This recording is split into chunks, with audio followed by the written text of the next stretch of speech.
This story opens on a rain-soaked night, right in the middle of a brutal battlefield. Corpses were piled high like a mountain beneath the storm, and standing at the very top was Qin Feng. Even though his body had been cursed with aging accelerated 100 times over, he had still forced himself through the ruins of the ancient god and cleared them completely. In front of him, a woman gripped a dagger in her hand. Looking at Qin Feng's battered state, she praised him with a cold smile, admitting that what he had accomplished was truly impressive. But that praise carried no warmth at all.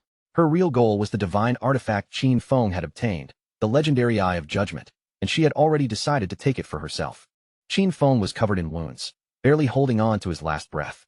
As he looked up at his younger sister, Qin Xiaoyu, he asked with disbelief and pain in his eyes why she had chosen to betray him. Qin Xiaoyu's expression did not soften even a little. In an icy voice, she told him clearly that he had only ever been an adopted child her parents had taken in. To her, Qin Feng had never truly been her brother. Since the same blood did not flow through their veins, she had never accepted him as real family.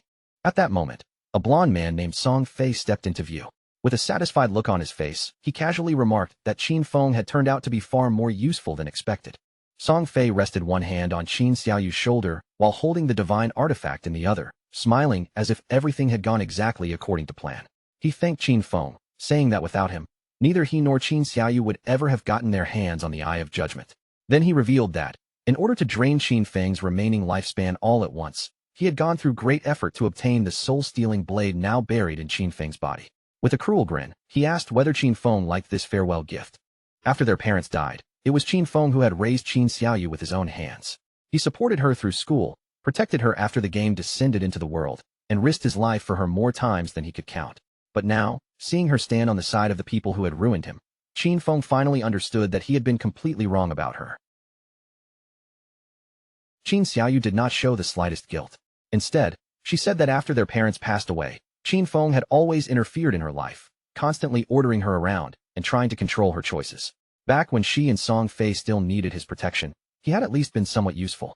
But now that the divine artifact was already in their hands, Qin Feng no longer had any value to them.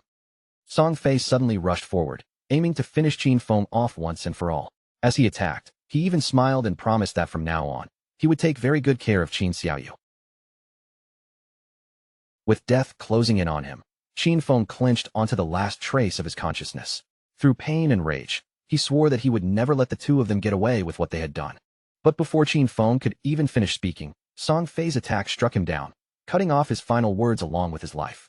Back in 2025, the godforsaken game suddenly descended upon the world. From that day on, lifespan became the only true currency. Whenever a person died, their remaining lifespan was taken away, but whenever players killed monsters, they could gain more lifespan in return. Players could also spend that lifespan to transfer the powers they gained inside the game into the real world, turning their in-game strength into actual abilities they could use with their own bodies. Those who became powerful enough could crush tanks with their bare hands, slice airplanes apart with a single sword strike, and even endure the force of nuclear explosion. From the moment the game arrived, the entire world was thrown into chaos. Qin Feng fought desperately to survive alongside Qin Xiaoyu, enduring one disaster after another and barely clawing his way into the top 100 powerhouses in the world. After countless near-death battles, endless dangers, and impossible struggles, he finally conquered the ruins of the ancient god and obtained the divine artifact known as the Eye of Judgment. With that artifact in his hands, Qin Feng finally had the qualification to stand at the very peak and challenge the highest level of power. But who could have imagined that the reward waiting for him at the end of all that suffering would be betrayal from the only family he believed he still had? Everything he had poured his life into had become nothing but interference in Qin Xiaoyu's eyes, and every battle he fought had only cleared the road for someone else to steal the victory. If Qin Feng ever had the chance to live again, he swore deep in his heart that he would no longer sacrifice himself for anyone else. This time, he would fight only for himself. Then, as if fate had suddenly twisted, Qin Feng opened his eyes again. Instead of the bloody battlefield, he found himself lying inside his own room. He shot upright almost instantly, his body tense and his mind racing. Looking around at the familiar walls and furniture, he realized that this was not the game world. Confusion flooded through him because he clearly remembered dying. But when he grabbed his phone and turned on the screen, the date displayed there made his pupils shrink. It was the year 2025. Qin Feng moved to the window and looked outside at the bright, peaceful city below. Only then did it truly sink in. He had been reborn 9 years into the past, on the very day the godforsaken game descended upon Earth. The next day, Qin Xiaoyu suddenly kicked the door open and stormed inside. When she saw Qin Feng calmly sitting at home and drinking coffee, her anger immediately exploded, and she demanded to know why he had ignored all her calls. She kicked the trash can in frustration, sending it rattling across the floor. Watching her lose her temper, Qin Feng remembered this day clearly. On the day the Forsaken game descended, he and Qin Xiaoyu had gotten into a huge argument because of Song Fei. Posters of Song Fei were plastered all over the wall. Before the game appeared, Song Fei had been a somewhat famous underground idol, and Qin Xiaoyu was one of his most obsessive fans. On the surface, he looked dazzling and charming, but in reality, he was nothing more than a rotten scoundrel who had tricked many fans out of their money and taken advantage of their bodies. To keep Qin Xiaoyu from being deceived by him, Qin Feng had always forbidden her from getting close to that man. Yet in the end, Qin Xiaoyu accused him of controlling her life. Qin Xiaoyu pointed straight at Qin Feng's face and snapped at him, asking if he had gone deaf. She blamed him for causing Song Fei to lose first place that month, then threatened that if Qin Feng did not hand over money to help Song Fei rise in the rankings again, she would be furious. Before she could continue throwing her tantrum, Qin Feng's expression turned ice cold. Without warning, he raised his hand and slapped her hard across the face, sending her crashing down to the floor. Qin Xiaoyu's cheeks swelled almost instantly, and blood began dripping from her nose. Tears filled her eyes as she stared up at him in disbelief, unable to accept that Qin Feng had actually hit her. Qin Feng looked down at her with a sharp, chilling gaze. He told her plainly that he had neither the interest nor the time to argue with her anymore, and if she kept barking at him, he would break her mouth next. Then he threw a credit card over her head and said that the money inside was what their parents had left behind. No matter how difficult life had been all these years, he had never touched even a single cent of it. For the sake of their late parents, Qin Feng decided he would, but there was one thing he made absolutely clear. From that day forward, he no longer had a sister like her. Qin Xiaoyu burst into tears on the spot, but the more she cried, the angrier she became, as if she was the one who had suffered some great injustice. In his previous life, Qin Feng had given up far too much in order to protect Qin Xiaoyu.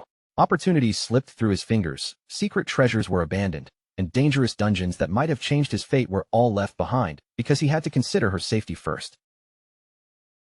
Without hesitation, Qin Feng took out some sleeping pills. He placed them in his mouth, lifted a glass of water, and swallowed them down. A faint sense of anticipation. From now on, Qin Xiaoyu would have to survive on her own. And as for Song Fei, Qin Feng had already made his decision. He would personally take that man's head. After the medicine took effect, Qin Feng slowly fell asleep. When his consciousness returned, he found himself standing inside the familiar choice hall. He had never forgotten this place. The first time he came here, he had been so nervous and uncertain that it took him several hours just to choose his profession and leave. But this time was different. He had to move faster than anyone else. In his previous life, Qin Feng had chosen the warrior class because he needed to protect Qin Xiaoyu. The warrior profession was by no means weak, but it was no longer the best path for him. Without Qin Xiaoyu dragging him down, he could clear everything alone at a much faster pace. For a solo path, mobility and reaction speed mattered more than anything else. So Qin Feng did not hesitate for even a second and directly chose the assassin class. But right after he made his choice, something completely unexpected happened. The system suddenly announced that the divine artifact, the Eye of Judgment, had been successfully bound to him. In the next moment, the Eye of Judgment activated on its own, as if it had awakened together with him. Its passive authority immediately took effect. Upon entering the Forsaken game, Qin Feng would automatically receive the highest-ranking profession and the highest-ranking talent available. Qin Feng stood there in shock as he realized that the Eye of Judgment had followed him even after his rebirth. Only now did he finally understand how the artifact truly worked. As long as it recognized someone as its master, even if another person stole it, it would be completely useless in their hands. Perhaps this was the very reason he had been reborn in the first place. Just then, dark shadows began surging toward him, flowing into his body from every direction like living smoke. Soon after, Qin Feng's body began to transform. His hair gradually turned white, and his entire presence shifted, as if he himself was becoming one with the shadows. Qin Feng's entire appearance had transformed before anyone could even make sense of it. Shadow was the highest-tier hidden profession within the assassin path, standing far above any ordinary class. Compared with the warrior profession he had chosen in his previous life, this was on a completely different level, and just receiving it had already filled his body with terrifying power. Qin Feng's eyes widened as the memory struck him. Every profession had an extremely tiny chance of awakening into a stronger hidden advanced class, but that chance was so low that most people would never even hear of it. Yet the authority of judgment had turned that almost impossible probability into an absolute certainty.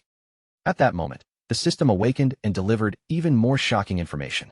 The authority of judgment was the oldest and purest primordial authority in the universe, a force that stood above ordinary rules and order itself. For now, Qin Feng could not actively control it because he still lacked divinity, but its passive power had already begun working on him. This revelation stunned Qin Feng deeply. In his previous life, humanity only learned about the power of order in the 7th year after the godforsaken game descended, when one powerful player finally escaped God's abandoned realm and stepped into the realm of order. But even after that discovery, no human had ever truly obtained the power of order. Qin Feng had never imagined that he would touch something even greater so early. At the very beginning of this new life, he had already obtained a primordial authority that surpassed both order and rules. As long as he could one day leave God's abandoned realm, enter the realm of order, and gain divinity, he would be able to activate this authority himself. Just like that, Qin Feng gained another clear goal for this life. Now that the profession selection was finished, the system's cold voice sounded again, asking Qin Feng to enter the alias he would use inside the game. Qin Feng paused for a brief moment, then made his decision. Since this new profession had been born from Shadow itself, he chose the name Shadow. The next second, Qin Feng's body was wrapped in light, and he was directly teleported into God's abandoned realm. The place before him was a broken, ruined land filled with danger, where countless monsters wandered beyond the safe zones. Qin Feng knew he had to stay cautious, because every creature outside was ready to rip players apart and steal their lifespan. Players could leave town to hunt monsters and earn tradable lifespan, but if they died in the game, they would lose half of their total lifespan, including both tradable and non-tradable years. Right now, Qin Feng had arrived in Shell Town, one of the beginner safe zones. Inside Shell Town, there were no monsters roaming the streets, and players were unable to attack one another. The speed at which lifespan was consumed here was also only multiplied by 1, making it the safest place for beginners to catch their breath. A large number of people had been dragged into the game without warning. Some had simply taken a nap after eating, while others had fallen asleep after a long day of exhausting work, only to open their eyes and find themselves stranded in this unfamiliar world. Soon, everyone's attention gathered on Qin Feng. No one could tell what profession he had chosen or why his appearance looked so different from theirs. When some of them noticed the weapon at his side, they guessed he might be an assassin. Qin Feng knew very well that before long, powerful figures from different countries would begin appearing one after another, and the entire order of the real world would be reshaped by this game. If Qin Feng wanted to stay ahead of those future monsters, he could not afford to waste even a second. In this world, practice and opportunity would never wait for anyone. Just then, 3 men and 1 archer were suddenly teleported back into town. Whenever players died while hunting monsters outside, they would be returned to the safe zone, and these players looked both furious and terrified. From their expressions, it was obvious the wild monsters had been far stronger than they expected. One of them shouted that the monster had taken his life with a single bite. They had only been fighting a weak level 1 crawler, yet even with all of them attacking together, they had managed to reduce only 1/3 of its health. Now that they had died once, their lifespan had already been cut in half. The group turned toward the archer, Zhang Lizzie, asking what they were supposed to do next. Qin Feng's gaze quietly shifted toward her, and after noticing her weapon, he remembered that ordinary archers started with short bows. That meant Zhang Lizzie was not a normal player either. She had also awakened a hidden class. At almost the same time, Zhang Lizzie seemed to sense something unusual about Qin Feng as well. From the way she looked at him, she had clearly realized that he was also someone with a hidden class. Zhang Lizzie stepped forward with a gentle smile and asked Qin Feng if he wanted to team up with them. She admitted that the monsters outside were far too strong, and they could not handle them alone. Her team had already been wiped out once, so at least they now had some experience. But Qin Feng did not even slow down. He refused her offer and continued walking forward. When Zhang Lizzie's companions saw him acting so confidently, they immediately began mocking him. In their eyes, Qin Feng was just pretending to be some expert. All 5 of them together had failed to defeat that monster, so there was no way he could possibly handle it alone. To them, walking out by himself was no different from looking for death. Zhang Lizzie opened the system interface and checked Qin Feng's information. When his alias appeared, she saw that his name in the game was Shadow. As Qin Feng continued heading toward the town's exit, Zhang Lizzie made a quiet decision. She wanted to follow him and observe from a distance, hoping to figure out what kind of skills he possessed. A faint smile appeared on her face. Even if Qin Feng failed, they might still collect useful information about the monsters outside, and at the very least, they could watch how he died. The land abandoned by the gods stretched out before them like a nightmare, dark, ruined, and filled with a heavy sense of danger that made every step feel unsettling. Zhang Lizzie and the others quietly trailed behind Qin Feng, keeping their distance as they followed him out. She still had no idea why she had been brought to this place, but thanks to her years of experience with online games, she had quickly adapted and formed a team. However, Their confidence had been shattered almost immediately. The very first monster they encountered outside town had completely wiped them out. Because of that, Zhang Lizzie understood better than anyone that this was not an enemy an ordinary level 1 player could defeat. Zhang Lizzie's companions were still frustrated, especially after noticing that Qin Feng's starting weapon was different from the assassin in their group. Their assassin had only received a dagger, while Qin Feng carried a short blade. What made him even more jealous was that Qin Feng seemed faster than him, even though agility should have been an assassin's greatest advantage. On top of that, Qin Feng's clothing was clearly different from his own. Everything about Qin Feng felt unusual, and that only made Zhang Lizzie more determined to follow him. If he really was different from ordinary players, then watching him might lead them to extremely important information. At that moment, Qin Feng suddenly turned his gaze toward their hiding place. Zhang Lizzie's heart tightened, and she quickly pulled herself back into cover, unsure whether they had already been discovered. Qin Feng did not bother confronting them. Instead, he activated Shadow Sneak, and his figure silently melted away from the spot. Zhang Lizzie and the others froze in confusion when they saw him disappear into thin air. The assassin in their group quickly realized what had happened, and said it must be a stealth ability, an initial skill that allowed the user to turn invisible. Qin Feng had completely entered invisibility. After seeing that, Zhang Lizzie decided it was better to return to town first and search for ways to improve themselves. Going outside was simply too dangerous right now. They had already died once, and their lifespan had already been reduced by half. So they planned to talk to NPCs and search for hidden rewards, like treasure chests or beginner opportunities. Shadow Sneak allowed Qin Feng to enter stealth for a limited amount of time. Once he attacked, his invisibility would be broken, but the first strike after leaving stealth would deal increased damage. On top of that, Stealth Mastery doubled the duration of his stealth and raised its level by 1. As expected, the Shadow class was far from ordinary. A normal assassin's stealth at this stage would still be easy to detect, but with the Shadow class's built-in mastery, no player, and not even early-game monsters, could notice Qin Feng at this stage. Qin Feng could not help but think that Zhang Lizzie and her companions were still too naive. The beginner town might look safe and promising, but in reality, there was nothing there that could truly increase a player's strength. Shell Town was only a temporary refuge for new players. In the godforsaken game, weak players were nothing more than prey waiting to be hunted by monsters. A few seconds later, Qin Feng's stealth finally ended. For now, the duration was not very long, but luckily, the cooldown had started the moment he activated the skill. In just a few more seconds, he would be able to vanish again. Qin Feng opened his status window. His codename was Shadow, and his class was also Shadow. His non-tradable lifespan showed 75 years, while his tradable lifespan was still 0. His strength was 13 points, his constitution was 13 points, his agility had reached 18 points, and his spirit was 15 points. All players began with base stats of 10, and each profession granted different bonuses on top of that.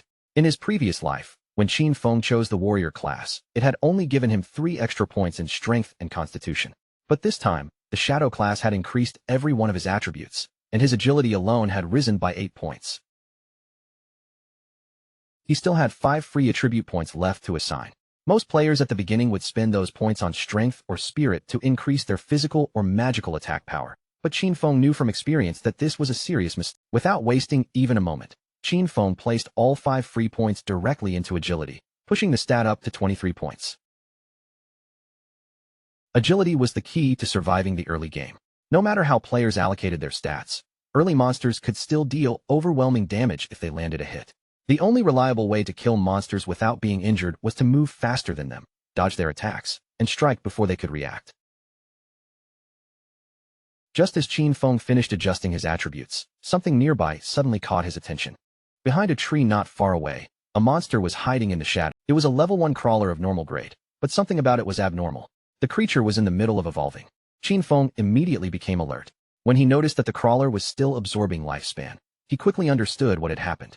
This was the same monster that had just wiped out Zhang Lizzie's group of 4 players. The crawler also sensed Qin Feng's presence. Its body was still injured, and part of its health had already been lost from the earlier fight. The monster suddenly lunged forward, but Qin Feng reacted instantly and jumped aside, cleanly dodging the attack. He knew that when monsters killed players, they could obtain that player's lifespan, and once they absorbed enough of it, they would begin to evolve. Qin Feng activated Shadow Sneak and drew his short blade in one smooth motion. Just as the crawler was about to close the distance, his figure vanished from the air again. While the crawler twisted around, trying to locate where Qin Feng had gone, Qin Feng suddenly appeared above it. Using Stealth Break Strike, he dropped down onto the monster and drove his short blade fiercely into its head, dealing 174 damage in a single hit. The crawler was killed instantly, and Qin Feng gained 10 experience points. Even Qin Feng had not expected to kill the crawler with one strike. Then he remembered that attacking the nape of a crawler triggered a critical hit. At that moment, a system window appeared and informed him that the backstab skill doubled damage when the attack came from outside the enemy's field of vision.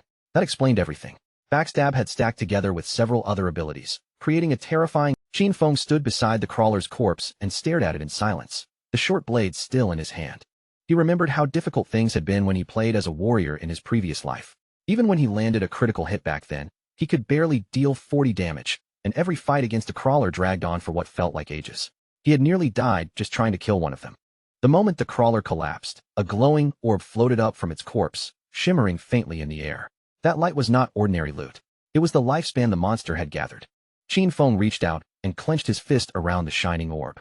In an instant, the lifespan inside it flowed into his body and was absorbed by him. From that one kill, Qin Feng gained 3 days of tradable lifespan, along with 54 years and 155 days of non-tradable lifespan. 5 people had died to that crawler, and each of them had lost at least 20 to 30 years, adding up to more than 100 years in total. But because the monster had absorbed that lifespan first, Qin Feng only received 54 years from it. For the time being, though, non-tradable lifespan had no real use to him. But right at that moment, the authority of the Eye of Judgment suddenly activated again, and a new talent was granted to Qin Feng. Its name was Infinite Evolution. With this talent, whenever Qin Feng killed monsters by himself, he had a chance to gain evolution points, which could then be used to upgrade his skills. The effect was even more outrageous than that. Every 24 hours, Qin Feng would naturally receive 5 evolution points, and if he defeated a boss-class monster alone, evolution points were guaranteed. Right now, he already had 5 points available. Qin Feng now possessed infinite evolution, meaning his skills were no longer fixed forever.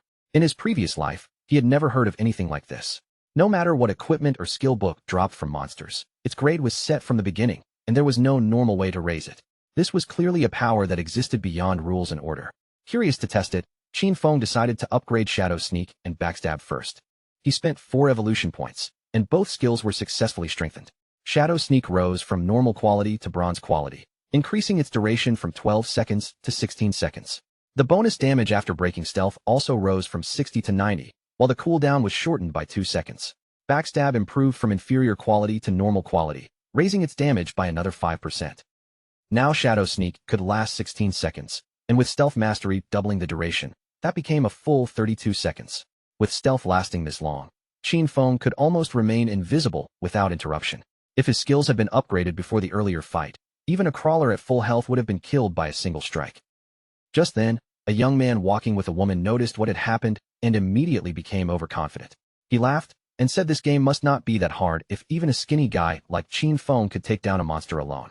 The woman beside him praised him too, saying that with his physique, he could probably fight 10 people at once. Hearing that, the young man smiled proudly and promised that he would protect her. Qin Feng's gaze shifted past them and landed on a tree nearby. Hidden among the branches was another monster.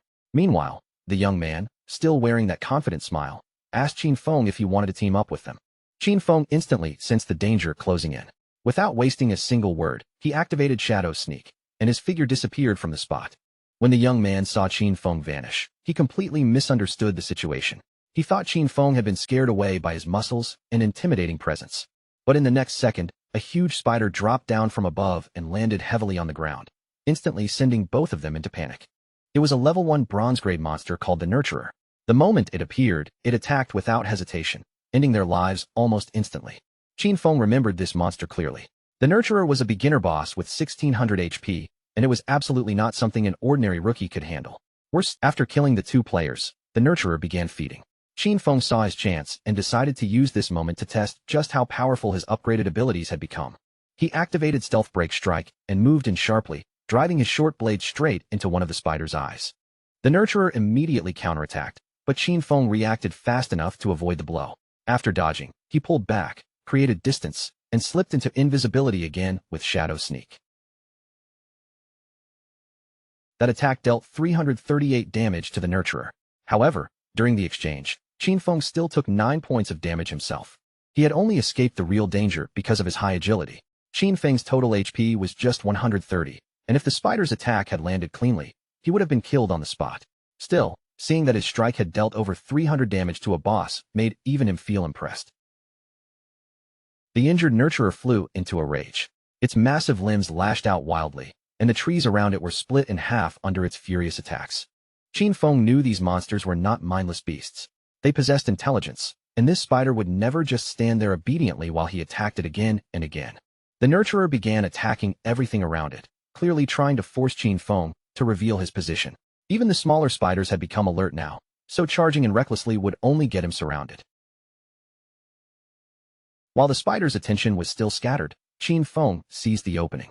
He picked up a rock and threw it hard, striking the nurturer directly in the abdomen and dealing 299 points of damage. Qin Feng immediately grabbed another rock, and his guess was proven correct. His main damage did not come from the weapon itself, but from the bonus of stealth ambush strike and the enhancement granted by his class skills. Because of that, even something as simple as a thrown rock could still cause solid damage. All he needed to do now was wait until Shadow Sneak came off cooldown, then attack again with another rock from stealth. By doing this, the thrown rock would trigger the bonuses from ambush strike, backstab, and weak point attack all at once.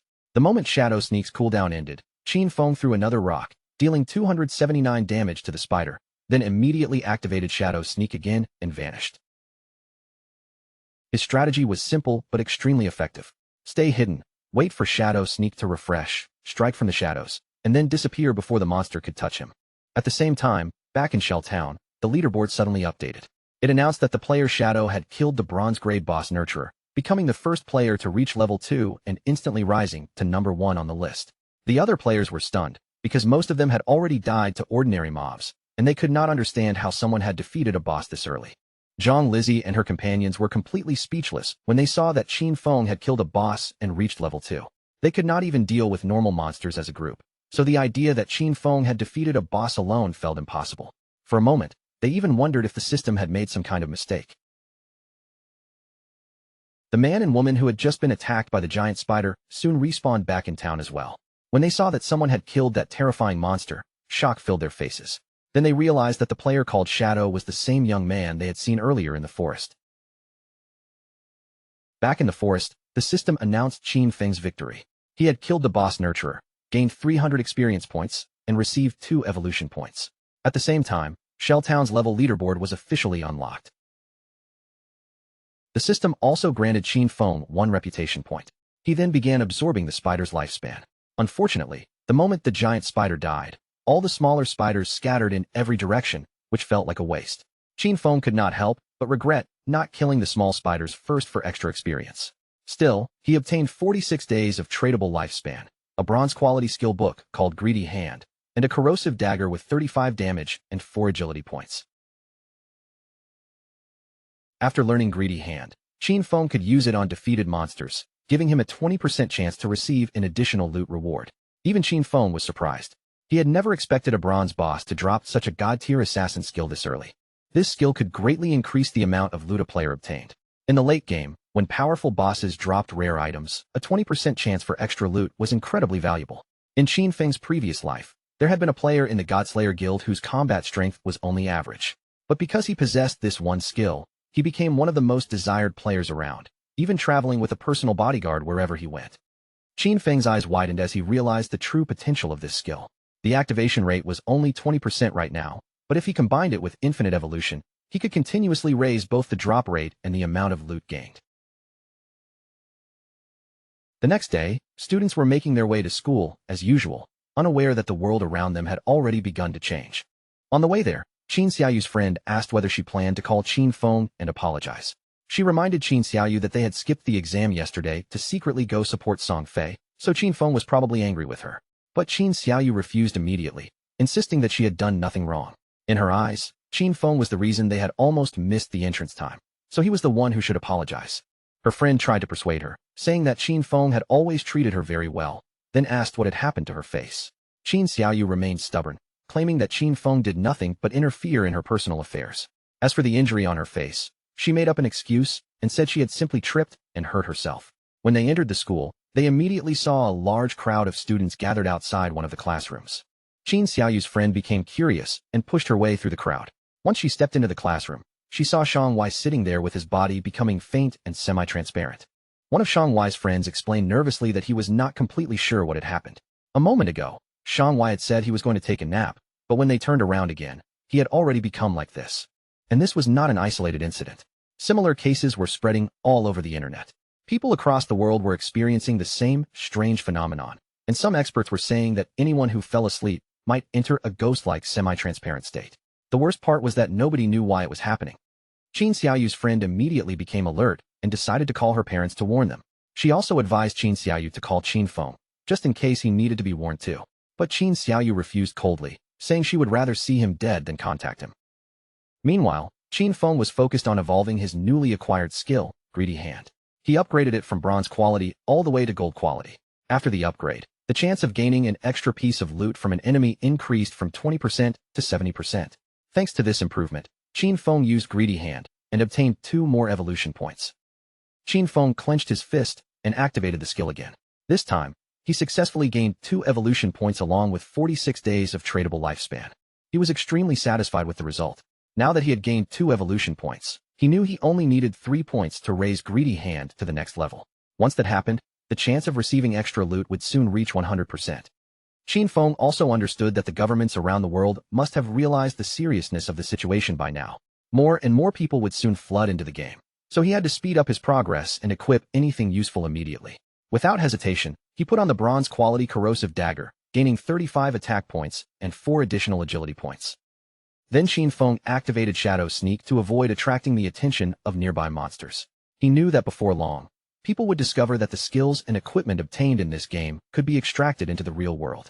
Once that secret spread, the entire world would descend into chaos. Extracting skills and equipment required 2 conditions. First, reaching level 10, and second, possessing enough tradable lifespan. Since farming small monsters would waste too much time, Qin Feng decided his next target would be stronger bosses. As Qin Feng moved through the wilderness, the sound of fighting suddenly reached his ears from somewhere ahead. He followed the noise to the edge of a cliff, and from there, he saw several players below struggling against a level 2 bronze-grade monster known as a sprint predator. Qin Feng had just been thinking about searching for stronger bosses to speed up his growth, and now a sprint predator had appeared right in front of him. The timing could not have been more perfect. The monster lunged forward, but the player holding a shield and mace stepped up and blocked the attack without much difficulty. That player was Wang Ming. Qin Feng's eyes narrowed slightly when he recognized him, realizing the rumors from his previous life were true. It was said that when Wang Ming first entered the Forsaken game, he had gathered an entire squad of hidden class players, and all 6 members of his team possessed hidden professions. Wang Ming raised his shield and summoned Holy Barrier. In an instant, a golden wall of light appeared in front of him, pushing back the monster and forcing it away. His hidden profession was Holy Shield Warrior, a class with twice the basic stats of an ordinary warrior. And as if that advantage was not already ridiculous enough, he also possessed an innate invincibility skill. While the monster's attention was held by Wang Ming, the mage in the team seized the opening. She lifted her staff, formed a blazing fireball, and launched it straight into the creature's arm.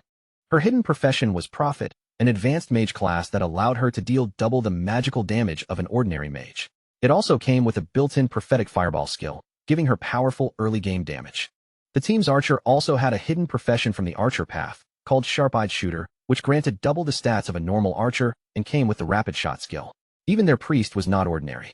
She had the Oracle Priest class, giving her twice the healing ability of a normal priest, along with a group healing skill. The archer and the mage attacked together, sending their strikes toward the sprint predator from a distance. But the monster dodged their attacks with frightening ease, then turned and charged at Wang Ming, forcing him to step back under the pressure. Seeing their ranged attacks miss again and again, the archer's face turned pale with panic. She realized this boss was simply too fast for them to lock onto properly. The priest quickly cast healing magic on Wang Ming, restoring his condition. Wang Ming then made his decision, believing their best chance was to keep attacking the boss little by little while the healers focused on keeping everyone alive. From his hidden position, Qin Feng immediately understood what Wang Ming was trying to do. He planned to slowly wear down the monster's health, but in Qin Feng's eyes, that idea was far too optimistic, because Wang Ming had forgotten the most dangerous part of fighting in the wild. This was the wilderness, not a safe arena. The longer a battle dragged on, the more likely it was to attract other monsters. And just as Qin Feng expected, 2 more monsters suddenly appeared behind Wang Ming's team. Qin Feng recognized them at once. They were corruptors, regular level 2 monsters covered in dark brown mud, known for using ranged attacks to weaken and restrict their targets. The swordsman in Wang Meng's team reacted first. He rushed toward the two corruptors, raised his weapon, and slashed at one of them. Qin Feng watched the swordsman closely and realized that his profession was also a hidden class, though it was one Qin Feng had never personally seen before. The swordsman's strike landed, but it only dealt 33 points of damage. In that instant, he understood that these monsters had extremely high defense and could not be cut down easily.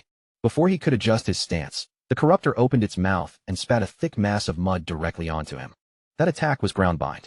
The mud clung to his body like a heavy restraint, and his movement speed was instantly reduced. At the same time, the other corruptor turned toward the mage and began chasing her down.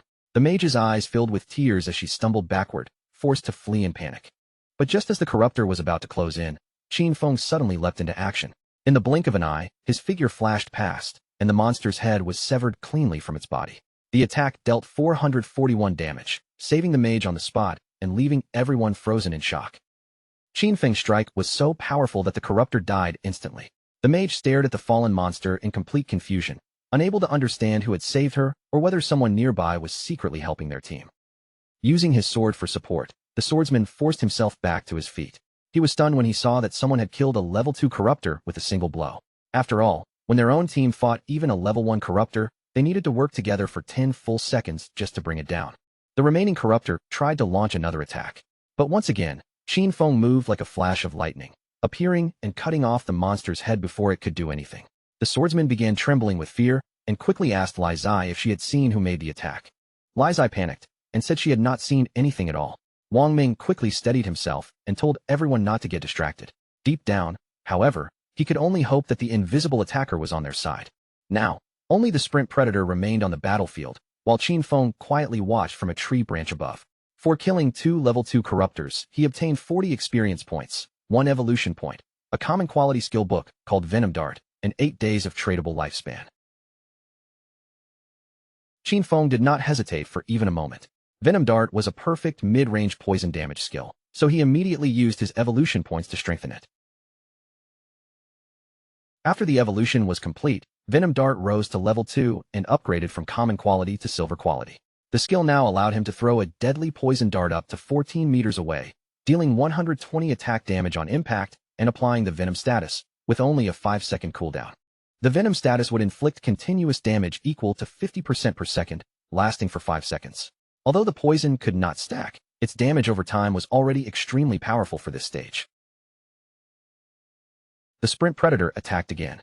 Wang Ming managed to raise his shield in time and block the strike, but during the clash, Wang Ming's shield and mace slipped from his hands and fell heavily to the ground.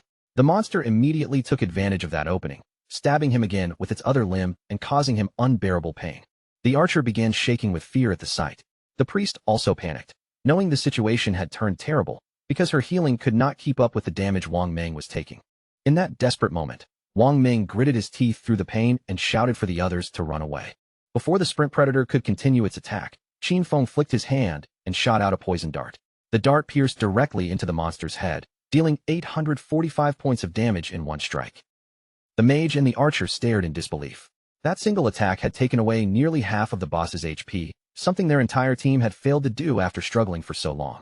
Both the sprint predator and Wang Ming twisted in pain at the same time, one from the poison tearing through its body, and the other from the wound already carved into his stomach. Dark venom began leaking from the monster's wound, spreading through its body rapidly. Then the poison damage triggered again and again, dealing 324 damage multiple times until the sprint predator finally collapsed to the ground. Since Qin Feng had dealt more than 90% of the total damage, all the loot naturally belonged to him. For killing the sprint predator, he gained 600 experience points, reached level 3, obtained 2 evolution points, and received 55 days of tradable lifespan. What surprised him even more was that Venom Dart's damage over time had triggered his class passive ability, with stealth allowing him to stay invisible and poison darts letting him attack from range. Almost nothing in the early and mid-game could stop him anymore. Loot began rising from the sprint predator's corpse. Wang Ming stared at the fallen boss in shock, still unable to process the terrifying amount of damage it had suffered. A few seconds later, the loot vanished from the ground. Wang Ming forced himself back up and turned toward Qin Feng's direction. With a serious expression, he thanked him for saving their lives. But Qin Feng only gave him a calm warning. In the wildlands, people could not trust strangers so easily, and his words immediately left everyone stunned. Wang Ming accepted the warning and thanked him for the advice. He and his team decided not to disturb Qin Feng while he checked the loot. Before leaving him alone, Wang Ming added that if Qin Feng ever needed anything, he could come find him. Qin Feng picked up the loot while quietly judging Wang Ming in his heart. Wang Ming seemed like a trustworthy person, and more importantly, he had the support of Daxiao's government, which controlled a huge amount of resources. Because of that, Qin Feng began considering whether he could use Wang Ming as a stable channel to sell the loot he did not need. Then Qin Feng used Greedy Hand on the Sprint Predator's corpse. The skill brought him 3 evolution points, another 55 days of tradable lifespan, and a pair of bronze-quality leather greaves from the Sprint Predator. Qin Feng immediately equipped the leather greaves. Once he put them on, he gained 9 points of physical defense, 5 points of resistance to all elements, and a 15% increase in cooldown speed. This loot haul was excellent. Qin Feng still had several pieces of class gear and skill books he could not use, and once his bag was full, he decided he would return to town and exchange everything for lifespan. A confident light shone in Qin Feng's eyes. Compared with his previous life, his growth speed this time was already more than 100 times faster. Not far from where he stood, another group of players was being attacked by more monsters. Seeing the number of enemies increasing around them, the players quickly realized they could not win and decided to escape. But before they could get away, an even larger monster suddenly appeared in front of them, blocking their path like a living wall. And just as the players tried to flee, that massive monster struck first. Sharp vines shot out with deadly speed, piercing through the group and killing every last one of them. After being wiped out, the players respawned back in town, their faces full of frustration and despair. They complained that the monsters outside always moved in groups, and whenever their health dropped low, they would run away instead of fighting to the end. Everyone had heard that players needed to reach level 3 before they could leave the game, but right now, that goal felt almost impossible. Some players believed the answer was simply to gather more people. Since a team of 3 was clearly not enough, they thought they should form groups of 6 or even 10 before heading out again. But another player immediately argued that this would not solve anything. He had personally seen a 10-person team get surrounded and wiped out, and if too many people gathered together, they would only attract a boss. Not long ago, a group of 40 players had triggered something called the Curse Master, and that monster had annihilated more than 30 of them with a single strike. Zhang Lizi's team also respawned in town, looking far worse than before. If players could not reach level 3, they would be trapped inside the game forever. Since all of them had entered after falling asleep, that meant only their consciousness had been pulled into this world. If they remained stuck here for too long, their real bodies outside would eventually starve to death. Zhang Lizi felt increasingly irritated because she could not understand why this game was so brutally difficult. One of her companions panicked, saying they had already died 3 times, and their non-tradable lifespan had dropped to less than 10 years. If this continued, they would really die in the real world. Even though Zhang Lizi still did not know whether everything was truly real, she understood one thing clearly. They could not afford to die again. When Zhang Lizi saw that Shadow had already reached level 3, confusion flashed across her face. He had advanced far faster than everyone else, so she was certain he must have discovered some hidden trick. At that moment, she understood that if her team wanted to escape this game, they needed Shadow to carry them all the way to level 3. Zhang Lizi clenched her fist and quickly gave orders to her teammates. She told them to spread the word everywhere. They had to make Shadow help them reach level 3 no matter what. Once they returned to reality, she was willing to pay him 10 million in cash. Her teammates were stunned by the amount, but Zhang Lizi was confident. In her mind, there was no way Shadow could ignore 10 million. Meanwhile, back in the forest, Qin Feng killed a level 2 polluter, gaining 20 experience points and 1 evolution point from the fight. After absorbing the monster's lifespan, Qin Feng checked his evolution points and decided he had gathered enough. Without hesitating, he spent 5 points to evolve Greedy Hand again. The skill's quality rose sharply, upgrading from Platinum to Emerald. Its chance of producing extra loot increased all the way to 160%, and now, the bonus loot even had a 20% chance of being 1 tier higher than normal. Qin Feng was amazed. Rain began falling through the forest, soaking the leaves and darkening the ground beneath his feet. As Qin Feng moved through the wet wilderness, something ahead suddenly caught his attention. There, wandering through the rainy forest, was the monster known as the Curse Master. This monster was a bronze-tier boss, and right now, it was consuming vital force as it slowly prepared to advance into a silver-tier boss. To Qin Feng, it was no surprise that this boss had wiped out a team of 40 players. With its power, that result was completely normal. But his inventory was already full, so even if he killed the Curse Master now, he would not be able to pick up all the loot. For the moment, he decided to mark this location on his map first. The boss's evolution would take some time, which gave Qin Feng a chance. He planned to empty his inventory first, then return later to deal with it properly. Back in town, the news had already spread everywhere. Someone was offering 10 million for Shadow, the #1 player on the leaderboard, to help them level up quickly. Players were dying over and over, losing lifespan each time, and the wealthy had already started using money to search for a way out. For ordinary people without resources, the situation looked more and more hopeless. While everyone was still discussing the offer, Qin Feng suddenly appeared in town, and the surrounding players immediately fell into shock. Qin Feng opened the system interface and activated the market stall function. A system announcement immediately rang out, declaring that he was selling equipment and skills, and that the stall would only remain open for 10 minutes. The nearby players were stunned when they saw he was already wearing 2 pieces of bronze tier gear, and even more shocked when they realized he was selling 2 additional pieces. Many players still could not believe that he had truly killed a bronze tier boss. One of them stared at Qin Feng and asked why they could not see his face clearly. Another player quickly explained that Shadow had enabled the face concealment function. Since the game appearance matched the player's real appearance, hiding his face meant he clearly wanted to keep his identity mysterious. A mage walked up to Qin Feng's stall, her eyes scanning the items with interest. She pointed to the icicle spell and asked how much it cost. Qin Feng answered calmly that the price was 100 days of tradable lifespan. This mage was Grey Rose, currently ranked 11th in Shell Town. Just like Qin Feng, she had also activated face concealment, keeping her real appearance hidden from the other players. Grey Rose hesitated because 100 days of lifespan was not a small amount. She asked if he could lower the price a little. Qin Feng explained that even though Icicle Spell was only a common tier skill, it could greatly increase a mage's farming speed in the early stage, so 100 days was already a bargain. Grey Rose then asked if she could pay with real-world money instead. Qin Feng refused without hesitation. He advised her that if she had cash, she could first use it to buy tradable lifespan from other players, then exchange that lifespan with him. If no one offered a higher price, he was willing to hold the skill until she gathered enough lifespan. Grey Rose lowered her head and began thinking it over. Then she opened the team channel and asked her teammates whether they thought the deal was worth it. Since her leadership had already helped them reach level 2 so quickly, none of them objected. More importantly, with this skill, they could reach level 3 even faster, and escaping the game had to come first. So she asked them to transfer their tradable lifespan to her, promising that once they returned to reality, she would send them money as compensation. Grey Rose handed 100 days of tradable lifespan over to Qin Feng. Seeing that every member of her team was already level 2, Qin Feng understood that they must have killed at least 30 or 40 crawlers by now. In that case, their total tradable lifespan should be far more than just 100 days. Qin Feng completed the trade and sold the spell, receiving 100 days of tradable lifespan.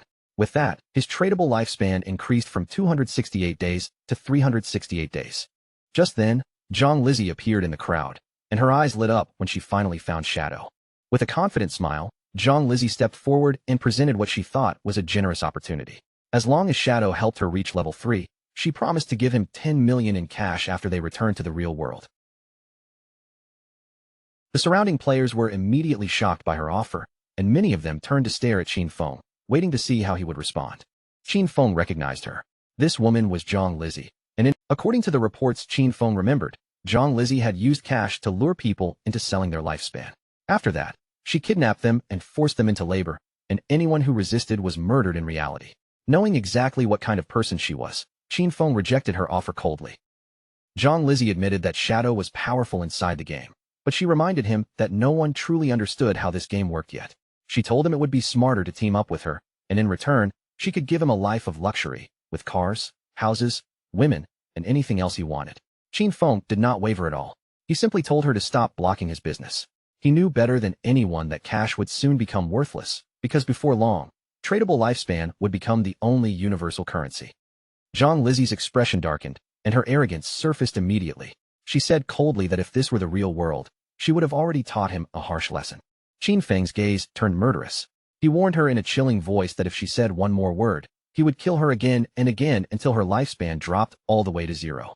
Zhang Lizzie and her companions felt the terrifying pressure coming from him. Without daring to waste another second, they turned and fled from the area. A few minutes later, Qin Feng sold the final item in his stall, the Gleam Robe of Tier Bronze. After the last trade was finished, Qin Feng's total tradable lifespan had reached 546 days. Now that his inventory was emptied and everything had been sold, Qin Feng decided it was time to return to the forest and deal with the Curse Master. His body faded quietly as he activated stealth once again. No one in town understood it yet, but tradable lifespan was the key to extracting skills into reality. Once that secret became known, the godforsaken game would drag the real world into chaos. The family backgrounds, wealth, and status people were once proud of would soon lose their meaning, and only personal strength would matter. After escaping from the stall area, Zhang Lizzie and her team finally stopped some distance away. They were all out of breath from running, their faces still tense from Qin Feng's threat. Zhang Lizzie gritted her teeth and told the others that Shadow had not only rejected her offer, but had even dared to threaten her. Anger burned in her eyes as she swore that once they returned to the real world, she would find him and kill him.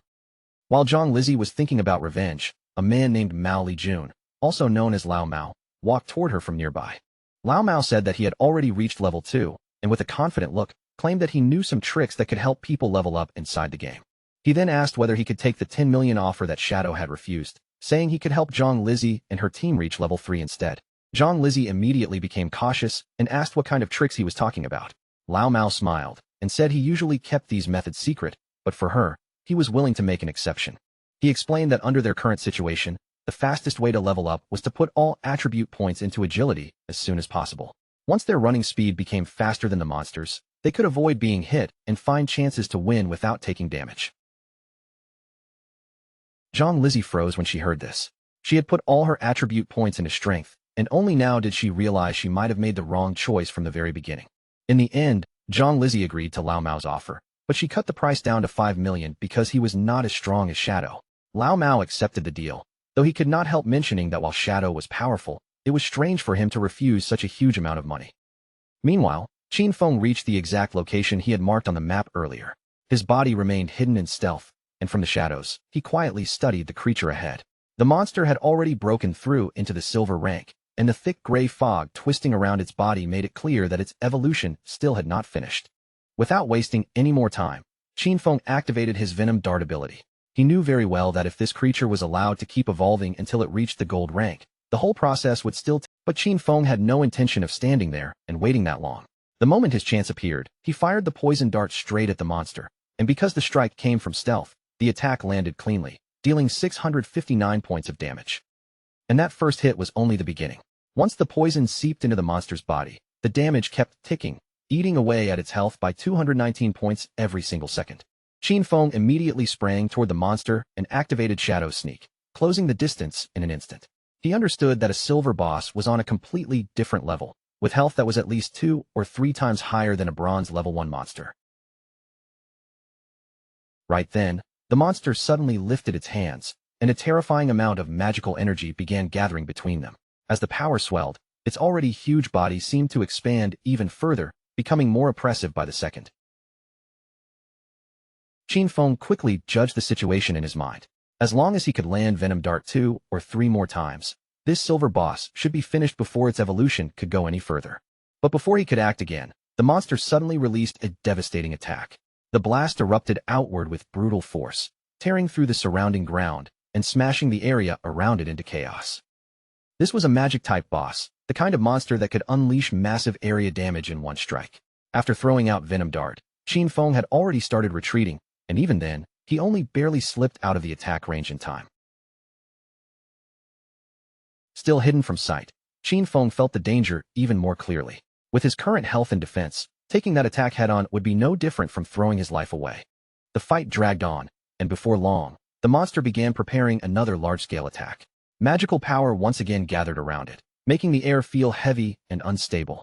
Its enormous body slowly turned in Qin Feng's direction, but he did not panic. He kept moving with careful steps across the battlefield, eyes locked on both the boss and his cooldown timer.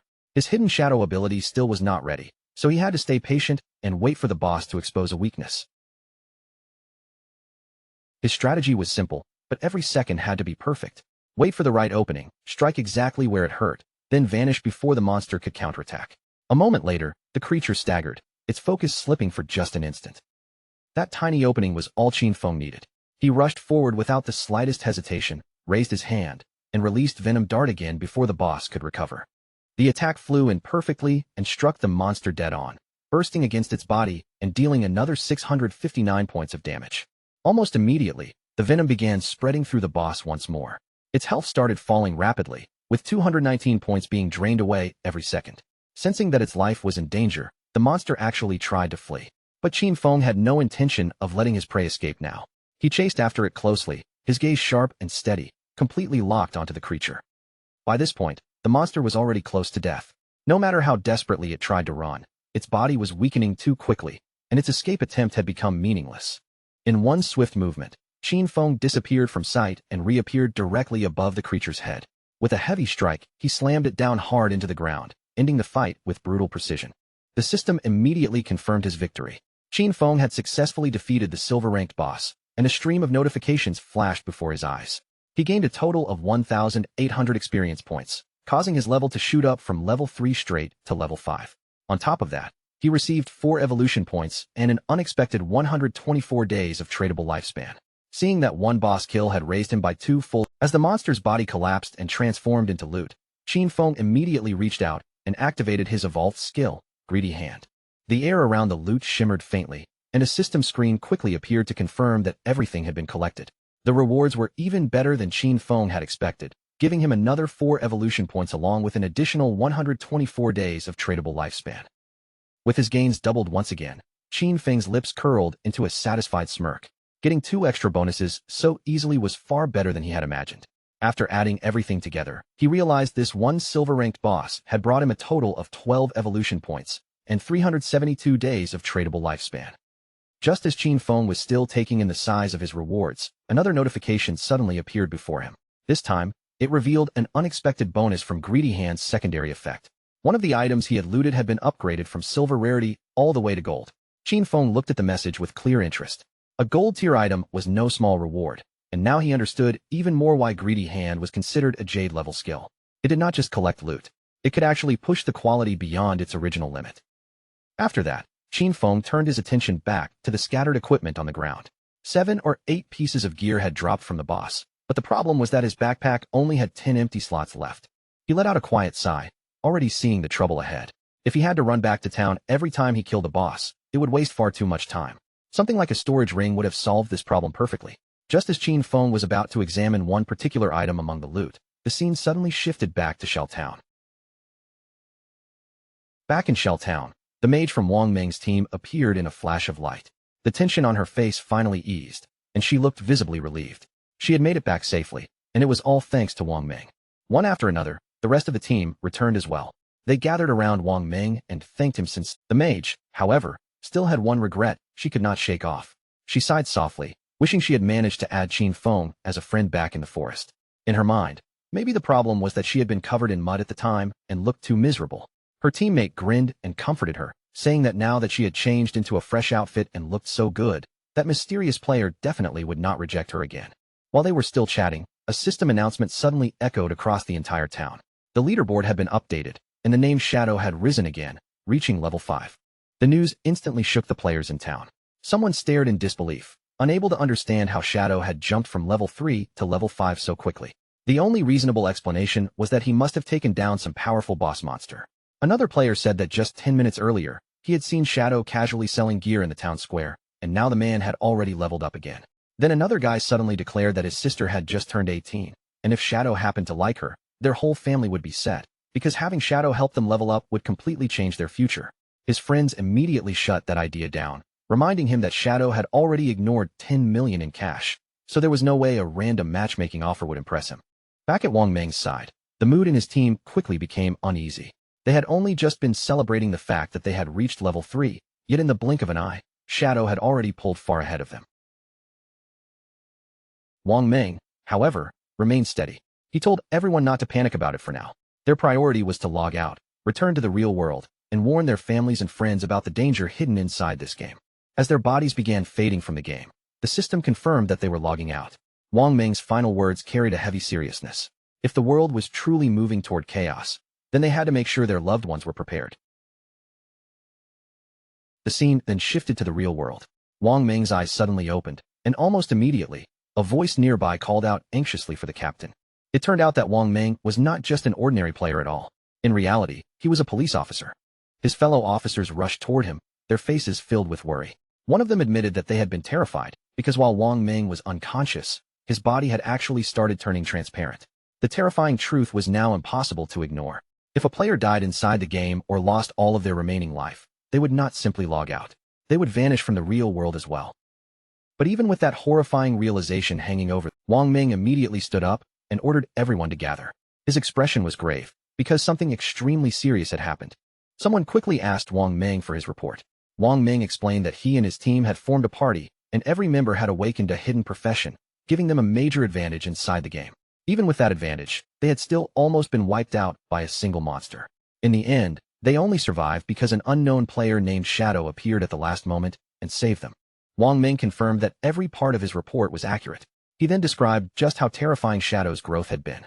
When Shadow rescued them, he had already been leveled. That information immediately made the higher-ranking officers uneasy. One of them asked the question everyone was thinking. Did this mean Shadow was now the strongest player in the world? And more importantly, how had he leveled up at such an unbelievable speed? The room fell into speculation, and Wang Ming suggested that Shadow might have defeated a high-level boss monster, or achieved something just as extraordinary. Another officer, paying close attention to the details, noticed something strange. According to Wang Ming, Shadow had already been level 3 when he saved them. If that was true, then why had he not logged out like the rest of them? Could it be that Shadow had no close family or friends waiting for him in the real world? At that moment, a female officer suddenly stepped forward with a bold and unexpected theory. She wondered if Shadow might actually be a transmigrator, the kind of person who appears out of nowhere and grows stronger at an absurd speed, almost as if he were chosen by fate. She added that transmigrators were often orphans in stories, which might explain why Shadow had not rushed back to reality. Her words instantly made the entire room fall silent. Realizing how outrageous she had sounded in such a serious meeting, her face turned red with embarrassment. A senior officer, clearly unimpressed, called her NEU and warned her not to crack jokes when they were discussing something this important. He dismissed her idea without hesitation, saying she had obviously been reading too many novels. Then, pulling the conversation back to the real issue, the officer revealed a piece of crucial information.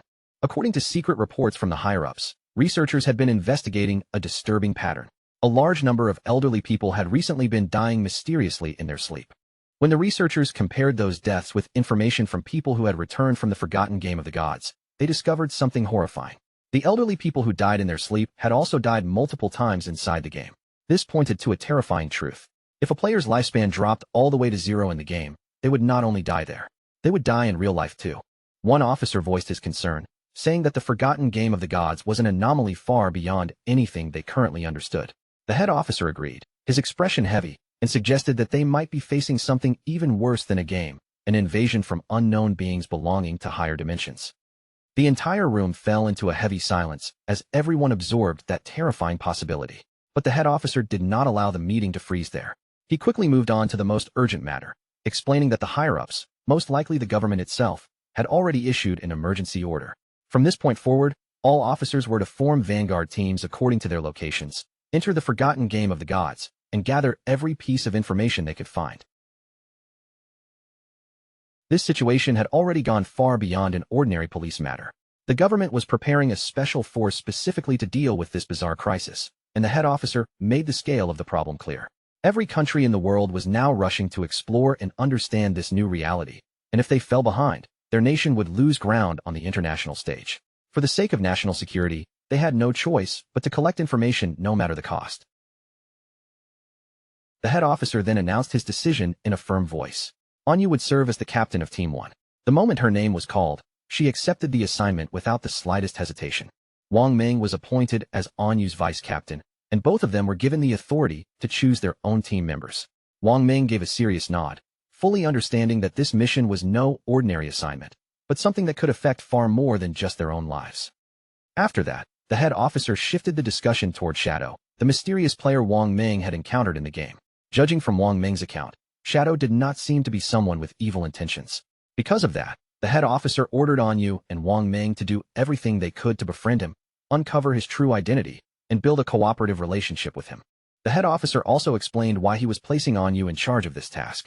With her deep knowledge of games, stories, and unusual fictional patterns, she was the best person to investigate someone like Shadow, whose abilities and behavior almost felt like something out of legend.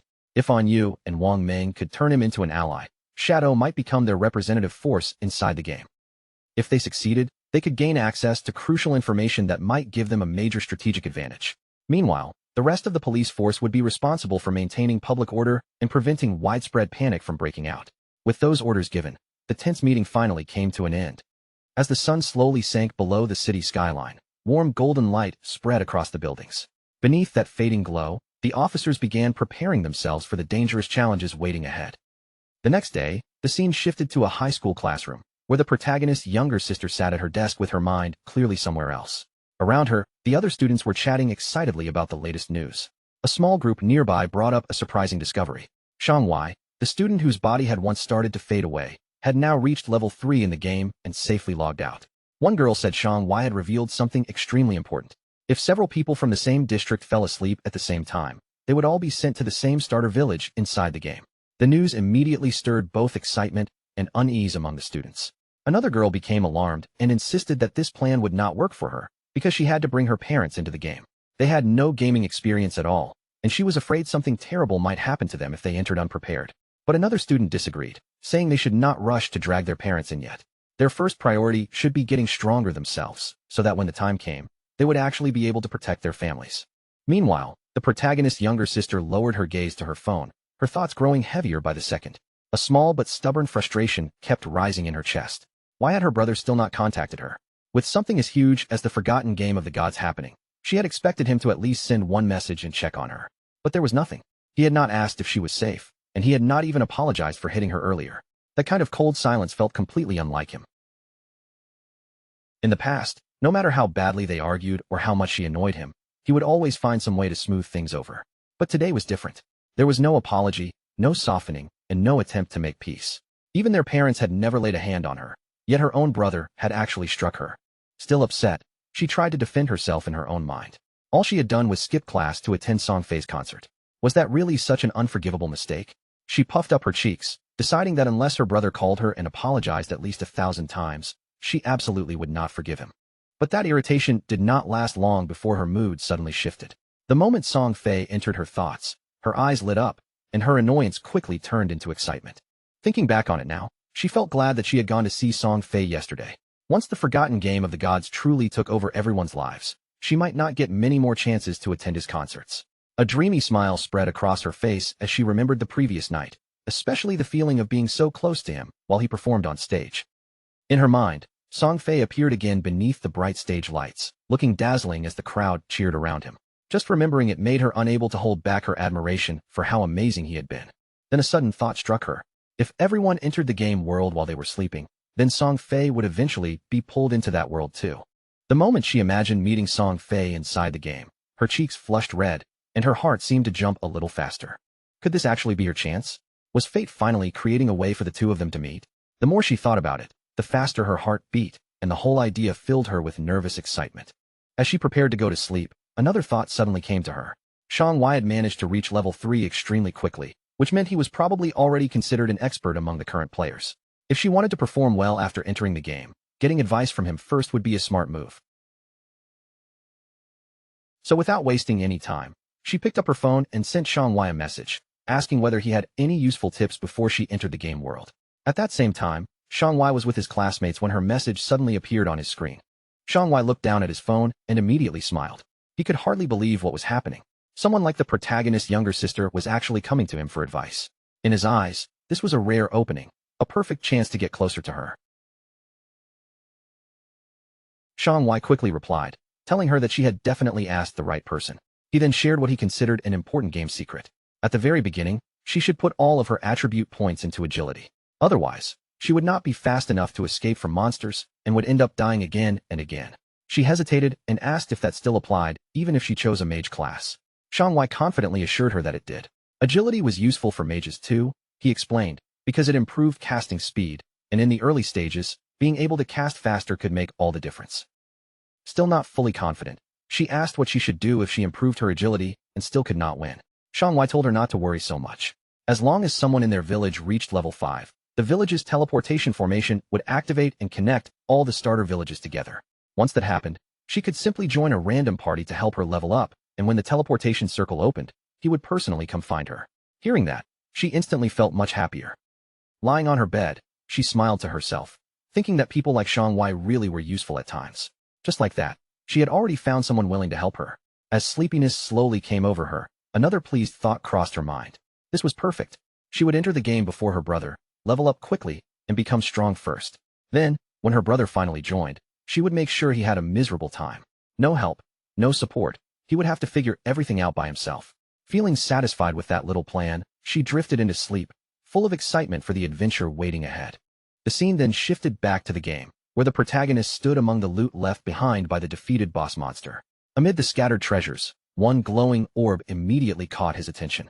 The moment he picked it up, a system notification appeared, announcing that he had obtained the curse ring, a gold-tier item. The system quickly displayed its attributes.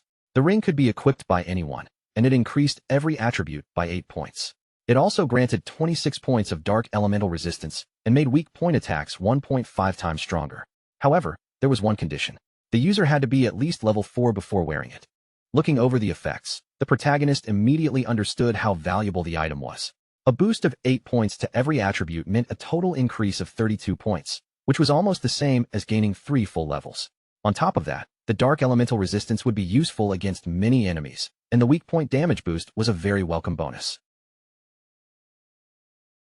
Because of all that, he instantly recognized the curse ring as a valuable piece of equipment, something that could support him greatly on the journey ahead. Before he could spend too much time thinking about the new ring, another system notification appeared in front of him. This time, it informed him that he had learned a new skill called Instant Shadow Slash, a silver-tier assassin-type ability. The system then explained the skill's effects in detail. When activated, Instant Shadow Slash would release multiple slashes in a single direction, reaching as far as 15 meters.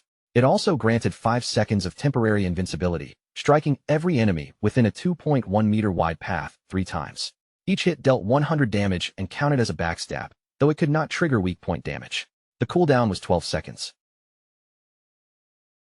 After seeing the effects, the protagonist immediately understood how practical the ability was. It was a strong area attack, and the temporary invincibility made it even more valuable in dangerous fights. He learned the skill right away. Then, seeing that he still had evolution points left, he decided to strengthen one of his most important abilities, Greedy Hand. The system immediately consumed 8 evolution points, and Greedy Hand was upgraded from Jade rank all the way to Diamond rank. With that upgrade, the effects of Greedy Hand improved dramatically. The chance of gaining extra loot from defeated monsters rose from 160% to 220%, while the chance of upgrading that loot by 1 level increased from 20% to 40%. Thinking through the new effect, the protagonist realized that from now on, every enemy he killed would give him 2 extra pieces of loot, making each victory 3 times more rewarding than before. Not wanting his remaining evolution points to sit unused, he then upgraded Instant Shadow Slash 3 times in a row. The system took 3 more evolution points, leaving him with only 1 point remaining. Instant Shadow Slash rapidly evolved, rising from silver rank to gold rank before finally reaching platinum rank. Its attack range expanded from 15 meters to 21 meters, giving him much greater reach in battle. The invisibility effect now lasted 7 seconds, giving him more time to stay protected after using the skill. The number of slashes increased from 3 to 5, and the attack now struck all enemies within a wider 3.1 meter path. Its cooldown was also slightly reduced, dropping from 12 seconds to 10.43 seconds, making it more efficient while still requiring careful timing. Even better, each strike now dealt 200 damage, doubling its original power. Every single slash still counted as a backstab, which meant it could trigger the backstab skill effect, even though it could not hit weak points. After looking over the upgraded details, the protagonist understood that while the cooldown had not been reduced by much, the longer invisibility alone could become a huge advantage in real combat. He then looked through the rest of the loot scattered around him. Most of it was not very useful to him, but one item still stood out from the pile, a silver-tier warrior skill book called Battle Roar. He knew that selling Battle Roar would bring him more tradable lifespan. But just as he finished sorting through the loot, he suddenly noticed movement nearby. He turned around and saw 3 massive creatures crawling toward him, their huge bodies closing in with an ugly, threatening presence. Without needing a second look, he recognized them as level 4 limb crawlers, grotesque and dangerous monsters. But instead of feeling afraid, his eyes sharpened with interest. These creatures had arrived at the perfect time for him to test his newly upgraded skill. Without any hesitation, he activated Instant Shadow Slash. In the next instant, his body blurred forward like a streak of darkness. A rapid series of slashes tore through the air, cutting into the limb crawlers with terrifying speed and precision. The limb crawlers were ripped apart before they even had a chance to react. As the dust and broken remains settled, a system notification appeared, confirming that the monsters had been defeated. The system recorded his victory and rewarded him with 80 experience points, along with an additional 5 days of tradable lifespan. Standing in the aftermath of the attack, The protagonist was surrounded by a dark and intimidating aura. He remained calm as he looked over the results, quietly realizing that his ability to kill enemies had improved by a large margin. He quickly began thinking through his battle strategy. If he combined Poison Dart with Instant Shadow Slash, he might be able to end many fights before his enemies even had a real chance to respond. Then he checked his tradable lifespan and saw that he currently had 618 days. However, to bring his game skills and equipment into the real world, he needed at least 900 days, which was about 2.5 years. With that goal in mind, he planned his next move. First, he would sell all the valuable items in his inventory. If things went smoothly, he might reach the required lifespan much sooner. And once he reached level 10, he would finally be able to connect the virtual world with reality. The scene then shifted to the protagonist heading back toward the starter town. Thanks to his latent image skill, his figure stayed hidden as he moved along quietly. While moving in silence, he suddenly heard voices nearby. A man was congratulating a woman for reaching level 3, while also reminding her of a promise they had made. Watching from the shadows, he quickly recognized the two people as Zhang Lizzie and Lao Mao. From their conversation, it became clear that they had struck a deal before. Lao Mao had agreed to help Zhang Lizzie reach level 3, so Lao Mao wore a smug expression as he mocked Qin Feng for being foolish enough to reject Zhang Lizzie's offer. In his eyes, turning down that kind of money was simply stupid, and he casually said they could discuss the deal further once they met in the real world. What neither of them realized was that Qin Feng was already moving silently between them, completely hidden in plain sight. Lao Mao had no idea Qin Feng was right there beside him, and he continued looking down on the value of lifespan inside the game. To him, there was nothing worth worrying about. As long as he kept playing, he believed he could gather tradable lifespan just as easily as earning ordinary game currency. From Lao Mao's point of view, the smartest path was obvious. He could turn his progress in the game into real money outside of it, and that made him feel like he had discovered a brilliant shortcut before everyone else. Back in the starter town, Qin Feng stood before the teleportation gate. As he slowly stretched out his hand toward it, bright blue energy began to surge across the gate's surface, lighting up the area in front of him. The blue light grew more intense, and a system window soon appeared before Qin Feng. It congratulated him for activating the teleportation formation in Shell Town and rewarded him with 1 reputation point. The system also explained that he could use the teleportation gate once per day for free, but if he wanted to use it more than that, he would have to pay with tradable lifespan. But for now, the gate had almost no practical use. None of the other teleportation gates in the game had been activated yet, so there was nowhere for this one to connect to. Qin Feng understood the teleportation system very well. It worked both ways, which meant activating only one side was meaningless. For the formation to truly function, another player in a different starter town had to reach level 5 and activate their own gate too. He remembered clearly that in his previous life, Song Fei had been in Firefly Town. To make sure he stayed one step ahead, Qin Feng set up an altar that would alert him the moment the Firefly Town gate became active. He was not simply waiting around. He was preparing in advance. The instant that gate opened, he would be ready to face Song Fei. As he moved deeper through the city, his real objective was to reach level 10 and enter the god's abandoned realm. Only there could he finally activate his authority, and only after that would the true trial of the godforsaken game begin. A short while later, Qin Feng opened his shop again. Almost immediately, a system announcement spread to the nearby players, informing them that he was selling equipment and skills for only 10 seconds. It was first come, first served, and the reaction was instant. Players rushed toward him in excitement, shouting that the expert had finally appeared again. Some players shouted that they had been waiting specifically for this moment, saving up tradable lifespan just so they could buy from him. One person proudly said he had already saved 150 days, while another remembered that the last time Qin Feng opened a stall, he sold an icicle spell that helped Gray, the buyer, climb all the way to second place on the rankings. Then another player spotted something that made his eyes light up. It was a silver tier skill book called Battle Roar, and it was a warrior-only ability. Without hesitating for even a second, he decided to buy it. A system notification appeared right after, confirming that the Battle Roar skill book had been sold for a massive 300 days of tradable lifespan. The surrounding players were stunned by the price. One of them could not help but ask whether a single skill book was really worth that much. Another player immediately brushed off his doubt, explaining that Battle Roar could greatly improve a warrior's farming efficiency. With that kind of skill, earning back 300 days of tradable lifespan would take less than 2 days, which made the purchase extremely worthwhile. Once the crowd understood how valuable Qin Feng's items were, the atmosphere became even more frantic. The remaining players surged forward, desperate to grab anything they could before the stall emptied out. In only a few seconds, every item was completely sold out. Qin Feng looked at his system window and checked the result of the sale. In just 1 minute, he had earned 650 days of tradable lifespan, bringing his total up to 2,174 days. Even so, he was far from satisfied. To bring his attributes, skills, and equipment into the real world, he would need far more lifespan than this. Meanwhile, some unlucky players complained that they had not even gotten a chance to buy anything. They quickly asked whether he would set up shop here again, and Feng calmly confirmed that he would. Just then, a female player suddenly called out to him from the crowd. She said she had a treasure in her possession and asked whether he was interested in making a deal. Feng turned his head toward the voice, and the moment he saw her, he recognized her. She was one of Wang Ming's teammates from earlier. The system quickly identified the item she had brought out. It was a space ring with 12 inventory slots, and even more importantly, it would not take up Feng's backpack space or any of his equipment slots. Feng was briefly surprised by what he saw. He knew exactly how valuable a space ring was. This kind of storage item was rare because it provided extra carrying capacity without occupying a normal ring slot or taking space inside a backpack. Since players could only carry up to 3 storage backpacks, an item like this was incredibly precious. Feng knew that space rings could technically drop from any monster, but the drop rate was absurdly low. For this girl, with her profit-related profession, to obtain one so early in the game was almost unbelievable. Her luck was truly frightening. Without wasting time, Feng asked her for the price, already calculating its true value in his mind. In his past life, a 12-slot space ring like this had once sold for an astonishing 3,600 days of tradable lifespan. But instead of asking for lifespan, the girl gave him an offer he had not expected. She did not want his tradable lifespan at all.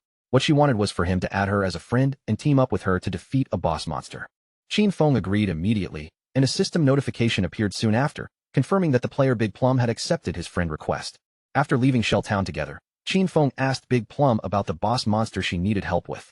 Big Plum explained that it was a gold-tier boss, but because she had seen it from too far away, she had not managed to catch its name. All she knew was that it was located on an old, worn-out boat deep in the swamp. Feng's eyes narrowed slightly in surprise. A worn-out boat in the swamp, and a gold-tier boss on top of it. Could it be the Golden Ghost ship? He knew that the Golden Ghost ship was a rare special boss that could appear at almost any level.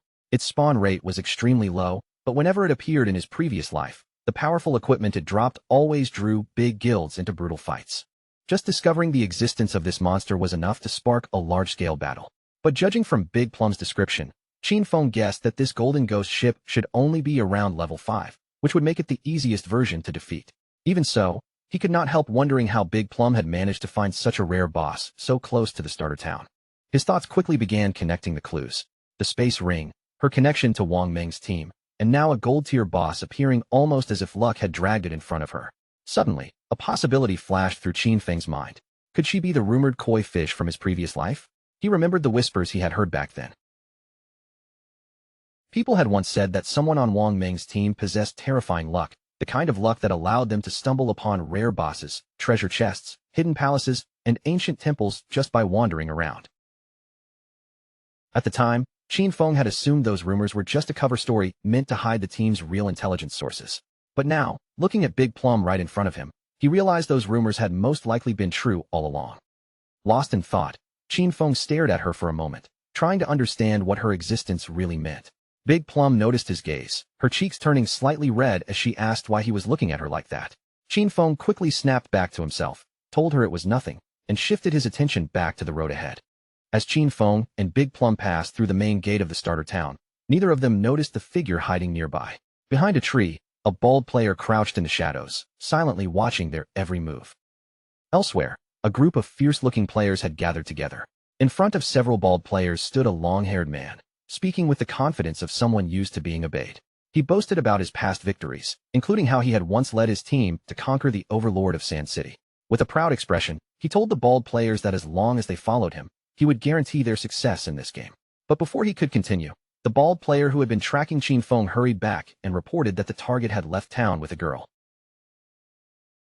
Their boss immediately broke into a smirk. Hearing that Feng had left with a girl, he laughed and assumed Feng was just another young man easily distracted by a pretty face. Without wasting another second, he gathered his men and ordered them to move out. It was time for them to make their move. Meanwhile, outside the town, Feng and Big Plum continued along the road while discussing the conditions for his help. Qin Feng made it clear that if the boss dropped equipment or skill books Big Plum could use, those items would belong to her. Everything else, however, would go to him. Big Plum thought it over, then asked what Wang Ming and the other party members would receive from this arrangement.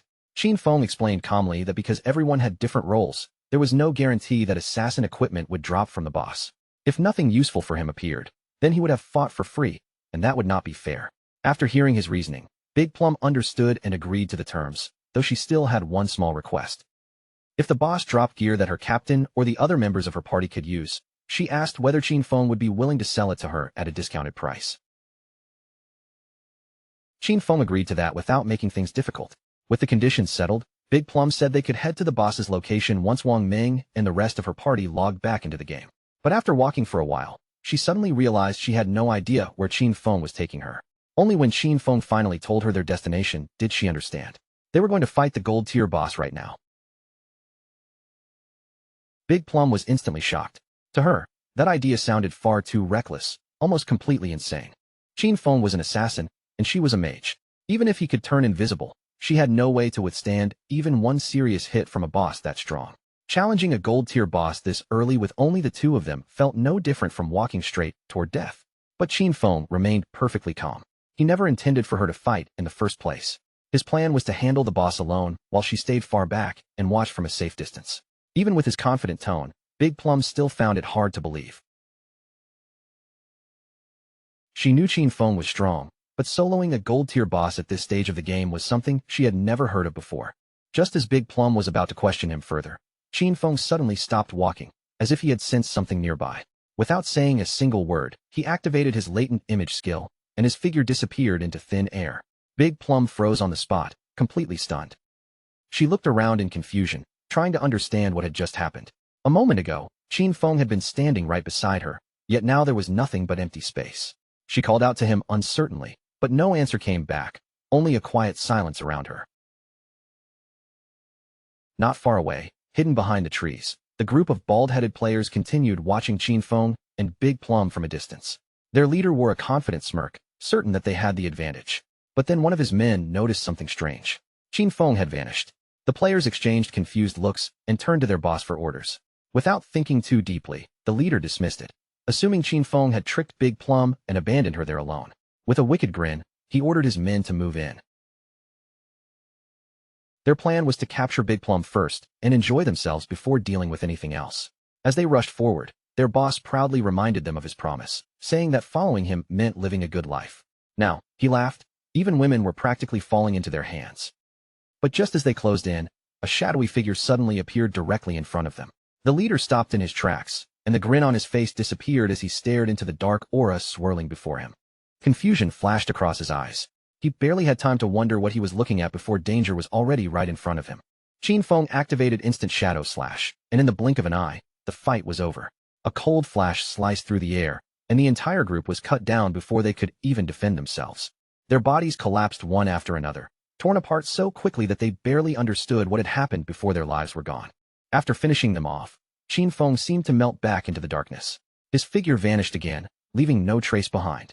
A system notification appeared, confirming the result of his attack. 5 players had been killed, and Qin Feng earned 12 days of tradable lifespan from them. Qin Feng glanced briefly at the fallen bodies, but he did not waste much attention on them. Their loot was practically worthless, barely even worth picking through. In Qin Feng's eyes, cutting them down had been no different from wiping out a couple of weak, low-level monsters. They were not worth his time, his anger, or even a second glance. A moment later, Qin Feng silently reappeared beside Big Plum as if nothing had happened at all. His expression remained calm and indifferent, while Big Plum, completely unaware of the brief slaughter that had just taken place, immediately asked why he had suddenly vanished. Qin Feng only shrugged and said a few people had been following them, so he sent them back to town. Big Plum seemed to accept that answer at first, but after a beat, curiosity took over and she started pressing him with more questions. She even joked that she thought he had slipped away to relieve himself, then started imagining how convenient his invisibility must be. With that skill, she said, he could handle something embarrassing without anyone seeing him at all. Qin Feng's face immediately darkened, clearly not amused by the strange direction of the conversation. He cut her off and told her to stay focused and hurry up, because their real target was still the gold-tier boss monster. At that same time, back in Shell Town, the ground suddenly began to glow, and a bright light spread across the summoning area.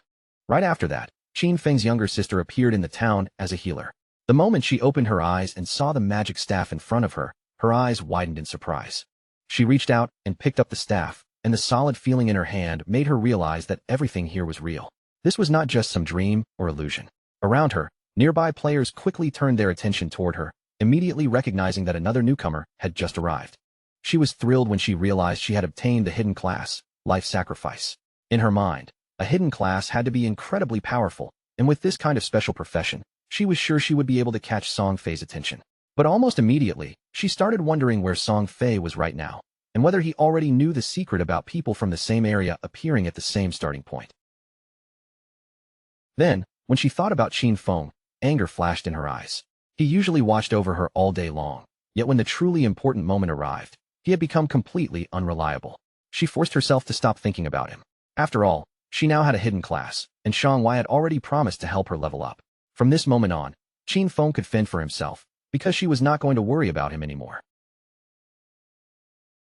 Her attention then landed on the leaderboard, and the moment her face immediately filled with frustration. Shang Wei was only level 3, yet he had still dared to act like he was some powerful expert. Now she understood that Shadow was the real top player. If she could stay close to someone like him, she would definitely level up much faster than she could with Shang Wei.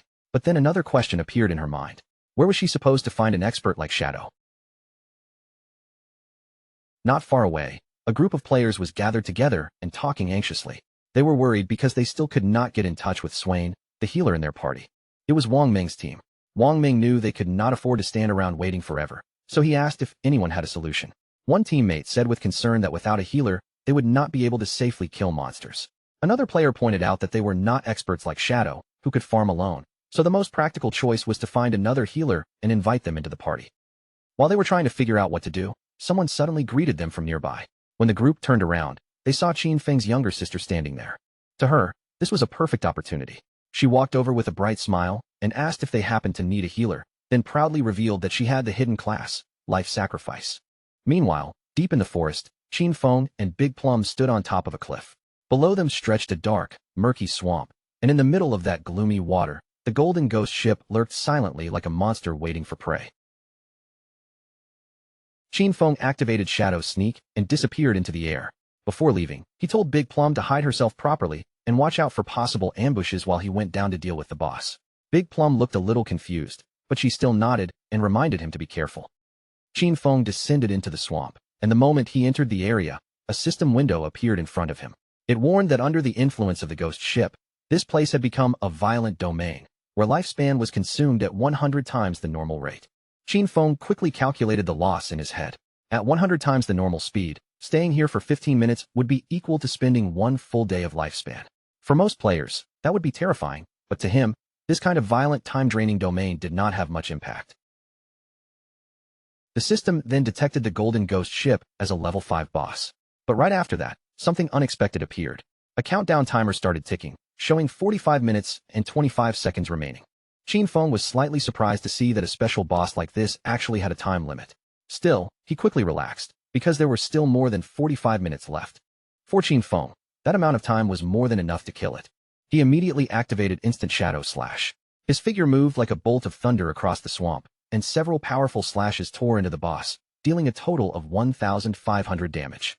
While the boss was still trying to understand what had just struck it, Qin Feng canceled Shadow Sneak and launched a Venom Dart without hesitation. The dart flew straight toward the ship's bell and struck it directly, triggering both critical hit and stealth break strike at the same time. As the poison began dealing continuous damage, Qin Feng quickly pulled back and widened the distance between himself and the boss. The Golden Ghost ship was difficult to handle for several reasons. First, most players did not know where its true weakness was. They usually assumed the weak point had to be its skeletal body or the ship itself. But in reality, the real weak point was the ghost fire bell hanging at the tip of the ship. The moment that weakness was attacked, the boss became enraged. Its power spread through the swamp, and it began controlling the surrounding water. The Golden Ghost ship then prepared a massive area attack, forcing towering pillars of water to burst up from the swamp one after another. Qin Feng dodged through the attacks while steadily moving closer to the boss. Those water pillars dealt abnormal damage, and even early-stage warriors wearing full silver armor would barely be able to survive a single hit. Qin Feng was glad his shadow class gave him such high agility. Without that speed, dodging these attacks would have been almost impossible. At that moment, pale hands suddenly pushed up from beneath the swamp's surface. Rotting zombies known as decaying water ghosts began crawling out of the mud and water. Qin Feng remembered this pattern clearly. Once the boss's area attack ended, it would summon 12 decaying water ghosts, and every one of them had silver tier combat ability. Because Qin Feng was still under the effect of Shadow Sneak, the ghosts could not sense his presence, even though he was standing right among them. The 12 decaying water ghosts were ready to attack viciously, and most ordinary parties would already be thrown into panic at this stage. Worse still, the Golden Ghost ship would summon one more decaying water ghost every 3 minutes. If a team could not kill them fast enough, their numbers would keep growing until the entire party was wiped out. But Qin Feng had been invisible from the very beginning, so none of them could lock onto him. All he needed now was to find the perfect angle. The moment he found it, Qin Feng activated Instant Shadow Slash again. His body flashed through the group at terrifying speed, and the slashes tore through the decaying water ghosts all at once. While Qin Feng was cutting down the monsters below, Big Plum remained on the cliff above, watching everything unfold from a distance. Her body trembled, and her face flushed as she realized just how terrifying the #1 expert Shadow truly was. To her, Qin Feng was far too powerful. He appeared and disappeared without leaving a trace, and in the blink of an eye, he had already taken more than half of the boss's health without giving it any real chance to fight back. But then, to her surprise, Qin Feng suddenly contacted her through chat. He called her Little Black and calmly told her that he was going to die soon, leaving Big Plum completely shocked. With a confident expression, Qin Feng told her there was nothing to worry about. All she had to do was wait for him to revive. Big Plum instantly panicked. She had thought Qin Feng had the advantage, so hearing him say he was going to die made no sense at all. On top of that, she could not help asking who Little Black was supposed to be. Qin Feng calmly asked if that was not her name. She immediately corrected him, saying her nickname was Big Plum, not Little Black, which sounded more like a dog's name. At that moment, someone stomped hard against the ground nearby. It was the man Qin Feng had killed earlier, and this time, he had brought his entire team with him. His face was twisted with anger as he cursed himself for being careless before. Back in his glory days, he had claimed to defeat legends one after another, yet now he felt like he had been humiliated by a mere little girl. One of his men rushed over with good news. He had found the girl on the cliff, and he reported that Shadow, that bastard, was challenging the boss alone at the bottom. Hearing this, the leader's confidence surged. This time, he had brought his full team, so he believed they had a real chance to kill Qin Feng. Down in the swamp, the Golden Ghost ship was furious, and the ship's bell began shining with an eerie light. Qin Feng had already pushed the fight into its 4th stage, which was also the most troublesome and dangerous part of the battle. The boss lifted its, or high, stirring the swamp into violent waves. Once its health dropped to half, it unleashed its massive skill, Soul Surge. The waves spread rapidly across the swamp, rolling outward with terrifying force. From the cliff, Big Plum's eyes widened in fear as she watched the attack sweep toward Qin Feng. Soul Surge instantly disabled Qin Feng's invisibility skill, and at the same time, something began rising beneath his feet. In the very next second, a giant pillar of water erupted upward and trapped his body inside it. The impact struck him brutally, dealing 1,059 points of damage. A system prompt appeared immediately, confirming Qin Feng's death. Because of that death, Qin Feng lost 326 years of non-tradable lifespan and 1,087 days of tradable lifespan. Up on the cliff, the leader saw Qin Feng fall and looked extremely pleased. In his eyes, Qin Feng had become arrogant just because people kept calling him an expert. To him, Qin Feng was nothing but a fool for thinking he could challenge a gold-tier boss alone. When the leader and his men saw Qin Feng's dropped lifespan glowing on the ground, their eyes lit up with greed. They rushed toward it like madmen, never imagining that Shadow was this rich. A light orb that large had to contain at least 100 days of lifespan. Since the boss was already low on health, they decided to kill it themselves while also grabbing Qin Feng's dropped lifespan at the same time. But the moment the group took another step forward, their surroundings suddenly changed. Instead of landing near the loot, they found themselves appearing high in the air, completely thrown off by the strange shift. The leader's face twisted in confusion, unable to understand what had just happened. In the next instant, he and all of his men were forcibly teleported back to Shell Town, their plan collapsing before they could even touch the battlefield. The group was furious and frustrated, still unable to figure out why that boss was so terrifying. They could not understand how Shadow had managed to attack it until its health was already down to half. Some of them were especially enraged because the moment they stepped into the swamp, the boss had instantly killed them with a water pillar. And as if that was not bad enough, the entire swamp was also crawling with smaller monsters. To them, this boss was simply impossible to fight. The leader clenched his teeth, refusing to accept such a humiliating result. They had already suffered heavy losses, but instead of backing down, he barked an order for his men to follow him again. He was determined to go back and try one more time. At the same time, someone suddenly jumped back into the swamp. It was Qin Feng, who had already returned to the battlefield. But when he saw so many lifespan orbs scattered across the ground, even he felt a little puzzled. Through the chat, Qin Feng told Big Plum that he had already returned, then asked why there were so many lifespan light orbs lying around. Big Plum was surprised by how quickly he had come back, but she quickly explained that the lifespan belonged to a group of players who had rushed loudly at the boss, only to be wiped out by the water pillar almost immediately. Qin Feng could not help but smile when he realized those people had completely overestimated themselves. But the sight also reminded him of his previous life, when he had suffered quite a bit because of the Golden Ghost ship as well. The boss was still roaming through the swamp, and Qin Feng watched it carefully. He knew that the Golden Ghost ship would only use its immobilization skill once, so the rest of its remaining health would be much easier to deal with. However, once its health fell below half and it took damage, there was a fixed chance it would disappear and reappear far away, which was exactly what made it so difficult for ordinary players to kill. Without wasting another second, Qin Feng launched a poison dart straight toward the boss, and the dart struck the ship's bell with perfect accuracy.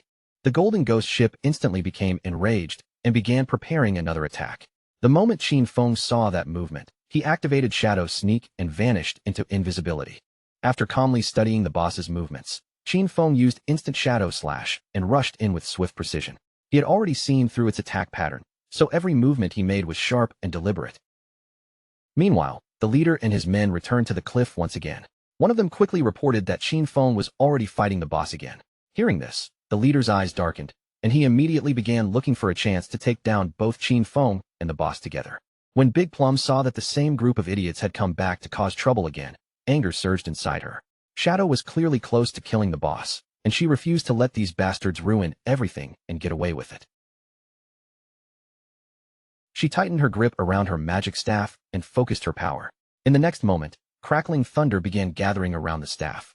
A bolt of lightning shot out from the magic staff and crashed down onto the men below. The strike scorched their bodies instantly, leaving the others around them staring in shock. The leader, now furious, shouted out and demanded to know who had attacked him. One of his men quickly raised a trembling finger and pointed toward Big Plum, telling him that she was the one responsible. The leader grabbed his axe from the ground, his face twisted with rage, and ordered his men to kill her. The moment Big Plum saw them turning toward her, fear filled her eyes. She immediately turned and ran, shouting for help as fast as she could. Behind her, the leader and his men charged after her, cursing loudly and swearing that they would kill her. Not far from that area, a man hiding behind a tree quietly watched the chase unfold from the shadows. And he was not alone. Another man was hiding behind him as well. When they noticed Big Plum and the group of pursuers getting closer, both of them quickly ducked back behind the tree and concealed themselves again. Back in the swamp, Qin Feng pulled some distance away from the boss, his eyes locked firmly on its movements. He could tell at a glance that the Golden Ghost ship was already close to death. Still, everything had gone about the way he expected. Even though the Golden Ghost ship was only a level 5 boss, fighting it alone was still extremely troublesome. His damage was not high enough to end the battle quickly, so the fight had dragged on longer than he wanted, which naturally attracted more people to watch. When Qin Feng noticed movement on the cliff, he immediately realized those were the same players who had just died and returned. He also spotted another group waiting near the swamp, clearly planning to let him finish killing the boss first before attacking him and stealing the loot. At that moment, the poison finally began taking full effect on the boss. Its eyes started glowing, and not long after, its entire body began fading away. The system announced that the gold-grade Golden Ghost ship had been defeated. Qin Feng received 480 experience points as a reward, and his level rose all the way to level 8. Along with that, he gained 7 evolution points and 216 days of tradable lifespan. Right after that, Qin Feng activated Shadow Sneak again and disappeared from sight. Their dream of stealing the spoils had been a nice one, but unfortunately for them, they had miscalculated. A global system announcement rang out across the entire game, declaring that the Shelltown player Shadow had become the first person on the server to kill a gold-grade boss. As a reward, he received 3 reputation points. That announcement immediately drew the attention of every player in the area, and countless eyes turned toward the news in disbelief. No one knew exactly who Shadow was, or how he had become so powerful. Some players were shocked, while others were furious, insisting that the first person to kill a gold-grade boss should have come from Han City instead. In Shelltown, Wang Meng stared at the system notification in confusion. It had not been long since Shadow had been fighting a bronze boss alone, yet after such a short time, he had already solo killed a gold boss. Wang Ming could not understand why the gap between Shadow and everyone else was so enormous. At the same time, Qin Feng's younger sister stared at the announcement with determination shining in her eyes. Now she was certain that Shadow was the strongest player. If Shadow helped her level up, then she would definitely have a much better chance of seeing Brother Song Fei. After the boss's body disappeared, glowing lifespan and scattered loot were left behind on the ground. The boss of the group hiding behind the tree could not hold back a grin when he saw how much loot had dropped. With a wicked look in his eyes, he realized that Shadow had gone invisible without collecting anything, which meant Shadow must be cautious of them. He immediately ordered Guang to use his skill and locate Shadow. They planned to kill Qin Feng and take the gold boss's loot for themselves. Guang nodded, raised his bow, and activated a skill called Phantom Horned Eagle. He released an arrow toward the swamp, and as it flew through the air, it transformed into the ghostly shape of an eagle. The spectral eagle soared over the swamp before suddenly exploding. Countless ghostly feathers scattered down from above, drifting across the entire area. Qin Feng observed them carefully from the shadows. He had not expected this hunter to learn an anti-invisibility skill so early. No wonder these people were so confident about killing him and stealing the loot. But unfortunately for them, Qin Feng's assassin class gave his invisibility an extra level. Guang's skill was only level 1, so it was not strong enough to break through his shadow sneak. Guang, feeling completely confident, turned back to his boss and reported that Shadow must have run away after seeing how many of them there were. The boss and his men began moving toward the loot. He decided their first priority was to guard it, so he warned everyone not to be careless and to stay ready for battle at any moment. The ownership protection on the boss's loot would last for 5 minutes. Once that time ended, the loot would become theirs. Proud smiles spread across their faces before they could even react, Qin Feng moved like thunder. His attacks flashed through the group in an instant, cutting them all down before they had any chance to fight back. Once the area finally became quiet again, Qin Feng turned his attention toward the loot. But then a thought suddenly crossed his mind. Where had Big Plum gone? He decided to put that question aside for the moment and look for her afterward. Right now, he had enough evolution points to upgrade Greedy Hand again. So before collecting the loot, Qin Feng chose to upgrade the skill first, making sure he would squeeze the greatest possible value out of the boss rewards. Greedy Hand rose from diamond quality to epic quality. It could still be used on monster corpses, but now its chance of obtaining extra loot increased from 220% to 300%. Even better, any extra loot gained through the skill now had a 100% chance of being upgraded by 1 tier. Qin Feng then began collecting the loot, determined to make full use of that guaranteed upgrade effect. He gathered the glowing drops together, making sure not to waste even the smallest bit of value. As Greedy Hand activated and began absorbing the loot, a satisfied smile slowly appeared on Qin Feng's face. A bright light rose from the forest, and after Greedy Hand finished working, Qin Feng obtained 21 evolution points, 648 days of tradable lifespan, and 2 special items known as Ghost Fire Bells. Qin Feng's eyes widened slightly in surprise when he saw that he had actually obtained 2 Ghost Fire Bells at once. The Ghost Fire Bell was a special item. After equipping it, Qin Feng would not lose lifespan when he died, though the effect had a cooldown of 1,560 seconds. It also came with 2 skills, 1 passive and 1 active. The passive skill, Soul Absorption, increased the amount of lifespan dropped by monsters he killed by 20%, and owning 2 Ghost Fire Bells would double that effect. The active skill, Soul Shock, allowed him to shake the bell and immobilize every enemy within a 100-meter radius for 3 seconds, with a cooldown of 512 seconds. The Ghost Fire Bell was not considered equipment, but a special item, so it did not take up any equipment slots. Even better, 2 Ghost Fire Bells only occupied a single inventory slot, making them extremely convenient to carry. But while Qin Feng was still focused on the new items, Big Plum suddenly contacted him through chat and begged him to come save her. Qin Feng immediately became alert, his expression turning serious as he asked where she was. Qin Feng's heart tightened as he tried to figure out where Little Black had been taken. All he could hear through the voice chat was her panicked screaming, her voice shaking as she begged those people not to come any closer. Little Black was trembling with fear because the leader and his men had already forced her into a corner. They sneered at her, praising her stubborn resistance, but then coldly reminded her that she had nowhere left to run. They told her to come over quietly, promising in a disgusting tone that they would make her feel so good she would practically ascend to heaven. Her fingers curled tightly into a fist, but when she glanced behind her, her heart sank. There was nothing there except the edge of the cliff. Even so, her eyes hardened, because no matter what happened, she was not going to let these bastards be the ones to kill her.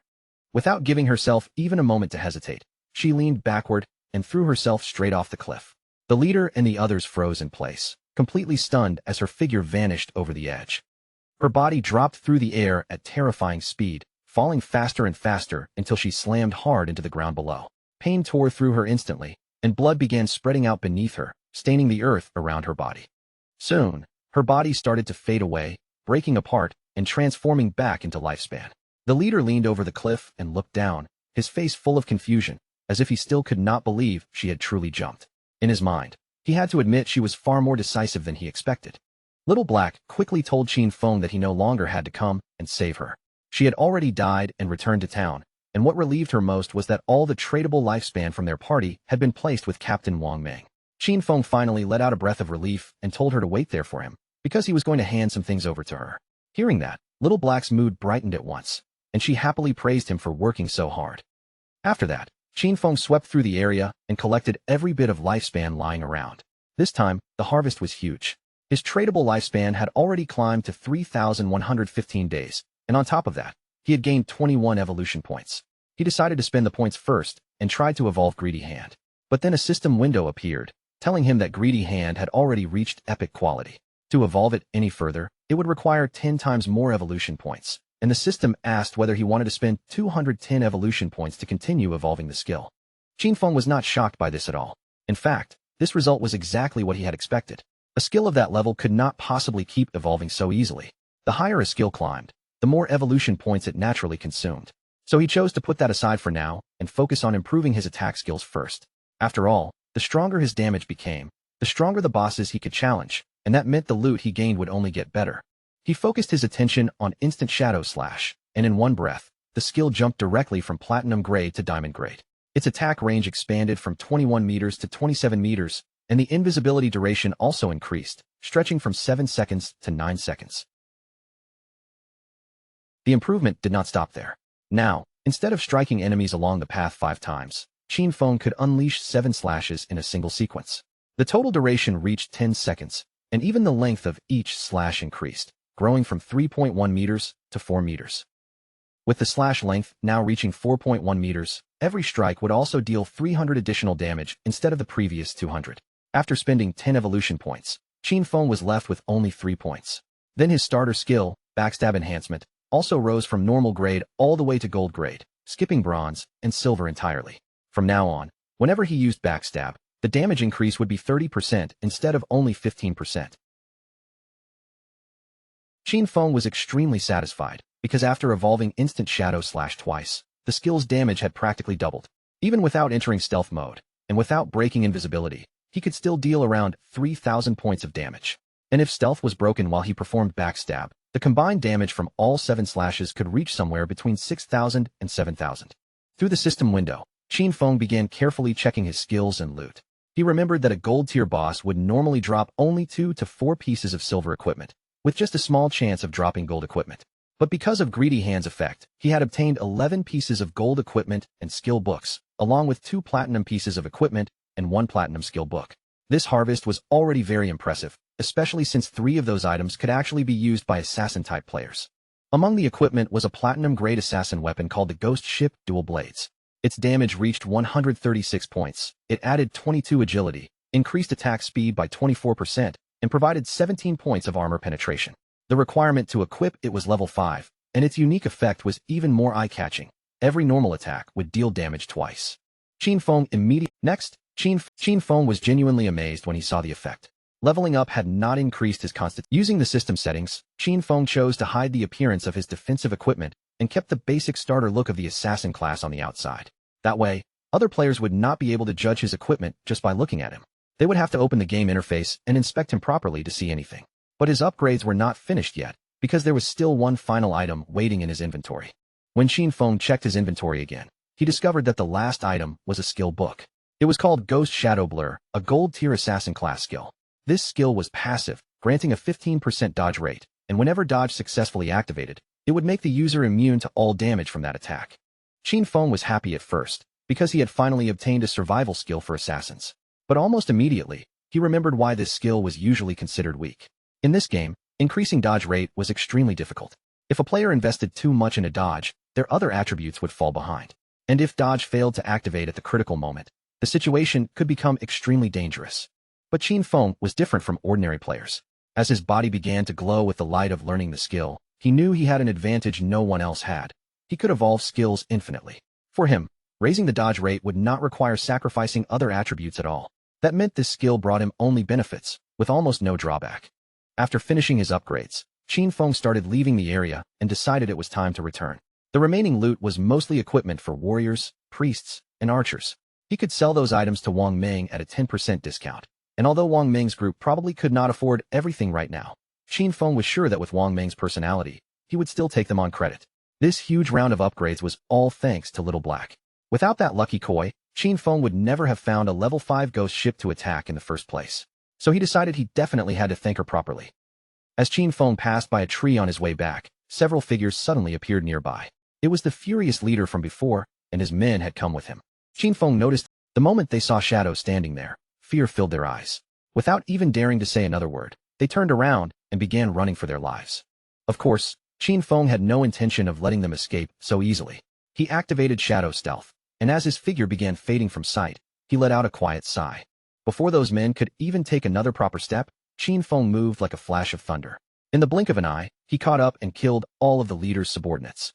When the leader saw his men fall one after another, panic completely took over. He turned and ran with every bit of strength he had, but Qin Feng was never going to give him that chance. Qin Feng suddenly appeared right in front of him and released his invisibility. The leader nearly crashed into him face first, and his eyes were already wet with fear. Trembling, he admitted that he had been wrong and swore he would never do it again. He begged Qin Feng to spare him, saying that he had less than 1 year of lifespan left. Qin Feng looked at him coldly and asked whether he had ever thought about his own fate before attacking other people. Qin Feng showed no mercy. He struck the leader with a poison dart, and as the man collapsed and twisted in pain behind him, Qin Feng simply turned his back and walked away. Because Qin Feng had killed too many players, he gained a layer of a status called Killer. Right now, he was only at the first layer of the Killer status, but if he died, he would lose 75% of his current lifespan. Even so, Qin Feng remained calm. He still had the Ghostfire Bell, and if he accidentally died once, that item would protect him from losing any lifespan. After leaving the area, Qin Feng finally returned to Shell Town. The moment he entered, countless eyes immediately turned toward him. The players around him began whispering among themselves. After all, Qin Feng had just killed a gold-tier boss, and that news alone was enough to leave everyone stunned. But when some people saw that he did not appear to be wearing any impressive equipment, they began suspecting that he must have exploited some kind of bug to defeat the boss. As Qin Feng continued walking through the town, a man suddenly stepped forward and politely asked him to wait. Qin Feng turned back with a curious look. The man smiled and held up a skill book, explaining that they had mistakenly bought an assassin skill book earlier. He asked Qin Feng to accept it, saying they could simply treat everything that happened between them as if it had never happened. The system quickly identified the skill book. It was a common tier skill called Impale, a single target attack. When it hit, it added 20 attack points and stunned the enemy for 2 seconds. Its cooldown was 22 seconds. Qin Feng accepted the skill book, and his eyes widened slightly in surprise. This was actually a control skill. After taking the book, Qin Feng did not say much more and simply continued on his way. The man and his group also turned and left in another direction. One of the men was furious and complained to Zian Shao that they had been killed by Qin Feng. In his eyes, handing over a skill book like that was far too cowardly. Another man nodded along, saying that no one had ever dared to treat them this way before. Then another one suggested using all of their personal connections to gather people. If everyone contributed, even one mouthful of spit from each person would be enough to drown Qin Feng, so there was no reason for them to fear him. With a serious look, Zian Shao pointed out that Shadow was growing far too quickly and leveling up completely on his own, which meant he must be hiding some huge secret. He wanted to find Qin Feng in real life and kidnap him. That way, they would not only uncover his secret, but might even be able to turn him into their slave and force him to collect lifespan for them. The man immediately praised Xiao Xiao, calling it an excellent plan. Xiao Xiao then decided to have the family send a woman to approach Qin Feng and try to draw information out of him. When he heard Shadow's voice earlier, it had sounded very unfamiliar, and he was certain Qin Feng was not part of their circle. To him, that meant Qin Feng had to be poor. So they planned to find a professional beauty, fully convinced that Qin Feng would fall right into their trap. Meanwhile, Qin Feng met up with Little Black and told her to accept the trade, because he wanted to give her a few things. The moment she heard that, excitement lit up in her eyes. But she still hurriedly corrected him, saying her name was not Little Black, it was Big Plum. Qin Feng handed her a powerful skill and a necklace. Once Big Plum equipped them and activated the skill, flames began surging from her magic staff. She was overjoyed, because with this skill and necklace together, her damage had multiplied several times over. On top of that, her mana regeneration had more than doubled.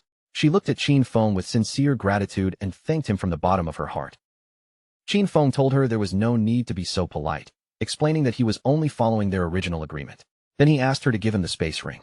Big Plum smiled, took the space ring out from her inventory, and told him he could keep it. Her cheeks turned slightly red as she continued speaking. She revealed that while she had been fleeing through the forest earlier, she had discovered an underground cave that seemed to be the entrance to some kind of ruin. Then she looked at Qin Feng and asked whether he was interested in checking it out. Qin Feng was a little surprised. First, there had been the Golden Ghost ship, and now she had somehow found the entrance to a ruin. At that moment, he truly realized how beneficial it was to be friends with this girl. Of course, the sincerity went both ways. If he had not given her 2 pieces of gold equipment, she probably would not have told him such valuable information. With the space ring in hand, Qin Feng's inventory finally expanded to 27 slots. He then asked where Wang Ming was, and said that after selling the remaining items to them, he would go take a look at the ruin entrance she mentioned. Big Plum raised her hand and explained that the captain and the others had gone to train the new priest, so they probably would not be back anytime soon. Using the map, Big Plum marked the location of the ruin entrance for Qin Feng. She explained that behind the bushes, there was a stone slab lying on the ground. While she was running away, she had moved the slab aside and hidden inside. But after walking only a few steps into the passage, she heard screams echoing from deeper within. She had been so frightened that she immediately ran back out. Otherwise, those men might never have managed to catch her.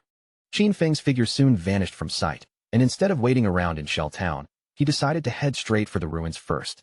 As for the trade with Wang Ming, that could wait until Wang Ming came back. Big Plum stood there for a moment, a little confused by how quickly he had made up his mind.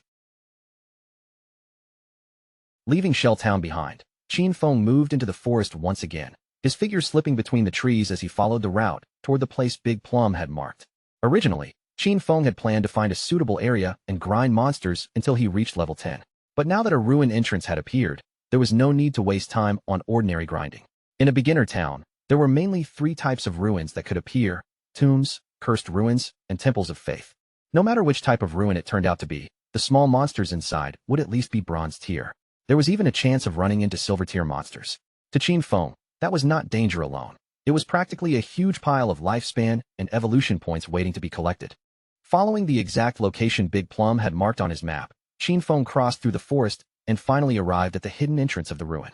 Without wasting any time, Qin Feng stepped inside. As he entered, he once again went over the different ruin types in his mind. In beginner towns, ruins were usually divided into tombs, cursed ruins, and temples of faith. Tombs were the simplest to understand. They were packed with large numbers of monsters, and clearing them all was extremely difficult. Most of the time, there would also be a golden boss waiting at the end. Cursed ruins were different. The monsters inside had all been cursed by ancient gods or evil gods. Some of them might once have been human, but after being corrupted, some lost their minds, while others became ghosts after death. As for temples, the monsters there were usually believers of ancient gods or evil gods, and the temple layouts were often twisted, complicated, and much harder to navigate. The deeper Qin Feng walked, the more ancient murals appeared along the surrounding walls. In places like this, if someone managed to pass through the final 2 sections, they would often receive a special item or even a skill book as a reward. As Qin Feng looked closely at the murals carved into the walls, he quickly realized what kind of place this was. This ruin was not a tomb or a cursed ruin. It was a temple of faith. He slowed his steps and began studying the murals more carefully, because the images felt strangely familiar. Right then, low roars echoed from deeper inside the passage. Qin Feng continued walking down the hall. At the same time, somewhere else in the forest, Wang Ming and his party were in the middle of fighting a monster. Wang Ming stood at the front with his shield raised, bracing himself as he blocked the monster's attacks head-on. But the monster suddenly lunged forward with frightening speed. Before Wang Ming could fully react, its sharp claw ripped toward him, striking him hard enough to send his whole body flying through the air and dealing terrifying damage in an instant. Seeing their captain badly injured, the party's archer immediately panicked. He shouted for the healer to heal him right away, but Qin Feng's sister froze in place, her body stiff with fear, completely unsure of what she was supposed to do. Tears welled up in her eyes as she clutched the magic staff tightly with both hands. Her voice trembled as she asked them how she was supposed to heal him. While everyone's attention was shaken, the monster leapt again and prepared to attack. Seeing the danger closing in, the party swordsman drew his sword at once and urgently ordered Qin Feng's sister to use her skill. But instead of following the order, she collapsed to her knees on the ground. The magic staff slipped from her hands, and she broke down crying, completely overwhelmed by fear. The monster attacked again without mercy, and Wang Ming's entire party was wiped out. In the next moment, all of them were eliminated and teleported back to Shell Town. When Wang Ming and his men reappeared in town, their faces were dark with anger, and the frustration around them was almost impossible to hide. Big Plum happened to be nearby and greeted them as soon as she saw them return. With a smile, she asked why they had come back so quickly, then explained that the expert Shadow still had not returned yet, so they could not buy the equipment for the time being. The archer, still furious, immediately pointed at Qin Xiaoyu and snapped that he had never seen anyone as stupid as her. In his eyes, she did not know how to dodge monster attacks, and she did not even know how to use her own skills. Qin Xiaoyu's eyes turned red, and she began crying, completely lost and not knowing what to do. Big Plum quickly stepped in front of Qin Xiaoyu and looked at the archer in confusion. She asked why he had to be so harsh, explaining that Qin Xiaoyu was only a beginner, and since this was her first time playing the game, dying once was perfectly normal. But the archer's eyes burned with rage as he told Big Plum to move aside, saying he was going to scold Qin Xiaoyu to death. The swordsman then explained the real problem to Big Plum. They had not died just once. In less than an hour, they had already died 3 separate times. The moment Big Plum heard that, her eyes widened in genuine surprise. Then Big Plum smiled and proudly showed off the necklace Qin Feng had given her.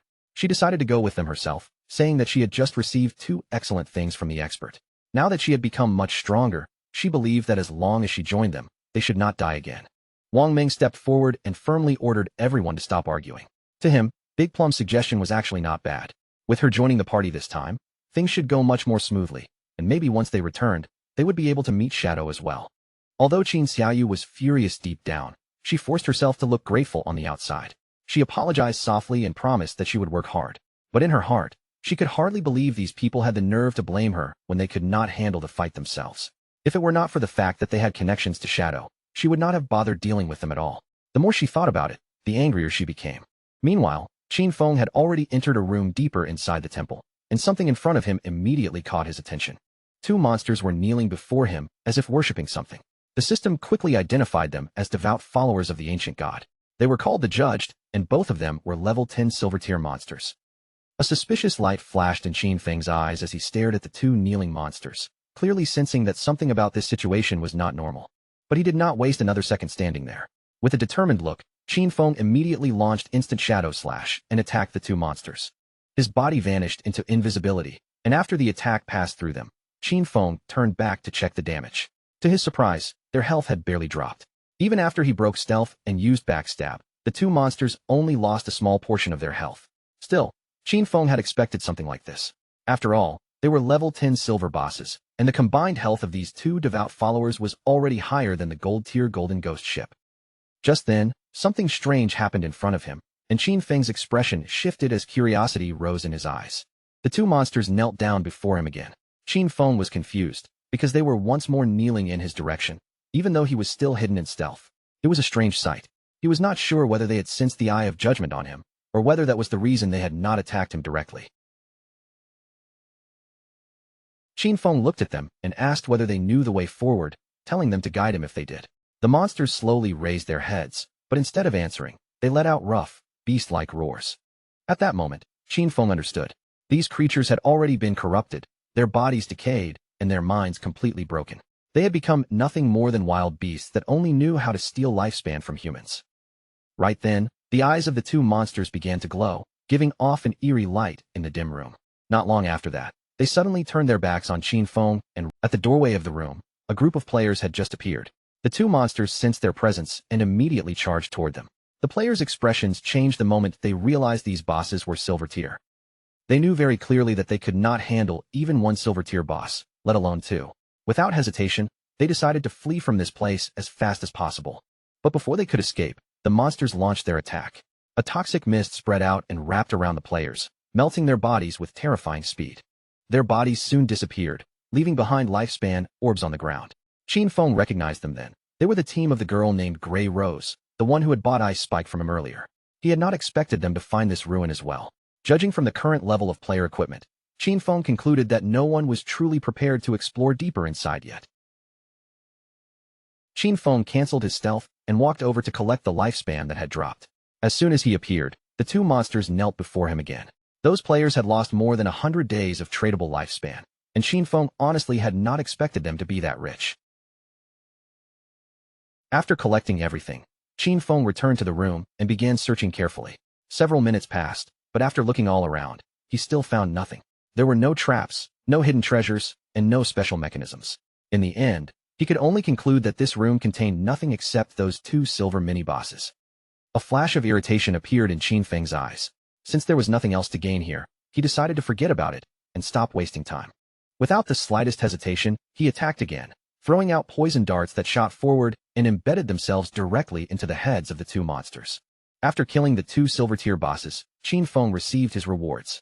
He gained 4,000 experience points, rose to level 9, obtained 4 evolution points, and collected 188 days of tradable lifespan. Then Xinfeng activated Greedy Hand. As the skill took effect, the bodies of the two monsters began to disappear, breaking down as the rewards were drawn out. Xinfeng's mood instantly lifted, because epic tier Greedy Hand was simply outrageous. From those two monsters alone, he obtained 32 evolution points, 1,504 days of tradable lifespan for gold tier items and 10 silver tier items. He stretched out his hand, and a pendant appeared before him. The moment Xinfeng saw it clearly, he became pleased, because this was actually a gold tier item meant for assassins. The item was called the Pendant of the Faithful, an assassin class accessory. It granted 15 agility points and 20% cooldown reduction. Its unique effect was even more special. It could summon a silver tier devout follower to fight for the user, though the cooldown was extremely long at 6,000 seconds. Xinfeng clenched his fist, clearly satisfied with the necklace's stats. That 20% cooldown reduction was very useful. It would reduce the cooldown of his stealth skill from 22 seconds to 19 seconds. Poison darts would drop from 4.35 seconds to 3.75 seconds, and instant shadow slash would go from 10 seconds down to 8 seconds. With this, grinding would become much more efficient. Since his other equipment all required the user to be above level 8, no one else could use this pendant yet, so Xinfeng decided to keep it for now and sell it later. Just as Xinfeng was about to leave the room, the ground beneath him suddenly began to shake and shift. Xinfeng paused for a moment, his curiosity rising as he turned back toward the movement behind him. Right then, a small stone pillar slowly pushed up from the ground. The moment Xinfeng saw it, his eyes lit up with excitement. It seemed that after he had cleared out all the monsters in the room, the hidden mechanism here had finally been triggered. Xinfeng stepped closer and carefully examined the pillar from top to bottom. After looking over its shape and the strange markings on it, he quickly realized that this was indeed a hidden mechanism. Not long after Xinfeng studied it, the pillar mechanism suddenly activated on its own. With a faint rumble, a platform appeared directly beneath his feet. A door hidden in the floor slowly opened, and the platform under Xinfeng began descending little by little. Only then did he realize that this was actually a lift leading even deeper underground. After the platform had dropped several meters, the opening above him began to close again, sealing off the path back up as darkness gathered overhead. Several minutes passed before the platform finally came to a stop. Judging from the depth and the time it had taken, Xinfeng felt as though he had descended at least 300 or 400 meters underground. The place before him was pitch dark and carried a gloomy, unsettling atmosphere. Xinfeng narrowed his eyes slightly, his attention completely fixed on the strange space ahead. With the knowledge he had from the past, Xinfeng quickly understood where he was. This was the hidden maze buried beneath the temple. He knew that ruins had a certain chance of containing hidden mazes like this. In his previous life, he had explored many of them, so he knew very well that places like this were packed with countless traps. But as long as there were people ahead to act as cannon fodder, exploring them was not truly dangerous. The only real problem was that it would consume a huge amount of time. With confidence in his eyes, Xinfeng took out the pendant. With his current attributes, if he accidentally triggered one of the traps himself, he would most likely die on the spot. Fortunately, he now had this item, which could summon a silver-tier devout follower to fight and scout for him. Xinfeng raised his hand and activated the power inside the pendant. In the next moment, a devout follower was summoned, and a zombie-like figure appeared on the ground before him.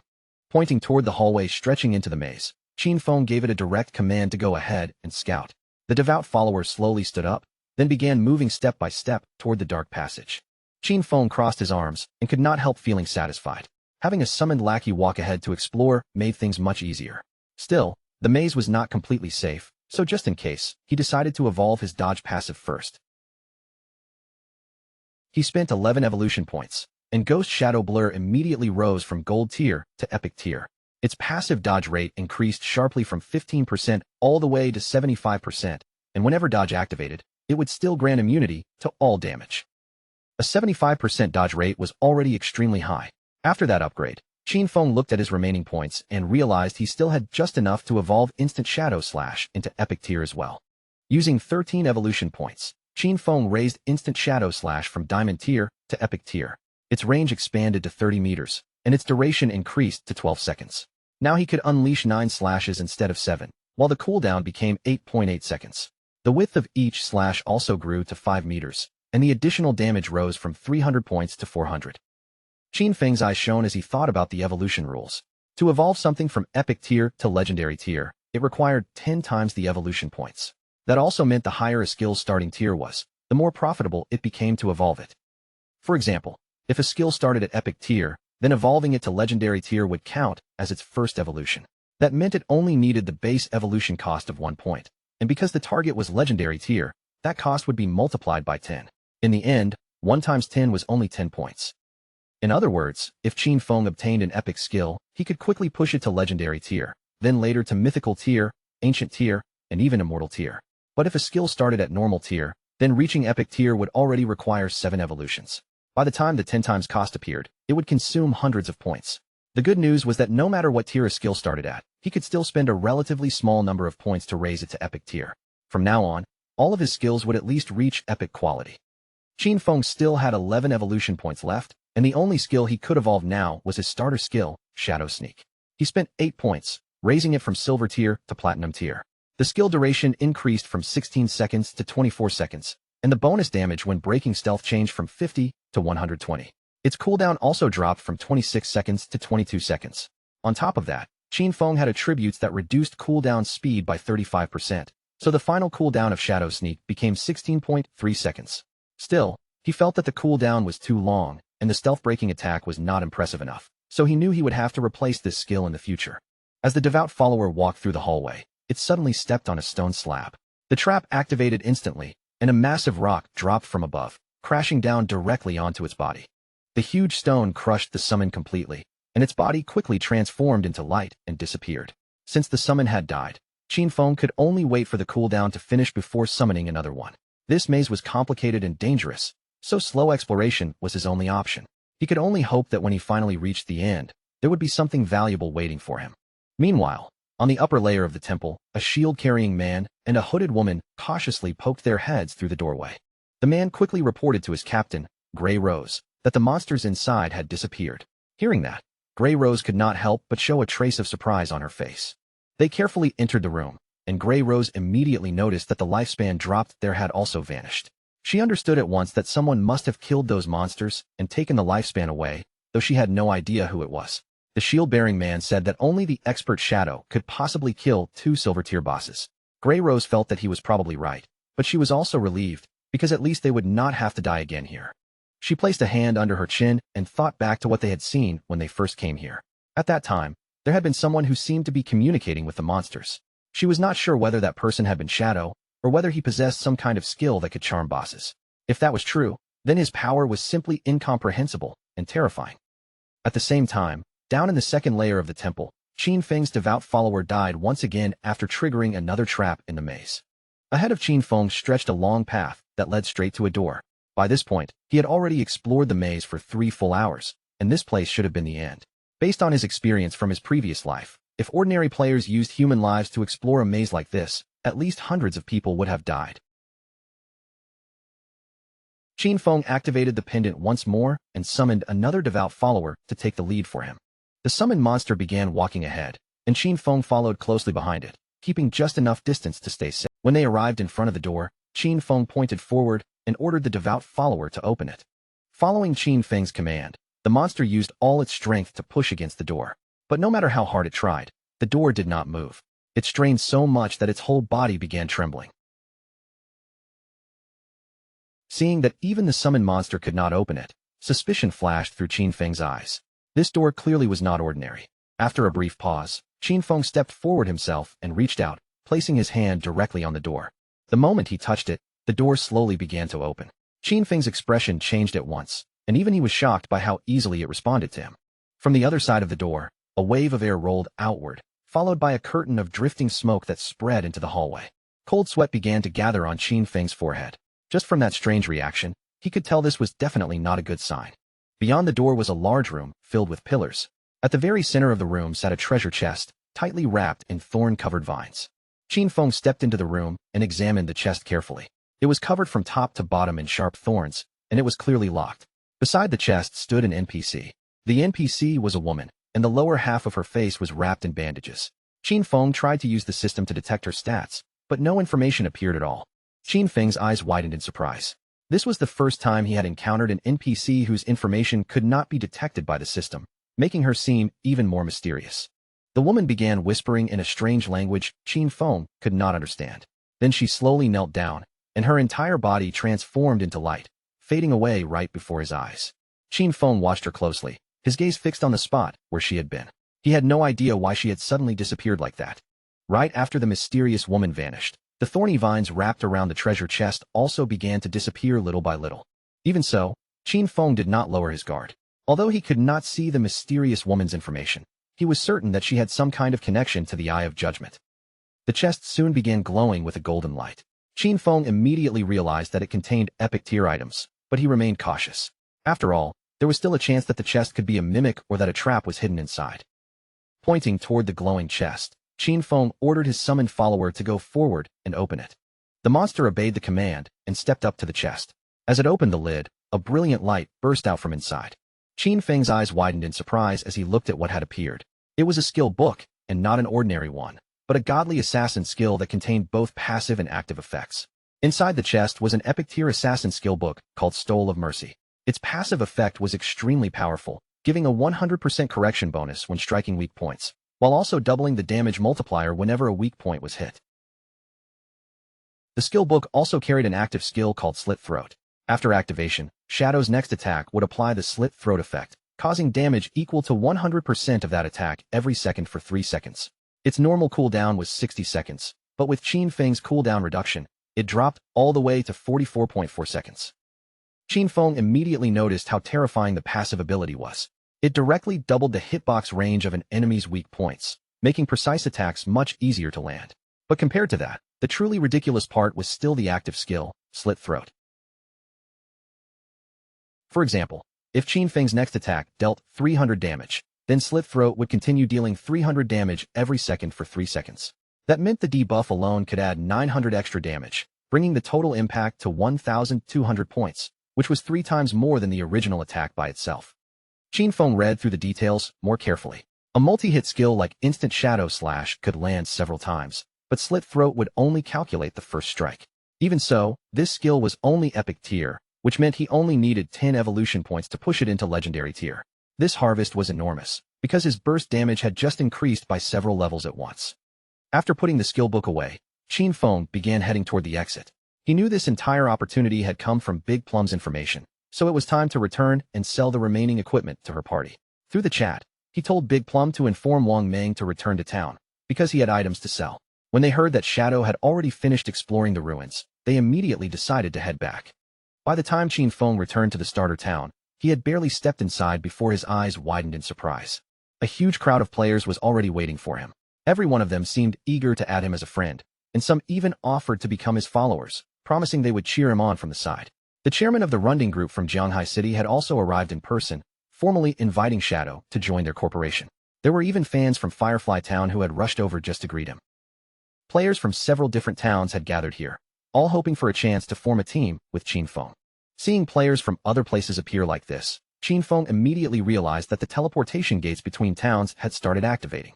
That meant he could finally head to Songfei's Firefly Town. Without wasting even another second, Qin Feng's figure vanished from where he stood, melting into the shadows without leaving a trace. Using his invisibility skill, Qin Feng quietly slipped away from the noisy crowd. Meanwhile, the players behind him started arguing among themselves, thinking Shadow had left because they had surrounded him too aggressively and annoyed him. Qin Feng soon reached Big Plum's side, and his sudden appearance immediately drew her attention. Big Plum quickly raised her hand and called out to her captain, telling him that the expert Shadow had arrived. But just as Qin Feng looked over the group, one figure immediately caught his attention. That person was none other than his own sister, Qin Xiaoyu. Qin Xiaoyu showed him a gentle, kind-looking smile, but Qin Feng's mind instantly filled with questions. He had no idea how she had managed to enter Wang Meng's team, and he knew very well that with her around, Wang Ming's whole crew could easily be dragged into disaster. Qin Feng knew he had to be extremely careful. Now that everyone was aware of Shadow's existence, he absolutely could not expose his true identity. He still had no way to use his powers in the real world, and with so many people watching him, even something as ordinary as a kitchen knife could kill him right now. Qin Xiaoyu could not help blushing as she looked at him. Just from his presence, she could tell how powerful Shadow was, and compared to him, Wang Ming's entire party seemed almost worthless. In her mind, if Shadow was willing to carry her, then she might be able to reunite with Song Fei within just a few days. Through the system trade window, Qin Feng explained to Wang Ming that this batch of equipment matched their party's classes very well. The skill books could also raise their overall combat power by a large margin. He set the starting price at 220 days of lifespan. To Wang Ming, that price was extremely high, because these items were all silver and gold tier, and their group simply could not afford them yet. Qin Feng calmly said it was not a problem, they could pay him back later. Wang Ming's expression became sincere as he thanked Qin Feng. For a moment, he genuinely did not know how he could repay Shadow for helping them this much. He told Qin Feng that if Shadow ever needed their help in the future, he only had to say one word, and they would do everything they could to assist him. The swordsman in the party immediately put on a golden helmet, his excitement impossible to hide. In his eyes, Shadow was simply incredible. He could hardly believe he was already getting gold-tier equipment this early in the game. Wang Ming also equipped his new gear and obtained a gold-tier skill, causing his DPS to triple at once. He was so moved that he nearly cried, especially because Shadow was even willing to let them buy everything on credit. To him, that meant Shadow truly trusted them. Wang Ming then checked through his inventory again, but he did not find anything meant for priests. This left Qin Xiaoyu standing there in confusion. The archer, however, was already furious, thinking she was only lucky enough to leech experience from them. Qin Xiaoyu stepped closer to Qin Feng and introduced herself as the priest of Wang Ming's party. With a soft expression, she asked whether he had any equipment that she could use. Right then, the system notified Qin Feng that a player named Little Graceful wanted to add him as a friend. Qin Xiaoyu's eyes widened in surprise as she waited for Shadow's response. Qin Feng simply stared at her with a cold gaze. Then, without saying a single word, he disappeared from sight, leaving Qin Xiaoyu frozen in shock. With a confused look on her face, Qin Xiaoyu asked where Shadow had gone. Wang Ming explained that maybe he just had not gotten any priest drops this time, and perhaps next time, he would bring something suitable for her. But the archer stated the harsh truth directly. Shadow had clearly ignored her on purpose. As for Big Plum, she only felt that Shadow was incredibly cool, appearing and disappearing like a dragon that no one could catch. As Qin Feng walked away from the group, he knew perfectly well that he currently had a gold-tier priest staff in his bag, along with a gold-tier priest skill book. But there was absolutely no reason for him to hand such precious items over to Qin Xiaoyu. As Qin Feng continued progressing, he knew he would eventually gather huge amounts of unused equipment and skill books. Selling each item one by one would waste far too much time. Wang Ming's background with the authorities was perfect for buying from him in bulk. Because of that, Qin Feng could not allow Qin Xiaoyu to damage his cooperation with the authorities. He needed to find a proper priest for Wang Ming's team as quickly as possible and replace her. A serious light flashed in Qin Feng's eyes as he thought of one person. He needed to find little Zhu as soon as possible. Gu Yishu had once been the manager of the Godslayer Guild in his previous life. She possessed a hidden priest class called White Avian Priestess, which came with a white bird capable of healing allies and applying buffs. She was the only priest Qin Feng knew who could defeat epic tier bosses alone. She had been a powerful ally in the past, and compared to her, Qin Xiaoyu was nothing but trash. Qin Feng activated the teleportation gate, remembering that little Zhu was also from Firefly Town. Just like Song Fei, she happened to be there, which made this trip even more perfect. If Qin Feng could find little Zhu, then he would place her directly into Wang Ming's team. Using the teleportation gate, Qin Feng left the starter town and traveled straight to Firefly Town. When Qin Feng arrived at Firefly Town, he immediately noticed that this place felt very different from the starter town he had just left. As he walked through the area, he overheard two players talking anxiously about hurrying back. They said the silver boss was already below half health, so they could not let someone else steal it after they had already died for it.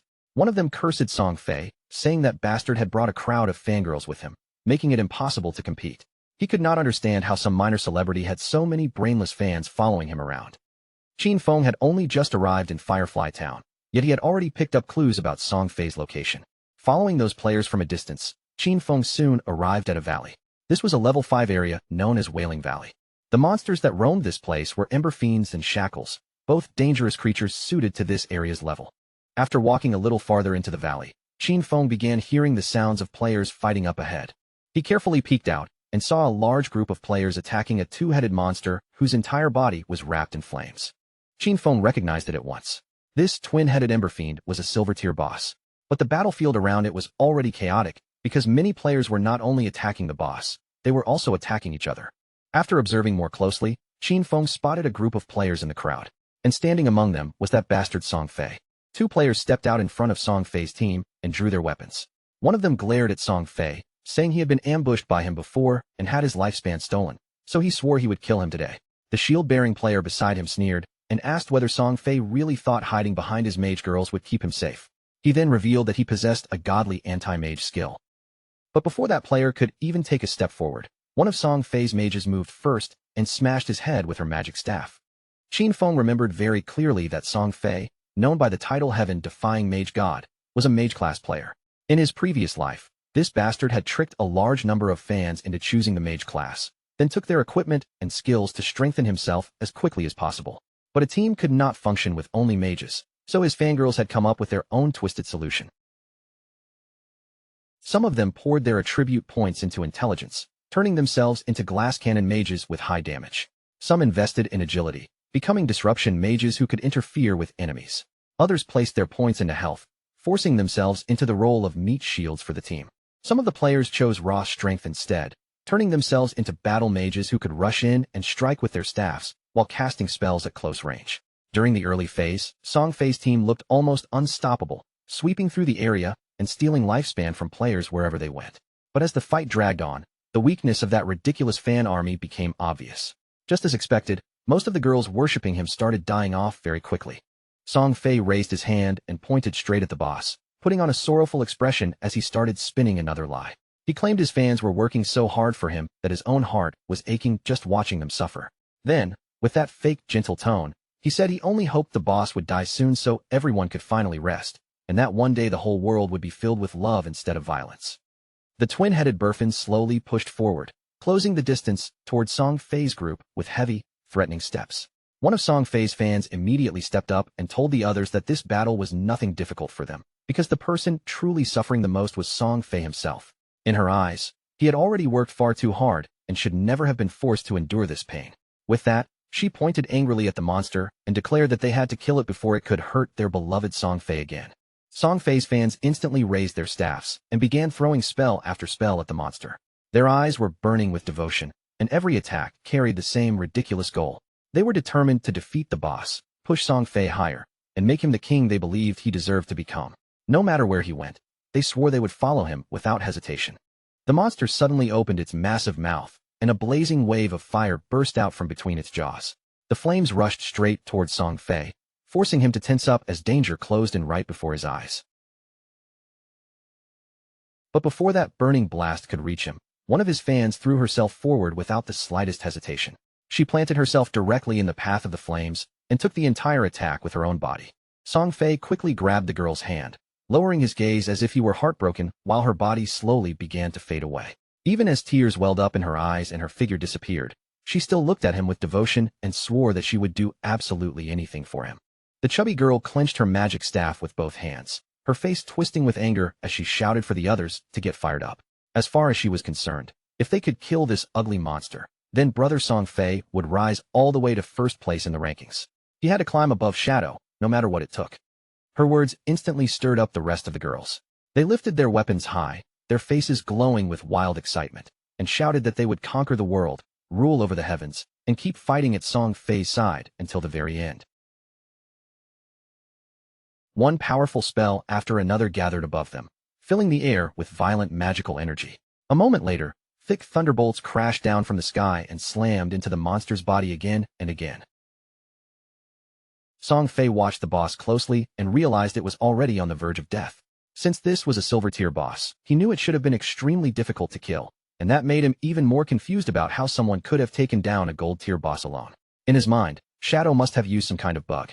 After all, Song Fei had so many fans helping him and was still only level 7, so he simply couldn't understand how Shadow had managed to level up that quickly. A satisfied smile slowly appeared on Song Fei's face. Once this silver-tier boss fell, he would finally level up to 8. And since Shadow had been stuck at level 9 for quite a while, Song Fei saw this as the perfect chance to catch up, overtake him, and become the #1 player in Godforsaken. But right at that moment, a shadow-covered hand suddenly reached out from behind and clamped tightly over Song Fei's mouth. In the next blink, Qin Feng moved. His blade flashed through the darkness, instantly cutting off Song Fei's head, and with instant shadow slash, he followed through by slicing the rest of his body into pieces. Blood spilled from Song Fei's mouth as his body collapsed, the smug confidence on his face vanishing in an instant.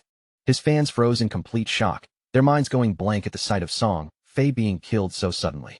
But before any of them could even take another breath, Qin Feng had already launched his next attack. He moved with the speed and force of thunder, cutting through the fans and the boss in one clean storm of slashes. Bodies were torn apart almost instantly, leaving no time for anyone to react. A system window appeared in front of him, announcing that the boss had been defeated and that he had received 150 experience points.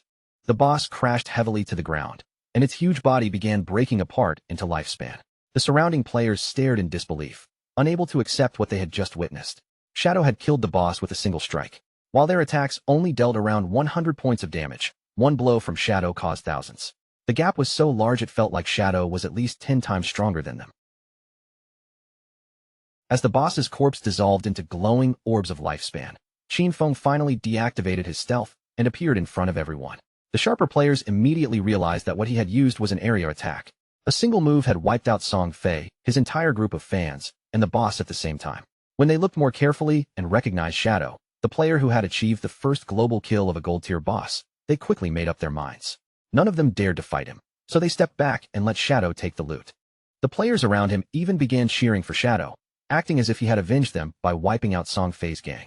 Qin Feng understood exactly what was happening. They were not truly grateful. They were simply afraid that if they acted hostile, he might attack them too. If this had been his past life, he would not have hesitated to kill them all on the spot. At the same time, Song Fei respawned back in Firefly Town. The system immediately informed him that he had been killed by Shadow, costing him 1,106 days of tradable lifespan and 18 years and 113 days of non-tradable lifespan. Song Fei's face turned pale with panic. Shadow had actually come to Firefly Town. Out of the hundreds of starter towns in Jianghai City, he couldn't believe Shadow had appeared in his town just to steal the kill. His fans soon respawned as well. The chubby girl looked completely confused when she saw that Song Fei had died too. Another girl was furious, unable to understand why Shadow would suddenly kill them. A third immediately assumed that Shadow must have wanted to steal the silver-tier boss. In their eyes, he was evil and shameless, taking advantage of Song Fei while he was distracted and launching a surprise attack. Just then, an archer walked nervously towards Song Fei. With a hesitant expression, she asked if she could join his team, then quickly revealed that she possessed a skill called Eagle Eye, which allowed her to detect invisible enemies. Song Fei's fans instantly told the girl to get lost, reminding her that Song Fei had clearly said he only wanted mages in his party. The chubby girl looked her over with disdain, believing her monster-killing efficiency was far too low and that she would only slow down Song Fei's climb in the rankings. But Song Fei slowly spread his arms with that gentle, saint-like expression he loved to wear. He said that even though she was an archer, she could still become part of his family, because in his heart, love was something that could fill every empty space. He reached out and took the woman's hand, staring at her with a kind and understanding look. Then he told her that he had already felt the strength of her emotions. It did not matter that she was an archer. He would allow her to join the team, and from this moment on, they would work hard together and continue leveling up side by side. With Song Fei standing so close and holding her hand, the archer's face turned bright red. Tears of happiness gathered in her eyes and quickly began flowing down her cheeks. An assassin also stepped forward and revealed that she could turn invisible as well. Her eyes were cold as she swore she would make Shadow pay for killing Song Fei.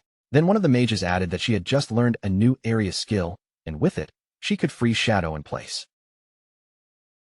Song Fei once again opened his arms wide, acting as if he were embracing the whole world. He declared that his family was filled with love, and any girl who wanted to join his team would be welcomed with open arms. The girls were instantly moved to tears. One after another, they cried with joy and swore that they would stay beside Song Fei forever, no matter what happened. To them, Shadow had no honor at all, because he had attacked their beloved Song Fei from behind like a coward. They promised that he would pay the price for what he had done. The moment they found Shadow, they would hand him over to Song Fei and let Song Fei kill him personally, so everyone would understand what happened to anyone who dared to mess with him. Not far away, two players turned their attention toward Song Fei and his growing group. They had no idea what he was planning to do next, but they did know one thing for sure.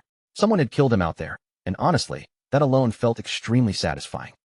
They remembered that Song Fei had always been surrounded by so many girls protecting him, so they couldn't figure out how he had still managed to get killed. But after thinking about it for a moment, the answer became obvious. It had to be Shadow. In their eyes, Shadow was truly incredible. And when they looked at all those girls crying over Song Fei, they couldn't help feeling that something was seriously wrong with their heads. A confident smile spread across Song Fei's face. With so many people watching, he believed that once he defeated Shadow, everyone would finally understand that individual strength was useless when someone fought alone. This was especially true for an assassin. In Song Fei's mind, Shadow was nothing more than a weak, soft assassin who had dared to challenge a great and noble mage like him. Meanwhile, Qin Feng calmly collected the loot with greedy hand. From the boss and the fallen players, he obtained 16 evolution points, 217 days of tradable lifespan, 6 pieces of silver tier loot, and even 1 piece of golden tier loot. Qin Feng immediately decided to evolve Graceful Liberation, spending 10 of his 19 evolution points. The skill rose from epic grade to legendary grade. Its passive effect, weak point attack correction, increased from 100% to 200%, and the weak point attack multiplier doubled as well. Its active effect also became stronger. His next attack would now trigger the throat slit effect, causing 150% attack damage per second instead of the previous 100%. The effect would last for 3 seconds, while the cooldown dropped from 30 seconds to 18.5 seconds. The increase in weak point hit correction was especially terrifying. It had risen by a full 100%, reaching 200%, which was basically equal to doubling the enemy's weak point area. If this effect continued to be amplified, then in the future, half of an enemy's body might count as a weak point. Qin Feng even suspected that under those conditions, his Shadow Slash could also trigger weak point damage. His original epic level skill had been able to evolve into legendary grade with only 10 evolution points. But once a skill reached legendary grade, evolving it again into mythical grade became far more expensive. The cost increased by 100-fold, meaning he would need 200 evolution points to push it from legendary to mythical. Following that same pattern, the epic level Greedy Hand would require 210 evolution points to evolve, and after it reached legendary grade, the next evolution would likely demand 340 points. Since Qin Feng only had 9 evolution points left, he turned his attention to Backstab Enhancement instead. He spent 8 points, raising Backstab Enhancement from Gold grade to Platinum grade, and its passive damage bonus increased from 30% to 40%. Between the Silver Tier boss and the group of players he had just wiped out, Qin Feng had gained more than 140 days of tradable lifespan in total. His mission had already been completed, so he decided there was no reason to stay any longer. It was time to return. But while Qin Feng's attention was still on his gains, a girl suddenly moved in from the side and tried to ambush him. Her intention was clear from the attack. She wanted to kill him. Shadow simply turned his gaze toward her in silence. Without showing the slightest sign of panic, he shifted his body and avoided her attack with almost no effort. The girl refused to stop and attacked again, but Qin Feng slipped away just as easily the second time. Her strike cut through empty air, failing to touch him at all. She froze in shock, staring at him in disbelief. No matter how she attacked, he seemed able to dodge everything as if he had already seen her movements before she made them. Realizing she could not hit him directly, she stopped wasting time. In the next instant, she activated stealth, and her figure vanished from sight. Just then, Song Fei's fans appeared above him at the top of the cliff, looking down from the high ground. They had surrounded him from above and shouted that they were here to avenge Song Fei. The mages raised their magic staffs, gathering spells at their tips, while the archer who had just joined the team drew her bow and aimed directly at Qin Feng. Every one of them looked furious, swearing again and again that they would make him pay for what he had done to Song Fei.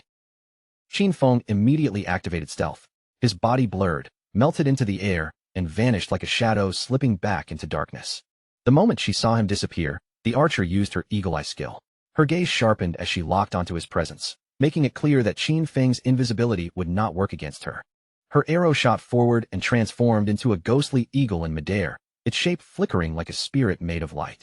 A few seconds later, it suddenly burst apart above the battlefield, and countless pale feathers scattered downward, drifting from the sky like a strange rain. Those falling feathers landed directly on the assassin from Song Fei's party. The moment they touched her body, her stealth effect collapsed, and her hidden figure was forced back into sight for everyone to see. The chubby girl clenched her fist in excitement, completely convinced that they had finally exposed Qin Feng. Without hesitation, she shouted for the others to stop holding back and ordered them to unleash their strongest skills all at once. Following her command, Song Fei's fans immediately raised their staffs and launched their most powerful attacks. A storm of magic poured down toward the exposed assassin, and when she saw the spells rushing straight at her, panic took over her face. She hurriedly tried to explain that she was not Qin Feng at all. But by then, it was already far too late. The spell slammed into her body head-on, and a huge explosion erupted where she stood, swallowing her in violent magical light. Instead of feeling even a trace of sadness, the chubby girl only became more furious.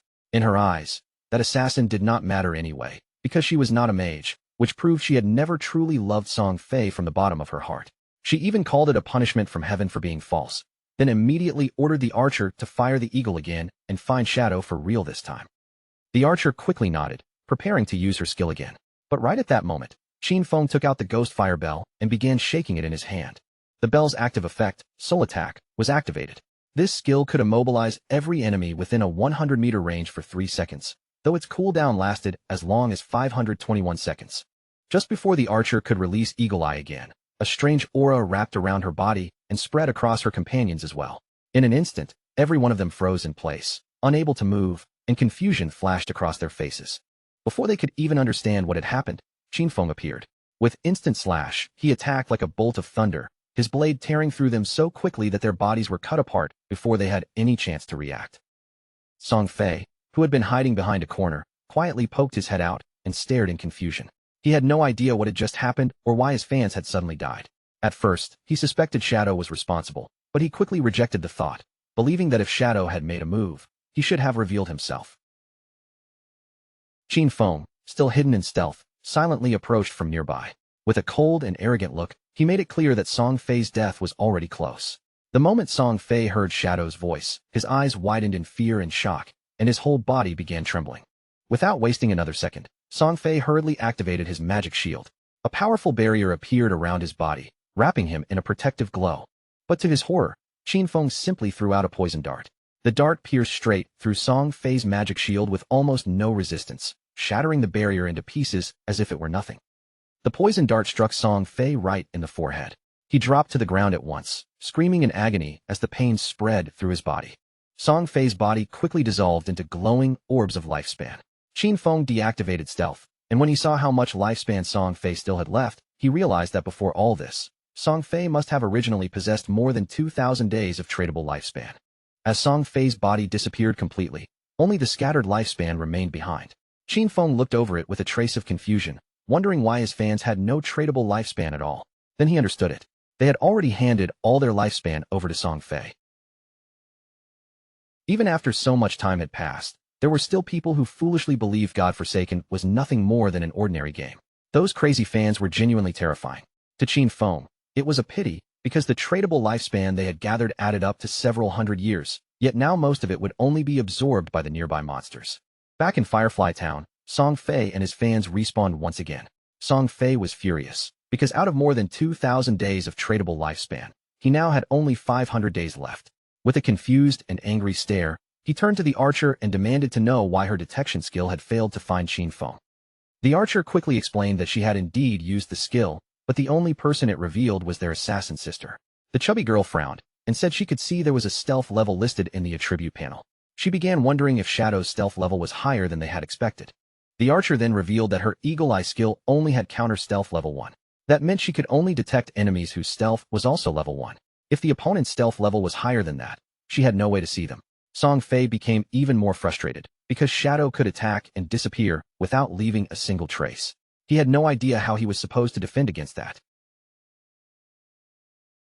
Song Fei touched his face and began thinking it over. In his mind, he had never offended Shadow, and now that Shadow had already stolen the boss kill too, there should have been no reason for him to keep coming after him. But then another thought crossed his mind. Maybe Shadow was jealous of his unmatched beauty, and that was why he might return to kill him again. Song Fei's fans immediately raised their weapons and decided that, for everyone's safety, they should go level up somewhere else. Wherever Song Fei chose to go, they swore they would follow him without question. Not long after that, Qin Feng also returned to Firefly Town. After searching around for a while, Qin Feng felt that something was strange. Song Fei and the others were already gone. He could not tell whether they had moved to another town or simply logged off. Qin Feng deactivated stealth and asked a nearby player if he knew where Song Fei and his group had gone. The moment the man saw Shadow appear in front of him, fear spread across his face, and he could barely keep himself calm. The man quickly pointed in one direction and revealed that Song Fei and his fans had gone that way. Then, almost begging, He pleaded with Shadow to kill Song Fei. But he also had one request. After killing Song Fei, he asked Qin Feng if he could spare his girlfriend, a female hunter named One Flying Treasure Cat. Qin Feng calmly advised him to find another girlfriend, immediately realizing that this girlfriend was the hunter who could detect invisibility. Qin Feng activated stealth again, and his figure disappeared from sight. Behind him, the man kept begging, saying he had worked extremely hard just to get that girlfriend. Although Qin Feng now knew the direction Song Fei's group had taken, he still had no idea where they were actually heading. Searching blindly would waste far too much time. As the man cupped his hands near his mouth and kept calling for Shadow, Qin Feng realized that finding Gu Yishu would make everything much easier. At that very moment, a woman happened to pass by his side.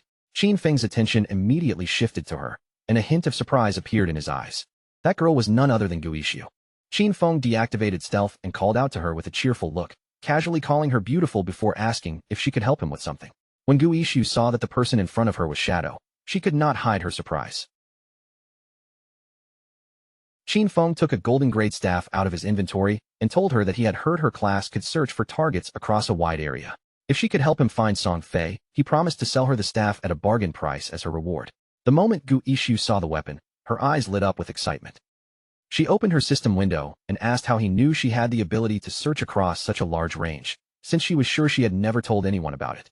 Qin Feng did not answer directly. He simply asked whether she wanted this golden grade weapon. Gu Yishu immediately admitted that she did, though she was not sure if she could actually afford it. Qin Feng looked at her with a confused expression and asked if she really did not even have 500 days of tradable lifespan. He revealed that the staff's original price should have been at least 700 or 800 days. After checking her system window, Gu Yishu realized that she actually had 700 days available to buy it. Hearing that, Qin Feng made the deal with her and handed over the staff. A system window appeared soon after, confirming that the transaction had been completed successfully. Gu Yishu took the staff into her hands and stared at it with such excitement that she actually started drooling. Qin Feng gave her cheek a light tap, snapping her out of her daze and stopping her from drooling all over the place. Then he urged her to hurry up and get started. Hearing him speak so close to her, Gu Yishu blushed slightly, then nodded with a happy smile. Holding the new staff, Gu Yishu began using her power and focused her mind. Even though this was the first time she had met Shadow, he gave her a strangely familiar feeling. Her owl circled around her in the air, and she asked whether Shadow was not afraid that she would simply take the weapon and leave without helping him. Qin Feng remained calm, and simply asked her if she did not hate Song Fei. When Gu Yishu heard him say that, her eyes widened in surprise. She wondered if Shadow might be someone she knew in real life, but his voice did not sound familiar. Qin Feng only smiled and told her she could guess for herself. Gu Yishu raised her hand, and the owl immediately flew upward.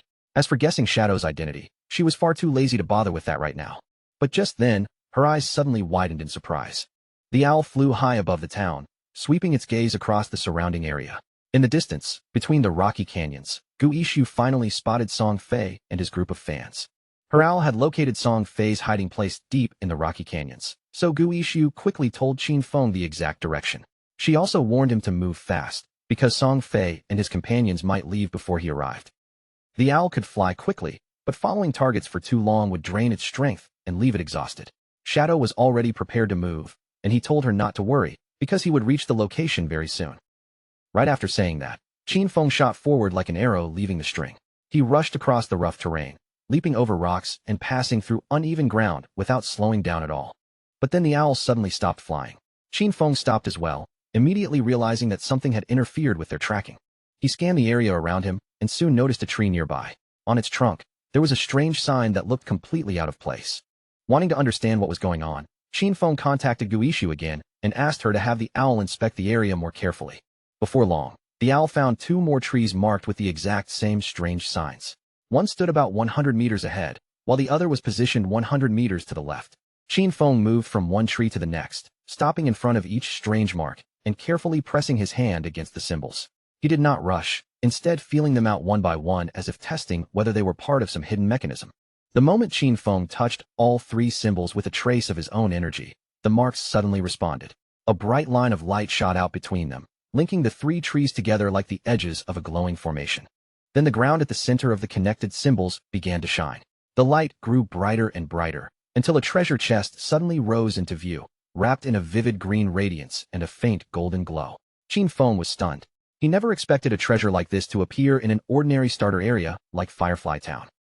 Even Qin Feng could barely believe what he was seeing. Treasures left behind by ancient gods were unbelievably rare, and they could appear in almost any location. Some of them brought terrifying monsters, some released entire waves of beasts, and some, like this one, contained priceless rewards. Gu Ishu, watching everything through her owl, was just as shocked. A green chest like this could be worth 1,000 days of lifespan, or more than 10 million in real-world money. Qin Feng could not help admiring Gu Ishu's sharp instincts for noticing something this valuable. Back in Qin Feng's previous life, 1 year of lifespan had only been worth around 10,000 at the very beginning. But by the second day, that value had already exploded, rising all the way to 50,000. Gu Ishu was still fascinated by what had just happened, so she quickly began memorizing the strange symbols, clearly planning to keep them in mind for later. A clever light flickered in Gu Ishu's eyes. With her tracking abilities, there was no telling how many hidden secrets like this she might be able to uncover in the future. Qin Feng stepped forward and opened the chest. Inside was a skill book wrapped in a dark, ominous aura, named Curse of the Blossoms. It was a powerful emerald-grade ability. Once activated, it could make cursed flowers grow from the body of a defeated enemy, draining that enemy's tradable lifespan all the way down to 0. The skill had no cooldown, but it came with one harsh condition. It had to be used within 15 seconds after the target died. Qin Feng immediately remembered how terrifying this spell had been in his previous life. With it, every enemy he defeated could be turned into an even greater advantage. If he managed to kill Song Fei again and guard the body for just a short while, then this time, he could take everything from him. A sinister smile slowly curled across Qin Feng's face. Song Fei would not simply lose this time. He would be drained completely, down to the last bit of tradable lifespan. With that thought in mind, Qin Feng hurried straight toward his target, while far away, things were already moving in another canyon. Deep inside a distant canyon, Song Fei's most devoted fans were busy surrounding another boss and attacking it with everything they had. Spell after spell slammed into the monster, while Song Fei safely stayed behind them, waiting for the perfect moment to step in and take the final blow. Song Fei looked completely confident, even a little smug. He was certain that Qin Feng would never bother chasing him all the way out here. After all, Qin Feng had already killed a silver-tier boss and humiliated him twice. In Song Fei's mind, that should have been more than enough, and the matter should have ended there. Unfortunately for him, he was completely wrong. Just as the boss was about to fall, the heavier girl among Song Fei's fans suddenly noticed another group of players nearby. That group was also fighting a different boss of their own. Song Fei smoothly slipped into his usual act and started manipulating his fans again. He told them that the other group must be supporters of a rival idol, deliberately trying to steal the spotlight and make him look bad. The moment his fans heard that, their faces twisted with anger. In their eyes, no one had the right to outshine their precious Song Fei. Without thinking twice, the girls charged straight toward the other group. The team nearby saw them approaching and mistakenly thought they had come to help, so they welcomed them with open arms. But before the other side could even finish greeting them, the heavier girl lifted her staff and slammed it down with brutal force, knocking out their leader in a single hit. The rest of the team froze in shock as Song Fei's fans suddenly turned on them.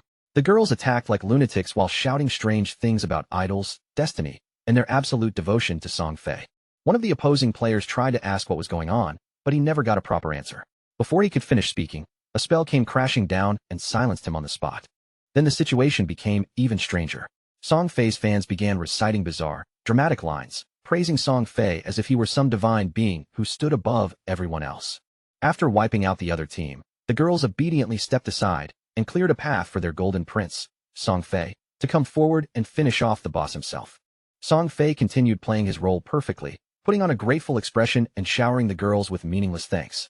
He even spun another ridiculous story, claiming he had almost been caught in a dangerous ambush and calling the girls heroes for saving him. His words immediately made the girls blush and giggle. They were completely trapped in the fantasy he had created for them, happily believing every fake compliment he gave. But that moment of celebration was the end of it. At the same time, Shadow had already appeared at the edge of the canyon. Song Fei suddenly felt something was wrong. A cold chill crept down his back, and his confident expression stiffened for a brief instant. But by the time Song Fei finally turned around to look, it was already far too late. Qin Feng's sword flashed through the air like a stroke of judgment, cutting forward with terrifying speed in a single instant. Song Fei's head was severed in one clean motion, and his body collapsed heavily to the ground before he could even understand what had happened. This time, however, Shadow did not simply kill him and walk away. He crouched beside Song Fei's fallen body and activated Curse of the Blossoms. The fangirls stood frozen in place, their faces full of shock. None of them could understand the terrifying thing happening right in front of their eyes. Soon after, Song Fei reappeared at the portal in Firefly Town, both confused and irritated. He still could not understand why Shadow kept targeting him again and again, and in his twisted way of thinking, he decided the reason had to be jealousy. Maybe Shadow was jealous of all the attention Song Fei received from his fangirls.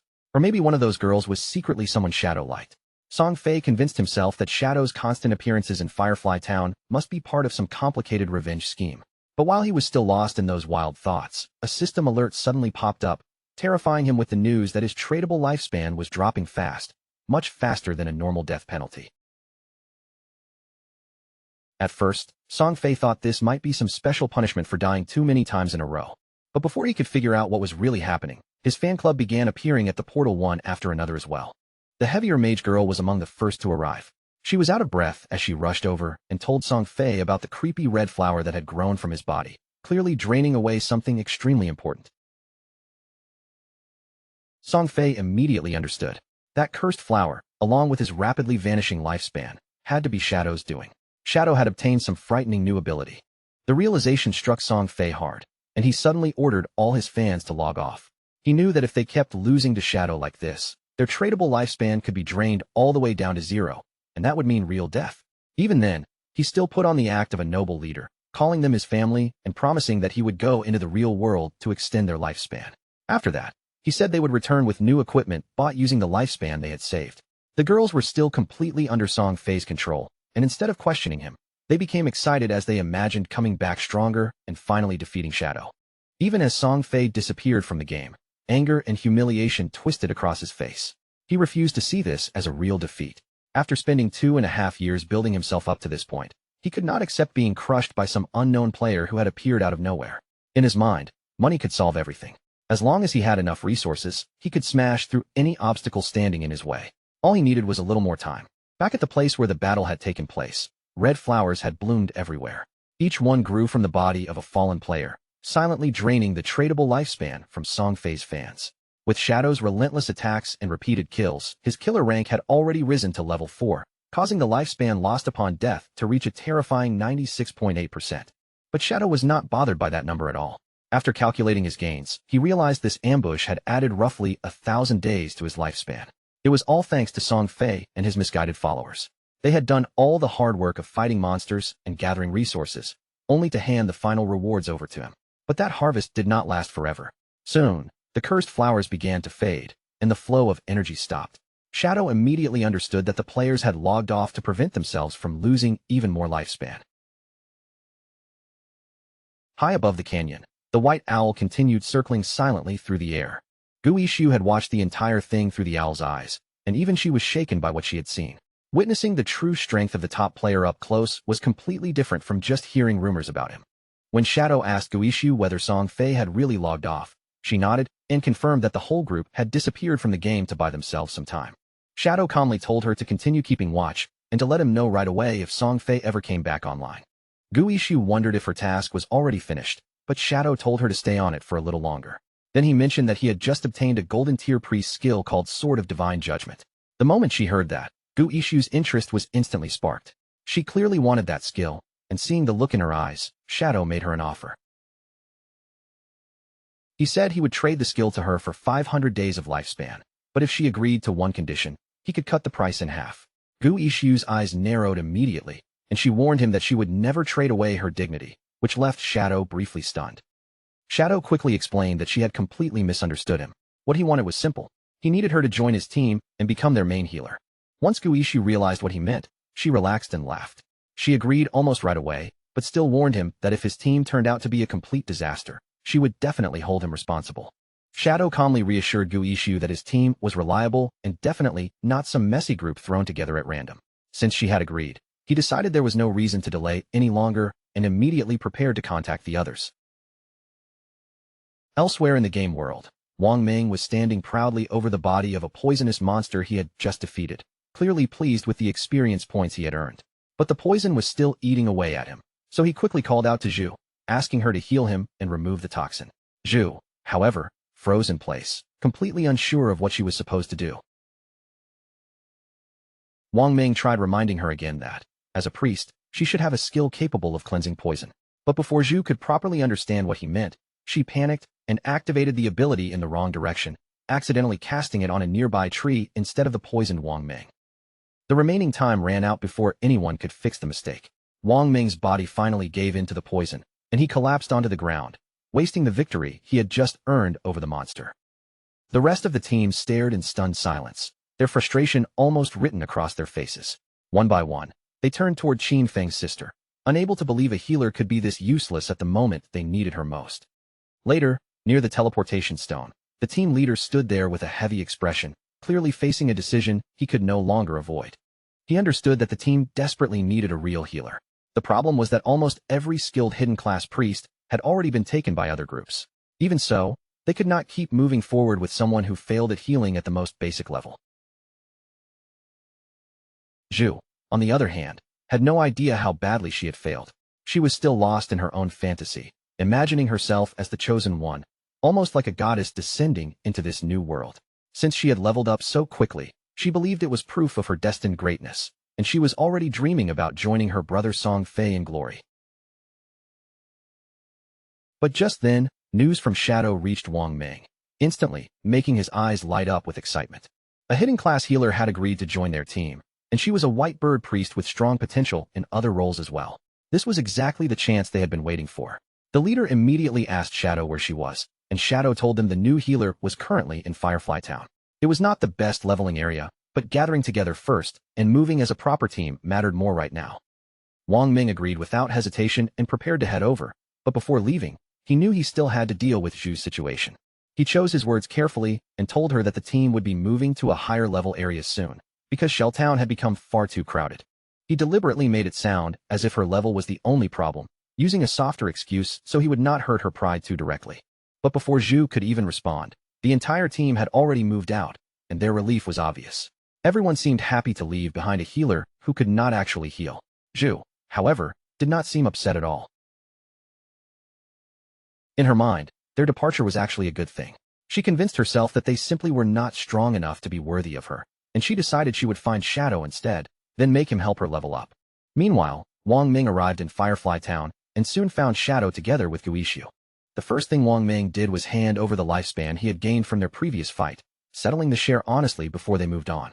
As they prepared to reorganize the team, Wang Ming could feel more clearly than ever how difficult it was to keep up in this game. While discussing their next plans, Wang Ming brought up another possible ally, a captain named Yanyu. The moment Shadow heard that name, he stopped in place, his thoughts suddenly racing. That name was definitely not ordinary. Then, almost as if on cue, she appeared. With a cheerful wave, Yanyu greeted them openly, and both men immediately turned their attention toward her. Shadow could hardly believe what he was seeing. The woman standing in front of them was Yanyu, also known as Justice Execution, the only player in the entire game with the hidden class Dragon Swordsman. In Shadow's previous life, Yanyu had ranked among the top 20 players in the world and had played an extremely important role among the country's official forces. She was a national hero, someone respected and feared in equal measure. Yet now she had appeared far earlier than expected, looking bright and confident as she faced Shadow with obvious admiration. With a warm smile, Yanyu introduced herself and openly admitted that she admired him. She even joked that with the speed he was growing, he almost seemed like a time traveler or some reincarnated hero who already knew the path ahead. Shadow stayed quiet for a moment, his thoughts drifting back to his previous life, when their paths had crossed much later under far darker circumstances. Back then, she had not been part of Wang Ming's team, which made this early meeting even more unexpected. She likely already carried a large amount of tradable lifespan, probably collected on behalf of government groups. As a dragon swordsman known for toughness and survival, she was indeed the perfect person to hold such resources. Shadow understood the logic behind the government's choice and respected it. Yanyu was direct as well. She told Shadow that if he had any equipment he wanted to sell, she and her group would be interested in buying it. Her tone remained sweet, but there was firmness beneath it as she reminded him that she carried responsibility for her entire city. Shadow saw no benefit in opposing her, and both of them clearly understood that. He agreed, saying it would be short-sighted to miss out on such a mutually beneficial deal. Although Yanyu looked cheerful and harmless on the surface, Qin Feng knew very well that there was far more hidden beneath that friendly smile. Meanwhile, Song Fei's fans began logging out of the game one after another. They had seen the official announcement, and the contents left them completely shaken. Lifespan in God Forsaken was real. If a player's lifespan reached 0 inside the game, that person would truly die in the real world. The archer was furious when she realized this was no longer just some harmless game. What terrified her even more was the fact that she had already handed all of her tradable lifespan over to Song Fei. Some of the girls discovered they only had a few days of lifespan remaining. The assassin among them had killed several players and carried the assassin stat, which meant if she died one more time, she would lose double the lifespan. They were all stunned. None of them could understand how dying only 3 times could cost such a terrifying amount of lifespan. The chubby girl hurriedly read through the messages, and sweat quickly covered her face. She realized with horror that in the game, as a tank mage, she had always charged at the front. She had killed many people and died many times as well. Now, after checking her remaining lifespan, she discovered she had only 1 day left. If that number reached 0, she would die for real. Just then, one piece of information caught her eye. Brother Song Fei was buying lifespan. To her, that was wonderful news. She immediately decided to go find Brother Song Fei, firmly believing he would definitely help her. She quickly changed clothes and decided to wear Brother Song Fei's support outfit from head to toe. In her mind, this was perfect. She was going to see Brother Song Fei, and he would absolutely save her. She even excitedly mentioned Brother Song Fei's newest product release, the Song Fei Ultra Thin Anti-Side Leak. After dressing herself completely in Song Fei merchandise, she wasted no time at all. She rushed out of her house and headed straight toward the concert venue. Not far away from there stood a group of apartment buildings. Qin Feng's sister had also logged out of the game. For a moment, she stood there in confusion, almost unable to tell whether she was truly back in the real world or still trapped inside the game. She turned on her phone, and a smile soon appeared on her face. At the current rate, 1 day of lifespan could be sold for 15,000. With more than 200 days left in her hands, she felt as if she could become a millionaire overnight. But her smile froze when she saw the news that Shadow had killed Song Fei 3 times. Sadness and fury immediately overwhelmed her, and tears began spilling from her eyes. She remembered what everyone had said clearly now. If a person's lifespan reached 0 in the game, they would truly die in real life. Even though Song Fei had 100 years of non-tradable lifespan, dying 3 times had reduced his remaining time to barely 12 years. Qin Feng's sister thought of Brother Song Fei again and could not understand why Shadow had killed him so mercilessly. According to the group chats, even while surrounded by dozens of people, Shadow had still managed to kill Song Fei 3 separate times. To her, he was not just strong, he was terrifying. At that moment, the chubby girl began sending frantic messages into the chat, telling everyone that Brother Song Fei urgently needed help. She called on any sister in Jianghai City to come find her and sell their tradable lifespan. She also revealed that Song Fei was currently at Dajiang Plaza, and the exchange rate for lifespan was 1 day for 10,000. In her eyes, this was the perfect chance to get rich while helping Brother Song Fei at the same time. Qin Feng's sister immediately started putting on her clothes. She could hardly believe Brother Song Fei was at Dajiang Plaza, so close to where she lived. She told herself she could not just stand by and watch his lifespan run out. She had to go help him. Thanks to Shadow and the others, she had managed to save more than 200 days of tradable lifespan, which was just enough to support Brother Song Fei. Without wasting another moment, she made up her mind and rushed off toward Dajiang Plaza. At the same time, back inside the game, Qin Feng was slaughtering monsters one after another with almost no difficulty. A system window appeared in front of him, announcing that he had reached level 10.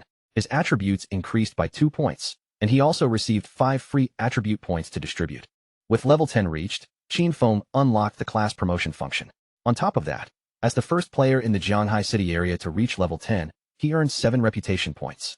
As the first player in the Great Xia Kingdom area, he earned 14 reputation points. And as the first player in the entire world to reach level 10, he gained 21 reputation points. The system window also revealed that the teleportation at that moment, the system announcement echoed through every town, telling all players that Shadow had officially reached level 10. The players everywhere were stunned, and excited discussions broke out immediately. Many of them said that, as expected, it was Shadow again. He had already taken the first kill of a gold-tier monster, and now he had become the first player in the world to reach level 10. To them, Shadow was simply far too powerful. Some had even heard that this big shot had recently killed a small celebrity several times, and as far as they were concerned, Song Fei had completely deserved it. Other players were venting their frustration everywhere, cursing in disbelief when they realized Shadow was actually from Great Xia. Some compared his progress to their own, complaining that their hidden class blacksmith was only level 8, while Shadow had already pulled so far ahead that it barely made sense. No one could understand what was happening with him, and some even wondered whether, among the 1.5 billion people of Great Xia, there really wasn't a single person capable of catching up to Shadow. Qin Feng was standing near the shore when he decided to use the evolution points he had just obtained. He consumed all 13 points at once, leaving himself with none. His initial skill, Backstab Enhancement, evolved from Platinum tier to Emerald tier, and its passive effect increased from 40% to 50%. But even after looking at his tradable lifespan, which was now a little over 7,000 days, Qin Feng still felt that it was nowhere near enough. He knew that if players wanted to leave the starter towns, they first needed 7 level 10 players to activate the teleportation portal leading to the continent of Forsaken Gods. But at that moment, the highest level players besides him were only around level 7, so even if he wanted to move forward immediately, he would have to wait a little longer. After thinking it over, Qin Feng decided to return to the real world first and take care of something important. His figure scattered like sand and vanished from the game. A few seconds later, Qin Feng opened his eyes back in the real world, and a system prompt appeared before him, asking whether he wanted to consume tradable lifespan to transfer his skills into reality. Without hesitating for even a second, Qin Feng accepted. When the system asked which skill he wanted to extract into the real world, he immediately stood up and chose to extract his class first. The system consumed 1,000 days of tradable lifespan, and the extraction was completed. Qin Feng successfully obtained Shadow in reality. Its passive effect activated at once, raising his attributes across the board. Strength increased by 3, Constitution by 3, Agility by 8, and Spirit by 5. After that, Qin Feng chose to extract level 2 as well. The system informed him that level 2 extraction had succeeded, consuming another 2,000 days of tradable lifespan. His real-world level instantly rose to level 3, and his stats received another boost. Strength increased by 4, Constitution by 4, Agility by 14, and Spirit by 4. The system then reported that he had consumed 900 days of tradable lifespan to extract the Platinum tier skill Shadow Step. After that, it also informed him that another 2,262 days had been consumed to extract the Silver tier skill Venomous Dagger. Qin Feng was quite satisfied with the result. He still had 1,292 days of lifespan left, though for now, he no longer had enough to extract any other skills. What pleased him most was that he had only paid the price of extracting a low-tier skill, yet he had managed to bring out the Platinum tier Shadow Step. No matter how he looked at it, this was a huge bargain. But when Qin Feng thought of Song Fei, his expression darkened, and he could not help clenching his fist in anger. Right now, his base stats were already twice that of an average person, and his agility had reached 32 points, directly surpassing the human limit. With unlimited invisibility and a poison dagger that could be thrown up to 14 meters, Qin Feng was confident that if he found the right opening, he could finish off Song Fei in the real world. Qin Feng began checking his phone and was surprised to find that Song Fei was aggressively buying up lifespan. He wondered if that bastard was planning to return to the game and come after him. Then he noticed that Song Fei was currently at Dajang Plaza. After calculating the distance, he realized it was only around 7 or 8 kilometers away, and with his current speed, he could reach it in just over 10 minutes. Just then, Qin Feng's hand paused slightly when he saw a message from Hu Cabin, the arrogant and powerful company supervisor. Hu Cabin was furious. In her eyes, after Qin Feng had grown wings, he had become so bold that he did not even answer the phone anymore. She knew the young lady had taken an interest in him, and this was supposed to be his big opportunity. She simply could not understand why he refused to cooperate. Qin Feng did not waste time replying. He blocked Hu Cabin directly, and as he continued walking, he tossed the phone aside and activated invisibility. In his mind, those people would soon understand what the true godforsaken game really was. A few hours later, at Dajang Plaza, Song Fei's concert was already in full swing. The venue was packed with girls, and among the crowd was Qin Feng's sister as well. On the stage, Song Fei was sitting beside a blonde woman, looking calm and confident under the lights. With a smile on her face, the blonde woman said she had heard Song Fei had been killed 3 times by Shadow inside the game. Then she comforted him, telling him not to worry, because she had already sent people to investigate Shadow's true identity. Song Fei looked at her with curiosity and asked how the investigation was going. She revealed that someone had already been sent to Firefly Town to make contact with Shadow. They planned to offer him an amount of money he could not refuse. Once Shadow entered the real world to collect it, they would capture him. And after that, they would make sure brother Song Fei had the chance to vent his anger properly. When Song Fei heard that, a satisfied smile spread across his face, and he told her to make sure she informed him when the time came. Then he asked whether he had heard correctly, that her Dajang Corporation had already used this same method to control several players and force them to work for her for free. Hu Cabin could not help laughing. In her opinion, those players were all idiots, and they were so weak that they could not accumulate much lifespan anyway. To her, standing beside Song Fei was much more valuable, because so many women willingly handed over their lifespan to him, and some were even prepared to die for his sake. Song Fei leaned back and started laughing with a malicious expression, clearly enjoying every word. But among the audience, a man suddenly raised his voice and shouted, demanding that everyone stop recklessly selling their lifespan to other people.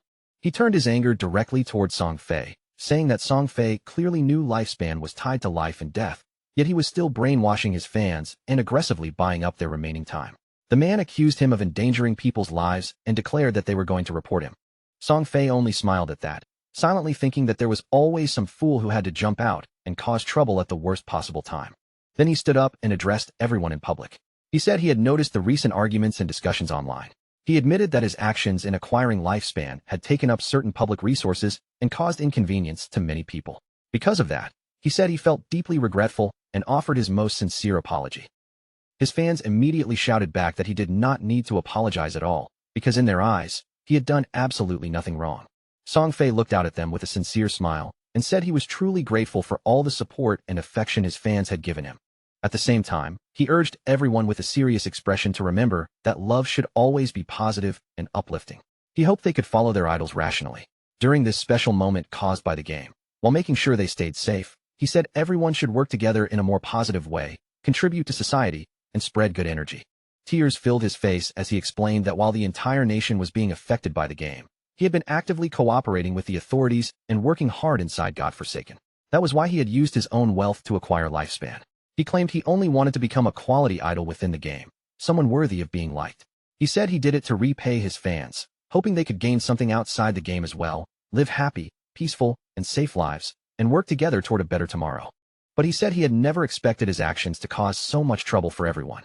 As soon as his voice softened, many of his fans could no longer hold back their tears. Song Fei apologized again, saying he was sorry for bringing trouble to everyone. His words made the crowd even more emotional, and the fans began shouting that he had not done anything wrong. Their anger quickly turned toward the man who had spoken out. They called him a savage and shouted for him to leave, insisting that they were helping Brother Song Fei voluntarily and that he had no right to insult their sincere intention. At that moment, the chubby girl climbed onto the stage and loudly told everyone not to believe those ridiculous rumors spreading outside. She said she could not understand how anyone dared to question Brother Song Fei. In her eyes, only fools with pig brains would believe everything they heard, and she mocked the idea that lifespan inside a game could possibly affect the real world. Then she placed a hand over her chest and declared that she was someone willing to die for Brother Song Fei. She said that after logging out, the system showed she had less than 1 day of lifespan remaining, but she was still perfectly fine. And even if the rumors were true, if they did not even have the resolve to die for Brother Song Fei, then they did not deserve to say they loved him. Her words instantly stirred up the other fans. Their emotions surged, and many of them decided on the spot to hand over all the lifespan they had left to Song Fei. Song Fei felt delighted as he watched the enthusiasm of his fans spread through the crowd. He reached his hand toward the chubby girl and said that being loved so deeply by someone like her made him feel truly honored. The chubby girl burst into tears, completely overwhelmed, and once again showed that she was willing to die for him without hesitation. But right at that moment, something suddenly shot through the air and pierced straight through Song Fei's head, shocking everyone present. Blood began spilling from Song Fei's mouth, and his hair scattered downward like falling leaves as life drained from his body. Song Fei's body slumped forward and collapsed onto the chubby girl's shoulder, making her eyes widen with pure fear. She dropped backward onto the ground and began screaming in terror, completely unable to understand what had just happened in front of her. Once the crowd realized that Song Fei was truly dead, all of his fans fell into complete panic. The guards immediately began escorting Hu Kabin away, while she cried and screamed in fear. She shouted that she had seen it clearly. When Song Fei died in the game, his body had been surrounded by orbs of lifespan, and now the same kind of thing had happened here.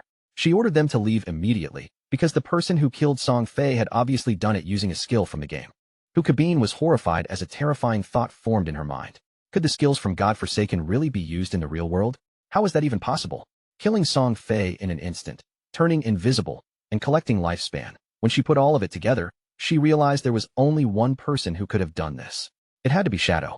At that exact moment, another dart shot through the air and pierced straight into her head as well. She didn't even have time to react before her body collapsed lifelessly, dying on the spot and leaving the surrounding guards frozen in complete shock.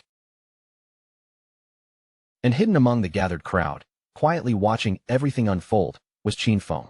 By the time evening settled in and the sky had already turned dark, the news was spreading everywhere.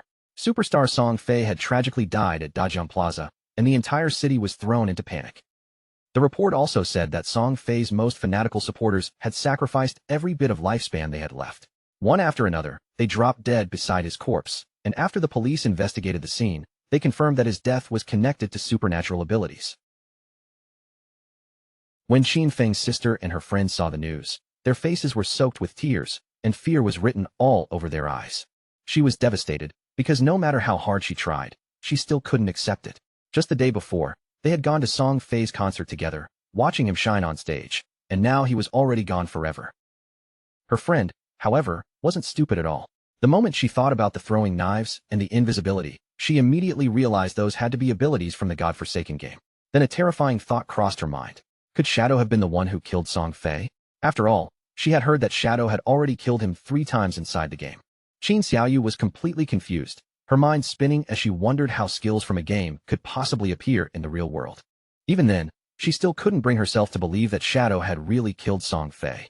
But when she remembered that Shadow had killed Song Fei several times in the game, her expression slowly changed. In reality, if there was anyone who would truly have a reason and the ability to kill Song Fei, it could only be Shadow. Throwing knives, invisibility, weren't those exactly the kinds of skills an assassin would use? The more she thought about it, the more certain she became. The killer had to be Shadow. Her beloved brother had been murdered by him, and from that moment on, her entire world felt like it had lost its light. If Shadow had truly found a way to bring game skills into reality, then she would get close to him. She would approach him no matter how dangerous it was. No matter what price she had to pay, she would become stronger.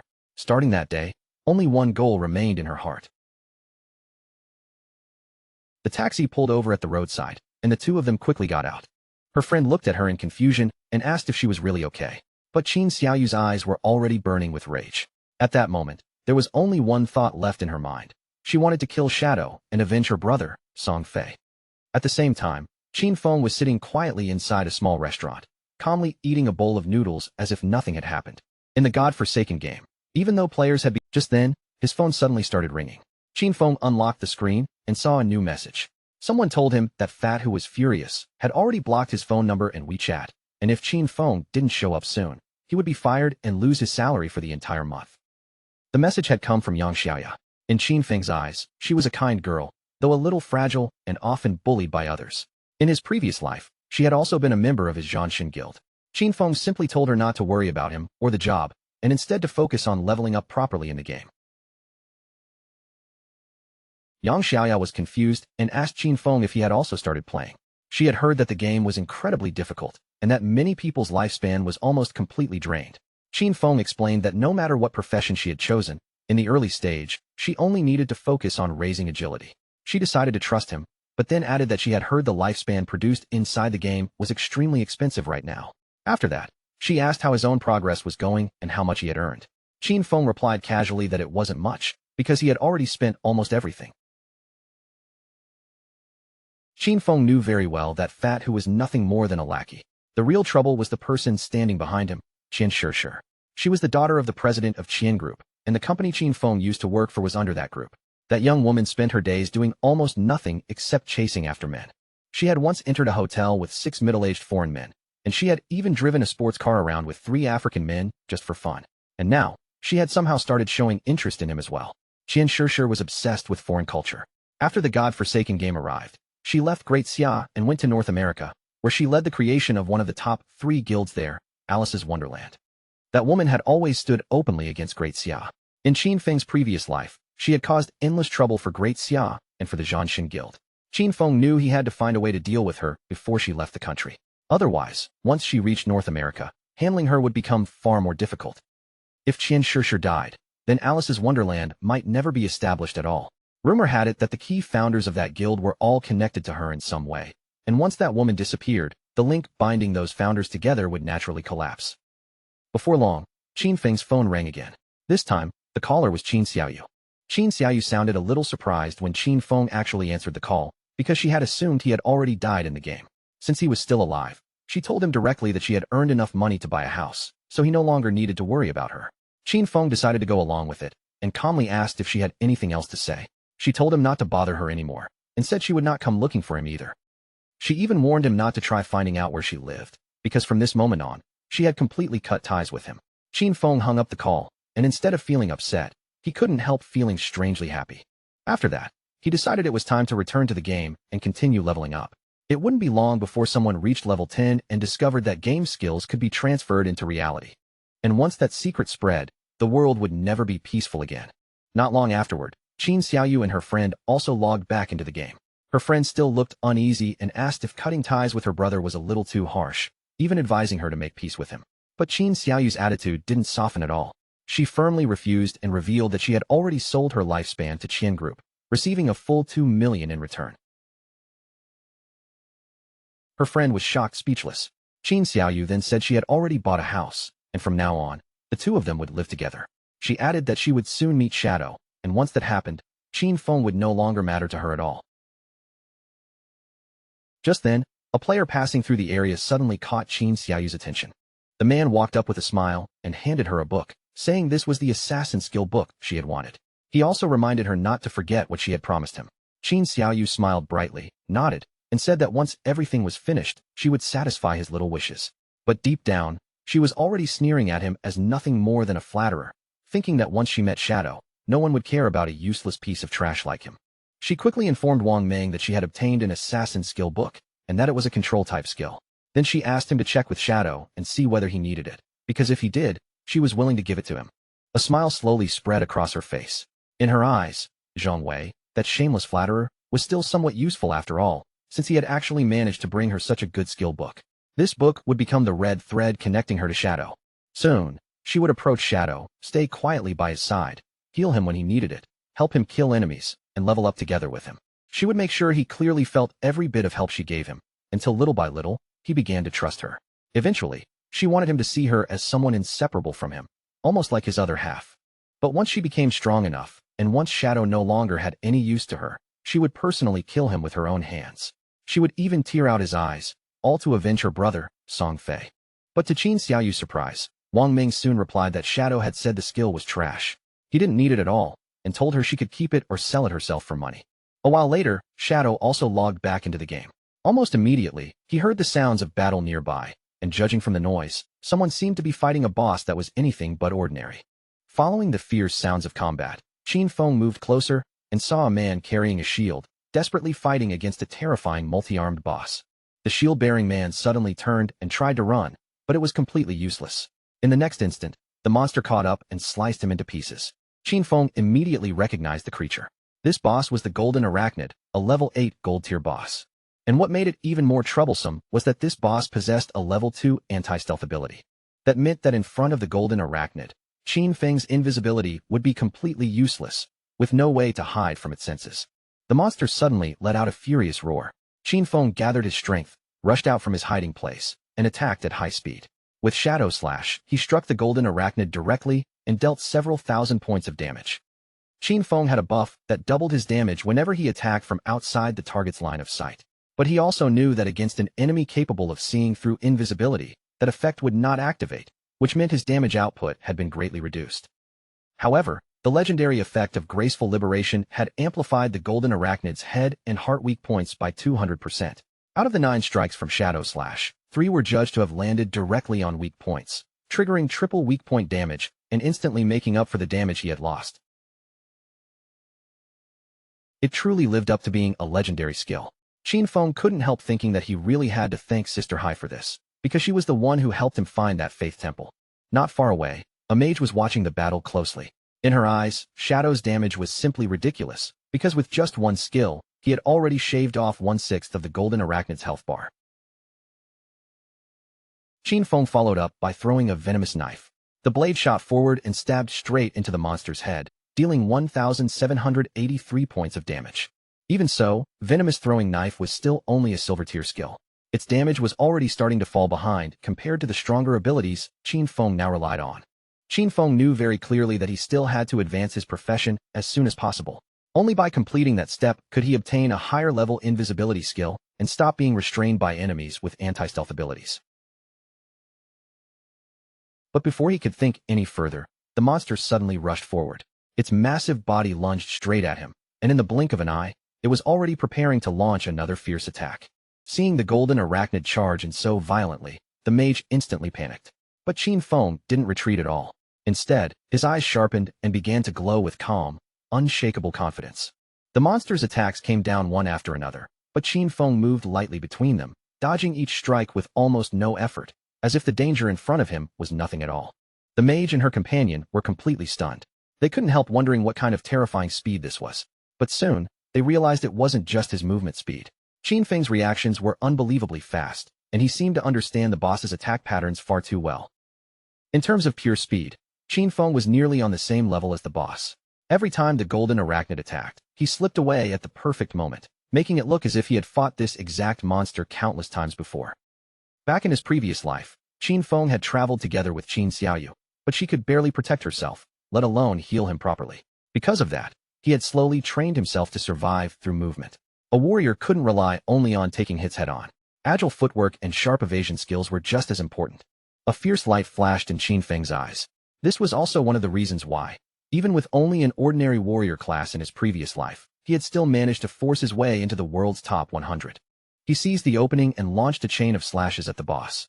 Blade light flashed across the golden arachnid's body, and before long, its health had already dropped to less than half. Qin Feng then slipped into invisibility again, thinking to himself that compared with special bosses like the Golden Ghost Ship, which had unavoidable attacks, the golden arachnid was actually much easier to handle. The mage stared at the battlefield in disbelief. The boss that had looked so terrifying moments ago was now actually trying to flee. Of course, Qin Feng had no intention of letting it escape. He drew his dagger, rushed in close, and cut straight across the monster's throat. A system window immediately appeared, confirming that he had killed the level 8 gold-tier boss and received 640 experience points, 7 evolution points, and 497 days of tradable lifespan. Qin Feng activated Greedy Hand as well, and from that extra harvest, he obtained another 21 evolution points and 497 more days of tradable lifespan. Seeing the rewards stack up, Qin Feng felt quite satisfied. Just one gold-tier boss had given him 28 evolution points in total and nearly 2,000 days of tradable lifespan. But just when he thought the rewards were over, another system window appeared. This time, he had obtained Blacklight Shield, an assassin skill. Its active effect converted all dodge rate into a damage reduction shield for 8 seconds, with a cooldown of 60 seconds and a level 8 requirement. The conversion rule was clear. Every 20% dodge rate would become one layer of damage reduction shield. Once the duration ended, or once the shield was broken, the shield would disappear and the dodge rate would return to normal. Qin Feng could hardly believe such a skill book had actually dropped. When paired with the 75% dodge chance from the epic skill Phantom Blur, Blacklight Shield could immediately provide 3 layers of damage reduction. With this skill in hand, he would be able to challenge many bosses without taking any real damage. Without hesitation, Qin Feng spent a total of 6 evolution points and upgraded Blacklight Shield from Platinum tier to Epic tier. Its duration increased step by step, going from 8 seconds to 10, then 12, and finally 14 seconds. Even better, its conversion rate improved as well. Instead of every 20% dodge chance becoming one shield layer, it first improved to 15%, then 12%, and finally every 10% dodge chance could convert into one layer of damage reduction. Qin Feng was extremely pleased. Now he could stack 7 layers of damage reduction shield, which meant he could even enter many high-level areas ahead of schedule. He still had 22 evolution points remaining, so Qin Feng decided to evolve Venomous Throwing Knife 2 and raise its damage output. After spending 16 evolution points, the Silver tier Venomous Throwing Knife advanced all the way to Emerald tier. Its maximum range increased from 14 meters to 17 meters. Its continuous venom damage still had no weak point bonus, lasted for 5 seconds, and could not stack, but the direct hit damage rose from 120% attack to 240% attack. The poison damage also improved from 50% attack per second to 80% attack per second. Qin Feng understood very well that after 3 evolutions, Venomous Throwing Knife's damage had at least doubled. With its base cooldown of only 5 seconds, it could keep dealing damage continuously, making it no weaker than Shadow Slash. On top of that, he had also obtained 2 pieces of assassin class equipment, so he planned to equip them immediately. One of them was the Platinum tier Agile Ring, an assassin class accessory that granted 20 agility, 20% movement speed, 20% attack speed, and 20% cooldown speed, with a level 8 equipment requirement. The other was the Gold tier Heavy Red Leather Gloves, assassin class armor that gave 18 physical defense, 15 points to all elemental resistances, 12 constitution, and 588 HP, with a level 6 equipment requirement. After putting on these 2 pieces of equipment, Qin Feng's cooldown speed reached 55%. Shadow Slash, which originally had a 12-second cooldown, now only needed 7.7 seconds before it could be used again. On top of that, he had gained 51 constitution, 106 physical defense, and 1,517 HP. These boosts were not bad at all. With his current stats, he could now survive 3 attacks from the Golden Arachnid without dying, and combined with Blacklight Shield, his survivability had improved by a huge margin. The mage and the others finally walked out, still looking amazed as they praised Shadow. To them, that terrifying boss had been almost nothing in his hands, and they couldn't believe he had defeated it alone. Then the mage looked at him and asked if he had any equipment or skills she could use, adding that she was willing to buy them. Qin Feng told her that for a mage, he did have a gold-tier skill book called Frostball Bounce. It was a group attack skill that released ice balls capable of bouncing up to 10 times, and the price was 800 days of lifespan for a direct purchase. The mage hesitated slightly, thinking that 800 days was a bit expensive, since she had just seen someone sell a level 5 gold-tier skill book for only 400 days earlier. Qin Feng looked at her seriously and made the difference clear. Frostball Bounce was a level 7 skill book, and its damage was more than 40% higher than a level 5 skill. With that kind of gap, 800 days was not expensive at all. After hearing that, the mage no longer hesitated. She quickly made the deal with Qin Feng and agreed to buy the skill book for 800 days. The system window confirmed that the transaction had been completed. Qin Feng then gradually faded into invisibility again. At this stage of the game, there were basically no early bosses that could truly threaten him anymore. He decided to return to town and post a message to gather information on the locations of silver tier and gold tier bosses. That way, he would have a steady stream of bosses to hunt, and his leveling speed would be pushed to the maximum. At that moment, Wang Ming sent him a message, saying that Qin Xiaoyu, the priestess from his team, wanted to give him a skill book. Qin Feng found it a little interesting and wondered what kind of skill she was trying to send over. Qin Feng was somewhat surprised when he saw that Qin Xiaoyu really wanted to send him a skill book, and it was even a bronze tier one. He wondered what it could be, but still decided to take a look first. Of course, Qin Feng was not stupid. Right now, everyone was probably guessing that Shadow had killed Song Fei, and immediately after that, Qin Xiaoyu was suddenly trying to send him a skill book. So he chose to reject the offer, while quietly wondering whether she was trying to get close to him, trying to avenge Song Fei, or maybe planning both at the same time. Wang Ming passed the message back to her, saying that Shadow had called the skill book trash. He didn't need it, and she could just keep it or sell it herself for money. After that, Qin Feng told Wang Ming to come to town because he had something to sell him, and reminded him to prepare enough lifespan for the purchase.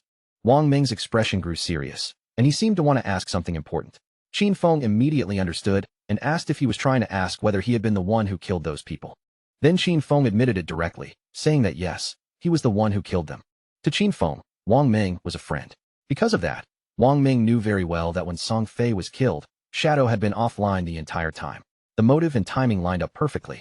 Since Wang Ming had already asked this question, it meant the authorities had probably figured out most of the truth as well. Qin Feng asked Wang Ming if he was planning to arrest him. After all, Qin Feng knew that in another 2 hours, other players would reach level 10, and by then, the fact that game powers could be transferred into reality would no longer remain a secret. To him, this was the perfect chance to see how the Great Xia government would respond, and he intended to treat it as a test. Qin Feng soon returned to Firefly Town and met up with Wang Ming and the others once again. And you looked at him closely and asked whether he was truly admitting that he had killed Song Fei. Qin Feng gave a calm nod, openly confirming it without showing the slightest hesitation. With a faint smile, and you said that Qin Feng was indeed their main suspect. However, they also knew that Song Fei and Jiang Lai had carried malicious intentions toward him first, and that Dajiang Industries had captured and abused many players, forcing them to work against their will. Strictly speaking, killing those two could be considered an act of self-defense. Qin Feng immediately understood what was going on. Since they still could not uncover his true identity, they had chosen to maintain a temporary cooperative relationship with him instead.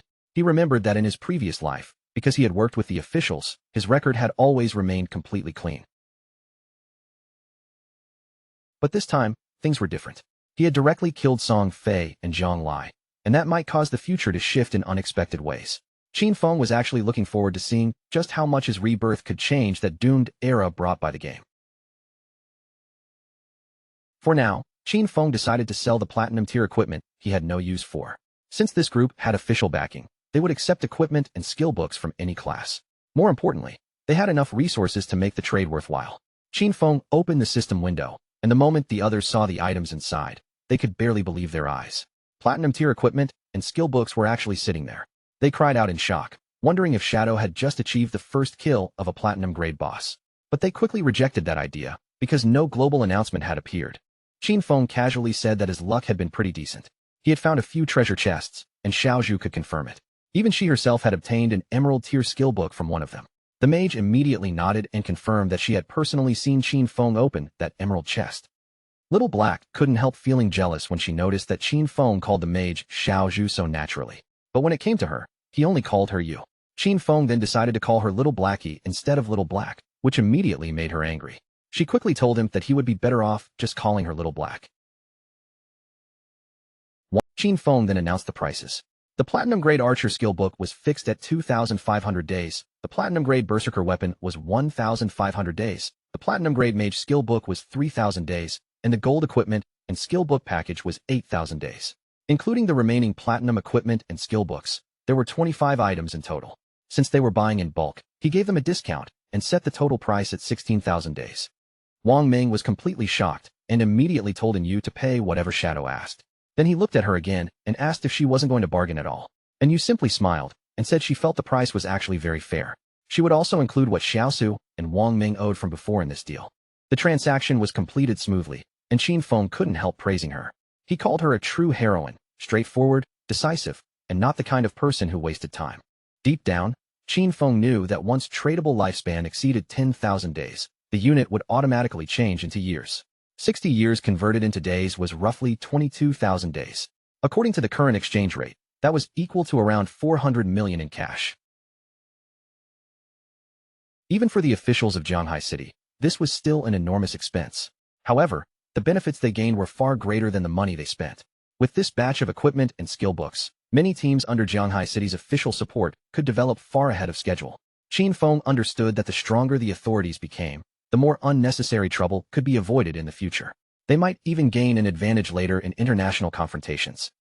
At that moment, Yu told Qin Feng that several players were still being imprisoned inside Dajiang Industries. They were preparing to launch a rescue mission, and she asked him directly whether he wanted to join them. Qin Feng felt a little puzzled by their attitude. He couldn't tell whether the authorities were genuinely trying to recruit him, or whether they were simply trying to make his killing of Song Fei look more acceptable.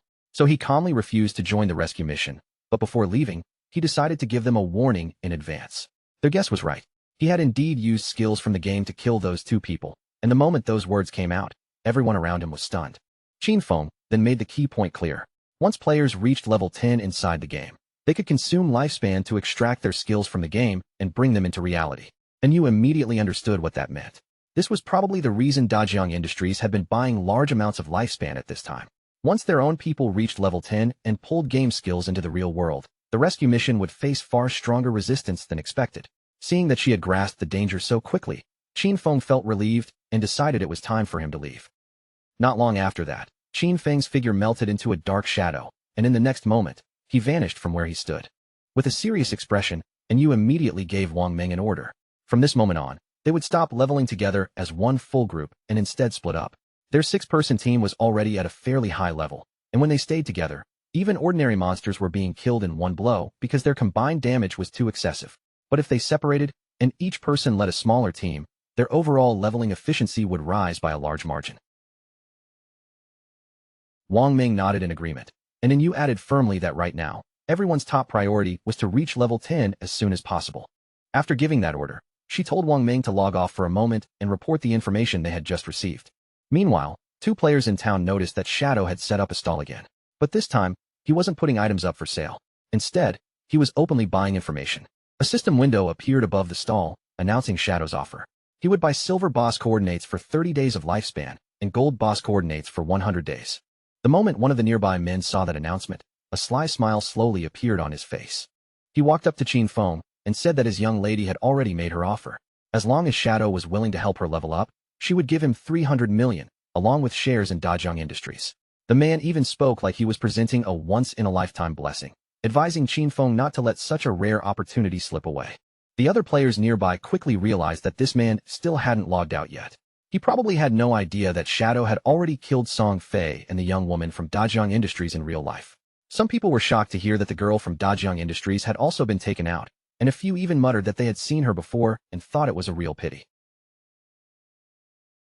The man's face twisted with anger as he remembered everything that had happened. In his eyes, that woman had only brought disaster upon herself.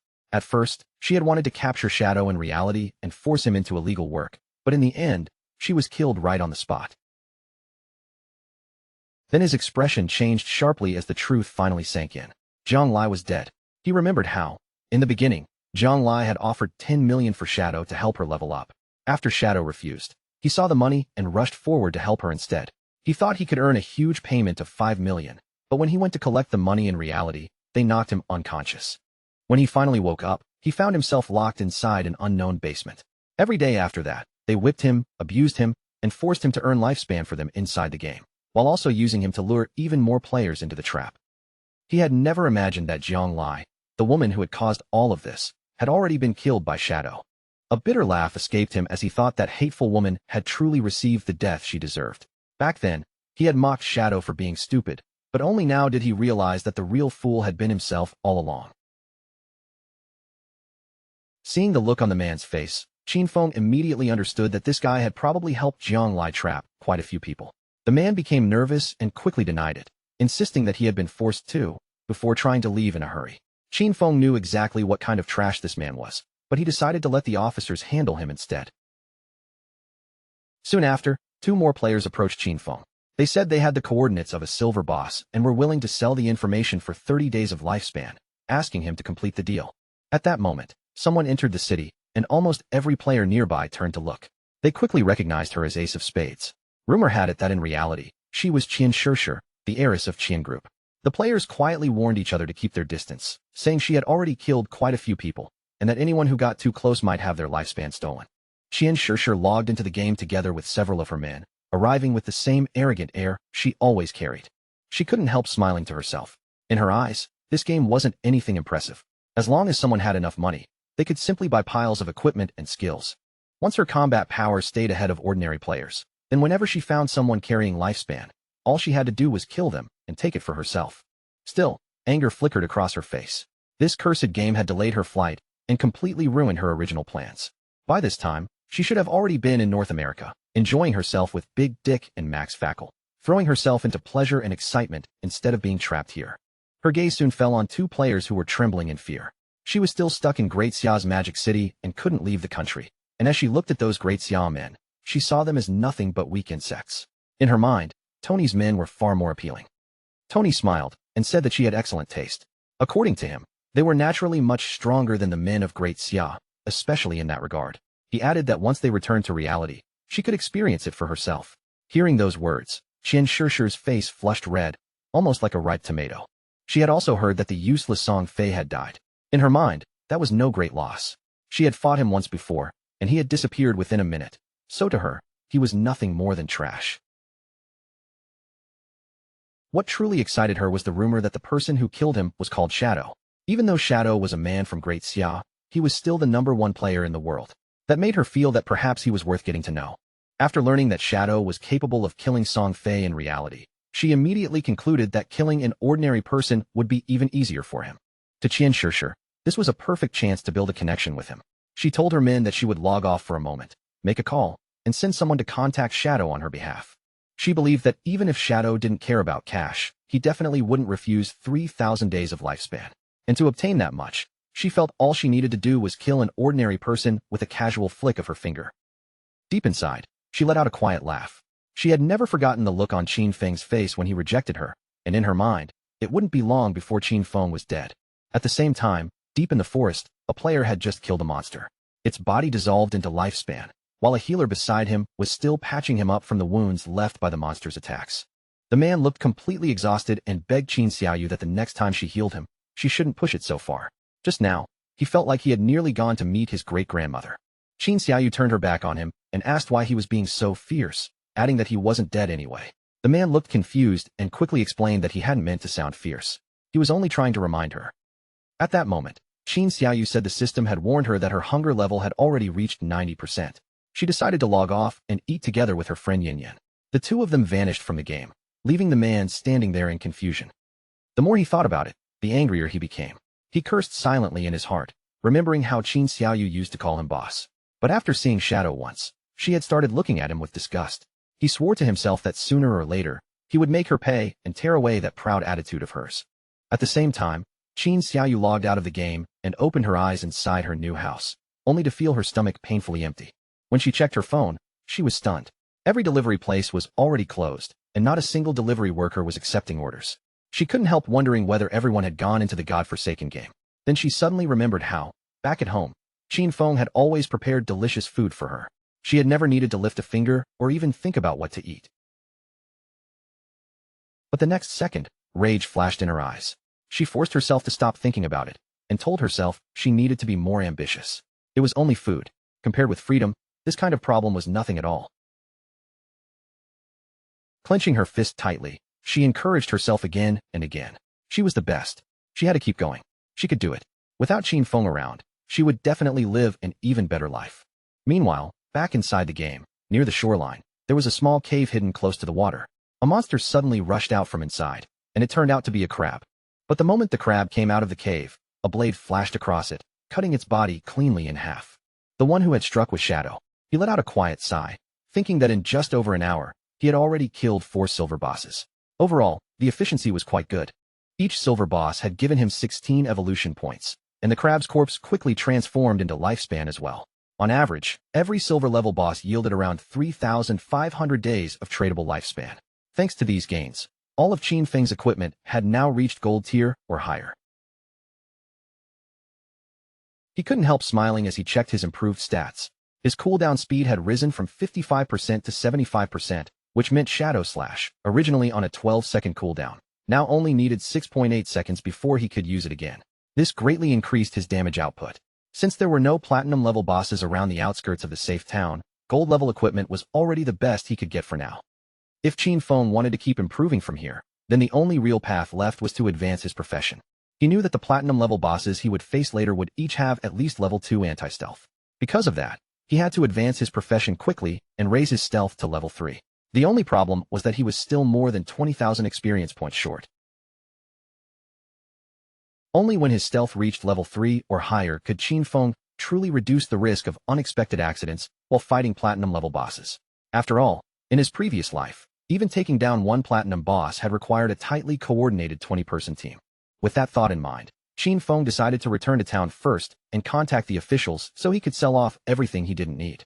His body gradually faded into invisibility because he wanted to stay ahead of every other player and seize the first solo kill of a platinum-level boss for himself. After Qin Feng returned to town, he now had 105 years of tradable lifespan on hand. As he walked through the area, a player nearby quickly called out to him, asking that the next time he had more equipment to sell, he should give them a chance to buy it. Qin Feng had nearly 40,000 days of tradable lifespan in total, and he knew that with that amount, he would be able to extract quite a few skills from the game into reality. Just then, a man hiding behind a nearby pillar quietly peeked out. The moment he recognized Qin Feng as Shadow, a smile appeared on his face. He hurried over and offered him an assassination contract, asking whether he was willing to accept it. The job was to kill someone in reality, and the man assured him that the payment would absolutely match Shadow's value. Qin Feng didn't even bother responding. He simply ignored the man and continued walking away. Seeing him leave, the man immediately panicked and rushed forward to block Qin Feng's path. He begged him to stop, then explained that the target was only an ordinary person named Qin Feng. He said he would provide the address, and since Shadow had even killed Song Fei, this should be an easy job for him. Then he urged him not to reject money that was practically being handed to him for free. Qin Feng's gaze turned cold as he looked at the man, though inside, he was slightly surprised. He asked whether this Qin Feng had somehow offended them, and why they wanted him dead. Then, in a calm tone, he told the man not to worry about that part. The man smiled arrogantly and made it clear that the reward would not be small. If Shadow completed the task, he would receive 3,000 days of tradable lifespan. Qin Feng felt a flicker of interest, because at the current market price, 3,000 days was worth roughly $50 million. For a contract like this, the offer was definitely not ordinary. Qin Feng quietly wondered who wanted him dead. He had never met this messenger in reality, and in his previous life, this person had not been any player he remembered. That meant the man in front of him was likely just a middleman, while the real person trying to kill Qin Feng was hiding somewhere behind the scenes. He remembered that in his previous life, many of his grudges had only surfaced during the later stages of the godforsaken game. The man couldn't help smiling, clearly thinking this offer was far too tempting to refuse. But Qin Feng understood that being targeted this early had to be connected to a grudge from before the game arrived. Only someone who already hated him would be willing to pay such a high price. At that moment, Qin Feng couldn't help wondering whether the person behind this was Qian Shishir. After all, Qin Feng knew better than anyone that Qian Shishir had both the motive and the resources to hire someone to kill him. However, with the financial power of Qian Group, if they had truly wanted Qin Feng dead, they could have arranged it long before the game ever arrived. So this contract likely had another purpose hidden inside it. Qin Feng suspected that her real goal was to get close to Shadow. As for killing Qin Feng, that was probably just an added bonus, because he had once rejected her invitation for fun. He laughed coldly in his heart. How interesting. He hadn't gone looking for her yet, but she had already taken the initiative to find him. With a faint smile, Qin Feng said that he would accept the job. However, he demanded half the payment as a deposit first, and he also made it clear that he alone would decide when to make his move. The man immediately became nervous after hearing those conditions. He quickly asked Shadow to wait for a moment, saying that he had to report this to his superiors first. After contacting the people above him, the man finally agreed to pay half the deposit in advance. Once the transfer went through, Qin Feng received 1,500 days of tradable lifespan. He was quite satisfied, thinking that he would take this deposit first as interest. Then, with a cold snort in his heart, he told Qian Shishir to wait, because he would be coming for her soon. The man then handed Qin Feng the target's address and personal information, saying that with Shadow's abilities, finding this person should be no problem at all. But when Qin Feng looked at the information, he was slightly shocked, because every detail about him was actually correct. Shadow turned to leave, and simply told the man to wait. The man's face darkened with anger when he saw that arrogant attitude, and he couldn't help thinking that Shadow was working for Miss Qian just like he was, so why was he acting so superior? Just then, another voice suddenly called out from behind, asking Qin Feng to wait. It was a woman who had heard that Shadow was collecting boss coordinates.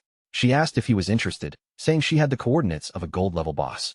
With a smile, she offered the information for 100 days of lifespan, and even said he could pay after confirming the boss was really there. Qin Feng thought the deal sounded acceptable and decided to go with her. The woman asked him to follow, then explained that the place was a bit far away, north of the city. Qin Feng asked for the boss's name, and the woman told him it was called the Plague Enveloper. When he heard that she actually knew the boss's name, he asked if she had truly seen it with her own eyes. She hesitated and said she didn't know whether he could handle it alone. Then she suggested that he bring a healer, warning him that the boss had area-wide toxic damage. Qin Feng refused without hesitation and decided to go in without a healer. He knew that the Plague Enveloper was indeed a gold-level boss. This boss possessed a poisonous aura, and anyone who stayed within its range would continuously lose health every second. Because of that, the only way to deal with it was to kill it as quickly as possible. But for Qin Feng at this moment, taking down that boss would only require a few skills. Before long, the woman brought Qin Feng to a cave and told him the boss was inside. She added that her team had already cleared out all the smaller monsters, but they had still failed to defeat the boss itself. After saying that, she prepared to guide Shadow deeper into the cave. After they entered, the woman pointed toward a tree standing in the middle of a swamp filled with poisonous mist. She told him that the boss, a system window appeared immediately, confirming that the transaction had been completed and that Qin Feng had paid 100 days of tradable lifespan. Qin Feng remembered that this kind of poison damage could actually be evaded. In that case, the 75% evasion from Phantom Blur would be extremely useful against this boss. But just then, sweat covered the woman's face, and she nervously said there was something she had to remind him about. The truth was, this place was a trap. As soon as he started fighting the boss, people would come to kill him. She remembered that they had level 2 anti-stealth items prepared as well.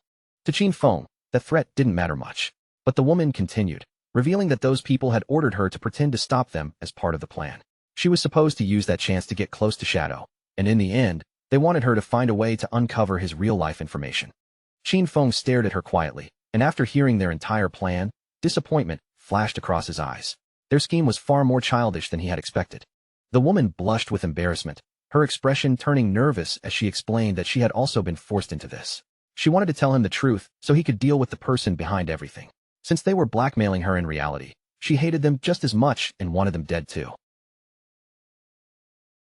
When Qin Feng asked who was forcing her, she revealed that it was Dongfeng Xian. She explained that in the game, his ID was Dongfeng Xian, and he claimed that Qin Feng had killed him once before. Hearing that name, Qin Feng immediately wondered if this was the same Dongfeng Xian who had first tried to steal his golden ghost ship boss. It was also the same guy who later sent him a skill book to apologize. The woman grew even more anxious. She remembered that Shadow had been able to kill Song Fei, so in her eyes, he might also be capable of killing Dongfeng Xian. She was now placing all her hopes on him and begged him not to betray her. The best outcome, she stressed, would be for him to eliminate Dongfeng Xian completely. Otherwise, she would be finished. Qin Feng felt that their so-called plan was truly childish. In his previous life, he had never even heard of this Dongfeng Zion, which meant the guy had probably been eliminated very early. Qin Feng decided to kill the boss first, since to him, crushing anyone who came along afterward would be as easy as slaughtering a passing dog. Qin Feng entered invisibility and leapt down from the cliff, telling the woman to continue following their plan. She just needed to let those people get close, and he would handle everything else. The woman immediately panicked, feeling that everything was over. In her mind, they were doomed, and Shadow was definitely going to die. After all, Dongfeng Zion had once led 3 full teams, 18 people in total, against this boss, and they had been wiped out in just half a minute. As Qin Feng descended toward the boss, the woman's heart pounded with fear. She knew the boss's continuous poison damage was terrifyingly high, and last time, they hadn't even managed to reduce its health by 5%. No matter how powerful Shadow was, against poison attacks that covered everything indiscriminately, she believed there could only be one outcome: death. Because of that, she felt they had to find a way to escape while there was still time. Qin Feng first activated Blessed Release. As the boss began preparing its attack, he triggered the weakness amplification effect, followed immediately by the throat slash effect. His eyes flashed with determination as he locked onto the boss. In the next instant, Qin Feng struck with terrifying speed, and his attack tore away several thousand points of HP from the boss in one burst. Almost immediately, the Plague Enveloper's health bar plunged sharply, dropping to less than half in the blink of an eye. The woman was completely stunned. She realized that with just one skill, Qin Feng had wiped out nearly 2/3 of a gold-tier boss's HP, dealing more than 80,000 points of damage in a single exchange. For a moment, she could only stare in disbelief, wondering whether Qin Feng was even human at all. Then Qin Feng vanished from where he stood and reappeared behind her without a sound. Fortunately, the active effect of Blessed Release only had a 25-second cooldown. With Qin Feng's 75% cooldown speed boost, the final cooldown became just 14.3 seconds. He decided not to kill the boss right away. Instead, he would wait for Dongfeng Zion's men to arrive and throw themselves into death, while using that time to let his skills finish cooling down. Not long afterward, Dongfeng Zion and his men entered the cave, clearly coming with the intention of killing Shadow. Their leader's eyes were filled with anger as he warned everyone in a harsh voice that if anyone dared to block them, they would kill that person without mercy. Snowy immediately drew her sword. Qin Feng felt a little annoyed as he watched the group rush in, because out of all people, it was this same guy again, and now he was even connected to Dongfeng Zion. He wondered whether their plan, where Snowy pretended to stop this group, would actually work. More than 10 people were charging in at once, and Qin Feng wasn't completely sure whether Snowy's combat power was strong enough to hold them back. Snowy immediately activated her power, and a golden shield appeared in front of her like a solid wall of light. The moment Shadow saw that defense take shape, he instantly understood why they had chosen her to put on this act. With a defensive skill like that, there really weren't many players in the early stages of the game who could break through her guard by force.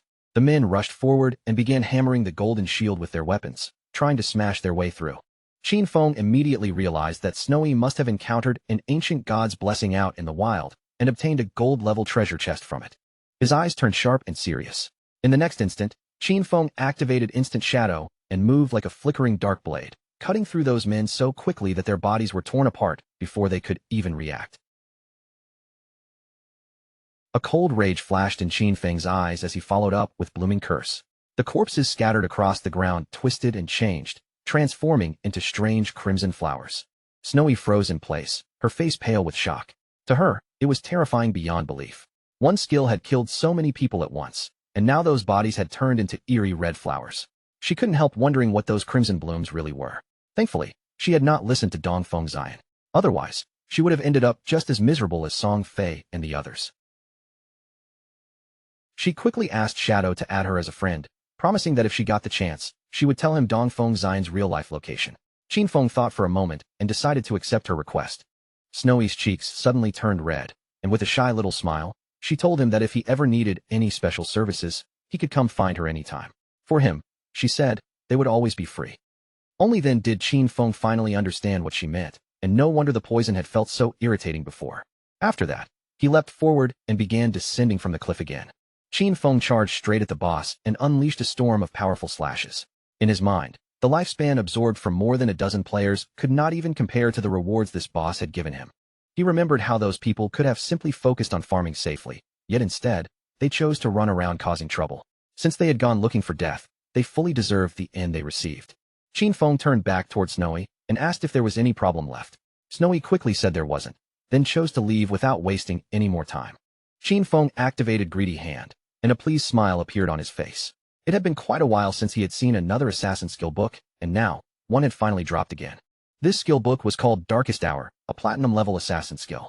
Once activated, it released a burst of dark light from the blade, blinding all enemies within its range. The skill had a 60-second cooldown, required level 10 to learn, covered a range of 20 meters, and had a base duration of 10 seconds. However, the higher the target's spirit stat, the shorter the blind effect would last. Qin Feng clenched his fist without hesitation and decided to learn the skill immediately. He drew his dagger, already understanding the value of this skill. As long as he could blind the enemy, he could still trigger double damage even without relying on stealth. With Darkest Hour, no matter how high a boss's anti-stealth level was, it would no longer suppress his damage output so easily. The dagger he had obtained was called the Plague Blade. It was an assassin-type weapon that provided 216 attack and 42 agility. On top of that, it increased the weak point attack multiplier by 0.3. The equipment requirement was level 10, and every attack from it applied poison that would detonate after 3 seconds. That poison explosion would deal 50% of the original attack's damage. After checking the effect, Qin Feng decided to leave the cave, feeling that this had been another extremely profitable day. He had already gathered 98 evolution points, which meant he would soon. When he walked out of the cave, the small monsters nearby immediately became frightened. Qin Feng realized he only needed a little over 10,000 more experience points to complete his class advancement, so he decided to farm monsters directly. Qin Feng began slaughtering every monster he saw, cutting through them one after another until the remaining creatures started fleeing in terror. But Qin Feng had no intention of letting them escape. In the blink of an eye, he chased them down and finished every last one. A smile finally appeared on his face, because after all that grinding, he could finally advance his class. Golden energy suddenly rose around his body, wrapping him in a bright glow as the game notified him that his shadow class had advanced. His current class tier changed directly from Tier 0 to Tier 1. His class attribute bonuses also increased dramatically. Strength rose from 3 to 9, Constitution from 3 to 9, Agility from 8 to 24, and Spirit from 5 to 15. His first class passive now doubled the duration of stealth, and even gained a new effect, allowing him to use stealth skills while already in stealth. His second class passive raised his stealth level bonus from +1 to +2. Finally, his third class passive strengthened his attacks from outside the enemy's line of sight, increasing the damage boost from double to triple. Qin Feng lowered his gaze and looked at his hand, feeling the changes in his body. After advancing to Tier 1, his attribute bonuses had tripled. Even more importantly, he could now activate stealth while already hidden, which meant that as long as his cooldowns were short enough, he could stay invisible almost permanently. And now, attacks launched outside an enemy's sight no longer dealt double damage, but triple damage. This was only Tier 1, yet it was already this powerful. No wonder Shadow was known as the strongest stealth class. At that moment, the game announced that 7 players in Jianghai City had already reached level 10. It also announced that the teleportation array leading to the Divine Abandoned Continent would activate in 10 minutes, urging all qualified players to prepare for departure. A ranking table appeared in front of everyone. Shadow stood firmly in first place, followed by Gray Rose in second. In third place were Snowy Day, Black Elf, Doll, Lai Zai, and Wang Ming, while fourth place belonged to Huai Yu and Yuhan. Qin Feng noticed that it was already 8:30 p.m. He had not expected so many players in Jianghai City to reach level 10 this quickly. The table was full of familiar names, and he clearly remembered that in his previous life, at this exact time, the entire ranking list had been occupied by foreign players. Qin Feng's eyes turned serious as he realized that the impact of selling so much equipment and so many skill books was finally beginning to show. Perhaps the world order from his previous life really could change this time, and deep down, he truly hoped it would. Meanwhile, in the real world, night had already fallen, and the police had arrested several men connected to the case. One officer reported that all the main members of the Dajiang Industries criminal group had been arrested. However, he also added that 3 key members were still inside the game, and since their bodies were in a non-existent state, they could not be captured for the time being. The team was waiting for further instructions from the commander. The commander praised his comrades for doing a good job, then ordered them to inform Yu and assign her the task of finding a way to force those suspects to disconnect from the game. He explained to his companion that this method would work. Even if those criminals hid inside safe towns where they couldn't be attacked, their real bodies would still feel hunger. The other officer nodded, saying that once they got hungry, they would have no choice but to log off and eat, and the moment they disconnected, the police could capture them. They were both relieved that everything had gone so smoothly this time, and it was all thanks to Shadow. Not only had he provided intelligence about Dajiang Industries' crimes, he had also warned them in advance that skills from the game could be extracted into reality. If his warning had come just a little later, the leaders headed by Zhang Lai would have reached level 10 very soon. By then, they would have already extracted their skills into reality, and any attempt to arrest them would have caused heavy casualties. Several countries had already suffered small-scale uprisings, with death tolls reaching into the thousands. Meanwhile, the squads Great Xia had sent into the game were gradually reaching level 10 as well, largely because of the equipment and skills Shadow had provided. They understood very clearly that Shadow was an irreplaceable talent for Great Xia, and they had to find a way to bind him firmly to their side. At the same time, Qin Feng returned to Firefly Town. Snowy approached him and said she hadn't expected him to be a great hero who freed the town from evil, adding that she admired him. Qin Feng frowned slightly and asked what nonsense she was talking about, telling her to say what she wanted directly. Snowy stuck out her tongue and smiled, telling Qin Feng there was no need for him to be modest. The authorities had already made the news public. According to the official statement, Dajiang Industries and Song Fei had been involved in kidnapping, detaining, and murdering players, and the reason Shadow killed Song Fei and Zhang Lai was because he had been acting under official orders. Qin Feng fell silent after hearing that. He hadn't expected the authorities to clear his name so quickly, and he couldn't help thinking that they were probably doing it to make future cooperation with him easier. When Qin Feng asked whether Snowy had already found Dong Feng Xian's real-world location, she said he still had not logged off yet. She asked him to wait a little longer and promised that once she obtained the information, she would send it to him immediately. Qin Feng continued walking through the town, deciding that everything else could wait for now. The most urgent matter was to head to the Divine Abandoned Continent first. He noticed that many players were already using Firefly Town's teleportation arrays, but so far, no one had been able to use the continent's teleportation array yet. Qin Feng stepped onto the town's teleportation array and chose to go to the Divine Abandoned Continent. In his eyes, the areas around Firefly Town were nothing more than beginner zones. The real game would only begin after arriving on that abandoned continent. The players nearby were instantly stunned. They couldn't see anyone on the array at all, so they started wondering who had just teleported away. One player immediately shouted that it had to be Shadow. Another player, clearly confused, said he had level 2 anti-stealth, so how was it possible that he still couldn't see him? Someone else snapped at him right away, calling him an idiot and explaining that it simply meant Shadow's stealth level was higher than 2. Several seconds later, Qin Feng appeared on the Divine Abandoned Continent. Just as he had expected, everything here was exactly the same as it had been in his previous life. The entire place was silent and empty, with not a single player anywhere in sight. While Qin Feng moved through the broken streets and quietly inspected the area, a pair of eerie glowing eyes locked onto him from the shadows. These were the familiar ruins of Zhonghai City. Whenever players from different cities first entered the Divine Abandoned Continent, they would always appear inside the ruins that matched their own city. Even stranger, the position of each ruined city lined up perfectly with its real-world geography, and to this day, no one had ever truly understood why. The creature finally crawled out from the place where it had been hiding. Qin Feng immediately sensed the movement behind him, and without the slightest panic, he turned his body and looked back. A worm-like monster burst into view, its twisted body rising from the ruins as it let out a harsh, furious roar that echoed through the broken surroundings. The monster rushed forward with terrifying force, slamming into the ground so violently that the surface cracked apart and chunks of debris exploded outward. Qin Feng instantly activated Shadow Blur, and his figure blurred like a streak of darkness, slipping away from the attack just before it could crush him. Right after dodging, he followed up with instant Shadow Slash, flashing past the creature in a single deadly motion and slicing its massive body cleanly in half. A system window quickly appeared in front of him, confirming that he had successfully killed a level 11 Earthshaker. But before the silence could settle, more Earthshakers suddenly emerged from the ruined ground and charged straight at Qin Feng. He kicked off the floor, leapt into the air, and avoided their attacks, his eyes shining with a sharp, dangerous light. Qin Feng immediately used Blessed Release, then activated Instant Shadow Slash again. In a flash, his blade tore through the monsters one after another, cutting their bodies into scattered pieces. Their broken corpses began transforming into lifespan, and Qin Feng understood at once that this place was completely different from the starting towns. Out here, there were no safe zones waiting to protect anyone. Monsters were hidden in every direction, buried beneath the ruins and watching from the darkness, ready to launch a surprise attack at any moment. Even so, Qin Feng also knew one crucial secret.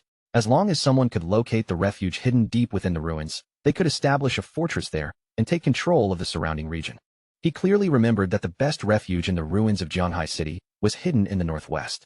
In his previous life, that very place had become the refuge of the Godslayer Guild.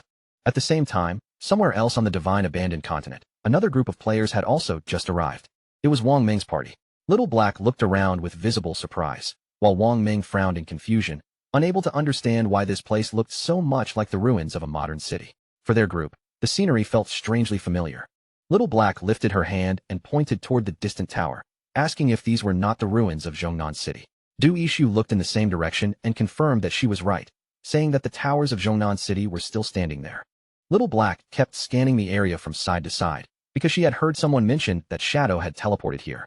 Her eyes searched the ruins anxiously as she wondered where he could be. Du Yishu told her to stop looking so desperately, reminding her that Shadow could turn invisible. At that exact moment, two earthshakers suddenly broke out from beneath the ground. Wang Ming reacted immediately, pulling out his shield and warning the entire party that monsters were attacking them. Du Yishu raised her power and activated her skill, Elven Blessing, sending a supportive enhancement over Wang Ming and the others. The monsters rushed in with shocking speed, but Wang Ming planted his feet firmly and blocked their attack with his shield. Thanks to Du Yishu's enhancement, he managed to withstand the heavy impact. Du Yishu quickly warned Wang Ming to be careful, telling him that even these ordinary monsters hit harder than the silver-tier bosses around the starting town. The party's archer reacted right away and used Binding Shot, drawing his bow and firing a sharp arrow straight toward the charging monsters. In the blink of an eye, the arrow burst with energy, forming glowing ropes that wrapped tightly around the monsters' bodies and locked them in place. Seeing the monsters restrained, the archer smiled and said that these creatures were weak against control effects. As long as he kept them immobilized, they could pour on their damage and finish them off. Little Black raised her magic staff high into the air, gathering power at its tip before summoning a prophetic fireball. Two blazing flames shot forward and slammed directly into the trapped monsters, engulfing their bodies in scorching fire. The Earthshakers were quickly killed, and their bodies began dissolving into glowing lifespan. Wang Ming immediately turned to Xiaoshu and told her to send her owl high into the sky so it could scout the surrounding terrain. Xiaoshu nodded, and her owl spread its wings before circling above the ruins. After looking through its vision, she reported that monsters were everywhere, and there were far too many of them. Worse, the noise from their fight had already attracted more creatures, and those monsters were now heading straight toward them. She also said she could not see any nearby safe zone, then anxiously asked the captain what they should do next. Wang Ming was stunned when he heard there was no safe zone nearby. The archer instantly panicked, asking what kind of terrible continent this was and why it had suddenly turned into a survival game. Little Black quickly told Xiaoshu to try finding Shadow. She explained that Shadow had arrived about 10 minutes before them, so he should not be too far away. If they could locate him, she was certain they would be safe. At first, Xiaoshu could not spot any human figure anywhere nearby, but after searching a little longer, she suddenly began to notice clusters of glowing lifespan. She saw a huge gathering of bright lights shining toward the northwest, and immediately realized those were rewards left behind by defeated monsters. From that, she guessed it had to be Shadow's work, and he probably had not picked up the loot because his inventory was already full. More monsters suddenly crawled out from beneath the ground and started charging toward them. Wang Ming immediately turned and ran, shouting for everyone to hurry and keep moving. Since Shadow had already cleared out all the monsters in that direction, that area should be safe for the moment. If they followed the glow of the rewards, they would most likely be able to find him. Wang Ming ordered the group to stay alert, keep their formation tight, and make sure no one fell behind. They would not simply run blindly, they would fight while retreating. At the same time, not far from them, another group of Earthshakers rose from the broken ground and prepared to launch an attack. But before the monsters could even strike, a figure moved through them at incredible speed, cutting their bodies into pieces in an instant. It was Shadow. He knew that even without the active effect of graceful release, the total damage from Shadow Slash could still reach 20 to 30,000. Against these mobs, that was more than enough for an instant kill. To him, this place was practically a perfect farming paradise. A few minutes later, after cutting through the monsters along the way, Qin Feng finally reached the hideout. He stood there and carefully observed the area, remembering that beneath these ruins was an enormous underground palace. In his previous life, it had taken a very long time before anyone discovered it. That underground palace alone contained more than 1,000 resting rooms and dozens of large halls. It was the largest hideout in Jianhai City, and in his previous life, it had served as the base of his guild, Godslayer. Before anyone could claim it, the hideout was no different from a dangerous dungeon. It was filled with countless traps, roaming monsters, and even a guardian boss. And the larger the hideout was, the stronger its guardian would be. Qin Feng entered the hideout, and memories from his previous life surfaced in his mind. Back then, After founding the Godslayer Guild, he had gathered 3 squads with 18 elite members in total. Every single one of them had reached level 15 and was fully equipped for battle. Even with that kind of lineup, they had only barely managed to conquer this palace. He stepped onto the stairs and began descending deeper, moving down toward the lowest part of the ruins. A system window appeared and confirmed that he had arrived at the hideout. This place was crawling with monsters, and it was known as the land of soul purification. Qin Feng's eyes shone with confidence, because he knew very well that even on his own, he had the strength to conquer this place. Another system window appeared, informing him that if he defeated the guardian of this area, he would be able to claim ownership of the entire region. The monsters inside immediately fixed their attention on Qin Feng, and without hesitation, they all lunged toward him at once. Qin Feng remained completely calm. He slowly drew his dagger, realizing that the enemy in front of him was a level 12 gold-tier mob known as an elemental spirit. Just as the monsters were about to rush him, Qin Feng activated Darkest Hour without hesitation. The space around him seemed to sink into darkness, and in the very next breath, he unleashed Shadow Flash Slash, sweeping through the monsters so fast that they were slaughtered before they could even react. Qin Feng's figure kept moving through the hideout at high speed, cutting down every monster that crossed his path. One after another, their bodies were sliced apart and dissolved into glowing lifespan. He could not help feeling a surge of joy. As long as his enemies were blinded, every attack he launched would receive a powerful damage boost. At that point, even his most basic strikes were enough to instantly kill those level 12 monsters. But even after all 15 monsters in the hall had been wiped out, the land of soul purification still had dozens of halls and thousands of small rooms waiting deeper inside. A faint smile slowly appeared on Qin Feng's face. This was definitely going to be a massive job, but to him, that only meant even more gains. He lowered his gaze and carefully examined the lifespan scattered across the ground, watching the glowing rewards gather around him. Judging from the number of monsters inside this hideout, Qin Feng quickly realized that once he cleared them all out, he would have more than enough to evolve Greedy Hand again. Qin Feng looked down toward the floor beneath his feet, and the light in his eyes became much more serious. He knew very well that once every monster in each area had been cleared away, the true guardian of the hideout would finally appear. Not long after that, 2 players who had originally been inside a bookstore were suddenly teleported into the divine abandoned continent. The man looked around in confusion, still unsure whether everything in front of him was real. He wondered aloud if they had truly arrived on the divine abandoned continent. The girl beside him also felt uneasy, because for some reason, this ruined place seemed strangely familiar to her. After taking a closer look at the broken streets and collapsed buildings around them, they realized that these ruins were actually Chaoyu. As they continued exploring the area, they eventually reached the ruins of Mountain City, and a few hours later, they even arrived at the ruins of London. The man was completely shocked by what they had found. He began wondering if players from different regions had all been transported to the ruined versions of their original cities. The girl found it just as strange and guessed that maybe the locations of these cities matched the real world's geography exactly. While the 2 of them were still distracted by that thought, something began moving toward them from nearby. They immediately became alert, and when they turned around, several Earthshakers were already staring at them with glowing eyes. Panic hit them at once, and they decided to run. The monsters launched their attack without delay, forcing the 2 players to flee from the area as fast as they could. At the same time, inside the Zhonghai ruins, the ground was already covered with glowing lifespan.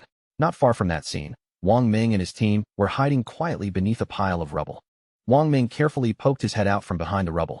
After confirming that there were no monsters nearby, he suggested that everyone should take this chance to rest and recover for a moment. And you could not help blushing as she thought about how incredible Shadow was. She had once believed their team was already strong enough, but in the end, they could only hide here, trembling under the shadow of the boss. Wang Ming coughed awkwardly and told her to watch how she phrased that. And you looked confused and asked if what she said was not accurate. Little Black also poked her head out and said they were lucky Shadow had already cleared this area. Otherwise, with that many monsters roaming around, their whole team probably would have died. Then she added that she was honestly a little curious about where they would respawn if they died in this place. While Gu Yishu controlled the owl to scout the surroundings, Wang Ming turned toward Yu and suggested that the 6 of them should stop exploring for now. He proposed waiting until every member of their team reached level 10 before advancing together, and Yu nodded in agreement. As Xiaoshu's owl flew over the area, she saw monsters dropping one after another like flies. But she could not understand why Shadow had suddenly stopped at that spot, almost as if he had vanished right there. She also noticed that a huge amount of loot had been left behind, including some gold-tier equipment, and she could barely hold back the urge to go pick it up. With a serious expression, Wang Ming decided to contact Shadow first and ask whether he still wanted those items. Meanwhile, Qin Feng sliced another monster apart, and the surrounding area was already filled with glowing lifespan orbs. He finally let out a quiet breath of relief, because he had at last cleared out every mob in the area. By this point, he had swept through more than 40 halls and over 1,000 small rooms, killing more than 400 monsters along the way. On top of that, he had defeated 4 bronze-tier bosses and 2 silver-tier bosses. Those kills had given him more than 80,000 experience points, and his evolution points had risen all the way to an impressive 205.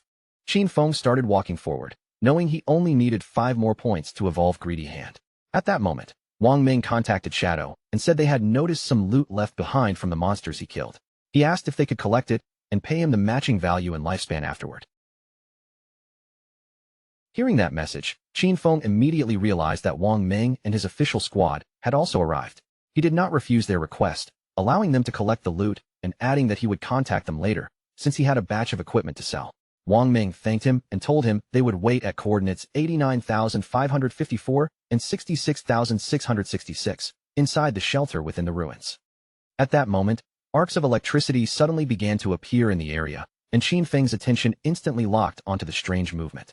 The lightning gathered and surged forward at incredible speed, rushing straight toward Qin Feng. Qin Feng's eyes sharpened as he realized the Guardian had finally appeared. A lightning-wreathed nightmare appeared in front of him, and its name was revealed as the Platinum Tier Soul Purifier. The system window showed its description, stating that this was the Guardian of the Soul Purifier's domain. If Qin Feng defeated it, he would become the master of that entire domain.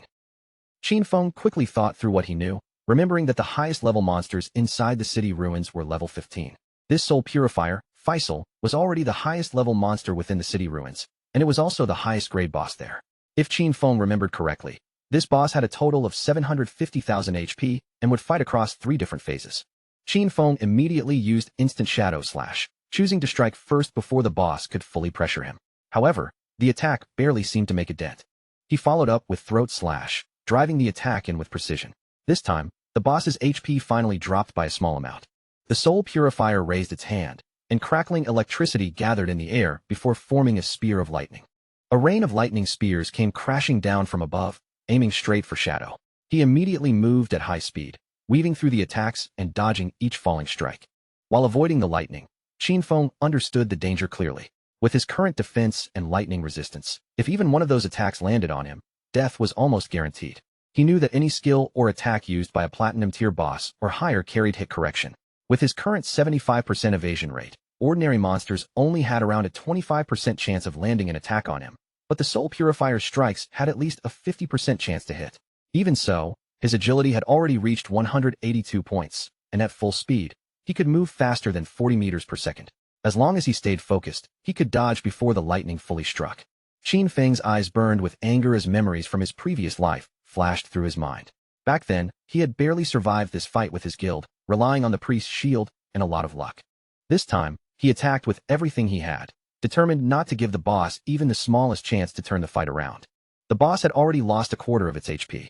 The throat-cutting damage from Graceful Release, combined with Shadow Slash and the burst damage from Plague Blade, had directly stripped away 250,000 HP. Qin Feng knew the boss would enter its second phase next. Sure enough, the Soul Purifier began summoning balls of electricity.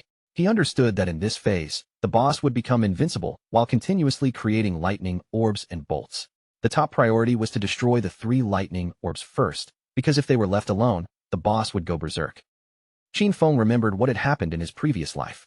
His team had once been completely wiped out by the boss's frantic damage during this phase. After that, Jin Xiaoyu had thrown a massive tantrum and refused to keep fighting. So when they challenged it a second time, Qin Feng simply did not bring her along, and the team cleared it in one attempt. He used venomous flying darts and launched them toward the lightning orbs. Qin Feng knew that every time one orb was destroyed, the boss would take corresponding damage, and once all 3 orbs were gone, it would be forced into its third phase. Qin Feng threw another dart, and it struck the 3rd orb cleanly. The moment it shattered, the boss's HP dropped below half. The Soul Purifier. Qin Feng stayed calm, because he already knew what came next. In the 3rd phase, the Soul Purifier would continuously unleash wide-area lightning attacks. Qin Feng still remembered how difficult this phase had been in his previous life. Back then, the entire guild had prepared full sets of lightning resistance gear for every participating member, brought 4 priests, and relied on layers of healing shields just to barely endure the boss's attacks. This time, Qin Feng kicked off the ground and leapt upward, while a protective barrier instantly wrapped around his body. Compared with the desperate preparations from his previous life, he no longer needed to go through all that trouble. He activated Graceful Release and Blacklight Shield together. Since lightning continued to surge as he watched the ground being swallowed by continuous lightning strikes, Qin Feng made his decision without hesitation. Staying below would only invite danger, so he would attack from above. Qin Feng's power surged again as he used Graceful Release and Blacklight Shield, covering himself with enough protection to force his way through the boss's final resistance. His eyes shone with unwavering determination, and his entire focus locked onto the soul purifier in front of him. Qin Feng unleashed Shadow Slash at terrifying speed, his figure cutting through the air like a dark blade. In one clean strike, he rushed past the boss and severed its head. After defeating the boss, Qin Feng descended from the air and landed steadily back on the ground. A system window appeared before him, announcing that he had successfully killed the Platinum-tier Soul Purifier Faisal. As his reward, Qin Feng rose to level 11. All 4 of his main attributes increased by 4 points, and he also gained 10 free attribute points. On top of that, he received 20 evolution points and 1,520 days of tradable lifespan. Qin Feng felt a quiet wave of satisfaction. He had achieved the world's first kill of a Platinum-tier boss, earning 10 reputation points for the feat. Even more importantly, he had now become the master of the sanctified grounds. The ground around him was covered with glowing lifespan, and Qin Feng knew very well that the hideout he had just claimed was important far beyond the game itself. A hideout did not only provide shelter and storage. Its true value was that it could eventually be extracted into the real world, and that mattered because once the game descended, real-world weapons would begin to corrode. The strongest weapons would be the first to become useless. Nuclear bombs would lose their value from the very first day, while planes and tanks might barely last another month or 2 before turning into piles of scrap metal. In other words, all future battles in reality would depend entirely on the skills and powers extracted from the game. Once a hideout was brought into the real world, it could activate a magical defensive barrier and turn into an absolutely safe refuge. Qin Feng fell into silent thought as he began walking away from the area. In his previous life, the Godslayer Guild had used this very place as their base, steadily growing stronger from within these underground walls. There had been many happy memories from that time, but he had also watched countless people come and go, each carrying their own schemes, betrayals, and hidden intentions. A determined light rose in Qin Feng's eyes. This time, he would not walk the same path again. He would rely on himself, become stronger alone, and keep climbing until he reached the very top. Outside, rain began falling across the battlefield, while a monster raised its heavy axe and swung it down with brutal force. Jin Xiaoyu's friend dropped to the ground and barely dodged the attack. As she shouted for Jin Xiaoyu to move aside, her voice rose into a desperate scream for help. But Jin Xiaoyu failed to react in time. The massive axe came down, and in an instant, her body was cut in half. She respawned back in town, and a system notification appeared before her, telling her that she had died and lost 14 years of non-tradable lifespan along with 2 days of tradable lifespan. Jin Xiaoyu froze in shock after realizing she had died yet again. Her teammate was furious, calling her an idiot and scolding her for failing to dodge such an obvious giant axe attack from the boss. Jin Xiaoyu immediately snapped back at him, angrily asking who he thought he was insulting. She shouted that he was supposed to be the tank, and if he could not properly draw the boss's attention, how was she supposed to dodge its skills? The tank became even angrier and called her an idiot again, asking how he was supposed to pull aggro on an AoE skill. After that argument, he quit the party on the spot. Jin Xiaoyu's friend panicked the moment she saw the tank run off. With the boss still attacking her, she started crying out for help. The boss swung its axe again, and before long, Jin Xiaoyu's friend also respawned back in town. With worry written across her face, the friend suggested that they should stop challenging bosses for now and focus on killing small monsters to level up first. She admitted that she felt uneasy because they did not have much lifespan left, while Jin Xiaoyu fell into silent thought. At that moment, the system announced that the player Shadow from Jianghai City had achieved the world's first kill of a Platinum-tier boss, earning 10 reputation points. Everyone's eyes locked onto the system window. None of them could believe what they were seeing. To them, it was almost insane that someone had managed to solo kill a Platinum-tier boss. Many players began commenting in amazement, saying they had only just reached the continent, yet Shadow was already farming there alone. The name Shadow spread through the crowd once again, and everyone started wondering who he really was. The achievement was simply too shocking, especially since most players had not even seen a gold-tier monster yet. It was obvious that Shadow was someone with terrifying strength. Jin Xiaoyu felt completely confused, unable to understand why the other players were so weak. Their own group had struggled just to fight a silver-tier boss, so she could not figure out how Shadow had somehow achieved the first kill of a Platinum-tier boss. Back at the hideout, Qin Feng began collecting the glowing lifespan orbs scattered around him. After killing the soul purifier, he had reached level 11. He knew that after level 10, every level up granted 4 points to all attributes and 10 free attribute points, so he continued putting every free point into agility. His logic was simple. With enough agility combined with his infinite invisibility, he could kill many bosses without taking damage. What surprised him most was that this boss kill had directly given him 20 evolution points, which meant he could evolve Greedy Hand again. Qin Feng could not help feeling pleased. The additional loot rewards had increased from 3 to 5, and on top of that, he had gained an extra storage space of 100 slots. After spending 210 evolution points, he still had 15 points remaining. As a result, his Greedy Hand skill successfully evolved from Epic Tier to Legendary Tier. The Assassin skill now gave him a 500% chance to obtain extra loot rewards, and any extra loot had a 100% chance of increasing by 1 tier. It also gained a new passive effect, granting him 100 slots of greedy space for storing items. Qin Feng immediately decided to use his Legendary Tier Greedy Hand to collect the loot, and the skill triggered 5 extra drops at once. He also gained another 100 evolution points, bringing his remaining total to 115. While checking the system window, Qin Feng noticed that 2 pieces of assassin equipment and 1 assassin skill book had dropped. However, since his level was still too low to use them, he decided to place them in the safe house warehouse for the time being.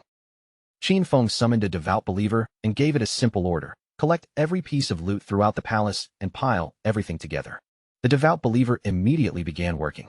Qin Feng was in a good mood, because he knew the 115 evolution points he still had could now be used to upgrade the skills that had not yet reached Epic Tier.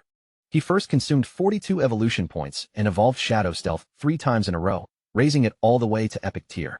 After evolving, Shadow Stealth's duration increased from 36 seconds to 60 seconds. The attack that broke stealth now dealt 300 to 500 damage, and its cooldown dropped from 22 seconds to 15 seconds. Next, Qin Feng spent 34 evolution points to evolve Backstab Enhancement twice, raising it to Epic Tier and increasing its backstab damage bonus from 50% to 75%. Then he used 6 evolution points to evolve Darkest Hour through Platinum, Emerald, and Diamond tiers until it reached Epic. The skill could now unleash a burst of dark light that blinded all enemies within an expanded 50-meter range. Its base duration also increased to 16 seconds, although that duration would be reduced against targets with higher spirit attributes. Finally, Qin Feng spent 33 evolution points to evolve Bloom Curse 3 more times, pushing it all the way to Legendary Tier. The skill could now be used on player corpses within 60 seconds after death, and it had gained brand new effects. It could simultaneously absorb 50% of the target's remaining non-tradable lifespan, and also absorb scattered non-tradable lifespan light spheres. Any corpse drained by Bloom Curse would completely cease to exist. Qin Feng's eyes widened slightly when he realized that the skill could even absorb non-tradable lifespan orbs.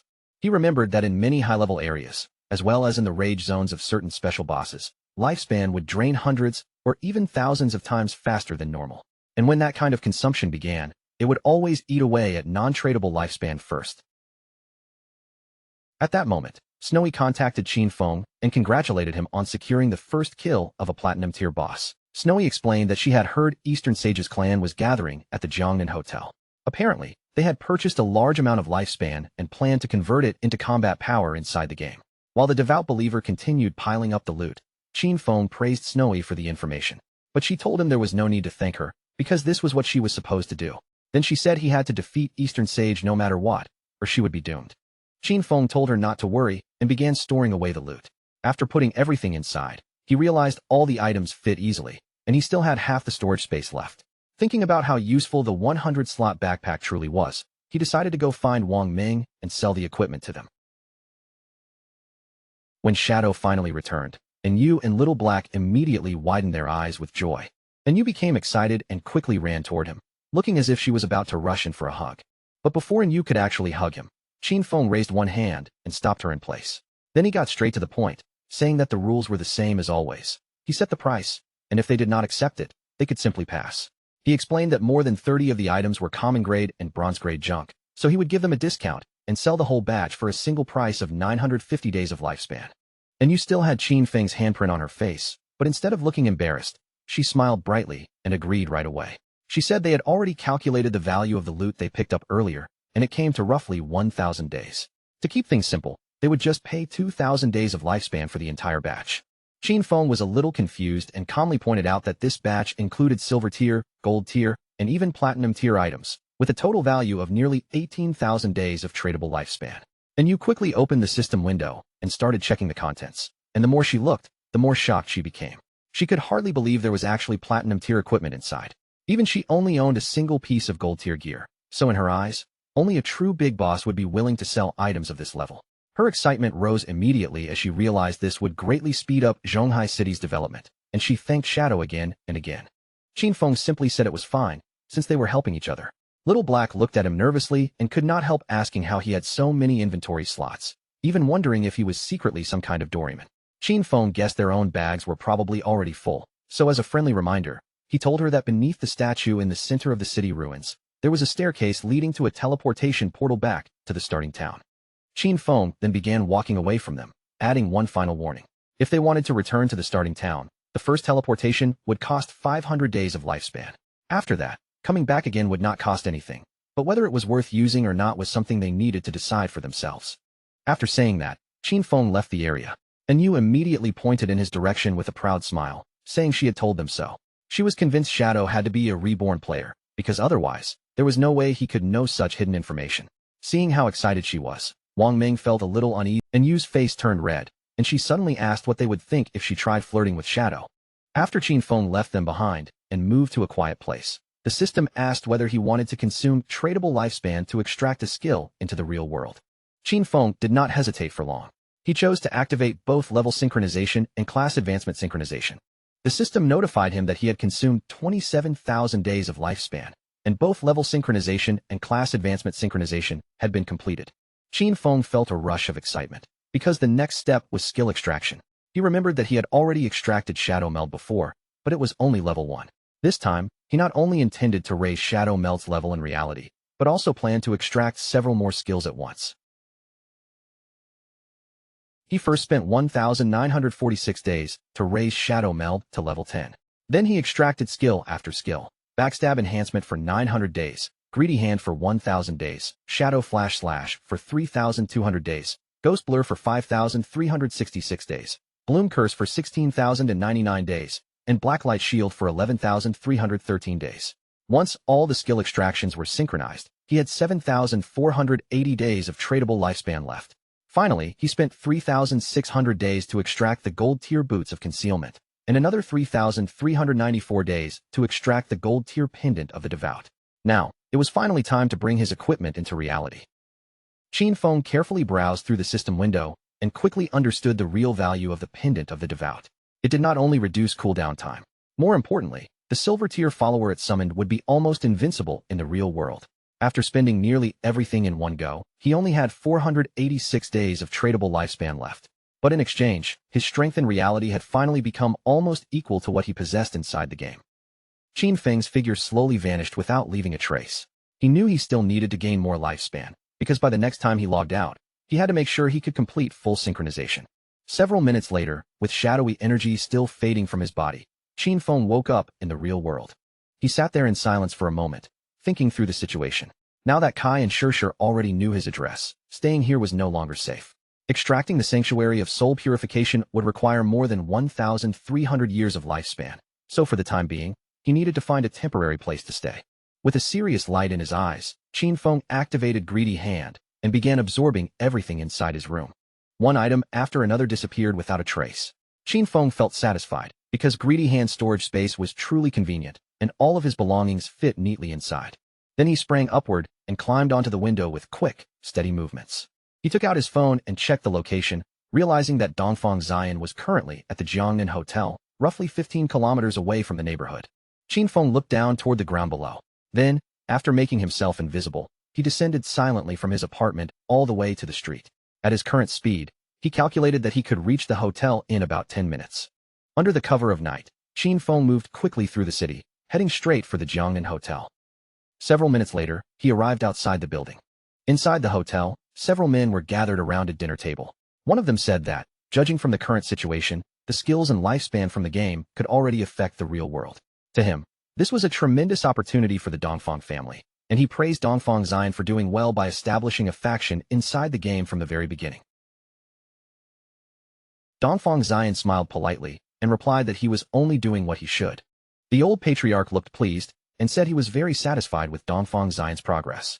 He explained that this time, they had purchased a large amount of exchangeable lifespan so they could buy equipment and skill books. Their goal was to help the main members of the family reach level 10 as soon as possible, seize an early advantage, and then use that strength to expand the family's influence in the real world.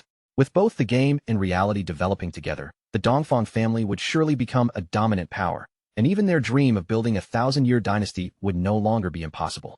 Dongfang Xian stared silently at his grandfather, and a cold, malicious light slowly appeared in his eyes. Deep down, he looked down on that damn old relic with contempt. The man already had one foot in the grave, yet he still clung tightly to the position of clan leader and dreamed of immortality. Dongfang Xian's real plan was to trap Shadow, force him to reveal all his secrets, and then make him earn lifespan for him. Once Dongfang Xian became #1 on the ranking list, he would make sure every one of them died.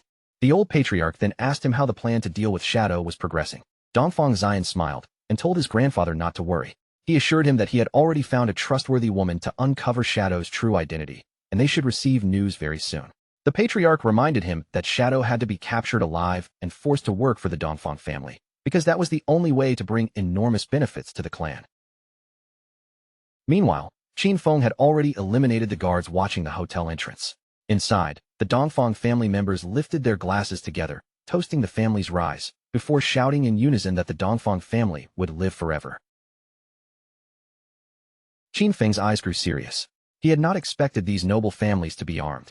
Although Ghost Blur and Blacklight Shield could protect him, they still could not guarantee a perfect 100% evasion rate.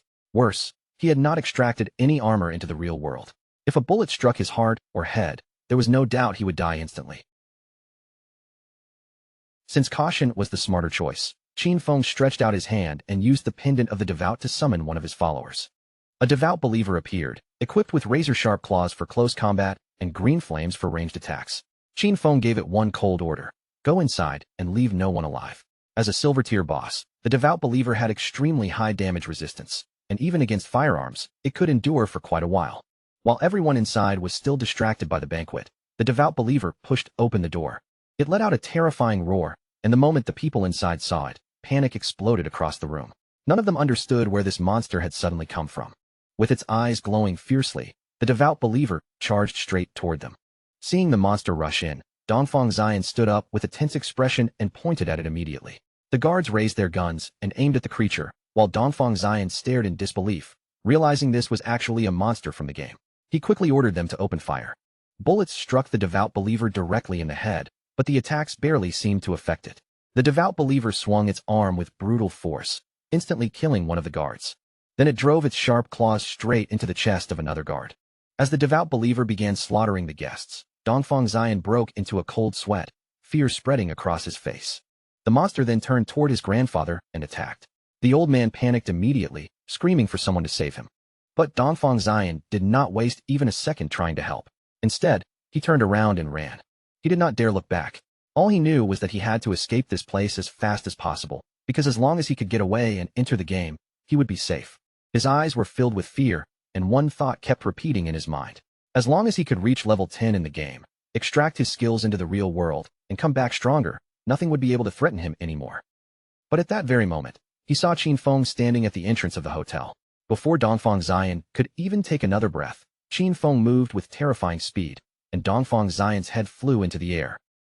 Blood sprayed from Dongfang Xian's severed neck as Qin Feng calmly turned his back and began walking away. Dongfang Xian's eyes were still wide with confusion. Even in his final moment, he could not understand what had just happened. Not long after, strange flowers began blooming from his body. Qin Feng stopped and observed the flowers carefully. Then the system revealed the result. He had absorbed 27,000 days of tradable lifespan and 482 years of non-tradable lifespan. His eyes lit up at once, shining with undisguised joy, because this haul was far better than he had expected. It was the kind of loot that made all the danger feel completely worth it. As Dongfang Xian'er's body dissolved into a burst of blooming flowers, Qin Feng's mood instantly lifted. This time, Blooming Curse had not just... The skill had wiped away every corpse and every trace of blood, leaving the room clean of evidence. Even better, it had squeezed out every last drop of lifespan from Dongfang Xian'er, pushing Qin Feng's non-tradable lifespan all the way up to 2,327 years. With that much lifespan stored up, Qin Feng would not have to feel nearly as much pressure the next time he entered those dangerous rage zones. At least now, he had far more room to take risks. Before long, a frightened shout rang out from outside. Someone was yelling for the police, warning everyone that gunshots and screams had just erupted from one of the private rooms. Qin Feng's expression immediately turned sharp. At almost the same moment, several police officers rushed down the hallway toward the private room, clearly remembering that this was where the Dongfang family had been holding their meeting. They were convinced a shooting had taken place, but the moment they reached the room and looked inside, they froze in disbelief. There were no bodies, no obvious victims, and nothing that matched the chaos they had expected. The whole situation felt far too strange. One officer stared around the wrecked private room, his face filled with confusion. Tables and chairs had been smashed apart, and the place clearly looked as if a brutal fight had broken out. But what he could not understand was why there was not a single person left inside. He immediately turned to the others and asked whether anyone had seen people leaving the hotel. Their answers only made the situation even more bizarre. Everyone was left wondering where the entire Dongfang family had vanished to, as though they had disappeared into thin air. In the end, they decided this was no ordinary case and that the investigation unit had to be called in. By then, Qin Feng had already slipped out of the hotel and was putting distance between himself and the scene. His next target was already clear in his mind, the Kane Corporation. However, the Kane Corporation's main headquarters had moved to North America before the game descended. Right now, the only key person still trapped in the Demon City area was the CEO's daughter, Qian Shishir, and Qin Feng had to eliminate her before she could escape the country. From Jianghai City to Demon City, the distance was close to 300 kilometers, stretching far beyond what could be crossed casually. If Qin Feng relied on traveling by foot, the journey alone would take 2 or 3 hours. For him, wasting that much time on the road was completely unacceptable. So Qin Feng prepared to rest for the moment, already thinking that he needed to find a better way to get himself over there. After that, our boy returned to the godforsaken game world. The moment he stood up, he remembered that there were still several silver tier and gold tier bosses left scattered through the ruins, so he decided to clear them out and farm whatever he could. Captain and Yu soon contacted Shadow, her voice filled with excitement as she told him she had great news. Sister Hai had accidentally discovered the entrance to a tomb, but a gold tier vengeful spirit was guarding the place, and their team had no way to defeat it. When Qin Feng heard that, he was genuinely taken aback. He immediately asked how they had managed to find the entrance to a tomb in the first place. Captain and Yu explained that while they were making their way back to the starting city, they had taken a small detour to avoid some minor monsters. But as they kept moving, they suddenly realized one person was missing from the group. After searching around for a while, they finally discovered that Sister Hai had fallen into a pit. Even worse, the place turned out to be a special tomb area where team chat could not be used. When they followed her down into the pit, they came face to face with a level 12 gold boss that immediately started chasing them. Luckily, they reacted quickly and managed to run fast enough to escape. And Yu told Qin Feng they had already returned to Shell Town, and if he wanted to enter the tomb himself, she could send him the exact coordinates. Qin Feng could only admit that a real lucky charm was truly on another level. To think someone could find a hidden tomb simply by taking one wrong step in the ruins of the city was almost ridiculous. He knew very well that tombs, just like faith temples and cursed ruins, were random wilderness events, and encountering one was extremely rare. He asked Yu to send over the coordinates, and she quickly gave him the location, revealing that the tomb was near the ruins of Shell Town. Qin Feng thanked her, then added that if he found anything inside that he could not use, he would sell it to them without hesitation. Qin Feng could not help thinking that Yu really was clever. She knew exactly how to turn this discovery into a chance for her team as well. When Qin Feng arrived, his gaze settled on a large well in front of him. He stared at it with some confusion, wondering if this was truly the entrance. The well was so wide and obvious that it was almost unbelievable someone could simply fall into it by accident while walking. Without question, that girl, Xiaohai, really was something special. Qin Feng did not hesitate for even a second. He jumped straight into the well, and as he descended, a system window appeared before him, welcoming him to the Tomb of Resentment and warning him that long-range communication would now be blocked. Qin Feng landed firmly at the bottom of the well, then lifted his eyes and began walking forward along the dark corridor ahead. At that moment, a massive figure emerged in front of him. It was the Wailing Spirit, a level 12 gold rank monster guarding the tomb. Qin Feng quietly studied the boss from a distance. He had never encountered this Wailing Spirit in his previous life, but just from its appearance, he could tell it had terrifying attack power and a very wide attack range. It was clearly a physical damage type monster.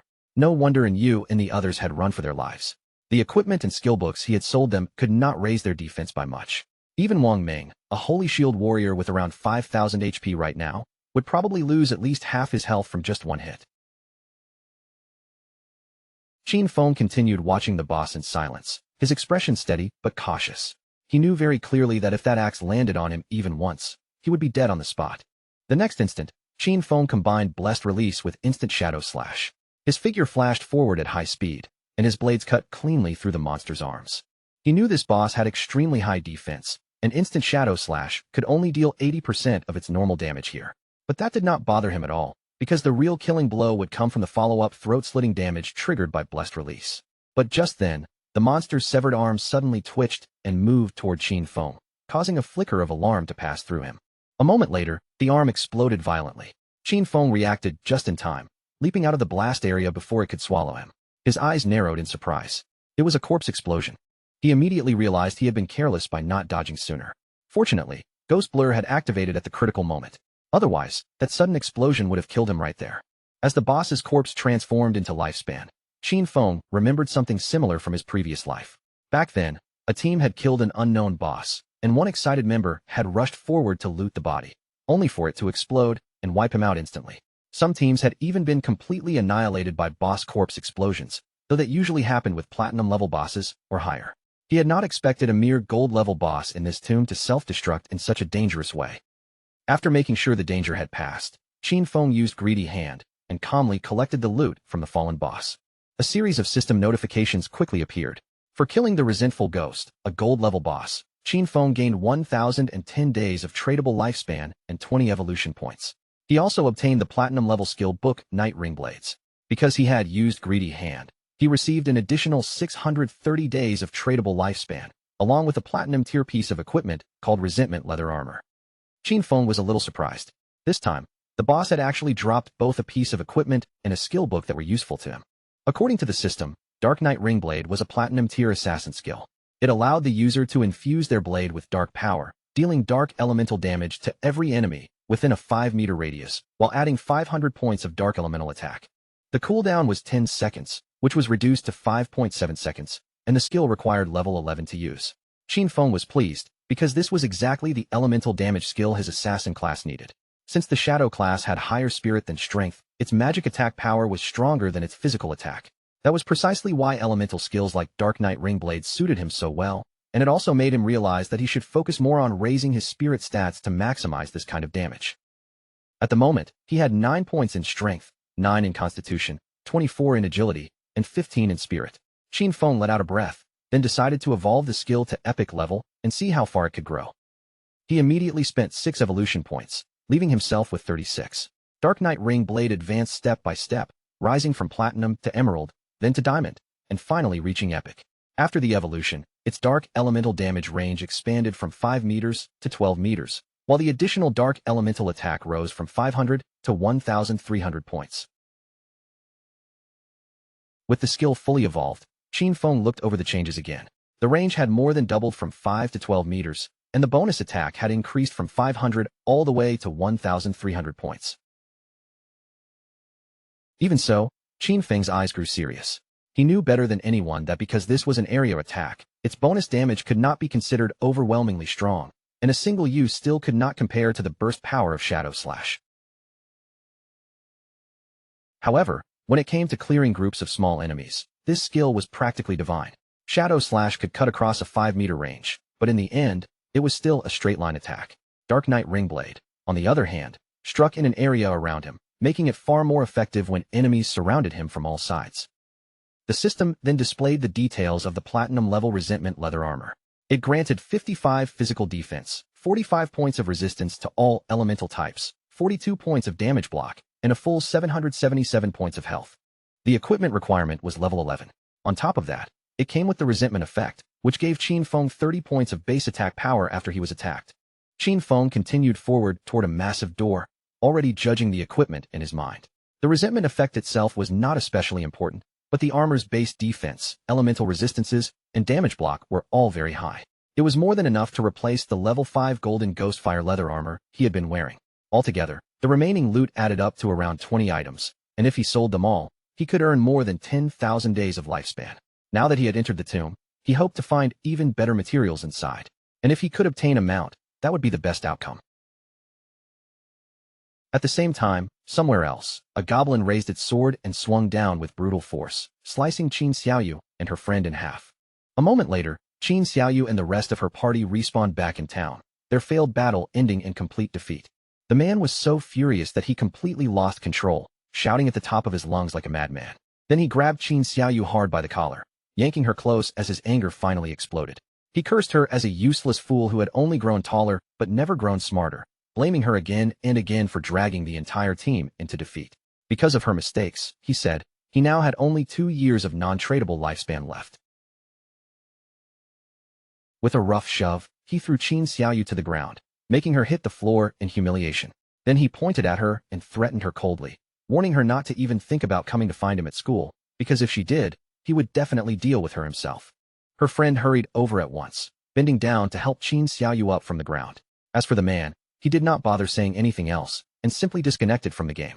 Her friend gently urged Qin Xiaoyu to come with her to her parents' small town. She said she had heard there was a community support group there, specially made to help elderly people and players like them who had no idea how to survive in the game. But as she spoke, Qin Xiaoyu clenched her fists so tightly that her anger almost trembled through her whole body. In the end, Qin Xiaoyu disconnected from the game and rejected her friend's kindness. She told Yin Yin to go by herself, making it clear that she had no intention of following her. Still burning with anger, Qin Xiaoyu opened her eyes in bed.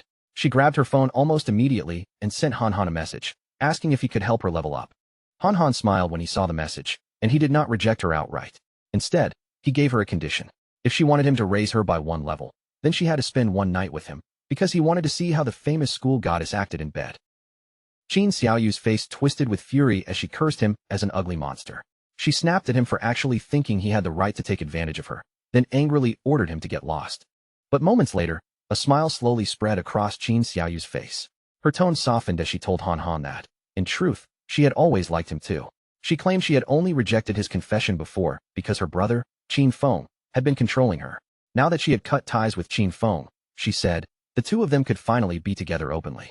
But Han Han did not fall for her little trap. Instead, Han Han called her an idiot and asked if she was trying to make him laugh himself to death. He reminded her that if she could cut ties with her own brother so easily, then who knew what she might do to him later. In the end, he coldly told her to get lost. After that, Qin Xiaoyu started contacting one person after another. First, she messaged Sharp Young Master, inviting him to come to her house to keep her company and help her level up along the way. But he recognized her immediately and laughed at her instead. He boasted that he now had a platinum-level talent and no shortage of women around him, then bluntly told her to get lost. Then Qin Xiaoyu tried her luck with brother Xiaoma, telling him she was bored and waiting for him in Shell Town. His reply was just as cold. He reminded her that everyone already knew how she had tricked Zhang Wei, then threatened that if she bothered him again, he would use his new skill to beat her up. Qin Xiaoyu sank into sadness and desperation. She cursed those men in her heart, thinking that not a single one of them could be relied on when she truly needed help. But what terrified her most was the fact that she only had 2.5 years of non-tradable lifespan left, and she had no idea what she was supposed to do next. Tears filled Qin Xiaoyu's eyes as the room around her suddenly felt unbearably empty. At that moment, she felt completely alone. Then Qin Xiaoyu thought of Qin Feng. The more she thought about him, the more certain she became that he would not truly abandon her. He had to have a way to solve this crisis, and she had to go back and find him to confirm it. By the time night had fallen, several hours had already passed. Qin Xiaoyu finally arrived outside Qin Feng's apartment. For a brief moment, Qin Xiaoyu imagined that once she entered the apartment, she would see Qin Feng there. She could say a few soft words, pretend to apologize, and he would definitely forgive her. But almost immediately, that thought made her resist inside. She had done nothing wrong, so why should she be the one apologizing? As she raised her hand toward the door, she forced herself to stop thinking that way. Qin Xiaoyu quickly convinced herself that lowering her head was only temporary. First, she would act obedient and let Qin Feng help her level up. After all, since childhood, he had always been the person who cared about her the most, so she was sure he would agree. A confident smile appeared on Qin Xiaoyu's face. Once she leveled up and no longer had to worry about her lifespan crisis, she would cut ties with Qin Feng completely. That was her plan, and in her own mind, Qin Xiaoyu felt like an absolute genius. Feeling satisfied with herself, Qin Xiaoyu knocked on the door and called for Qin Feng to open it. She kept knocking again and again, wondering out loud if he might already be asleep. Then she announced that she had come back, and as no one answered, her voice slowly turned more pleading, begging him to please open the door. At last, Qin Xiaoyu lost her temper and kicked the door open in anger. But the moment she stepped inside and looked around, she froze in shock, because there was no one in the apartment. She stood there in disbelief, wondering where Qin Feng had gone. Then her shock deepened even further when she realized that the bed, the table, the clothes, and everything else had disappeared as well. Qin Xiaoyu quickly pulled out her phone and tried calling Qin Feng, but no matter how long she waited, no one picked up. She had no idea where Qin Feng had gone, and the empty apartment gave her no answers at all. At the same time, deep inside the tomb of resentment, Qin Feng was cutting through the monsters one after another, leaving nothing alive in his path. Before long, Qin Feng realized that he had already reached the deepest part of the tomb. Qin Feng summoned a devout follower and looked ahead. Along the way, he had wiped out more than 200 minor monsters, as well as several bronze tier and silver tier bosses, and because of that, he was now close to reaching level 12. In front of him stood the final coffin. He knew that once it was opened, the tomb's last boss would appear, and in his heart, he hoped it would be platinum tier. The devout follower stepped forward and began pushing against the heavy coffin lid. Qin Feng kept his eyes fixed on the coffin, watching every movement carefully. Before long, something strange began to happen. A wave of evil energy suddenly poured out and drilled into the devout follower's body through its eyes and mouth. The system immediately informed Qin Feng that his devout follower had been annihilated. Qin Feng instantly recognized what he was facing. This was Death Miasma, a gold-level boss. He cursed his luck under his breath, because this thing was disgustingly troublesome. It had no physical body, which meant it was completely immune to ordinary physical attacks. Qin Feng still remembered that in his previous life, someone had once released this same kind of boss, and it ended up spreading all the way to a nearby base. Because of that disaster, countless civilians who had no idea what was happening were killed or badly injured. Anyone possessed by Death Miasma was basically marked for death, unless a teammate could dispel it in time, or unless they belonged to one of the rare classes with special invincibility-type skills that could help them survive. Qin Feng's eyes sharpened with seriousness, and he immediately activated Dark Knight Ringblade. Dark energy began spinning around his body like a shadowy ring of blades. Thanks to that skill, Qin Feng was finally able to see the boss's true body hidden deep inside the swirling miasma. Qin Feng drove his dagger straight toward the exposed true body, striking it down in one clean attack.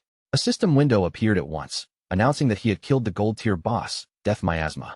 Qin Feng knew very well that although Death Miasma was officially classified as gold tier, its true difficulty was clearly above platinum level, even if the drops would only be gold grade. Fortunately, the Dark Knight Ringblade he had just learned dealt magical damage, which happened to counter this type of enemy. As the remains transformed into a lifespan orb, Qin Feng used Greedy Hand and collected the loot. He let out a breath. After spending so much effort to clear this tomb, he truly hoped the final reward would at least drop something worthy of a gold-tier boss.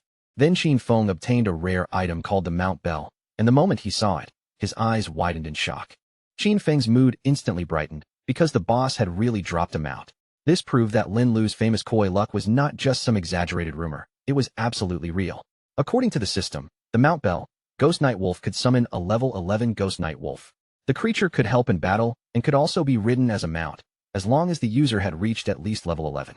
Qin Feng remembered clearly that the Ghost Night Wolf was one of the fastest mounts available in the early stages of the game. The Ghost Night Wolf was level 11 and belonged to the gold grade. Its stats were impressive as well, with 148 strength, 155 constitution, 135 spirit, and an outstanding 191 agility. Even better, the mount could gain experience together with its owner and grow stronger over time. However, if the bell was traded away, the creature's level would return to its original state. Its skills were just as impressive. While mounted, it increased movement speed by 245%. Its Nightwalk ability allowed it to remain permanently in level 1 stealth during the night. Attacking would break the stealth, but it would also add 120 revealed damage, and the stealth would only return after 60 seconds. Its pounce skill let the mount leap at a single target 3 times in a row, with each strike dealing an extra 267 physical damage and a 12-second cooldown. Finally, Wolf Howl could grant allied units 35 attack, 35 physical defense, and 35 resistance to all elements for 180 seconds, though it had a 600-second cooldown. Qin Feng immediately understood that this was not just a simple mount. It was also a battle pet that could fight by his side, and the fact that it even came with a stealth skill made this reward feel even more valuable. For Qin Feng, this was an enormous gain. Under the cover of night, Qin Feng mounted the Ghost Night Wolf and rode out from the ruins, heading straight toward his next destination. His plan was very clear. He had to reach level 15 and accumulate enough lifespan so he could extract the mount into reality. Once Qin Feng disconnected from the game, he would head directly to Magic City to eliminate Kane Shirshir, cutting off any future threat before it could grow. As Qin Feng passed by Jianghai Coliseum, he remembered just how massive the place was. It covered an enormous area, and beneath it were 2 additional underground levels, forming a complicated maze-like structure. The entire place was crawling with monsters, packed so densely that it looked dangerous at a glance. But for Qin Feng, that made it the perfect hunting ground to level up as quickly as possible. With several light but powerful leaps, the Ghost Night Wolf carried Qin Feng up the wall of Jianghai Coliseum. Beyond the high stone edge, powerful monsters were already gathered inside, filling the area with a heavy, dangerous pressure. One by one, those monsters turned their heads and locked their eyes on Qin Feng, as if they had just noticed fresh prey standing above them. The Ghost Night Wolf lowered its body, kicked off the wall, and launched itself forward in a clean, powerful jump. Qin Feng and his beast dropped from the sky together, descending straight toward the crowd of monsters below like a shadow falling from above. Qin Feng's eyes sharpened, glowing with calm determination as he prepared to tear through everything in front of him. The next instant, Qin Feng activated Instant Shadow Slash. His figure flashed through the monster horde, and wherever his blade passed, the monsters were cut down one after another. At the same time, in another part of the ruins, Yu was fighting with her own team. She swung her sword cleanly through one of the nearby monsters, cutting it down in the middle of the battlefield. As the monster's corpse dissolved and transformed into lifespan, Yu finally let out a small breath of relief. At least this battle had not been for nothing. Her teammate, Ma Naoyang, the son of a department head in Jianghai City, immediately started clapping as he praised her with an excited smile. He said that, as expected of Captain In, her damage was absolutely insane. The hidden class dragon swordsman was truly powerful, and in his eyes, Yu was definitely the woman he had chosen. But Yu only looked at the fallen boss, and said that this golden boss was merely level 8, yet they had still spent more than 10 minutes fighting it. Because of that, she truly could not understand how Shadow had managed to kill a platinum boss alone. Ma Naoyang kept praising her, but when Shadow was mentioned, he quickly brushed off the achievement. In his opinion, Shadow was just a stealth-based assassin who relied on hiding and slowly wearing down the boss over time. Someone who fought that way, he claimed, would never become truly great. Deep down, he felt secretly pleased, because he knew Yu did not have any powerful background supporting her. With his identity as the son of an official, he believed bringing her under his control would be effortless. Yu, however, calmly shot back and asked whether a mediocre archer like him would not be even more suited for slowly grinding down a boss. Ma Naoyang was so startled by her words that he dropped straight onto his backside. Sitting there awkwardly, he quickly explained that he was an upright person and would never lower himself to doing something like that. Then his expression turned serious, and he revealed that he had heard Shadow's character was terrible. According to the rumors, Shadow was a ruthless killer even in the real world.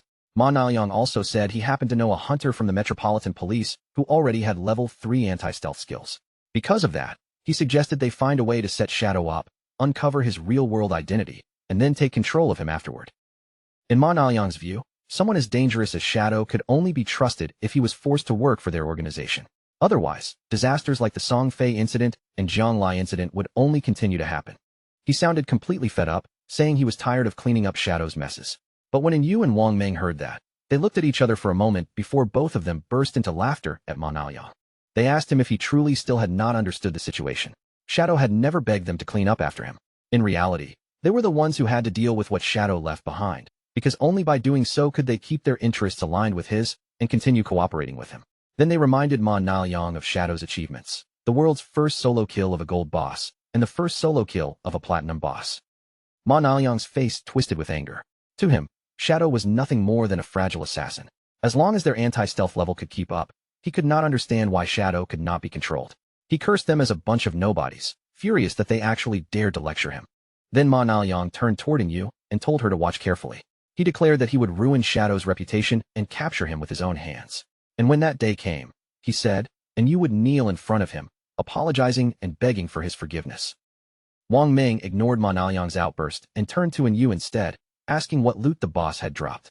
Yu checked the rewards and replied that it had dropped a piece of gold tier equipment for a priest. There was also one piece of silver tier equipment and a silver tier skill book. Yu touched her chin as she thought about it. Shadow usually sold them several pieces of gold equipment, and sometimes even platinum equipment, which made her wonder just how many bosses he had actually killed. Or maybe his talent was related to treasure hunting, and all those items came from opening chests. At that moment, Wang Ming's expression became serious. He said he was a little worried, and you could not help feeling confused. Wang Ming then brought up the Zhongnan restaurant case, where the entire Dongfang family had been murdered during a gathering. Then Wang Ming raised an unsettling possibility. If Shadow had really been the one behind that incident, were they still supposed to keep cleaning up after him? He admitted that he still could not fully understand Shadow's personality, and what he feared most was that Shadow might truly be a ruthless serial killer in the real world. And you had already heard about that case, so Wang Ming's concern did not come as a surprise to her. The higher-ups were taking the matter extremely seriously, and many people were already speculating in private about whether the incident had anything to do with Shadow. But Yu only smiled with confidence. She said that even if the case really had been done by Shadow, she would still choose to cooperate with him. And even if the higher-ups refused to clean up his messes, she would personally stand on his side and support him. Wang Ming looked even more confused and asked why she would go that far. And Yu simply replied that the real question was who would not want to support Shadow. Just then, one of their subordinates appeared and reported that they had found a place ahead that looked like an arena. However, every monster inside had already been killed. With a serious look, the subordinate explained that bodies were scattered everywhere across the area. He had no idea what kind of party could have been strong enough to wipe out every monster in the arena. The moment Yu heard that, her eyes brightened with interest. She immediately decided to head to the arena, and seeing her reaction only made Wang Ming feel even more puzzled. Soon, the group arrived at Jianghai Coliseum. The moment they stepped into the area, they saw large amounts of lifespan scattered across the ground. Everyone was stunned by the sheer amount of loot lying there. There must have been hundreds of minor monsters in the arena, and that made them wonder what kind of party could possibly clear such a place. But Captain Yu was already certain in her heart that Shadow had been here. With that in mind, she suggested they search the area, because they might be able to run into him nearby. Ma Niaoyang immediately questioned why she was so sure Shadow was the one who had done it. Captain Yu answered calmly that the reason was simple. Shadow was number 1 on the leaderboard, while their party was ranked right behind him. Since even they could not accomplish something like this, then the person responsible could only be Shadow. Ma Niaoyang was furious and insisted that he also had invisibility, so he could do the same thing too. It would only take him a little more time. That was all. And Yu ignored his anger and contacted Shadow with a smile. Since he had cleared out so many monsters, she figured he must have plenty of equipment and skill books he did not need, so she asked if he was willing to sell them to her team. At that exact moment, Ma Niaoyang's eyes suddenly widened in surprise. Qin Feng had appeared behind him, mounted on the ghost night wolf without making a sound. The sight of the wolf scared Ma Niaoyang so badly that he fell straight onto his backside again. On the other side, Captain Yu was filled with excitement and immediately asked Qin Feng where he had gotten a mount. Qin Feng calmly replied that it was thanks to the coordinates Little Black had given him that he had been able to obtain this mount. Hearing that, Little Black could not help blushing slightly. She quickly said there was no need to mention it, clearly a little embarrassed by the praise. Qin Feng then decided to make a deal with Captain Yu. He pointed to the items scattered across the ground and proposed that she take everything as one full package, with the same conditions as before. Yu nodded and said she understood. If she was not satisfied, she simply did not have to buy. After all, she already knew that Shadow's prices had always been fair. While the two of them were discussing the deal, Ma Niaoyang stood nearby with anger burning in his eyes. The more he watched, the more furious he became. He felt deeply humiliated by Shadow's sudden appearance and swore inwardly that he would make all of them pay for looking down on him. After the deal was settled, Qin Feng remained mounted on the Ghost Night Wolf and continued moving through the ruins. According to the system rankings, Qin Feng had already reached level 13. Below him, Justice Enforcement and Wang Ming were both at level 10, and Black Goblin Big Liza had also appeared at level 10. At the same time, Qin Feng now had 245 years of tradable lifespan and 255 evolution points. He was in a good mood, because after clearing the arena ruins, he had obtained a fairly high-quality gold-grade skill book. The skill book was called Silent Concealment. It was a gold-grade skill that allowed the user to enter stealth without moving. As long as the user did not move or attack, they could remain invisible permanently. If they attacked from this state, the strike would add 300 points of detection penetration damage. The cooldown was 120 seconds, and the skill required level 13 to use. Qin Feng quickly realized that this skill did more than simply strengthen his stealth. Its true value was that if he used it in reality while combining it with the invincible state from the game, he could completely vanish in the real world. Without hesitation, he decided to evolve the skill book to epic level, spending 11 evolution points to do so. The skill advanced step by step, rising from gold to platinum, then to emerald, then diamond, and finally epic.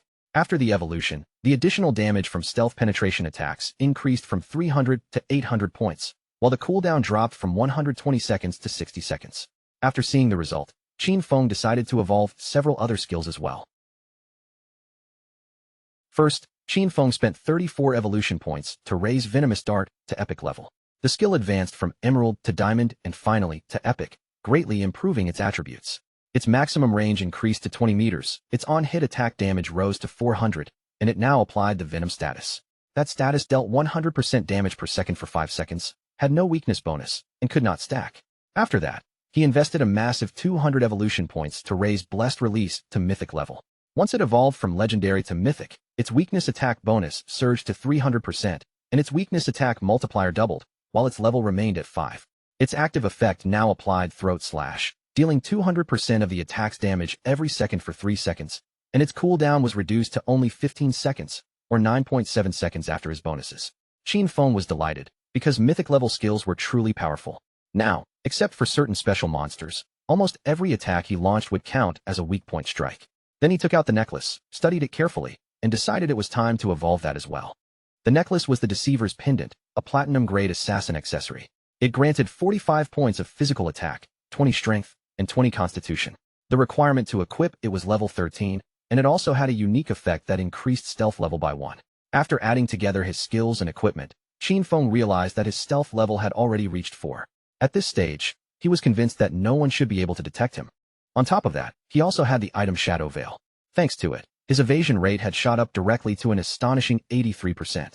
This gold-tier assassin equipment granted 5 constitution, 5 spirit, and a powerful 32% evasion rate. At that moment, a small explosion suddenly rang out nearby, breaking the silence around him. Qin Feng immediately stopped moving, his attention shifting toward the source of the disturbance as he prepared to find out what had just happened. And when he turned around to look, something slowly began to emerge from the ruins behind him. What emerged from the ruins was a gigantic boss with an unsettling body. Instead of normal arms, heavy chains stretched from her shoulders, and at the ends of those chains were 2 sharp blades that looked like hands made for slaughter.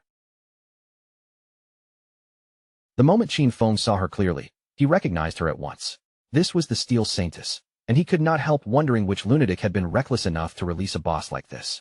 Qin Feng still remembered her from his previous life.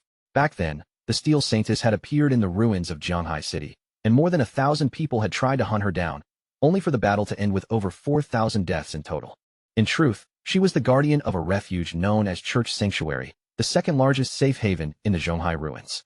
Qin Feng's original plan had been to deal with Cain Shirsher first before coming back for this boss, but since the Steel Saintess had appeared right in front of him, he decided to handle her now. With a powerful leap, the Ghost Knight Wolf carried Qin Feng upward, landing steadily on top of a nearby building. Below them, the Steel Saintess began spinning her chained arms with terrifying force, the blade-like ends tearing through the nearby players as if they were nothing. She cut down one of the players in an instant, and when the others saw how easily he died, they finally realized just how powerful this boss truly was.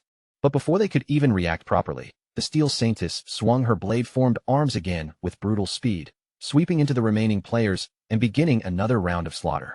Watching from above, Qin Feng could tell those players actually wanted to challenge the Steel Saintess. In his eyes, they were clearly overestimating themselves far too much. At that moment, a player riding on a tiger charged forward and started fighting the boss. Qin Feng immediately recognized him as Chen Wuming, the owner of the Hidden Class Paladin. Chen Wuming was an old acquaintance of Qin Feng from his previous life. The two of them had fought for 9 whole years without ever deciding a true winner. This man was cunning, slippery, and full of dirty tricks, and every time he was close to losing, he always found some underhanded way to escape. Qin Feng remembered that in his previous life, the Steel Saintess had eventually been defeated by Chen Wuming's guild, the Night Sanctuary. That victory was what gave rise to the saying, West/God, East Sanctuary, because the two sides controlled the western and eastern regions of the Jianghai City ruins. When the Night Sanctuary Guild recruited its first members, it forced them to sign extremely harsh contracts. On the surface, those contracts guaranteed safety, but the price was a lifespan tax that could reach as high as 50%. Most of the members were reduced to black slaves, basically working under the control of the guild's higher-ranking players. A pleased light flashed in Qin Feng's eyes. To him, this situation was simply perfect. This time, he silently promised himself that Chen Wuming would not be allowed to escape again. While the Steel Saintess continued spinning her chained arms in wide, violent circles, Qin Feng used invisibility and quietly descended near her while everyone's attention was still on the boss. A cold, dangerous gleam appeared in Qin Feng's eyes. Without wasting even a second, he activated Dark Knight Ringblade, and in an instant, the players standing nearby were caught in the attack and killed on the spot. Wrapped in a red aura, Qin Feng spun through the battlefield at frightening speed, cutting down every player around him. When Chen Wuming saw what was happening, his eyes widened in shock. The moment Chen Wuming realized the attacker was Shadow, he shouted in anger and confusion, asking why Shadow was killing his people when they had no grudge against him. Qin Feng appeared right behind him like a ghost. With a murderous look in his eyes, he answered coldly that it was because he did not eat beef. Hearing such an absurd response, Chen Wuming's eyes widened in fear. With a cold and arrogant expression, Qin Feng activated Instant Shadow Slash. His figure flashed past Chen Wuming, and in that single movement, he killed him outright. Then Qin Feng calmly raised his hand and activated Blooming Curse over the fallen players. Not long after that, the players who had been killed respawned back in their town. Chen Wuming was furious, unable to understand what Shadow not eating beef had to do with any of them. One of his subordinates panicked, saying his lifespan had already dropped to 0. Chen Wuming immediately realized this had to be the effect of one of Shadow's skills. He decided they would gather their people and prepare to counterattack, but before that, they needed to move somewhere else to level up and recover the lifespan they had lost. Among the players who respawned with them was Qin Xiaoyu. Qin Xiaoyu could not stop herself from crying. She kept wondering why Shadow had targeted her directly, and her fear grew even stronger because her lifespan was now on the verge of running out completely. The system informed Qin Feng that Blooming Curse had absorbed 4 days of tradable lifespan and 1 year of non-tradable lifespan from Qin Xiaoyu. When Qin Feng realized she had also been in Chen Wuming's party, he could not help feeling pleased. His eyes brightened with excitement. The fact that Blooming Curse had only absorbed such a small amount of lifespan from her clearly showed that she was already desperate. That desperation must have driven her to join the Night Sanctuary Guild as a black slave, and in Qin Feng's view, this was exactly what she deserved. At that moment, the Steel Saintess suddenly turned her attention toward Shadow and launched an attack, kicking up a thick cloud of smoke across the battlefield. When the smoke finally cleared, Qin Feng was still unharmed. He had dodged the attack with Ghost Blur, and he knew very well that during the first phase, this boss was not too difficult to handle. The Steel Saintess seemed momentarily confused, as if she could not understand how her attack had missed. Then the chains forming her arms began to tighten, each link pulling taut as her killing intent rose again. A moment later, her chain blade arms started spinning once more, whipping through the air with a sharp, dangerous sound. The boss herself seemed unable to fully grasp what was happening, but her body continued moving according to its brutal battle instincts. Qin Feng's eyes sharpened with seriousness. He knew that in this phase, the Steel Saintess mainly relied on repeatedly swinging her chained swords, using either targeted physical strikes or wide-area attacks. Qin Feng appeared above her and immediately chose to combine Blessed Release with Plague Blade. After an attack landed, Blessed Release would apply the Throat Slash effect, triggering a burst that caused massive damage. Plague Blade, meanwhile, would create an explosion of toxic damage 3 seconds after impact. Qin Feng struck with terrifying speed, and several thousand points of damage burst out across the Steel Saintess's body. Then Throat Slash took effect, carving a deep, vicious wound across her throat. In the blink of an eye, the Steel Saintess's HP bar plunged down to less than half. Her eyes suddenly blazed with rage, and the pressure around her became far more terrifying than before.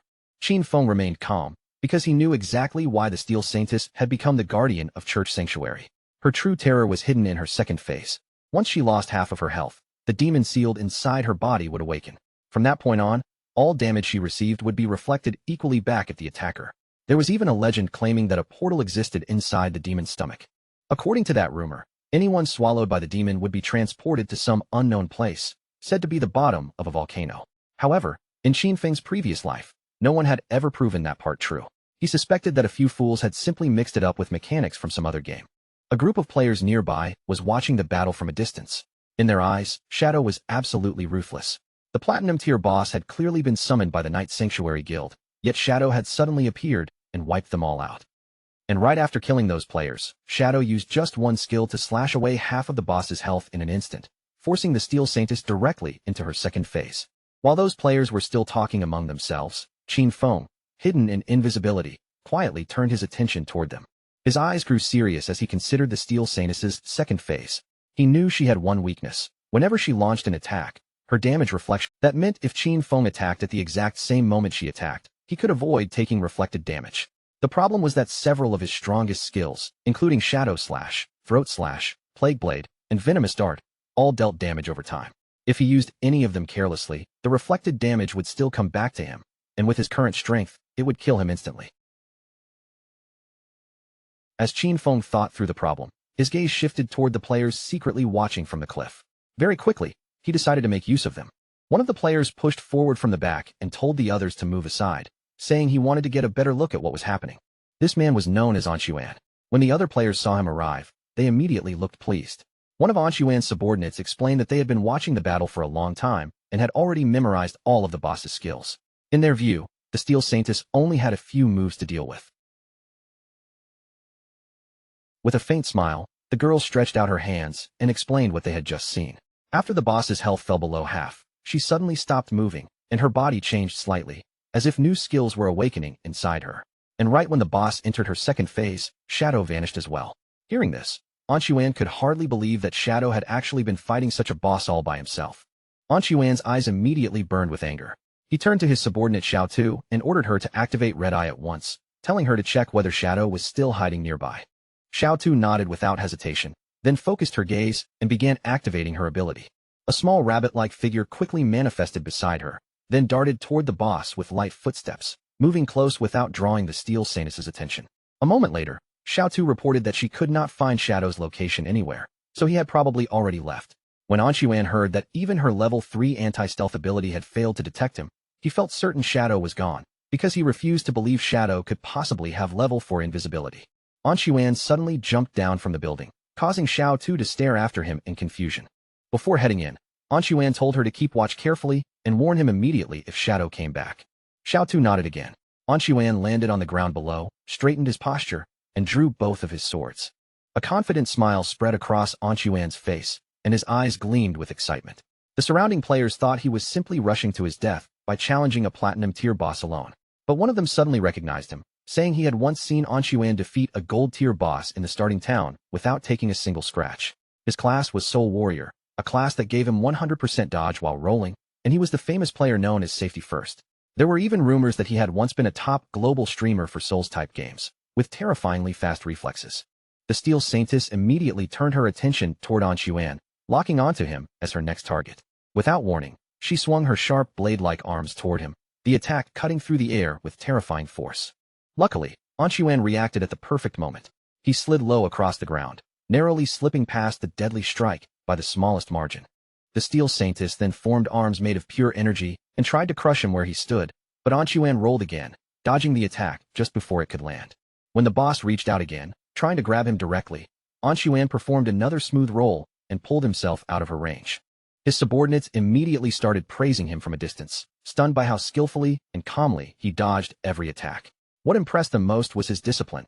He never got greedy for one extra hit, and every movement looked clean, controlled, and brilliant.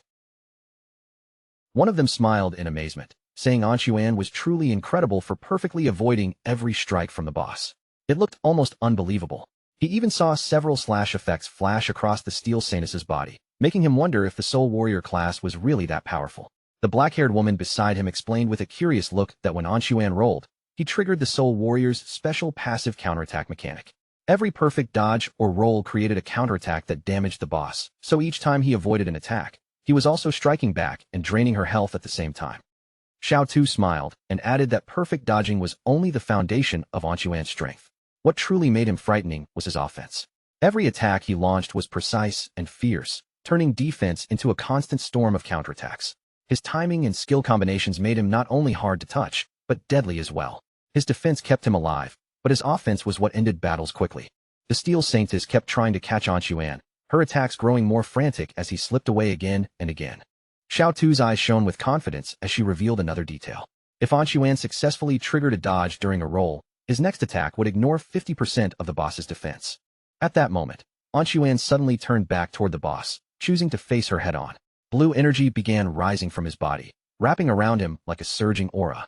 The moment his subordinates saw that striking effect, they immediately realized that his next blow would definitely deal 4-digit damage. Anshuan's eyes lit up with excitement as he prepared to unleash the attack he had been building toward. Before the Steel Saintess could respond, Anshuan released the powerful strike he had prepared. His movement looked almost like a graceful dance, a single attack splitting into 3 shadowy flashes, fast and fierce like shooting stars cutting through the battlefield. With practiced mastery, he swung both swords through the openings in the boss's defense, leaving deep cuts across her body. In the blink of an eye, her HP bar dropped again, falling to less than half. His subordinates immediately burst into applause when they noticed that, before they had even fully processed what happened, the boss had only about 1/3 of her health left. Anshuan turned his back on the Steel Saintess, wearing a confident smile, as if the fight was— But at that exact moment, a series of powerful slashes suddenly struck him, dealing more than 34,000 points of damage and killing him instantly. His subordinates instantly panicked. They could not understand why Anshuan had died, because they were certain he had dodged every attack. What confused them even more was that although their skills had clearly hit the boss, her health had not dropped from those blows, even though they had seen her HP fall dramatically just moments earlier. Not far from the battlefield, Qin Feng was standing quietly. He silently looked at the lifespan orbs left behind by Anshuan, then thanked him in his heart without the slightest trace of sympathy. Anshuan's constant showboating had forced the Steel Saintess to use many of her moves. Qin Feng's eyes shone with satisfaction. During all that time, he had been attacking from the shadows, steadily reducing the boss's health until only 1/3 remained. The Soul Warrior's flashy movements had indeed dealt some decent damage, but in the end, Anshuan had only pushed himself toward his own death. Because of the Soul Warrior class's own traits, defeating the Steel Saintess was simply impossible for him. When he rolled, he could not attack directly, and when he attacked, he suffered reflected damage. Against this boss, that was no advantage at all, it was a curse. The Steel Saintess began turning her body away, and Qin Feng's gaze immediately locked onto her movement. He knew at once that this was bad. With her health already so low, the Steel Saintess was trying to retreat back to the church sanctuary. If she successfully returned there, she would completely recover, and all the damage dealt so far would become meaningless. Qin Feng quietly glanced toward Anshuan's subordinates, watching their frightened expressions for a moment before his eyes grew serious. He understood that the Soul Warrior's sudden death had terrified them, and they probably would not dare attack the boss again. But if the Steel Saintess did not attack, her damage reflection effect would not briefly disappear. At this point, Qin Feng knew it was time to get serious. Qin Feng landed directly in front of the Steel Saintess, blocking her path. No matter what, he could not allow her to return to the sanctuary. When the other players saw Qin Feng appear, they were stunned. In their eyes, Anshuan had only been a clown after all. Shadow was the true monster on this battlefield. Thinking back, it was terrifying to realize that all those cuts on the boss's body just moments ago had actually come from him. Xiao Tu was especially shocked, because her level 3 anti-stealth ability had failed to detect Shadow at all, which meant his invisibility had to be level 4, or even higher. One player's gaze slowly drifted toward Anshuan's lifespan orbs on the battlefield. His mouth nearly watered when he realized that the Soul Warrior's loot was still lying there, and he immediately began thinking of a way to retrieve it.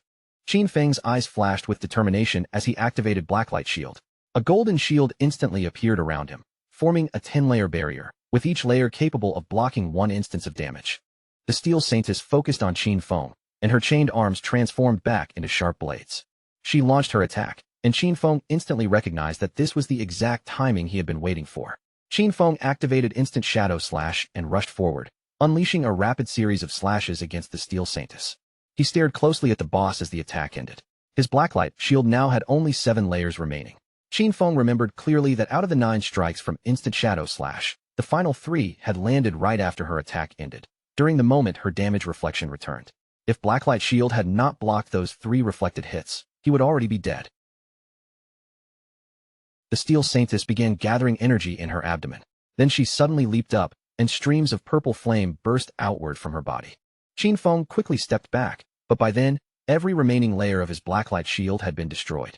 The Steel Saintess stared at him with eyes full of evil light. Qin Feng immediately understood how dangerous that flame attack was. The damage from the flamethrower came far too frequently. Even with his evasion rate above 80%, it had instantly shattered all 7 layers of the shield. If he had been even half a second slower, he would have been killed on the spot. While Qin Feng's attention was still on the boss, one of the players tried to sneak over and snatch Anshuan's loot.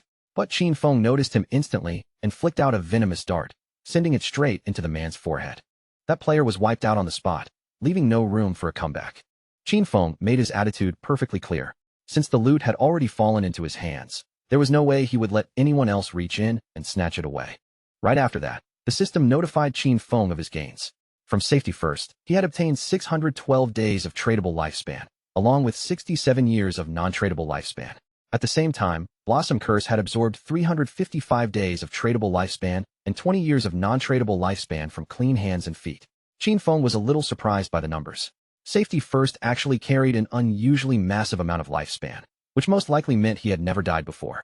That immediately caught Qin Feng's interest, so after thinking it over, he chose not to use Blossom Curse on him. The boss suddenly let out a furious roar, the sound shaking the area around them, but Qin Feng stood there completely calm, without the slightest trace of panic on his face. He understood the situation very clearly. Against this kind of enemy, he couldn't rush in recklessly. He would have to rely on the black light shield for protection, then use ordinary shadow slash attacks again and again, slowly shaving down her health bit by bit. The boss swung at him with terrifying force, but Qin Feng reacted quickly and slipped out of the attack range just in time. Her hand slammed heavily into the ground instead, sending the impact into the floor. The method was definitely not fast, and the damage efficiency was low, but for Qin Feng, it was stable, cautious, and far safer than taking unnecessary risks. While Qin Feng continued clashing with the boss, Xiao Tu stood to the side, watching the battle unfold with wide eyes. She had never expected Shadow to fight with such savage intensity. In her heart, she couldn't help wondering what kind of skills he actually had hidden away. Before this, she still couldn't fully understand how he had managed to secure those first kills, but now that she was seeing him fight in person, all her doubts were completely crushed. At that moment, Qin Feng's eyes sharpened, a bright determination flashing through them. He had already judged the timing, and now he was ready to deliver the final blow. Qin Feng's figure moved in an instant. His blade flashed through the air again and again, slicing across the boss's body so cleanly that it looked almost effortless, as if the massive enemy in front of him was nothing more than paper being cut apart. The system soon confirmed the kill. Qin Feng had successfully slain the Steel Maiden, and his reward arrived immediately. 48,000 experience points, 120 evolution points, and the Church Sanctuary key. The surrounding players were completely stunned. One by one, they stared at the scene in disbelief, unable to accept that Shadow had actually taken down the boss all by himself. But after witnessing it with their own eyes, they finally understood why he stood at the very top of the leaderboard. Qin Feng then used Greedy Hand to collect the loot. Among the drops, he obtained an emerald-level assassin-type leather armor piece called Black Flame's Gift, piercing leather armor. The armor's attributes were impressive. It provided 95 points of physical defense, 120 points to all elemental resistances, 77 points of damage reduction, and 77 points of constitution. Its special effect, Black Flame's Gift, could apply 1 stack of Black Flame status whenever the wearer attacked or was attacked, stacking up to 5 times. Each stack reduced the target's defense and elemental resistance by 7%, though there was also a reminder that this weakening effect would be reduced against emerald-level bosses or anything stronger. Qin Feng was in a very good mood when he saw it. Just this single piece of emerald-tier equipment already offered better defensive value than a full armor set used by most other players. On top of that, the Black Flame's Gift effect could weaken both defense and elemental resistance, making it far more practical than the item dropped earlier by the Soul Purifier. He also obtained an emerald-tier skill called Assassin's Instinct. This skill allowed him to partially sense the outline of invisible units and increased his anti-invisibility level by 2 points. After looking over the effect, Qin Feng didn't hesitate for long and immediately decided to upgrade it. The upgrade process consumed a total of 33 evolution points, leaving Qin Feng with 97 points remaining. Under the upgrade effect, Assassin's Instinct advanced step by step, rising from Emerald to Diamond, then to Epic, before finally reaching Legendary tier. As the skill evolved, its anti-invisibility bonus also increased from 2 points all the way to 5. Even better, its legendary effect gave him a sharper sense for detecting enemy weak points, adding a 50% modifier to critical hit damage. An anti-invisibility skill raised to legendary tier, level 5 anti-invisibility, and a 50% boost to critical damage. When combined with the passive effect of Graceful Deliverance, his total critical hit damage bonus reached 350%. At this point, even if Qin Feng closed his eyes, he could still strike straight at an enemy's weak spot. Qin Feng still had 97 evolution points left, so he chose to evolve Ghostly Blur to Legendary tier next. This single upgrade consumed 80 points, leaving him with only 17. But the result was worth it. Ghostly Blur advanced from Epic to Legendary, raising its passive evasion rate from 75% to 85%. Even more importantly, every time the evasion effect triggered, he would become completely immune to that instance of damage. Just then, Captain Anyu and the others arrived at the scene. She greeted Qin Feng and casually asked whether any good loot had dropped. Qin Feng looked at her with some confusion, not quite understanding why Anyu was acting this way all of a sudden. Captain Anyu smiled and said she hadn't checked the leaderboard earlier, so she truly hadn't expected him to reach level 13 in just one night. In her eyes, That kind of speed was simply outrageous. Wang Ming also spoke up, saying that their team had been grinding through the entire night, yet they still hadn't even reached halfway through level 11. Compared to them, Shadow's leveling speed was completely unreal. Captain Anyu immediately smacked Wang Ming on the head, scolding him for talking nonsense. In her mind, it was obvious that Min leveled up faster. Qin Feng was still somewhat baffled by her reaction, but he went along with the conversation and told her that he had indeed obtained some loot. He had already appraised the items, and the total value came to 45,000 days of lifespan as one complete package. Captain Anyu accepted the price and chose to hand over the lifespan, and soon after, the system confirmed that the transaction had been successfully completed. Then Qin Feng's expression became more serious. He told her that he still had another valuable item he might sell, and before naming it directly, he asked whether she knew anything about hideouts. Captain Anyu's eyes shifted slightly, and a smile gradually appeared on her face. She said they had already heard some information about hideouts. In the ruins of Zhonghai City, there were no true safe zones, but player groups could occupy hideouts and use them as bases. Inside those places, they could store supplies, and during dangerous moments, they could activate magical defensive barriers to block outside water invasions. Qin Feng understood that what she had probably heard about was the small hideout dropped by the Golden Boss. Captain Anyu nodded and explained that Zhonghai City's officials still hadn't found a hideout of their own. However, over in Modu, the officials had already taken control of a medium-sized hideout, and that was how they first learned that such places existed. Qin Feng then reached into his inventory and took out a golden key. Since Captain Anyu already understood the importance of hideouts, he revealed its identity without hiding anything. This was the Sanctuary Hideout Key, the item dropped by the boss he had just killed. He told them that this hideout covered more than 800 meters of land. Then he calmly suggested that they go back first and discuss what kind of price they were willing to offer. After hearing their proposal, he would decide whether or not he wanted to sell it. Captain Anyu and Wang Ming were both shocked when they heard the size. They knew very well that the larger a hideout was, the stronger its defensive power would be and the more complete its internal facilities would become. A hideout covering 800 meters was already large enough for every member of Zhonghai City's official forces to have a private room inside. Captain Anyu stretched out her hand, her eyes filled with curiosity, and asked Qin Feng how much he planned to charge for such a massive hideout. Qin Feng didn't give a direct number right away. He decided that they should discuss it after returning and first see what price the officials were willing to offer. In his previous life, this hideout had been worth around 2,000 years of lifespan.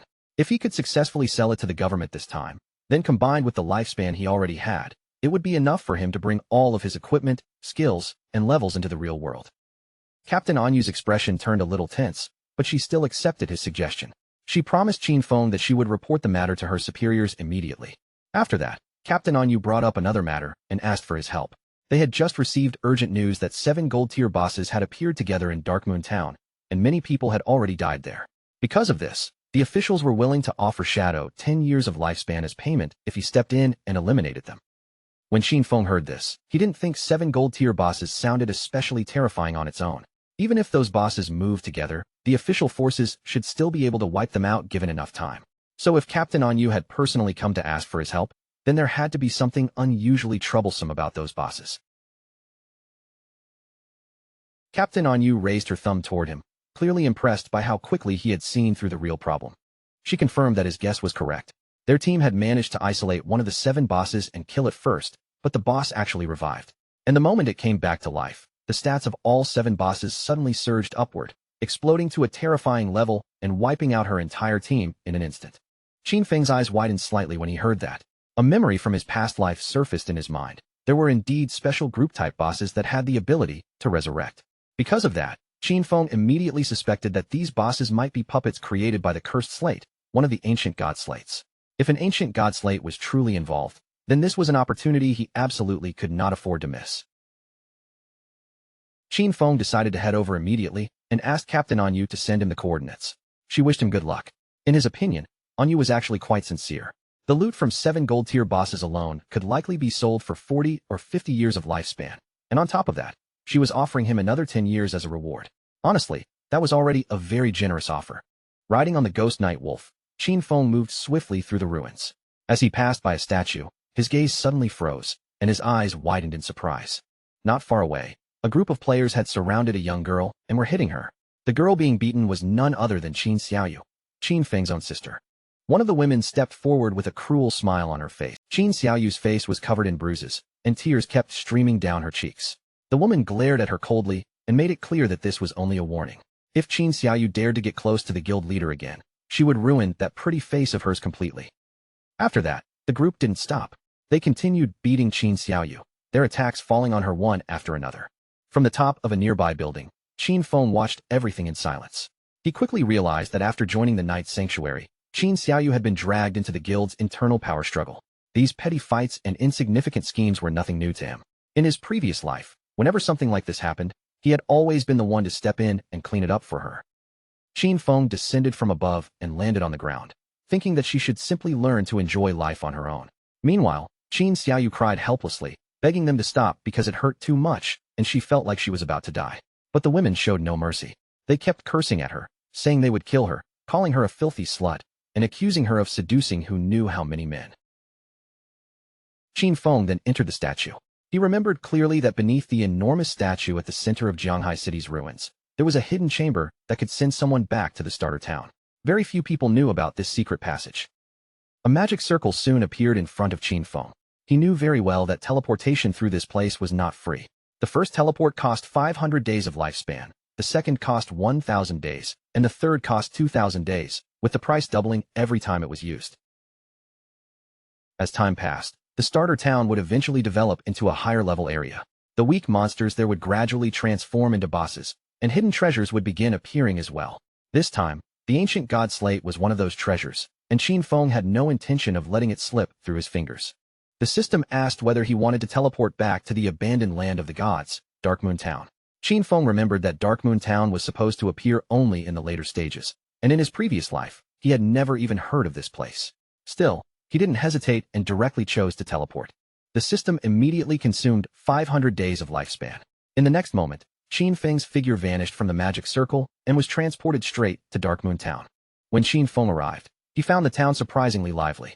Elders were gathered everywhere, chatting with one another as if this place were completely ordinary. Qin Feng was a little surprised by the scene. He hadn't expected Darkmoon Town to be so full of life, and what puzzled him even more was why most of the people here seemed to be elderly. Not far away, several players stood together, and one of them helped an elderly woman get back on her feet.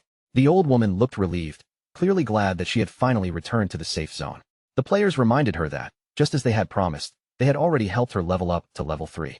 During that process, she had gained 72 days of lifespan, and now she only needed to hand over the tradable lifespan to them. The old woman's face immediately twisted with anger. She refused to hand anything over and snapped back at them, asking why they were demanding money from her when they claimed to be a charity organization helping her level up. One of the players kept a gentle smile on his face and patiently explained that they were not asking her for money at all. Earlier, when they formed a party, a portion of the lifespan dropped by the monsters they killed had automatically been shared with her. Another player added that she only needed to return that exact portion to them, just like they had agreed before everything started. But the old woman only grew more furious. She glared at them and shouted that she had no idea what so-called agreement they were talking about.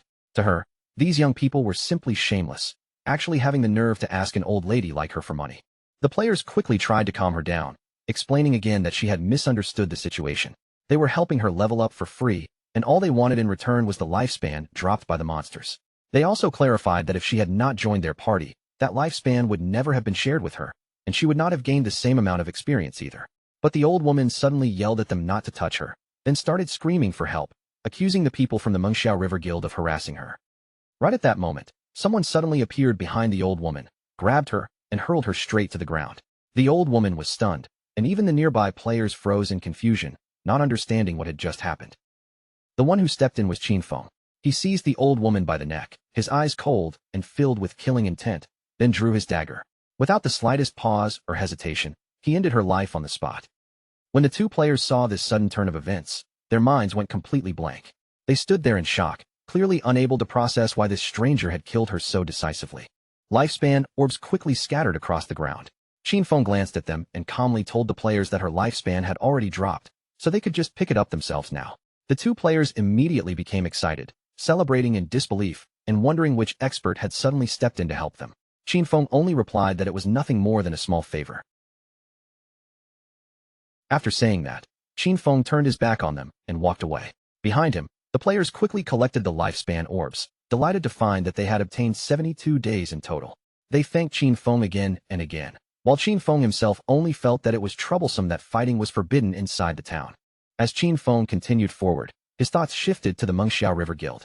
Only now did he realize that this guild had actually originated from Darkmoon Town. He remembered that Mengxiao River had been founded as a charity-focused guild, one that helped elderly people survive for free in the abandoned land of the gods. Later on, it even received official recognition and strong support. If judged only by member count, Mengxiao River could be considered the largest guild in all of Huaxia. A faint light flashed through Qin Feng's eyes. In his view, during a chaotic apocalypse like this, people like them were exactly the kind of people the world needed more of. Night had already fallen. Deep somewhere in the forest, a group was locked in battle against a strange monster made entirely of mud. Among them were two mages. One of the girls quickly called out to her mother, telling her to use lightning strike. Her mother immediately listened, gripping her magic staff and beginning to gather power into it. A moment later, a bolt of thunder surged up and struck the mud monster hard. Seeing the opening, the swordsmen in the party immediately rushed forward, blades flashing as they cut the monster cleanly in half. As the monster's corpse collapsed, it gradually transformed into glowing lifespan orbs. The boy finally let out a breath of relief after defeating it. The girl happily praised everyone, saying they were the best. Her mother then said that as long as they carefully listened to other people's tutorials, even small monsters like this could be defeated. The group continued walking through the forest. As they moved, the boy asked Chu Yin whether her good friend Qin Xiaoyu had really joined Knight's Sanctuary, since he had heard that the guild charged extremely high membership fees. Chu Yin nodded and said that she had actually invited Qin Xiaoyu to join Mengxiao River with them.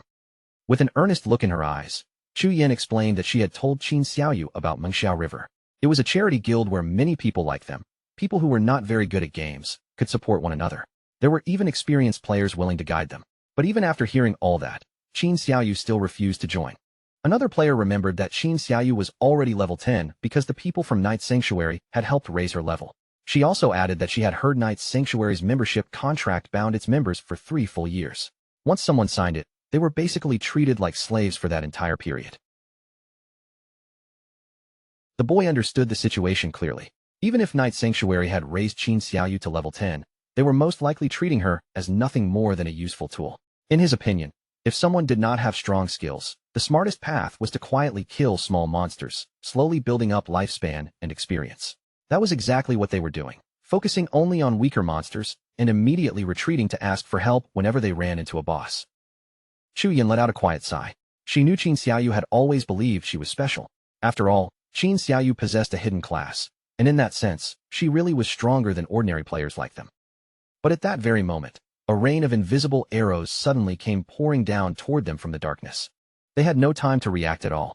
The arrows tore through the player's body in an instant, violently taking away 1,200 HP. The man's body collapsed and transformed into lifespan.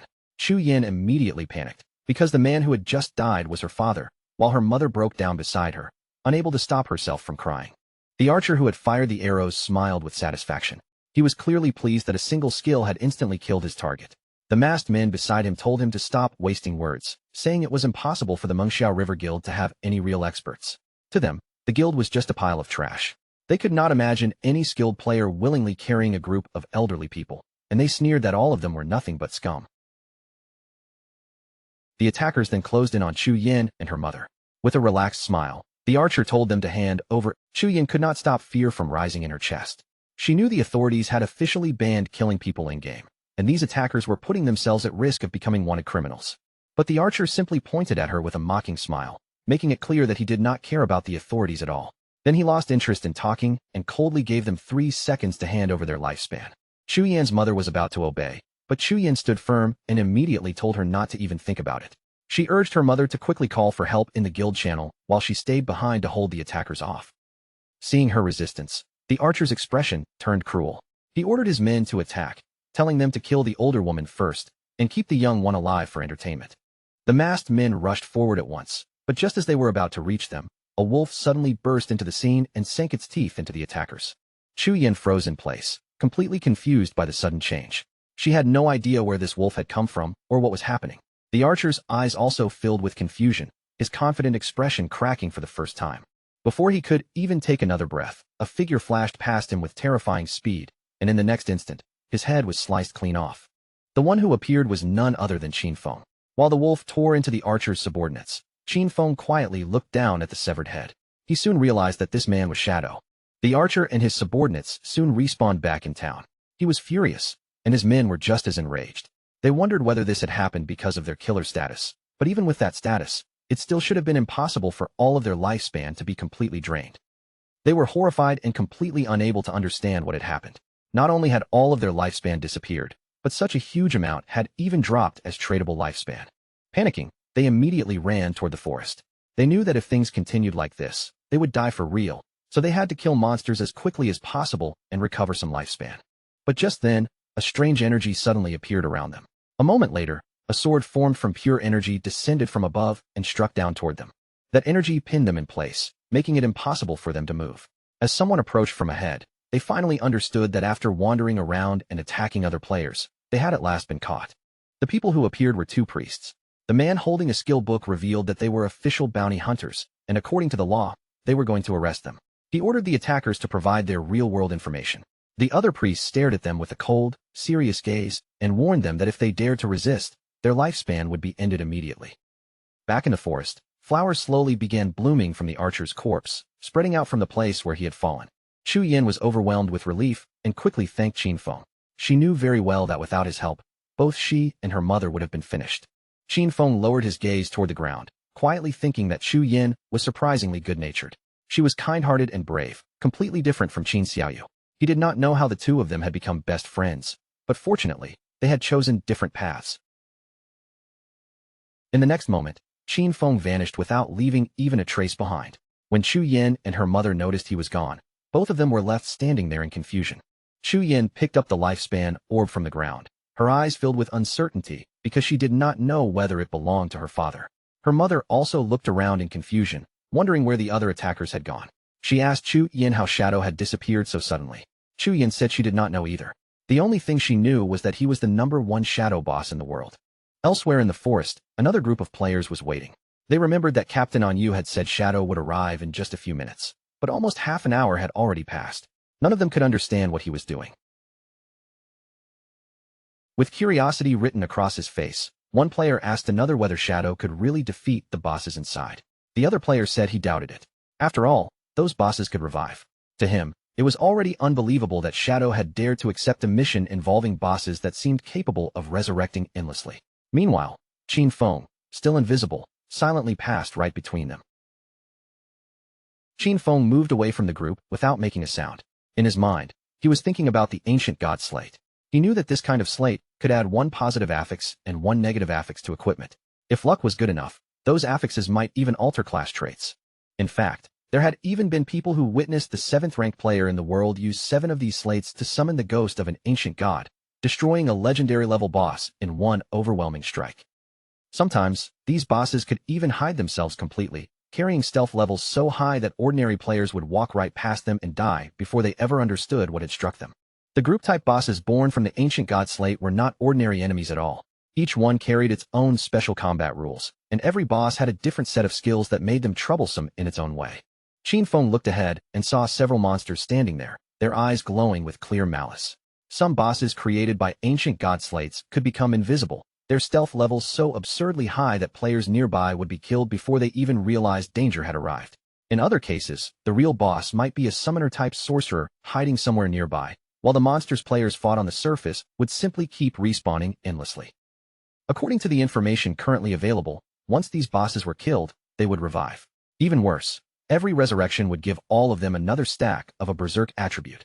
Official reports said that killing just one boss was enough to trigger both the resurrection and the berserk state. But Qin Feng immediately thought of another possibility. If all of them were killed at the exact same time, would they still be able to revive? That was something worth testing. Qin Feng first decided to equip the follower's pendant and use a devout follower as a probe. With that thought settled, he summoned one directly in front of him. The devout follower immediately rushed toward the bosses without fear, charging straight into their range and launching an attack that dealt more than 1,400 points of HP damage. In the next instant, the eyes of one boss suddenly lit up with rage, its gaze locking onto the devout follower. The boss turned around, and only a moment later, the devout follower's body exploded apart on the spot. Yet the bosses barely reacted afterward. They did not even bother paying any real attention to the poor devout follower they had just destroyed. Qin Feng's eyes sharpened with seriousness. From that brief test, he realized that all of these bosses were only level 10. They had no damage reflection, and their overall stats were merely about twice as strong as those of normal gold-tier bosses. Without wasting time, Qin Feng activated Shadow Ring Blade. A strange red energy instantly spread outward, covering the surrounding area like a dangerous field. Right after that, Qin Feng launched his poison darts. The darts cut through the air and buried themselves directly into the throats of the bosses. The bosses' corpses soon began to fade and disappear. But Qin Feng frowned slightly when he noticed that nothing had dropped, leaving him a little confused by the result. At that moment, the vanished bosses suddenly began fusing together, their forms merging into one much stronger monster. The creature that emerged was enormous. Its huge body towered over the area, and the moment it fully formed, it charged straight toward Qin Feng. Qin Feng immediately became alert.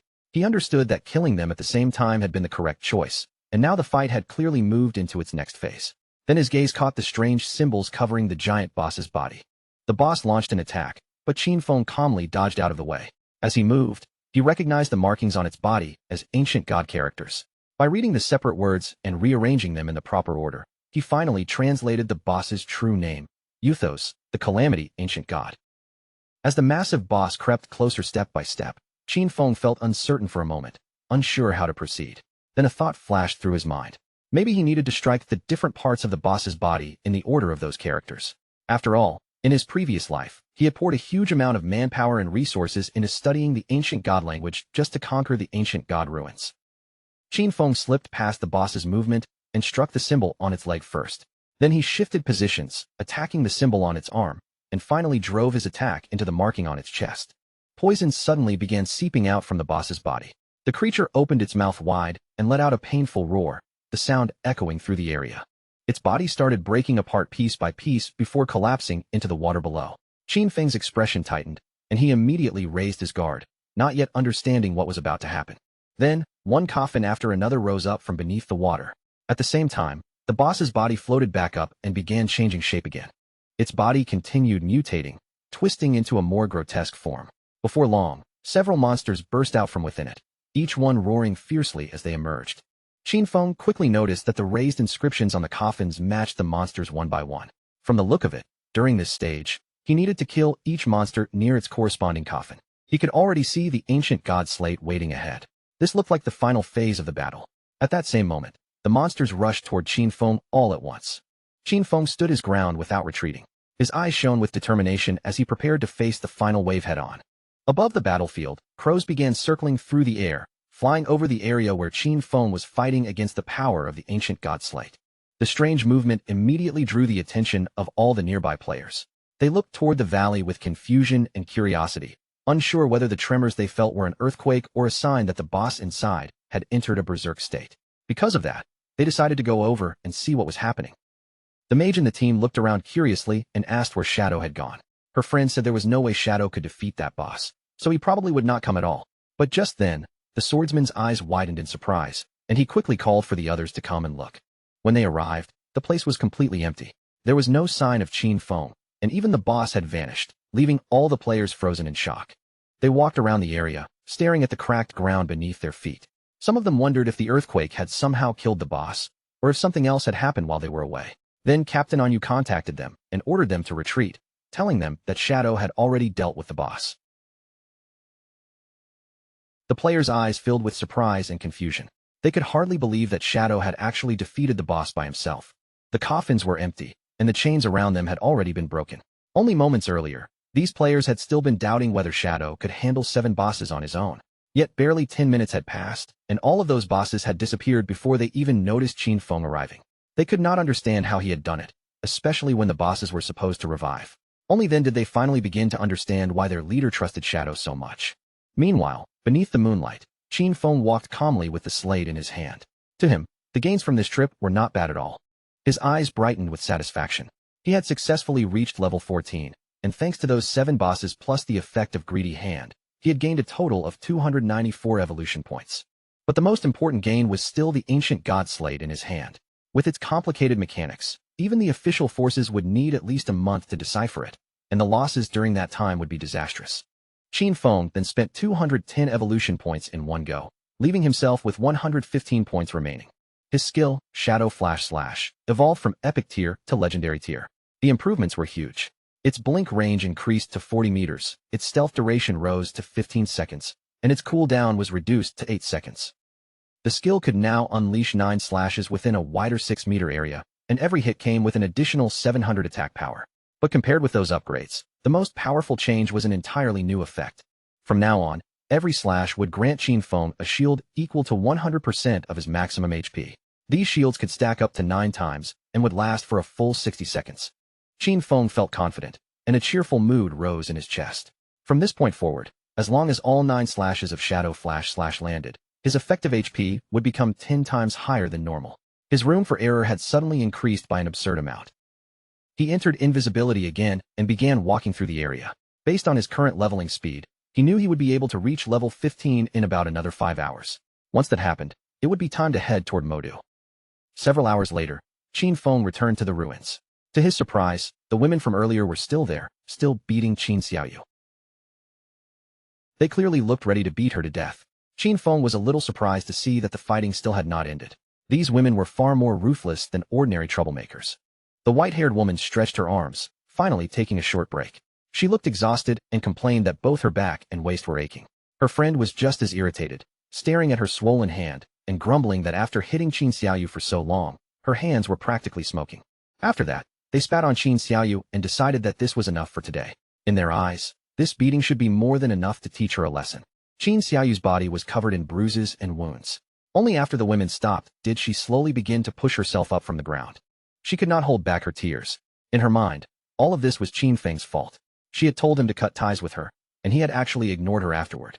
She could not understand why he failed to realize that when girls said things like that, they often meant the complete opposite. Using her magic staff for support, Qin Xiaoyu struggled to stand. Fortunately, she had already signed a contract with Night Sanctuary, so at least she would not need to worry about surviving for the next 3 years. Even though she had to hand over 50% of her lifespan, she would still keep the rest for herself, which meant her growth speed would still be faster than Chu Yin and the others. Then Qin Xiaoyu activated Holy Healing, a skill capable of restoring all of a target's health. As the healing effect took hold, she became certain of one thing. Once she grew stronger, she would make sure that everyone who had looked down on her paid the price. Qin Feng would not escape, and neither would those crazy women. To everyone's surprise, the healing spell did not land on Qin Xiaoyu at all. Instead, the soft glow drifted through the air and began restoring Qin Feng, who was still hidden in invisibility. Poor Qin Xiaoyu dropped to her knees, staring blankly at her own hands. She thought she had failed the spell again, and with tears still on her face, she couldn't understand where the healing effect had gone. At the same time, over in the ruins of Modu, a group of players was locked in battle against a massive boss made entirely of stone and rock. The rock boss swung down with heavy force, but the party's tank stepped forward at once, raising his shield and blocking the attack head-on. Not far from the battlefield, 3 players were hiding in the shadows, quietly watching the fight unfold. Among them was Qian Shishir. Qian Shishir looked at the players with clear contempt and said that Daxia's men were truly weak. In her eyes, sending 18 people to deal with one boss, while still being too scared to fight properly, was simply pathetic. Her companion winked at her and told her not to say it like that, because those people were working hard for their benefit, so they should at least feel grateful. Qian Shishir blew him a kiss, then laughed, and said he was very polite. But to her, those Daxiao pigs dealt such pitiful damage that even killing a miserable gold-tier boss took them forever. The players kept attacking with everything they had, and after a long struggle, the boss's HP bar had finally dropped below half. The team's mage smiled with excitement and shouted for everyone to push harder. The boss only had a little health left, so they had to keep up the pressure and fight for the final blow. But at that exact moment, a spear suddenly pierced straight through his chest. The mage died instantly, and his body collapsed into lifespan before he could even react. The one who had killed him was one of Qian Shishir's subordinates. With a relaxed smile, the subordinate thanked the mage for all his hard work, as if the dead player had merely prepared an offering for them. To him, these weaklings had delivered everything right into their hands. When the remaining players realized what was happening, panic spread through them instantly.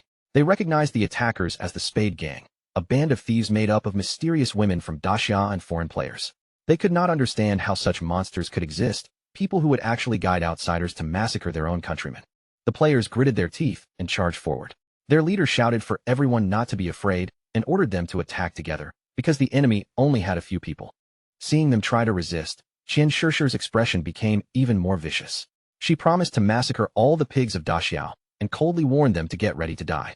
Her subordinate pulled out a pair of heavy hammers and activated thunderous tremor. The ground shook violently beneath everyone's feet, and the players were trapped in place as the earth locked around them. Qian Shishir then drew her daggers and moved like a flash of thunder. In the blink of an eye, she swept through the trapped players and killed them one after another. After cutting them down, she could not help mocking them. In her eyes, Daxia's men really were nothing but a bunch of useless fools. Her eyes glinted with malice as she realized that Daxia's authorities had already reported their information.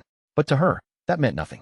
In her twisted view, all of Daxia was nothing more than a garbage dump filled with filth.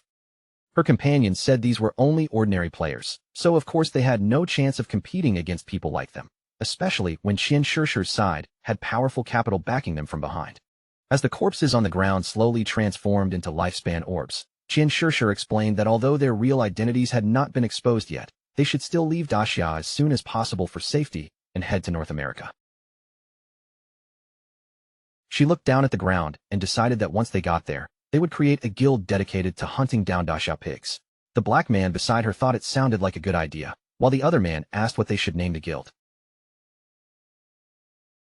Qian Shishir lifted her dagger with a faint smile and decided that their new guild would be called Alice.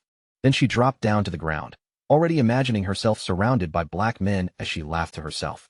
In her mind, they had done enough for today. It was time to disconnect and celebrate the founding of Guild Alice with a huge party. Elsewhere, Captain Anyu smiled and waved at Qin Feng, telling him that they could finally discuss the hideout's price. She also let him know that they had already arrived. Qin Feng went straight to the point and asked how much they were offering. Captain Anyu gave the number as 1,500 years of lifespan, but Qin Feng immediately felt that the price was far too low. Captain Anyu admitted that she also knew 1,500 was not enough. Because of that, she had argued fiercely with her superiors and finally managed to make the big boss raise the offer to 2,000 years. Qin Feng agreed to complete the deal at the statue in the center of the ruins.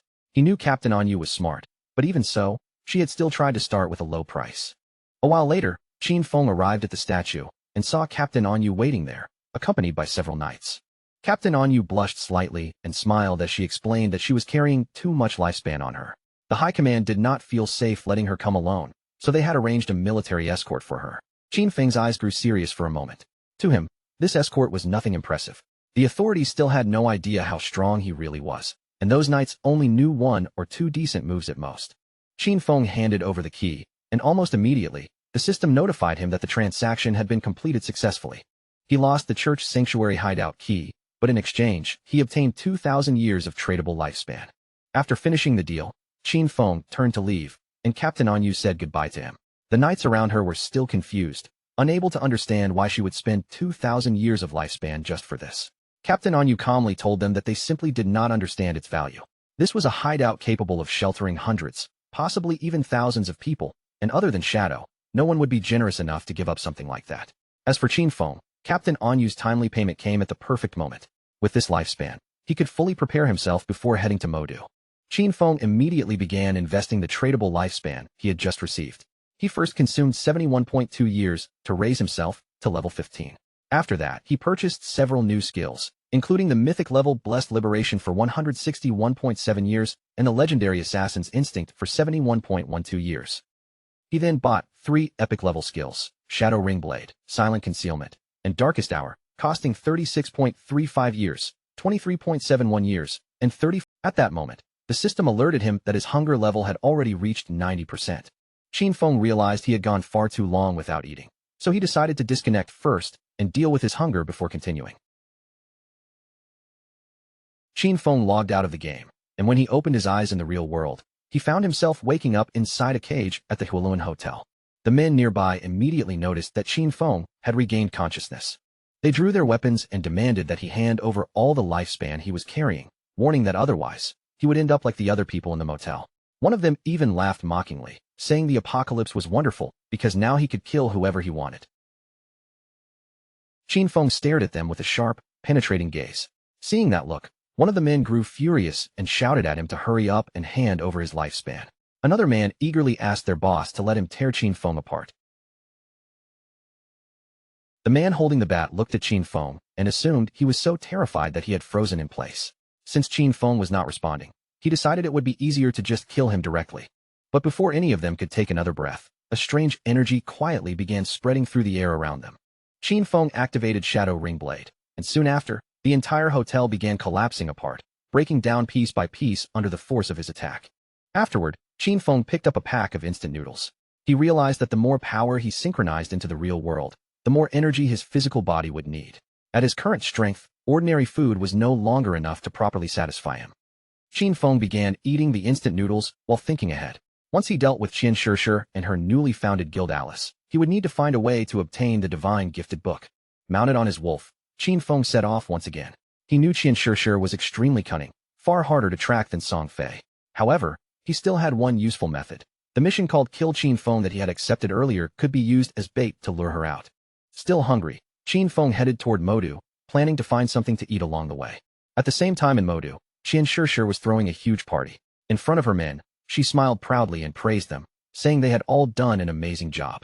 Qian Shishir wrapped her arms around the two black men beside her, laughing as she said that after such an intense and exciting battle, falling asleep and entering the game again felt absolutely incredible. The men immediately praised her, saying her skills were completely unmatched, and amid their laughter, they jokingly called her one wildly attractive madwoman. Just then, one of her subordinates stepped forward and informed her that Shadow had sent a message. According to him, Qin Feng was already dead. He wanted to meet her in Modu in the real world, where he would bring Qin Feng's head and collect the final payment. Qian Shishir instantly understood that meeting Shadow offline was too dangerous, so she said there was no need to meet in person and told him to simply send a photo instead. But her subordinate explained that Shadow did not use a phone because he was afraid the authorities would track him.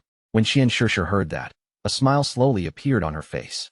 If Shadow was also wary of the authorities, then that meant he was likely hostile toward them too. Recently, the pressure from official pursuit had grown stronger and stronger, and if she could seize this chance to pull Shadow into Alice, then those Daxiao pigs would no longer be much of a threat. Because of that, she decided to put on a small performance and test which side Shadow was really standing on. Qian Shishir decided that before meeting Shadow in the real world, she would meet him inside the game first, so she sent over the coordinates. Then she went to the ruins and contacted Tian Xinjiang, calling out to him in an affectionate tone, asking if he was there and saying she missed him. After that, she sweetly asked him for a favor, telling him she needed his help dealing with someone still alive. At that time, Qin Feng was sitting still in meditation. He was using silent concealment, a skill that allowed him to remain in permanent stealth as long as he did not move at all. When he noticed that Qian Shishir wanted to meet in the game first, Qin Feng immediately felt that this woman was indeed clever. The coordinates she gave were at Spectre Academy, and that place happened to be not far from him. Qin Feng logged into the game without hesitation, deciding to personally go over and see what kind of tricks Qian Shishir was planning this time. A few hours later, Qin Feng arrived at Spectre Academy in the Modu ruins. Still wrapped in invisibility, he quietly got off his mount without revealing himself. At that very moment, several government agents appeared in front of Qian Shishir. They announced that the authorities had already located her Spade Gang and identified her as Spade A. They advised her to surrender immediately and stop resisting, warning that otherwise, they would be forced to take military action. Qian Shishir only smiled and told Tian Xinjiang to go back and make sure the men of Daxiao remembered one thing clearly. They were no longer the Spade Gang. From now on, they were the Alice Guild. Then she deliberately showed off her body and declared that their Alice Guild specialized in killing Daxiao dogs. Tian Xinjiang and the men beside him could not help blushing for a moment, but anger quickly took over. They cursed Spade A, swearing that the officers of Great Xia would bring her to justice and calling her shamelessly arrogant. Qian Shishir looked even more excited as she provoked those Daxiao pigs to face her. With a teasing smile, she hinted that if they performed well in this little show, she might become even bolder with them later that night. From the shadows, Qin Feng quietly watched everything unfold. Tian Xinjiang clenched his fist tightly, clearly seeing that Qian Shishir was still as stubborn and reckless as ever, and he swore that he would arrest her no matter what. Qin Feng recognized him. This man was Tian Xinjiang, a well-known informant from his previous life who had provided intelligence to the Alice Guild and had only fallen in the 7th year after the game began. Qin Feng found it interesting that Qian Shishir and Qi Haonan were already conspiring this early. He quickly understood that they had arranged all of this to test him. If he stepped in to help Qian Shishir, he would become an enemy of the... At that moment, Qin Feng leapt down from above, his figure descending from the sky like a dark shadow. He activated Shadow Ring Blade, deciding that this was the perfect moment to show his so-called sincerity. The system soon confirmed that Qin Feng had slain Tian Xinjiang and the men with him. Qian Shishir and the others froze for a moment, clearly confused by the sudden change. Once the corpses on the ground transformed into lifespan, Qin Feng finally appeared in front of them, and calmly introduced himself as Shadow. Qin Feng stepped closer to Qian Shishir and greeted her directly, once again giving his identity as Shadow. Qian Shishir's eyes widened, almost glowing with admiration. Excitement rose across her face, and she could not stop herself from blushing. To her, this man was simply too cool, and she absolutely adored powerful men like him. Then she suddenly looked like she was about to cry, saying it was such a shame that Shadow was a pig from Daxia. She could not understand why a man this powerful had to come from Daxia, and she cursed the nation, believing it did not deserve someone like him. Her subordinates were also stunned when they noticed that Qin Feng had dealt more than 40,000 damage. They immediately acknowledged that this was the strength of the world's #1 player and hurriedly greeted him with respect. But in the next instant, Qin Feng moved like a flash of thunder. Before the two men could react, he killed them both, and their corpses quickly turned into glowing lifespan orbs. With a cold expression, Qin Feng casually made up an excuse. He said he had no idea what they were saying, but he assumed they had definitely been insulting him. Qian Shishir stared at him in shock, and quickly explained that they had not been insulting him at all. They had only been greeting him. Qin Feng continued pretending not to understand and offered a calm apology. Then he suggested that, to avoid this kind of misunderstanding in the future, it would be better for everyone to speak the Daxia language while they were in this place. After that, Qin Feng said it was time to begin the exchange. But before they got down to business, he coldly ordered Qian Shishir to put some clothes on. Qian Shishir smiled and covered her chest, then asked about Qin Feng's head. Deep down, she thought Shadow was a strange man, but that only made her like him even more. Shadow told her that Qin Feng's head was indeed with him. However, he explained that he could not bring it into the game, and if she wanted to see it, he could show it to her in the real world. Qian Shishir opened the system window, her expression full of confidence, and decided to believe him. After witnessing Shadow's terrifying strength with her own eyes, she felt that a man like him had no reason to lie to her. Shadow then received 1,500 days of tradable lifespan as payment. Qin Feng was ready to leave after getting the reward, but Qian Shishir suddenly called out and asked him to wait. With a charming smile, she proposed a long-term partnership. She said he had the skills, while she had the money. Then she told him that she already had a new assassination target, and if he was interested, he could come to her place that very night. Qian Shishir stuck out her tongue, blushing so hard her face turned red, and promised that whatever Shadow needed, she would satisfy him completely. Qin Feng became slightly curious and asked who the assassination target was, as well as what kind of payment she was offering. As Qian Shishir began logging out of the game, she suggested that they meet in person to discuss the details. She promised that the payment would be several times more generous than this deal, and told him she would wait for him that night at Moda's port. Qin Feng's expression turned serious. If she was waiting at the port, then there was a good chance her so-called place was actually her yacht. At the same time, not far from the statue, Tian Xingjian and his men respawned. Tian Xingjian was furious and cursed Shadow under his breath, already certain that Shadow would betray the authorities. But to him, this outcome was still a success. Qian Shishir had managed to form an alliance with Shadow. He also believed that the idiots in Jianghai City should be held responsible for constantly clashing with Shadow and pushing things this far. He then ordered Lin Qingyao to lead everyone and collect their lifespan first, since there might be further action soon. The white-haired woman nodded in response. Her in-game nickname was Late Night Drizzle. She silently considered the possibility that Shadow had truly allied himself with Spade A.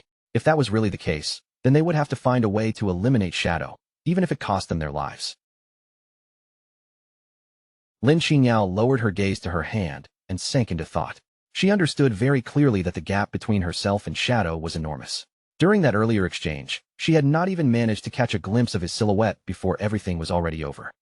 A few hours later, deep into the night, a hooded man arrived at Qian Shishir's yacht. He introduced himself as Shadow and said he had come to see Spade A.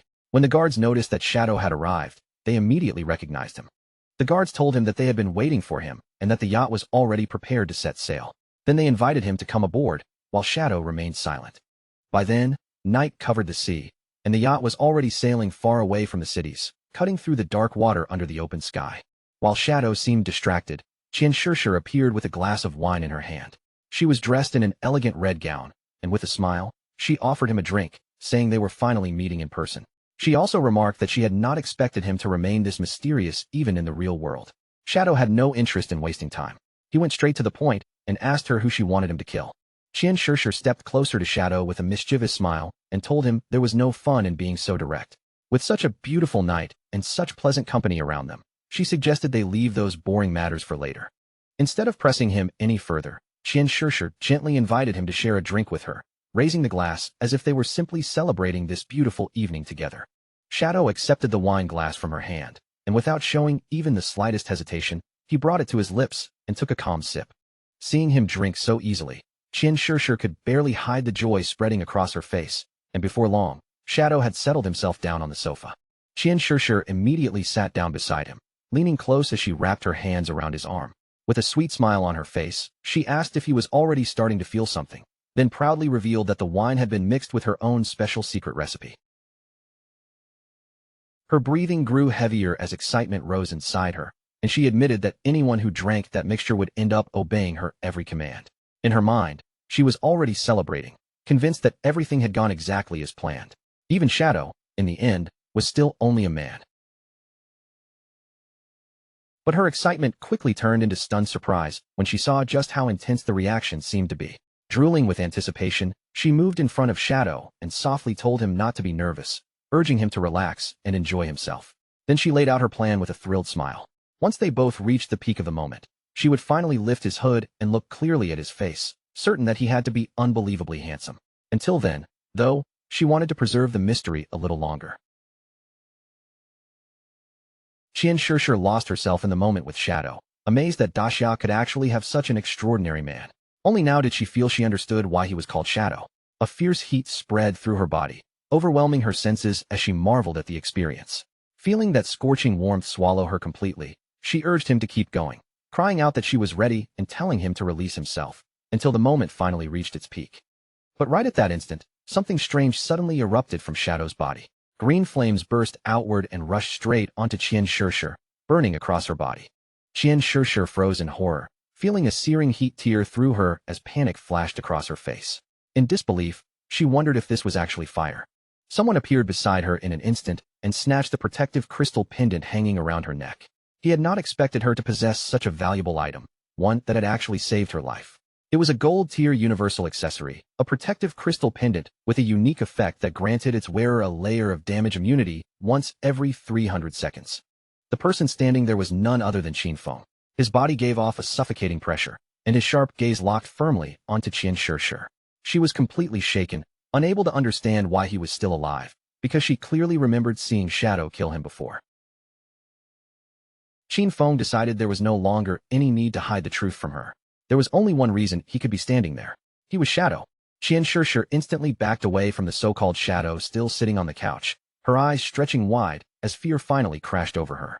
The hooded man on the sofa was actually a devout follower Qin Feng had summoned to impersonate him, and judging by its delighted reaction, it had clearly enjoyed its time with Qian Shishir far more than expected.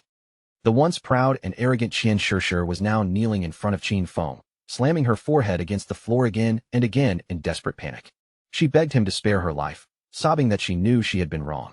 She even offered up every bit of her lifespan and swore she would become his slave, telling him that from that moment on, he could do absolutely anything he wanted with her. Qin Feng looked down at her coldly and asked about the 5 foreigners who had been with her. With tears filling her eyes, Qian Shishir suddenly began barking like a little dog, shamelessly calling him daddy and asking if he would let her live in exchange for the information. Before she could even finish speaking, Qin Feng snapped her neck. As her body twisted in pain, he picked up her phone and quickly realized that the 5 men were not on the yacht. From Qian Shishir's death, Qin Feng obtained 659 years of tradable lifespan. He had originally wanted to catch all of them in one clean move, so this outcome was a little disappointing. Still, he quickly decided his next step. He would use Qian Shishir's phone to contact the authorities, while remaining not far from her luxurious yacht. Soon, police boats began racing across the water toward the yacht. A major murder case had been reported on board, and one of the victims was the heiress of the Qian Group president. According to the informant, the killer's methods were extremely similar to Shadow's skills in the game, making the suspect's identity almost obvious. An investigation team was immediately sent to the scene. Qiu Haonan was also on one of the police boats. In his eyes, Shadow had no respect for the law at all. This kind of senseless killing was a direct provocation against the laws of the country. Once they boarded the yacht, he planned to use search skills on the corpses, and the moment Shadow's location was confirmed, they would unleash full firepower to eliminate him. No matter what, he would avenge his Shishir. Within seconds, the police boats closed in from every side and completely surrounded the yacht. The officers began examining Qian Shishir's corpse. The preliminary autopsy showed that her cause of death was a fractured cervical spine. They also found unidentified DNA samples in her mouth, along with clear burn marks on her body. Qiu Haonan cursed Shadow under his breath, furious that he had not only killed her, but had also humiliated her after death. Xiao Haonan placed his hand on her corpse and activated a skill called Last Words of the Deceased. By touching the body, this skill allowed him to learn the killer's location for 5 minutes. Gritting his teeth, Xiao Haonan swore that he would personally make sure the culprit was brought to justice. But the next second, his eyes suddenly widened in complete shock. He instantly went on alert, drawing his pistol as he warned his men to stay careful. Shadow was right there with them. Without wasting another moment, he ordered everyone to launch a full attack toward the 6 o'clock direction. Before he could even turn around, a powerful venom dart shot through the air and pierced straight into his head, leaving the surrounding officers frozen in shock. Xiao Haonan's body collapsed beside Qian Shishir's corpse, but Lin Xingyu kept her composure and did not panic.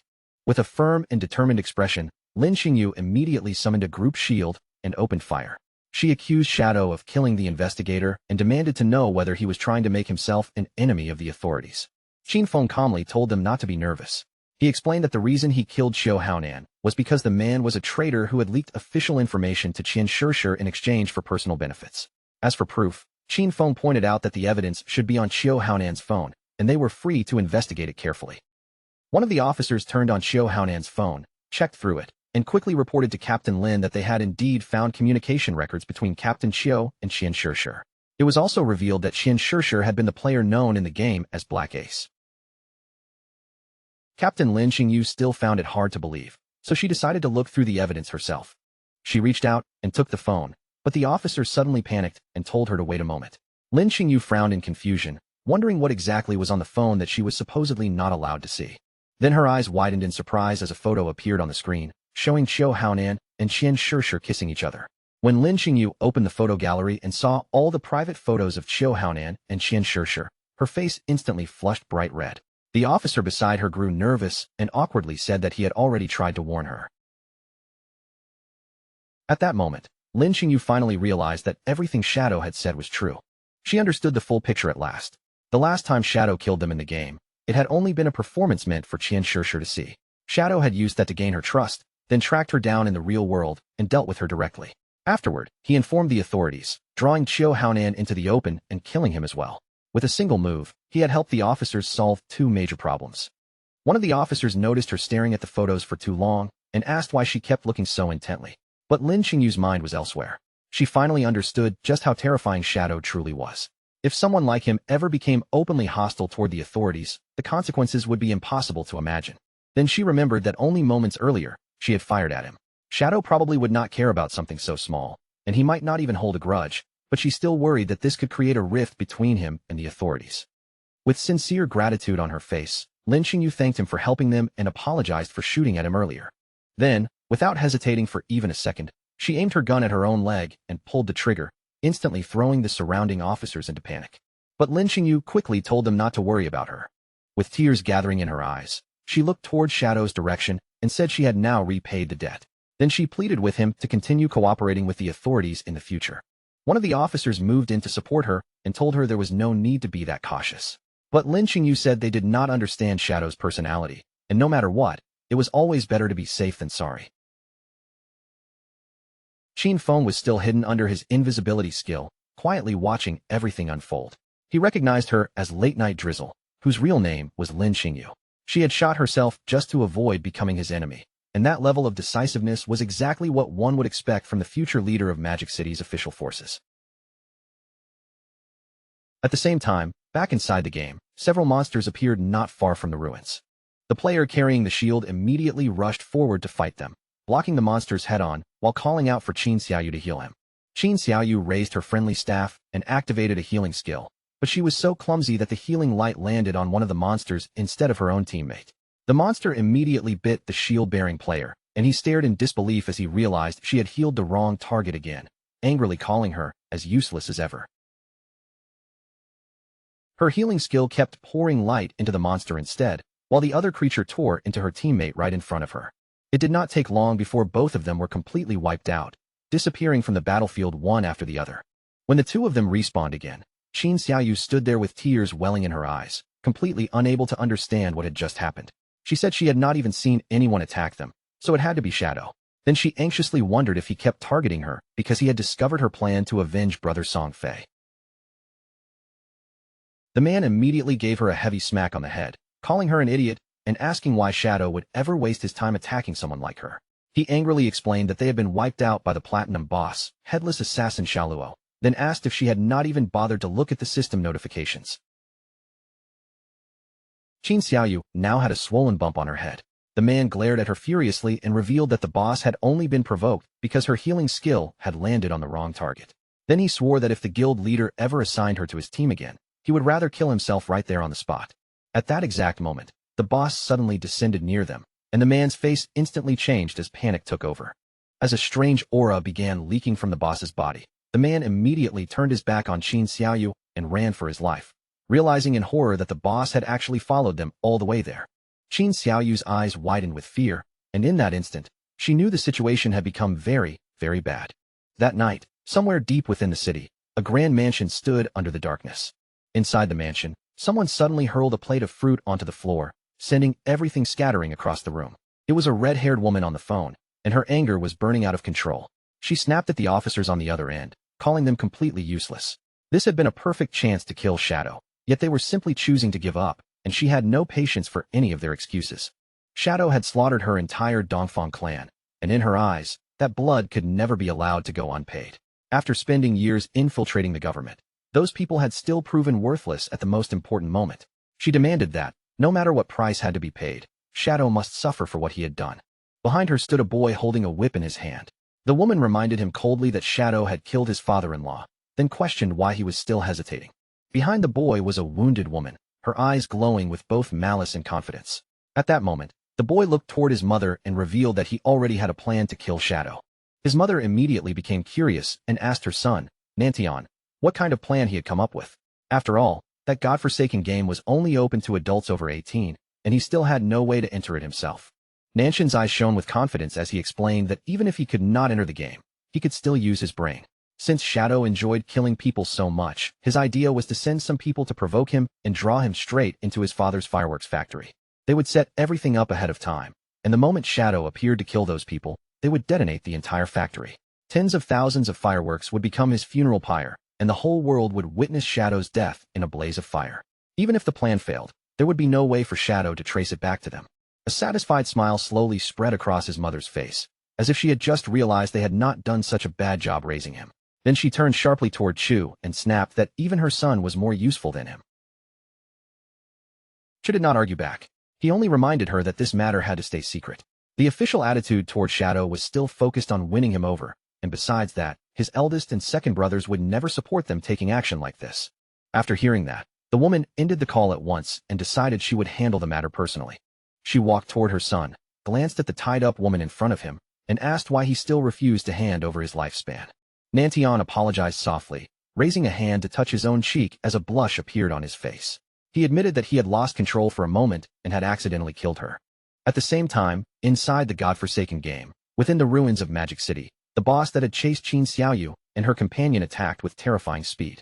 Just as the two of them tried to flee, it moved like a bolt of thunder and sliced them apart, killing them instantly. Qin Xiaoyu was completely stunned, unable to believe how fast this boss truly was. Soon after, their bodies turned into lifespan orbs. The nearby players reacted at once, pointing at the sudden deaths in shock. Since the attacker had been invisible and killed them in a single instant, they immediately concluded that it had to be Shadow. But before they could even catch their breath, the boss struck again, cutting them down as well and turning their bodies into more glowing orbs of lifespan. When the remaining players saw this, they immediately scattered in terror, convinced that Shadow had gone completely insane and was now slaughtering innocent players everywhere.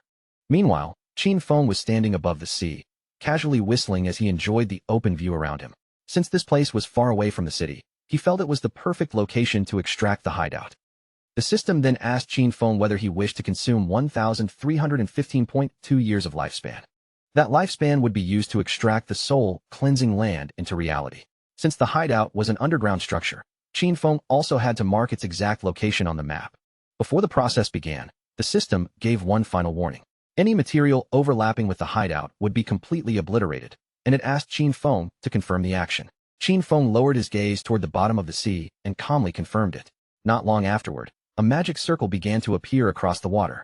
The sea suddenly split apart, opening a path through the water, and the soul-cleansing land was successfully extracted into the real world. With a calm and steady expression, Qin Feng decided that it was now time to go and search for the divine book. After Qin Feng logged into the game, Wang Ming quickly informed him that someone had reported him for killing players indiscriminately. However, Wang Ming knew it could not have been him, because Qin Feng had not even been online. After looking into the situation, Wang Ming discovered that the real culprit was a platinum-tier boss named Headless Assassin Xiaoluo. Her stealth level was terrifyingly high, and no one could see her at all. Because of that, Wang Ming asked Qin Feng if he could step in and deal with the problem. In the ruins of Magic City, the boss was still massacring every player in the area, leaving nothing behind but lifespan orbs scattered across the ground. An Xuan hid behind a pile of rubble, unable to stop the fear rising in his chest. He wondered what kind of monstrous boss this was, since even his level 3 anti-stealth ability could not detect her. The last time, the Iron Saintess had been overshadowed by shadow, and he had been extremely unhappy about it. With a confident smile, An Xuan claimed that the only real problem was that he could not see the boss. Otherwise, he said he could have contained her all by himself. He even declared that if Shadow appeared, he would be just as helpless against this headless assassin, Xiaoluo. Yin Yin immediately panicked and urged An Xuan to lower his voice before he attracted the boss's attention. Then Yin Yin suggested that they move to higher ground first, since the view from above would give them a much better chance of seeing what was happening. An Xuan began sneaking forward carefully, but in the middle of moving, his foot landed on a banana peel lying on the ground. Poor An Xuan slipped instantly and crashed down, confused about who could have thrown a banana peel there. But before he could even finish his complaint, the boss moved like lightning, slicing Yin Yin and the subordinate clean in half. Their bodies immediately turned into lifespan orbs, and An Xuan was the only one who survived, all because he had accidentally slipped on that banana peel.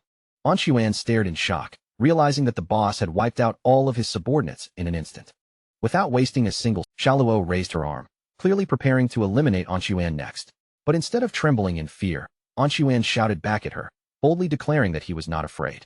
As the boss prepared to attack, An Xuan quickly rolled away, only to immediately panic when he realized he had rolled far too early. With no time to think of anything else, An Xuan simply kept rolling again and again without stopping. His eyes widened in confusion as he wondered what she was waiting for, and why she still had not attacked him. An Xuan kept rolling around the boss non-stop, circling her over and over until his head spun from reaching his absolute limit. When An Xuan finally stopped rolling, he looked up in confusion and noticed that the boss was beginning to disappear. But by then, he was so dizzy that his vision had blurred, and he could barely see anything clearly at all. After gathering power for her strike, Xiaoluo suddenly unleashed anti-stealth strike. The attack shot straight toward the dizzy An Xuan, and before he could roll away again, the blow landed directly on him. In the very next instant, An Xuan's body shattered apart and transformed into lifespan, leaving nothing of him behind. And while the boss's attention was still caught by that attack, Shadow's figure began to quietly emerge from the darkness.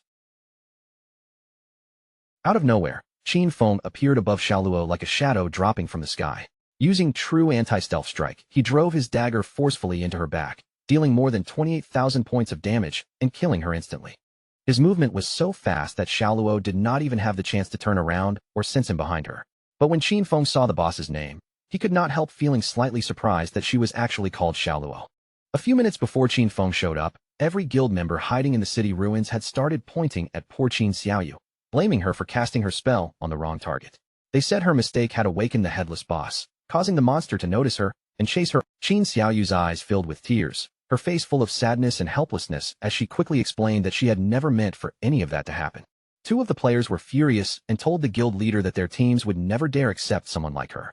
With Qin Xiaoyu around, they said, they might die without even understanding what had killed them. The guild leader quickly told his men to keep their voices down, asking if they were not afraid of drawing the boss over again. The guild leader looked at Qin Xiaoyu with a serious expression and finally understood that she was simply not suited for combat. Because of that, he told her that from now on, her job would be gathering information about hideouts. If she found a gold-tier hideout, he would reward her with 3 years of lifespan, and if she discovered a platinum-tier one, he would give her 10 years. He could still remember how, back when they first saw her hidden class, they truly thought they had found a treasure. Pointing directly at Qin Xiaoyu, the guild leader then decided that from now on, he would give her 1 year of lifespan every day, since letting her keep dying over and over was far too wasteful. A system window appeared in front of Qin Xiaoyu, informing her that she had received 2 days of tradable lifespan. Her remaining tradable lifespan had now become 2 days, 13 hours, and 32 minutes. With a deeply grateful expression, she thanked him from the bottom of her heart. When the other girls in the guild saw this, anger immediately flared in their eyes. They were convinced that Qin Xiaoyu had only gotten lucky, and that this had been her plan all along so she could see the guild leader every single day. Gritting their teeth and cursing little Xiaoyu, they declared that they would do the same thing too. Just then, lifespan began rising from the area, and someone suddenly noticed that the boss's name was Xiaoluo. The moment they heard that, the guild leader and his men could not help showing curious and confused expressions. A short while later, the boss's corpse appeared on the ground. Then Qin Feng stepped into view and silently fixed his gaze on the guild leader, and the others stared at him with wide eyes, their mouths falling open as shock washed over their faces. Without hesitating for even a second, the guild leader's face twisted with anger, and he immediately landed a heavy blow on the head of one of his own men. At that moment, a strange energy suddenly wrapped around Qin Xiaoyu, and the space around her began to distort, leaving her standing there in confusion. Her eyes widened with fear and surprise, and neither she nor the surrounding players had any idea what was happening. The guild leader reacted instantly. Without wasting even a breath, he kicked Qin Xiaoyu hard in the backside, sending her flying away. Qin Xiaoyu's body floated helplessly into the air, and she immediately screamed in panic, crying out for someone to save her. At that same moment, 3 headless bosses appeared around her. Seeing this, Qin Feng's attention immediately locked onto Qin Xiaoyu. An Xuan and the others, who were watching from a corner, panicked the moment they saw 3 bosses appear. But then they realized there were actually 4, and soon after, 5, because one of them had just been instantly killed by Shadow. Only then did they understand why it had felt like the boss was everywhere at once. There were multiple clones. With tears in her eyes and desperation written all over her face, Qin Xiaoyu began begging for help. Then she saw Shadow, and hope instantly appeared in her expression as she believed she had finally been saved. She stretched her hand toward Qin Feng and pleaded for him to save her, calling him Brother Shadow. But the moment Qin Feng heard the word brother from the mouth of someone who had once betrayed him, rage began to burn in his eyes. Just before the headless bosses could launch their attack, Qin Feng moved. Qin Feng activated his new shadow dash, his figure flashing forward in the blink of an eye. In one swift motion, he cut through the bosses and poured Qin Xiaoyu together, slicing them all into pieces. Qin Xiaoyu was stunned beyond belief, unable to understand why Shadow had killed her too. The system then informed Qin Feng that he had killed headless assassin Xiaoluo and Qin Xiaoyu, gaining 48,000 experience points, 20 evolution points, and 1,520 days of tradable lifespan. As lifespan orbs rained down from the sky, Qin Feng turned his back on Qin Xiaoyu's remains and coldly said that she was simply unlucky. Qin Feng used greedy hand to collect the loot. He quickly realized that aside from the 1,520 days of lifespan dropped by the boss itself, there were also many glowing orbs of light. Those were the non-tradable lifespans the boss had just absorbed from other players, which it had not yet fully digested. Captain Anyu and Wang Meng soon appeared. With a smile, Anyu greeted Qin Feng and offered to buy the items from him if he had no use for them. Qin Feng felt a little surprised, wondering why Captain Anyu and Wang Meng seemed to show up everywhere. With a calm look, Qin Feng said they had arrived at just the right time, because he happened to know another place with good loot. If the price was suitable, he could take them there. He told Wang Meng and the others to come with him, but Anyu could not join. Captain Anyu immediately became both angry and confused, demanding to know why she was not allowed to go. Shadow raised his finger and pointed toward Wang Meng, then clarified in a calm tone that, to be more exact, women could not go. Anyu's cheeks turned red, and she deliberately showed off her sensual figure while asking the boss why that was. Pretending to be hurt, she accused him of discrimination, saying she had even planned to seduce him, but she never expected that he actually preferred men. Qin Feng lightly knocked her on the head, and then explained the real reason. Outside the north gate of the city ruins, there was a tower of divine authority. After completing its challenge, players could obtain valuable rewards. However, the NPCs inside looked down on women, and if even one woman was in the team, the challenge difficulty would increase by 10 times. Little Black smiled as she said goodbye to Qin Feng and wished him good luck, while her friend looked at him with an expression full of admiration. Captain Anyu, however, turned away in frustration and cursed those NPCs as sexist trash, vowing that once she leveled up, she would kill them herself. Then she told Xiaohei they should go explore the nearby mountain, kill some monsters, and vent her anger. Qin Feng told Wang Meng and his men to follow him, and the system soon informed them that Shadow had sent a party invitation. One of Wang Meng's subordinates became nervous, saying it was his first time teaming up with the great boss.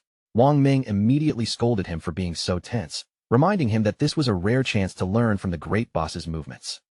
In the next instant, Qin Feng had already pulled far ahead of them. When Wang Meng and the others noticed, They panicked, completely unable to understand what was happening. Shadow looked like he was walking slowly, yet his speed was still faster than theirs while running. They could only wonder how they were supposed to learn anything like this, finally concluding that his agility was simply too high. As Qin checked his system inventory, he noticed that more than 20 items had dropped, and 2 of them were items assassins could use.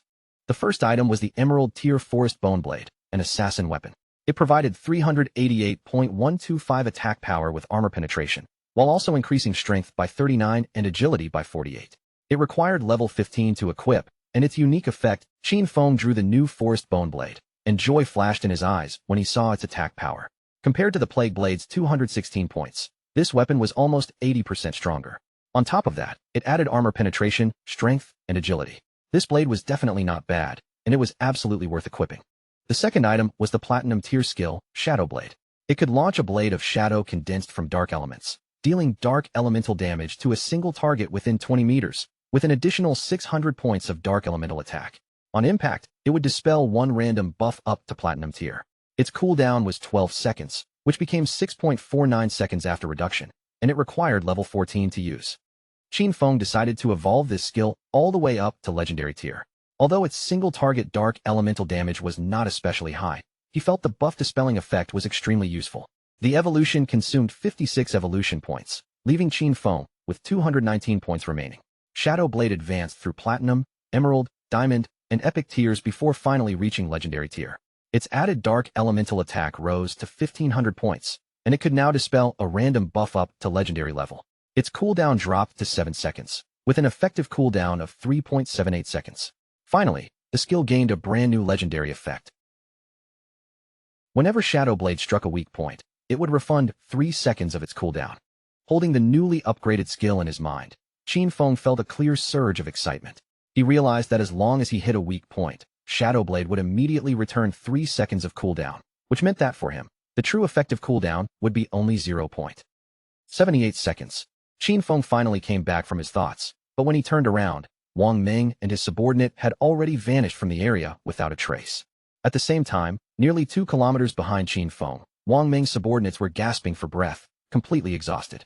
They complained that Shadow was moving far too fast, and that no one could possibly keep up with him, until one of them finally told their captain that he simply could not continue. Wang Ming grabbed one of the exhausted men by the feet and began dragging him along the ground, telling him to stop talking nonsense and keep moving. Qin and the others eventually arrived at the Tower of Divine Authority, which stood deep in the middle of a forest. The tower rose so high into the sky that from the ground, its top could not even be seen. Qin looked toward Wang Ming and his men, then calmly told them this was the place. Once they stepped inside the tower, an NPC would appear and personally give them a challenge. He warned them ahead of time that this NPC was extremely nasty, because the better they performed during the trial, the higher the prices of his items would become afterward. With a calm expression, Qin advised them to hold back and use only 1% of their true strength. Then he told them to try their best, because in the end, all they needed to do was defeat a gold-tier boss. But when Qin turned around, he saw Wang Ming and his men sprawled across the ground, their bodies trembling from exhaustion. Clearly, not a single one of them had been able to keep up with his pace. Wang Ming's face was drenched in sweat, and he was gasping so hard he could barely speak. Even so, he forced himself to raise a thumbs up and told Qin not to worry, confidently guaranteeing that the mission would succeed. As Qin walked toward the entrance of the Tower of Divine Authority, he reminded them to communicate through Team. Qin and the others pushed open the massive door of the tower and stepped inside together. Wang Ming and his men were immediately surprised when a hooded NPC appeared before them, floating quietly in the air.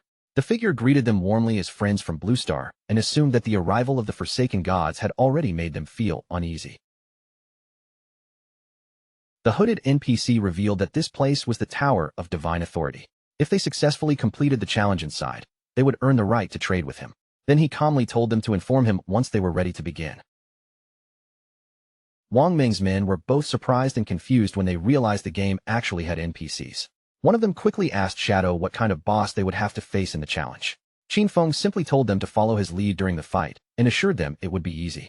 But the swordsman in the party grew even more confused and asked him to explain it more clearly. The swordsman wanted every single detail. He asked how long the battle would last, how many phases the boss had, what skills it used, and whether the fight depended more on mechanics or raw stats.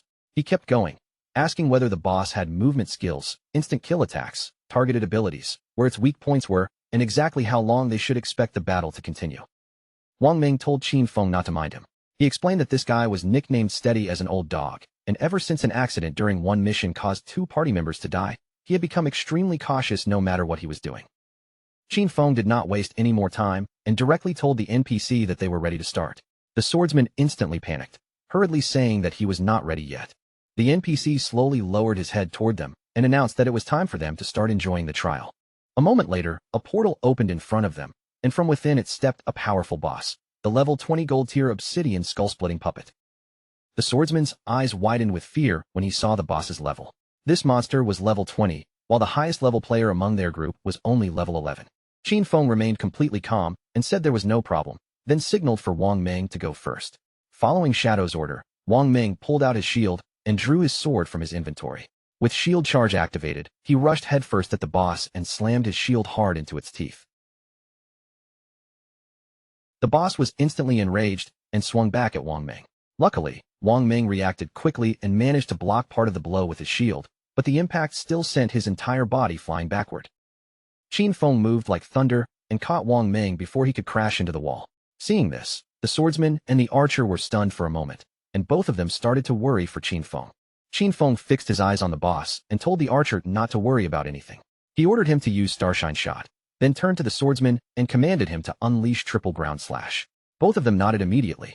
The archer raised his bow and fired a dense rain of arrows at the boss, making the monster roar in pain as the attack struck its body.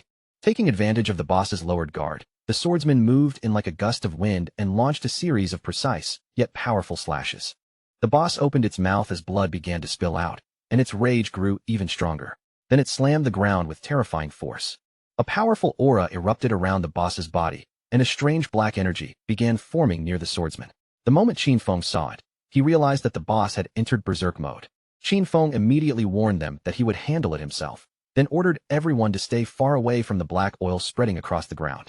The swordsman quickly crawled away from the strange energy, while on the other side, the archer barely managed to dodge one of the boss's attacks. Qin Feng leaped into the air, raised his hand, and hurled his shadow blade straight toward the monster.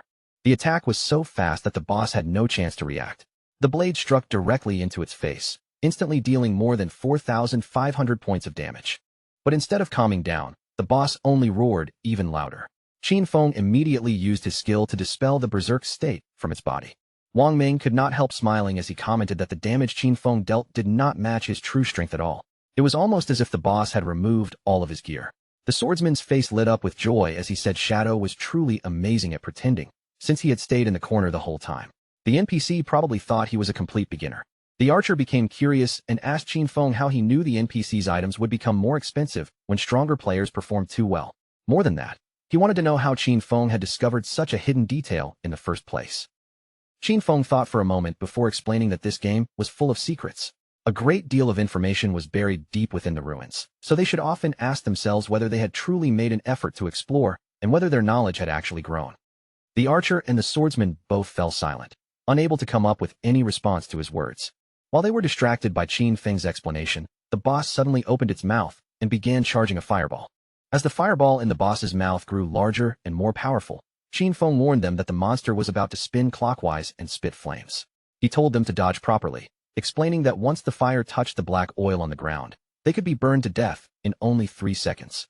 Wang Ming and the others immediately scattered in different directions, but Wang Ming quickly noticed something wrong and shouted that Old Dog was running the wrong way. Qin Feng instantly realized it was already too late for Old Dog to dodge. Without hesitation, he ordered Wang Ming to activate invincibility and block the attack for him. Wang Ming obeyed at once, stepping forward with his shield raised and taking the attack head-on. Qin Feng praised him for the quick response, then ordered everyone to wait until the flames died down before unleashing their strongest damage skills and attacking with everything they had. The archer immediately released another rain of arrows, while the swordsman leaped forward and prepared to strike. Wang Ming followed close behind, ready to block any counterattack from the boss. Their combined assault worked perfectly. Before the boss could even take another breath, Wang Ming and the others dealt more than 25,000 points of damage, killing it on the spot. The system congratulated them for defeating the level 20 obsidian skull-splitting puppet. Wang Ming and the others finally let out a breath of relief, their faces showing both exhaustion and happiness. Qin Feng, however, still did not lower his guard. He remembered that the truly troublesome part of this boss was that once its HP dropped below 70%, it would enter Berserk mode. After that effect was dispelled, its strength was only about the same as a silver tier boss. The NPC reappeared in the air above them and congratulated the group, telling them they were the first players from Blue Star to pass his trial. As the items began to materialize, the NPC laughed and revealed that from this point on, as long as they offered their lifespan, they could trade with him for the divinely gifted tome. The NPC released his power, and his name appeared above his head. He was called Vickley. When the swordsman noticed Vickley's hand, he could not help feeling surprised, because this strange NPC actually had 6 fingers. Vickley's eyes suddenly began to glow, and his gaze locked directly onto the swordsman. Without wasting even a second, Vickley summoned a thunderbolt from above. The lightning crashed down onto the swordsman, dealing more than 99,000 points of damage and killing him instantly. The swordsman's body turned into orbs of lifespan, and Wang Ming immediately panicked, completely unable to understand why the NPC had suddenly attacked him. Qin Feng remained completely calm, as if none of this pressure could shake him, and pointed out that the forbidden rule created by this NPC was connected to one very specific thing, his fingers. He then explained the key rule behind these NPCs. Normally, NPCs and players were unable to attack each other directly, unless the player violated the taboo that the NPC had personally set. So as long as they kept their mouth shut and never brought up his fingers again, they would not be in danger. At that moment, a doubt flashed through Wang Ming's mind. He couldn't help wondering whether Qin Feng was strong enough to defeat this NPC. But Qin Feng answered honestly, at least for now, he still couldn't do it. The truth behind these NPCs was far more terrifying than ordinary monsters. They were powerful beings from other timelines, existences that had already obtained divinity. Under the restriction of ancient, eternal rules, they had descended upon Blue Star in the disguise of NPCs, using this role to harvest the lifespan of players. Vickley looked at them with that same arrogant, impatient expression, then coldly told them to hurry up and choose whatever divine skill book they wanted. They could exchange their lifespan, take the book, and then get out of his sight. The moment Wang Ming saw those skill books, his eyes widened in disbelief. He realized that by spending lifespan, these books could actually create real daily necessities in the outside world: food, water, drinks, and all kinds of supplies. In other words, even if disaster struck reality, anyone who owned these divine books would never have to worry about basic survival. As expected of Qin Feng, he hadn't brought them here for nothing. He had truly led them straight to something priceless. Both Wang Ming and the archer were stunned where they stood. Once again, Qin Feng had proven that he never disappointed them. But their shock rose to another level when the archer suddenly noticed a divine book called Mechanical Maid. The moment he saw that name, his eyes practically lit up, and he immediately wanted to buy it. Qin Feng directly spent 9,000 days of tradable lifespan and exchanged it for the complete set of 9 Jianghai City divine books. These books were enough to cover his daily needs in reality, but that was not the only reason he wanted them. The Tower of Divine Authority also had an achievement that rewarded reputation points, and Qin Feng had no intention of letting that reward slip away. After finishing the exchange, Qin Feng calmly told the NPC that he wanted to challenge the highest difficulty alone. Vickley was clearly confused by this. Based on Qin Feng's earlier performance, he bluntly said that Qin Feng probably couldn't even clear the first level, yet somehow still dared to dream about challenging the maximum difficulty. Instead of backing down, Qin Feng became even more interested and asked what the highest difficulty actually involved. Vickley explained that the challenge was separated into 5 difficulty levels, and the 5th level was the highest. The boss would still be the golden grade obsidian skullbreaker golem, but its attack power, health, defense, and skill cooldown speed would all be increased by a terrifying 500%. Wang Ming and the archer were so shocked that their jaws nearly dropped. A 500% increase was simply outrageous. They had already struggled just to dodge the boss's skills before, so they couldn't imagine how Shadow was supposed to handle it now. And with the monster's health and defense multiplied 5 times over, they couldn't even guess how long the fight would last. One mistake during battle would be enough to end everything. Vickley narrowed his eyes and fixed his gaze on Qin Feng. He warned him that if he died during the challenge, all the lifespan he dropped would become Vickley's property. Then, with a dangerous smile, he asked Qin Feng one last time whether he was truly certain he wanted to accept. Qin Feng did not even bother responding to the warning with words. He simply gave a calm nod, making it perfectly clear that he had already made up his mind and accepted the challenge. Vickley raised his hand and began gathering a ball of magic, clearly delighted by what he saw as a gift delivered straight to his doorstep. In his eyes, these Blue Star players had become far too arrogant far too early in the game. People like this were practically rushing toward their own deaths. The boss that had already been defeated before was brought back once again. But this time, it returned as the golden grade obsidian skullbreaker golem, and every part of its strength had been boosted by a full 500%. Qin Feng slowly drew his dagger, his eyes steady on the towering monster ahead. He knew very well that Vickley had the ability to empower his summoned creatures, and a 500% boost was nowhere near the true limit. In his previous life, when Qin Feng had defeated Vickley, this NPC had once strengthened his summons all the way up to 2000%. So to Qin Feng, this battle was not a disaster at all. It was the perfect chance to test the power of his new weapon. Qin Feng made the first move by firing a poisonous dart straight at the boss. The moment it struck, the effect of Black Flame's gift activated, cutting the target's defense and all elemental resistances by 7%. Right after that, the special effect of the Emerald Bone Blade triggered as well, instantly increasing Qin Feng's speed by 100% for the next 5 seconds. The boss opened fire with a burst of flames, sending the attack roaring toward him. But just before the flames could reach Qin Feng's body, he vanished from sight as if he had been swallowed by the air itself. While the boss was still distracted, trying to understand where its target had gone, Qin Feng suddenly appeared behind it. In the next instant, he landed on top of its head and drove his dagger deep into its skull, activating the special effect of the Emerald Bone Feather. The massive monster let out a painful roar that shook the air around it. Qin Feng vanished once again, and his movement speed surged by another 100% for 5 seconds. Watching that unbelievable speed with their own eyes, Wang Meng and the archer were completely frozen in shock. At first, they thought Qin Feng had used invisibility again, and they even wondered how the cooldown of his skill could be so short. But very quickly, they realized the truth. This was not invisibility at all. Shadow was simply moving so fast that their eyes could not keep up, making it look as if he had disappeared. Qin Feng then activated Blessed Liberation, preparing his next strike so that it would carry the throat slash effect and unleash an even deadlier follow-up. Using Shadow Dash, Qin Feng shot forward like a flash of thunder, cutting through the boss and dealing more than 100,000 points of damage in a single explosive attack. At the same time, Black Flame's gift stacked even further, reducing the monster's defense and all elemental resistances by a massive 64%. Even after Qin Feng used his strongest skills, the monster's health bar had only dropped slightly compared to its enormous total. But Qin Feng was actually pleased with the result, because he knew this was thanks to the buff from the ancient God Stone tablet. Without that item increasing the stacking limit of Black Flame's gift, every hit from Shadow Dash would have dealt only around 18,000 damage at most. Wang Meng stared at the boss's health bar in disbelief. One single strike had carved away nearly a third of its health, and he couldn't figure out what kind of skill Qin Feng had just used. The archer, meanwhile, had finally seen Qin Feng's attack clearly for the first time. It looked like an instant shadow slash, but the shadow slash he knew should have only had 3 hits. At the same time, Vickley stood silently at the side, watching the entire battle unfold. His expression gradually turned serious as he wondered how someone from Blue Star could already possess this kind of strength when the game had only just begun. What level of talent was this player hiding? Qin Feng's eyes gleamed with satisfaction. The time had come to activate Throat Slash, a skill that would inflict 200% of the damage from his previous attack every single second. In the next moment, blood began gushing out from the boss's body, spilling from the wounds as the effect started tearing through it from within. The monster roared in unbearable pain, its huge body trembling as its HP bar began dropping at a terrifying speed. Within just a few seconds, the powerful monster's life was completely drained away, and its enormous body shattered into glowing orbs of lifespan.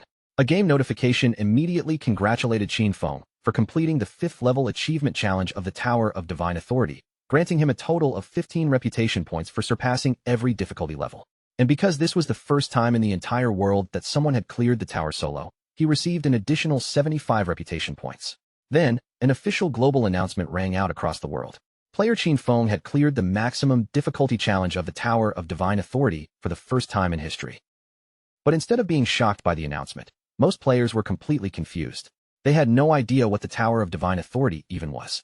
In the ruined cities where they were exploring, they had never seen anything that looked like a tower at all. And because of that, they were forced to admit once again that Shadow was already far ahead of everyone else. Vickley's face darkened with frustration. To him, this whole situation felt like he had been scammed. He cursed the people of Blue Star for being so cunning and regretted not charging 10,000, or even 100,000, days of lifespan for each Divine Authority book. In his anger, Vickley summoned a bright and powerful ball of magic in his hand. Then he roared at them to get out immediately, making it clear that he never wanted to see their faces again. Wang Meng and the archer instantly raised their arms to cover their eyes, afraid that the blinding light would burn their vision. In their minds, they were finished. They thought the NPC had finally snapped and was about to release a devastating attack on them. Vickley's magic came crashing down toward them. Wang Ming and the archer both ducked and covered their heads, bracing themselves for the worst, while Qin Feng stood in place without moving, as calm as ever. But in the next instant, Qin Feng and the others were not destroyed. Instead, they were suddenly teleported outside the tower. Wang Ming and the archer looked around in confusion, still not understanding what had just happened. For a brief moment, both of them panicked, thinking they might have died without realizing it. But after checking themselves, they quickly discovered that they were still alive. Vickley had not killed them at all. He had merely thrown them out of the Tower of Divine Authority.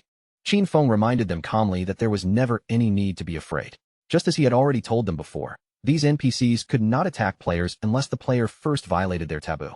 Now that Qin Feng had obtained what he came for, he decided there was no reason to stay any longer. He casually said that it was time to wrap things up and that he was going to log off to eat. Wang Ming quickly thanked him for guiding them through this opportunity and asked Qin Feng to bring them along again if something like this ever came up in the future. Qin Feng gave a simple nod, while the archer also said goodbye. After logging out, Qin Feng woke up back in reality inside his hideout. The system then extracted the 9 divine gift books into the real world, and the process consumed 90 days of his tradable lifespan. Qin Feng then chose to spend 106 years of lifespan in one go, purchasing luxury furniture, all kinds of daily necessities, cooking ingredients, and a multi-purpose mechanical made to help manage his hideout. A maid with dog ears soon appeared right in front of him. After politely introducing herself, she explained that she could take care of everything inside the house, and that from this moment on, she was there to serve him with anything he needed. Qin Feng lay back on the luxurious sofa and immediately gave her the order to begin a full cleaning of the hideout.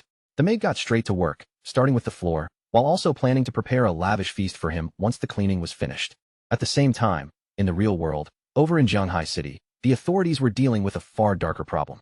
Several murder cases had already drawn their attention, and the investigation was growing more urgent. The officer in charge of the case reported to his superior with a grim expression. This was already the 3rd female corpse discovered that week.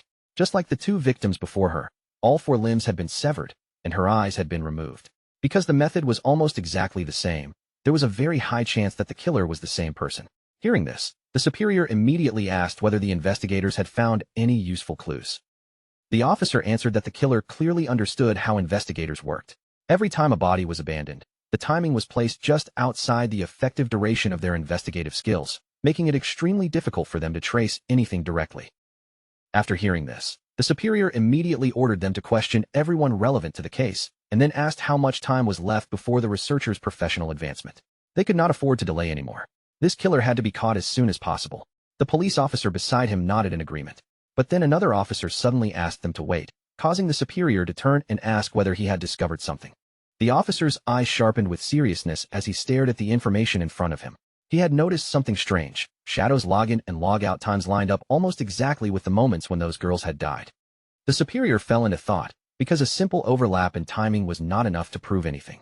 But the officer argued that even if it was only a coincidence for now, they could still begin investigating from this direction. He also mentioned that rumors were already spreading outside, claiming that Shadow was the murderer and that the authorities were hiding the truth because they feared his power. The superior raised his hand and waved off that line of thinking. He reminded Xiaoma that even though Shadow had once embarrassed him in front of Anyu, he could not allow personal resentment to interfere with official work.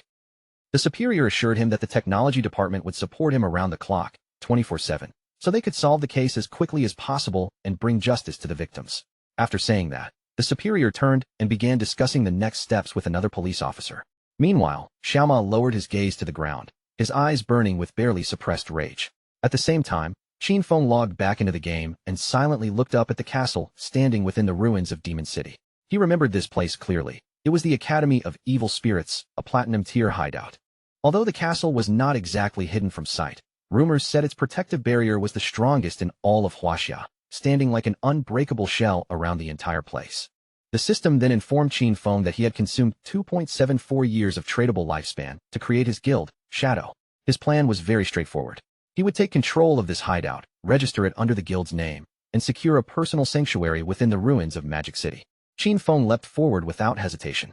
Sanctuaries had the ability to teleport between each other, and once this place belonged to him, traveling back and forth between Magic City and Zhanghai would become far more convenient. Activating his invisibility, Qin Feng slipped into the hideout without making a sound. His figure blended into the darkness as he moved through the place silently, step by step. Several minutes later, Qin Feng had already reached the third underground floor, which was also the deepest level of the hideout. Yet strangely, he had not encountered even a single monster along the way. That alone told him something was off. Someone, or perhaps an entire group of fairly powerful people, had already cleared this place before him.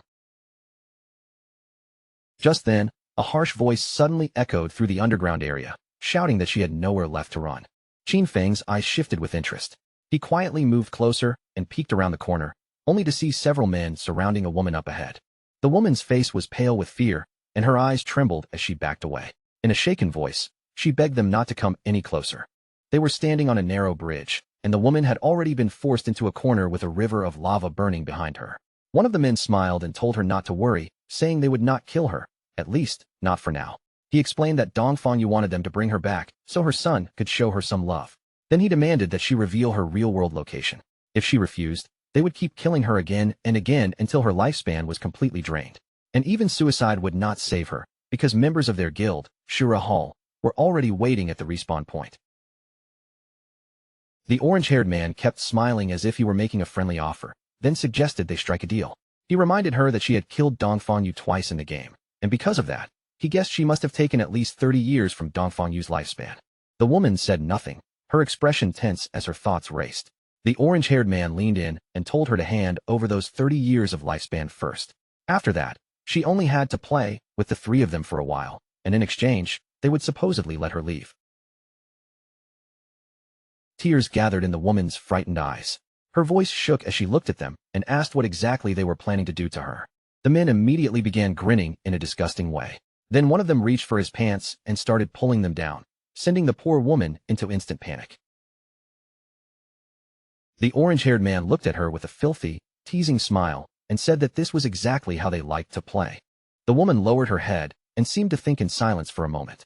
Then she turned her gaze away, her face flushing as she quietly asked them to promise that they would let her go after it was over. The orange-haired man smiled brightly, acting as if he had already won, and promised her without hesitation. He even told her to start with him first. The bald man beside him laughed and said he would take the next turn. With her body trembling, the woman slowly began walking toward them.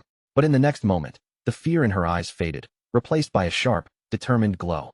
Her hand moved quietly, and she drew out a poisonous dart, hiding her killing intent until the very last second. She suddenly lunged toward the man, but before her attack could land, the blindfolded man reacted first. He unleashed the skill Golden Cauldron Earthquake and dropped down heavily onto her, smashing her body hard against the ground. Looking down at her pinned body, he coldly remarked that the little one was not behaving herself. At that point, all the woman could do was squeeze her eyes shut in despair as the orange-haired man stepped closer, his expression twisted and his tongue slipping out in a disgusting display. He warned her that this was her final chance, then ordered her in a low, threatening voice to open her mouth. But right then, a confident smile suddenly appeared. In an instant, both the bald man and the orange-haired man were cut cleanly in half. The blindfolded man froze in place, completely confused by the sudden reversal. His eyes widened behind the blindfolded expression, and for a brief moment, he could not process what he had just witnessed. He had no idea what was happening, or how the woman who had just been crushed under him had suddenly turned the situation around. Before he could even take another breath, the strip of paper summoned by the woman wrapped tightly around his neck. Her strength was terrifying, and in the next instant, the man's head burst apart with brutal force. Qin Feng, who had been watching quietly from around the corner the entire time, immediately recognized the girl's profession. It was the chainblade. After killing those bastards, the woman walked over with cold hatred in her eyes and crushed the orange-haired man's groin without the slightest mercy. Their bodies soon dissolved into glowing orbs of lifespan. Looking at what remained of them, the woman's face was filled with hatred as she mocked them coldly. Only then did Qin Feng realize something even more important. This woman possessed the blade of the underworld. Her gaze hardened with fierce determination, and she swore through gritted teeth that she would definitely kill Dongfang Ming. This girl's class was Blade of the Underworld, and her nickname was Ghost Spirit. Qin Feng stepped out from his hiding place and began walking toward her. Her class, just like Shadow, was one of the only hidden classes in the assassin branch. He clearly remembered that in his previous life, Ghost Spirit had ranked among the 10 strongest powers in the world. But after she became enemies with the Chu family of Magic City, her real identity was exposed, and countless forces joined together to surround and hunt her down. Even then, Ghost Spirit had slaughtered thousands of enemies before finally dying from complete exhaustion. Qin Feng still remembered how deeply her guild members grieved when the news of her death spread. He never expected to meet her here like this. But there was one thing he could not understand. Who exactly was this Dongfang Ming she had mentioned? In his memory, he himself had already wiped out the entire Dongfang family. Qin Feng canceled his invisibility and revealed himself, instantly drawing Ghost Spirit's attention. But the moment she noticed him, her reaction was anything but friendly. Ghost Spirit immediately prepared to attack, clearly assuming that Qin Feng was connected to the bastards she had just killed. Qin Feng calmly denied it, making it clear that he did not know those men at all. But Ghost Spirit had no patience left to listen. With anger still burning in her eyes, she charged straight at him and told him to prepare to die. Qin Feng, however, remained as calm as ever. With a furious expression, Ghost Spirit activated her skill, Underworld Chainblade, and the killing intent around her instantly sharpened. In the blink of an eye, strips of paper shot toward Qin Feng and began wrapping around his body, tightening as if they were about to bind him completely. But at that exact moment, Qin Feng's body melted into shadow and vanished without a trace. Ghost Spirit froze for a second, clearly caught off guard by his sudden disappearance. Qin Feng reappeared silently behind her and decided to play along with the situation. The moment Ghost Spirit heard him so close behind her, her eyes widened with both shock and fear. Realizing she was in serious danger, Ghost Spirit immediately sprang backward, putting distance between herself and Qin Feng. She then activated Shadow Stealth. Her body darkened like a fading shadow, and in the next instant, she disappeared completely from sight. Qin Feng was slightly surprised when he realized that she had also entered invisibility, vanishing so cleanly that an ordinary player would have lost track of her immediately. Since she had chosen to hide, Qin Feng calmly used Shadow Stealth as well, and his own figure disappeared from the area just as silently. Several quiet minutes passed, yet nothing happened. The underground space remained still, with neither side making the first move. Ghost Spirit began to feel confused. She could not see him at all. Her class, Blade of the Underworld, came with a built-in level 4 anti-stealth ability, yet even with that advantage, she still could not detect his presence. This made a chilling possibility rise in her mind. Could this man actually be Shadow? Not long after, Qin Feng canceled his Shadow Stealth and appeared silently behind her once again, deliberately revealing himself just enough to catch her attention. The moment Ghost Spirit heard Shadow's voice behind her, panic flashed across her face. She immediately realized something terrifying. Despite her level 4 stealth, he could still see exactly where she was. Ghost Spirit's expression sharpened, and she finally decided there was no point holding back anymore. With her killing intent rising, she unleashed her strongest technique, a skill known as Evil Ghost Soul Chase. The strip of paper in her hand immediately began to glow with a strange light. At the same time, a small pink flame appeared above Qin Feng's head, and he quickly activated Shadow Stealth once again. Qin Feng did not let his guard down for even a moment. He instantly pulled back to create distance, but to his surprise, the blade did not lose him. Instead, it kept chasing after him, making him narrow his eyes in confusion. After watching its movement carefully, Qin Feng quickly understood what was happening. This locking blade was not just attacking blindly, it could actually pinpoint his exact location. Ghost Spirit's eyes burned with determination. Even if her own eyes could not see through him, her weapon could still find him. Anyone marked by Evil Ghost Soul Chase would be hunted down, and there was no easy way to escape once it locked on. Qin Feng tried to shake it off, but no matter how he moved, the blade continued following close behind. At that moment, he realized that this class could ignore stealth levels entirely. Ghost Spirit truly was not an ordinary opponent. But Qin Feng was far too cunning to be trapped so easily. Instead of fleeing in a straight line, he began circling around Ghost Spirit, pulling the chasing blade along with him. By the time she realized what he was planning, it was already too late. Ghost Spirit refused to give up, and tried to catch Qin Feng before his plan could succeed. But the next second, the strip of paper twisted back around and wrapped tightly around her own body, binding her in place and leaving her completely immobilized. Qin Feng grabbed the strip of paper and lifted her up with it, then calmly told her that he was Shadow, not someone sent by Dongfang Ming. He also made one thing very clear: if he had really wanted to kill her, she would already be dead. With no other choice left, Ghost Spirit finally decided to believe him and asked him to put her down. Qin Feng did not waste time with small talk. He went straight to the point and asked whether the Dongfang Yu she had mentioned was from the Dongfang family of Zhanghai City. Even while hanging upside down, Ghost Spirit nodded. She explained that Dongfang Yu was indeed from that family, but after marrying into the Chu family, her connection with the Dongfang family was no longer as close as before. Qin Feng immediately understood the situation. A fish had slipped through the net. Apparently, Dongfang Yu had not been present when he wiped out the Dongfang family. Ghost Spirit's eyes widened in shock when she realized what he meant. The person standing in front of her was actually the one who had annihilated the Dongfang family. Her shock quickly turned into excitement and joy. If Shadow had destroyed the Dongfang family, that meant he and Dongfang Yu were enemies as well. She immediately told him to put her down, saying that the enemy of her enemy was her friend, and that the two of them could work together. Qin Feng loosened his grip on the strip of paper without warning, and Ghost Spirit dropped straight down, landing heavily on the ground. He looked down at her and said that cooperation could wait. Before anything else, he wanted to know why she was so determined to kill Dongfang Yu. Ghost Spirit clenched her teeth so hard that her jaw tightened, and the hatred in her eyes became impossible to hide. She said she wanted revenge for her murdered family, then began telling the dark and painful story behind it. Before the arrival of that godforsaken game, Dongfang Yu had killed Ghost Spirit's mother in a drunk driving accident. But because the Chu family stepped in and found someone else to take the blame, Dongfang Yu escaped punishment completely. Her father could not accept that injustice. He eventually found evidence that could convict Dongfang Ming, but the very next day, his body was pulled out of the river, and the official conclusion was simply written off as suicide. When Ghost Spirit went to Dongfang Yu's home to demand an explanation, the Chu family's guards beat her until she was nearly dead. She sank into despair, pushed to the edge of ending everything, and it was at that exact moment that the godforsaken game arrived. After entering the game, the very first thing Ghost Spirit did was kill Dongfang Yu. But if she wanted to make that death permanent, she had to completely drain Dongfang Yu's lifespan.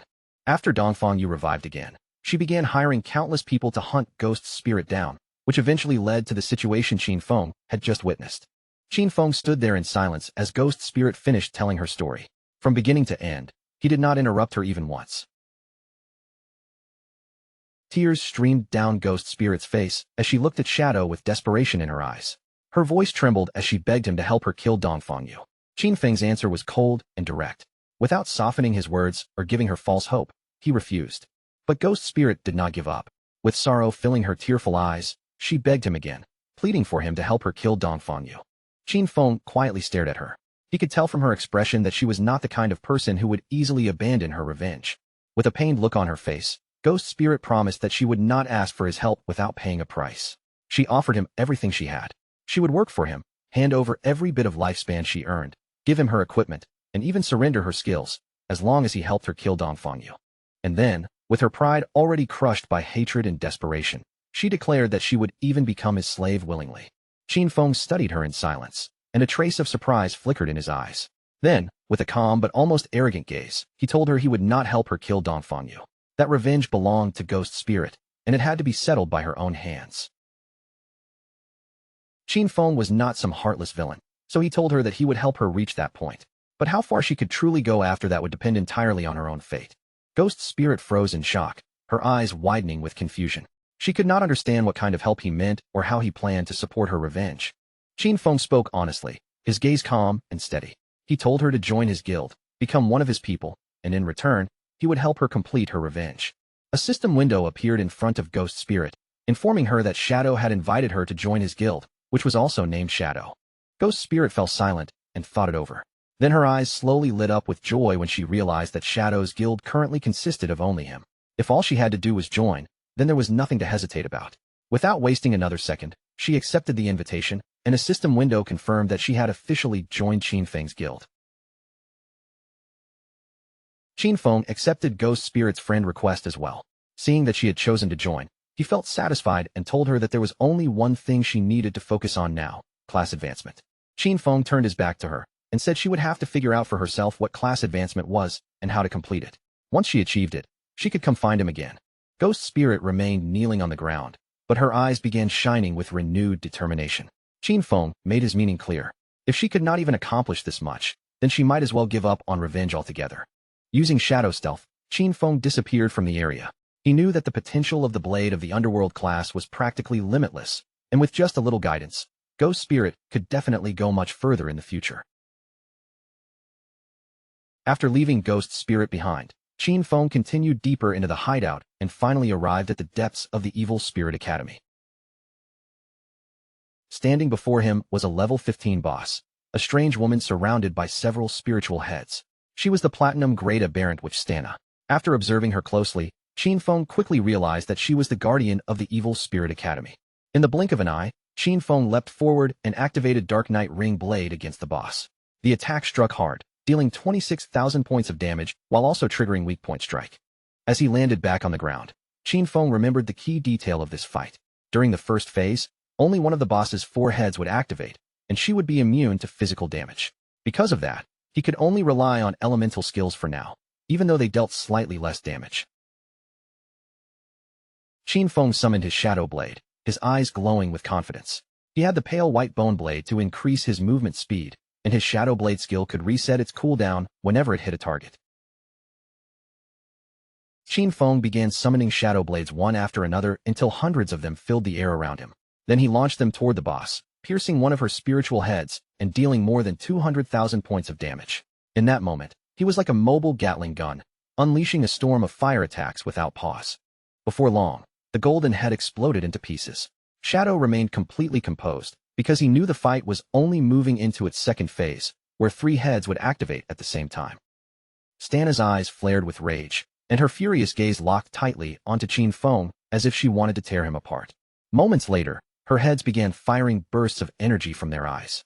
At the same time, her body moved in a strange dance, releasing wild, indiscriminate attacks all around her. But for Qin Feng, this kind of attack pattern was not complicated at all.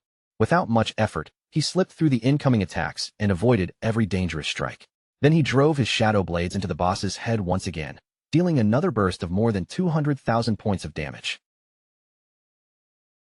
As Stana twisted in pain, Qin Feng landed lightly back on the ground. Without even looking back at her struggling body, he turned away as if the battle had already lost his interest, calmly bringing the performance to an end.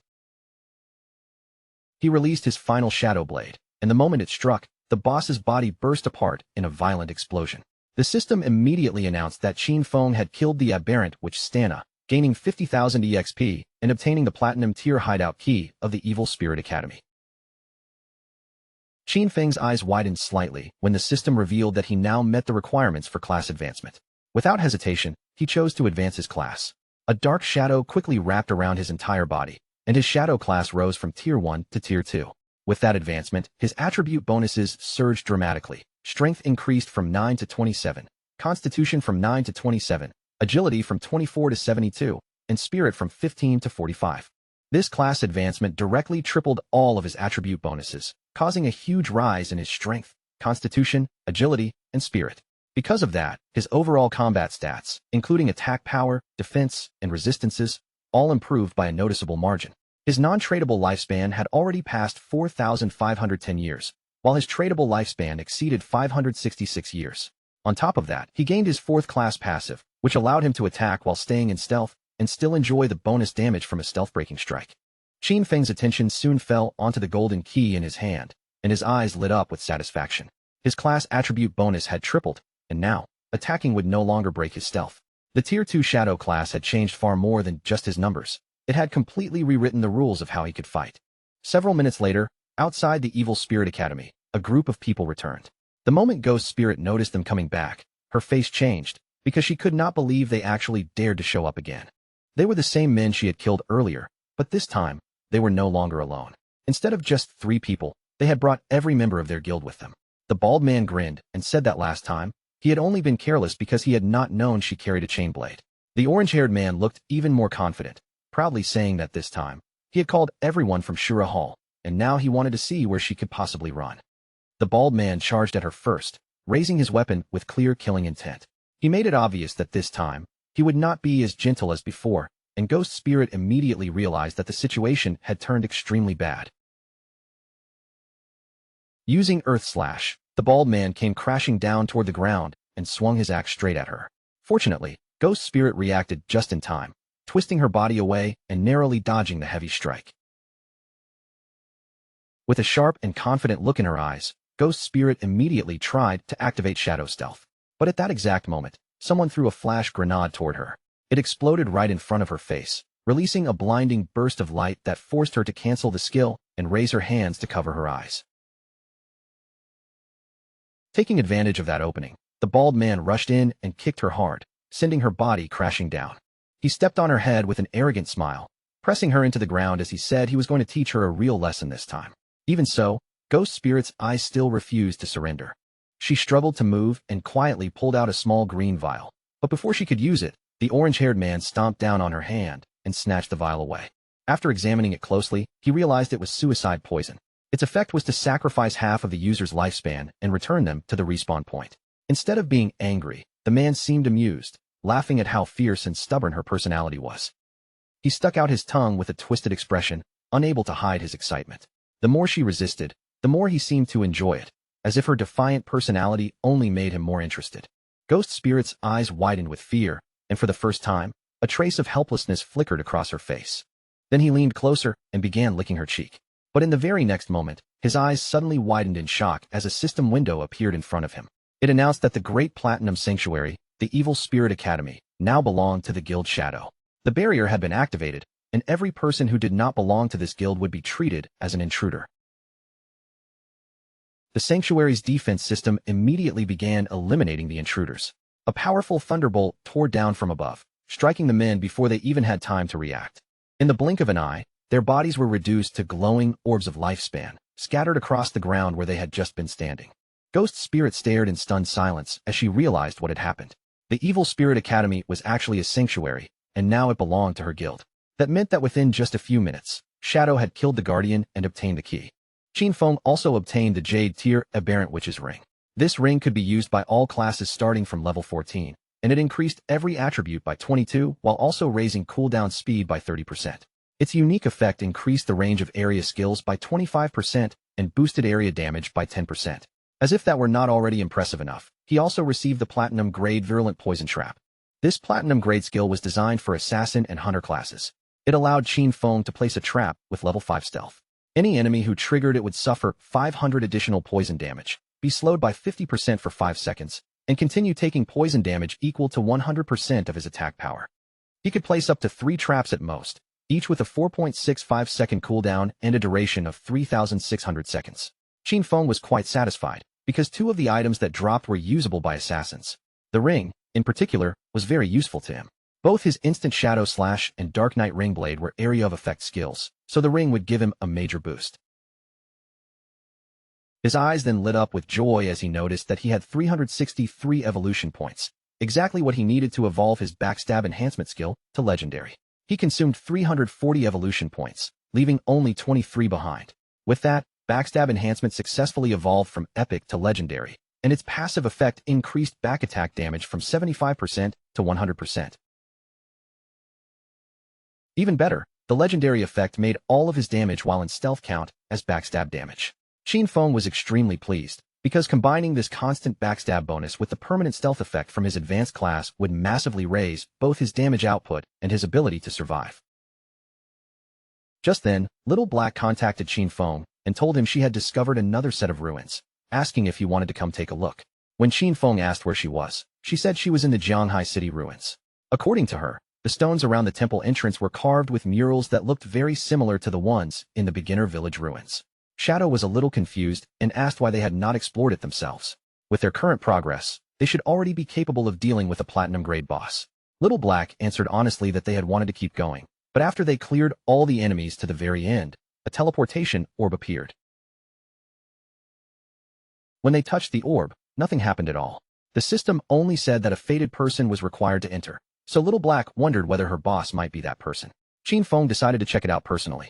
He told her to wait for him and prepare her lifespan, because he would bring over the new equipment he had just obtained. Besides, now that he could teleport between sanctuaries, traveling from the Magic City ruins to the Jianghai ruins had become much more convenient. Little Black also mentioned that the officials on Jianghai's side did not have enough lifespan, so he could sell the equipment directly to the officials in Magic City instead. At that same time, Little Black was waiting on the outskirts of the Jianghai City ruins. She was riding on a white llama, and the creature was calmly lowering its head, chewing on the grass as if nothing dangerous could happen nearby. Not long after, Qin Feng appeared silently behind her and asked where the ruins were. Hearing Qin Feng's voice so suddenly from behind, both Little Black and the llama were startled at the same time. Little Black quickly complained and told him not to scare her like that. Qin Feng had clearly done it on purpose, but he still lied with a straight face and promised he would be more careful next time. Little Black leaned forward and peeked over the edge of the cliff, then pointed down and said the entrance to the ruins was at the bottom. When Qin Feng asked how they had found a place like this, she gave a slightly awkward look and said it was a long story. Little Black turned toward the llama beside her and explained that she had found a mount in this area, a little sheep-like creature. While she was playing around with it, a silver gray boss suddenly appeared nearby, scaring both of them badly. In her panic, Little Black accidentally fell off the cliff. Fortunately, she was caught by a tree growing near the bottom, and that was exactly how she noticed the cave hidden below. Very carefully, Little Black began making her way down toward the bottom of the cliff, reminding Qin Feng to watch his step and not slip. She explained that after she respawned, she called Captain and Uncle Wang Meng over, and the three of them explored the place together. Qin Feng jumped down after her with ease, casually commenting that finding a hidden place like this really did fit her style. Little Black immediately praised Shadow's smooth movements, then mentioned that Wang Meng had tried to jump down the same way before, only to slip and die from the fall. The two of them entered the cave. As they moved deeper inside, Little Black explained that there was a labyrinth ahead, but they had already cleared out the monsters and explored the entire route. Qin Feng then reminded her that from now on, she should avoid dying whenever possible. He warned her that if her non-tradable lifespan ever reached 0, the situation would become extremely dangerous. Little Black smiled confidently and promised that she understood. She said she already knew about skills that could drain other people's lifespan, but they had taken precautions because they had a way to replenish their non-tradable lifespan. Qin Feng was slightly surprised and asked if they really had a reliable method for restoring it. Little Black raised a finger and explained that inside the city ruins, they would lure monsters that had absorbed non-tradable lifespan into a secluded area. After killing those monsters, they would gather and store all the non-tradable lifespan that dropped. Then, whenever they needed to restore their own, they could simply return to that place and replenish it. Qin Feng grew interested after hearing that, and said it was actually a pretty good method. Little Black looked shocked, because Qin Feng had guessed it correctly in one try. Qin Feng, however, remembered very clearly that in his previous life, Anyu had been the one who invented this method, and over time, nearly everyone ended up using it. Not long after, they reached the teleportation orb. Little Black placed her hand against it, but the system immediately informed her that she was not the fated person, so the mechanism would not activate. She then asked Shadow to give it a try, explaining that everyone believed this temple might be connected to the one back in the beginner village. Qin Feng became curious as well. He stood in front of the orb and quietly observed it for a moment, watching it without rushing to act. Finally, he reached out and touched it. The instant his hand made contact, the orb began to glow brightly, and a powerful wave of energy started pouring out from within. Little Black quickly raised her arms to cover her eyes, completely confused by the sudden burst of light and not understanding what was happening. When the light faded, she was shocked to find that Qin Feng had disappeared without a trace. Even the orb was gone. Realizing that both her boss and the mechanism had vanished together, Little Black confirmed her suspicion. Shadow really was the fated person. Meanwhile, Qin Feng found himself transported to a new place known as the Cave of the Ice Tide, and the moment he arrived, he realized that all remote communication had been blocked. Qin Feng did not relax for even a second after arriving in this unfamiliar place. His eyes swept across the surroundings, and he immediately activated his invisibility skill, hiding his figure before anything could catch him off guard. Right then, the system assigned him a new mission: protect the Ice Tide crystal. Qin Feng's gaze instantly locked onto the crystal in front of him. He recognized it at a glance and remembered clearly that if this object was struck by any attack, it would erupt with a terrifying icy tide. After observing the area more carefully, Qin Feng noticed that monsters would emerge from the surrounding caves and charge straight toward the crystal. Their goal was obvious. They would do everything they could to attack it. And if he allowed them to succeed, he knew he would be dead. Qin Feng took the virulent poison trap out of his inventory. To him, dying here was not the most serious problem. What truly mattered was the possibility of failing the mission. If the mission failed, he would never be able to return to this place or obtain the reward hidden here. Knowing that, he understood his only real choice was to evolve Virulent Poison Trap. After consuming the required evolution points, leaving himself with 17, the skill successfully advanced from Platinum to Epic. After the upgrade, the trap's stealth level rose from level 5 to level 8. Any enemy that triggered it would now suffer 1,200 extra poison damage and be slowed for 8 seconds. The slow effect remained at 50%, while the continuous poison damage still dealt 100% of Qin Feng's attack power every second. Even better, the maximum number of traps he could place increased from 3 to 9, while the maximum duration still remained 3,600 seconds. Qin Feng quickly placed 3 traps directly at the cave entrances. The moment he finished setting them down, the system informed him that the effect of the Aberrant Witch's Ring had activated, increasing the skill's area of effect by 25%. Qin Feng looked over the placement and knew the upgraded traps now covered the entire passage perfectly. No matter which monster tried to rush through, it would definitely step into the trap's range. And just as he finished preparing, the first wave began to arrive. One monster after another emerged from the caves, their eyes glowing in the darkness as they stared straight at Qin Feng. Soon, An entire horde poured out together, rushing toward him with frightening momentum. But the moment they charged out of the cave entrances, they immediately triggered the traps Qin Feng had prepared. Thorn-covered vines burst violently from the ground, wrapping around the monsters and tearing into them. In an instant, the traps dealt more than 100,000 points of damage, crushing the front line before they could even get close. Dust and shattered debris rose from the ground, clouding the battlefield, but Qin Feng stood there calmly, completely unshaken by the chaos in front of him. Right then, an arrow suddenly shot through the dust and came flying toward him. Qin Feng noticed it immediately, and his eyes sharpened with a serious light as he sensed the danger cutting through the air. Just before the arrow could strike him, Qin Feng summoned a shield in front of his body and blocked the attack at the very last moment. His gaze then locked onto a monster holding a bow in the distance. Only then did he realize that among this wave of enemies, there were ranged monsters as well. Meanwhile, outside the Magic City ruins, a mage named Dongfang Yu met with the orange-haired man. She questioned him coldly, asking whether his guild had truly given up on hunting ghost spirit, also known as Guiling, just because she had joined the Shadow Guild. The orange-haired man nodded without hesitation, confirming that they could no longer continue the job. If Dongfang Yu still wanted ghost spirit captured, she would have to find someone else. Dongfang Yu tightened her grip around her magic staff, her face dark with anger. She demanded to know why he considered Shadow a bigger threat than her. Then, calling him a peasant, she reminded him not to forget that she had all of his personal information, and that killing him in the real world would be as easy as lifting a finger. The orange-haired man's eyes widened instantly, and rage surged across his face. Before Dongfang Yu could say another word, the man completely lost patience. He swung his fist and slammed a heavy punch into her cheek, sending her body flying backward. After Dongfang Yu crashed to the ground, the man pulled out his dagger and began attacking her viciously. He shouted that he had long since had enough of her arrogance. Even if he could not defeat Shadow, he could still kill her.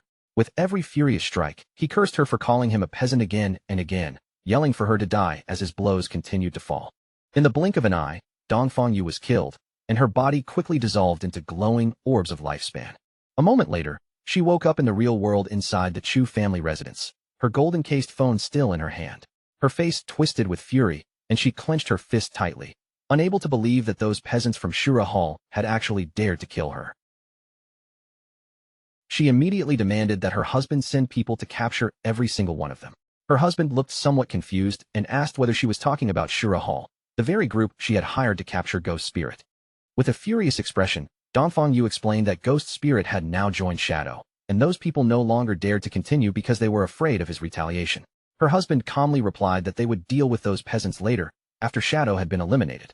He then told her that he had already arranged for people from Magic City's Black Dragon Hall to go after Shadow. The plan was already in motion, and soon, she would have a chance to avenge the Dongfang family. Dongfang Yu's eyes widened with rage, and that hatred was directed not only at Shadow, but also at the peasants who had dared to betray and humiliate her. Her mind quickly filled with excitement, and a confident, vicious look appeared on her face. She swore that she would avenge the Dongfang family and slaughter every single one of them. Back inside the cave of the Ice Tide, Qin Feng hurled his short blade through the air. The blade stabbed directly into the eye of the bow-wielding monster, killing it instantly. To Qin Feng, the fact that they were ranged monsters made no real difference. His Shadow Blade skill reset its cooldown whenever it struck a weak point, which meant this was nothing more than one clean slash for one kill. By then, the Ice Tide crystal was already covered in cracks and looked like it could shatter at any moment. But just then, the system announced that the guard mission had been completed and told him to claim his reward. Qin Feng was slightly surprised and wondered if it had really ended that quickly. The Ice Tide crystal shattered into countless pieces, and as the fragments scattered, a golden chest appeared in its place. Qin Feng's attention immediately focused on the chest, and he quickly realized that this was an epic treasure chest. He slowly reached his hand toward it. The last time he opened an epic chest, he had obtained blessed liberation. Now, he wanted to see what kind of reward this chest would contain. The chest opened, and a brilliant golden light surged out from within, filling the space in front of him. Then, from within that golden glow, the figure of a woman gradually began to take shape. The woman who appeared before him was an NPC. Qin Feng was somewhat surprised, because this was the same NPC who had stood beside the epic chest during his previous trial. With her eyes closed, she began speaking in a strange and ancient language. Qin Feng immediately recognized it as the language of the old gods. She told him that he had passed both trials and that he was the chosen one. Qin Feng found this strange. He clearly could not understand the language itself, yet somehow, the meaning entered his mind perfectly. He could not help wondering whether this was because of his eye of this was the same NPC who had stood beside the epic chest judgment. As her body continued to transform, she revealed a heavy truth to him. The old gods had already perished, and Qin Feng was the one who had inherited the mantle of judgment. The NPC's body began changing before his eyes, and Shadow could only stand there in silent amazement as the transformation unfolded. Little by little, the woman's form shifted further, as if some ancient power sealed inside her was finally awakening. The third eye on her forehead slowly opened, and a powerful aura erupted from her body. She then told Qin Feng that her name was Asatiz, and that from this moment on, she would follow him and witness his rise as the true god of judgment. After saying that, Asatiz asked him to accept the gift she had prepared especially for him. The gift was Asatiz's summoning bell. It was a bell created by Asatiz, the herald of judgment, using the power of order itself. With it, Qin Feng would be able to summon her once at level 25, again at level 35, and one final time at level 50. Each summoning would give him the chance to challenge a special ruin. If he successfully completed all 3 challenges, Asatiz would be able to live in his hideout and provide him with a skill upgrade function. Qin Feng took the summoning bell, and his eyes lit up with joy. He understood that the previous temple had been level 5, while this one was level 15. What surprised him even more was that Little Black had somehow stumbled upon both of them. Her luck was truly beyond common sense. Asatiz then asked Qin Feng to choose a skill, telling him that he had one free chance to upgrade it directly to his current level. His expression slowly turned serious, and a focused light settled in his eyes as he began thinking it through. Qin Feng understood very clearly that the strength of a skill was never judged by just one thing. In this world, every skill was mainly measured by 2 standards: its quality and the level requirement needed to use it. The quality of a skill was normally fixed from the moment it appeared, and under ordinary circumstances, there was no way to raise it. But Qin Feng was different. With infinite evolution in his hands, he could forcefully push a skill's quality higher. Even something as ordinary as Shadow Lurk could be dragged all the way up into mythic grade if he was willing to spend the cost. As for the level requirement, that part was even more important than it looked. It didn't only decide when someone could activate a skill, it also affected how strong the skill would be overall. Just from the numbers alone, a level 5 Shadow Lurk and a level 51 Shadow Lurk were practically 2 completely different things. For most players, getting a skill that was both high quality and high level was almost impossible, but for Qin Feng's future, this kind of problem would no longer be a real obstacle. All he needed to do was burn through lifespan and raise any skill's level by force. With that thought in mind, confidence flashed across Qin Feng's face, and without hesitating for long, he chose to upgrade the highest grade skill he currently had, Graceful Release. Asatiz leaned in and gently kissed Qin Feng's hand, granting the wish he had chosen. The moment the effect took hold, his mythic skill Graceful Release surged upward, rising directly from level 10 all the way to level 16.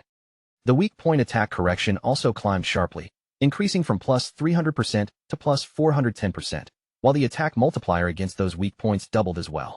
On top of that, when the skill was actively used, it now applied a throat slit effect, dealing 310% of the initial attack's damage every second for 3 full seconds. Even the cooldown had changed, settling at 6.97 seconds. After everything was completed, Asatiz's figure began to fade little by little. Before disappearing completely, she left Qin Feng with a soft farewell, saying that she was looking forward to the next time they would meet. Right after that, a blue portal slowly opened in front of Qin Feng. The glowing entrance shimmered quietly in the air, and it was clearly the path leading out of this place. But before stepping through, Qin Feng suddenly paused. He turned back toward the treasure chest, stretched out his hand, and noticed that there was still one more thing left inside. What he obtained was the Epic Tier Baffich's equivalent exchange agreement. It was a pair of epic-grade leg armor made for the assassin class and required level 15 to equip. The armor granted 198 physical defense, all elemental resistance, and damage block, while also providing 19.8% damage reduction and plus 19.8 whispering resistance. Its unique ability, Art of Equivalent Exchange, was even more interesting. It allowed Qin Feng to sacrifice one piece of equipment or one skill book up to epic grade, then randomly receive another item of the same level and same grade that matched his class. The only restriction was its 1-hour cooldown. Qin Feng picked up the skill book, and his eyes immediately brightened with excitement. He quickly realized how useful this ability could become. His inventory still held a pile of Jade-grade equipment and skill books, and with this exchange effect, all of those useless items could now be turned into things meant for an assassin. After checking everything over, Qin Feng decided it was finally time to leave. The harvest this time had been far beyond what he expected, and thinking about it carefully, he really did owe Little Black a proper thanks for bringing him here. Outside the cave entrance, Little Black was still waiting there beside her little llama. When Qin Feng finally walked out, he was slightly surprised. She had spent the last hour standing guard instead of using that time to go level up. The moment Little Black saw Qin Feng return safely, relief and happiness showed on her face. It turned out she had been waiting at the exit the entire time, worried that someone might try to ambush him when he came out. As a reward for her thoughtfulness, Qin Feng took out one of the skill books he had obtained from the ruins and handed it to her. Little Black froze in shock the second she saw what it was. This was the level 13 Platinum Magic Shield skill. Her eyes widened, and she hurriedly thanked her boss, fully aware that once she learned this skill, her chances of surviving dangerous fights would rise by a huge amount. After accepting the gift, Little Black climbed back onto her small llama. Sitting on its back, she cheerfully said goodbye to Qin Feng, then slowly rode away from the cave entrance. Qin Feng's own body then began to fade as well. Since everything here had been dealt with, he decided it was about time to log off and fill his empty stomach. Meanwhile, over in the ruins of Jianhai City, the newly claimed silver-grade guild sanctuary of the Knights Templar stood firmly in place. A broad smile appeared on the guild leader's face as he looked over the gathered members. With obvious pride in his voice, he announced that this was a truly important day, because the Knights Templar Guild finally had a home that belonged to them. The members immediately became excited, their voices rising with energy. The leader continued, admitting that although this new home was not especially large, it was still a wonderful beginning for the guild. From now on, they would no longer have to constantly worry about being slaughtered by a boss that suddenly appeared out of nowhere. When they grew tired from leveling, they would finally have a safe place to return to and rest.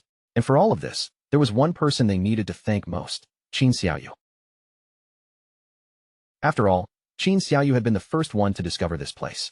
The guild leader raised his voice and asked everyone to welcome her onto the stage with the warmest applause they could give.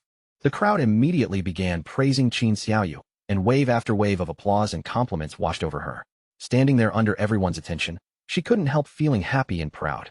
Qin Xiaoyu stepped onto the platform and began by thanking her master, who had patiently and tirelessly taught her along the way. Then she thanked her friends, because they had extended their hands to help her whenever she was in trouble. After that, she even thanked the people who hated her, because their mockery and contempt had pushed her to become stronger than before. When the women in the guild heard those words, they couldn't help feeling proud of Qin Xiaoyu. Seeing her stand there so confidently made them feel as if she had truly grown. Finally, tears began to gather in Qin Xiaoyu's eyes as she thanked her father and mother. Her voice trembled slightly as she said she wished they were still alive, because then they would be able to see what an excellent person she had become. She believed that one day, she would definitely make them proud. Before Qin Xiaoyu could continue getting more emotional, the guild leader quickly cut her speech short. He asked her to tell everyone directly what kinds of difficulties and obstacles she had overcome in order to find this hidden sanctuary. Qin Xiaoyu did not try to exaggerate anything. Instead, she answered honestly and said that some time ago, she had actually had a dream. In that dream, an incredibly powerful warrior had guided her forward, and together, they had captured this hideout. The memory of the dream was still a little blurry, but the feeling had been strangely real. Because of that, she came here with the attitude of simply giving it a try, never imagining that she would actually find the place. The moment the others heard this, laughter broke out around her. To them, the idea that she had found the sanctuary because of a dream sounded completely ridiculous, and they could hardly believe she was being serious. The guild leader also had to hold back his laughter. Still, he put on a polite expression, thanked Qin Xiaoyu for her wonderful speech, and then jokingly asked whether she had dreamed about anything the night before. Qin Xiaoyu touched her cheek thoughtfully and admitted that she really had dreamed again. In that dream, there was an enormous and magnificent hideout filled with many people, and judging from how grand it looked, she believed it might even be a platinum-grade hideout. The guild members burst into laughter once again. Some teased her for truly living inside her dreams, while others joked that maybe they would be moving into an even bigger house very soon. But this time, the guild leader's expression gradually became serious. Instead of laughing it off, he called it an excellent dream, then handed Qin Xiaoyu the reward she had earned, 1 full year of tradable lifespan. With a warm smile, the leader placed his arm around Qin Xiaoyu's shoulder and told everyone that he hoped they could all learn from her dedication to the collective good. He declared that as long as the entire guild worked together with one heart, they would definitely be able to stand firm in this chaotic world and grow better day by day. After that, he dismissed the crowd, telling those who needed to level up to go level up, and those who needed to explore to start moving. Before letting Qin Xiaoyu leave, he specifically entrusted her with continuing the search for more hideouts, encouraging her to keep up the good work because he was counting on her. Qin Xiaoyu's eyes instantly lit up with joy. A bright smile spread across her face, and she nodded firmly, clearly taking the leader's words to heart. Several hours later, Qin Xiaoyu appeared once again inside the ruins of Zhanghai City. She held her magic staff carefully in her hand as she moved through the broken surroundings. Worry shone in her eyes as she followed the vague feeling left behind by her dream. But no matter how she searched around the area, she still couldn't find the place that was supposed to be there. At the same time, several members of the guild were secretly following behind her. After the meeting ended, they had seen Qin Xiaoyu head straight for this area, and they couldn't help wondering if she was really trying to find that platinum-grade hideout from her dream. When they saw Qin Xiaoyu enter a nearby building, the women exchanged glances and quickly made up their minds. Without revealing themselves, they quietly followed her inside. Qin Xiaoyu stepped into the building and soon found herself moving through a narrow tunnel. The atmosphere inside made her uneasy. It looked somewhat like the place in her dream, but at the same time, many details felt completely different. Even worse, she had the uncomfortable feeling that someone was following her from behind. She stopped for a moment, closed her eyes, and let out a long breath. Then she forced herself to calm down, silently reminding herself that she was a life priest with a hidden class. With that kind of identity, there was no way anything here could easily hurt her. But the instant Qin Xiaoyu opened her eyes again, her courage shattered. Standing right in front of her was a horrifying monster, and from inside its mouth, several eerie eyes were staring straight back at her. The terrifying sight completely overwhelmed poor Qin Xiaoyu. Her face turned pale, her body stiffened, and all she could do was let out a sharp scream filled with fear. However, instead of attacking Qin Xiaoyu directly, the monster suddenly knocked her to the ground and rushed past her. Its twisted body charged straight toward the spot where the guild women who had been following her were hiding. The women immediately panicked when they saw it rushing toward them. Shock and disgust filled their voices as they shouted, asking what kind of monster this thing was, and then yelled that they needed to catch it and kill it right away. But before they could even come up with a proper plan, the monster struck first. Its tentacles lashed out and wrapped tightly around one of the women. Then the disgusting tendrils extending from its mouth forced their way into her mouth. In just the blink of an eye, the woman's body rapidly weakened. The monster had drained away all of her lifespan, leaving her helpless almost instantly. When her companions realized that this monster could absorb them until they died, fear completely took over. They screamed in terror and, without hesitating for even a second, turned around and began fleeing from the place. But the monster clearly had no intention of letting them escape that easily. Poor Qin Xiaoyu finally woke up from the chaos around her, pulled back into awareness by the women's screams. With fear written all over her face, she turned her head, only to see the horrifying monster draining the women's lifespan right before her eyes. Qin Xiaoyu reacted fast. Without daring to make even the smallest sound, she quickly pushed herself up and fled into the darkness, trying to escape before the monster noticed her again. Before long, she stumbled upon a spiral staircase hidden ahead of her. The moment she saw it, she rushed down the steps without turning back, her footsteps echoing wildly behind her. But in her panic, Qin Xiaoyu missed her footing. Her body pitched forward, and she fell headfirst onto the hard ground with a painful crash. Tears immediately welled up in her eyes from the sharp pain. Gritting her teeth, she slowly lifted her head and looked around the unfamiliar space, trying to figure out where she had ended up. Then, right in front of her, a door appeared in the dim light, standing there silently, as if it had been waiting for her all along. Qin Xiaoyu's eyes suddenly widened, and shock froze her in place. She recognized it at once. This was the entrance she had seen in her dream. After all that fear and confusion, she had actually found it. This had to be the platinum-grade hideout, and she needed to inform the guildmaster immediately. Qin Xiaoyu quickly contacted the guildmaster and told him she had discovered the platinum-grade hideout. The leader sounded a little surprised, but he immediately ordered her not to move, saying he was already bringing people over. He also told her to join his party so they could see her exact location. Qin Xiaoyu joined right away and replied that she would stay there and wait for them. But at that very moment, Qin Xiaoyu's eyes widened with terror. Strange sounds began creeping toward her from behind, and when she slowly turned around, she saw that sinister monster staring at her with a chilling smile. Even though fear was gripping her heart, Qin Xiaoyu clenched her teeth and forced courage into herself. She kept telling herself not to panic. She could handle this. She could definitely defeat this monster if she stayed calm. The sinister monster continued watching her like prey, but Qin Xiaoyu struggled back onto her feet and tightened her grip around her magic staff.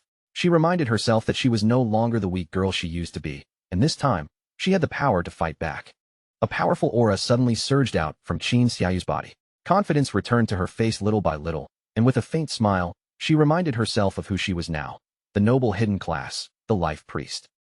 Qin Xiaoyu raised her magic staff and immediately activated her strongest skill, venomous vines. Thick vines burst out from the staff and twisted around the monster's body, tightening around it while draining away more than 500 hit points. Seeing the attack actually land, Qin Xiaoyu became so excited she almost cheered out loud. Now that the poison had taken effect, it would continue eating away at the monster while she prepared her next move. She quickly pointed her magic staff at the monster again and cast corrupting poison mist. A cloud of poisonous fog spread out from the spell, beginning to damage the boss and continuously drain its life.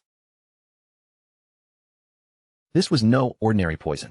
It was a corrupting toxin, far more vicious and dangerous than the usual kind, and its effect was clearly much more brutal.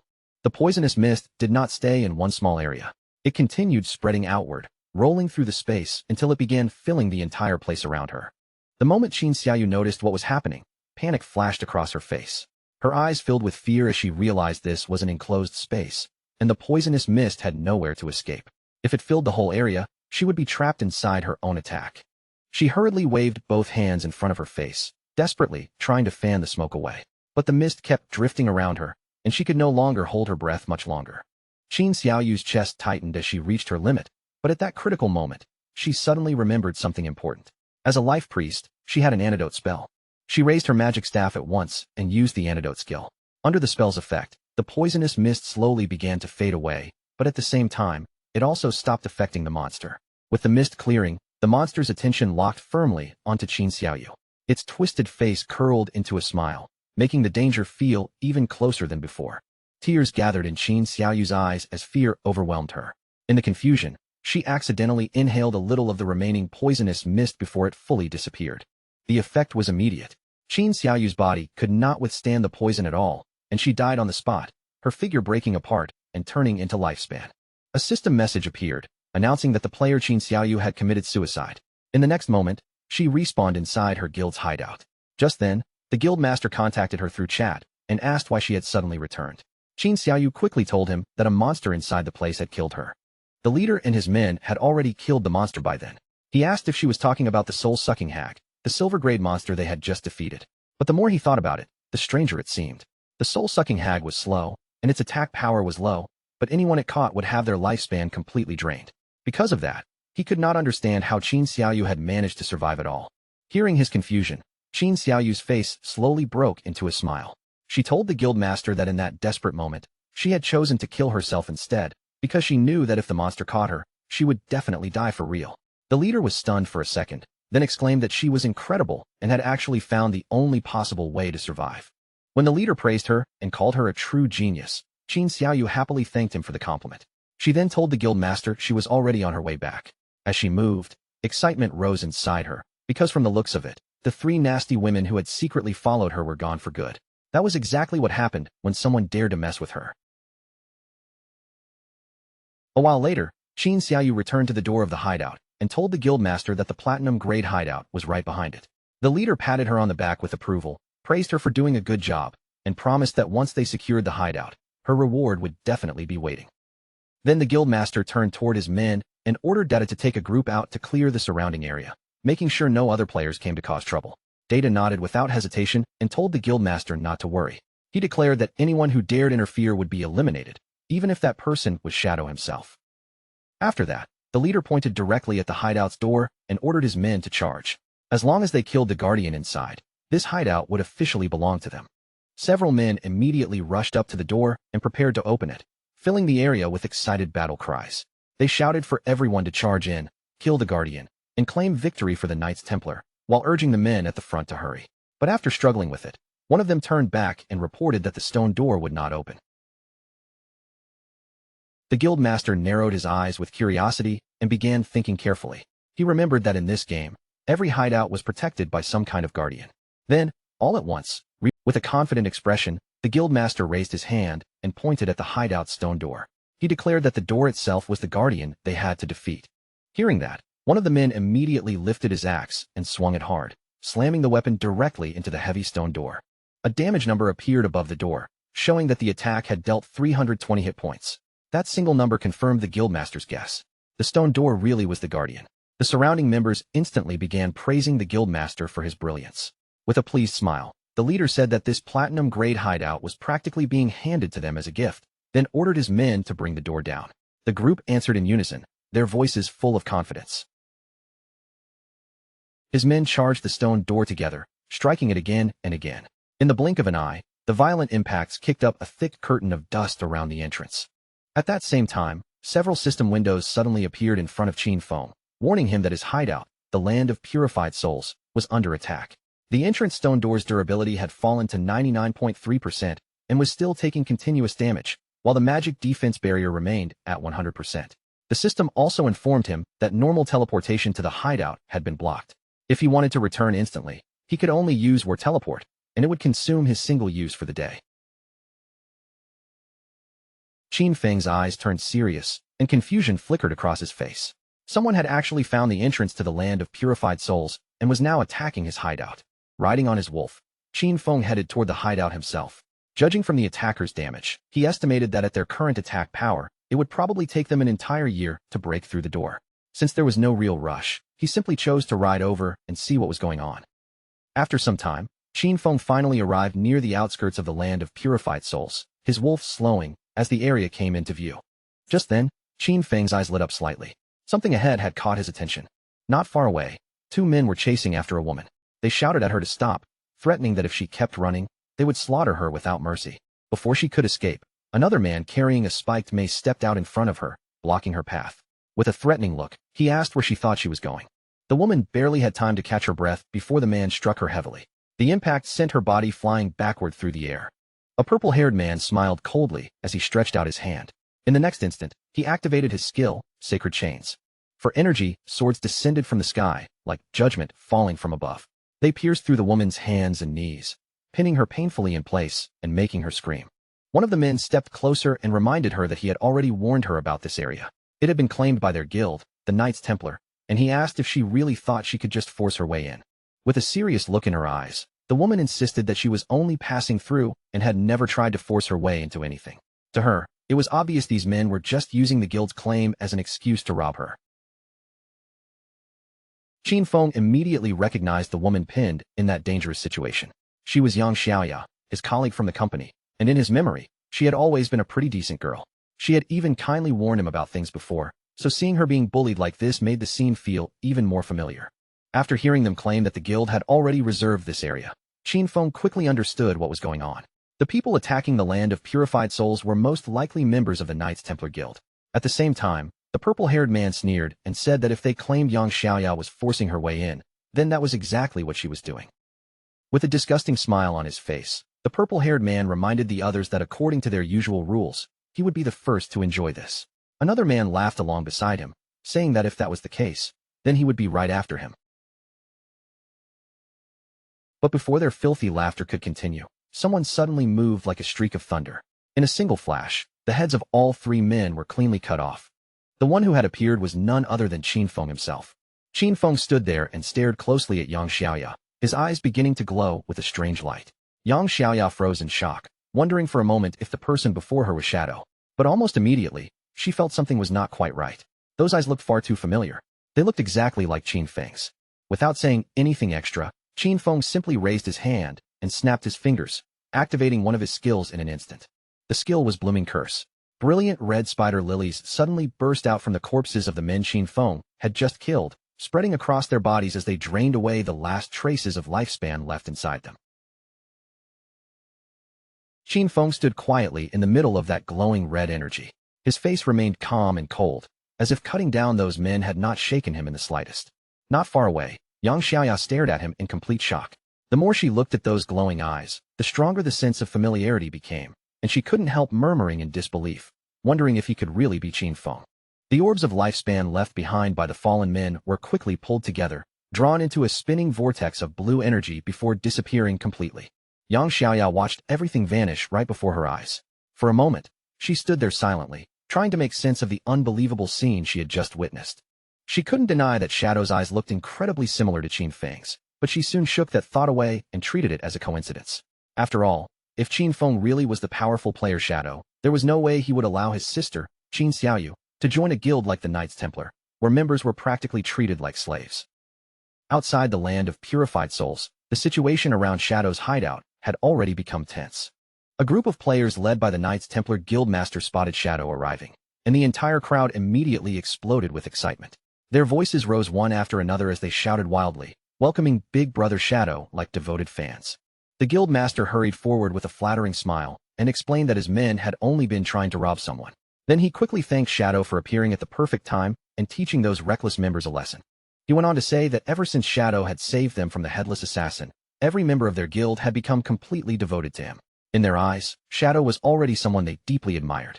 The Guildmaster kept piling on the flattery, claiming that their guild now followed Shadow's positive values and was working hard to become a bright and upright Sunshine Guild. Only after saying all of that did he finally ask, with a careful smile, why Shadow had come all the way here. Shadow had no interest in listening to his sweet talk. He ignored every compliment and went straight to the point, asking whether it was true that they were attacking a hideout. The Guildmaster's expression instantly changed. Surprise and nervousness flashed across his face as he stammered, asking how Shadow knew about that. Then, with visible hesitation, he carefully asked if Shadow was also interested in the hideout they were attacking. Shadow's glowing eyes remained fixed on him. Then, in a calm and steady voice, he made one simple declaration: that hideout belonged to him. The Guildmaster froze on the spot. His entire body stiffened as if he had turned into stone, and for a moment, he could not process what he had just heard. The subordinates around him were no better. One by one, their mouths hung open in disbelief as they stared at Shadow, completely stunned by the sudden truth. Sweat began to appear on the Guildmaster's face as he tried to argue. He carefully pointed out that he had heard Shadow's hideout was located in Magic City, and as far as he knew, a player could only own one hideout. At that moment, one of his men leaned close and whispered an important detail into his ear. If a player created a guild, then the guild itself could also own a hideout. Shadow confirmed it without the slightest hesitation, saying coldly that he had hideouts in both Magic City and Jianhai City. The moment those words landed, a terrifying realization settled over the entire group. They had not just attacked some ordinary abandoned location. They had been trying to invade the personal territory of Shadow, the most powerful player in the world. Fear swept over them like a cold wave, and as they looked up at him, it felt as if the sky itself was collapsing above their heads. Meanwhile, Qin Xiaoyu stood there in complete disbelief, tears already filling her eyes. She simply could not understand how this hideout could belong to Shadow, because in the dream that had guided her here, Shadow had never appeared at all. Now that the true owner of the hideout was standing before him, the Knights Templar Guildmaster immediately lowered himself and began begging. He bowed deeply in front of Qin Feng, frantically explaining that they had no idea the place belonged to him and begging to know how they could make it right. Shadow glanced at a holographic panel showing the hideout status, then coolly pointed out that they had been attacking his gate for quite some time, and repairing that damage would not be cheap. With a cold look in his eyes, Shadow stated the compensation amount directly: 500 years of lifespan. The Guildmaster screamed in horror the moment he heard that number. The amount was so outrageous that the pressure hit him all at once, and he dramatically fainted on the spot, while his subordinates cried out around him. One of the men quickly caught the unconscious Guildmaster and held him in his arms. Looking up at Qin Feng looming over them, he pleaded in a trembling voice, asking if the price could possibly be reduced. Qin Feng looked at him coldly and asked whether he had any idea how much it cost to repair a gate like that. When the subordinate nervously admitted that he did not know, Qin Feng told him to shut his mouth. A moment later, the Guildmaster finally woke up with a dazed and miserable expression. Still shaken, he muttered to himself about the unbelievable repair cost, wondering what terrible thing he had done to deserve this disaster. But his despair suddenly turned into rage. He rushed straight toward Qin Xiaoyu and grabbed the front of her robes in both hands. Furious beyond control, he blamed the entire mess on her. He shouted that she was trying to destroy him, and that because of her, the whole Knights Templar Guild might be dragged into ruin. Qin Xiaoyu lowered her head with a look of shame. Instead of arguing back, she quietly accepted the blame and admitted that it was all her fault for dragging everyone into this situation. Then she turned toward Qin Feng and bravely took full responsibility in front of him. She told him to punish her instead, saying that she would do anything he ordered and was even willing to give her life to him. Qin Xiaoyu swore that she could become his servant from that moment on. Every bit of lifespan she earned in the future would be handed over to him until the entire debt was repaid. Facing Qin Feng, Qin Xiaoyu continued begging with a trembling but determined voice. She said that no matter how he wanted to punish her, whether by beating her, cursing her, or the Knights Templar Guildmaster and the surrounding members watched her sacrifice herself like this, and for a moment, they were genuinely moved, but Qin Feng did not respond to Qin Xiaoyu at all. His glowing eyes simply shifted past her and locked directly onto the Guildmaster. Then Qin Feng spoke a single name, Chen Wuming. The guildmaster's real name was Chun Wuming, and the moment he heard it, terror struck through him. He stammered in disbelief, unable to understand how Qin Feng knew his true identity. Qin Feng then asked Chun Wuming a cold question, his tone calm, but piercing. Did he really think Qin Xiaoyu was worth 500 years of lifespan? The moment those words reached him, a twisted, manic grin slowly spread across Chun Wuming's face. In the next second, he suddenly launched himself at Qin Xiaoyu. He swung his fist at her with rage in his eyes, screaming for her to die. His punches sent Qin Xiaoyu flying backward as he furiously accused her of causing them to invade Qin Feng's hideout, only to then pretend to be the hero in front of everyone. His jealousy finally erupted as he screamed that she was only trying to get close to Qin Feng and become his servant, something he believed she had no right to do. With Qin Xiaoyu lying unconscious on the ground, Chun Wuming dropped to his knees and began begging again. He cried that his own plan to get close to Qin Feng had completely failed, then pleaded for mercy, saying that his guild was small and could never afford 500 years of lifespan. As long as Qin Feng changed the condition, he promised they would do anything else he demanded. Qin Feng finally offered them another way out. He told them to pay 100 years of lifespan first, and the remaining 400 years could be repaid by bringing him every member of their guild who carried killer status. For each person they handed over, 1 year would be deducted from the debt. Chun Wuming was instantly overjoyed when he heard this new condition. He quickly explained that it would be easy for them, because the guild had more than 2,000 members, and this would also help him clear his own killer status. Without wasting another moment, he transferred the payment, and a system notification immediately confirmed that Qin Feng had received 100 years of lifespan. Chun Wuming quickly asked Qin Feng to wait for a moment. Then he turned around and began shouting orders at his men, urgently calling for every guild member carrying killer status to gather in front of them right away. While the Knights Templar members were still assembling, Qin Feng calmly decided to make use of the lifespan he had just received. A system window appeared in front of him, asking whether he wanted to spend 7 days of lifespan to repair the damage done to his hideout. Qin Feng accepted the repair request without any hesitation. A moment later, another notification appeared, confirming that the payment had been completed and that the damaged hideout had already been fully restored. Once all of Chun Wuming's guild members with killer status had been gathered together, Shadow made his move. A terrifying vortex of dark energy erupted around them, spinning like a blade-filled storm before cutting through all 400 players at the same time. A system notification immediately confirmed the kills, and the ground was soon covered with glowing orbs of lifespan. Because he had killed so many players with killer status, Shadow's own killer status was reduced as well, dropping from level 4 down to level 3. Chun Wuming, the guild master of the Knights Templar, immediately began clapping with exaggerated enthusiasm. He praised Shadow for being incredibly efficient, then coldly said that the men who had just died were nothing but troublemakers who had violated the guild's rules, so the lesson Shadow gave them was exactly what they deserved.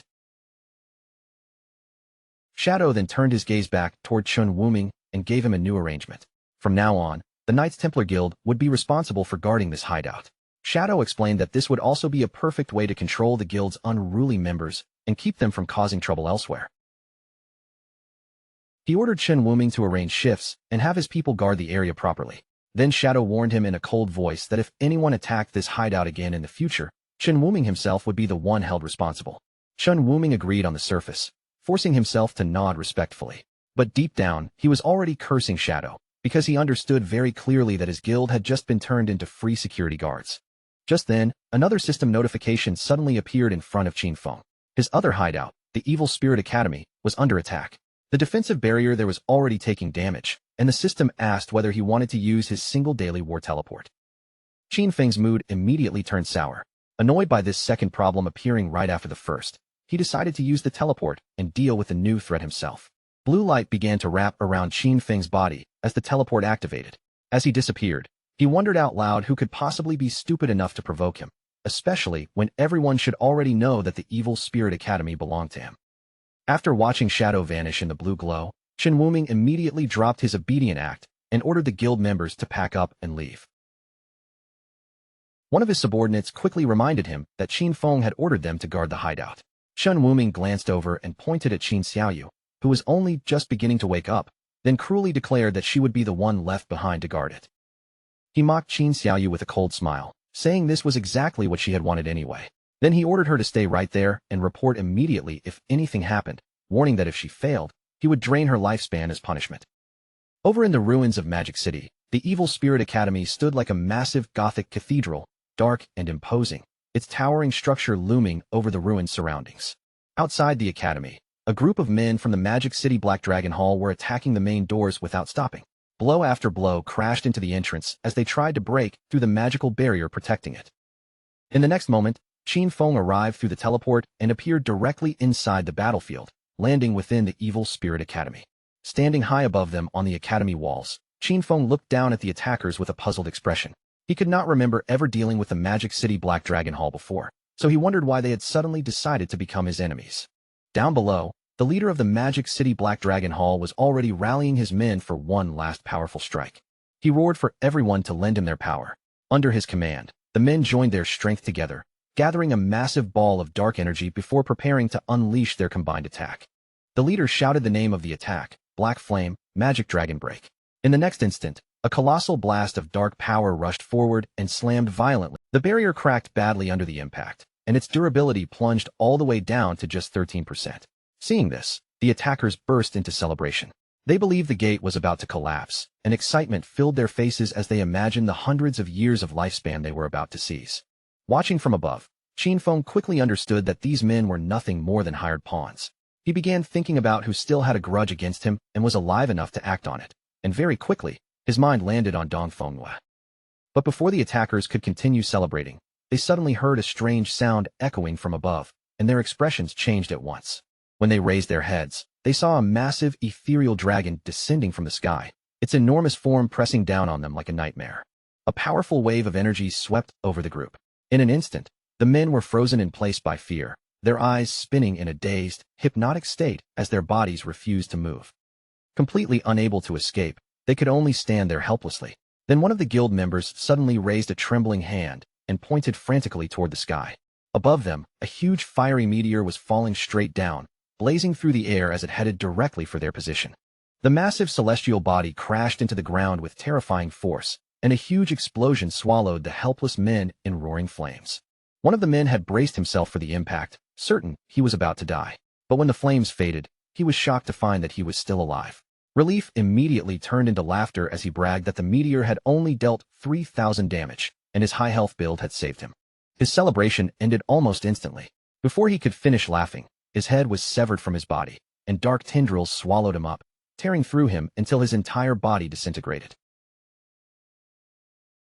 After the battlefield fell quiet, another group of players arrived at the area. When they saw the Magic City Black Dragon Hall members lying dead everywhere, they were stunned and began wondering who could have killed them all. Among them was a young woman with pink hair and a witch's hat.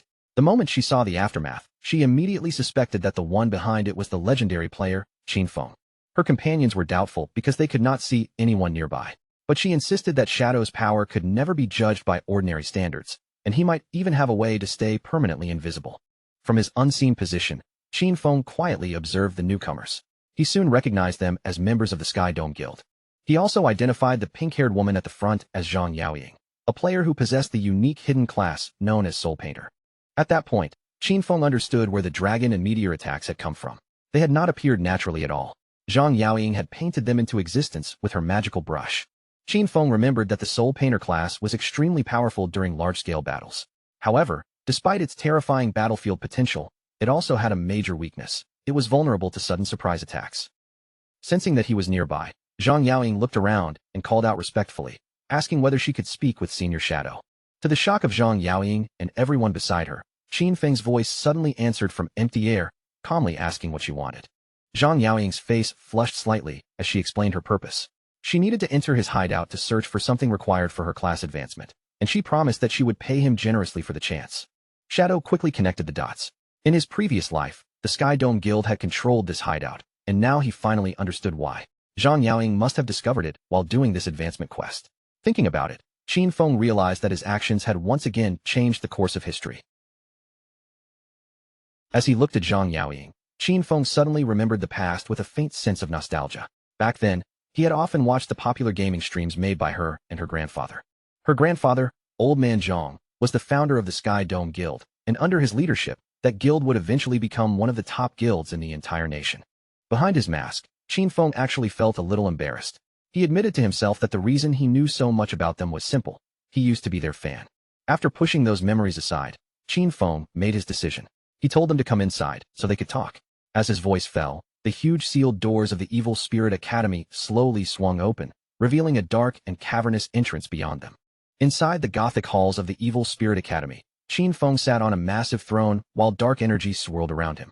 Facing the members of the Sky Dome Guild, he calmly told them to state their business. Zhang Yaoying stepped forward and explained the situation. Her soul painter class required special materials for its advancement, and those materials could only be found inside the Evil Spirit Academy. She continued by saying that they had heard he had previously sold a hideout for a very high price. Because her class required a large amount of those materials, simply buying this hideout from him would be the most practical solution, so she offered to purchase it outright. Qin Feng was somewhat impressed when he heard her offer. He couldn't help wondering how the Sky Dome Guild had managed to gather so much lifespan in the first place. Qin Feng naturally gave credit to her grandfather, Old Man Jiang, for the Sky Dome Guild's wealth and foundation. However, he made it clear that the Evil Spirit Academy itself was not something he planned to sell. As a compromise, he offered Zhang Yaoying guest permissions instead, allowing her to freely enter and use the ground floor whenever she needed. But Zhang Yaoying was obviously not satisfied with only guest access. After thinking for a moment, she immediately raised a counteroffer and asked if she could rent the place instead. Her proposal was direct and bold: 500 years of lifespan in exchange for a 3-year lease on the first floor. Qin Feng did not answer right away. He sat there quietly, his gaze settling on Zhang Yaoying as he carefully weighed the meaning behind her offer. Very quickly, Qin Feng understood the deeper intention behind it. Since he had already agreed to let her enter for her advancement quest, there was no reason for her to insist on paying such a massive price unless the Sky Dome Guild's true goal was not just gathering materials. They clearly wanted to establish a formal connection with him. As though she had already guessed what Qin Feng was thinking, Zhang Yaoying suddenly smiled and added another condition, making the deal even harder to refuse. With a slightly devious grin on her face, she promised that if Qin Feng agreed, the Sky Dome Guild would personally handle the Magic City Black Dragon Hall, the group that had just dared to attack his hideout. Not only would they deal with them, they would wipe them out completely. Qin Feng was a little surprised by how fearless she sounded. He looked at her and asked whether she could really make such a serious decision, one that could trigger a guild war, without first discussing it with her grandfather. Zhang Yaoying laughed when she heard that, clearly amused that Qin Feng even knew about her grandfather. Then she confidently told him that Old Man Jiang always listened to her anyway, and destroying a small force like the Black Dragon Hall would not be difficult for the Sky Dome Guild at all. Qin Feng admired her decisiveness. Since she had already made the offer so cleanly, he no longer dragged things out and agreed to the deal, casually tossing the rental contract over to her. A system notification soon appeared, confirming that the transaction had been completed. Shadow had officially received 500 years of lifespan. Qin Feng then told them they could use the first floor however they wanted. He also reminded them not to worry too much about the defensive barrier, because the lava in the lower levels would automatically repair the damage over time. With the deal settled, Zhang Yaoying and the Sky Dome Guild members immediately burst into celebration. After the Sky Dome Guild members entered the hideout, Shadow allowed himself a faint smile. He thought Zhang Yaoying was even more lively and energetic in person than she had ever seemed on her streams. Behind his mask, Qin Feng actually blushed a little, but he quickly shook off the thought and reminded himself that he still had proper business to handle. Qin Feng then headed toward his hideout's warehouse. During this time, he had already used his equivalent exchange abilities several times, and the results so far had been quite satisfying. Seeing that the skill's cooldown had finished, Qin Feng decided to activate it again. As he used Baffich's equivalent exchange, golden energy began swirling around his hand, and he sacrificed an item that had little value to him. A system message appeared right after, announcing that he had lost a wisdom training scroll but gained the Scarlet Blade, a powerful Jade-tier assassin finisher skill. Scarlet Blade was a high-damage melee attack, and its effect was not limited to just dealing damage. Whenever it struck the enemy, it could also heal Qin Feng for a large portion of the damage he inflicted. Qin Feng was pleasantly surprised when he saw the skill details. Getting a limit break finisher skill at this point was a major upgrade to his combat power. After all, ultimate abilities like this were famous for their explosive strength. In a critical fight, a well-timed finisher could completely reverse the situation. What made Qin Feng even more interested was the base damage.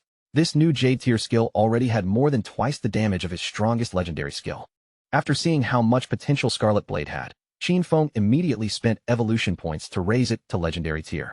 Its damage and healing both increased sharply, and after calculating his buffs, he realized that a single strike from this skill could now deal more than 100,000 points of damage. Since he still had plenty of evolution points left, Qin Feng decided to strengthen another core skill. He invested 500 points into his passive stealth ability, pushing it all the way up to Mythic. This evolution not only raised his stealth level, but also gave him a new passive effect. Whenever he remained in stealth, the rate at which his lifespan drained in dangerous areas would be reduced by 90%. Qin Feng's eyes glowed with clear satisfaction. With this new effect, exploring high-level rage zones would become much safer and far less costly for him. Now that Shadow had reached level 17, he could finally equip the new Jade tier gear he had obtained earlier. He equipped several pieces at once, including a new veil, gloves, boots, and a ring. Each item brought him a noticeable increase in stats, strengthening his overall build even further. With the new equipment on, almost his entire set had been upgraded to Jade tier. But when Qin Feng looked at his current appearance, the mismatched gear made his expression twist with disgust. He could not help complaining about how ugly low-level equipment looked. Without wasting another second, he immediately switched his appearance back to his default all-black Shadow outfit. Now that his skills, gear, and combat power had all been strengthened, Qin Feng calmly declared that it was time to conquer the next hideout. Meanwhile, back in the real world, in the suburbs of Magic City, an armored vehicle slowly pulled up outside a grand mansion. One armed guard glanced toward his colleague and asked how many people they had managed to bring back this time. The other guard replied that they had only found 4. The first guard sounded disappointed when he heard the number. His colleague explained that these days, fewer and fewer people were willing to sell their lifespan, then turned toward the new arrivals and ordered them to get out of the vehicle. 4 people climbed out one after another: a large muscular man, a man wearing a long coat, another man dressed in a suit, and a young woman hiding beneath a hood. The man in the long coat looked up at the impressive mansion and remarked that the buyers must be extremely rich. A guard told them to wait outside while he went in to inform Dongfangyu. The muscular man frowned and complained that they were not even being invited inside. Beside him, the hooded woman sounded impatient as she urged the guards to hurry up. Watching their reactions, the guards secretly scoffed in contempt. In his mind, this group of idiots had no idea what was waiting for them. Inside the mansion's hall, Dongfangyu soon appeared with her young son, Nantian. Her expression was cold as she confirmed that these 4 were the ones selling lifespan, then ordered them to convert it into light orbs and throw everything onto the floor. The muscular man immediately smirked, as if he had heard a joke. He asked whether she was serious, then pointed out that they had not even seen any money yet. Dongfangyu's expression darkened at once. One of her eyes began glowing with a menacing light as she repeated the command, warning them that if they did not want to die, they should hand over the lifespan immediately. At that moment, more armed guards suddenly appeared from around the hall. In only a few seconds, the 4 sellers were completely surrounded by guns. The man in the suit slowly raised both hands, but there was no real fear on his face. With a mocking tone, he asked what exactly Dongfangyu meant by this. Then a sinister grin spread across his face. He looked at Dongfangyu and asked if she was planning to rob them, just like they had robbed others before. Before he could even finish speaking, one of the mansion's guards suddenly rushed forward. But in that instant, Dongfangyu realized the situation was not going the way she had expected, and shock flashed across her face. The man in the long coat revealed his class as an insect manipulator. With a smug expression, he summoned a swarm of glowing insects into the air and laughed that they had finally found a fat sheep worth robbing. At the same time, the hooded woman's eyes began to glow. She ordered her companions to wash this beauty clean, clearly preparing to rob Dongfangyu and everyone under her. The battle exploded instantly as Dongfangyu's guards opened fire. The muscular man from the sellers group stepped forward and summoned a massive golden shield, a platinum tier ability called Golden Round Wall. The shield completely blocked the hail of bullets, leaving the guards frustrated as their shots failed to break through his defense. Then the muscular man suddenly leapt into the air. He brought the huge golden shield down with tremendous force, smashing it into the ground and releasing a powerful shockwave. At the same time, the man in the suit showed terrifying agility. His body moved smoothly through the chaos, dodging the flying bullets as if they could barely touch him. He slid gracefully across the ground, then raised his hand and pointed his finger like the barrel of a gun. In the next second, a powerful beam of energy shot out and struck one of the guards, killing him in a fiery explosion. This man possessed a hidden class known as the one-handed gunman, which allowed him to fire different kinds of ammunition directly from his fingers. As the fighting grew more intense, the battle quickly pushed deeper into the mansion. The hooded woman moved with incredible speed, leaping through the air as blue energy swirled around her. With one fierce attack, she cut down several guards at once, while one of the remaining men shouted desperately for backup. A manic grin spread across the hooded woman's face as she shot straight toward Dongfangyu. Her killing intent was obvious as she screamed for Dongfangyu to die. But just as her attack was about to land, a sudden kick came out of nowhere and struck her hard, blasting her out of the air before she could reach Dongfangyu. Before Dongfangyu could press forward, a new figure suddenly stepped in front of her. It was a towering, heavily muscled bodyguard, his face wrapped in bandages, and with one motion, he stirred up a violent energy vortex to shield his mistress from danger. His voice turned grim as he warned Dongfangyu not to act carelessly, Because the enemy in front of them was not ordinary at all, one of them carried a hidden class. But Dongfang Yu was already furious. She coldly ordered him to take them alive, planning to enslave every one of them and force them to farm lifespan for her son. The bodyguard looked at the enemies ahead, his expression heavy, and admitted that they were extremely strong. Even for him, the odds of pulling this off were only about 50%. The burly man holding the golden shield narrowed his eyes as he watched the other side carefully. From the pressure coming off their opponents, he quickly realized this was not a normal group either. They also had players with rare special classes standing among them. The insect manipulator's mechanical bug circled through the air with a sharp metallic buzz, while Dongfang Yu's powerful bodyguard stood calmly in the center of a thick, swirling purple miasma. Around his feet lay the broken remains of guards who had already fallen. Without showing the slightest panic, he studied the four sellers in front of him and pieced together what kind of people they were. In his eyes, they were clearly a hunting team that specialized in targeting the rich, relying on instant kill skills and bulletproof equipment to ambush their prey. Instead of looking afraid, the bodyguard actually seemed a little pleased, as though he had finally found something interesting. He remarked that these people must have pulled off this same trick many times before. Facing him, the long-coated insect manipulator curled his lips into a confident smile. He hoped they had already squeezed enough levels and gear out of the game, because otherwise, this fight would be far too boring. Wrapped in that ominous purple aura, the bodyguard planted his feet firmly where he stood. The strange haze rolled around him like a poisonous storm, yet his expression never wavered, as if everything happening in front of him was still completely under control. He let out a cold scoff, looking at the sellers as though they were nothing more than reckless children who had mistaken a little strength for real power. The insect manipulator's smile sharpened as he declared that the battle had officially begun. With a loud command, he sent his mechanical insect tearing forward and shouted for the bodyguard to die. In the next instant, the bug fired a dazzling beam of yellow energy straight through the air. But before the attack could land, the bodyguard's body blurred with unbelievable speed, slipping away from the beam as if it had never threatened him at all.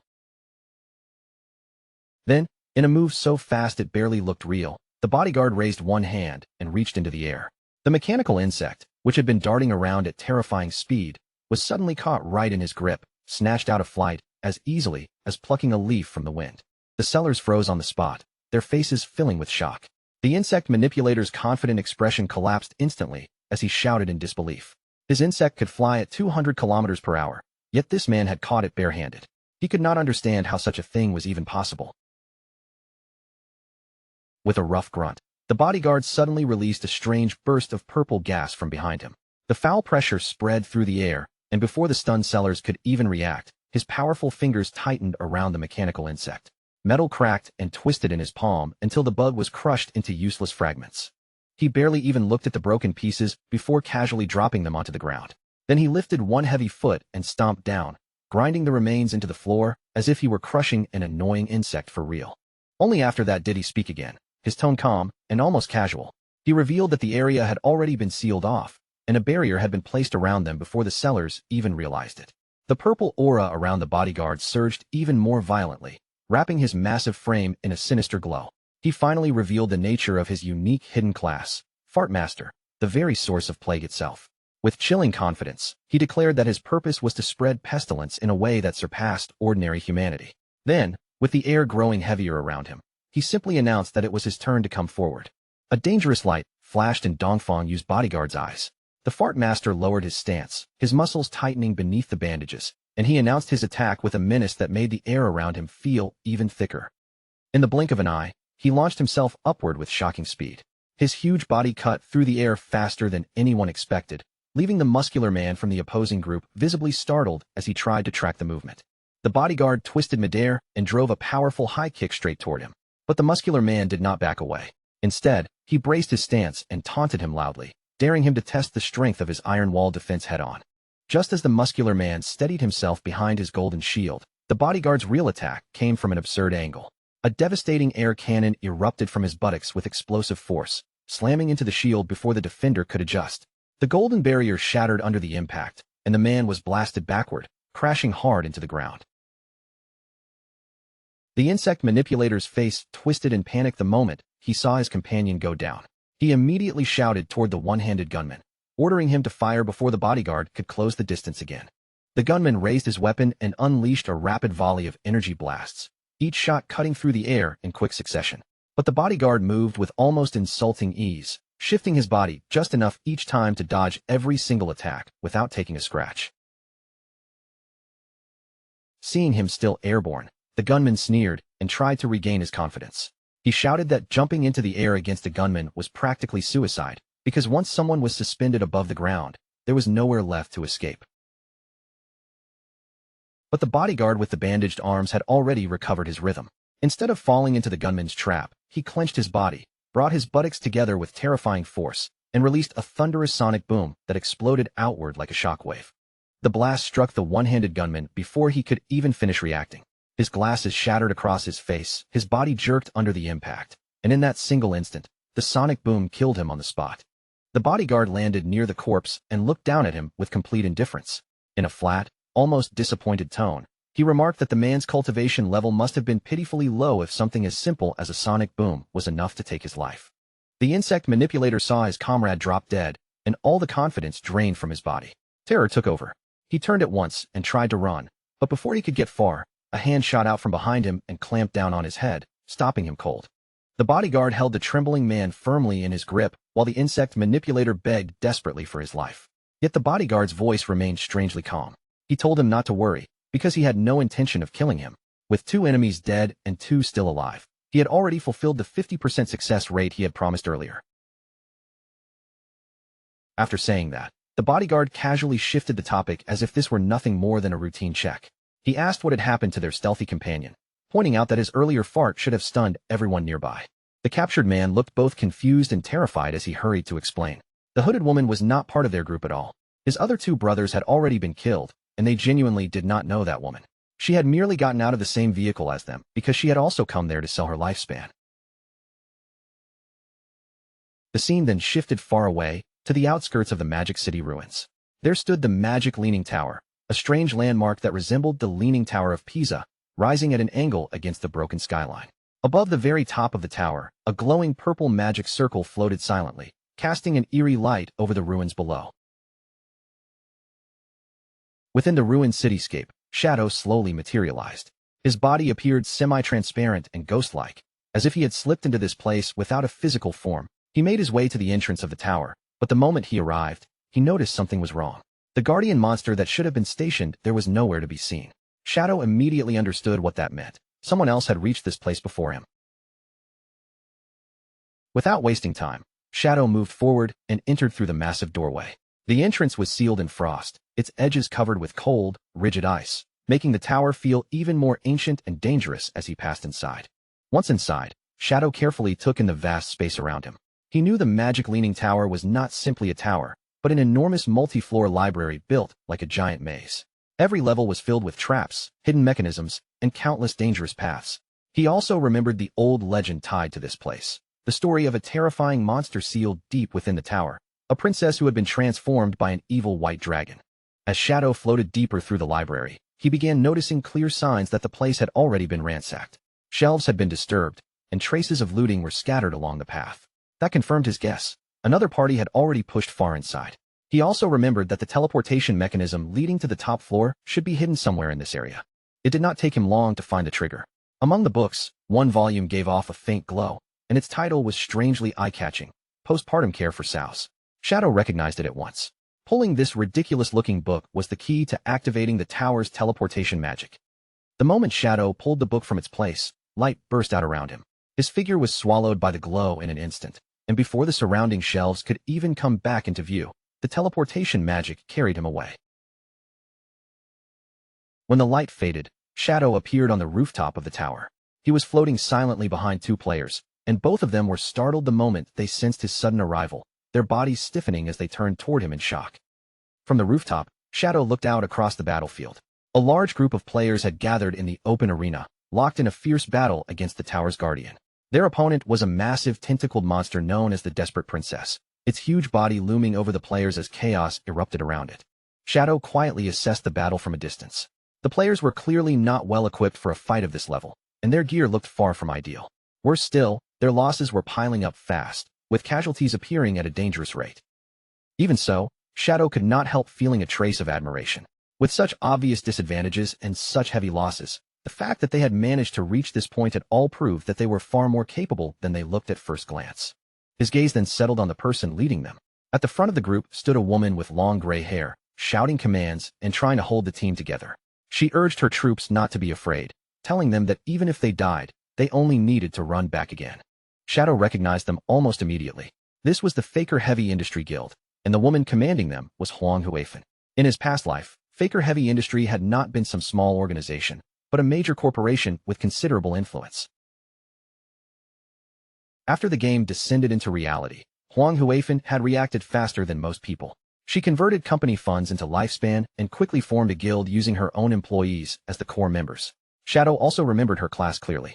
She was an illusionist, a powerful support-type class, and her signature skill, Teleportation Gate, allowed her to move forces across the battlefield with remarkable efficiency. Watching from the edge of the rooftop battlefield, Shadow silently broke down the way they were fighting. Their movements were not random at all. The entire group was relying on a very specific strategy to keep throwing manpower at the boss. Shadow knew exactly how powerful Teleportation Gate could be when used properly. The skill allowed its user to set both an entrance and an exit, forming a stable portal that anyone could pass through as long as the gate remained active. By placing the entrance near their respawn point and the exit close to the boss, the guild could create an endless return route. Any player who died could rush straight back into the fight almost immediately, then retrieve the lifespan they had dropped before the battle moved on.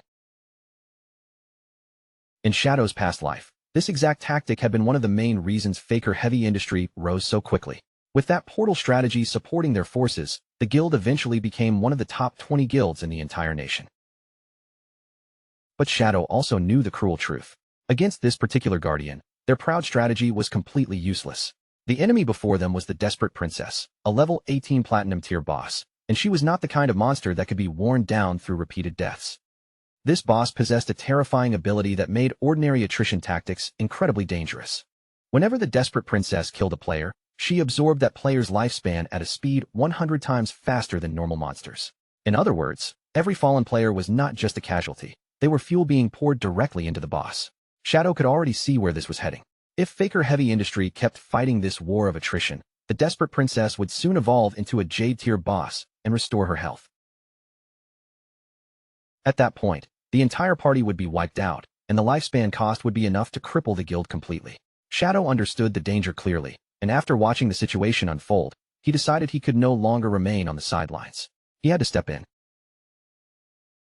Shadow dropped from above and landed directly in front of the guild leader, Huang Huifan, cutting into the battlefield without the slightest hesitation.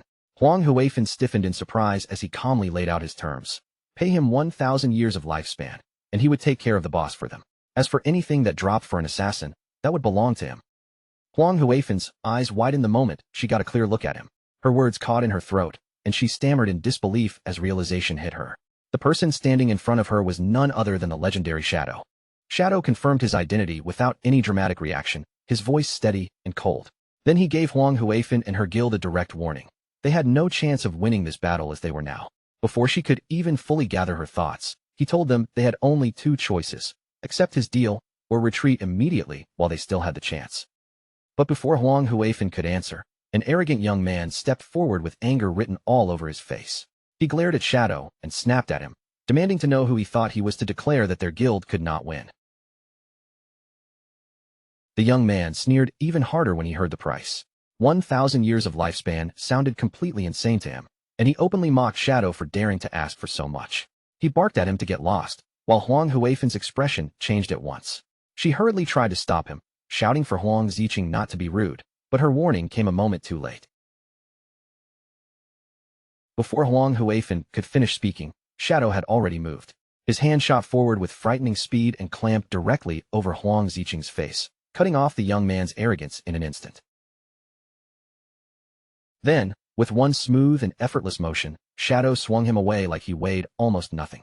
Huang Ziqing's body flew straight toward the guild's teleportation gate and was thrown into the glowing portal. The moment Huang Ziqing appeared on the other side of the gate, Shadow raised his power without hesitation. Dark energy gathered around him as he activated his Dark Knight Ring Blade skill. A crescent wave of dark red energy tore forward, slicing through Huang Ziqing and splitting him in half before anyone could react. The same strike shattered the teleportation portal behind him, breaking the guild's return route in an instant. As her subordinates' remains fell, Huang Huifan's face twisted with horror, and she screamed out for her son. Overcome with shock and anger, Huang Huifan turned on Shadow and demanded to know why he had destroyed her portal. She admitted that her son had offended him, but in her eyes, teaching him a lesson would have been enough. There was no need to go so far.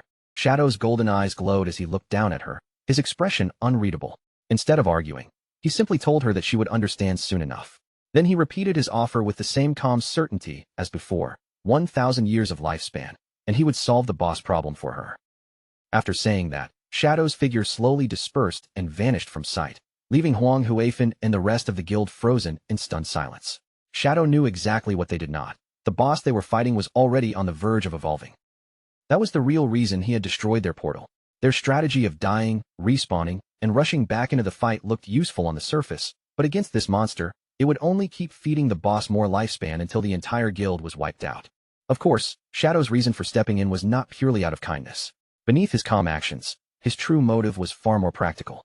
He summoned his spectral wolf beside him, its ghostly form taking shape in the ruins. In his mind, the guild being destroyed was only a minor matter. What really bothered him was the thought of losing out on 1,000 years of lifespan. Shadow landed among the ruined streets of the city with quiet confidence. He knew the remaining members of the guild would provide just enough lifespan for the boss to complete her evolution. And the pulsing light rising from the tower was the final sign that everything was moving exactly as expected. His plan was simple, clean, and perfectly timed.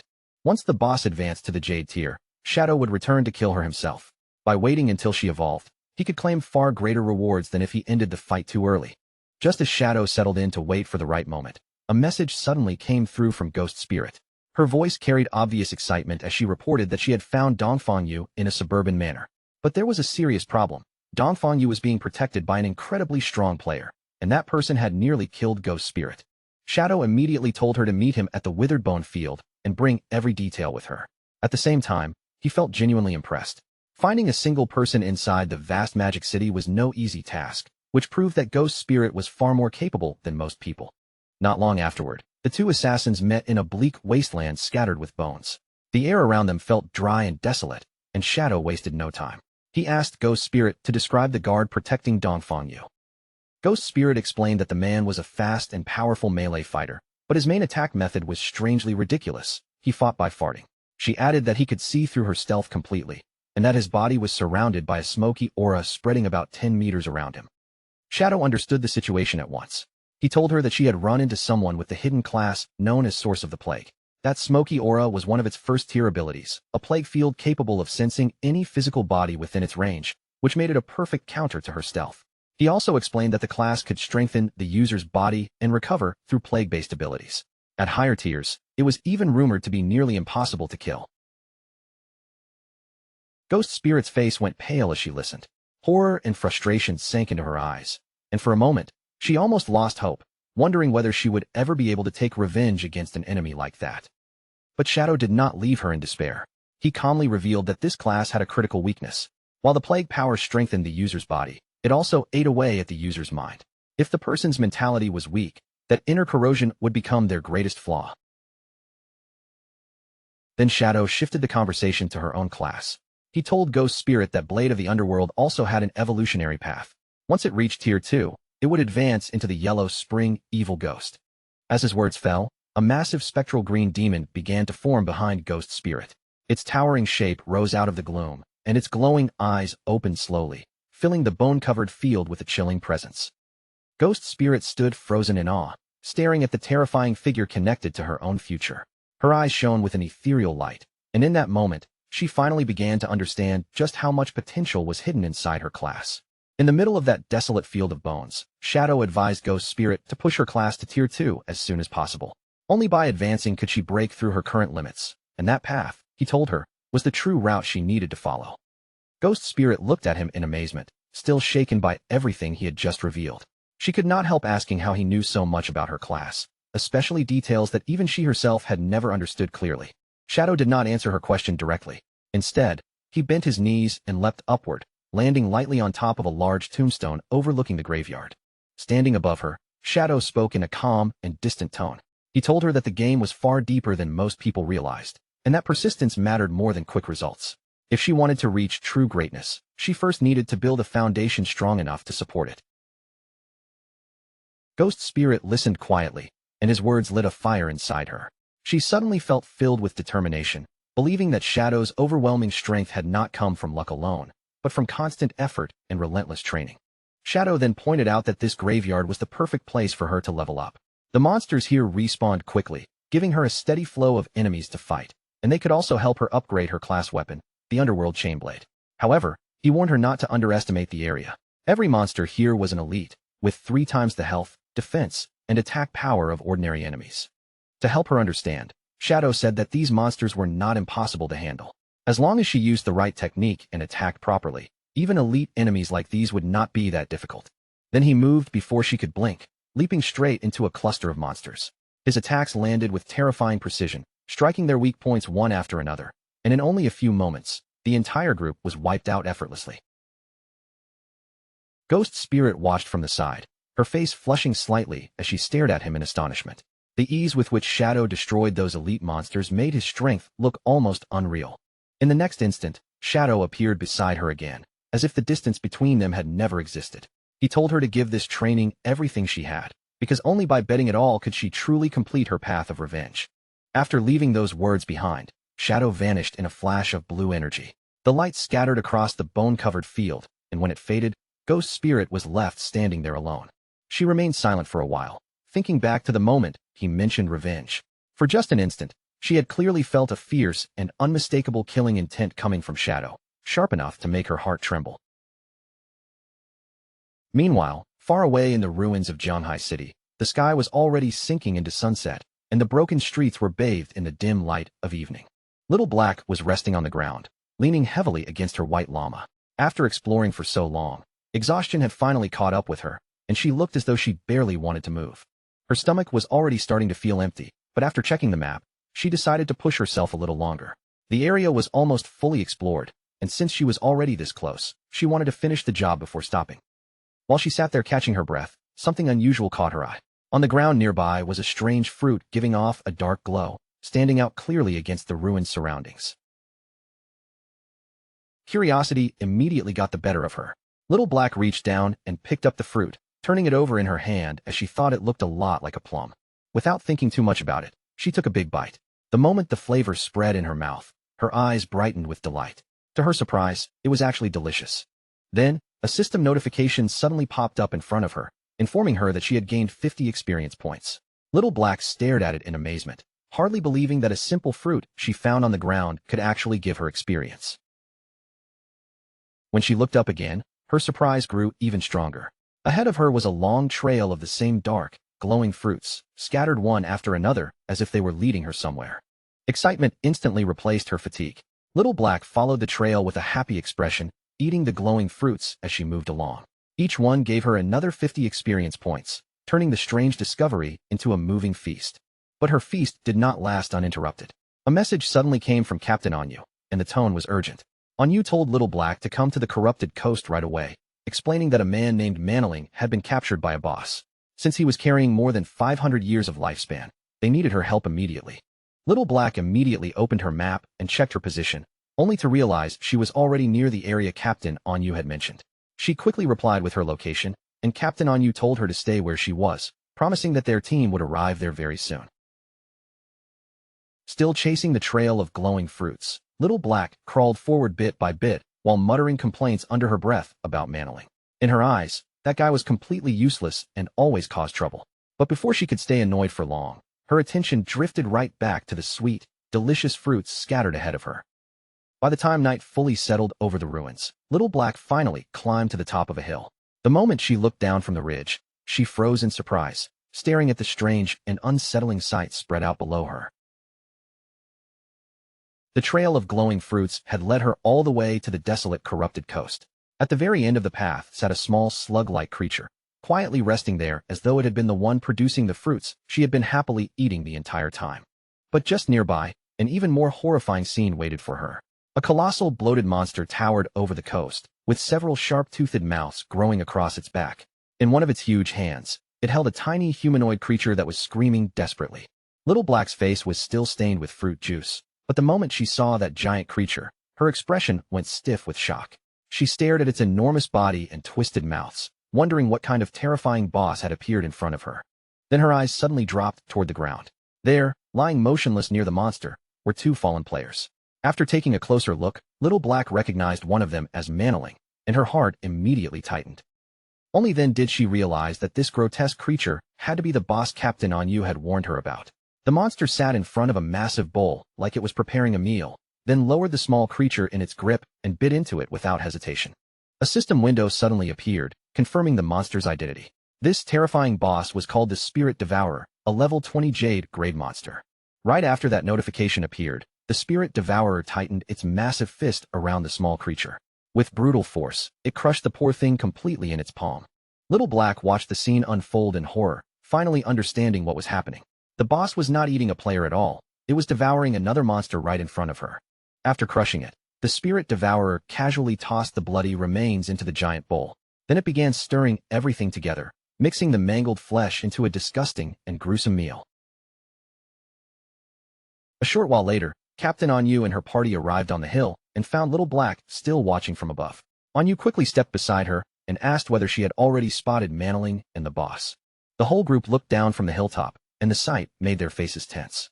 Wang Ming blurted out in shock that this was actually a Jade grade boss, while Captain Anyu could barely hide her disgust at the monster eating other creatures. Little Black, still chewing on one of the fruits, quietly added a strange detail she had noticed. For some reason, even though the boss was terrifying, it had not attacked any players so far. Captain Anyu immediately told her team to keep observing and not rush in recklessly. She admitted that they were not properly equipped to fight a Jade grade boss, and if they wanted to deal with it, they would need reinforcements. They continued watching from the hill, their expressions growing more puzzled by the second. Down below, the huge boss shifted its body and slowly settled into a deep squat, as if preparing to do something strange. The group stared at it in confusion, trying to guess what the monster was doing. After an awkward pause, someone hesitantly suggested that it might be defecating. Then, to everyone's shock and horror, glowing purple fruits began emerging from the monster's rear. Little Black's eyes widened, and she screamed in absolute disbelief. They picked up one of the newly produced purple orbs and examined it closely. Its smooth surface, dark glow, and round shape all looked strangely familiar, and someone finally realized it looked exactly like a plum. That was when the terrible truth hit Little Black, like a thunderbolt. She slowly looked down at the fruit in her hand, then back at the squatting boss below. The delicious plums she had been eating this whole time were actually the monster's feces. Her face drained of color, while Captain Anyu and Wang Ming stared at her in stunned silence. Little Black let out a silent scream of pure horror, her hand trembling as the fruit slipped from her fingers and dropped to the ground. Her mind nearly broke as she frantically questioned what she had just put into her mouth, while Captain Anyu and Wang Ming rushed to quiet her down before she attracted attention. But her reaction had already been too loud. Below them, the massive Spirit Devourer slowly turned its head, and its terrible gaze locked directly onto the hill where they were hiding. The colossal boss rose over them like a nightmare, its bloated body casting a heavy shadow across the coast.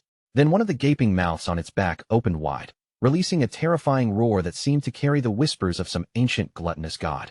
The party stood frozen in place, knowing they had just fallen into grave danger. After the Spirit Devourer's roar swept over them, the air around Captain Anyu and Wang Ming seemed to twist and distort.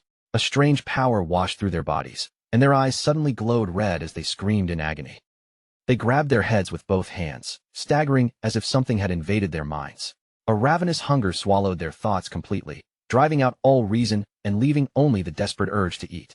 Little Black stared in confusion as Captain Anyu and the rest of the party rushed past her with wild, crazed desperation.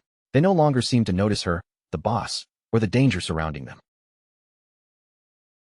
Instead of running from the monster, they charged straight toward the massive bowl filled with the bloody remains of the creature the boss had been preparing. Their eyes stayed fixed on the gruesome mixture as if it were the most tempting meal in the world. With frenzied expressions, they plunged their hands into the disgusting pile of gore and began shoving it into their mouths. As they ate, they muttered over and over about how hungry they were, completely lost to the monster's strange power. The more they ate, the more their bodies began to change. Their frames swelled unnaturally, their stomachs and faces puffing up until they looked round, bloated, and horribly distorted. From her hiding spot, Little Black watched everything with growing horror. She shouted that her friends had completely lost their minds and were eating themselves into obesity. Then another question struck her. Why was she the only one who had not been affected by that strange hunger? The answer came in the most horrifying way possible. The massive spirit devourer leaned over one of the swollen party members, its shadow swallowing him completely. With terrifying ease, it grabbed the bloated player in one hand and shoved him straight into one of the gaping mouths on its back. In the next instant, the mouth closed around him and devoured him completely, leaving no chance for escape. After witnessing that horrifying scene, Little Black finally understood the boss's cruel mechanic. She cried out in terror that the spirit devourer was targeting whoever had become the fattest, then eating them once they were swollen enough. Panic surged through Little Black as she realized Captain Anyu's elite team was nowhere near enough to handle this boss. With no other choice left, she understood that her only hope was to ask that man for help. She quickly contacted Shadow and explained the situation in a rush. They had encountered a Jade-grade boss called the Spirit Devourer, Undali Gyre, and Captain Anyu and Wang Ming were now on the verge of being eaten. The moment Shadow heard that name, his expression changed. He immediately realized this was the bloodline monster he had been searching for, and he could not help thinking that Little Black really was his lucky star. Without delay, he told her to send him the coordinates and said he was coming right away. The scene shifted to Shadow standing at the entrance of a glowing cave. By then, he had already obtained the keys to 3 other platinum hideouts within Magic City. Since the desperate princess should also be close to finishing her evolution soon, he decided this was the perfect moment to deal with the bloodline monster first. A short time later, Shadow arrived at the corrupted coast. The moment Little Black saw him, relief washed over her face, and she hurriedly greeted him. Shadow wasted no time and asked where the boss was, so she quickly pointed toward the area just ahead. Little Black frantically told him that Captain Anyu and Wang Ming had already been swallowed, begging him to rescue them before it was too late. As they looked toward the monster, the giant boss squatted down again, straining in that same disgusting posture as though it was about to defecate. Then, to their absolute disgust, a large translucent purple orb was expelled from the monster. Suspended inside the orb, clearly visible through the glowing surface, was Manoling's horrified face. Both Shadow and Little Black were stunned by what they saw. Little Black cried out that the boss had actually excreted Manoling, and her panic deepened as she worried the same horrifying fate would happen to Captain Anyu and the others. Shadow quickly explained how the monster worked. The Spirit Devourer was a servant of the gluttonous ancient god, and it released a whisper that forced players into uncontrollable gluttony. The more they ate, the fatter they became, and once they were bloated enough, the boss would devour them and slowly digest their lifespan. He went on to reveal that there was only one known way to resist that effect: eating the boss's excrement. Although it was incredibly disgusting, he had heard that it actually tasted good. Then his eyes shifted toward Little Black, and as he began to ask whether that meant she had already, Little Black, mortified and on the verge of tears, cut him off immediately and begged him not to say another word. Still kneeling on the ground in horror, Little Black tearfully begged Shadow to hurry and save her friends. Shadow said nothing in response. He simply moved, launching himself forward at high speed toward the pulsing purple orb that contained Manoling. Shadow snatched the orb out of the air in one clean motion. But instead of breaking it open to free Manoling, he turned and hurled the entire thing straight toward the massive Spirit Devourer. The translucent orb, with Manoling's terrified face still trapped inside it, smashed directly into the monster's soft belly. The impact landed squarely and sent a violent shock through the boss's bloated body. The Spirit Devourer let out a pained roar, its huge body convulsing from the blow. At the same time, thick white viscous liquid erupted from the mouths on its back in a disgusting spray. The force of the impact made the creature violently spit out everyone it had swallowed. Captain Anyu, Wang Ming, and the other party members were expelled from the monster's gullet one after another, crashing down in a messy heap. They were covered in slime, but they were still alive. With his allies finally out of the monster's body, Shadow's eyes began glowing with a brilliant yellow light. A powerful red aura wrapped around him, rising like flames as his killing intent locked onto the Spirit Devourer. Shadow activated his mythic skill, Graceful Release, and immediately followed it with his legendary instant skill, Shadow Slash. In the next moment, a storm of bright blue energy slashes rained down on the Spirit Devourer, cutting into its massive body again and again. Each strike dealt devastating damage, with every hit reaching tens of thousands.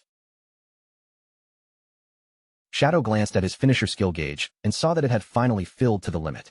Since the Spirit Devourer was right in front of him, this was the perfect chance to test just how much destructive power his finishing move could unleash. Without holding back, Shadow released his ultimate attack, Scarlet Blade. In an instant, a colossal blade made entirely of crimson energy took shape above the battlefield, then came crashing down in a vertical slash. The red blade tore straight through the Spirit Devourer's massive body, and one terrifying damage number appeared, 1,032,015 points from a single strike. A system-wide announcement immediately rang out across the world, declaring that the player Shadow from Great Xia had achieved the world's first kill of a Jade grade boss. On the sidelines, Little Black stood completely frozen, her mouth hanging open as she stared at the unbelievable damage number. Then she finally screamed in shock, unable to understand how Shadow had dealt more than 1,000,000 damage in one blow. The global announcement of Shadow's victory spread like thunder, leaving players around the world in chaos. Some groaned that Great Xia was about to rise even higher because of him, while others immediately tried to claim some connection to Shadow. One furious player even shouted that Shadow's ancestors had to be from their country, refusing to let Great Xia take all the glory. Meanwhile, Shadow stood at the center of the battlefield as golden light poured over him, and system notifications flooded his vision one after another. He received an enormous amount of experience, evolution points, equipment, and new skills. But the most important reward was the Spirit Devourer bloodline, and the system immediately asked whether he wanted to activate it. Shadow knew exactly what a bloodline meant. It was a special system where certain powerful monsters, after being defeated, could pass their bloodline power onto the player who killed them. If the bloodline was compatible with the player, the boost would not be small. It could reshape their combat ability and raise their overall strength by an enormous margin. With his eyes glowing sharply, Shadow made his decision without hesitation. He chose to activate the Spirit Devourer bloodline. The moment he activated it, a powerful purple aura exploded outward from his body, wrapping around him like a living storm. The bloodline began altering the very foundation of his attributes. Every point of strength now converted into 3 points of physical attack. Every point of constitution became 50 hit points and 5 points of physical defense. His agility effectiveness increased by 32%, and every point of spirit gave him 3 points of elemental attack and 5 points of elemental resistance. Along with the attribute changes, Shadow also gained 2 new bloodline skills. The first was Spirit Devour, a skill that allowed him to consume any skill from his own class in exchange for an attribute correction bonus. The drawback was equally strange. Using it would increase his appetite by 200%. The second bloodline skill was Big Mouth. With this ability, Shadow could form a massive energy mouth to swallow incoming enemy projectiles, then heal himself based on the damage contained in whatever attack he absorbed. Shadow quietly considered the value of this new power. Spirit Devour especially caught his attention, because if he could consume skills to gain additional attribute corrections, then the long-term potential of this bloodline was far greater than it first appeared. He understood attribute correction very clearly. It represented how efficiently his stats converted into real combat power. For example, under normal conditions, 1 point of strength would grant 3 points of physical attack. Conveniently, the boss had dropped a bronze tier skill called Poison Blade. On its own, Shadow considered it almost useless, but for testing the Spirit Devour effect, it was the perfect sacrifice. Shadow activated Spirit Devour and crushed the Poison Blade skill icon in front of him. The system immediately confirmed the action, then notified him that his strength conversion had increased from 3 points to 3.3 points of physical attack per point of strength. At first, Shadow felt a little disappointed. A bronze tier skill had only raised the correction by 0.3, which did not seem like much. But then an important realization struck him. The devoured skill had now become a passive ability, and that meant it could still be evolved. Without wasting a second, Shadow spent 242 evolution points and upgraded the devoured Poison Blade skill all the way from bronze tier to legendary. The result far exceeded his expectations. The system informed him that his strength conversion had now risen from 3 points to 5 points of physical attack. Shadow's eyes lit up with excitement as the full possibility opened before him. If he kept devouring skills and then upgrading them, his attribute corrections could eventually become hundreds of times stronger than ordinary players. A confident smile spread across his face, and he silently declared that once again, he was invincible. After the battle ended, Captain Anyu, Wang Ming, and the rest of the party were finally safe, though their condition was embarrassing beyond words. They were still slimy and bloated from the Spirit Devourer's gluttony effect. Wang Ming, nearly in tears, thanked Shadow for saving them, clearly relieved that they had not all been excreted by the boss like Manling. While everyone was still recovering, Little Black hurried over to the still bloated Captain Anyu and threw her arms around her. With genuine concern, she reassured Anyu that no matter how big she looked right now, she was still beautiful in her eyes. Once the group finally returned to normal, Captain Anyu stepped forward to speak with Shadow about his payment. She explained that the Zhanghai officials were currently short on lifespan, but Shadow did not seem bothered at all. He simply told her not to worry about it, and suggested that they could repay him by finding assassin skill books instead. Captain Anyu agreed to the arrangement without hesitation. With the deal settled, Shadow's figure vanished in a swirl of dark energy. Now that the mission was over, Anu turned back to her team and told everyone it was time for them to return as well. As the group prepared to leave, Manling was still trapped inside his rolling purple prison, looking utterly miserable. With tears in his eyes, he made everyone promise that they would never speak of what had happened here. The exhausted team could only agree reluctantly. The focus then returned to the magic leaning tower, back to the moment shortly after Shadow had jumped down from its peak. At the very top of the tower, the battle against the desperate princess was still raging fiercely. The tentacled boss had already been worn down to the final third of her health bar, and the guild seemed to be closing in on victory.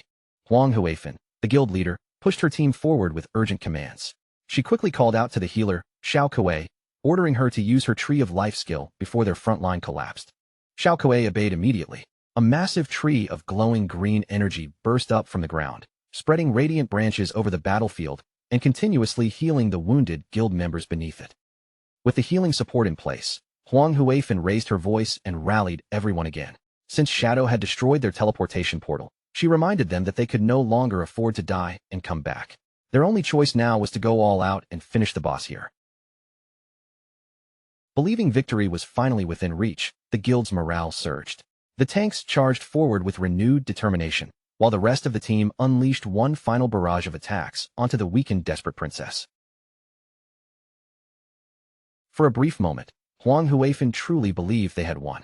She celebrated beside Xiao Kuei and praised the power of her life priest class, convinced that the healing support had carried them through the most dangerous part of the fight. But that celebration ended almost instantly. The desperate princess suddenly lashed out with a violent tentacle strike, smashing straight into one of the tanks. His shield shattered under the impact, and he was killed on the spot. After killing him, the boss slowly closed her eyes. A strange blue energy began rising from the fallen player's body, flowing toward her as though she were absorbing something from his death. Then the desperate princess's eyes snapped open again, now glowing with a sinister yellow light that made her entire presence feel far more dangerous than before. Huang Huifan and Xiao Kuei stared in horror as the boss's power began to surge uncontrollably. The pressure coming from her body grew heavier with every passing second. In the next moment, the desperate princess unleashed a massive explosive wave of fiery energy. The blast expanded across the top of the tower, swallowing the battlefield in burning light. The remaining guild members had no time to escape. Every player caught in the blast was instantly consumed by the flames, burned to ashes before they could even scream. When the dust and fire finally cleared, the rooftop had gone silent. Only inside the enormous... Meanwhile, at the Faker Heavy Industry Guild hideout, the defeated members began respawning one after another, returning from the failed battle in shock and confusion. Huang Ziqing, Huang Huifan's son, rushed toward his mother in a panic as soon as he saw her. He anxiously asked what had happened at the tower and whether they had managed to defeat the boss. Huang Huifan explained with a heavy expression that they had nearly succeeded. They had reduced the boss to only a sliver of health, but then it suddenly restored itself completely, transformed into an egg, and unleashed a devastating attack that wiped out their entire team. Still shaken from the experience, Huang Huifan quickly realized what a full health recovery meant. A boss would only restore itself like that under one condition: it had evolved. Her mind immediately flashed back to her encounter with Shadow. She remembered his offer, his calm warning, and the way he said their strategy would never work. At last, the truth became clear to her. Shadow had known from the very beginning that the boss was going to evolve. He had predicted that their human wave tactic would fail because every death only gave the boss more power and helped fuel its transformation. Huang Huifan understood now that a platinum boss evolving into a jade-grade monster was far beyond what her guild could defeat. With a bitter sense of resignation, she realized her only remaining option was to seek Shadow's help. Back at the silent peak of the magic leaning tower, Shadow's invisible form reappeared in front of the large blue egg, his presence hidden as he quietly approached the evolved boss. Shadow observed the desperate egg closely and confirmed that it was indeed a jade-grade boss. Still, something about its transformation felt strange to him. A simple evolution should not have caused such an extreme change in form.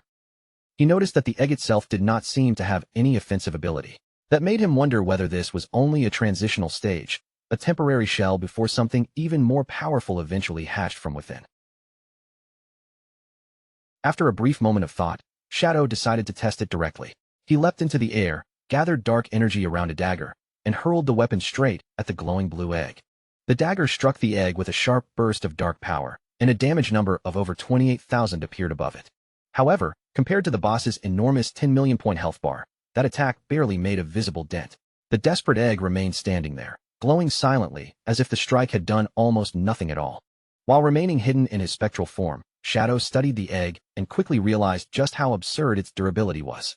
10 million health points put it on the level of an epic-grade boss, yet the more he observed it, the stranger it felt. Whatever was sleeping inside could not be allowed to keep incubating. But even with that massive health bar, the answer was surprisingly simple.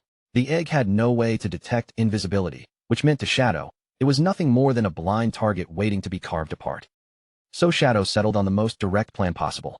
He would keep circling in the dark, striking it again and again with his skills, using every hit to build up the charge for his ultimate finisher. And the moment that finishing move was ready, Shadow did not hesitate. He raised his weapon and unleashed the Scarlet Blade once more. A huge surge of crimson power tore through the air and smashed straight into the egg. The impact dealt more than 100,000 damage in a single blow, and deep cracks immediately spread across its shell like shattered glass. Shadow stood calmly among the broken pieces of the egg, his confidence completely unshaken. Against an enemy that could not move and could not even see him, victory was no longer a question of if, but only a matter of time. But just as Shadow was preparing to continue, something unexpected suddenly pulled his attention away. When the desperate egg finally broke apart, Shadow expected another monster to emerge from inside. Instead, lying unconscious on the floor was not a beast at all, but a young woman with long, pale blue hair spread around her body. A system window appeared beside her and identified her as the desperate princess, yet her status was shockingly weak. She was only level 1, with just 10 health points to her name. Shadow materialized beside the girl and looked down at her with a puzzled expression. This had to be the princess's true form, which meant the old legend he had once heard was real, the story of a princess cursed by a white dragon. But when his eyes landed on her tiny health bar, he could not help wondering whether the boss fight would only end if he killed this defenseless girl. He summoned his dagger, ready to finish the battle then and there. But with the blade hovering near her, Shadow hesitated, unable to ignore how strange and wrong the situation felt. That brief moment of hesitation changed everything. Above him, the sky suddenly twisted open as a dark vortex began to spin, with violent blue lightning flashing through the center. Shadow looked up in shock as an enormous skeletal dragon slowly forced its way out of the portal, its massive frame casting a terrifying shadow over the battlefield. A system window immediately confirmed the identity of the new enemy. This was the cursed white dragon, Ates, a level 100 mythical grade monster, far more dangerous than anything Shadow had expected to face here. Right after the desperate egg shattered, the gigantic skeletal dragon, the cursed white dragon Ates, descended from the portal in the sky. Without giving Shadow any time to breathe, it launched a devastating attack straight toward him. Shadow's eyes widened as the attack came crashing down. He could not understand why a mythical-grade boss had suddenly appeared in the middle of this battle. As the dragon's roar shook the air, Shadow finally pieced it together. This was a hidden boss, and the legend about the princess cursed by the white dragon had never been just a story. At the same time, down on the ground, the desperate princess stirred from her unconscious state. In her human form, her eyes slowly opened as if she were waking from a long nightmare. Shadow watched closely as the princess rose from the floor, her body drifting upward. Instead of running away, she floated straight toward the enormous skull of the skeletal dragon. She flew directly up to the monster, but there was no attack in her movement. Instead, she reached out and gently wrapped her arms around the dragon's snout. As tears fell from her eyes, she clung to the dragon with heartbreaking tenderness. Then her body began to burn away little by little, and within her chest, a bright red heart started glowing through the light. In the next instant, the princess completely dissolved against the dragon's face in a brilliant flash. That light spread outward, growing wider and brighter until it swallowed the entire skeletal beast. Under the glow, the cursed white dragon's bones began to collapse and crumble apart. Shadow stared in confusion as the enormous body disappeared, leaving only a glowing red heart suspended in the air. As the heart slowly floated toward him, the system informed Shadow that he had stopped the resurrection of an ancient god named Cthulhu and obtained the heart of the curse. The item came with two choices. He could use it and become Cthulhu's servant by devouring lifespan, or he could destroy it and receive a mythical great item instead. Shadow studied the choice carefully, weighing the danger behind each option. Using the heart might grant him powerful new skills, but the description made it sound less like a reward and more like a parasitic curse, one that could eventually lead to him being consumed by Cthulhu. In the end, Shadow decided the power was not worth gambling with his life. Without dragging it out any longer, he chose to destroy the heart on the spot. The moment Shadow crushed the pulsating organ in his hand, it burst apart in a dazzling explosion of light. Even Shadow was caught off guard by how intense the blast was. The radiance surged over him all at once, completely swallowing his body. When the blinding light finally faded, Shadow found himself somewhere else. He was still standing atop the magic leaning tower, but the atmosphere around him had changed completely. Then he realized something even stranger. He was inside the body of a horned knight. As he looked down at the armored hands that now belonged to him, Shadow wondered whether he had triggered some kind of trial or was being pulled into an old memory. Before he could fully understand what was happening, a young princess with long greenish hair ran toward him. Her face lit up with affection as she called him Ates. Shadow saw a young man with white hair and horns sitting on the wall, and he understood that this was the person the princess was speaking to. Looking up at him, she asked Ates whether he was planning to leave again. Ates gave her an apologetic smile and explained that an enemy had summoned a monster to attack the harbor. As one of the kingdom's guardians, he had no choice but to head there and provide support. The young princess immediately grew furious.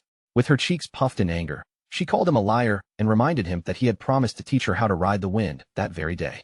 She argued that the coast was 7 days away, so there was no possible way he could come back before the day ended. To her, he was breaking his word and lying to her just like her father always did.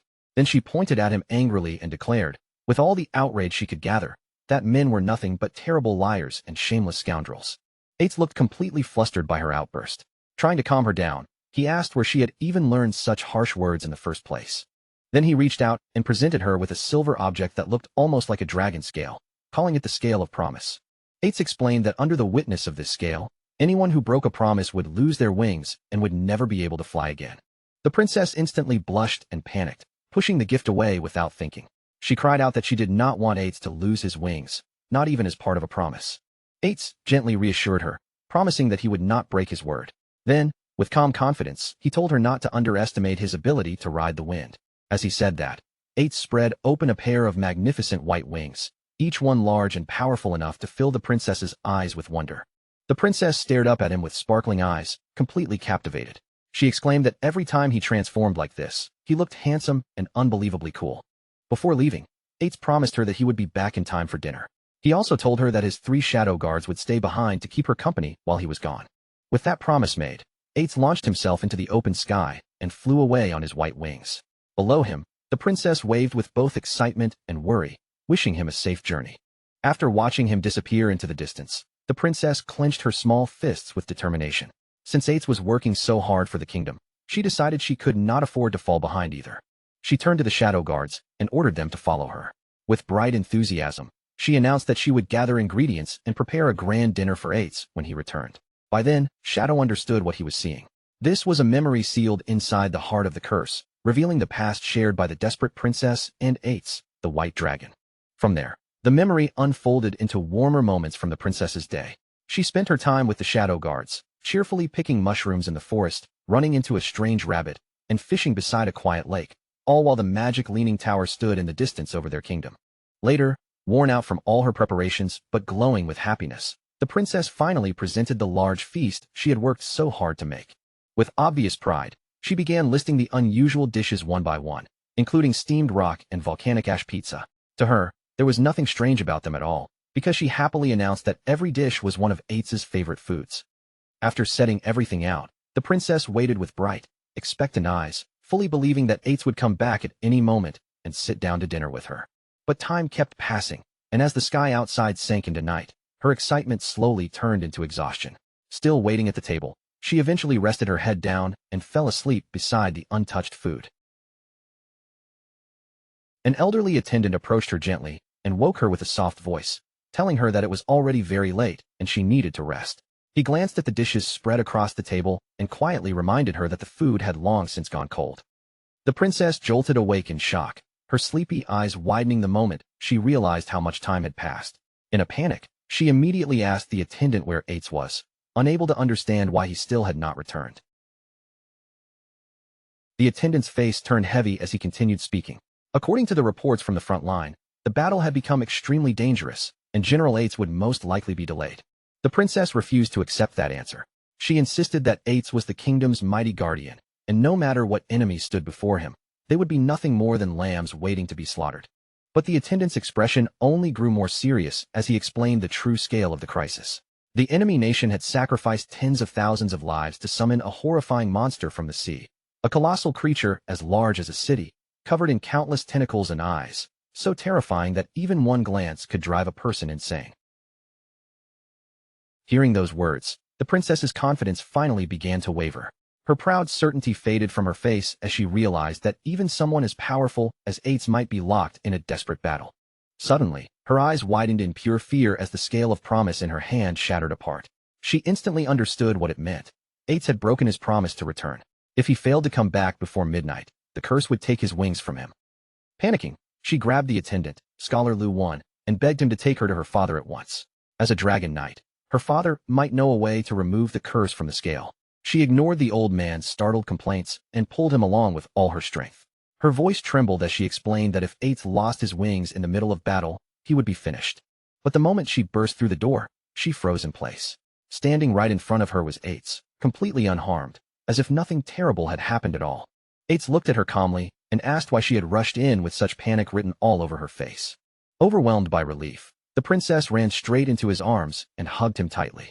Tears spilled from her eyes as she cried that she was so glad he had come back safely. Ates wrapped his arms around her in return and gently told her that of course he came back, because they had made a promise.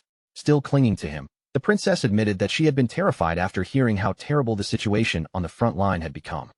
Scholar Lu Wan then stepped forward carefully, his voice cautious as he asked General Ates what had happened during the battle. Ates answered with a confident smile, saying that the fight had been troublesome and had taken some effort. But the main problem was already solved, and the army would be able to handle the rest of the cleanup. Scholar Lu Wan praised him as truly worthy of being the kingdom's guardian. Meanwhile, Ates walked toward the feast on the table, his attention immediately caught by the food. He said he was starving and asked the princess if she had prepared all of it herself. She proudly said she had, though her shoulders drooped a little as she added that it was probably cold by now. Ates began eating with great enthusiasm, declaring that it did not matter if the dishes were cold because they were still delicious. Watching him eat so eagerly, the princess smiled warmly and told him to slow down before he choked, while Scholar Lu Wan stood nearby, looking at them with a gentle, fond expression. Later, at the top of the magic leaning tower, Ates turned to the princess and announced that it was finally time to teach her how to ride the wind, just as he had promised. But before the lesson could even begin, the princess opened her mouth and let out a long, heavy yawn. Ates noticed right away and asked if she was sleepy. Rubbing away her tiredness, she admitted that she had spent the whole day preparing his feast and suggested they could learn tomorrow instead. Even so, she still wanted to experience flying. She sat down on the ground, hugged Ates's leg, and pleaded for him to transform into his true form and take her for a ride. Ates hesitated, reminding her that the king had strictly forbidden him from letting her do anything so dangerous. The princess instantly grew upset again. She grabbed at his armor and blamed him for coming home so late, reminding him how much work she had put into his dinner. Then, with a frustrated sigh, she called him a faithless scoundrel once more. Ates finally gave in, but only on one condition. She had to promise not to tell the king, or else he would be scolded badly. The princess's anger vanished in an instant, replaced by a bright, satisfied smile. Ates closed his eyes, and blue energy began swirling around his body. The glow wrapped around him like wind and light, signaling the start of his transformation. In a brilliant flash, Ates transformed into a magnificent white dragon. The princess stood there in awe, staring up at his enormous, shining dragon form with wonder in her eyes. She stepped closer to the massive white dragon and gently placed her hand against his snout. In a soft, loving voice, she told him to stay safe. Then a stream of green energy lifted the excited princess from the ground. She floated upward with delight before settling carefully onto Ates's head. With one powerful beat of his wings, Ates launched into the night sky. Carrying the princess with him, he soared high above the land beneath the moonlit darkness. The memory then shifted to a quieter moment, where Ates gently tucked the sleeping princess into bed with a teddy bear beside her. Nearby, the king watched with a grave expression that made the peaceful room feel heavy. The king revealed that he believed the enemy empire was carrying out a dark ritual. He could sense a terrifying wave preparing to sweep across the entire continent, and he warned Ates that they had to be ready. Even Ates, as a member of the dragon race, would not be spared from the danger that was coming. Under the dark sky, Ates stood firm and resolute. He pledged his loyalty without hesitation and agreed to follow whatever arrangements the king had prepared. Time moved forward again, and the magic leaning tower appeared beneath a wide, star-filled night sky, standing silently over the kingdom. But that peaceful feeling vanished almost immediately. The next sight was grim and bloody. Broken pieces of Ates's armor scattered across the floor, with dark splashes of blood marking the aftermath of a terrible battle. The kingdom had been dragged into a brutal war, suffering relentless attacks from a horrifying army that gave its people no chance to breathe. Soldiers and civilians screamed in terror, crying out that an enemy nation had invaded with an army of monstrous, inhuman creatures. People ran through the streets in panic, begging for help as the invaders crushed everything in their path, without mercy. The city was soon overrun by feral red monsters with skinless bodies, their savage forms tearing through the streets as chaos spread everywhere. From a high balcony, the king looked down over the burning chaos below, watching as the monsters flooded through his city like a living nightmare. With a grim expression, the king took in the overwhelming number of creatures and said the Maraga Empire had truly gone mad. As their dark banner rose over the battlefield, he realized the enemy was not just trying to win a war, they were trying to drag the entire world into destruction with them. Amid the collapsing city and the screams echoing from every direction, the desperate princess ran desperately through the chaos. She screamed Eights' name again and again, shouting that the enemy had already broken through the city walls. Then she found him sitting silently on a high wall, with two of his shadow guards standing beside him. Looking down at the massacre below, the princess rushed toward him and begged him to move. She told him the enemy army was filled with inhuman monsters their soldiers could not possibly fight, and she could not understand why he still had not stepped in when the kingdom needed him most. Eights turned toward the desperate princess with a strangely calm expression and told her that he had actually been on his way to find her. He ordered her to stay inside the magic leaning tower, telling her that it was safe there and that she must not go anywhere else. The princess agreed, but immediately urged him to hurry out and destroy the enemy army. But Eights refused. He said he would stay right there to protect her. Confused and furious, the princess demanded to know what he was talking about. She reminded him that he was the guardian of the kingdom, and his duty was to protect the entire nation, not only her. She threw her hand toward the city below, where the soldiers were being overwhelmed and slaughtered. With desperation in her voice, she shouted that the capital was about to fall, and that his role was to transform into a dragon and burn their enemies to ashes. The princess insisted that she did not need Eights himself to guard her. Just like before, his shadow guards were enough to keep her safe. Eights said nothing. He only lowered his head in silence, avoiding her desperate gaze as the war continued raging below. After lowering his head in silence, Eights finally began to speak, his voice heavy as he revealed the history behind the terrifying power their enemy was using. He explained that 5 years earlier, they had discovered the Maraga Empire was carrying out a mysterious ritual called Forsaken by the Gods. And despite the frightening name, the basic method behind it was horrifyingly simple. By sacrificing their own lifespan, someone could summon inhuman creatures into the world. The more years of life they offered up, the more monstrous and terrifying the creature they brought forth would become. Eights said this ritual was ancient, but under normal circumstances, no sane person would ever trade away their own life just to call forth a monster. For the Maraga Empire, however, this desperate ritual had become the only hope they had left. As he explained, he showed her a map of the region. The Maraga Empire was an inland archipelago, blessed with a rare magical plant known as the blood flower. This plant grew only in their homeland, and the powerful magic it released had extended the lives of their people to an average of 700 years. But thousands of years ago, conflict began spreading outward from Maraga, slowly dragging the rest of the continent into war. To bring those endless wars under control, the Maraga Empire sent powerful envoys like Eights into other nations. Bound by contracts, these envoys served the kingdoms they were assigned to, lending their strength to the weaker side whenever conflict broke out, so no single power could dominate the continent, and peace could be maintained. But after that, suffering descended upon Maraga like a slow-moving disaster. Curses, plagues, and internal division tore through the empire, leaving its people weakened and desperate. Then the final petal of the last blood flower withered and died, triggering a devastating avalanche. In that darkness, as the people of Maraga faced extinction, they reached for one last desperate hope. That final hope was the ritual known as Forsaken by the Gods. With sorrow in his eyes, Eights revealed that he could no longer transform into a dragon, and as smoke and rubble surrounded him, he continued speaking the painful truth he had kept hidden. Leaning heavily on his sword, Eights seemed to sink into the weight of the years. Time had passed far too quickly, and everything around him had changed before he could stop it. That change had created a deep rift between them, because Eights could never fully understand the difficult choices the king had been forced to make after taking the throne. The king could only conclude with sadness that Eights would never truly understand humans, just as humans could never truly understand someone like Eights. Even so, through their shared affection for the child, the king had found a fragile new hope, something gentle enough to soften the distance between them. Then the king faced forward with a calm expression, accepting the fate that was now coming for him. In the next moment, the monstrous creature unleashed a devastating blast of energy directly toward him. As the blinding light swallowed his body, the king vanished within it. His final thoughts were filled with bitter regret, realizing too late that he had been wrong about everything. A massive explosion tore through the castle, shaking the entire area and marking the king's defeat with a burst of destructive light. From the magic-leaning tower, the desperate princess saw the distant blast erupt across the capital. Her eyes widened in horror, and she cried out in shock. Beside her, Ates remained strangely calm as he stated that the capital had fallen. Then he quietly predicted that the monsters would be coming for them soon.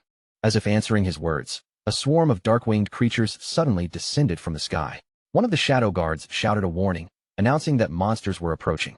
The creatures slammed hard against the tower, only to crash into a powerful blue barrier that flared to life around it.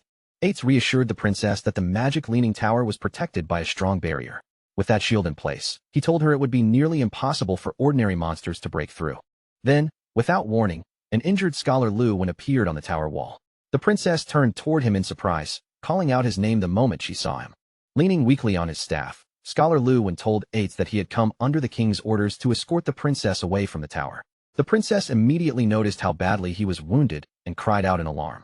Ates accepted the plan without hesitation, saying he would use his wind magic to send them to the designated location. When he asked whether their contacts were ready, Scholar Lu confirmed that everything had already been prepared, but the princess quickly interrupted them. With a heavy heart, Scholar Lu finally delivered the news she feared most. Her father, the king, had fallen.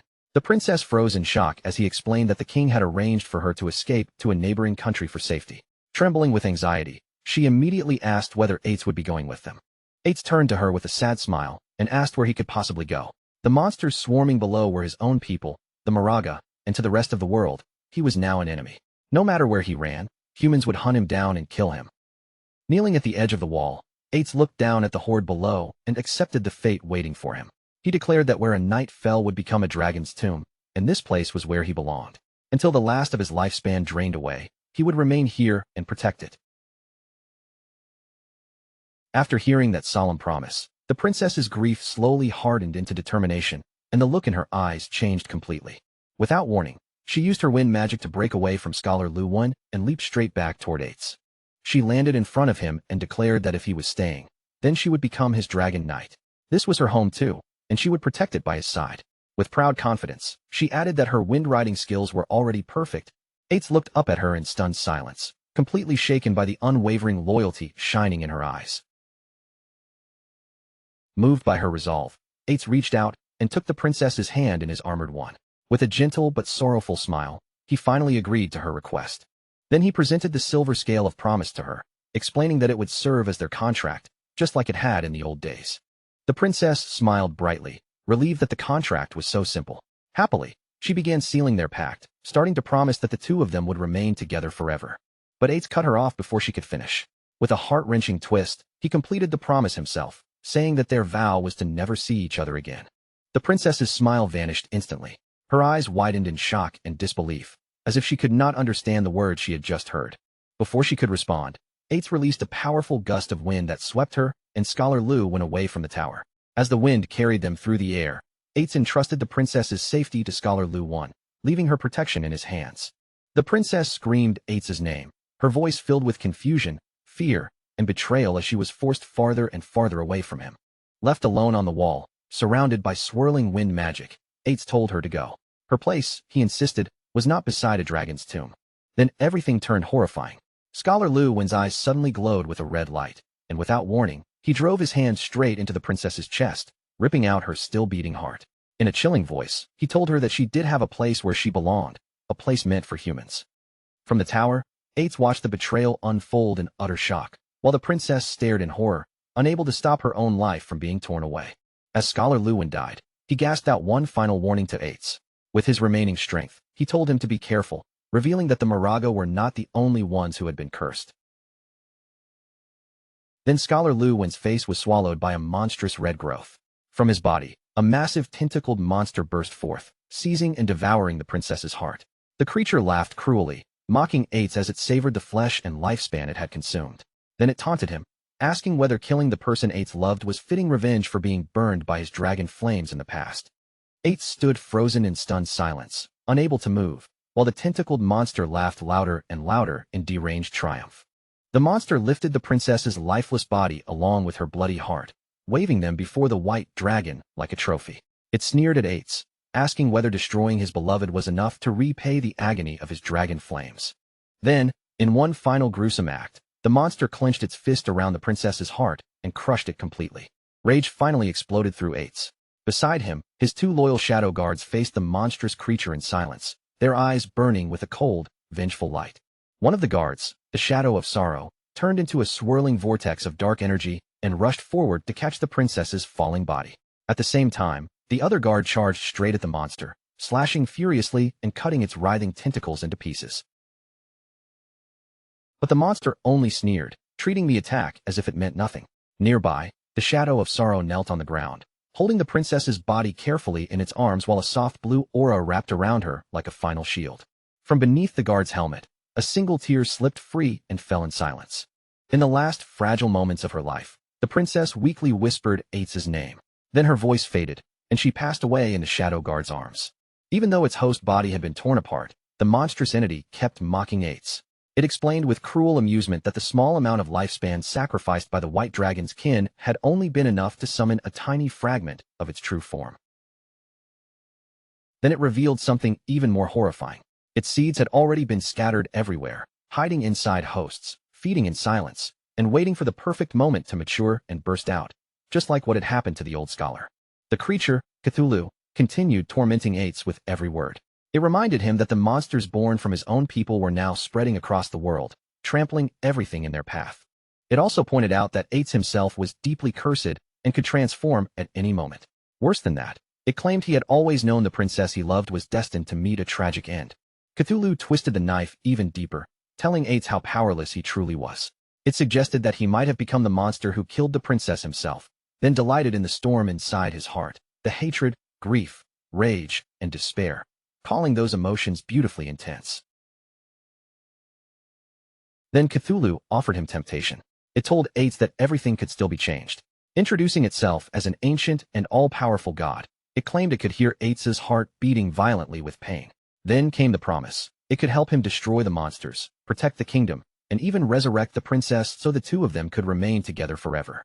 According to Cthulhu, all of that could be achieved through one simple transaction. The price was not gold, land, or loyalty. It only wanted Ates to give up his heart. Ates knelt alone on the high wall, surrounded by the cries of winged monsters in the sky, forced to face a choice that no one should ever have to make. On one side, he could let the princess die in the tower and watch the monsters devour everything. On the other, he could accept Cthulhu's deal, let her become his dragon knight, and protect the kingdom with her for eternity.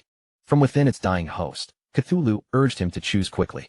Its current body was fading, and the time left for Ates to make his decision was running out. At last, Ates made his choice, and with it, he committed the ultimate sacrifice. Blood splashed violently through the air, and his shadow guard looked on in horror, realizing what Ates had just done.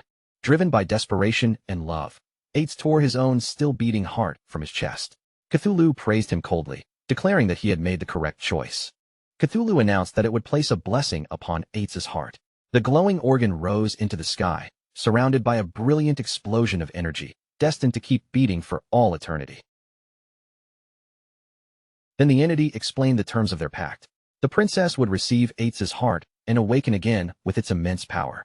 As for Ates, even without a heart, he would not die, nor would he become a mindless monster. The radiant heart descended from the sky and entered the princess's body. Cthulhu then proclaimed that Ates would be transformed into a guardian dragon, bound to remain by her side forever. Ates groaned in agony as the transformation began. A massive pillar of purple energy erupted from the top of the magic-leaning tower, tearing upward into the sky. His body twisted and changed under that cursed power, bones reshaping and flesh withering away until he had become a massive, terrifying skeletal dragon. Ates released a thunderous roar, his new skeletal form surrounded by a swirling aura of blue flame. With that cursed body, Ates leaped from the tower wall and threw himself toward the battlefield below. Now transformed into a guardian dragon empowered by Cthulhu, Ates soared above the chaos and unleashed a devastating torrent of fire onto the swarming monsters beneath him, beginning his eternal watch over the resurrected princess. As the skeletal dragon Ates poured his blazing wrath over the battlefield, Cthulhu's voice echoed through the destruction like a curse. The dragon's flames burned everything beneath him. The monstrous invaders were incinerated, but so were the remaining people of the kingdom, swallowed together in the same merciless fire. Cthulhu told him that his power was now strong enough to wipe out the entire kingdom. And under that terrible influence, Ates continued his assault, setting the capital ablaze from above. Only then did Cthulhu reveal the true horror hidden inside their bargain. Every lifespan harvested from those burned in the flames would be gathered and funneled toward one single point. As purple lightning struck the scorched magic leaning tower, the real purpose behind the slaughter was finally exposed. Back on the tower, the resurrected princess screamed in unbearable agony. With Ates's cursed heart inside her chest, her body began to change as dark power spread through her.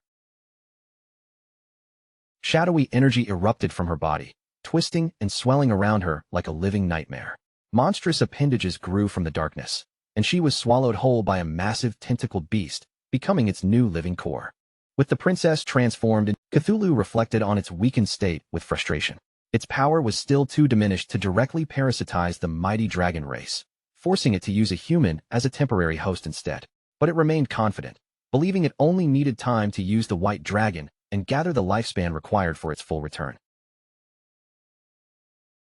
The monstrous princess looked up at skeletal Ates as he circled high above the ruined kingdom. Since the land had already been purged, she could not understand why he had not returned to her, and his behavior began to feel strangely wrong. Suddenly, two glowing silver scales appeared before her. Cthulhu immediately recognized them as the scales of promise and realized they were vows Ates had made before accepting the deal. The first vow was that he would never see the princess again. The second was that he would protect the kingdom's high tower forever. In a flash of rage, Cthulhu understood Ates's final act of defiance.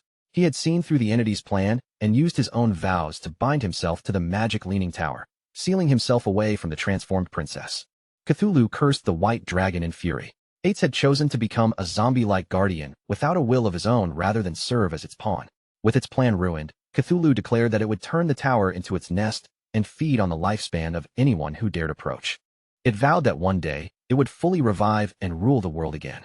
Then the memory faded, leaving only the lonely image of the tower standing through the passage of countless ages. The vision finally disappeared, and everything returned to the present at the magic leaning tower. Shadow reappeared on the desolate rooftop, with traces of purple energy still lingering around his hand. After witnessing that tragic past, he stood there processing everything, wondering whether those vivid images were merely part of the game's lore. But deep down, his instincts told him it was more than that. The vision had felt far too real, and the origin of the monster sounded less like a fictional setting and more like actual history. Just then, dark purple energy began swirling around Shadow, gathering in the air like a new power awakening. A system window appeared and congratulated him for obtaining a new mythical grade skill, Shadow of Sorrow. The ability could create 3 Shadow clones for 7 seconds, each one copying his skills and dealing 100% damage. The system also revealed the painful truth behind the skill. These shadows had been created by the white dragon Ates, who used immense mental strength to maintain them for 15 years so they would never fade, while protecting what mattered most. Shadow looked down at his hand, now wrapped in purple energy, and recognized the power from the memory he had just witnessed. He was stunned by its potential, realizing that for a short burst of time, this single ability could multiply his damage output by 4. Only then did he truly understand how terrifying a mythical grade skill could be. More system notifications followed, rewarding him for clearing the trial.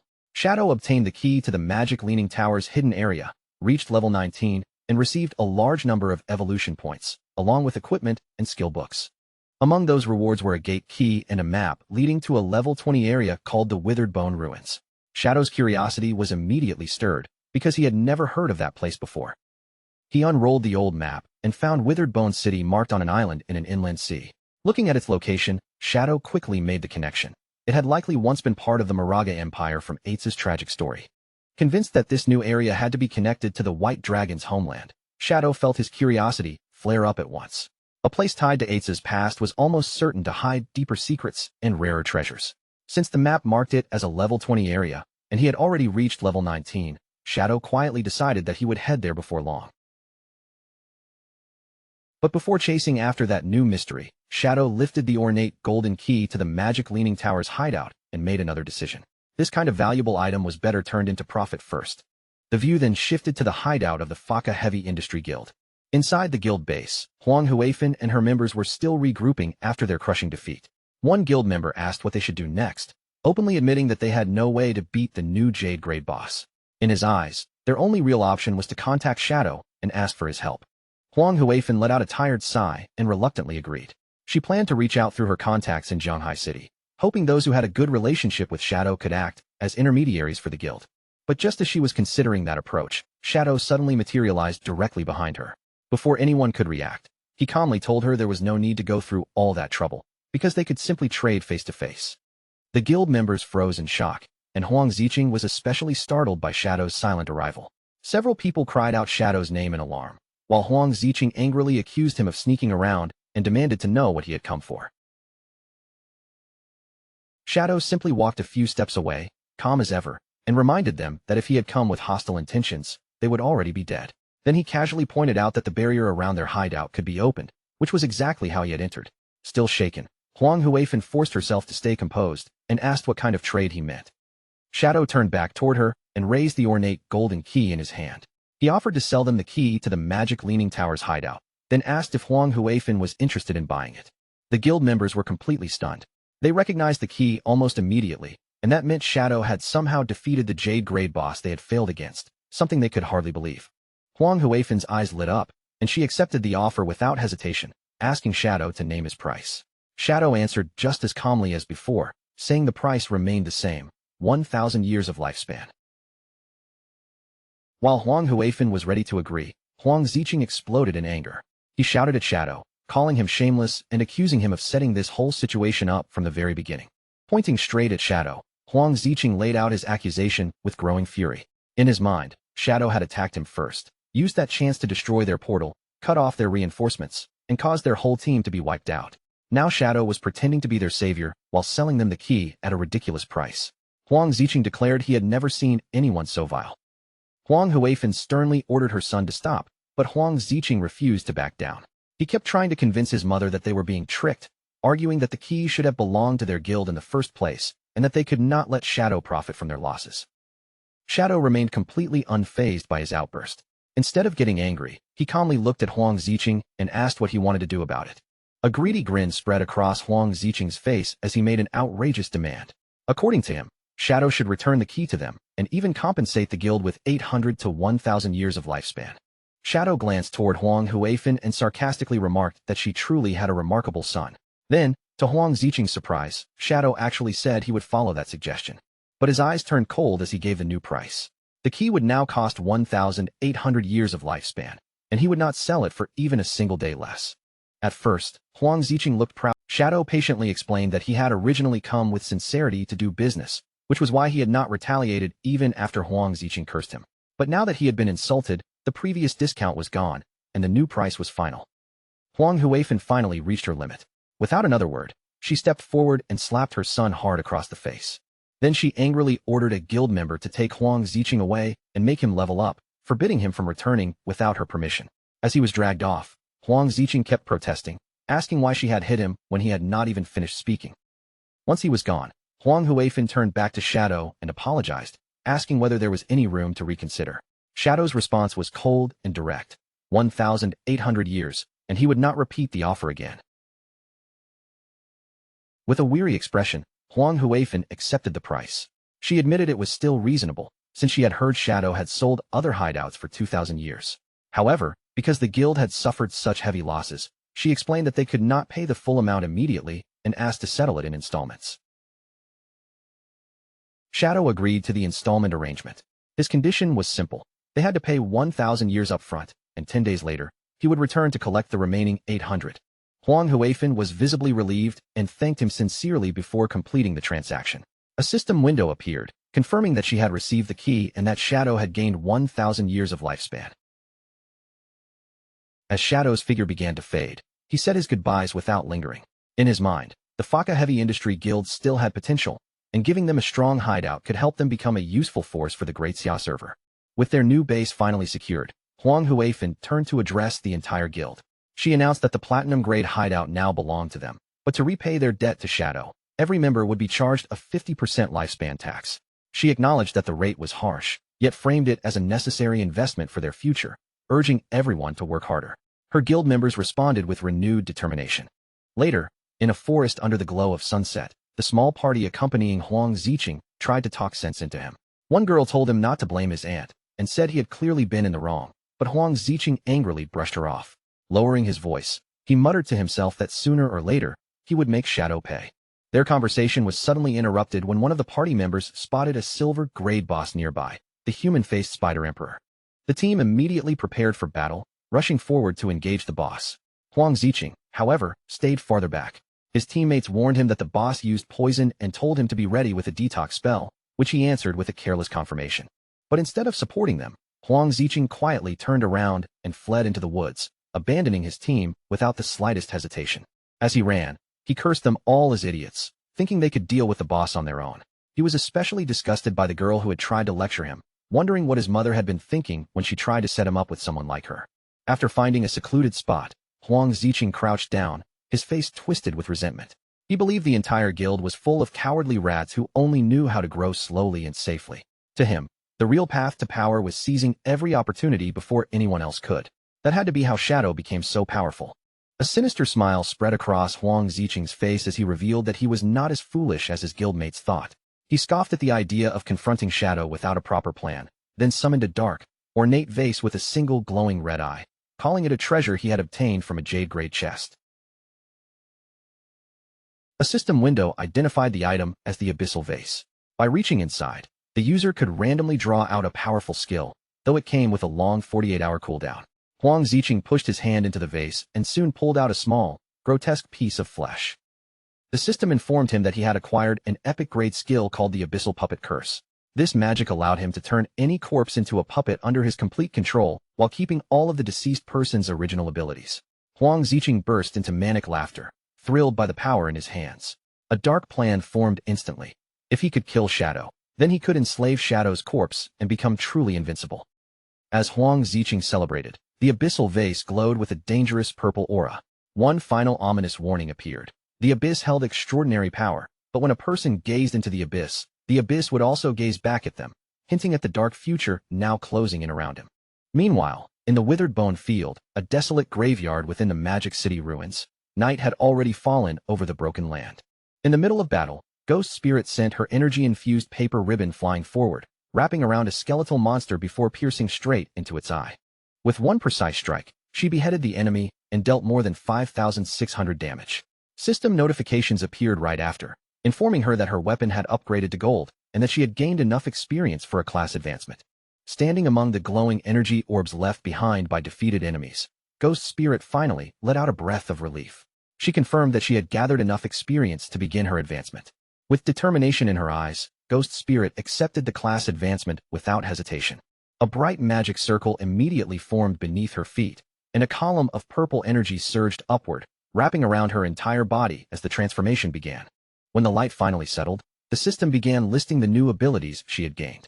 Her weapon had evolved into the Yellow Spring Chainblade, a weapon capable of changing its shape. Her class had also advanced into Yellow Spring Evil Ghost, granting her a passive stealth bonus and unlocking two new skills, Eye of the Yellow Spring and Touch of the Yellow Spring. The system explained that Eye of the Yellow Spring was a mental attack capable of trapping enemies inside an illusion, while Touch of the Yellow Spring allowed her to track opponents through their aura. Now wrapped in a blue aura, Ghost Spirit held her transformed weapon in the shape of a fearsome scythe. Another system notification appeared, stating that she would deal double damage to opponents below her level, with a 50% chance of inflicting a burn effect. With her eyes glowing gold, Ghost Spirit felt stronger than she ever had before.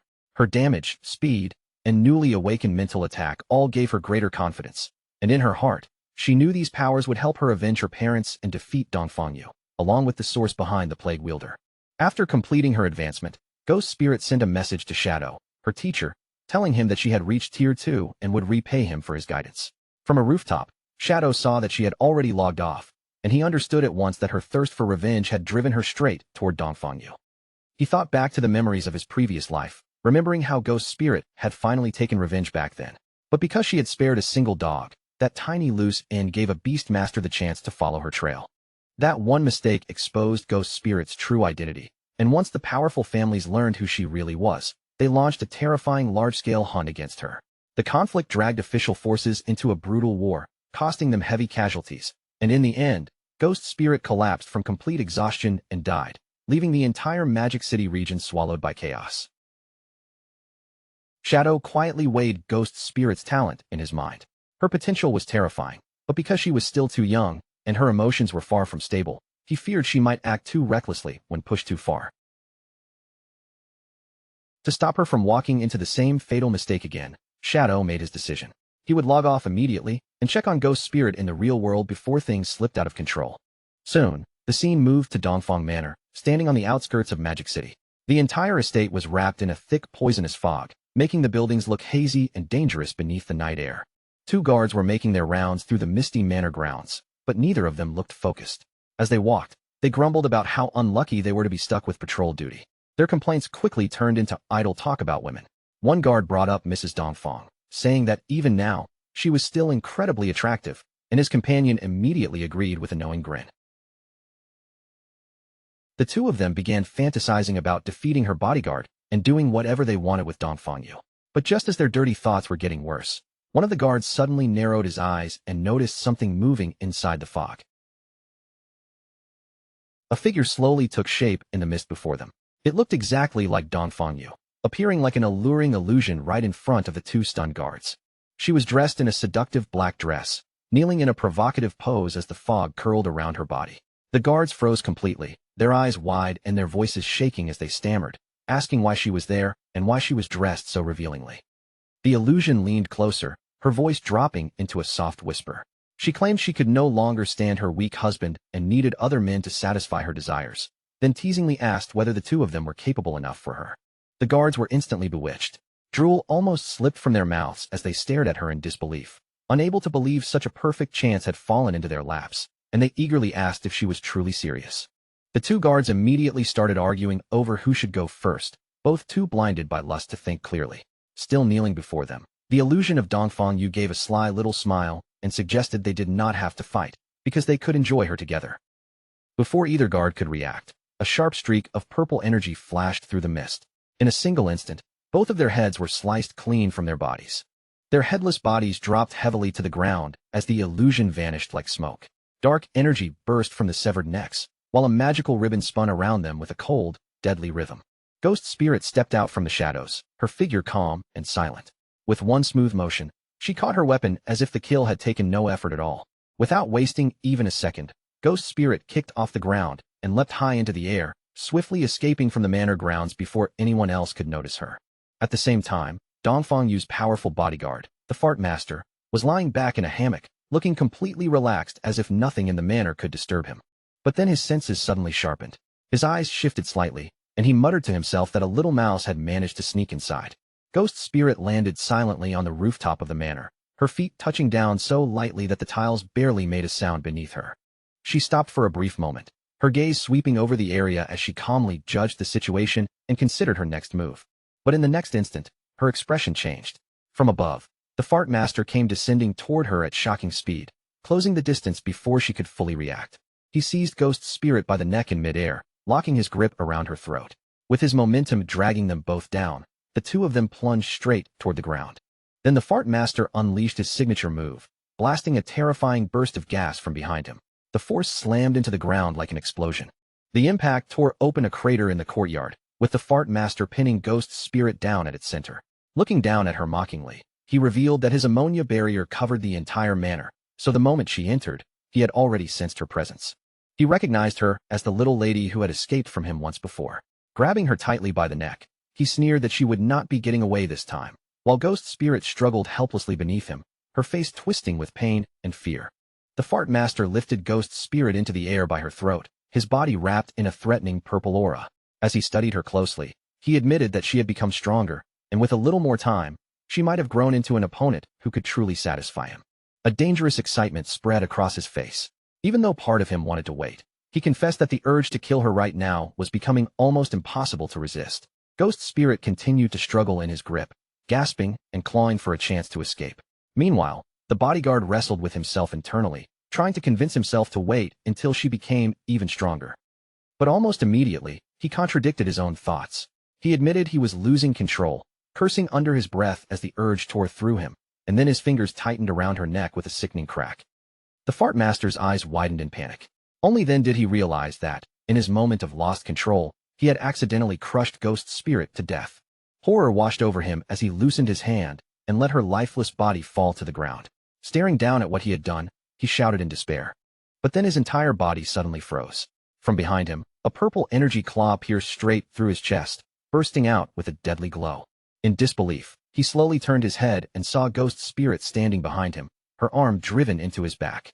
The body he had dropped moments earlier had never been the real her at all. It was only a decoy. Confusion and shock filled his face as he questioned how something like this could be possible. He had been completely certain that he had already killed her. Ghost Spirit's eyes glowed a chilling red as she revealed the truth. From the very beginning, he had been trapped inside her illusion, created by her new skill, the Eye of the Yellow Spring, and with a cold voice, she told him to die. With Ghost Spirit's energy claw still impaling him from behind, the Fart Master trembled, struggling to understand how someone like him had fallen into an illusion without realizing it. Ghost Spirit kept her glowing red eye locked on him and calmly explained that his fate had already been sealed the moment he looked into her eyes. The truth was then revealed through the moment it all began. The illusion had started the instant the Fart Master first grabbed Ghost Spirit by the neck. Knowing he had lost, the bodyguard finally collapsed to the ground. Ghost Spirit stood over him in silence, acknowledging that despite everything, he had still been a worthy opponent. But Ghost Spirit's victory did not remain quiet for long. A sudden commotion erupted from inside the manor, and Dongfang Yu threw open a window, angrily shouting about all the noise and threatening to fire everyone responsible. Her anger vanished the moment she looked down into the courtyard. There, she saw the body of her powerful bodyguard dissolving into black smoke, and shock immediately spread across her face. Panic overtook Dongfang Yu as she screamed that an intruder had broken into the manor. Her voice rang through the halls as she desperately called for help. Armed guards rushed into the main hall from every direction, weapons raised and faces tense. They quickly spread out into defensive positions, surrounding their mistress and preparing to shield her from danger. The guards moved to protect Mrs. Dongfang while searching for the intruder. The noise woke her son, Nantian, who sat up groggily and asked what was happening, and Dongfang Yu quickly told him that an enemy had come, ordering him to stay where he was. But Nantian did not shrink back in fear. Instead, he sat up straighter, a confident smile appearing on his face as he told his mother not to be afraid, declaring that he was already 18 now, a true player, and that he would protect her. Dongfang Yu was deeply moved by his words. She pulled Nantian into her arms, embracing him tightly, while sighing that she wished his father had been even half as wonderful as him. As the two of them shared a kiss, neither of them noticed the window behind them slowly creaking open, letting the cold night air creep into the room. Startled by the sound, they immediately pulled apart.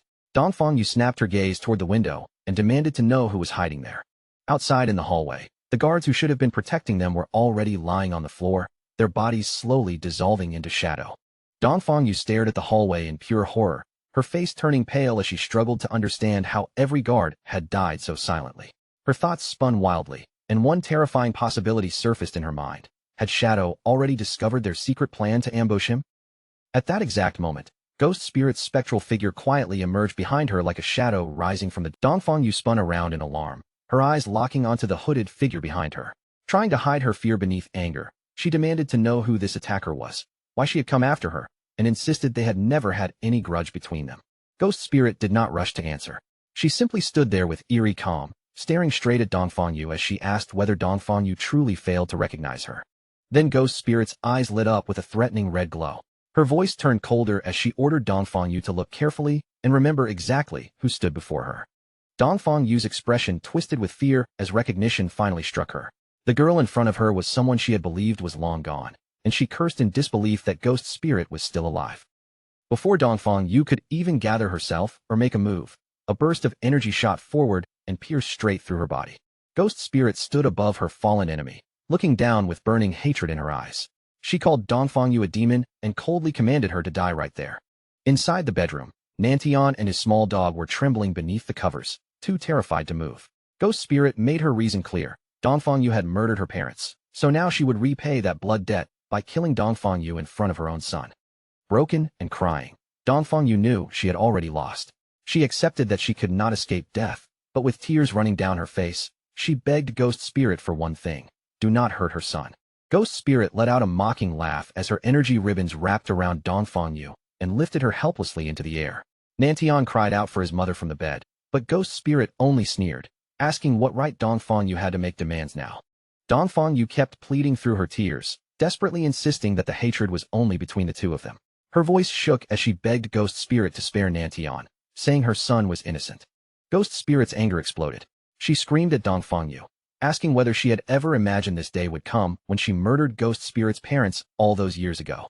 With one final furious cry, Ghost Spirit released a devastating wave of dark energy. The attack swallowed Dongfang Yu completely, tearing her body apart in a violent burst of power. From the bed, Nantian and his dog watched the scene unfold in absolute horror, their eyes fixed on what remained of Dongfang Yu. Ghost Spirit stood there breathing heavily, her chest rising and falling as the weight of revenge finally settled over her. Then she slowly turned her red, intense gaze toward the bed. Under that terrifying stare, Nantian froze completely, too frightened to even make a sound. With her revenge finally carried out, Ghost Spirit no longer lingered in the room and began to step away from the bloody scene. She walked out of the bedroom in silence, leaving Dongfang Yu's body behind on the floor while Nantian and his little dog continued watching from the bed in fear. But the moment Ghost Spirit disappeared from sight, Nanshan's frightened expression quietly changed. The fear drained from his face and twisted into a sinister grin. Nantian revealed that he had already grown tired of living under his mother's control, and instead of mourning her, he felt grateful that Ghost Spirit had killed her. Beside him, the small dog's eyes also glowed red, as if eagerly waiting to feast on the young girl's flesh. Ghost Spirit had not gotten far before she suddenly sensed something wrong. She stopped in place, her body tightening as she realized she was no longer alone. She turned around cautiously, her nerves on edge, and saw several shadowy figures floating in the air around her, silently blocking every escape route. Back inside the bedroom, Nantian pointed from beneath his blanket, a malicious smile spreading across his face. Revealing his true power as the corpse necromancer, he ordered his undead minions to capture Ghost Spirit alive. The shadowy figures surrounding her were reanimated corpses, strengthened by Nanshan's power and still carrying the abilities they had in life. One by one, they moved in on the trapped Ghost Spirit. Then, without warning, a massive explosion ripped through the side of the manor, blasting apart the wall with a deafening crash. Ghost Spirit was thrown violently out of the building by the impact, her body flying through the broken debris as she screamed in pain. Outside the manor, Ghost Spirit crashed down helplessly while the reanimated corpses descended on her from above.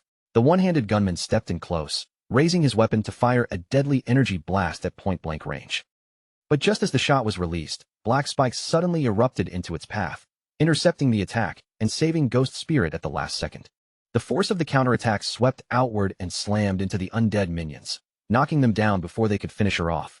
Ghost Spirit lifted her head from the ground, confused and breathless, unable to understand who had suddenly turned the situation around.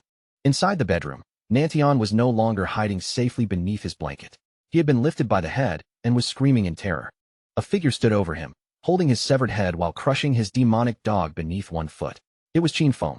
Through the shattered wall, he looked directly toward Ghost Spirit and delivered a cold final lesson. Showing mercy to your enemies is the same as being cruel to yourself. Ghost Spirit lay on the ground outside, staring up at Qinfeng through the broken window.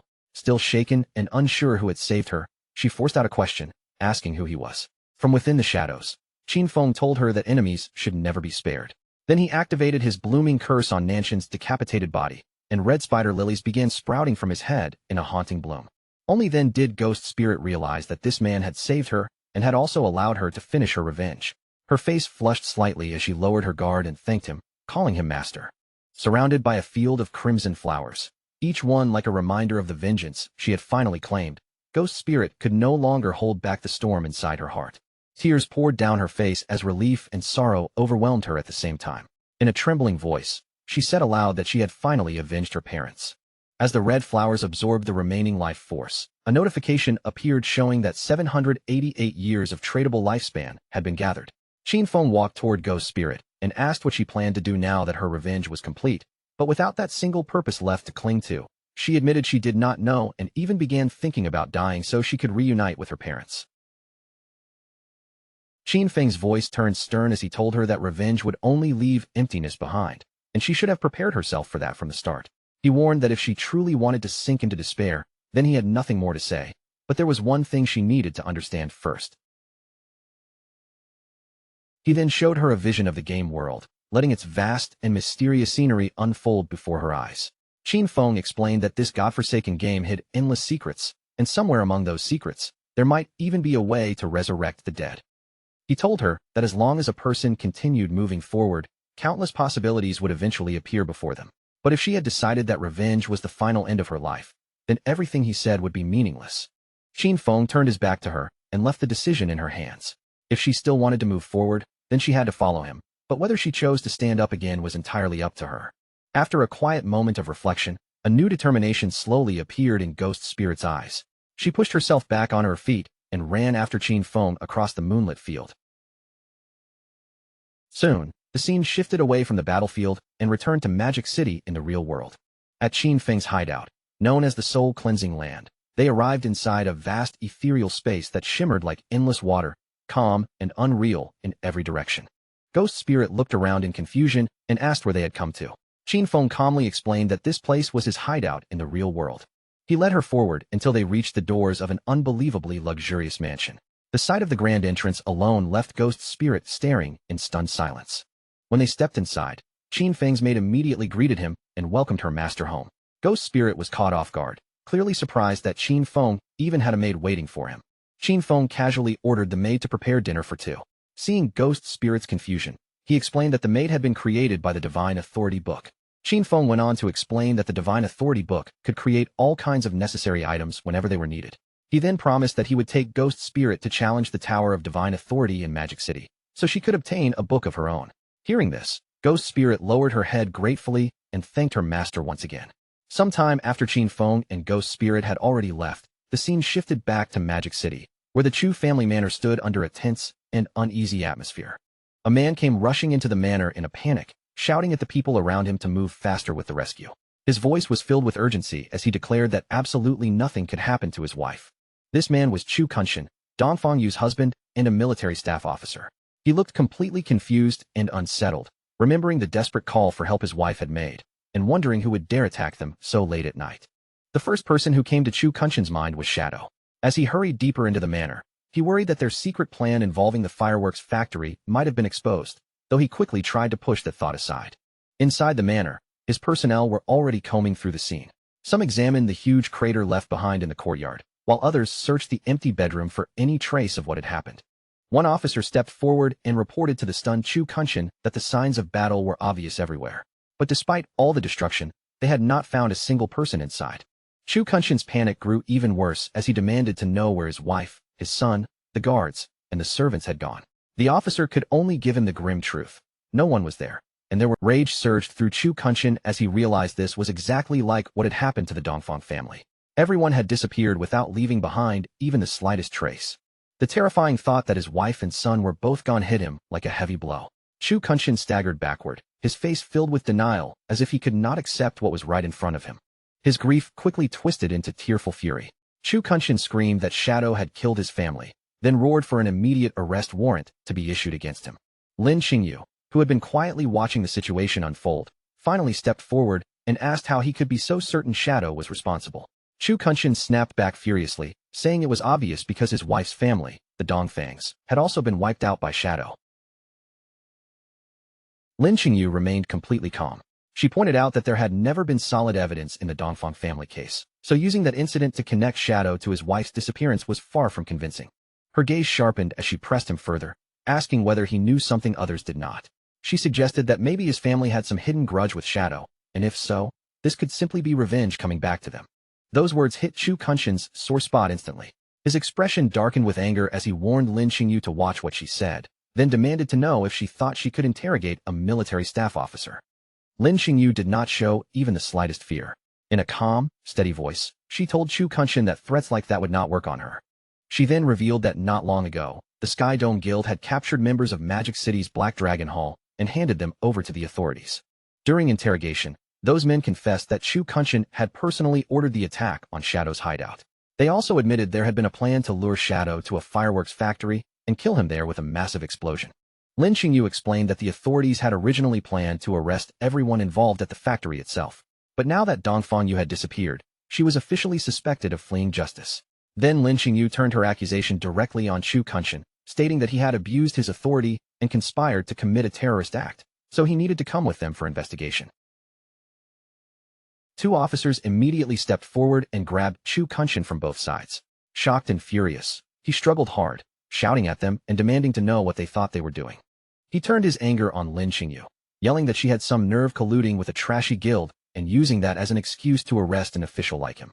Even as he fought against the officers restraining him, Lin Xingyu's expression remained cold and unmoved.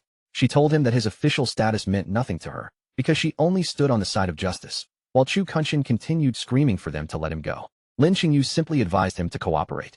If the investigation proved he was innocent, she said, then he would be free to settle the score with her afterward. Then Lin Xingyu gave him one final piece of chilling information. He would be taken to Magic City Prison for interrogation, a place where lifespan drained 100 times faster than normal, and she told him ominously to prepare himself. As Chu Kunshin was forced into an armored truck, he screamed and thrashed in protest.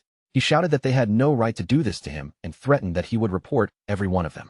Without anyone noticing, two figures watched the arrest from a nearby tree. One of them confirmed that the noisy man being dragged away was indeed their target, Chu Kunshin, the military staff officer. The two figures smirked at each other and bumped fists. Purple energy began surging around them, showing that they were already prepared to make their move. Later that night, a convoy of armored trucks drove along a dark forest road, their headlights cutting through the trees as they transported the prisoner away. Inside the lead vehicle, Chu Kunshin still refused to accept his arrest and kept protesting to Lin Xingyu. One guard calmly told him that the order had come from above, leaving Chu Kunshin stunned into silence. Then, out of nowhere, a brilliant blast of energy tore through the night and came hurtling straight toward their vehicle. The blast struck the armored truck with terrifying force. The entire vehicle was thrown off course, careening violently off the road before crashing in a mangled wreck. Inside the overturned truck, Lin Xingyu braced herself against the wreckage, gritting her teeth as she cursed under her breath. When she turned her head, her eyes widened in shock. The guard who had been sitting beside her was already dead, his face frozen with the fear of his final moment. Pinned by the twisted wreckage, Lin Xingyu quickly realized she could not move. Before she could free herself, the roof of the truck was suddenly torn open from the outside. A hand reached down through the broken opening and grabbed the unconscious Chu Kunshin by the collar, yanking him out of the wreck as if he weighed nothing. Standing on top of the ruined truck were the two attackers, a man with a pompadour and a girl with blue hair. The pompadour-haired man helped Chu Kunshin up and smugly declared that the mission had been way too easy. At that moment, reinforcements from the second truck arrived in a rush. The officers aimed their weapons and ordered the pair to release the prisoner and surrender immediately. But the two attackers did not look intimidated at all. Instead, they burst into laughter, openly mocking the officials standing below them. As the arriving officers raised their weapons and prepared to fire, one of them suddenly sensed something else and shouted a warning about another threat. A huge muscular man with glowing red eyes dropped down from the trees, gripping an enormous flaming hammer as he descended toward them with terrifying momentum. He smashed the massive hammer down with overwhelming force, striking the official's vehicle before leaping away. In the next instant, the vehicle erupted into a huge explosion, and screams rang out from inside the flames. The man with the pompadour watched the destruction alongside another bald, muscular man, both taking in the power of the attack. The pompadour-haired man remarked that Mr. Theodore really had not been lying about what they had received. The hammer-wielding attacker landed amid the fiery wreckage as glowing orbs of lifespan floated up from the fallen officers. He laughed like a madman, reveling in the strength of his attack and the thrill of killing the official dogs of Great Xia. Standing proudly in the middle of the burning wreckage, the muscular hammer user held up a glowing card and gloated over its power. He bragged that this card had come from Mr. Theodore himself. He boasted that the card had multiplied his attributes by 5, giving him the strength of a level 50 player even though he was only level 10. Then he complained that the dead officers had dropped far too little lifespan, but the pompadour-haired man brushed that aside, reminding him that their true reward from Mr. Theodore would be 1,000 years of lifespan. Inside the overturned truck, an injured Lin Xingyu watched everything through tear-filled eyes. As pain and anger burned through her, she thought to herself that with Mr. Theodore's help, these people might soon be able to kill Shadow and avenge Qian Shishir. Just as the attackers were getting ready to leave with Chu Kunshin, the blue-haired girl suddenly paused and told the others to wait. A sinister smile slowly spread across her face as she announced that she could still sense a little mouse hiding somewhere inside the wrecked truck. Hidden among the twisted metal and debris, Lin Xingyu's heart sank as she realized the blue-haired girl had discovered her. Then the blue-haired girl hurled a massive fireball straight at the already destroyed truck, triggering a second explosion that was even more violent than the first. With a smug smile tugging at her lips, the blue-haired girl coldly declared that not a single official dog would be allowed to leave this place alive. As the group turned and started walking away, the woman pouted and complained that the others were still thinking about Qian Shishir, asking if she herself was not beautiful enough for them.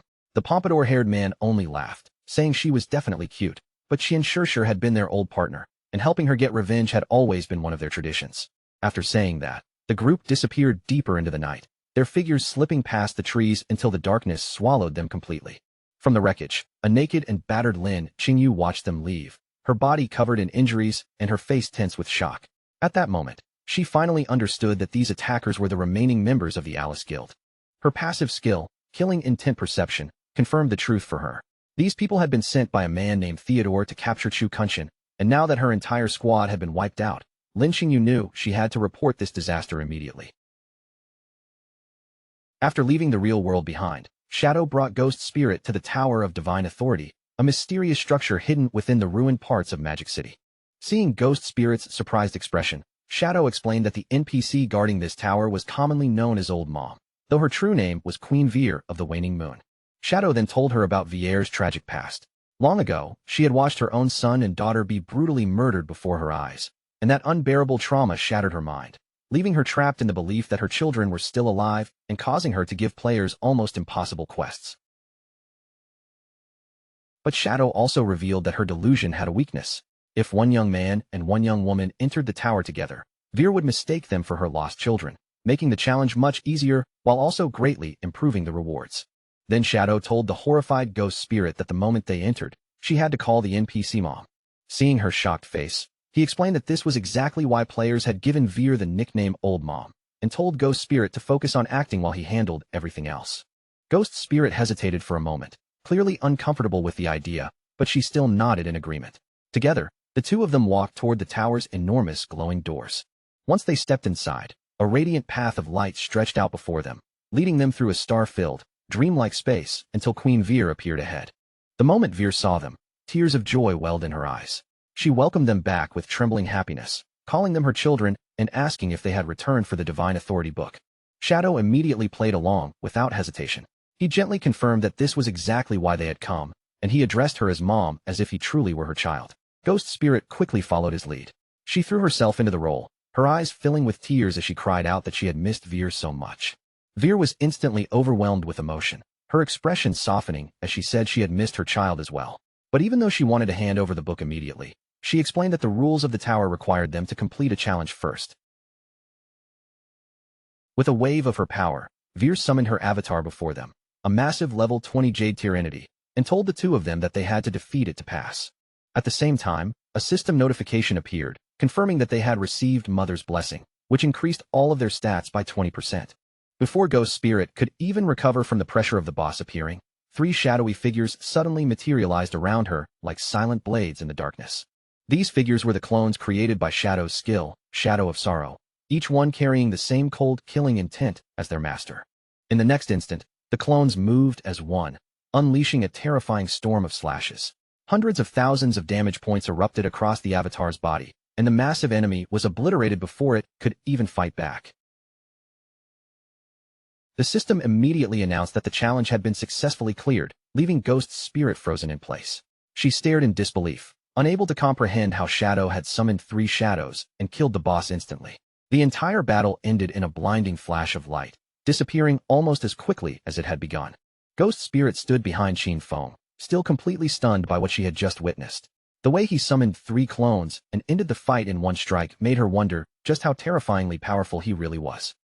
Queen Veer slowly descended from the sky, still lost inside her broken delusion. Looking down at them with gentle affection, she called them Alan and Anna and praised them for becoming so strong. She floated toward Ghost Spirit and placed a stack of glowing blue books in her hands. Calling her little Anna with tender warmth, Veer offered her all 9 of the divine gift books she possessed. Ghost Spirit continued playing along and hugged Veer tightly, tears spilling from her eyes as she thanked her mom again and again. Qin Feng watched this quietly, his expression growing heavy. He knew that Veer would give everything she had to the children she believed were hers, and in his previous life, many players had abused that weakness, demanding items until she burned through her own lifespan to create them and died. After giving the books to Ghost Spirit, Veer turned to Qin Feng with the same gentle smile and asked whether he wanted anything too. Qin Feng calmly requested the divine book of the communication bracelet. Veer looked apologetic as she admitted she did not have that book with her, but without any hesitation, she immediately offered to use her own lifespan to create one for him. As the book took shape in a glow of light, a system window appeared, showing that Qin Feng had obtained it. Veer smiled warmly when she realized what had happened, deeply touched that her son had given her lifespan instead of allowing her to drain away her own. Qin Feng simply told her to keep the lifespan, then turned to leave. Veer watched them go and wished them a safe journey, reminding Anna that if danger ever came, she should stay close to her brother and let him protect her. Hearing those words, Ghost Spirit glanced at Qin Feng and suddenly blushed. In her mind, his age and presence really did make him feel like someone who could be an older brother. She quickly ran after him, her mood turning a little playful as she asked whether she should call him master or brother from now on. Qin Feng stopped immediately. When he turned back, his gaze was terrifying, and his eyes glowed with a pressure that made the air around him feel cold. His voice dropped as he told her coldly that she could call him anything she wanted, anything except brother. Ghost Spirit was startled by his harsh reaction and froze for a second. As Qin Feng walked away, she awkwardly agreed, wondering why he hated that title so much and whether some painful past was tied to the word. Soon after, Captain Anyu contacted Shadow through voice chat and asked him to share his friends list with her. Shadow was confused by the sudden request, so Anyu quickly began explaining the situation. A serial killer had appeared in Shanghai City, leaving 7 victims behind. Even worse, rumors had begun spreading through the city that Shadow was the one responsible. Anyu explained that the victims' times of death happened to match Shadow's login times. Since the killer had acted with extreme precision, many people were starting to believe that Shadow might truly be involved.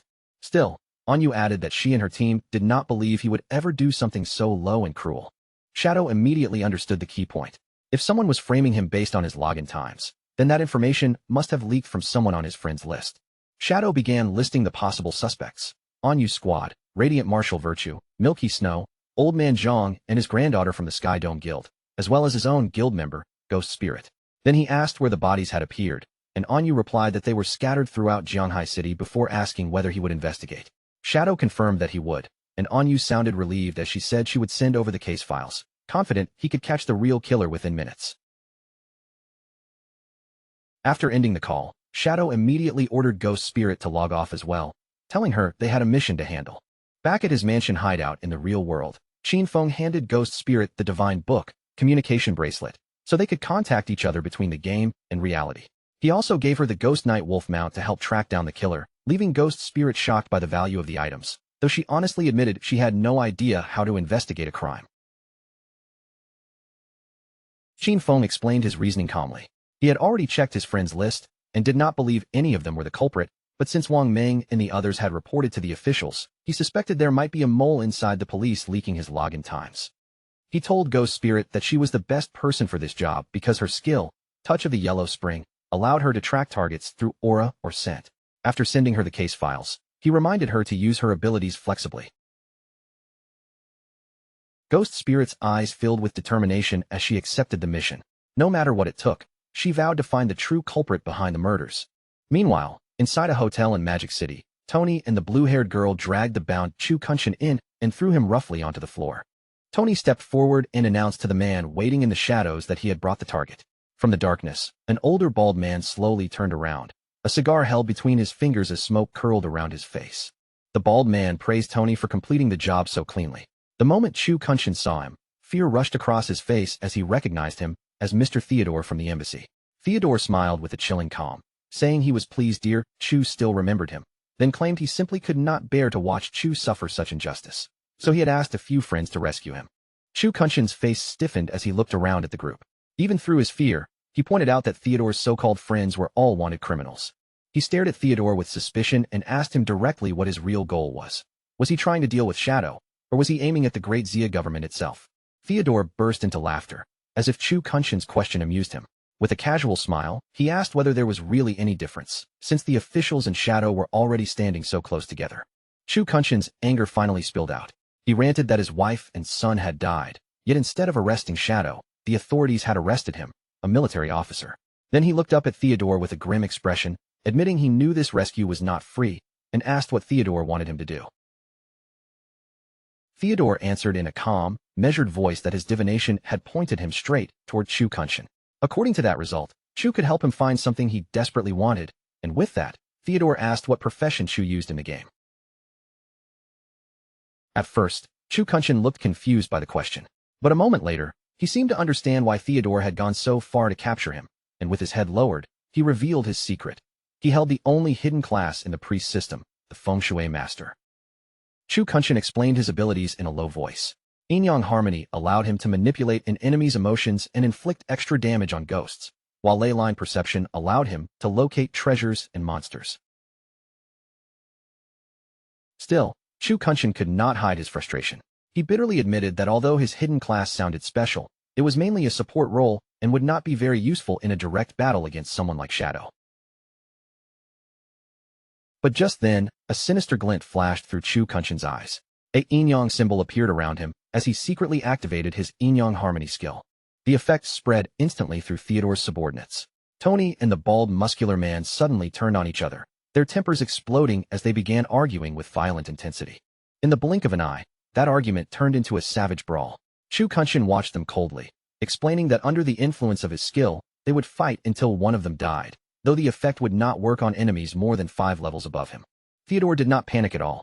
Instead, he watched the chaos with an amused smile. Then Theodore pulled out a magical tarot card burning with blue flames and ordered his men to stop fighting. With a relaxed tone, he remarked that internal fighting was never a good thing. Theodore threw the card forward and activated its power, releasing a spell known as Moon God's Purification. A spectral moon appeared above them, and from it, a massive pillar of blue light descended, wrapping around the two men still locked in their brutal fight. The blue light washed over their bodies like a cleansing tide, instantly stripping away the negative emotional influence created by Chu Kunshin's skill. Tony and the bald man both collapsed unconscious once the spell ended. The blue-haired girl, Mei Jing, laughed at the sight and commented that Mr. Chu's skill was surprisingly powerful, while Theodore calmly ordered her to heal them. Chu Kunshin stood there drenched in cold sweat, terror spreading across his face. He knew exactly how strong his skill was. An ordinary purification should never have been able to remove it so easily. He stared at Theodore in growing fear, silently wondering what kind of class this man could possibly have. Theodore simply spread his arms wide and formally welcomed Chu Kunshin into their group. As Theodore sat there surrounded by swirling magical energy, the truth about his power became clear. He also possessed a unique hidden class within the priest system, the diviner, allowing him to draw different cards for divination, enhancement, purification, and teleportation, and he could even give those cards to others for one-time use. Meanwhile, on the streets of Zhonghai City, Ghost Spirit crouched low against the pavement and activated her skill, Touch of the Yellow Spring. A faint red aura spread from her fingertips as she felt along the invisible trail left behind. Her eyes sharpened, and she declared that she had found the killer's aura. The trail stretched far into the distance, and Ghost Spirit raised her hand, pointing the way for her mount, the Ghost Night Wolf. She told the wolf to move out, then climbed onto the beast's back. In the next moment, they dashed through the empty city streets, chasing the crimson trail cutting through the night. The scene then shifted to a high-rise apartment, Qin Feng's former home, where a knock suddenly sounded at the door. Inside the apartment, Qin Xiaoyu opened the door with a bright and expectant smile, happily greeting the visitor as Mom. Standing outside were a middle-aged woman in a suit and a tall white-haired man dressed just as formally. Qin Xiaoyu immediately grew excited and asked if the man had come to buy the house, praising the woman for finding a buyer so quickly. But the woman looked apologetic and quickly corrected her. She explained that this man was not a buyer, but a diviner she had hired to help find Qin Xiaoyu's brother. The white-haired man adjusted his tie with a composed smile and introduced himself as Diviner Rintu. Qin Xiaoyu's smile faded at once. She asked why they needed divination to find her brother's location, and the woman explained sadly that she would be moving away in a couple of days, so she could not feel at ease leaving Qin Xiaoyu alone. Shocked by the sudden news, Qin Xiaoyu asked why she was leaving so soon. The woman explained that the Zhonghai City officials had extracted a platinum-grade hideout called the Church Sanctuary and invited the Mengsha River Guild to move there for safety. The woman gestured toward Rintu and urged Qin Xiaoyu to accept his help, saying his divination was extremely accurate. Rintu also stepped forward and tried to persuade her, saying Qin Feng was a reliable person, and if she properly begged him, he would surely help her. Qin Xiaoyu crossed her arms, her face darkening with anger as she rejected the offer outright. She thanked the woman for her kindness but said she did not need it, then bitterly declared that after 19 years, if Qin Feng had already decided he did not want her, then that was the end of it. She questioned what the point of finding him would even be. But deep down, Qin Xiaoyu was thinking something very different. She was currently guarding Shadow's hideout and saw him often, convinced that sooner or later, Shadow would notice her value and allow her to join his guild. The woman let out a helpless sigh, clearly used to Qin Xiaoyu's stubbornness. She advised her to try the divination anyway, then excused herself to go pack, leaving Rintu behind in the apartment. Rintu asked Qin Xiaoyu if she had any item her brother had used, since it would make the Rintu ignored her refusal and calmly walked into the apartment, looking around as if he had already been invited in. He said he had heard the siblings once lived together, so the house itself should be enough as a medium, while Qin Xiaoyu followed angrily and demanded to know who allowed him inside. Rintu smiled charmingly and said he felt they were connected by destiny, so he would perform the divination for free. Without waiting for permission, he raised a card glowing with blue magical energy and told Qin Xiaoyu she could simply look at the result. If she was satisfied, great, and if not, it did not matter. A holographic tarot card slowly appeared in the air before them, its surface shimmering with mysterious light. Rintu activated the divination card, and an image emerged within it, a dark figure lying motionless in the depths of the sea. With a regretful expression, Rintu interpreted the vision for Qin Xiaoyu. He told her that her brother had already been burned to death, and that his corpse had sunk into the ocean, leaving Qin Xiaoyu frozen in total shock. Ironically, while the real Qin Feng was comfortably relaxing on a sofa inside his hideout, Qin Xiaoyu's emotions suddenly erupted into rage.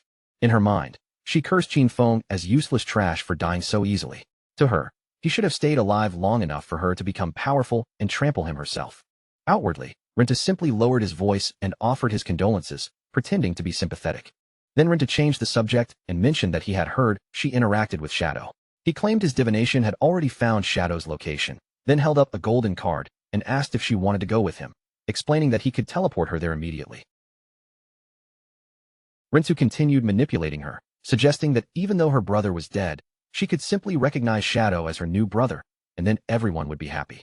Qin Xiaoyu eagerly agreed, while secretly scoffing that Qin Feng had gotten off too easily by dying, though it no longer mattered because Shadow would definitely protect her. The moment she accepted, Rintu activated a blue magic circle beneath their feet, and the two of them vanished. They rematerialized inside a dark, filthy room that looked like an abandoned laboratory, with shadows pressing in from every corner. Qin Xiaoyu looked around in confusion, unable to see Shadow anywhere, and asked where he was. Rintu's expression turned menacing as he removed his suit jacket and coldly replied that he should be the one asking her that question. Without giving her any warning, Rintu swung a vicious right hook straight into Qin Xiaoyu's face, hitting her so hard that blood burst from her mouth as she coughed in pain. He seized her ankle without warning, lifting her whole body off the ground until she was hanging upside down in front of him. With her hair falling toward the floor and her body swaying Qin Xiaoyu was so frightened that tears poured down her face. Her voice shook uncontrollably as she tried to explain through broken sobs that she truly did not know Shadow at all. Rintu's expression hardened, and he immediately accused her of lying. He reminded her that she had already claimed to guard Shadow's door and see him often, so there was no way she knew nothing. Before she could defend herself, he drove a vicious punch straight into her stomach while she hung there defenseless, and the impact knocked her unconscious on the spot. Rintu stared at her limp body with faint surprise, muttering that she had passed out far too easily. What shocked him even more was that Qin Xiaoyu had not extracted even a single useful ability from the game to protect herself in the real world. He grabbed the unconscious Qin Xiaoyu and dragged her across the floor like discarded prey. While pulling her along, he spoke into his phone and told the person on the other end that everything was ready. His tone grew hungry and cruel as he asked when he was finally allowed to act, complaining that his blade had been thirsty for far too long. Rintu hauled Qin Xiaoyu's limp body onto a cold metal table and let her fall there without the slightest care. Then he checked his phone and saw a message from his boss, clearly ordering him not to kill her until further instructions arrived. Rintu clicked his tongue in irritation, unable to hide his disappointment. But that disappointment did not last long. A sinister smile slowly returned to his face as his eyes began glowing red. He drew out a scalpel, and since he was not allowed to kill her yet, he decided he would simply take his time and play with her slowly instead. Meanwhile, inside a restroom, Officer Xiaoma stood in thought. He realized that there had been no report of Shadow logging off for 2 whole days, which made the situation feel increasingly suspicious. As he walked out of the restroom, Officer Xiaoma continued piecing the facts together in his mind. After extracting game stats, a person's need for food would rise sharply, so there was no realistic way Shadow could remain online for such an unusually long time without logging out. That led Officer Xiaoma to one conclusion. Captain Anyu had most likely stopped reporting Shadow's activity because she had already begun suspecting that someone was deliberately trying to frame him. Sayama stepped into the main police office with a tense, calculating look in his eyes. Deep down, he knew he could no longer move slowly. His plans needed to be pushed forward as quickly as possible. A malicious darkness spread across Sayama's face as he imagined the perfect outcome. If the public could be convinced that Shadow was a vicious serial killer, fear and hatred would spread like wildfire. He laughed to himself, believing that once public opinion erupted, even the officials would have no choice but to move against Shadow and eliminate him. Elsewhere, the ghost night wolf moved through the streets with eerie silence.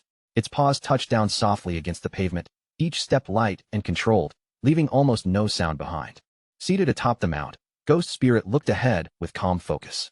After following the trail this far, she quietly declared that she had finally arrived. A thin stream of red energy twisted through the air like a trail only she could see. From her higher vantage point, Ghost Spirit looked down at the concrete facility below and confirmed that the killer's aura led directly into that building. Ghost Spirit wasted no time.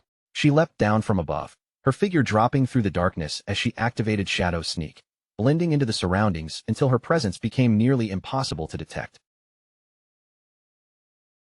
She landed lightly on a narrow window ledge, her feet touching down without a sound. Her body stayed low and steady, perfectly hidden outside the room. Ghost Spirit leaned close to the glass and peered inside. At first, a small smile appeared on her face, relieved that she had finally tracked down the culprit. But the moment her eyes took in what was happening beyond the window, that smile vanished completely. Her expression froze, then twisted into pure shock and horror. Inside the room, Qin Xiaoyu was suspended from the ceiling by her wrists, her body hanging weakly in the air. Her legs had been severed at the knees, and dark blood continued dripping steadily onto the floor beneath her. Below her, Rintu knelt with his head tilted back, his face twisted in sick enjoyment as he declared that it had been a long time since he had enjoyed himself this much. At that moment, the system coldly informed Qin Xiaoyu that her logout request had failed. Because she was still considered to be in combat, there was no way for her to escape by leaving the game. Tears streamed down Qin Xiaoyu's face as that cruel reality sank in. She finally understood that even logging out was impossible, and there was nowhere left for her to run. Her wrists remained bound above her head, forcing her broken body to hang from the ceiling. Every slight movement pulled at her arms and made her tremble helplessly. Both of her legs had already been severed, and the wounds were wrapped in crude, rough bandages. The sight made her body look even more fragile, like she had been kept alive only for Rintu's amusement. Qin Xiaoyu screamed in unbearable pain, while Rintu's wild laughter echoed from below. Her mind could not make sense of any of it, and through the agony, she could only wonder why something so horrible was happening to her. All she had ever wanted was to sell a house. Yet somehow, from that simple goal, she had been dragged into this nightmare and trapped inside a living hell. She could feel death creeping closer with every passing moment. Completely swallowed by despair, Qin Xiaoyu cried out with all the strength she had left, begging for anyone at all, to come save her. In the deepest point of her fear, Qin Feng's face suddenly appeared in her mind. She thought of her brother and clung to the painful belief that if Qin Feng were still here, he would definitely save her. But that thought only made her grief even sharper. Qin Xiaoyu cursed her brother in her heart, wondering why he had to die and leave her behind to face this horror alone. Then, without warning, a bright green light spread over her broken body. The glow wrapped around her wounds, bathing her in a strange and gentle radiance. Qin Xiaoyu stared in confusion as magical energy began stitching her flesh back together. She realized someone was using a healing art on her, and for one brief moment, hope returned to her tear-filled eyes.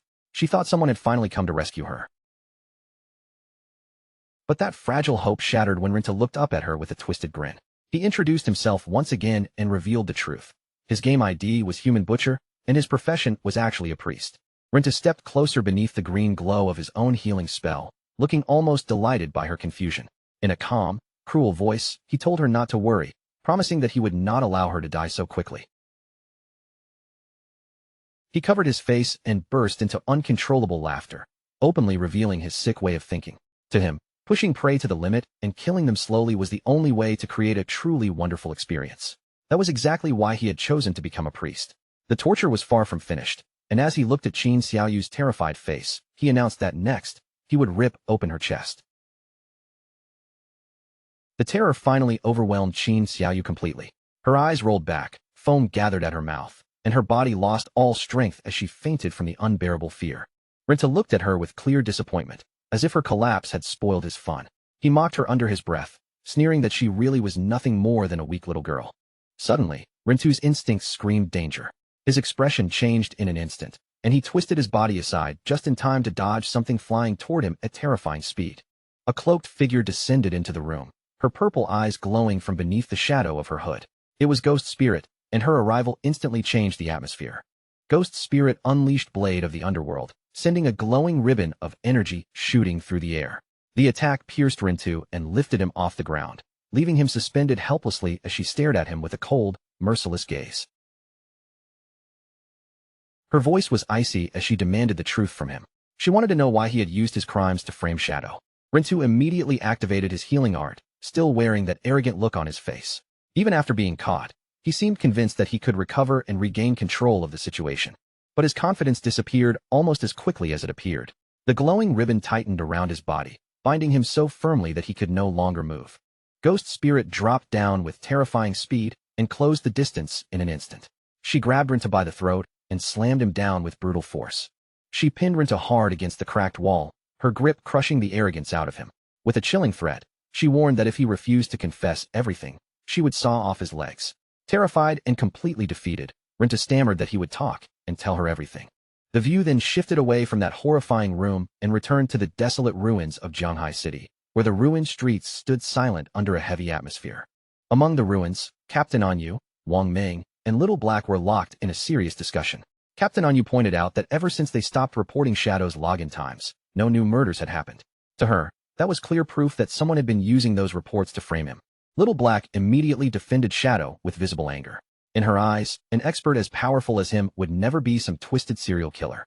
If Shadow truly wanted someone dead, she argued, he would erase them completely and turn them to ashes, not leave bodies behind for people to discover. Captain Anyu remained calm, but serious. She explained that even though they understood Shadow was innocent, the ordinary public did not know the truth at all.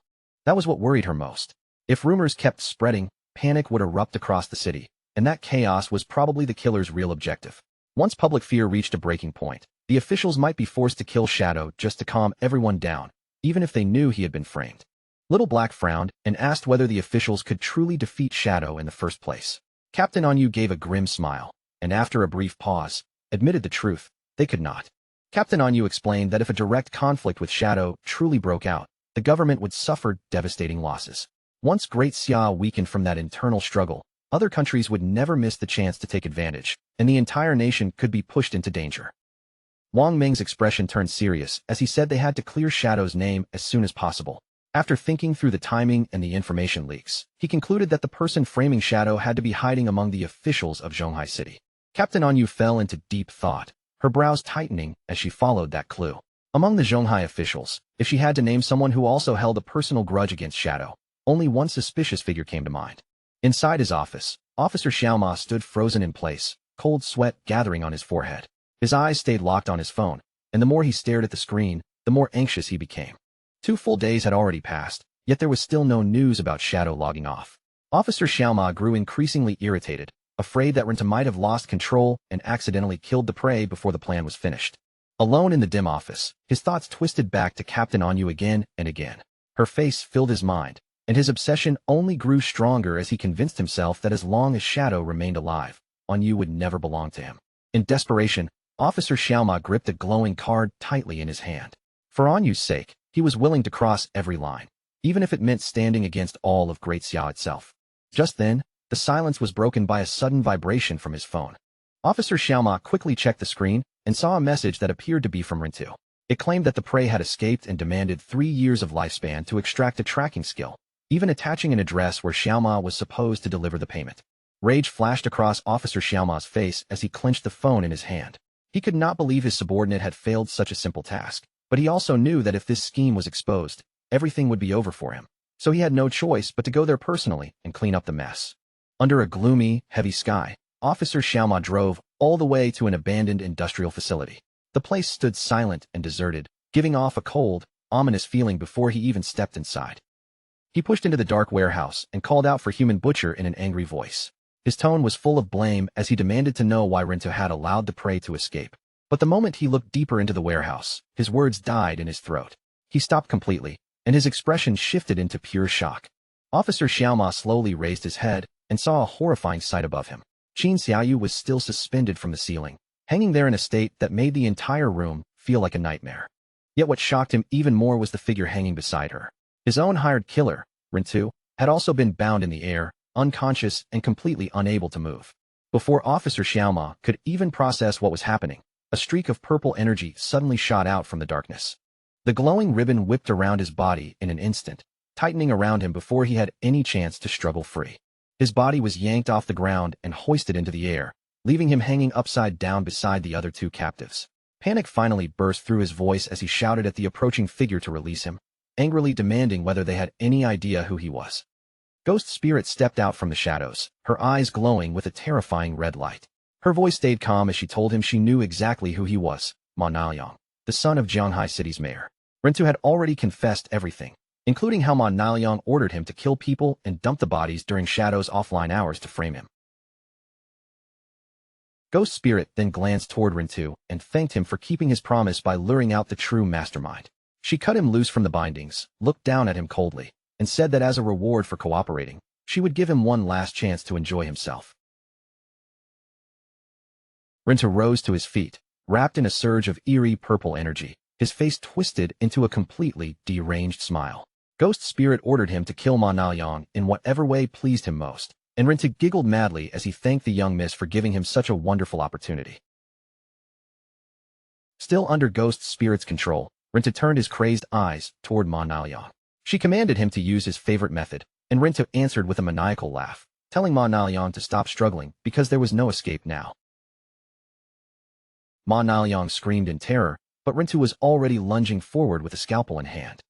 Ma Naoyang looked up in absolute horror as the cold blade flashed toward him, aiming straight for his throat. But Ma Naoyang had not come completely unprepared. At the last second, just before the scalpel could cut into him, he activated a golden card. A powerful shockwave exploded outward, blasting Rintu back and giving Ma Naoyang just enough time to roll away to safety. The next instant, a huge burst of fire and violent energy swallowed Rintu's body. The explosion lit up the entire warehouse, while Ghost Spirit stood nearby and watched the blast. When the smoke finally thinned, Rintu was lying dead on the ground. His body began breaking apart and transforming into glowing lifespan orbs, leaving behind only the proof of his end. Ma Naoyang staggered to his feet, panting heavily as he glared at Ghost Spirit. From her methods and abilities, he finally realized that she had to be Shadow's disciple. Furious and cornered, Ma Naoyang slapped a glowing golden card directly onto his forehead. The card carried the power of the Sun God, giving him a massive boost in agility for 2 minutes. A golden crossbow appeared in his hand, and with hatred burning in his eyes, he declared that he would kill both Shadow and Shadow's disciple. Ma Naoyang's speed surged to an unbelievable level as he leapt through the air. While moving, he fired one glowing energy arrow after another at Ghost Spirit, filling the warehouse with deadly flashes of light. Ghost Spirit remained calm as the barrage rained down around her. She slipped through the explosions with precise movements, dodging each attack as if she had already seen them coming. Ma Naoyang tried desperately to keep up the pressure, but Ghost Spirit suddenly vanished by using her stealth ability. Floating in midair, Ma Naoyang's confidence cracked as he realized she possessed the same assassin-style abilities as Shadow, and now he had completely lost track of her. Then, from the surrounding darkness, purple energy ribbons shot out without warning. Before Ma Naoyang could defend himself, they pierced through his arms and coiled around his body, locking him firmly in place. He screamed in pain as the ribbons lifted him into the air, leaving him hanging with the other captives. Ghost Spirit appeared beneath him once again, looking up with a cold expression as she asked whether he was the one who dared to harm her master. Ghost Spirit's purple eyes glowed as she stared him down. She could tell that Ma Naoyang was far too weak to possess such powerful card skills on his own, so she demanded to know who was supporting him from behind the scenes. In tears and unbearable pain, Ma Naoyang finally broke down and confessed everything. He admitted that the foreigners connected to Qian Shishir had been the ones who found him. Those foreigners had handed him the cards and asked him to help them kill Shadow. They even promised that a powerful big shot was standing behind them, making him believe the plan would succeed. Sobbing uncontrollably, Ma Naoyang insisted that this was all he knew. His voice cracked as he claimed he had no deeper information about the people behind the plot. He begged desperately for his life, trying to bargain with her through tears. He promised that his father, the mayor, could give her anything she wanted as long as she spared him. Ghost Spirit did not even bother to answer his plea. She simply turned her back on him and muttered coldly that he was far too noisy. Behind her, the purple ribbons suddenly constricted with brutal force. Ma Naoyang's screams were cut off as his body burst apart in a violent spray of blood, killing him on the spot. With her eyes still glowing a cold red, Ghost Spirit walked away without looking shaken. In her mind, she recalled her master's words clearly: never allow a single enemy to escape. As she prepared to leave, Ghost Spirit glanced back at Qin Xiaoyu. The girl was still hanging from the ceiling, unconscious, badly wounded, and missing both legs. For a moment, Ghost Spirit felt pity for her. But instead of staying, she left Qin Xiaoyu for the authorities to rescue, silently deciding that whether the girl survived or not would depend on her own fate. Not long after Ghost Spirit disappeared, the police arrived at the abandoned facility after receiving an anonymous tip. The officers rushed into the warehouse, only to freeze in shock at the gruesome scene before them. When they spotted the injured girl hanging there, someone immediately shouted for a healer. They quickly identified one of the bodies as Ma Naoyang, while the other dead man was confirmed to be the unidentified killer, Rin-tu. As for Qin Xiaoyu, she was still in a coma, but thankfully, her life was no longer in immediate danger. Then a captain suddenly raised his voice, calling everyone's attention to a message left behind at the scene. Embedded directly into the concrete wall were 2 phones, and above them was a written statement. It declared that the serial killings had been committed by these 2 men in order to frame Shadow. The evidence was stored inside the phones, and Qin Xiaoyu was the surviving witness. At the end, the message was signed with one strange line: doing good deeds without leaving a name. The officers checked the phones and soon found records that confirmed the entire truth. Ma Naoyang had conspired with Rin-tu to murder victims and frame Shadow for the crimes. They also discovered that someone inside the department had been secretly leaking Shadow's login times to Ma Naoyang, and the captain erupted in fury, immediately ordering the traitor's arrest. Meanwhile, back in the real world, Qin Feng was sitting in front of a huge meal and eating comfortably when his phone suddenly began to ring. He glanced at the screen and saw that the call was from Captain Anyu. The moment the call connected, Captain Anyu's voice came through with obvious excitement. She immediately told him the good news. The serial killer case had finally made a major breakthrough. Qin Feng acted as if he knew nothing and casually asked whether they had already found the murderer. Captain Anyu confirmed it right away, saying the culprits had been identified as Ma Naoyang and Rin-tu, though both of them were already dead. She went on to explain that the police had discovered solid evidence and even found a surviving witness. However, the girl had lost both legs and was still unconscious, so they would have to wait until she woke up and gave her testimony before the case could truly be closed. Qin Feng quietly thought to himself that Ghost Spirit had handled the mission perfectly. On the other end of the phone, Anyu apologized for all the trouble the investigation had brought him, and as compensation, she offered to give him a useful piece of intelligence. Captain Anyu told him about a strange phenomenon happening in a novice town within Zhanghai City. 5 flying monsters had been circling the sky and hunting players, but the truly bizarre part was that no matter how many were killed, the number always returned to 5. She suspected some kind of treasure was hidden there and urged Shadow to look into it. Qin Feng's eyes widened the moment he heard that detail. He immediately understood what it meant. Another ancient god slate had appeared. He began analyzing the situation in his mind. If the ancient god slate was connected to those flying monsters, then it was likely hidden somewhere high in the sky. Since ordinary players still had no way to fly, Qin Feng knew he would need a flying mount before he could reach it. Then he remembered the Withered Bone City key he had obtained from the magic Leaning Tower. Withered Bone City belonged to the Moraga Empire, the homeland of dragons, so Qin Feng quickly concluded that this might be the perfect place to find a flying dragon mount. A system prompt reminded him that entering Withered Bone City required level 20. Qin Feng checked his current status and saw that he was still level 19. His eyes sharpened with determination, because he only needed one more level, and that meant it was time to enter the game again. Shadow teleported to the outer beach of Withered Bone City. The moment he arrived, a desolate coastline stretched before him, covered in enormous skeletons, while far across the water, a dark castle loomed on a distant island like a silent ruin. As Shadow stood on the shore, he noticed glowing lifespan orbs scattered across the ground. Their presence made it clear that other players had recently fought and died in this area. Shadow's expression tightened as he sensed something unusual nearby. Without making a sound, he slipped behind a massive skeleton and concealed himself in its shadow. In the distance, a huge skeletal lobster monster stood upright on its hind legs.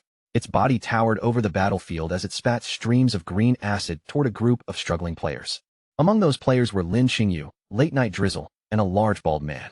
Lin Xingyu's face changed in shock as floating bubbles of green acid drifted toward her, each one looking ready to burst at any moment.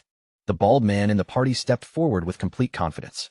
He raised his posture as if he had everything under control and told the others to watch closely. A ghostly green aura wrapped around his body. The system identified his class as Soul Walker, a hidden support class capable of turning both himself and his teammates into spirit forms. While in that state, they could not attack, but they were immune to damage and had no physical collision. The monster unleashed a roaring wave of green acid breath, flooding the area in front of it. But thanks to the Soul Walker's ability, the attack passed straight through the intangible players without harming them at all. Watching from behind the skeleton, Shadow narrowed his eyes. He recognized this group from the memories of his past life. He remembered that this bald man, Zuma, had once joined forces with Theodore and several others to trap the officials of Magic City. That scheme caused severe casualties among the official forces, leaving them unable to maintain order, and as a result, Magic City fell into chaos for 3 full months, indirectly leading to hundreds of thousands of deaths. The fight against the giant skeletal lobster quickly reached a critical point as the monster let out a furious roar. Seeing that the boss's health was already low, Lin Xingyu immediately shouted a warning that it was entering its second phase. The boss responded by releasing a swarm of blue bubbles into the air. One after another, the bubbles burst open, revealing a horde of smaller lobster monsters inside. The party was overwhelmed almost instantly. A shield-bearing teammate struggled to hold the front line, gritting his teeth as he complained that there were simply too many enemies to block. In the middle of the chaos, Lin Xingyu turned toward Zuma and screamed for him to use soul conversion. If he activated that ability now, he could still save the entire team. But Zuma only turned his face away with a cold, indifferent expression. He heard his teammate's desperate plea, yet he chose to ignore it completely. Lin Xingyu froze in disbelief at the betrayal. At that same moment, the small lobsters slipped past the collapsing front line and lunged straight toward her. The team's formation fell apart in seconds. Lin Xingyu fired her dual weapons again and again, but even while attacking, she realized they could no longer hold the line. She shouted at Zuma one last time, demanding to know what he was doing, but by then, it was already too late. The massive boss and its swarming minions rushed toward her together as she lost her footing and fell. Terror filled Lin Xingyu's eyes as she looked up from the ground. The monster loomed over her, opening its jaws as if it were about to devour her whole. Just as the monster struck, a flash of blue energy tore across the battlefield. The slash cut through the creature in an instant, slicing it apart before it could reach her. Shadow had finally stepped into the fight. He moved so fast that his body became a blur, unleashing a skill that swept across the battlefield and instantly carved through the swarm of small lobsters. Shadow leapt over the stunned Lin Xingyu and landed in the middle of the battlefield with devastating force. A dark vortex of energy erupted around him, spreading outward and annihilating the remaining enemies in one overwhelming strike. A system window appeared, confirming that Shadow had killed the Jade-grade lobster boss and gained a massive amount of experience, evolution points, and more than 9 years of lifespan. As Shadow stood among the scattered loot, Zuma stared at him in complete shock, finally realizing that the famous Shadow had appeared before them. The situation turned violent without warning. In the blink of an eye, Shadow appeared directly in front of the bald man, Zuma, his gaze filled with terrifying killing intent. Before anyone nearby could react, Shadow struck with ruthless speed. His attack swept cleanly through the air and severed Zuma's head in a single motion. As Zuma's headless body collapsed, a system notification confirmed his death. His corpse dissolved into light, leaving Lin Xingyu staring in stunned disbelief. She thanked Shadow for saving them, but she could not stop herself from asking why he had killed one of their team members. Shadow glanced back at her with a cold, glowing eye and asked why the Magic City official team had a foreigner among them. Lin Xingyu explained that Zuma had been hired as external support because his class was essential for defeating the boss, though she admitted she never expected him to become distracted at such a critical moment. Shadow scoffed at her explanation, clearly unimpressed by her innocence. He told her that Zuma had not been distracted at all, then quoted the old warning that those who are not of one's own kin will have different hearts, making it clear that Zuma's betrayal had been intentional. Cold sweat broke out across Lin Xingyu's face as she asked whether Shadow meant Zuma had done it on purpose. She could not understand what he would gain by letting the team die. Shadow turned his back as his cape stirred behind him and told her that investigating the motive was their job, not his. Then, without wasting any more time, he offered her a deal. If the Magic City officials found any bosses they could not handle, they were to contact him directly. Shadow stated his conditions clearly. He only wanted the lifespan drops and any equipment related to the assassin class. Everything else could belong to them, just like the arrangement he had already made with the Jianhai officials. Lin Xingyu quickly told him that several boss coordinates had already been sent in, and a few of them were close by. Shadow activated his flight ability and rose into the air, telling her to send the coordinates as he shot toward the sky.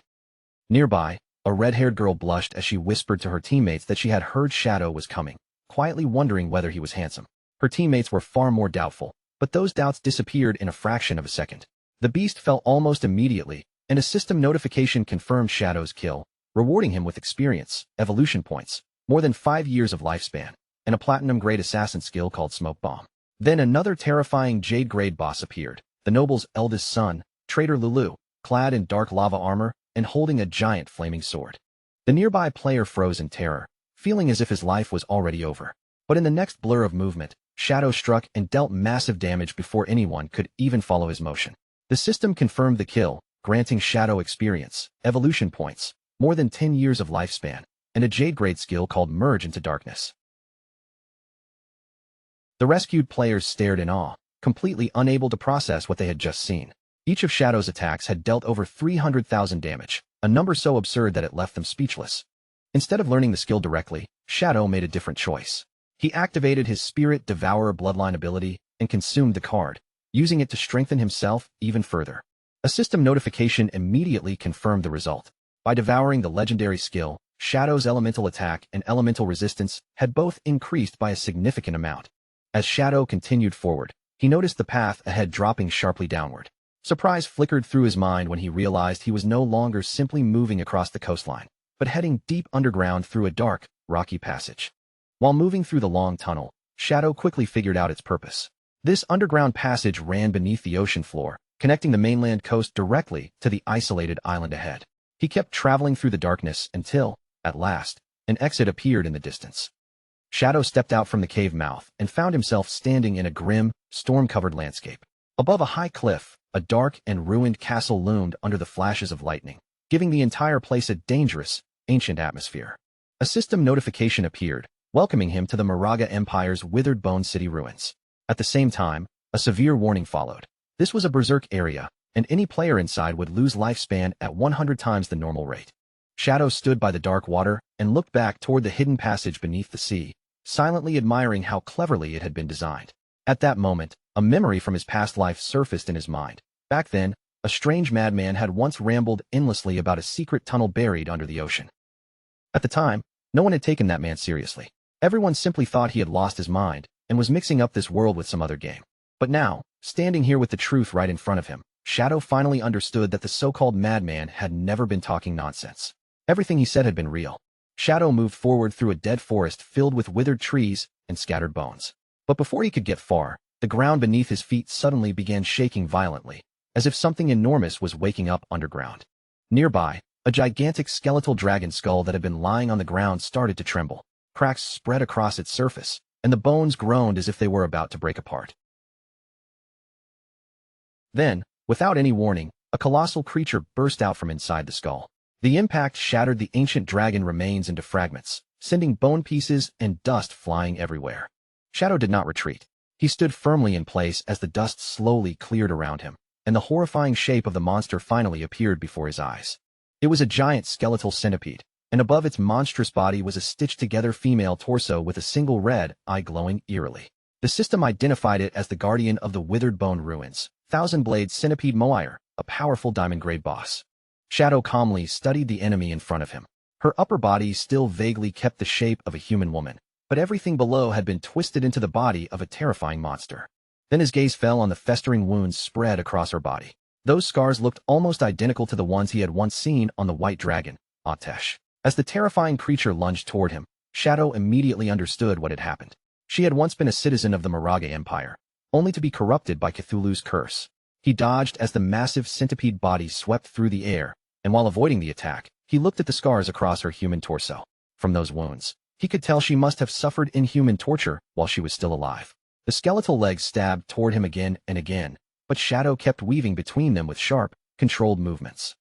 When the monster brought down a crushing strike, Shadow kicked off the ground and leapt high into the air, narrowly avoiding the blow as it smashed the earth beneath him into broken pieces. Then Shadow launched his counterattack. He activated his skills in quick succession, summoning his Shadow clones while using Blessing of Release to stack a massive amount of additional damage onto his strikes. In a flash of purple energy, Shadow and his clones moved at the same time. Their synchronized Shadow Slash struck the boss 4 times in an instant, cutting through the air with terrifying precision. One of the blades swept cleanly across the monster's neck, leaving a sharp line of damage across her twisted body. Shadow's eyes glowed as the system showed that his skill cooldowns had instantly reset. Without hesitation, he steadied his stance and prepared to unleash another round of attacks. He activated Blessing of Release once again, and a chaotic red aura surged around Mowire's body, wrapping her in the energy of his next devastating strike. The 4 shadows moved together, forming a final coordinated attack from different angles and sealing off every possible path of escape. Beams of purple light sliced through the boss from all sides. Mowire's monstrous body was cut apart piece by piece before exploding in a burst of magical fire, while Shadow landed safely on the ground without a trace of panic. A system notification appeared, confirming that Shadow had killed the Diamond Grade Guardian, Mowire. He received a huge amount of experience, evolution points, more than 10 years of tradable lifespan, and several dropped items. Shadow looked down at her fading body with a solemn expression and quietly told her to rest in peace. As the monster disappeared, the spirit of the beautiful woman she had once been briefly appeared.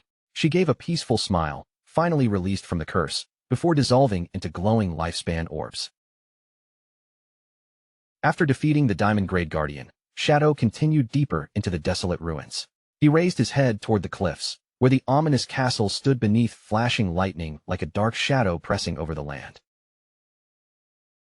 Without slowing his pace, Shadow lifted his hand and unleashed a long-range attack, sending a wave of dark energy tearing forward through the ruins. The attack struck a spider-like monster hiding in the shadows.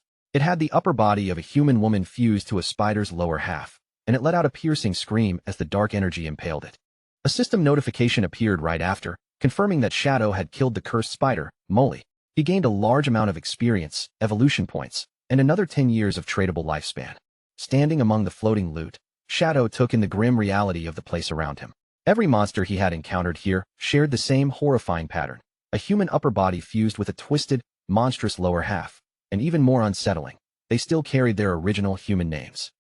His eyes then shifted to a huge dragon skull lying on the ground nearby. Even the bones themselves had clearly been changed by something unnatural. The skull had far too many eye sockets, along with strange horn-like growths jutting from its structure. Seeing this extreme biological corruption, Shadow concluded that the entire withered bone ruins had once been used as a biochemical experimentation ground. He recalled the lore Atesh had told him before. In order to win the war, the people of Moraga had summoned Cthulhu, the ancient sea god, but that decision brought a terrible curse upon the city. The curse twisted everyone inside, transforming the entire population into monsters. As Shadow walked farther in, he could feel the curse growing heavier around him. The closer he got to the center of the city, the thicker and more oppressive that corrupted presence became. Suddenly, a massive object came plummeting down from the sky. A giant golem with rock-like skin crashed violently into the ground in front of Shadow, shaking the area as it blocked his path. The system identified the new enemy as the Royal City Guard Commander, Marun, a level 25 platinum grade boss. The golem's huge body glowed from within, as if molten magma were flowing beneath its stone shell. Shadow looked up at the towering giant, but there was no fear in his eyes. Instead, he seemed almost unimpressed, wondering why a Royal Guard Commander was only a low-level platinum grade boss. The Guard Commander raised one massive stone arm, and red energy began gathering around its fist like burning heat. It slammed its fist down with earth-shaking force, cracking the ground where Shadow had been standing. But Shadow easily dodged to the side, leaping away before the impact could touch him. The fight truly began as Shadow summoned his Shadow Blade and struck first, sending a powerful slash straight into the stone golem's body. But the moment the damage numbers appeared, a strange bounce-back effect suddenly triggered around the boss. Shadow's expression changed as pain shot through his own body. The exact damage he had just dealt had been reflected back onto him instantly. He landed on the ground and immediately understood that this opponent was far more dangerous than it looked. Staring at the Royal City Guard Commander's glowing red eyes, Shadow identified its ability as damage reflection. After a quick analysis, he realized this boss had 10 times the health of a normal platinum grade boss, along with a terrifying 100% damage reflection attribute. Shadow's expression turned grim. If his blacklight shield had not already been active, that single reflected hit might have killed him outright. This land was clearly far more dangerous than he had expected, and he could not afford to be careless. Shadow kicked off the ground and leapt high into the night sky, his figure briefly silhouetted against the moon above the ruined city. To counter the reflection effect, he fully activated his defenses and summoned 10 layers of blacklight shield around himself. From high in the air, Shadow rained down a barrage of 10 shadow blades, each slash falling toward the golem like dark streaks cutting through the night. His strategy was clear. He would use repeated low-damage attacks to charge his ultimate move, while the layers of blacklight shield absorbed the reflected damage coming back at him. Once his energy was fully charged, Shadow descended from above with his ultimate attack. Blessing of Release combined with Crimson Blade, forming a massive vertical beam of red energy that sliced straight through the golem and dealt a staggering 450,000 damage. In the next instant, Shadow braced himself, because that enormous damage value was reflected right back toward him with the same terrifying force. But before the backlash could crush him, a golden barrier erupted around his body. The powerful shield absorbed the entire impact completely, leaving Shadow unharmed. Shadow remained standing without a single visible wound on him. He calmly revealed that the reflected damage had never mattered in the first place, because his Crimson Blade gave him a staggering 600% lifesteal. Since his health was already full, all that excess healing had been converted into an overflow shield worth 2.7 million points. Compared to that, the 450,000 damage reflected back at him was nothing more than a tiny scratch. With the Royal City Guard commander finally brought down, a system window flashed in front of Shadow and confirmed his victory. Huge rewards poured in all at once, giving him a massive amount of experience, evolution points, and more than 14 years of added lifespan. But mixed into the reward message was a dangerous warning. The commander's death had now alerted every guard inside the city. Shadow froze for a brief moment, his eyes shifting as he sensed the air around him suddenly change. The whole atmosphere had turned heavier, and even he looked confused by how quickly the situation had taken a new direction. High above the ruins, on the edge of a steep cliff, a monstrous sentry raised a huge horn to its mouth and blew with all its strength. Green waves of sound burst outward from the horn, rippling across the sky like a visible alarm signal. The very next instant, the dead ruins seemed to wake up. From every cliffside and broken ridge, countless monstrous figures began climbing down in waves, their bodies pouring into the area like a living avalanche. Shadow lifted his gaze and watched the ridges fill with enemies. Winged creatures, spider-like hybrids, and all kinds of twisted beasts crowded the heights above him, their silhouettes packed tightly together as they stared down at him. Then, right beside him, a gigantic fur-covered foot crashed into the ground with terrifying force. The impact shook the earth, making it clear that something massive had just stepped into the battlefield. In only a few moments, Shadow found himself completely boxed in by a dense army of monsters. A giant white bear towered among them, while terrifying centipede-like creatures crawled through the crowd around him. Then a system notification appeared, announcing that Shadow had triggered the Monster Horde event. The requirement to continue was simple, but merciless. Every single monster had to be killed. Shadow looked up at the towering wall of enemies pressing in from every side. Their red eyes glowed through the darkness like countless burning embers. But instead of showing fear, a laugh slipped out of him as he took in the situation. To Shadow, being surrounded by this many enemies felt strangely refreshing, almost exactly like the kind of chaos he had been hoping for. The monsters noticed their supposed prey laughing in the middle of the encirclement. For a moment, they turned their heads toward one another in confusion, unable to understand why this human was not shaking in fear. Then Shadow moved like a storm breaking loose. His Dark Knight ring blade flashed through the air, tearing into the first wave before the monsters could react. With just one sweeping strike, a system notification appeared and confirmed that 32 monsters had already been killed. Shadow gave the horde no chance to recover. Before the enemies could even regroup, he activated Shadow of Slaughter, and dark clones began rising out of the ground around him, ready to fight at his side. Together with those Shadow clones, Shadow launched a perfectly synchronized Shadow Flash/X4. Purple energy erupted across the battlefield, ripping through the monster ranks in a single devastating burst, and instantly pushing his kill count up to 165. Chaotic beams of energy carved through everything in their path. Lion men, shark hybrids, and other mutated creatures were sliced apart one after another as Shadow kept pressing forward. Without slowing down, he descended again with another Dark Knight Ring Blade X4 attack. Dark magic swept across the battlefield like a tidal wave, and every swing sent the kill count climbing higher until it reached 518. What should have been a desperate battle quickly became a one-sided massacre. System notifications flooded Shadow's vision as the death toll exploded, jumping from 600 to more than 2,000 in mere seconds. As the slaughter continued, the kill count shot past 8,000. The entire battlefield began glowing with thousands of floating lifespan orbs left behind by the fallen army, lighting the ruins with an eerie, otherworldly shine. At last, silence settled over the battlefield again.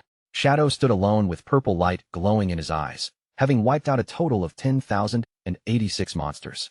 A system window appeared and confirmed that every monster had been killed, unlocking the road to the Withered Bone City ruins core. After annihilating an army of more than 10,000 monsters, Shadow remained standing in the middle of a vast sea of glowing particles. Another notification confirmed that the path to the Withered Bone ruins core had opened, while countless lifespan orbs drifted around him in the air. But when Shadow looked at the rewards surrounding him, disappointment crossed his face. He wondered why there was so little after such a massive battle. Then he realized the truth. The curse had been draining the citizens' life force non-stop, even after they had already turned into monsters. Suddenly, the floating orbs began to move. They swirled around Shadow in a bright magical current, gathering together in midair as their light started forming the shape of a new structure. The gathered light stretched across the enormous chasm, shooting forward like a path being forged in the air. In moments, it became a radiant bridge leading directly toward the ominous castle waiting in the distance. Shadow stepped onto the bridge formed from the light of the dead, but as soon as his foot touched it, a golden aura suddenly wrapped around his body, causing him to pause in surprise. A system window appeared and informed him that he had received the blessing of the withered bone citizens. The cursed souls, grateful that he had finally released them, granted him a buff that gave him a chance to obtain dragon power while fighting inside the city.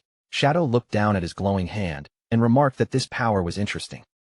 From that blessing, Shadow quickly pieced together what was happening. The source of the curse had to be somewhere inside the city, and the souls of the victims were guiding him forward, hoping he would destroy it once and for all. Shadow continued walking across the bridge of light until he reached a massive dark pit ahead of him. The opening looked less like a normal hole and more like a terrifying maw made of flesh and darkness. Without showing the slightest hesitation, Shadow pushed off the edge and leaped straight into the abyss below. As he dropped through the fleshy tunnel, a notification suddenly warned him that he had entered the Withered Bone Curse Great Hollow. In this place, lifespan was drained at 1,000 times the normal rate. Shadow crashed down into a pool of red liquid with a heavy splash. He slowly rose to his feet, surrounded by pulsing organic walls on every side, his body ready for whatever waited at the heart of the corruption. Deep inside the hollow, embedded within the fleshy walls, a man with long red hair and a thick beard hung suspended in place. His body was pierced through by heavy spikes, leaving him trapped like a tortured prisoner. Then a notification flashed, and the man's eyes snapped open as if he had sensed an intruder. Shadow stood firm in the darkness, a purple flame igniting over his chest as an overwhelming killing intent filled the hollow. Still trapped against the wall, the man began muttering under his breath. Strange syllables rolled out of his mouth, low and broken, like words from a forgotten age. Shadow narrowed his eyes as he listened, recognizing the language as the ancient tongue of the gods. After translating the sounds, he realized the man was repeating one name again and again, Moir. Consumed by madness and grief, the man suddenly roared Moir's name with all the rage left in his body. Then he tore himself free from the wall, ripping away from the spikes that had held him in place. The moment he broke free, his body began to twist violently. Flesh tore apart, bones shifted, and his entire form started changing into something far more terrifying. He transformed into a gigantic armored skeletal beast, towering over the hollow with a monstrous presence. The system identified him as Arkitos, the last guardian of Withered Bone City, a level 20 emerald grade boss.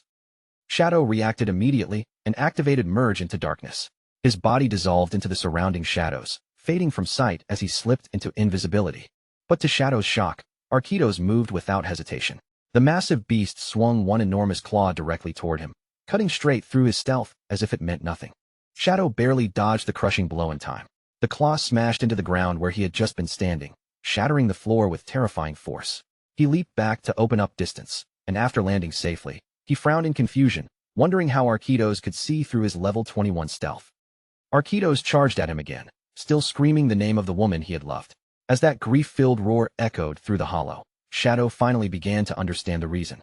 Shadow realized that because he had killed Moir and absorbed her lifespan, traces of her soul were still lingering inside him. Arkitos was not seeing through stealth normally. He was tracking the remnants of Moir within Shadow's body. While keeping his distance, Shadow studied the spikes covering Arkitos' armor. They looked exactly like the spikes on the Royal City Guard commander, making the connection impossible to ignore. Shadow raised his shadow dagger and prepared to test the boss directly. If his guess was right, Arkitos was likely carrying the same troublesome passive ability as the commander. To confirm his theory, Shadow struck Arkitos with the dagger. The exact same amount of damage instantly bounced back toward him, but his golden shield flared up and absorbed the reflected blow before it could hurt him. That single exchange was enough for Shadow to confirm it. Arkitos also possessed the dangerous damage reflection ability, meaning every attack against him carried a cost. Arkitos unleashed a deafening roar that shook the hollow. Purple energy surged across his massive body, and the moment it flared outward, he began summoning reinforcements.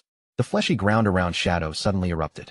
Large blue eggs burst up from beneath the surface one after another, quickly forming a ring that completely surrounded him. Shadow stared at the eggs with a much more serious expression. He realized they also carried a damage reflection effect, and if they were allowed to hatch, they would most likely release dangerous elite-level monsters. To test how tough they were, Shadow threw a shadow dagger at one of the eggs. The blade struck hard and dealt more than 3,000 damage, giving him the first clear measure of their durability. The egg shattered under the attack, but Shadow immediately calculated the price. Breaking just one egg required 3 daggers, which meant he would lose 3 layers of his blacklight shield to the reflected damage.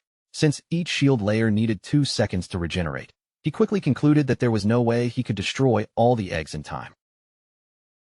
With no better option left, Shadow chose to let the eggs hatch instead of wasting time trying to destroy them. He kicked off the ground and shot high into the air, taking the higher position so he could watch the battlefield clearly and prepare for whatever monsters were about to break free. As Shadow began dropping back down toward Arquitos, his gaze sharpened. At that moment, he noticed his ultimate skill had finished charging, giving him the perfect chance to strike before the situation spiraled further out of control. Without holding anything back, Shadow unleashed the Crimson Blade.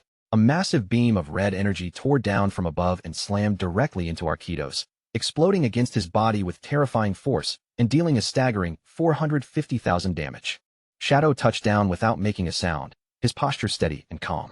Around him, the overwhelming healing from his lifesteal had formed a huge golden barrier, wrapping his body in a thick protective glow. The chaos around him could not injure him at all. At the same time, the blue eggs finished hatching in an instant.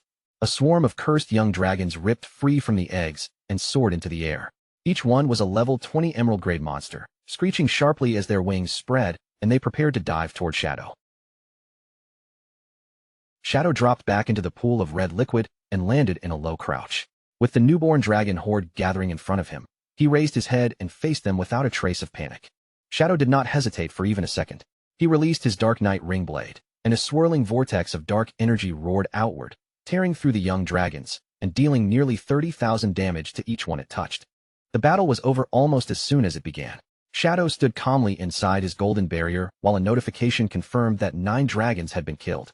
Seeing the reflected damage fail to threaten him, he remarked that as long as his blood shield remained, their damage reflection was nothing to be afraid of. As the cursed dragons collapsed and died, their bodies dissolved into glowing lifespan orbs. The light drifted upward from the red pool, spreading through the air like sparks rising from a battlefield. But this time, the lifespan orbs did not flow into Shadow. Instead, they gathered above him and began spinning violently, forming a dense mass of light. From within that glow, a voice rang out in the ancient god language, coldly addressing Shadow as an outsider. The gathered energy twisted and reshaped itself, reforming Arquitos into an even more horrifying state. The system identified this new form as Flesh Curse, Arquitos Blue Scale. With a sinister smile spreading across his monstrous face, Arquitos declared that Shadow would never succeed in destroying his race. The battle instantly grew even more intense. Arquitos lunged forward, his mutated body surging with power as he aimed a massive, energized punch straight at Shadow. Shadow's eyes flashed neon blue, and he answered with an instant shadow slash, moving so fast he became a blur. In a single split second, he struck Arquitos from every direction, but then his eyes widened. The word immunity appeared around Arquitos, and every attack passed without causing any damage. Shadow was stunned, unable to understand why none of his strikes worked. Arquitos did not waste that opening. The moment Shadow's attack failed, the Guardian drove his fist forward and smashed into him with devastating force. Shadow was blasted backward like a cannonball, taking nearly 30,000 damage from the direct hit. The impact erupted into a huge explosion, throwing violent waves of power through the fleshy hollow. As Shadow forced himself to regain balance, the golden blood shield around him cracked apart and shattered. Listening closely to Arquitos' guttural words, Shadow translated the meaning and realized the monster was declaring that as long as his bloodline and soul remained, his home would never fall. Arquitos stood within the surging purple energy, his huge body radiating a terrifying presence. He proclaimed that Withered Bone City would never be conquered, leaving Shadow staring at him in confusion. Normally, only epic-grade monsters or beings above that level were capable of speech and true self-awareness. Yet Arquitos was only an emerald-grade boss, and somehow he still retained his own mind and will. Arquitos ignored Shadow's confusion and began gathering dark energy into a dense sphere. His voice continued chanting about protecting his city, his empire, and his people, as if that single obsession was the only thing still keeping him alive. Then the Guardian released his Demon Dragon Cannon. A vertical beam of destructive energy erupted with terrifying pressure, tearing through the hollow like a pillar of pure annihilation. Shadow reacted the instant the attack fired. He kicked off the ground and leaped high into the air, narrowly avoiding the blast as it ripped through the space below him. The moment Shadow landed, he countered with a Shadow Blade, sending the attack straight at Arquitos. But once again, it had no effect. Arquitos simply walked through it, completely untouched. Shadow cursed under his breath, realizing he had to break that invulnerability shield before he could do any real damage. Arquitos immediately unleashed another technique. A grotesque ribcage made of raw flesh materialized around Shadow, closing in like a living cage and trapping him inside. The system identified it as the flesh prison, and a countdown appeared as Shadow's lifespan began draining away by the year. A cold sweat broke out across Shadow's face. For the first time in this fight, the danger was pressing close enough that he could feel it tightening around him. Shadow quickly realized Arquitos was siphoning away his life force. He identified the draining effect as an ability connected to the evil god, Cthulhu. The situation had turned extremely dangerous, because the flesh prison was an unavoidable attack that ignored all defenses. A fleshy tendril fed on Shadow directly, and he understood that if this continued, his entire lifespan would be drained away. Just when it seemed there was no way out, red energy suddenly erupted from Shadow's body. A notification appeared, announcing that he had triggered dragon power. The system then detected that he possessed Itia's skill, Shadow of Slaughter. That connection granted Shadow a new buff, Itia's Flame of Nirvana. Its description revealed the key to turning the fight around. The white flame ignored every defense and burned the opponent's soul directly, dealing massive damage from within. Orange dragon fire ignited in Shadow's eyes as he grasped what this meant. This was the true power of the dragon race, a force that could reach beyond armor, shields, and even Arquitos' strange immunity.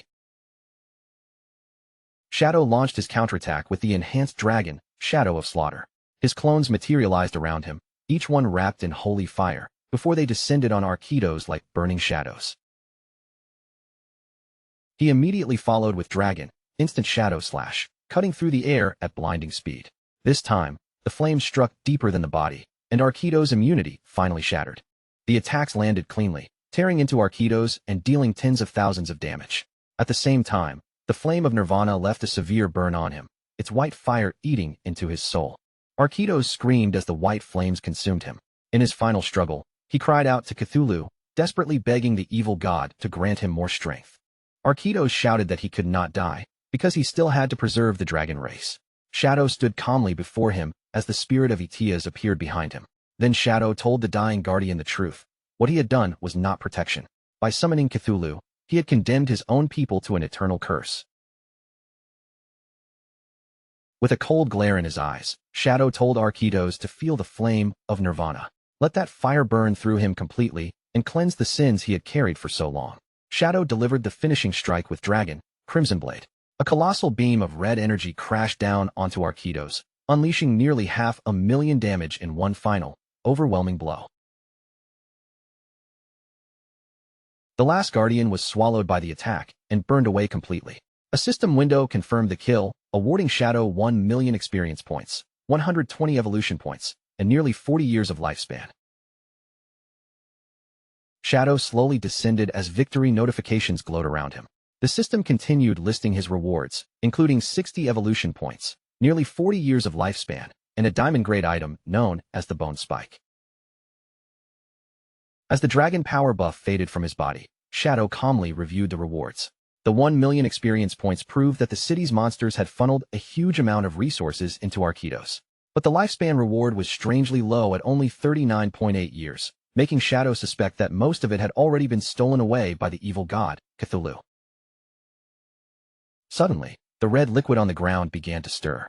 A grotesque chest slowly emerged from the pool, and a system message informed Shadow that using dragon power had unlocked a hidden reward. The chest opened on its own, revealing 2 glowing golden items inside. One was a withered bone rune, and the other was an epic-grade Mount Bell shining with a powerful aura. Shadow first inspected the rune and discovered that it was a key to the tomb of the withered bone god. He noted that if he collected 3 of these runes, he would be able to enter the hidden ruin. Then Shadow picked up the golden bell, his interest clearly drawn to the epic-grade mount item. Holding it in his hand, he decided to activate it and see exactly what kind of creature it would summon. When Shadow activated the item, a massive winged skeletal dragon materialized before him. The system identified it as the King of Scavengers, Osiris, a level 20 epic-grade entity that was now soul-bound to Shadow. Osiris had once been a guardian, But now it had become both a flying mount and a combat pet for Shadow. Even more importantly, it possessed the ability to summon smaller bone dragons to fight alongside it.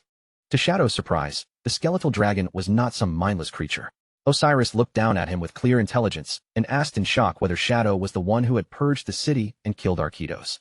Shadow answered calmly, confirming that he was the one who had done it. Then he looked back at Osiris and asked whether the dragon knew the truth behind this cursed place. Osiris began recounting the tragic history of the city. It explained that it had once been an old guardian who died long ago, only to be resurrected through necromancy. It had been brought back to fight in the war between the Moraga Empire and the continent, during the time when the empire was already facing defeat. Osiris revealed that in a desperate attempt to reverse the situation, the city lord, Arquitos, made the decision to summon the evil god, Cthulhu. The dragon then explained the terrible condition required for summoning Cthulhu. Arquitos had to sacrifice the person he loved most, and that person was his own daughter, Moire. But at the final moment, Arquitos hesitated. He could not bring himself to sacrifice Moire, so he saved his daughter instead.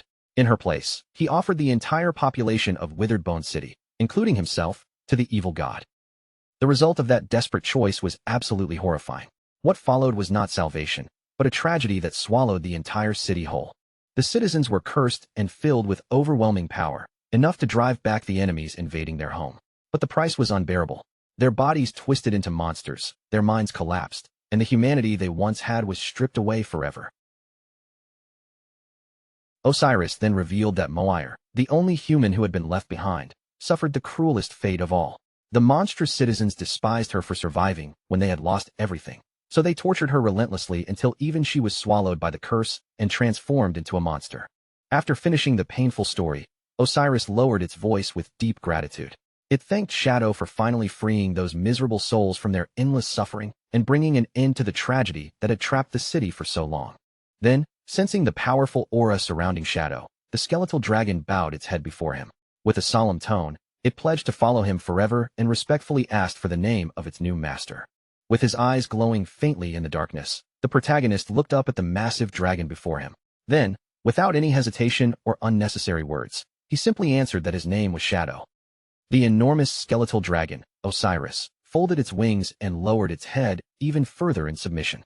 From that moment on, it swore its loyalty to Shadow and formally declared him its master. However, while inspecting his new prize, Shadow quickly noticed something strange about the dragon's attributes. For an epic grade mount, Osiris' stats felt unusually low. He pointed out that a level 20 epic boss should normally have at least 10 million health points, yet the interface showed that Osiris had only a little over 100,000. Shadow soon deduced the likely reason behind that weakness. Osiris had died long ago, and after so much time had passed, most of its original power had already scattered. This skeletal body had only been forcibly awakened, so it could retain only a small fraction of the strength it once had. When Shadow reviewed the dragon's offensive abilities, such as summoning bone shields and firing spikes, he found them rather ordinary. But one skill immediately caught his attention.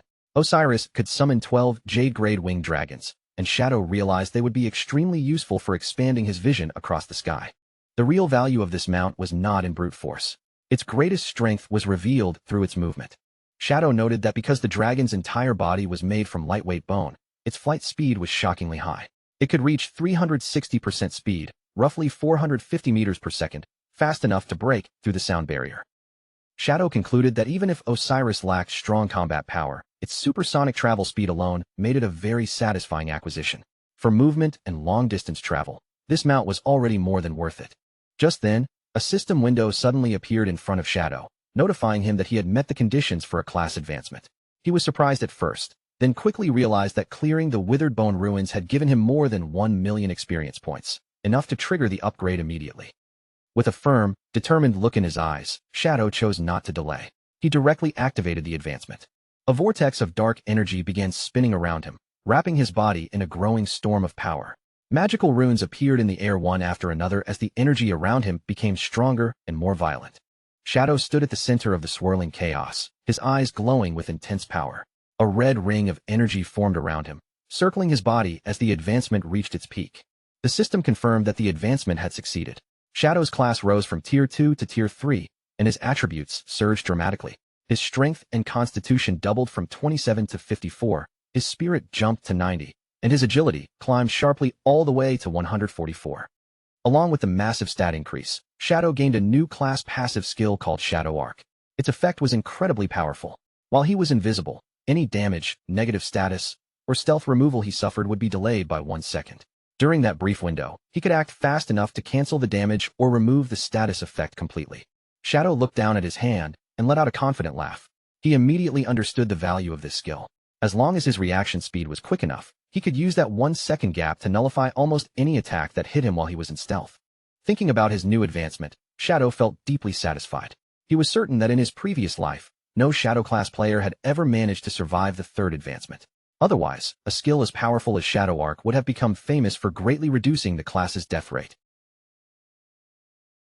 He also reasoned that while 1 second might sound extremely short to ordinary people, it was more than enough for high-level players.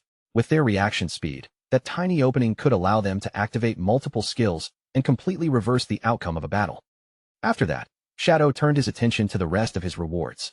A glowing red energy gathered in his hand, and within that light, a diamond-grade weapon he had obtained began to take shape. The system identified the weapon as the Spike of the Skeleton, a powerful dagger that greatly increased both physical and elemental attacks. Even more importantly, it had a unique effect that could break through an enemy's defense and resistance. Shadow equipped the dagger without hesitation. Between his successful class advancement and this new weapon, he could clearly feel that his overall strength had risen by a massive amount. With the ruins cleared and his rewards collected, Shadow prepared to leave. Osiris sprang into action, and Shadow moved smoothly with it, landing gracefully on top of the skeletal dragon's head. Before departing, Shadow decided to test how his stealth would work while riding the mount. He activated Merge into Darkness, letting the shadowy power spread over both himself and Osiris. As dark energies surged around them, Shadow was taken aback by what he saw. Osiris' stealth level was actually level 21, which was even higher than his own current stealth level. Impressed by the unexpected discovery, Shadow gave the dragon the command to take off. He wanted to experience Osiris' speed for himself and see just how fast this skeletal mount could really fly. Osiris obeyed immediately. Its skeletal wings spread wide, and with explosive force, the massive dragon launched into the air. They shot upward from the depths of the underground hollow at incredible speed, cutting through the darkness like a streak of purple light. The surroundings blurred around them as they climbed higher and higher. In the next moment, the skeletal dragon burst out of the ruins completely and soared straight into the open sky. The speed was so intense that even Shadow was left briefly speechless. Wind roared past him with crushing force, and as his eye glowed against the rushing air, he had to admit that Osiris was unbelievably fast. After testing the terrifying speed of his new mount, Shadow burst out of the underground tunnel and shot high into the sky above the ocean, leaving the ruined depths far behind him. As he flew through the air, Shadow quickly formed his next plan. He decided to head toward the location Captain Anyu had mentioned, the place where a flying monster and another ancient god slate had been spotted. He planned to fly to the Magic City ruins first, then use a teleporter to reach Lucky Town. Shadow remembered that traveling from the Magic City to Withered Bone City had originally taken several hours, so this would be the perfect chance to test how much time Osiris could save. Meanwhile, deep in a forest below, a party of adventurers was in the middle of a raid. They were locked in battle against a large black bear monster, trying to bring the beast down together. The group included a swordsman, a mage, and a healer. The female mage gathered holy light into a blazing fireball, while another member shouted for everyone to finish off the beast before it could fight back. But before they could land the killing blow, a massive shockwave suddenly ripped through the forest. Osiris had flown past them at supersonic speed, and the force of its passage crashed through the battlefield like an invisible wall. The violent wind blasted the entire party off their feet, along with the black bear monster. Both the adventurers and their target were sent tumbling across the ground in complete chaos. When the shockwave finally passed, the mage looked around in total confusion, unable to understand what had just happened. At the same time, the swordsman stared in disbelief as he realized the boss monster had been blown straight into his sword by the wind and died on the spot. Shadow, completely unaware of the chaos he had caused below, continued flying without slowing down. With Osiris' speed, the trip back to the Magic City ruins took only 10 minutes, which made the mount even more impressive in his eyes. In the ruins of the Magic City, a completely different scene was unfolding on the desolate streets. A man held a woman's hands tightly and begged her for forgiveness, admitting that he had only cheated on her once with another man, while insisting that he had been thinking of her the whole time. The woman looked at him and demanded that he promise to cut ties with the other person forever. After he agreed, the tension between them melted away, and the two shared a passionate kiss while declaring their love for each other. Their romantic moment did not last long. A massive pressure suddenly descended from the sky, crashing down toward them with terrifying force. The impact slammed the man face first into the pavement before he could react. The woman was also flattened against the ground, both of them crushed under the sudden force. A moment later, Shadow stepped down from his dragon, his boot landing right near the crushed couple as if nothing unusual had happened. Behind him, Osiris loomed like a massive skeletal shadow. Shadow touched his mask and wondered for a second whether he had hit something while landing, but he quickly dismissed the thought and decided it was not worth paying attention to. After arriving at the ruins, Shadow activated his invisibility skill. His figure faded from sight as he prepared to leave the area without being noticed. A system notification appeared, showing that he had consumed 5.4 years of lifespan to teleport back to Lucky Town. Shadow immediately complained that the cost of returning to a novice town doubled every time, making each trip more and more expensive. Even though Shadow still had more than 2,000 years of lifespan stored up, he remained unbelievably stingy with it. The cost was small compared to what he possessed, but he still felt a sharp sting in his heart as he stayed hidden in invisibility. Still unseen, Shadow walked straight through the town gates. The two guards stationed there seemed to sense something pass by, their expressions shifting slightly, but no matter how they looked around, they could not see him. As Shadow passed them, his eyes moved over their uniforms. From the style and equipment, he quickly deduced that these were not ordinary town guards, but members of the official government forces. Shadow then looked over the town's layout and understood what was happening. The officials had clearly stationed guards here to help new players and prevent attacks inside the novice town. What surprised him was that this arrangement had appeared several months earlier than it had in his past life. Walking through the calm streets, Shadow silently reflected on the change. His cooperation with the government had likely pushed their efficiency much higher than before. Around him, even elderly players were managing to survive safely in this protected environment. As he continued forward, he passed a warm and peaceful scene. An old man and an old woman were sitting together on a bench, leaning close and acting like a pair of lovers enjoying a quiet moment. But that peaceful atmosphere shattered in an instant. A desperate cry for help suddenly rang out, sharp enough to make Shadow turn his attention toward the source. At the town gate, a huge black insect monster had seized a player in its claws. The two official guards Shadow had just passed reacted immediately, rushing into action before the monster could finish its attack. The female guard opened her magic book and quickly cast a spell. A holy shield formed around the trapped player, glowing with light as it blocked the monster's strike at the last possible moment. At the same time, the male guard charged straight toward the creature, cursing it under his breath.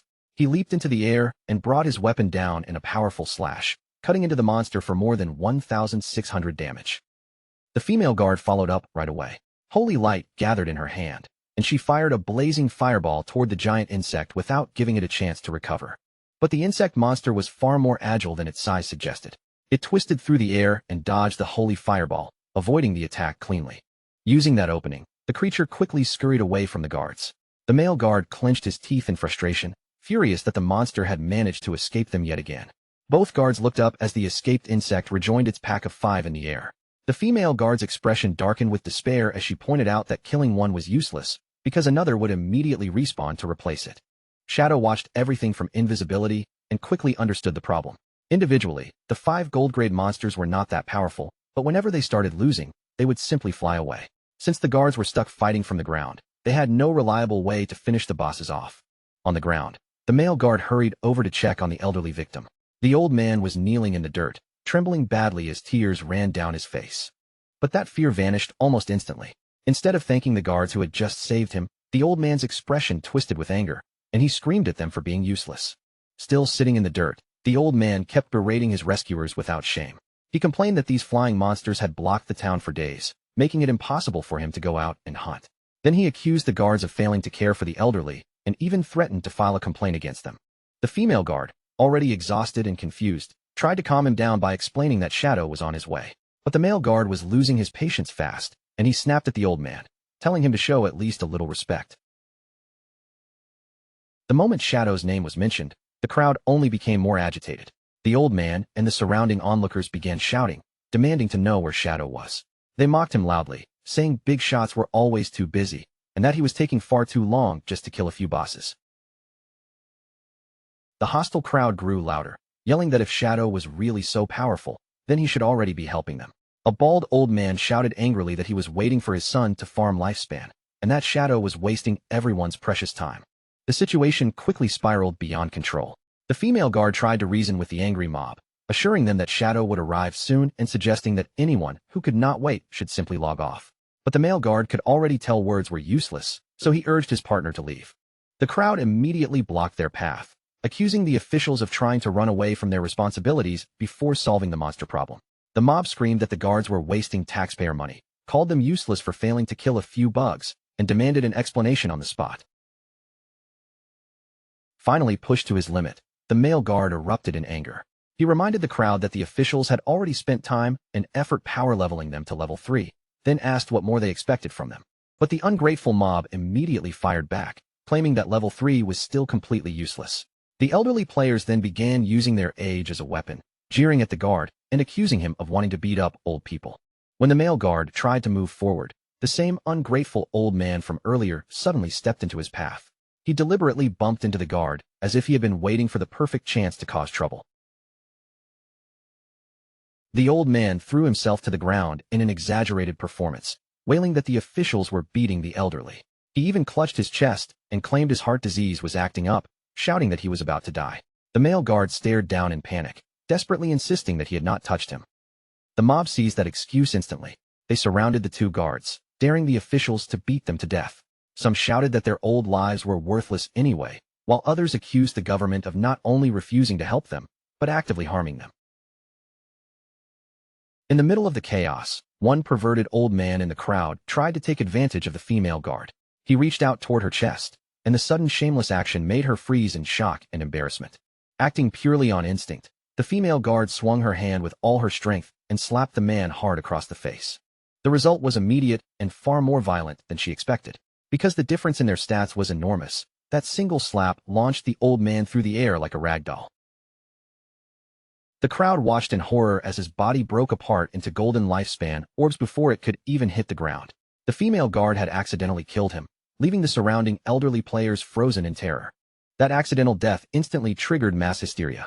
The crowd began screaming that the government was murdering elderly people. The female guard, her face flushed with humiliation and panic, tried to explain that the man had groped her, but her voice was completely drowned out by the mob roaring for everyone to fight back. Seeing the crowd turn violent, the male guard immediately deployed a protective barrier around them. He muttered that these people had completely lost their minds, but decided to let them tire themselves out, confident their weak attacks would never break through his shield. Then the harassment became even more disgusting. A glob of spit suddenly flew through the air and landed directly on the shocked female guard's face. The one responsible was the same ungrateful old man from earlier. He laughed wildly after doing it, clearly enjoying the humiliation and disrespect he had caused.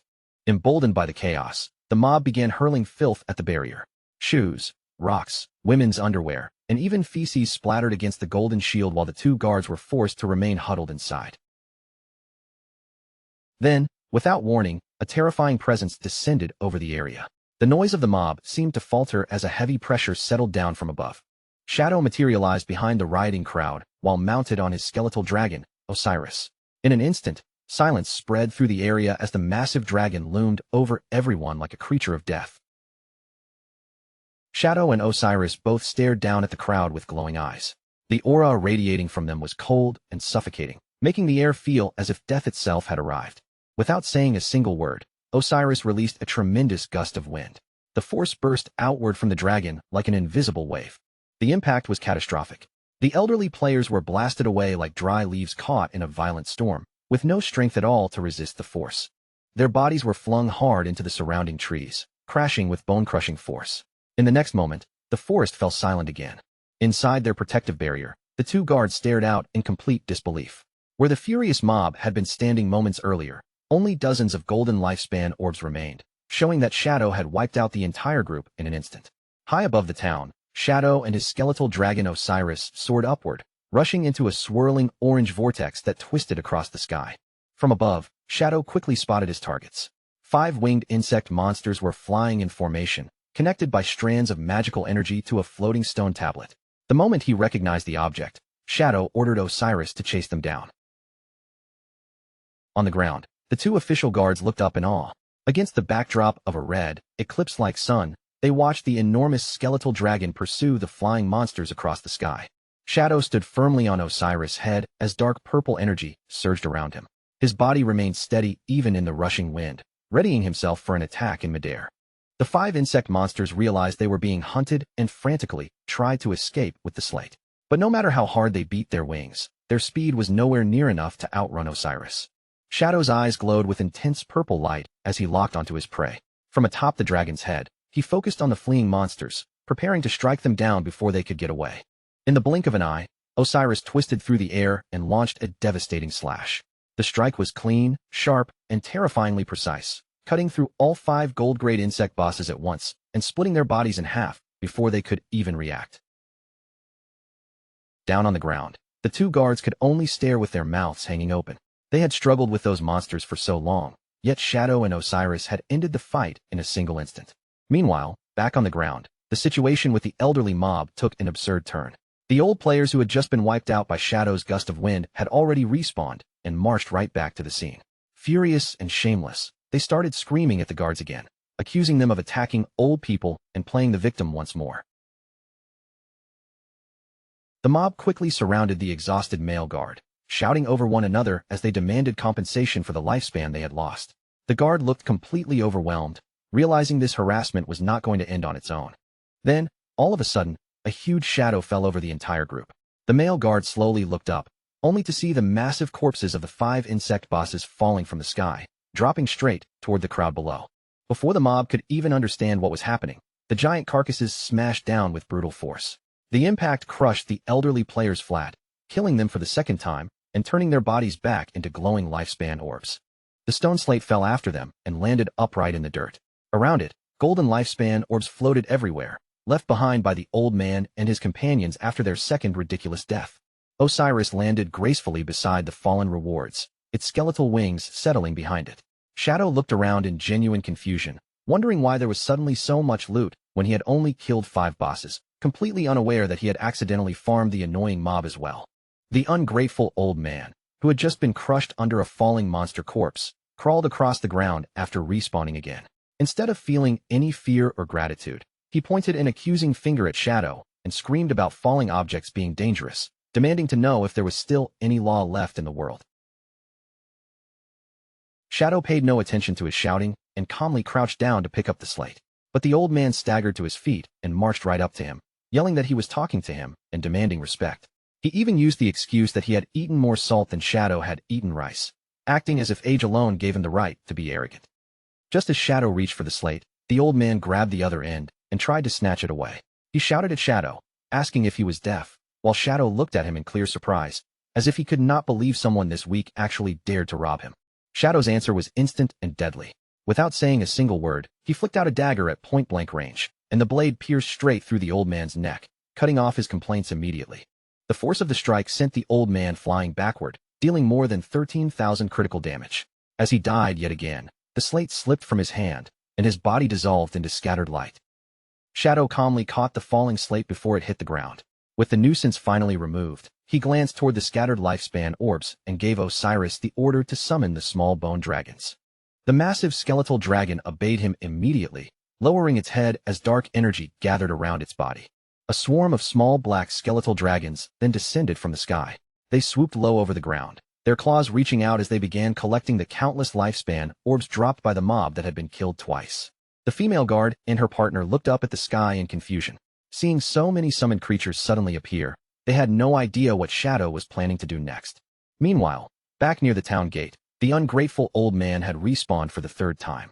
Standing in front of the mob and the guards, he pointed his finger dramatically and shouted that he had figured everything out.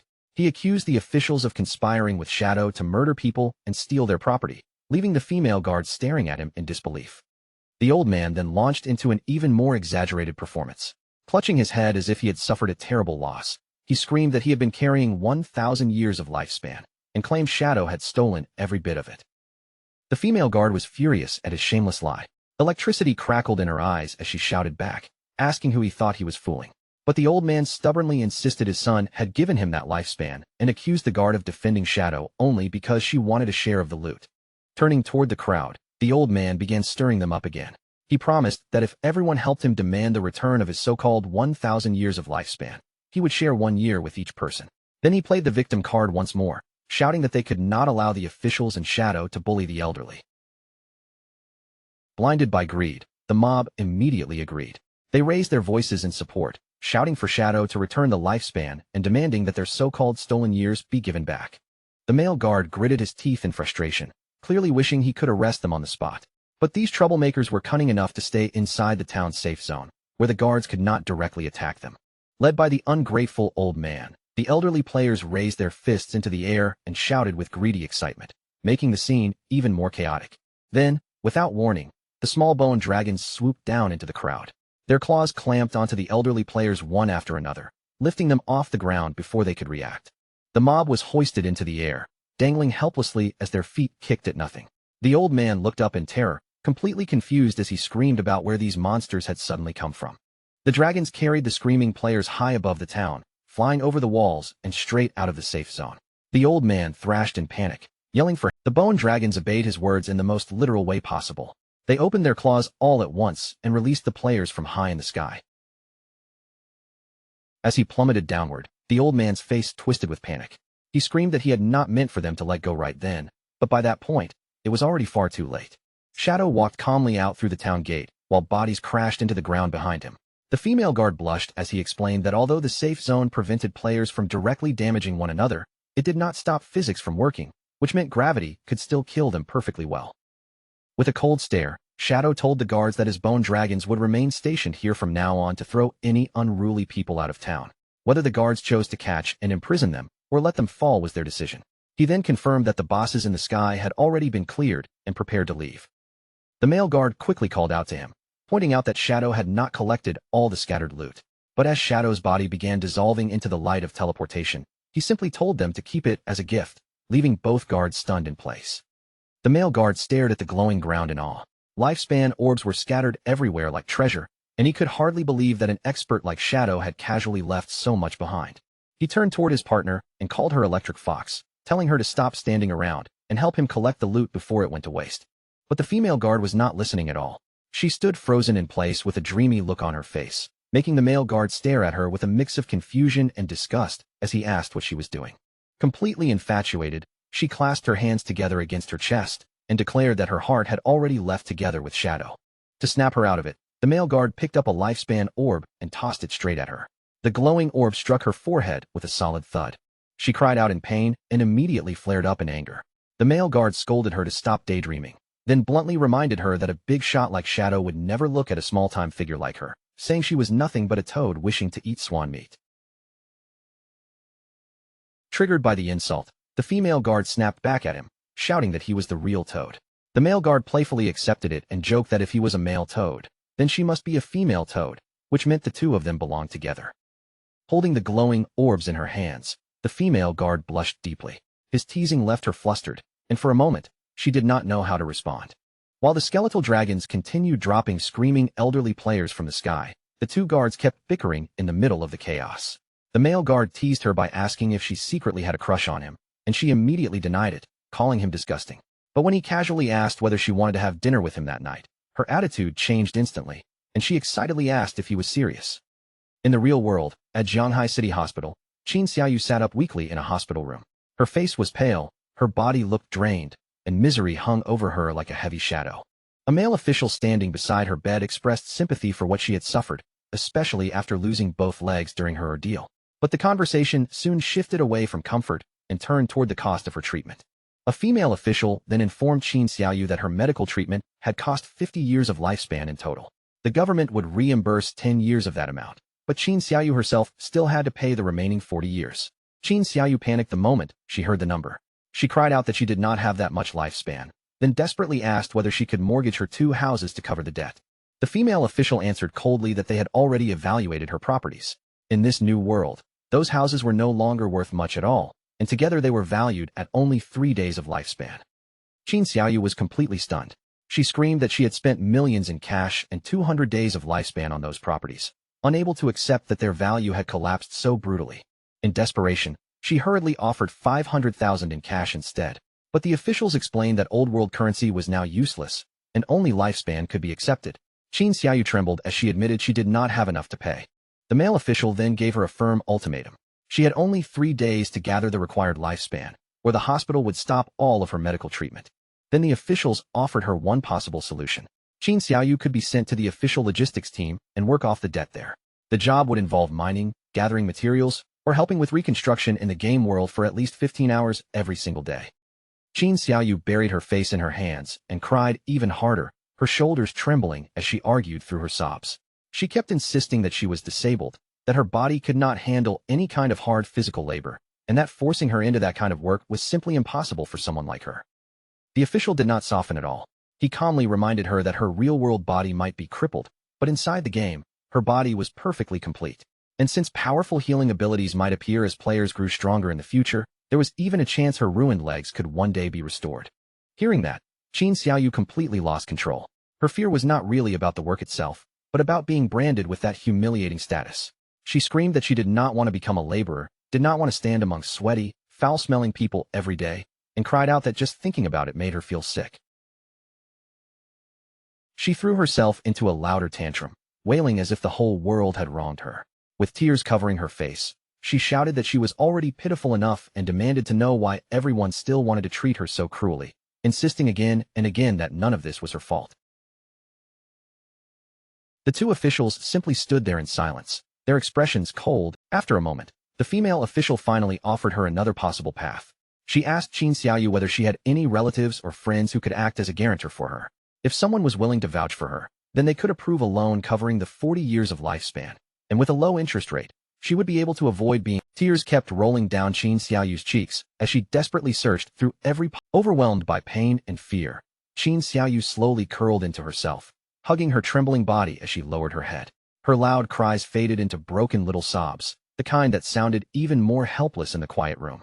Left alone in that dim, oppressive room, Qin Xiaoyu finally admitted the truth to herself.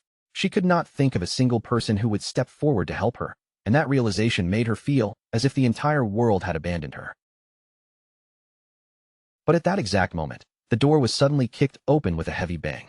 The sound tore through the room, and a bold voice rang out from the entrance, loudly announcing that help had finally arrived. The two officials turned toward the doorway at once, clearly caught off guard by the sudden intrusion. Qin Xiaoyu also lifted her tear-streaked face in confusion, staring toward the entrance as if she could not understand who had come for her. A tall, muscular man strode into the room with a powerful presence, while one of his subordinates followed behind him, holding up a phone to record everything. The man was none other than the leader of the Knights Templar Guild. He reached his hand toward Qin Xiaoyu and demanded her phone, scoffing as if 40 years of lifespan was nothing more than a tiny, laughable amount. Qin Xiaoyu immediately recognized him, and for a second, she stared at him in stunned disbelief. The guild leader smiled warmly at her, putting on the gentle face of a savior, and claimed that the moment he heard about her disaster, his heart had ached terribly for her. Just then, Qin Xiaoyu's phone lit up with a fresh notification. When she looked down and saw what had happened, her face flushed with shock and emotion. The guild leader had actually transferred 100 years of tradable lifespan to her, and she could barely speak as she stammered out her thanks, completely overwhelmed by what looked like incredible generosity. The guild leader casually sat down on the edge of her bed and slipped an arm around her shoulders, telling her there was no need to thank him at all. He even said that if she needed more help later, he could continue helping her secure loans. But as Qin Xiaoyu looked closer at the transaction details, her eyes caught one small but alarming line. The annual interest rate was 30%. The guild leader explained it with an easy, careless tone, saying that those were simply the 3 points of interest for his guarantee. Then he immediately softened his expression again, flashing her a charming smile and telling her not to think too much, but to focus on treatment and recover as soon as possible. He then declared that the Knights Templar Guild would always be her strongest backing, and that from now on, the guild was her real home. Qin Xiaoyu, moved to tears by what she believed was kindness, looked up at him with shining eyes full of admiration and thanked him again, never realizing that she had just fallen straight into a ruthless predatory contract. When the leader of the Knights Templar Guild finally prepared to leave, his subordinate was still recording every moment on the phone. The guild leader raised his hand in a friendly farewell, telling Qin Xiaoyu to rest properly, because he still had important business waiting for him elsewhere. Before stepping out, he left her with one final carefully chosen line, assuring her that no matter when it was, the Knights Templar Guild would always be waiting for her to return. The words sounded warm, but every bit of it was meant to pull her in deeper. Qin Xiaoyu was left sitting there alone, tears still sliding down her cheeks, but the despair in her eyes had now turned into a fragile kind of determination. Her face flushed with emotion, she clenched her fist tightly and vowed that she would do her best, completely fooled by the guild leader's performance. The moment he stepped outside the room, the guild leader's gentle expression vanished. His subordinates quickly showed him the recording, and after looking it over, He nodded with satisfaction, ordering them to edit the footage properly before releasing it to the public. As they walked down the hospital corridor, the guild leader began giving detailed instructions on exactly how the story should be twisted. He wanted the final video to focus on Qin Xiaoyu's miserable condition, making sure everyone saw how helpless she was, and then emphasize that when no one else was willing to help, only the Knights Templar Guild had stepped forward. A sinister grin slowly spread across his face as his true intentions surfaced. Since Qin Xiaoyu had already caused the guild to suffer losses, he planned to squeeze value out of her tragedy by turning it into an advertisement to recruit more members. To him, this was the perfect way to make use of someone who had become useless. Standing by the window and looking out over the city, the guild leader's expression sharpened. He announced that it was time to log into the game, because the moment for his meeting with Shadow had finally arrived. Soon, everything moved into the virtual world, where the Knights Templar Guild's hideout sat hidden among the broken ruins of Zhanghai City. Around the base, a glowing blue energy barrier shimmered like a protective shell, cutting it off from the ruined streets outside. Inside that filthy, gloomy hideout, the guild leader was sitting on a toilet as if it were a throne, casually checking the floating holographic interface in front of him. The place looked shabby and ridiculous, but he acted completely at ease. As he browsed through the interface, he noticed all of a sudden, a cloud of black mist gathered in the room, and Shadow's figure materialized from within it. The guild leader's arrogant attitude disappeared instantly, and he dropped to his knees without hesitation. Shadow asked coldly whether the slaughterers were ready, and the guild leader eagerly answered that they had been prepared for a long time, and that he had been waiting for Big Brother Shadow all along. Trying desperately to flatter him, the guild leader even gestured toward the toilet and invited Shadow to take a seat. Shadow did not even bother pretending to be polite. He rejected the offer in an icy tone and ordered him to bring out the targets at once. The guild leader quickly motioned toward a large crowd of bound players gathered nearby. With a proud, eager expression, he presented 200 slaughterers, all red name players, and told Shadow that every single one of them had been prepared for him to deal with however he wished. Shadow accepted the offering without any unnecessary words. After giving only a casual acknowledgement, he walked past the guild leader, his black presence sweeping forward toward the bound players. Then, in a terrifying display of power, Shadow released a surge of dark energy. In an instant, the gathered slaughterers were sliced apart, as if invisible blades had passed through them from every direction.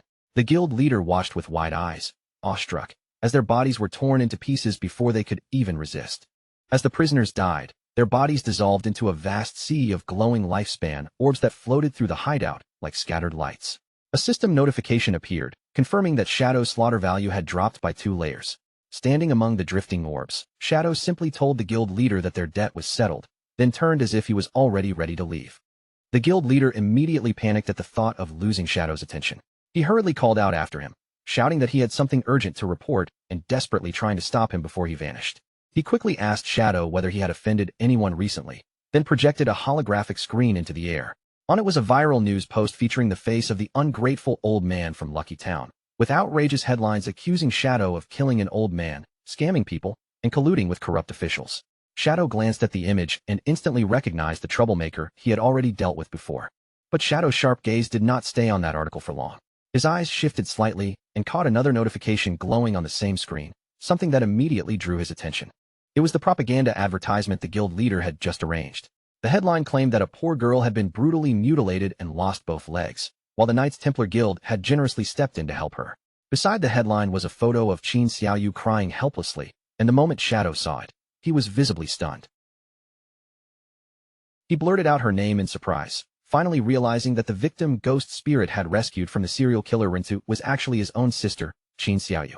A faint chuckle escaped him as he thought about how small the world truly was, and how unbelievably coincidental this whole situation had become. Shadow kept that discovery hidden and said only that he understood.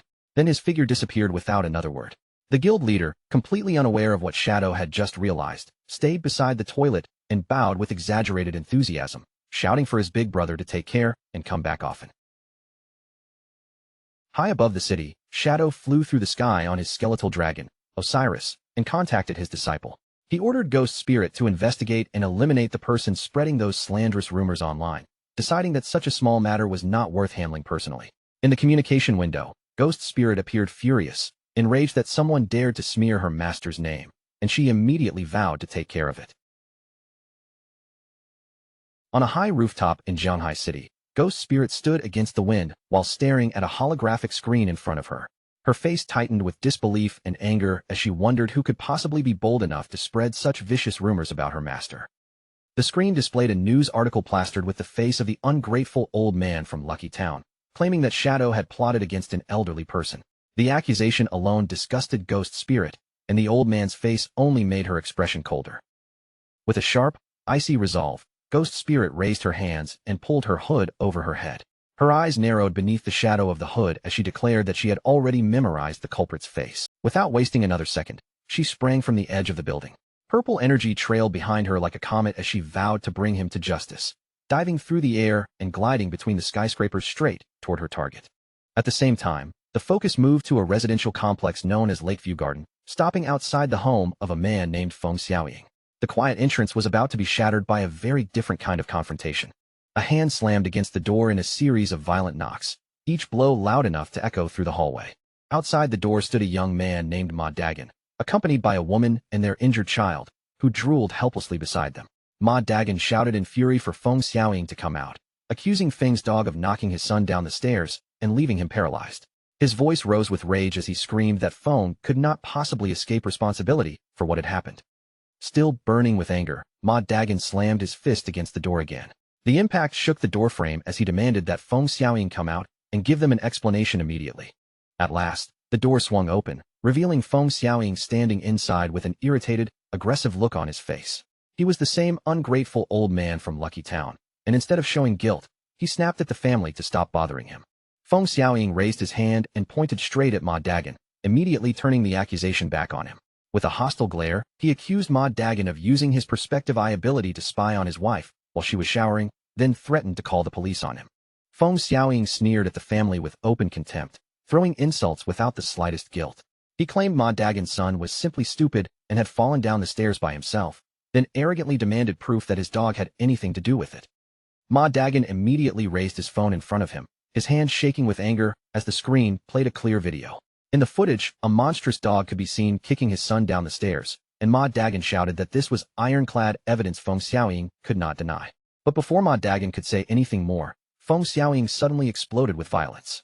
He lifted his leg and kicked hard, sending the phone flying straight out of Ma Dagon's hand. The phone crashed away, and the evidence was gone in an instant. With a shameless look on his face, Feng Xiaoying acted as if nothing had happened and coldly demanded to see this so-called proof again. Ma Dagon's anger finally reached its limit. His eyes sharpened as he activated his eagle eye skill, locking his gaze directly onto Feng Xiaoying like a hunter marking his prey. He warned Feng Xiaoying through gritted teeth that he could release poisonous fog at any moment. If Feng Xiaoying kept acting this unreasonable, Ma Dagon swore he would hunt him down no matter where he tried to hide. Feng Xiaoying did not look frightened at all. Instead, he stared back with a mocking expression, as if Ma Dagon's threat was nothing more than a pathetic joke. With the old man daring him to make a move, Ma Dagon clenched his jaw and prepared to use his skill. A blue glow lit up in his eyes, making his furious stare look even sharper. The system immediately marked Feng Xiaoying as a target. But while the old man kept shouting accusations and pushing the situation further, a sudden notification appeared in front of Ma Dagon. At that moment, Ma Dagon realized something was terribly wrong. No matter how hard he tried, he could not release a single skill. He froze in place, staring blankly ahead in complete confusion. His anger was still there, but now it was mixed with a cold, creeping fear. Feng Xiaoying suddenly let out a sinister little laugh, and his entire demeanor changed. The aggressive old man now looked as if he had been waiting for this exact moment all along. His eyes began glowing with an eerie orange light as he burst into manic laughter. Then he taunted the terrified Ma Dagon, mocking him for failing to use his skills and asking whether he really thought stupidity alone could make him fearless.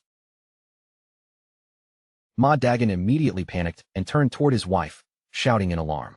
His voice shook as he told her that he could not use his skills at all. Feng Xiaoying grinned wider, enjoying Ma Dagon's fear. At the same time, the shadow of a massive man appeared in the doorway behind him, and the old man finally revealed the truth. His son possessed the hidden class magic forbidden warlock, and he had already set up a magic forbidden barrier that prevented anyone inside from using skills. The figure behind him stepped into the light, revealing a tall, muscular man with a poodle peeking out from inside his shirt. Feng Xiaoying instantly switched into the role of a victim, crying that Ma Dagon had sexually harassed him and frightened him terribly. With a cold expression, the son moved so fast he nearly became a blur. Before Ma Dagon even had time to defend himself, the Sun grabbed him by the throat in one brutal motion. Then he drove a vicious kick straight into Ma Dagon's stomach. The impact was terrifying. Ma Dagon's body flew backward and smashed into the wall on the opposite side, and blood burst from his mouth as he collapsed in agony. His wife screamed and rushed to his side, desperate to save him. But when she tried to cast healing magic, the spell fizzled uselessly in the air, completely suppressed by the magic forbidden barrier. The Sun then turned his cold gaze toward her. Without hesitation, he reached out, grabbed the wife, and lifted her off the ground as if she weighed nothing. Holding her there, he flatly stated that he did not hit women. Then he ordered her to take her husband and get lost, warning them that they had better never appear in front of him again. Tears poured down the wife's face as she trembled in his grip. Even through her fear, she sobbed that this was their fault and cried out that they had to take responsibility for what happened to her child. The Sun stared at her in silence for a moment, his expression unreadable. Then his hand loosened, and he released his grip. But the contempt in his eyes did not disappear. Looking down at her like she was nothing, he drew back his fist and coldly declared that this was an era where the strong preyed on the weak. The woman's face went pale with terror as his fist came rushing toward her. With nowhere to dodge, she could only scream in fear. Just as the punch was about to land, purple energy ribbons suddenly appeared in the air.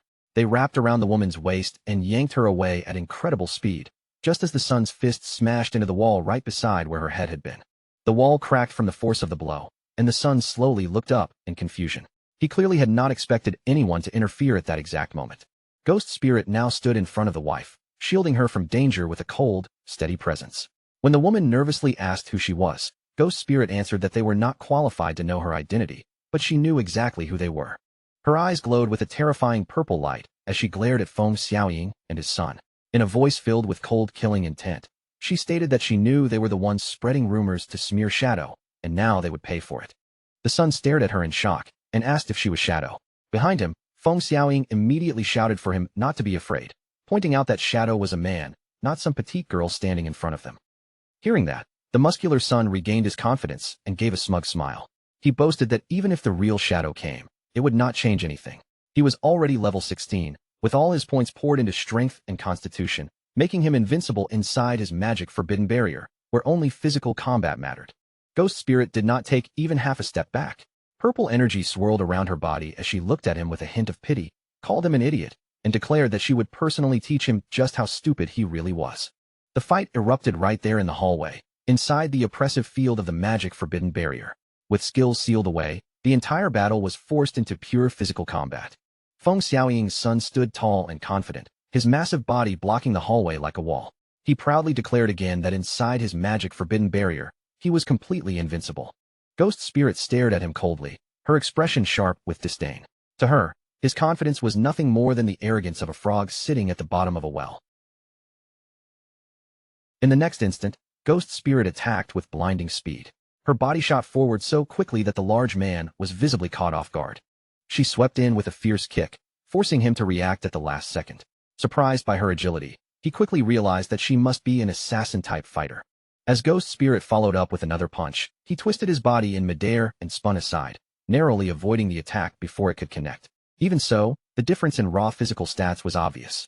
His strength and durability clearly overwhelmed hers, giving him a huge advantage inside the barrier. Ghost Spirit did not slow down. She launched a rapid barrage of strikes, attacking again and again with sharp movements that cut through the air. She suddenly shifted angles and struck from a different direction, trying to catch him off guard. But this time, he was ready, and he effortlessly caught her fist in his hand, stopping her attack cold. Holding her hand in his grip, the Sun laughed at her lack of power despite her speed. He reminded her that without skills, all of her physical attacks were nothing more than harmless little tickles to him. Ghost Spirit struggled to pull free, but before she could break his grip, he drove a devastating uppercut into her body. The blow sent her flying backward with brutal force. Ghost Spirit slammed hard into the ground, while Feng Xiaoying cheered loudly for his son from the side.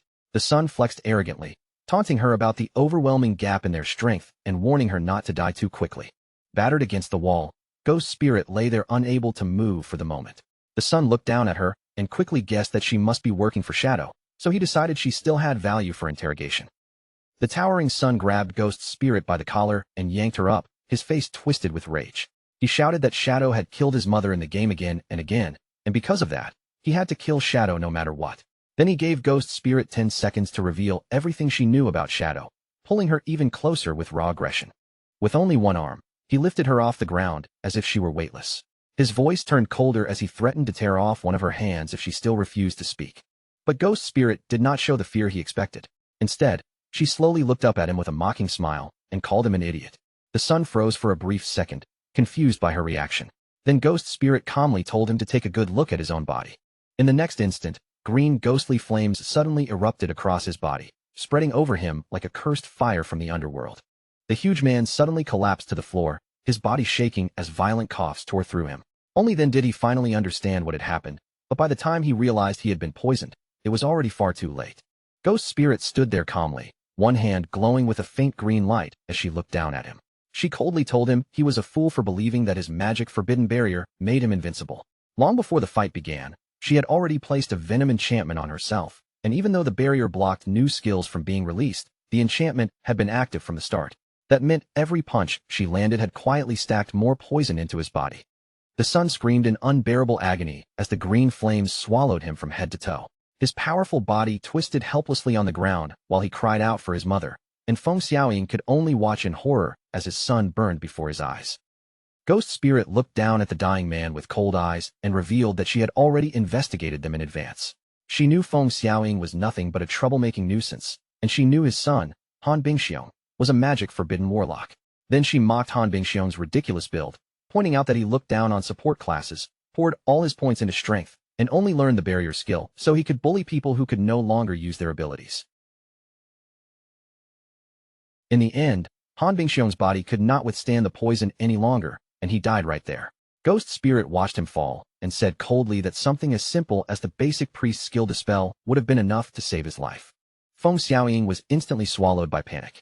His face twisted in terror as he screamed that Ghost Spirit had killed his son, then fumbled for his phone, trying to contact the officials as fast as he could. But before Feng Xiaoying could make the call, a boot suddenly swept in and kicked the phone straight out of his hand, sending it clattering across the floor. Feng Xiaoying slowly looked up in fear and saw Ma Dagan standing over him.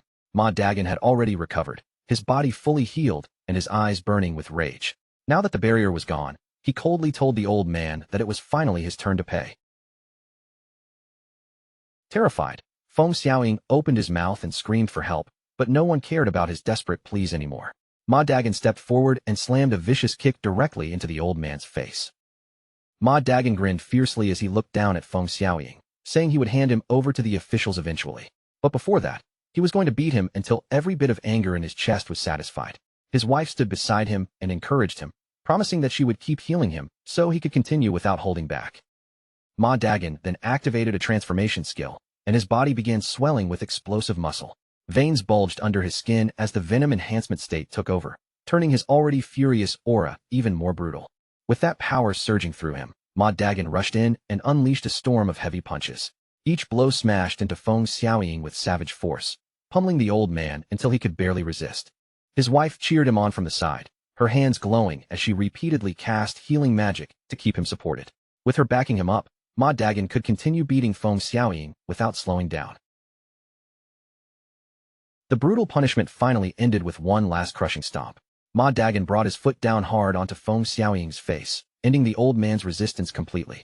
Feng Xiaoying died on the spot, his body dissolving into scattered light. Ma Dagan stood there panting heavily, finally feeling some relief after venting all the anger that had been trapped inside him. Then he turned to his wife and asked whether the girl who saved them was still there, and she confirmed that she was, mentioning the effect of an angel's heart skill. Ma Dagan immediately turned around, his expression filled with sincere gratitude. He said that if that girl had not stepped in, their family would have been completely doomed, and then suggested that they should call the officials to handle everything properly. But when the couple looked around, their mysterious savior had already disappeared without a trace. His wife stared at the torn clothes left on the floor, confused and unable to figure out exactly when Ghost Spirit had slipped away. Outside the building, Ghost Spirit had already leapt away from the scene. Her figure moved swiftly through the air, leaving the chaos behind without waiting for anyone to thank her. As she fell through the air, she opened a communication window with Shadow and reported that the mission had been completed. When Shadow praised her for handling it so quickly, a delighted smile spread across her face, and her mood instantly brightened. The scene then shifted to a barren wasteland 300 kilometers away from Magic City.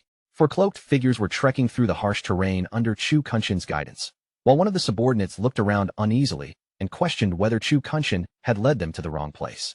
The entire area was filled with poisonous gas and thick volcanic fumes, constantly eating away at their health. With every step, the air itself felt dangerous, making the subordinates seriously doubt that anything could possibly survive in a place like this. Theodore, however, remained completely confident. Chu Kunshin also trusted his own ley line perception and calmly assured the others that the treasure they were searching for was hidden inside a nearby cave. Before long, the group arrived at the entrance of an enormous cave. Dark red energy poured out from inside like a burning mist, making the opening look less like a cave and more like the mouth of some sleeping monster. Before they entered, Theodore turned to Zuma, the Soul Walker, and gave him a strict order. If they encountered danger, Zuma had to immediately turn the entire group into an invincible spirit state. Zuma nodded and confirmed that he understood exactly what he needed to do. The four of them stepped into the swirling red vortex and continued forward through the dangerous terrain. After carefully making their way deeper inside, they finally reached a cliff overlooking a vast sea of crimson liquid below. At that moment, Chu Kunshin suddenly pointed ahead, his voice rising with excitement as he shouted for everyone to look. Theodore looked in the direction Chu Kunshin was pointing and immediately burst into laughter. In the center of the crimson pool, a massive fiery plant rose upward, and he knew at once that they had finally found what they came for. Chu Kunshin identified the terrifying plant as the Hellflower of Nightmares. His eyes gleamed with certainty as he declared that with this item in their hands, Shadow would absolutely die. Theodore's group had arrived inside the deep purgatory volcano, a true nightmare zone. Even the system warning was horrifying, stating that the lifespan drain here was 10,000 times higher than the normal rate. Zuma began trembling as he stared at the fiery entity in the crimson pool. His voice shook when he asked Theodore what that thing was, because just looking at it made his very soul shudder. Theodore calmly explained that it was the Hellflower of Nightmares. Then he reassured Zuma that they would be safe as long as they did not wake it up, speaking with the confidence of someone who had already planned everything. Chu Kunshin looked toward Theodore and said that since they had already found the item Theodore wanted, it was time for him to reveal the full plan. Everyone's attention immediately shifted toward Theodore. Theodore agreed and called his subordinate Tony over. He handed Tony a glowing blue book called the Divine Book, Wall Construction, then explained that this item could instantly create walls by consuming lifespan. Tony took the glowing book with visible surprise and quickly activated it. In the next instant, a massive stone wall appeared out of thin air, rising up right in front of them, as if it had been built in a single breath. Tony studied the newly formed wall and quickly analyzed its effect. He noted that creating it consumed 10 days of lifespan, but the wall itself only had 100,000 durability. Sweat formed on Tony's face as concern crept into his voice. He told Theodore that he had personally seen Shadow's attacks before, and with that level of power, he feared a wall like this would not be enough to stop him.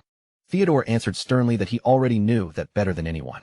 That was exactly why Tony's main task over the next few days would be to keep building walls non-stop, raising the book's proficiency as much as possible.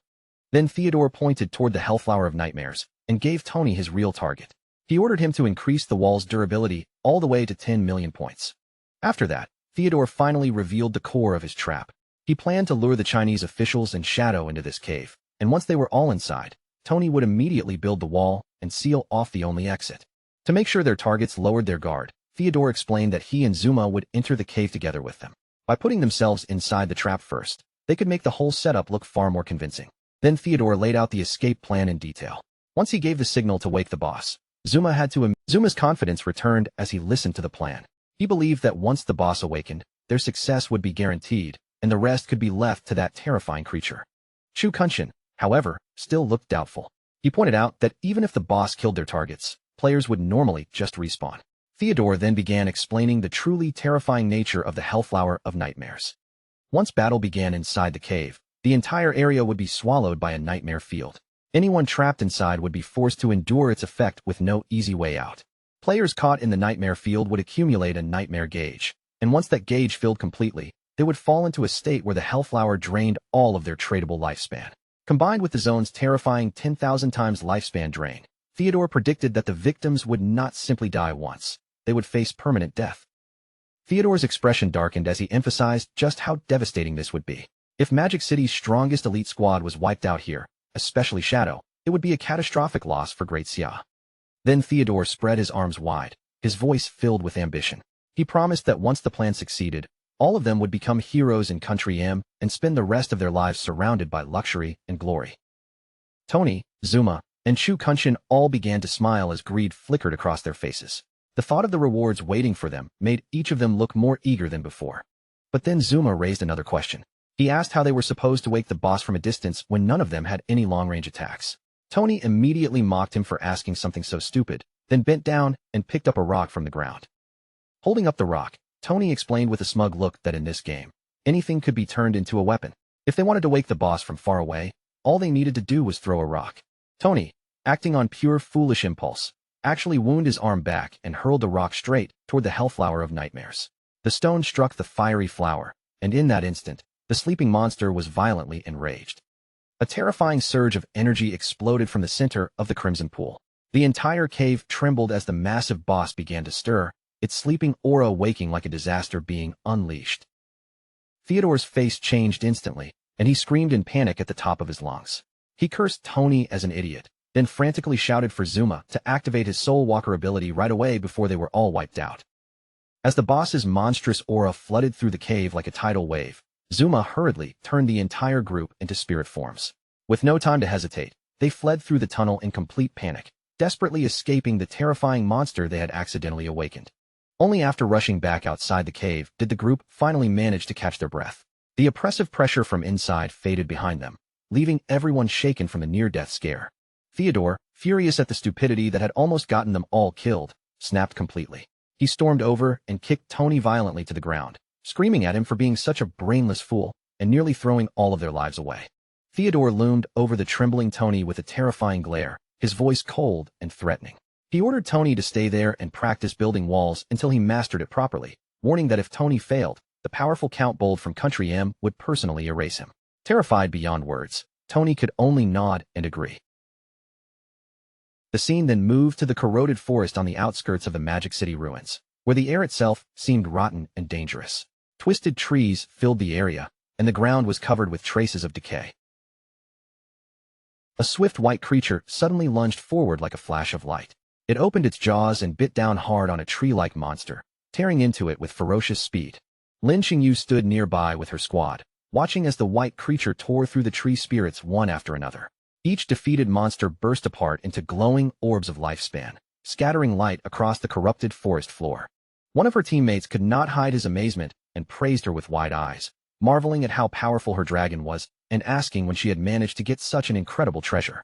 Lin Xingyu laughed lightly and claimed she had simply gotten lucky while opening a treasure chest the day before. The teammate then pointed out that this was probably the first dragon mount in the entire game, and with a full 100% movement speed bonus, it would have been worth an unimaginable fortune in older games. But just as the team was admiring the mount, Lin Xingyu's expression suddenly changed. Her gaze sharpened as she sensed something strange moving nearby. A cloud of green poisonous gas began swirling around the party, thickening around their bodies. Lin Xingyu immediately shouted for everyone to be careful, warning that more monsters were hiding close by.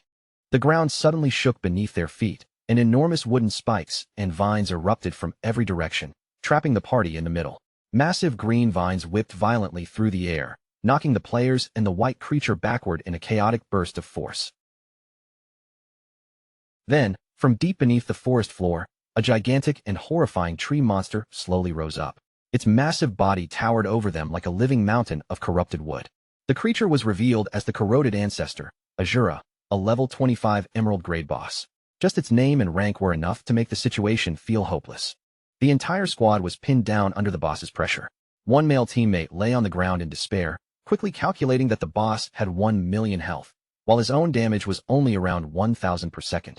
His voice shook as he frantically asked what they were supposed to do now.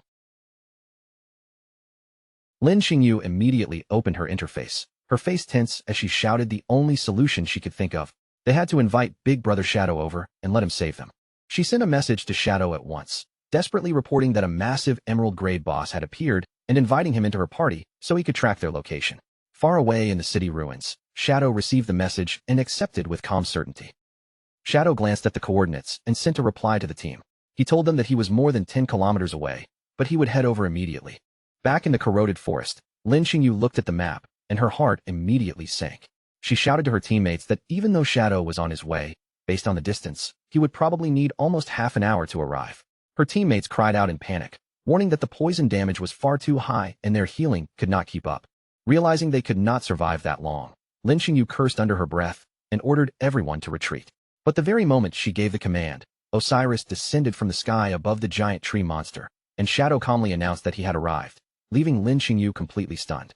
A tremendous gust of wind swept through the forest as Shadow landed, blasting through the poisonous mist around them. A notification immediately informed the squad that the wind had scattered the poison gas and removed their negative effects. Lin Qingyu and her team stood there with their eyes wide in ridiculous shock, while the male teammate stammered, asking why the captain had said half an hour when it had only taken half a minute. Another teammate stared upward in awe, trembling as he asked whether the creature Shadow was riding was actually a flying dragon. High above them, Shadow stood atop the skeletal dragon Osiris, looking down at Lin Qingyu's squad as they stared back in complete disbelief. His arrival alone had completely changed the atmosphere of the battlefield. Osiris's purple eyes glowed as it lowered its gaze toward Lin Qingyu's mount. After staring at the white creature for a moment, it wondered aloud whether that little thing below was a hybrid dragon. The instant Lin Qingyu's mount heard Osiris speak, its entire body began trembling violently. The creature shrank back in pure terror, completely overwhelmed by the presence above it. The squad was stunned all over again, their faces frozen in disbelief. None of them could believe that the massive dragon in the sky had actually opened its mouth and spoken. Standing calmly on his mount's head, Shadow explained that creatures of epic grade or higher were capable of speech. Osiris then asked for permission to eat the hybrid creature below, but Shadow shut it down coldly and told it to be quiet. Down on the ground, Lin Qingyu's mount had already fainted from fear. Lin Qingyu looked up at Shadow with awe in her eyes, murmuring that she had never imagined Big Brother Shadow was already using an epic-grade creature as his mount. Shadow ignored her admiration and turned his attention toward the giant tree monster instead. His gaze swept over the corroded ancestor, confirming that this was the boss with 1 million health points. He quickly measured the situation in his mind and realized that with his current damage output, he would need a full combo to kill the boss. To him, that felt far too inefficient, and what he wanted was a clean, decisive strike. Deciding that the timing was, Shadow considered his options for a moment, noting that several of his main damage skills already had overlapping effects. After weighing it carefully, he chose to place the blessing on instant Shadow Slash. A golden aura immediately wrapped around Shadow's body, shining over him like divine light. A notification then confirmed that his skill had been enhanced with the blessing of Alakisi. The upgraded skill appeared as Alakisi's blessing, instant Shadow Slash. It had become a single target attack, but the number of hits was multiplied by 6. Even better, every strike would count as a weak point attack, and each hit would also charge his ultimate skill. Shadow's eyes gleamed as he realized what this meant. Instant Shadow Slash had been transformed into a terrifying single-target burst skill, and after a quick calculation, he understood that one use would now deliver 54 strikes. With his clones included, that number would rise to an astonishing 216 hits, enough to charge his ultimate skill several times over. Below him, Lin Qingyu's teammates watched in confusion, unable to understand why Shadow had suddenly started glowing. Once Shadow finished calculating the effect, he decided there was no better time to test the new power. His gaze locked onto the giant tree boss. In the next instant, Shadow vanished in a swirl of dark energy. His figure disappeared so quickly that the squad could barely follow his movement. A moment later, one of the teammates suddenly spotted him high above the battlefield. Shadow had already appeared in the air, positioned directly over the massive tree monster. The teammate shouted in shock that Shadow was about to fight the boss alone. Before anyone could react, Shadow moved at incredible speed and unleashed the empowered instant Shadow Slash against the giant tree monster. The boss was immediately swallowed by a devastating storm of attacks. Dozens of damage numbers erupted at once, and every single one was over 10,000, flashing wildly across the battlefield. That single attack instantly filled Shadow's ultimate skill meter. A red glow lit up in his eye as he realized that just one basic skill use was now enough to fully charge his ultimate. Without wasting even a breath, Shadow charged straight forward. His blade burned with crimson power as he unleashed Crimson Blade. A massive red slash tore through the boss's body, cutting across it with overwhelming force and dealing a final 450,000 damage. The system confirmed that Shadow had killed the Emerald Grade boss, and his rewards appeared one after another. The watching squad was completely stunned. The male teammates screamed in disbelief that Shadow had just instantly killed an Emerald Grade boss.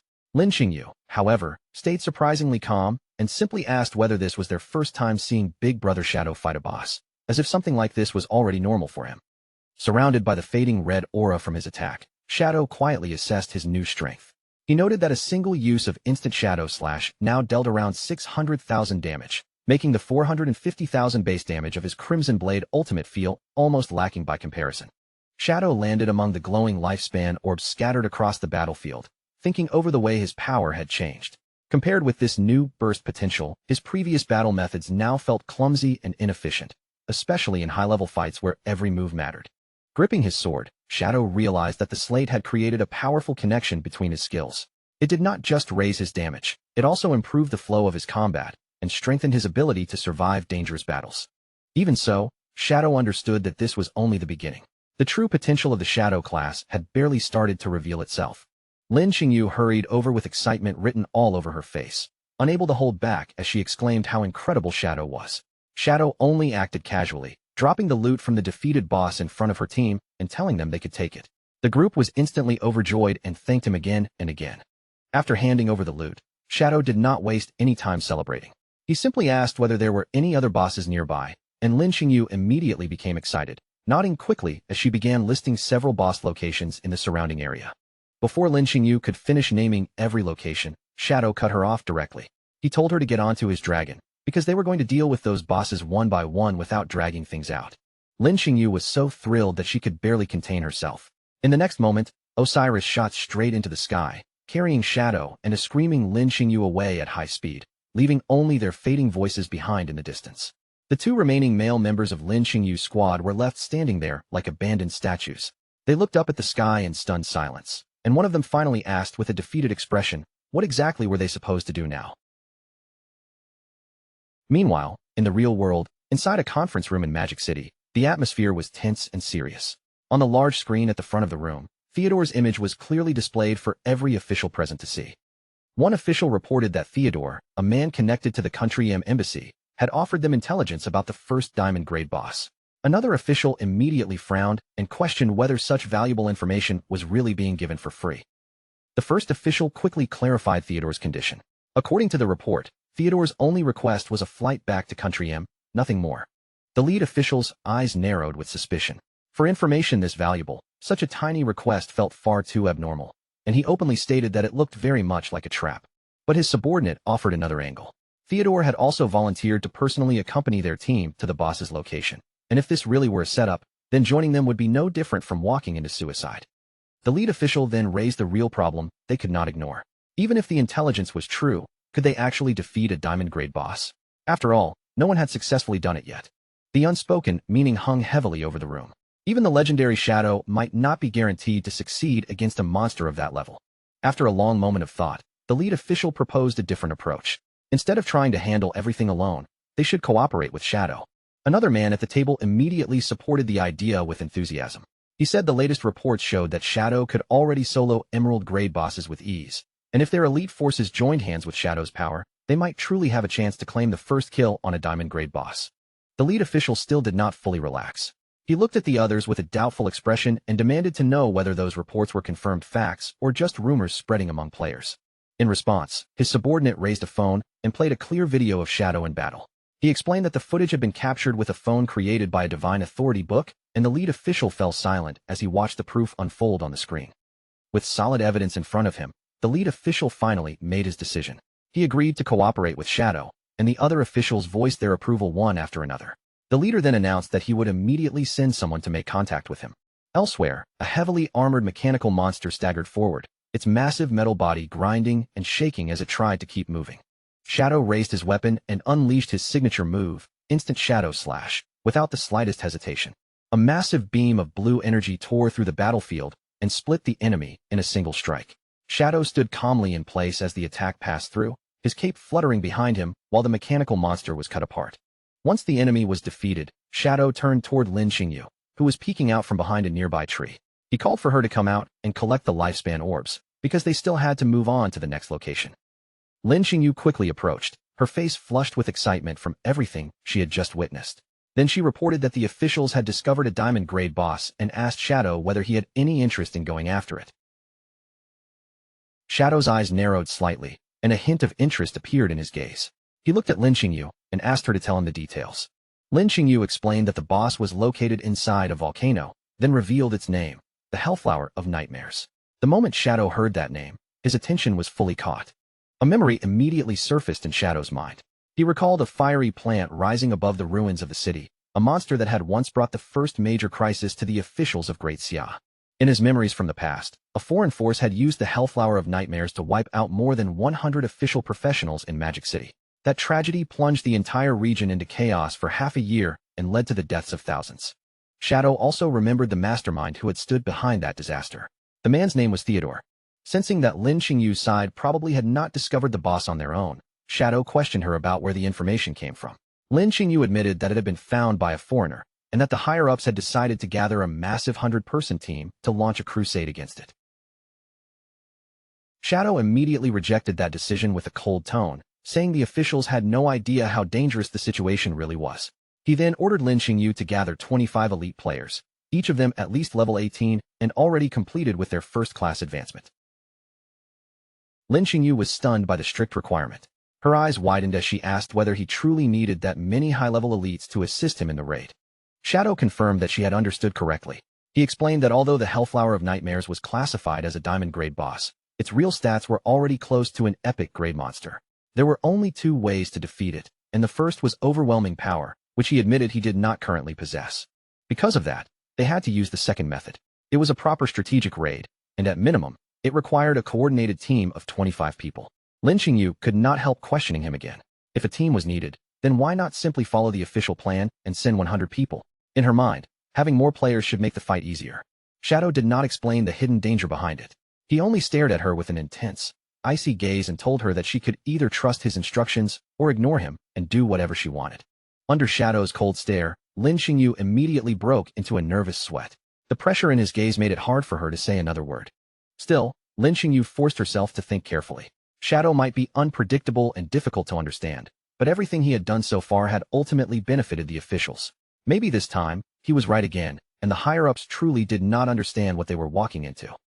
After making up her mind, Lin Qingyu agreed to help him. However, she also admitted that his requirements were far too high, and with her connections, she could only gather 10 qualified people at most. Shadow accepted that without hesitation, saying that 10 would be enough, and he would find the rest himself. As his body began dissolving into blue energy, he told her to meet him at the Magic City ruins in 3 days. Lin Qingyu was left standing alone, staring at the empty spot where Shadow had vanished. A wave of uncertainty crossed her face as she quietly asked herself whether she could truly trust him. In a vivid dream from the past, a warrior in blue armor, King Feng, stood firmly in front of his sister. Holding up a golden shield, he blocked an incoming attack and warned her to be careful. Then Qin Feng moved with incredible speed, his figure cutting through the battlefield like a flash. He sliced down the monsters one after another, protecting her from every danger around them. When the danger finally passed, Qin Feng reached out his hand toward his sister. With a warm, reassuring smile, he told her that everything was all right now. But the dream suddenly began to twist. Qin Feng's gentle smile darkened little by little, and his familiar face slowly transformed into Shadow's cold, masked expression. In that dream, the masked figure looked toward her and called out one name, Qin Xiaoyu. Qin Xiaoyu's eyes snapped open in an instant, shock pulling her violently out of the dream. She woke up on her hospital bed, drenched in sweat and tears. Her chest rose and fell as the lingering fear and emotion from the dream still clung to her. Sitting up in the dark hospital room, Qin Xiaoyu realized she had dreamed the same thing again. Ever since she lost her legs, the figure appearing in her dreams had become clearer and clearer. She remembered how that man had taken her to level up, protected her from danger, and given her everything she needed. Through her tears, a shocking realization struck her heart, because this time, she had finally seen his face clearly. That man was her brother, Qin Feng. Her eyes began to glow as the truth crashed over her. Qin Feng was not dead. The realization thundered through Qin Xiaoyu's mind again and again. Her brother Qin Feng was actually the legendary player known as Shadow. Qin Xiaoyu knelt stiffly on the bed, her whole body shaking as the memories of those strange dreams pressed down on her. The more she thought about it, the clearer it became. Every place she had seen in her sleep, every terrifying monster that had appeared before her eyes, had later shown up inside the game. And if those dreams had truly been real, then one question kept pounding in Qin Xiaoyu's mind. Was Qin Feng really Shadow? Desperate to know the truth, she slowly lay back down, forcing herself to calm her trembling body. No matter what, she had to enter the game right away, find him with her own eyes, and confirm whether the bond between them was real. Qin Xiaoyu lay quietly in her hospital bed, staring into the darkness while doubt wrapped around her like a heavy fog. Tears kept slipping down Qin Xiaoyu's cheeks, as she remembered how many times Shadow had ignored her. If he really was her brother, then maybe he had chosen not to recognize her at all. That thought hurt so badly she could barely breathe, and what scared her even more was that no one might believe her if she said it out loud. Worse than that, chasing this truth might even cost her life.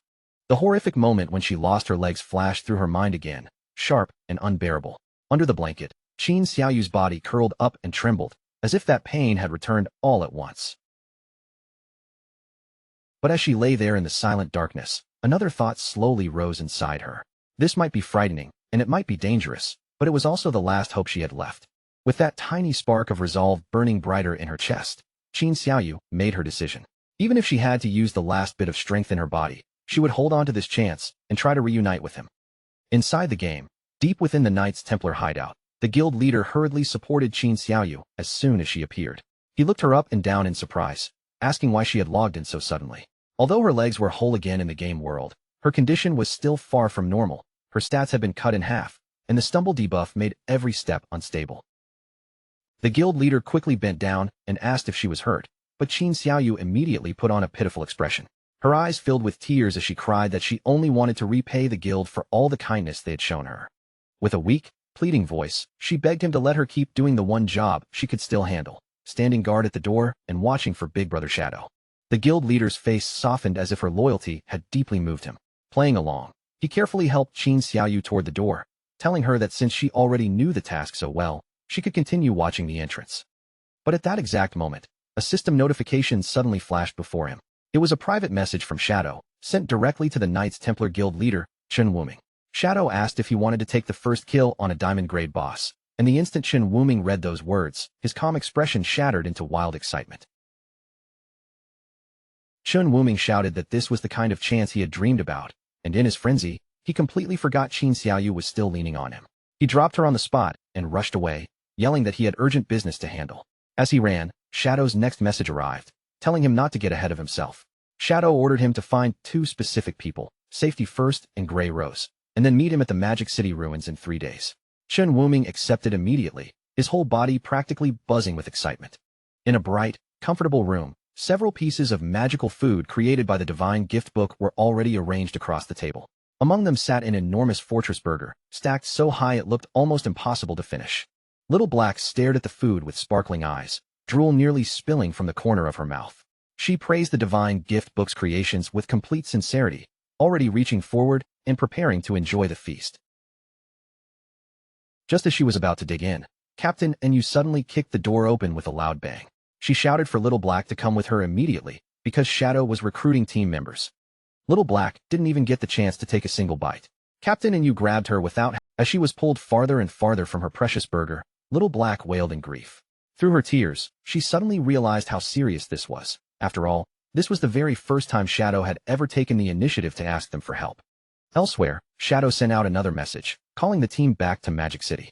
He ordered everyone to gather at the Evil Spirit Academy, a massive Gothic cathedral standing among the ruined remains of the city.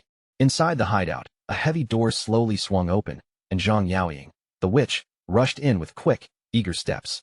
She looked toward Shadow with a bright smile on her face, her tone playful as she asked whether the big boss had been looking for her. Shadow gave a simple confirmation. He needed her strength for a boss battle that would take place in just a few days. But when Shadow looked at her more closely, something immediately fell off. His eyes narrowed slightly as he asked why she was still only level 10. Zhang Yaoying answered casually, explaining that she had poured all of her experience into advancing her class tier instead of raising her level. Shadow was stunned when he realized what she had done. At such a low level, Zhang Yaoying had already completed 3 class advancements. Even he couldn't help commenting on how daring that was, while she simply giggled as if it were nothing. Suddenly, magical energy began to twist and swirl through the room. From the shifting light, a figure stepped out, white hair, red skin, sharp horns, and a demonic aura surrounding her. It was Qin Xiaoyu. She walked straight toward Shadow with steady confidence and announced her arrival, respectfully calling him master. Shadow was shocked all over again. He stared at the demon girl in front of him and couldn't hold back his disbelief, asking why she was also only level 10. Qin Xiaoyu answered seriously, saying she remembered her master's teaching. That class advancement mattered the most, so she had completed her 3rd advancement as well. Shadow let out a helpless sigh and turned away, telling both of them to follow him. Over the next few days, he would help them raise their levels properly. The 2 girls immediately lit up with excitement. cheering at the thought of finally seeing their master's true abilities up close. 3 days later, at the wild volcano in the Magic City ruins, Captain and Yu, Wang Ming, and Little Black arrived at the meeting area. Little Black was still mourning the burger she never got to eat, her voice full of resentment. Captain and Yu ignored her complaints completely and focused her gaze toward the meeting point ahead. Then, all at once, Captain and Yu's expression stiffened, and her step slowed as if she had seen something unexpected. She looked down into the valley, and surprise flashed across her face. There were not exactly countless people gathered there, but the strange part was that almost every face looked familiar. The people standing in that valley were all elite players. Among them was Safety First, the perfect evasion swordsman, known as the only man besides Shadow who could take on a boss alone. Not far away stood the arrogant leader of the Knights Templar Guild, carrying himself with the same proud attitude as always. Then there was Dongfang Yu, the #1 mage on the rankings, whose presence alone was enough to draw attention. Wang Ming began to sweat as he recognized more and more famous names in the crowd. Every person here was a top-ranking player, and he quickly understood that all of them had answered Shadow's summons. Away from the main group, Theodore and Zuma stood off to the side, quietly watching everything unfold. The Chinese players nearby began whispering among themselves, clearly wondering who those two foreigners were. Zuma looked uneasy as he leaned toward Theodore and pointed out the obvious problem. This small group was nothing like the army they had been promised. His voice tightened with worry as he wondered whether their plan to trap everyone had already been exposed. Theodore, however, remained perfectly calm. He reassured Zuma that the people gathered here were not ordinary players, but the very best among the elites. In his eyes, quality mattered far more than numbers, and this small, powerful team only proved that the officials were taking the diamond-grade boss fight extremely seriously. Then Theodore revealed the reason for his confidence. He had already used his Omen of the Star God skill to divine the outcome, and according to what he had seen, victory was certain. Theodore stared into the darkness ahead, silently recalling the prophecy. In that vision, a flower would bloom, pulling its victims into a nightmare, while he alone, the one lucky survivor, would be guided safely back home. Because of that prophecy, Theodore was convinced that everyone else gathered here would die, giving him the chance to escape back to Country M. As he glanced at Zuma and the others beside him, he apologized to them in his heart, already believing they would not share his luck. Just then, a massive shockwave suddenly tore through the gathering. The force exploded outward, blasting players off their feet and sending bodies flying in every direction. One player crashed hard onto the ground and struggled to lift his head. The moment he looked up, horror filled his eyes as he saw a gigantic creature descending from the sky above them. Through the rolling dust and shaking air, a colossal skeletal dragon slowly emerged. Its enormous bone frame cast a terrifying shadow over the valley, and the name Osiris appeared before everyone. The players stared upward in complete shock, their faces paling one after another. Screams broke out across the crowd as people wondered in panic whether this terrifying dragon was the diamond-grade boss they had been summoned to fight. Then someone suddenly pointed toward the dragon's head. Standing above the beast was Shadow, his yellow eyes glowing with overwhelming power. The entire crowd erupted in disbelief as they finally realized the massive bone dragon was not the boss at all, it was Shadow's mount. Theodore and Zuma stood frozen where they were, cold sweat sliding down their faces as neither of them could move or speak. Theodore's voice trembled as he stammered in terror. Shadow's growth had been far too fast, and now he had even appeared with an epic-grade mount. The sight completely shattered Theodore's earlier confidence. Shadow leaped down from the dragon's head and dropped into the very center of the gathered players, landing with a force that instantly drew every eye to him. Slowly, Shadow raised his head. His glowing eyes locked directly onto Theodore, filled with a chilling, killing intent that made the air around them feel heavy. In his mind, there was only one decision. Today, Theodore would die. Shadow began walking. Theodore stood rooted in place, his body refusing to move as Shadow came closer. Shadow did not spare the others even a glance, as if Theodore was the only person worth looking at. Shadow swept his gaze across the gathered elites, his expression calm and unreadable. Then, in a steady voice, he said that everyone who needed to be here had already arrived. Right after that, Shadow turned his attention back to Theodore and gave him a direct order. Theodore would be the one to lead the way. Theodore's body went stiff as Shadow stepped behind him, that overwhelming presence pressing down on his back like a blade. Sweat streamed down Theodore's face, and fear crawled through him as he realized something terrifying. Shadow had called out his name even though the two of them had never met before. Forcing himself not to panic, Theodore tried to steady his breathing.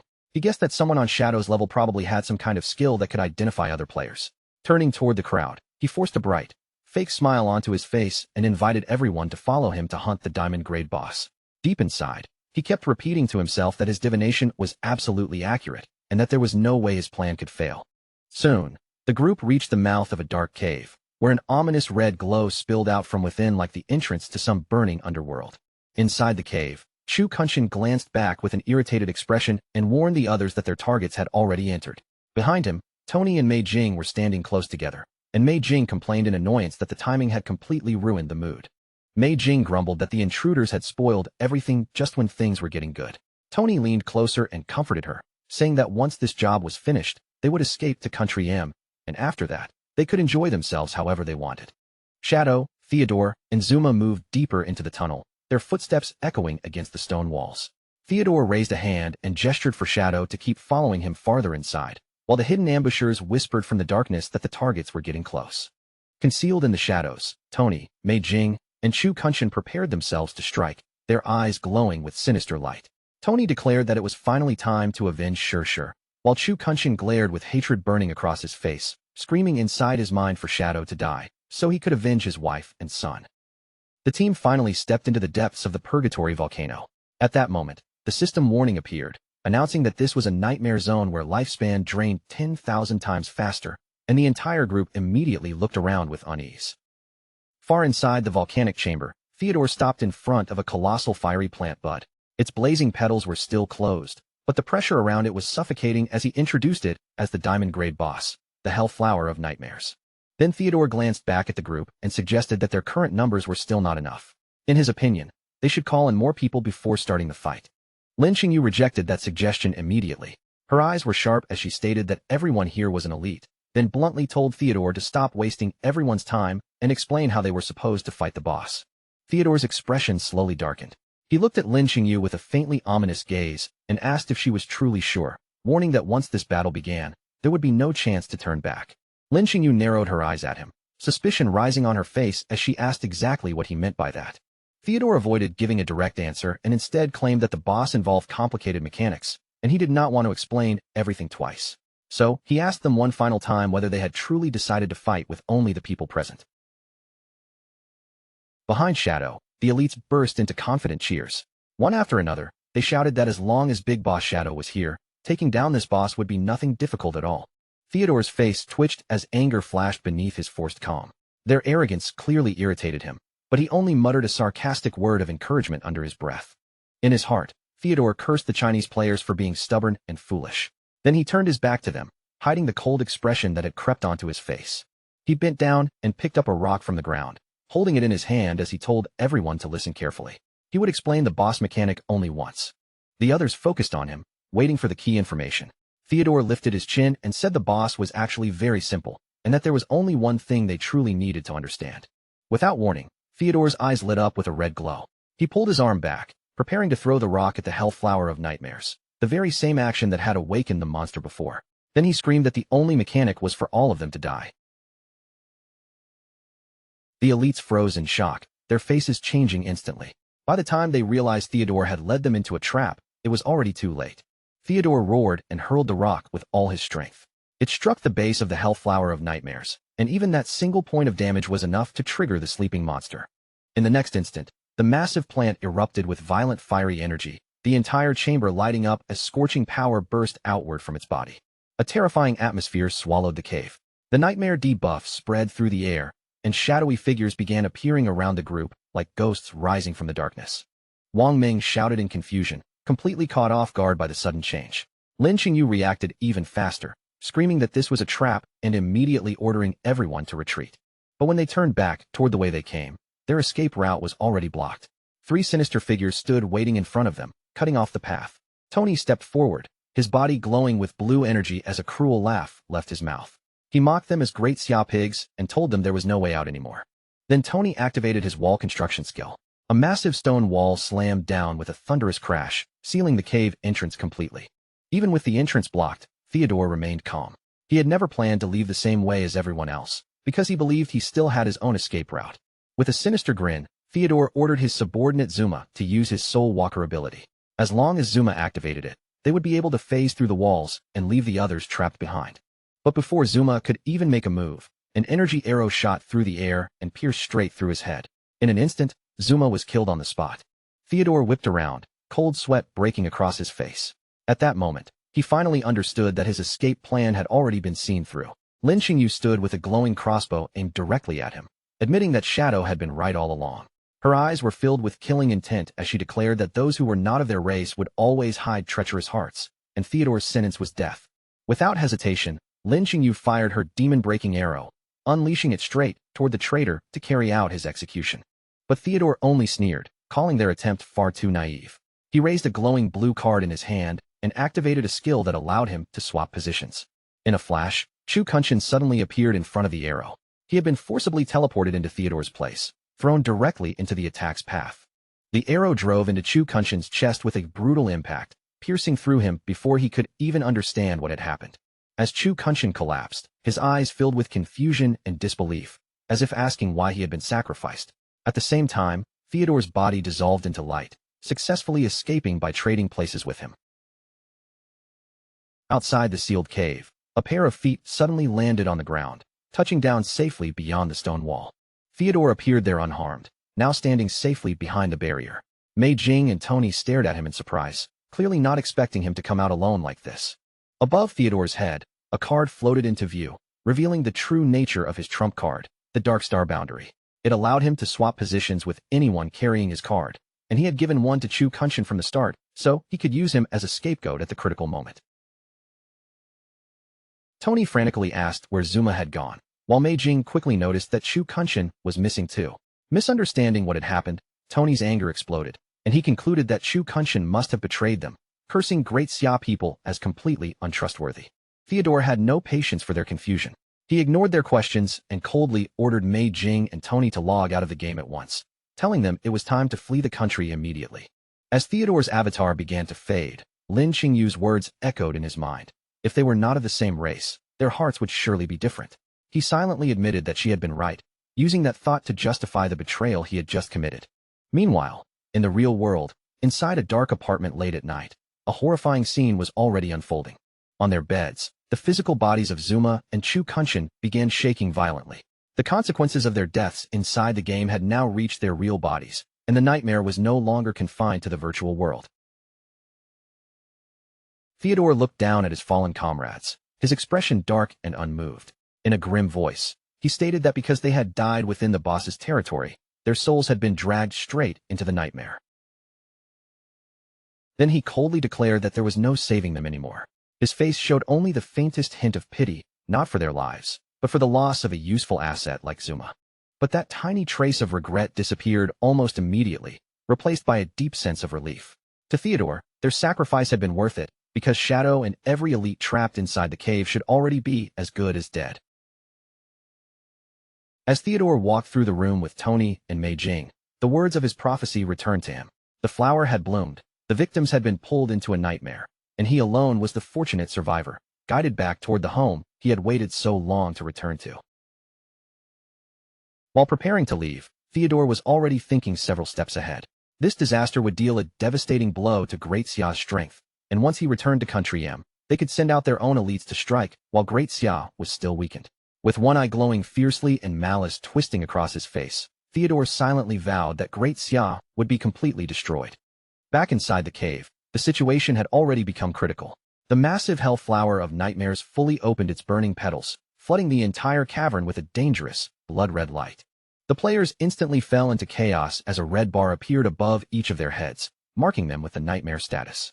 Panic spread through the elites as they realized this was far worse than an ordinary boss fight.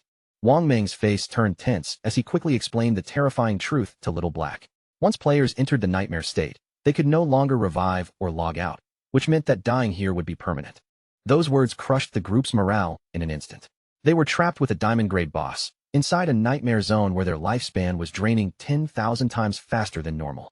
Just when despair began closing in around them, a party invitation from Shadow suddenly appeared in front of everyone, making the entire group freeze in surprise. Shadow stood ahead of them with his back turned, his cape shifting in the heated air. His voice remained calm as he told the frightened group that since he had gathered them here, he would not allow them to die in this place. Then Shadow turned his head slightly, one glowing eye cutting through the darkness.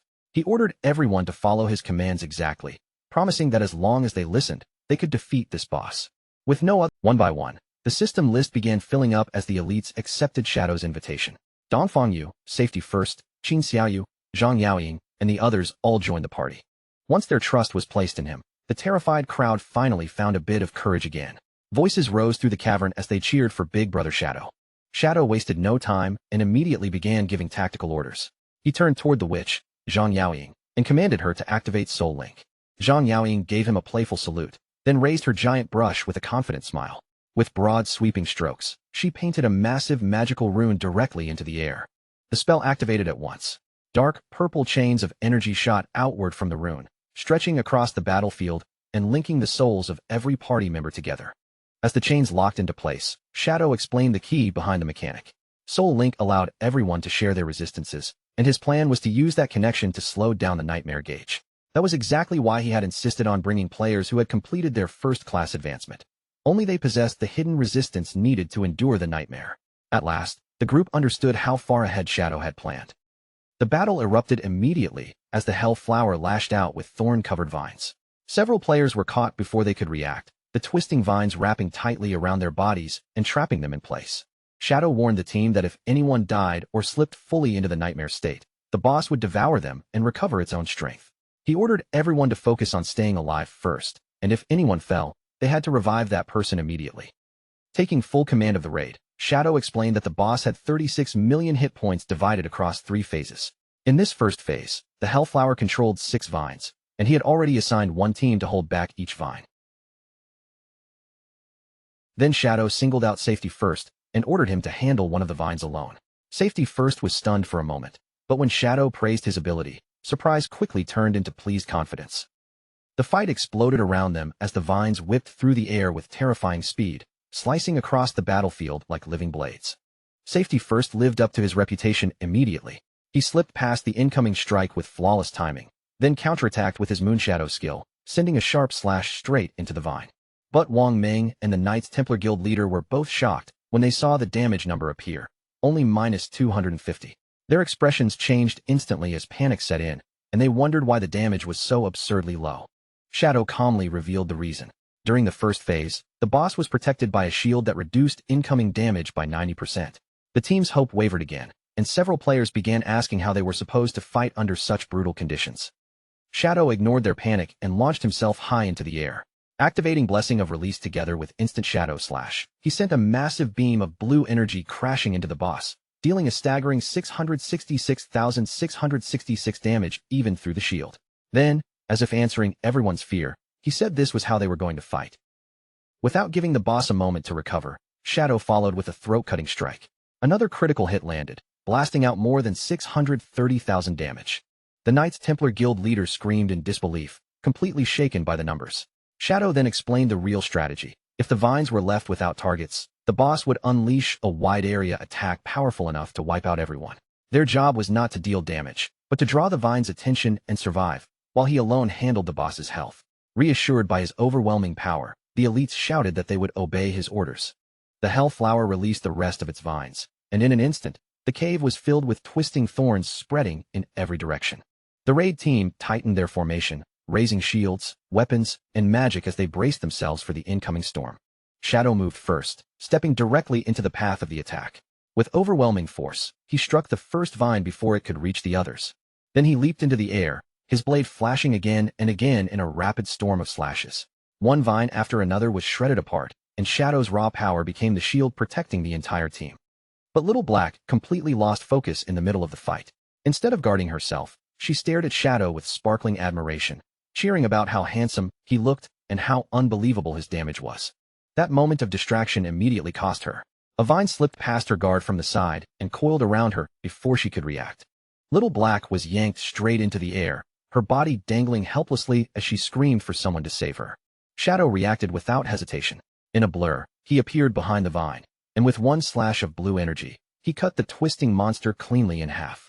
As Little Black fell, Shadow caught her before she hit the ground. At the same time, his attack finished off the vine completely, saving her life in one smooth motion. With the first phase finally cleared, Shadow stood over the shaken Little Black and scolded her in a stern voice. He warned her that if she kept daydreaming like that, she really would die next time. Embarrassed, hurting, and close to tears, Little Black sobbed out an apology. After the first phase ended, The health flower began to pulse violently, as if something deep inside it was waking up. One of the players noticed movement within the burning petals and shouted for everyone to look at the center of the flower. From the heart of the blazing flower, a humanoid silhouette slowly rose, wrapped in flames as it emerged from the monster's core. The entire raid team stared in shock as a beautiful woman with long, fire-like hair and glowing eyes appeared from within the boss. For a brief moment, some players were stunned by her appearance, only to snap back to reality when they remembered how deadly the situation still was. The boss's new form attacked almost immediately, raising its power and launching 3 large orbs of fiery nightmare energy into the battlefield. Shadow shouted a warning to the team, announcing that the second phase had begun. He quickly explained that the 3 orbs were made of nightmare energy and would randomly lock onto 3 players. He warned them that if anyone touched one of those orbs, their nightmare gauge would instantly rise by 10%, and the orb would split into 2. Before he could finish, one of the fiery orbs slammed into a player. Just as Shadow had said, the orb split apart on impact, turning into 2 new orbs that shot off in different directions. The players panicked as the danger multiplied before their eyes. Shadow remained calm despite the spreading chaos and immediately told everyone not to lose their heads.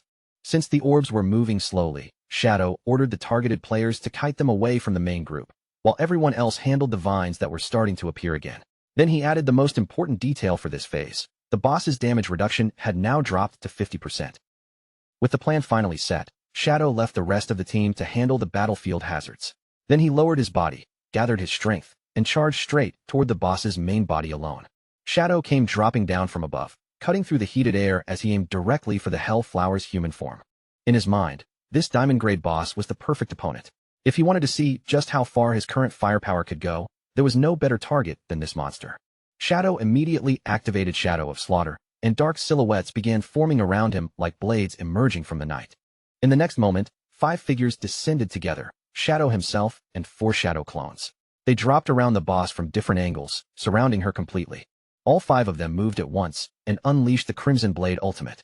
A towering pillar of crimson energy erupted through the battlefield, striking the boss again and again with overwhelming force. Each of those 4 heavy hits dealt more than 1.5 million damage, and the numbers exploded across the battlefield like a warning of how terrifying Shadow's burst power had become. Without giving the boss time to recover, Shadow instantly followed with a throat cut, carving in another brutal attack that left a massive bleeding effect on the monster. Shadow pulled back for a brief moment to check the result.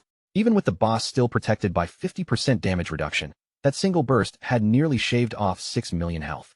And since Crimson Blade became stronger the lower the enemy's health dropped, he quickly calculated that only a few more full rotations would be enough to finish it.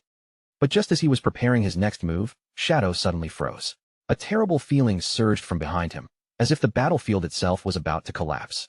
His eyes widened sharply, and he immediately turned away from the boss to look back at the rest of the team. Behind him, the entire battlefield had fallen into chaos. Nightmare orbs had multiplied out of control, filling the air with red lights. Wang Ming was shouting desperately, telling anyone locked on to buy an orb to run away from the crowd before they caused even more orbs to split. Players scattered in every direction, running for their lives as the red orbs chased closely behind them. Their formation completely broke apart under the panic. Some players fled blindly toward the teams still holding back the vines, and the defenders yelled at them to stay away, but the whole situation was already spinning out of control. Shadow looked down and immediately caught the hidden danger. Whenever the boss's vine struck one of the orbs, that orb gained a sudden 3-second burst of speed, making it nearly impossible for ordinary players to dodge. Realizing the team would not last much longer, Shadow clenched his teeth and shouted for everyone to hold on just a little longer. He only needed 5 seconds to force the boss into its third phase. Shadow focused completely, his glowing eyes sharpening with determination as he prepared to unleash his strongest burst rotation. While stacking his buffs, he silently complained about how many layers he had to activate at once. Even so, he triggered Silent Concealment and Dark Depth, pushing both his stealth effect and damage potential even higher. Then he activated the Black Light Shield as well, forcing his attack power to rise by another 30%. Finally, Shadow used Shadow of Slaughter again, summoning clones that inherited every buff currently wrapped around his body. With all preparations complete, Shadow shot forward at blinding speed, his figure cutting across the battlefield like a streak of darkness. He unleashed his modified skill, Instant Shadow Slash, aiming the full force of the attack straight at the boss. Shadow and his clones blurred together, striking at the same time from every direction. Blue energy slashes flooded the area, and in just a split second, the system registered a terrifying total of 216 hits. But Shadow was far from done. With a sharp shout, he and his clones followed up immediately by unleashing the Crimson Blade ultimate once again. From massive pillars of red energy crashed down onto the boss, tearing through her defenses and shaking the entire volcanic chamber. The boss's human form staggered violently, then vomited green blood as the devastating damage tore through her body. Shadow did not stop for even a heartbeat. He followed with another throat cut, landing a critical blow that dealt more than 18 million damage to the monster. Nearby, the other players could only stare in horror and awe. They had been struggling just to deal a few hundred damage at a time, yet Shadow had unleashed nearly 20 million damage in a single wave, making them wonder if he was even human. The boss reeled backward, her body convulsing in agony as the force of Shadow's attacks overwhelmed her. Then the giant flower stalk began twisting violently, its color darkening into a deep purple. Shadow immediately warned the team that the boss had entered Phase 3. The boss let out a scream, filled with both pain and rage. Her human form became wild and unstable, as if she was preparing to unleash everything she had left. The entire cave shifted with her. The blazing battlefield was swallowed by an ominous purple glow, and the atmosphere turned heavier and far more dangerous than before. Wang Ming looked up in terror as the vines began weaving together overhead. In the next instant, they twisted into enormous wooden pillars that erupted from the ground like monstrous roots. Shadow recognized the danger at once and immediately shouted orders across the battlefield. He explained that those wooden pillars were magnets for the nightmare orbs. If even one orb was absorbed by a pillar, the boss would recover 10% of its health. Shadow commanded the team to destroy the pillars as quickly as possible and stop the monster from healing. Then he laid out the new rules of Phase 3. The red orbs would no longer multiply, but every single one had become much more deadly. He warned everyone that touching an orb now would instantly drag a player into the nightmare state. Even worse, if someone already trapped in that state was hit again, the orb would transform into nightmare bugs that devoured lifespan until the victim died. The players stared at the floating red orbs in fear, fully understanding that one mistake could mean permanent death. Behind his mask, Shadow's eyes narrowed. He roared for the team to stay focused and avoid the orbs at all costs, urging them to hold the line for just 10 more seconds. At the same time, he calculated the path to victory. The boss had less than 10 million health remaining, and his skills needed only 3 more seconds to come off cooldown. One more full-power instant Shadow Slash would be enough to kill it. But before Shadow could act, the battlefield worsened again as a scream tore through the chaos. Shadow turned in shock and saw one player's nightmare gauge fill completely. The man's eyes glowed red, madness flooding his expression. Wang Ming shouted in horror as he watched a teammate fall apart before his eyes. He screamed that someone in their squad had already succumbed to the nightmare state. The player collapsed to the ground, writhing in agony while a red orb hovered above him like a death sentence waiting to fall. Then, in a gruesome instant, the red orb sank directly into the player's body. The change happened so fast that no one had time to stop it. The player's body burst open as hundreds of red nightmare bugs erupted from his flesh, devouring him from the inside out. The system confirmed the result in cold terms. Summer Horse had lost all lifespan and suffered a permanent death. The terrified guild leader lost all composure and began running blindly through the battlefield. Wang Ming tried to shout for him to stop moving so recklessly, but fear had already swallowed his reason. By the time Wang Ming realized what was happening, it was too late. The guild leader had accidentally led one of the orbs straight toward a wooden pillar. He could only apologize helplessly as the pillar's vines reached out and snatched the orb away. The pillar absorbed the orb instantly, channeling a surge of energy straight into the boss. The Hellflower recovered a massive 3.6 million health from that single orb, and Shadow could only watch as the boss's health bar climbed again. Shadow realized the battle was slipping out of his control. Everyone's nightmare gauge was already close to the limit, and this was now his final chance to end the fight. He calculated grimly that if the boss recovered more than 20 million health, even his remaining damage would not be enough to kill it. Sweat ran down Shadow's face as his eyes locked onto his own interface. All around him, the battlefield had become a storm of panic. Players screamed at one another to dodge the red orbs, knowing that any single touch could mean permanent death. The team attacking the wooden pillars finally began to crack under the pressure. Their voices trembled as they shouted that they could not hold on much longer, while their nightmare gauges climbed dangerously close to the breaking point. Shadow watched everything collapse into chaos before his eyes, his expression turning grim as he realized that if things kept going like this, the entire team would be completely wiped out. With the phasing effect from his boots, Shadow knew he still had a way to slip out alone and save himself, but his feet stayed rooted in place because escaping by himself meant abandoning everyone else to certain death. Then, in the middle of that desperate moment, a sword suddenly rose into the air, cutting through the tension like a signal. Wang Ming stepped out from the group without backing down, raising his weapon as he activated Holy Barrier, granting himself 7 precious seconds of absolute invincibility.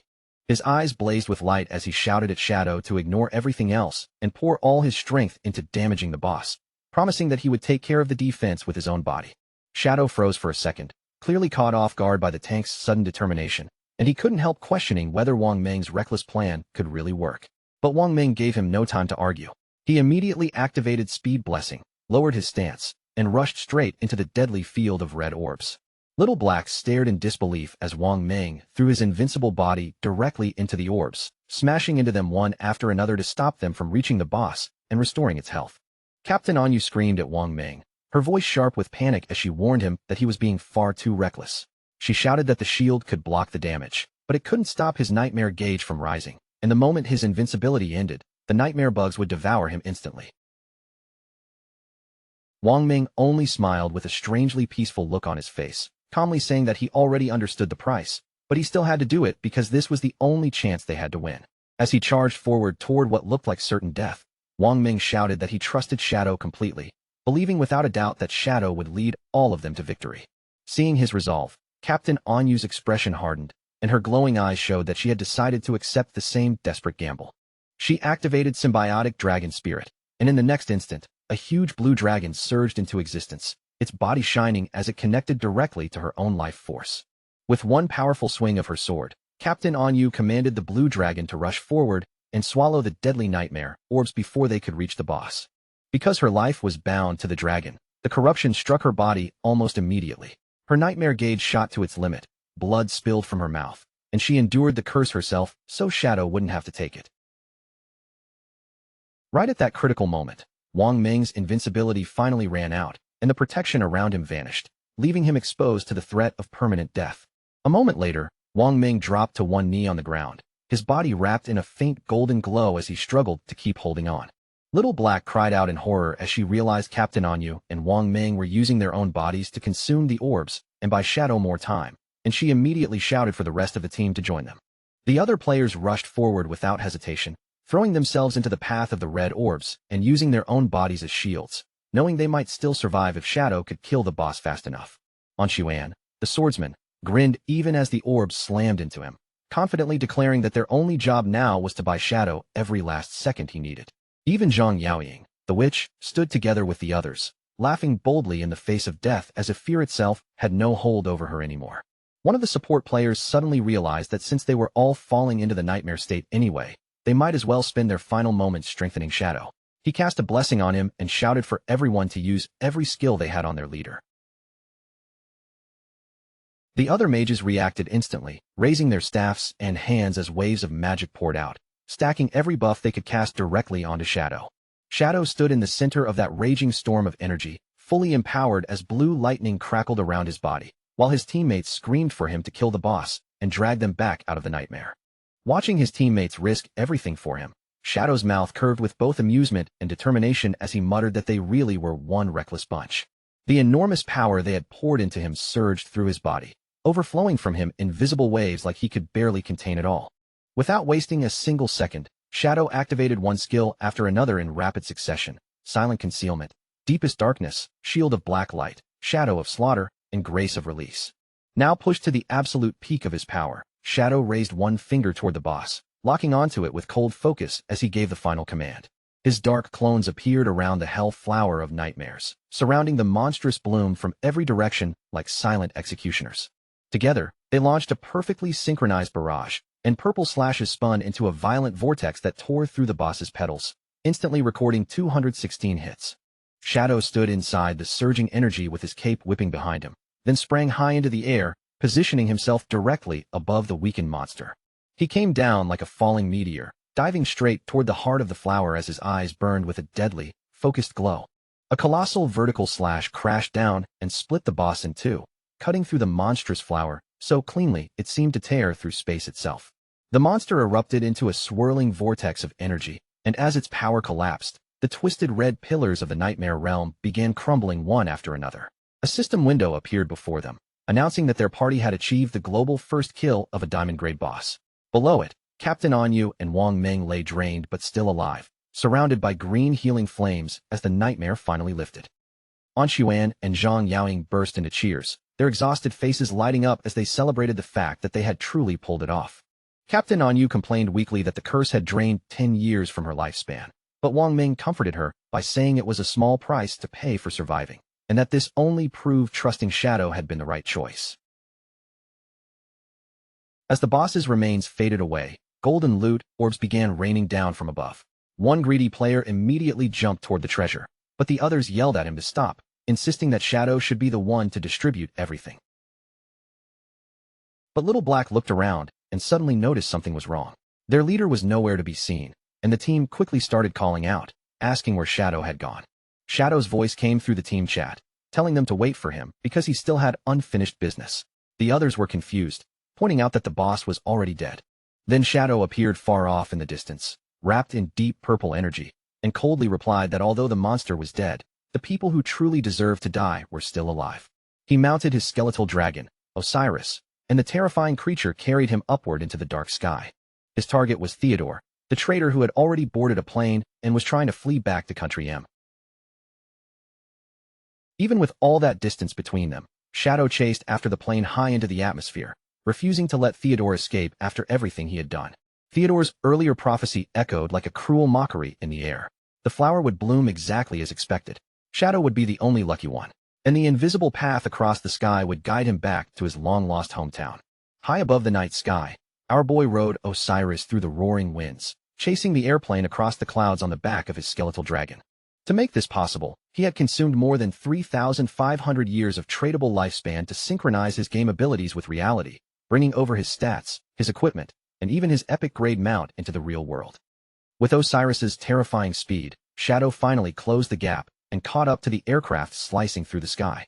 Then Shadow leapt from the dragon's back, diving through the violent high-altitude winds before landing firmly on top of the speeding jet.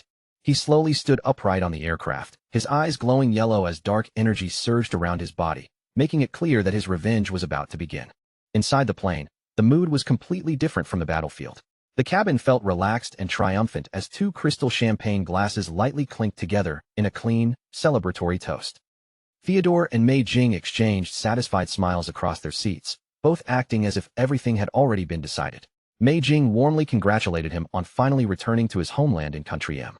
Theodore leaned back with a pleased look on his face, clearly enjoying the moment, and formally welcomed Mei Jing and Tony as new official members of Country M.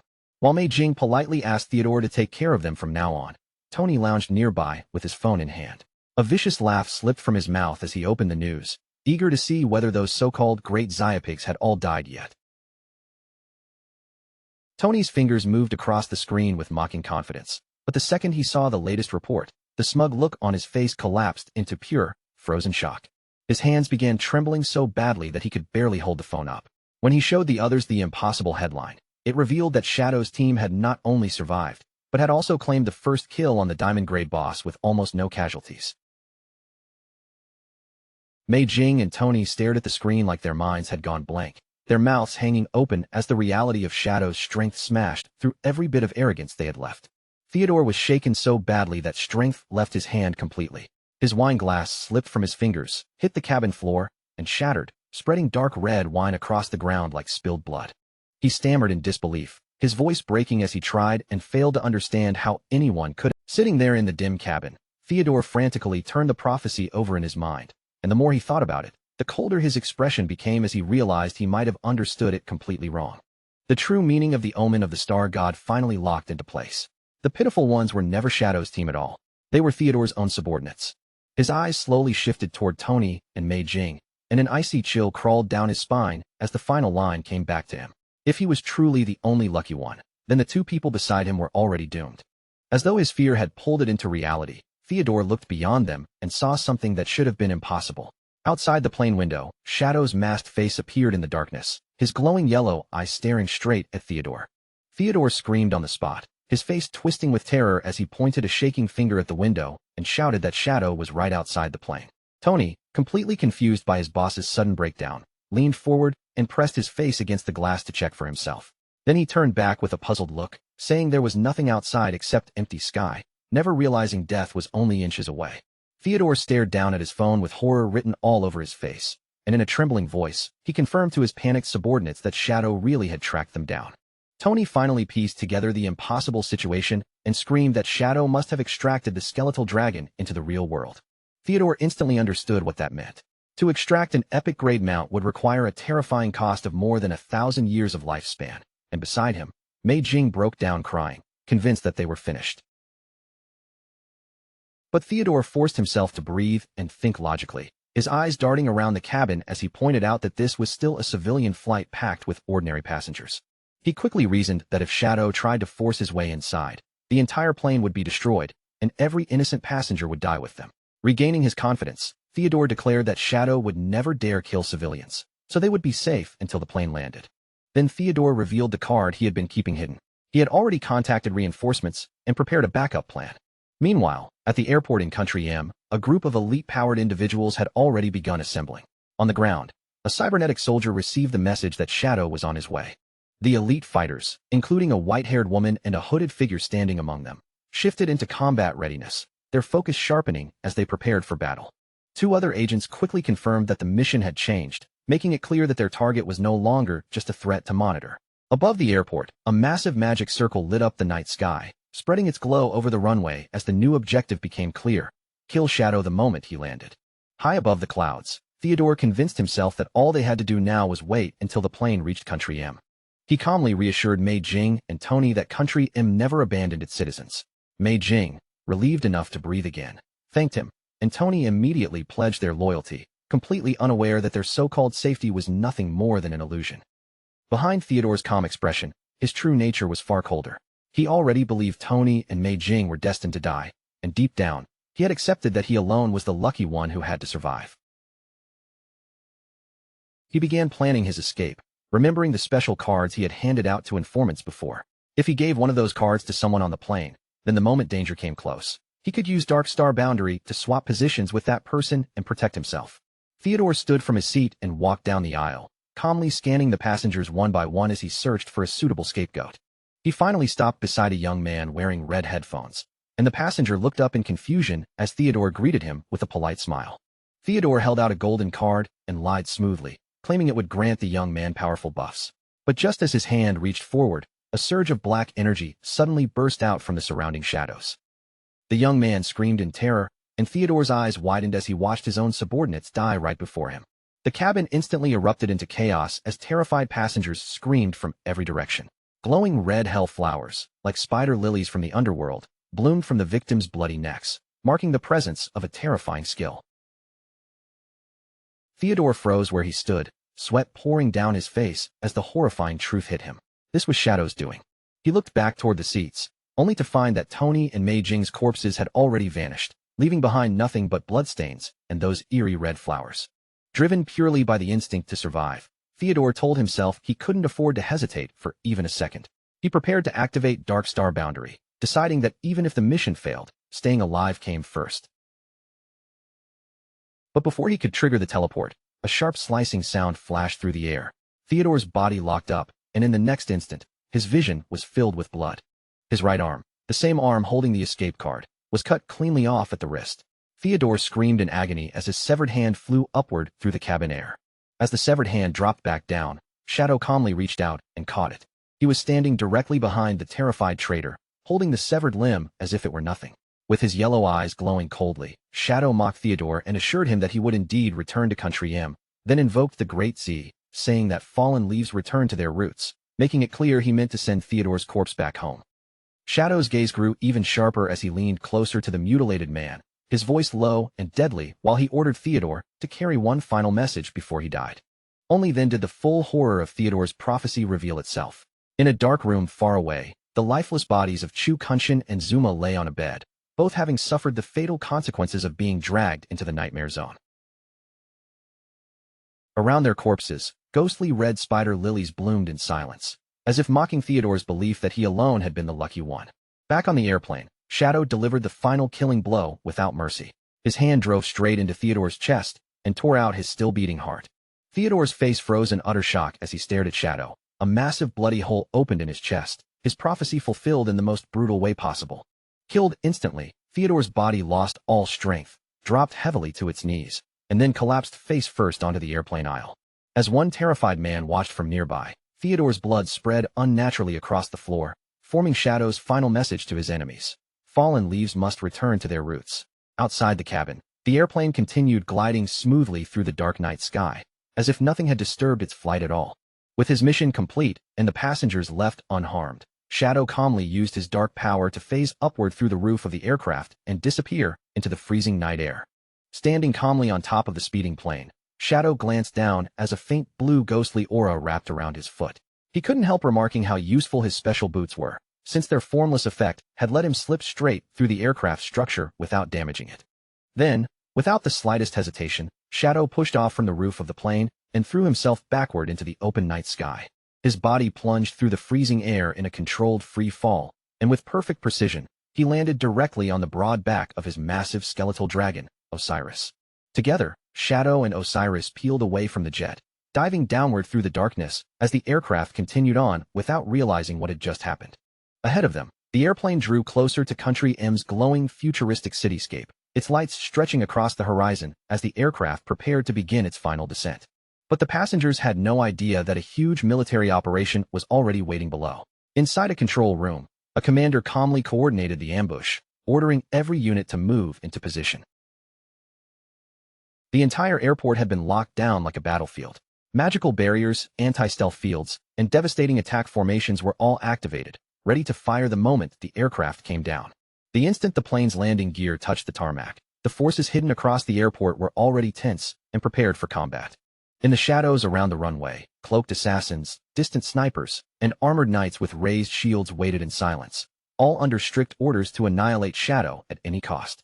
Inside the cabin, the ordinary passengers remained completely unaware of the deadly trap outside.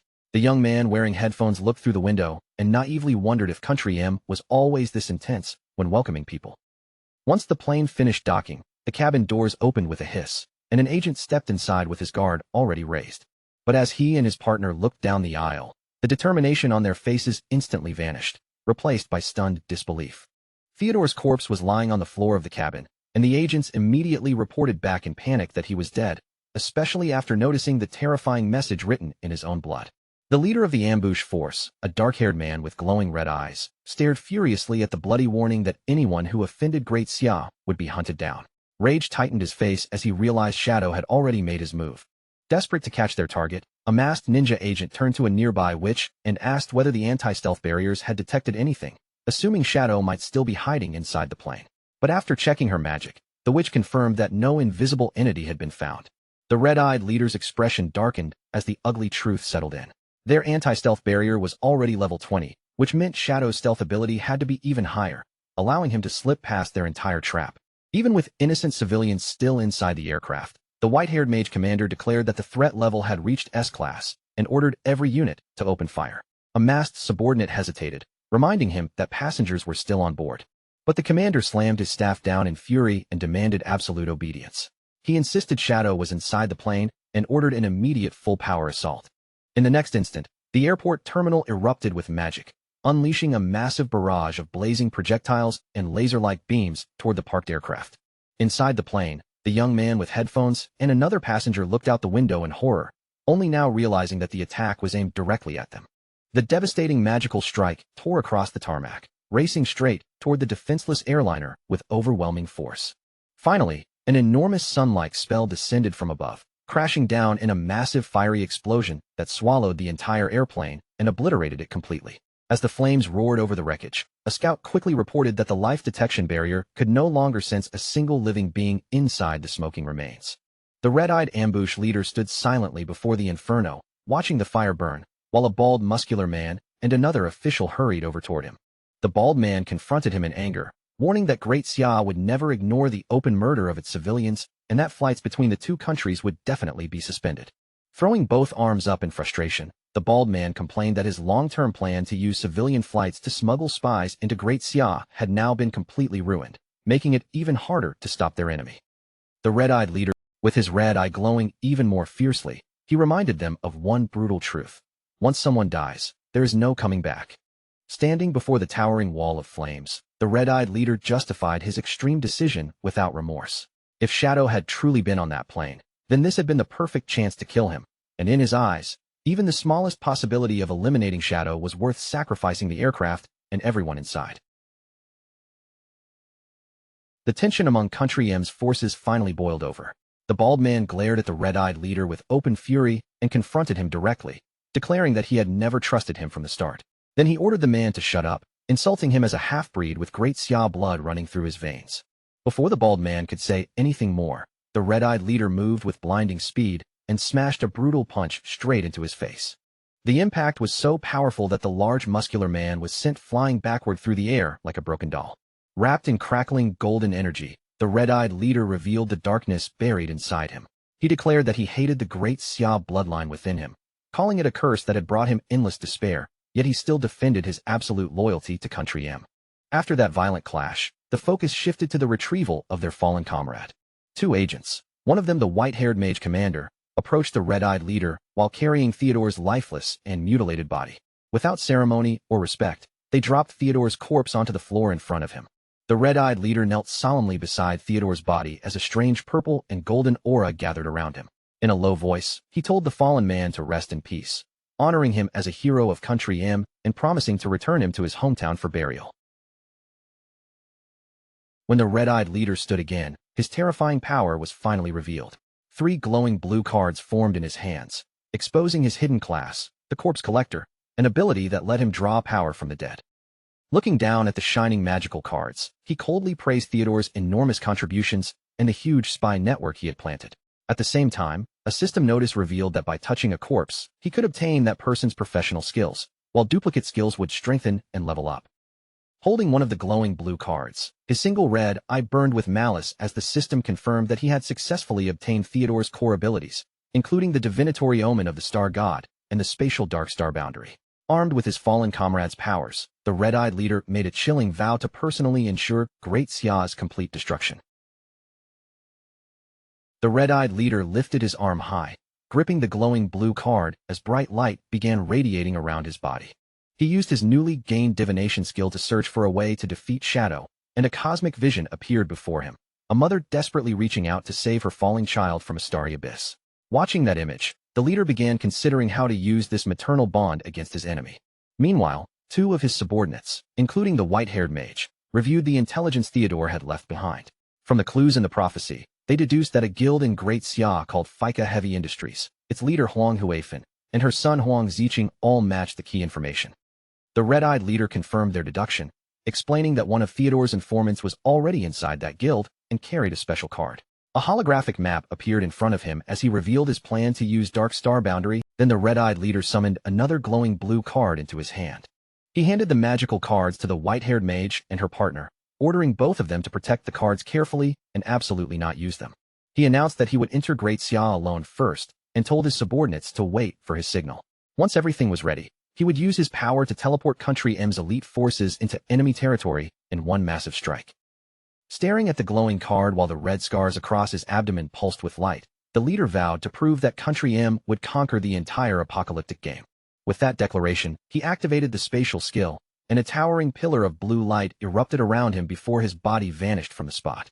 In the exact spot where the red-eyed leader had vanished, another man suddenly appeared out of thin air, awkwardly crouching there with a roll of toilet paper in his hand. The poor man stammered in panic that he had just been in the bathroom, but one of the agents calmly told him not to be nervous. Addressing him as Theodore's friend, the agent welcomed him to Country M, leaving the young man completely stunned by his sudden relocation. Meanwhile, back inside the Nightmare Hellflower Boss area, the surviving members of the team were still gathered together, waiting after the brutal battle had finally ended. A flash of digital blue light began to form in the air, and moments later, Shadow logged back into the game. The players spotted him right away, and one of them immediately shouted with excitement that their leader had returned. The Knights Templar Guild leader smiled warmly at Shadow and told him that everyone had followed his instructions perfectly, leaving every piece of loot untouched so he could collect it personally. Shadow raised his hand as yellow energy crackled around his fingers, then thanked the team for all their hard work and told them to use the rewards to strengthen their combat power. Then he released a powerful ability, summoning a gigantic golden fist known as the Greedy Hand, which slammed into the ground with dazzling light and began gathering the scattered spoils. 2 team members watched the scene with wide eyes, amazed as they realized this ability would massively increase the total rewards they could receive. After quickly sorting through the items, Shadow handed a glowing spatial ring to Lin Xingyu. He explained that he had only taken the lifespan rewards and the assassin class equipment he needed, leaving everything else for her team to divide among themselves. Lin Xingyu blushed as she looked inside the ring, clearly overwhelmed by the sheer amount of treasure stored within it. Then, still trying to calm herself, she asked Shadow what had happened to Theodore and his companions. Shadow glanced back toward the sealed cave entrance, his eyes shining with a cold yellow glow, and answered her in a blunt, emotionless tone. They were all dead. Lin Xingyu gasped in shock before she could even process his answer, and in the very next moment, Shadow leaped into the air, turning into a dark blur that shot away from the group. He flew toward the red-lit cavern ahead, where two players were struggling to break through a massive stone wall. They were already frustrated, complaining that after all their effort, they had barely taken away 10% of the wall's health. Suddenly, the axe-wielding player sensed something and looked back in shock, just as a streak of blue energy flashed past him. Shadow landed in front of the wall, and a storm of blue slashes erupted around him, shattering the massive stone barrier almost instantly. Without saying a single word, Shadow stepped into the newly opened red tunnel and casually waved his hand, signaling the stunned players to stay back. The two players remained frozen where they stood, staring after him in awe as they recognized the legendary player and marveled at the overwhelming power he had just displayed. Riding atop his dragon, Shadow began reviewing the loot he had received from the boss fight. He discovered that he had obtained 3 major treasures, including 2 legendary grade items, an ultimate skill book, a weapon, and a bracer. Satisfied with the haul, he decided to spend his evolution points right away to upgrade the skill book. The system displayed his newly evolved ancient grade ultimate skill, Endless Nightmare. Its effect was terrifying, creating a wide-area nightmare descent state that rapidly stacked a nightmare gauge on enemies with every attack, while its passive effect increased his damage against targets already afflicted. Shadow quickly understood just how dangerous the nightmare attribute was against other players, because once it took hold, it could stop them from logging off. With a blooming curse added on top, he realized he could permanently kill players from inside the game itself. In his mind, he pictured the curse's horrifying result, a terrified player twisting in pain as glowing red spider lilies burst from their chest. Still, Shadow also noted that the nightmare status was not completely unbeatable, since purification skills or certain special items could remove it. After that, Shadow moved on to his new weapon, summoning a sinister red and black sword that materialized in his hand with a menacing glow. The system identified it as an assassin-class blade called the Starkiller Blade. It granted huge stat bonuses, greatly increased backstab damage, and carried a special effect that gained stacks whenever he killed other players, raising his physical attack even further. On top of that, it had a brutal shield-breaking bonus that dealt nearly 5 times the damage against enemy shields. Holding the glowing red blade, Shadow smirked and called it a true murder weapon. After calculating its full potential with maximum stacks, backstab bonuses, and shield-breaking power combined, he realized its damage would be terrifying, and he also noticed a special stripping effect that could nullify an enemy's attribute effects once its gauge filled up. Thinking back to the battle he had just survived, Shadow reflected that if he had possessed this sword earlier, he could have stripped away the monster's nightmare attributes and greatly reduced the danger it posed. As Shadow continued inspecting the blade, he discovered one especially humiliating feature. Any player killed by this sword would receive a permanent title above their head that could never be removed, making him amused enough to admit its nickname, Grand Sunmaker, was well-deserved. Finally, Shadow examined the last piece of loot, a diamond-grade bracer. The moment he equipped it, a powerful golden geometric shield formed around his body, and he noted its impressive passive effect, which automatically generated a magic blocking barrier every 30 seconds. Extremely satisfied with everything he had gained, Shadow mounted his skeletal dragon, Osiris, and rose into the orange-lit sky. He calculated that the FICA Heavy Industries Guild should still have the remaining 800 years of lifespan they owed him, so he decided his next destination would be their magic Leaning Tower hideout to collect the debt. As he soared over the ruined cityscape, Shadow also planned ahead, deciding to grind his way to level 25 so he could begin a new trial using the summoning bell item. A few days earlier, in a desolate, corrupted village that had already been reduced to ruins, a group of players suddenly fell into an ambush. 2 players were violently skewered through the chest by sharp, bloody tentacles, their screams tearing through the ruined village as the attack struck without warning. The creature behind the attack was a horrifying floating monster with glowing orange eyes, a level 18 emerald-grade boss. The surviving players immediately panicked under the pressure of the high-level enemy, shouting for everyone to run. Suddenly, a hand wrapped in intense purple flames reached in and stopped the monster with shocking ease. A commanding voice cut through the panic, ordering the terrified players to stay calm and hold their formation. The figure who stepped forward was Huang Ziqing, cloaked in black and surrounded by swirling purple abyssal energy. With complete confidence, he declared that he would control the boss himself and ordered the team to attack, promising they could win. But the party members shouted back at him, telling him to run instead. They reminded him that this was an emerald-grade boss and mocked him for acting as if he were anywhere near Shadow's level. Huang Ziqing remained completely unfazed, his lips curling into a dangerous smirk. His eyes glowed with sinister purple light as he told them to watch carefully and witness the true power of the abyss. The party members stared in shock as the dark aura around Huang Ziqing suddenly erupted outward. He unleashed a massive wave of purple magic, corrupting the ground beneath them into an abyssal mire. As the darkness spread, he arrogantly declared that Shadow only hid within darkness, while he himself represented the true, overwhelming darkness of the abyss. Huang Ziqing stood with both arms raised high as crackling purple abyssal energy exploded from the ground around him. The dark magic rapidly formed into an abyssal mire, swallowing the terrifying multi-eyed monster and crippling its movements so badly that it could barely break free. Seeing the boss trapped by his dark magic, Huang Ziqing urgently shouted at his party to stop hesitating and start dealing damage immediately. Huang Huifan quickly took command as well, raising her staff and ordering everyone to focus all their attacks on the immobilized boss. The party members finally moved together, unleashing a coordinated barrage of colorful spells and projectiles straight at the helpless creature. Their combined magical attacks slammed into the boss one after another, carving away large chunks of its health with visible force. For a brief moment, two of the party members celebrated the massive damage they had dealt, but that fragile relief vanished the instant one of them noticed something beginning to change.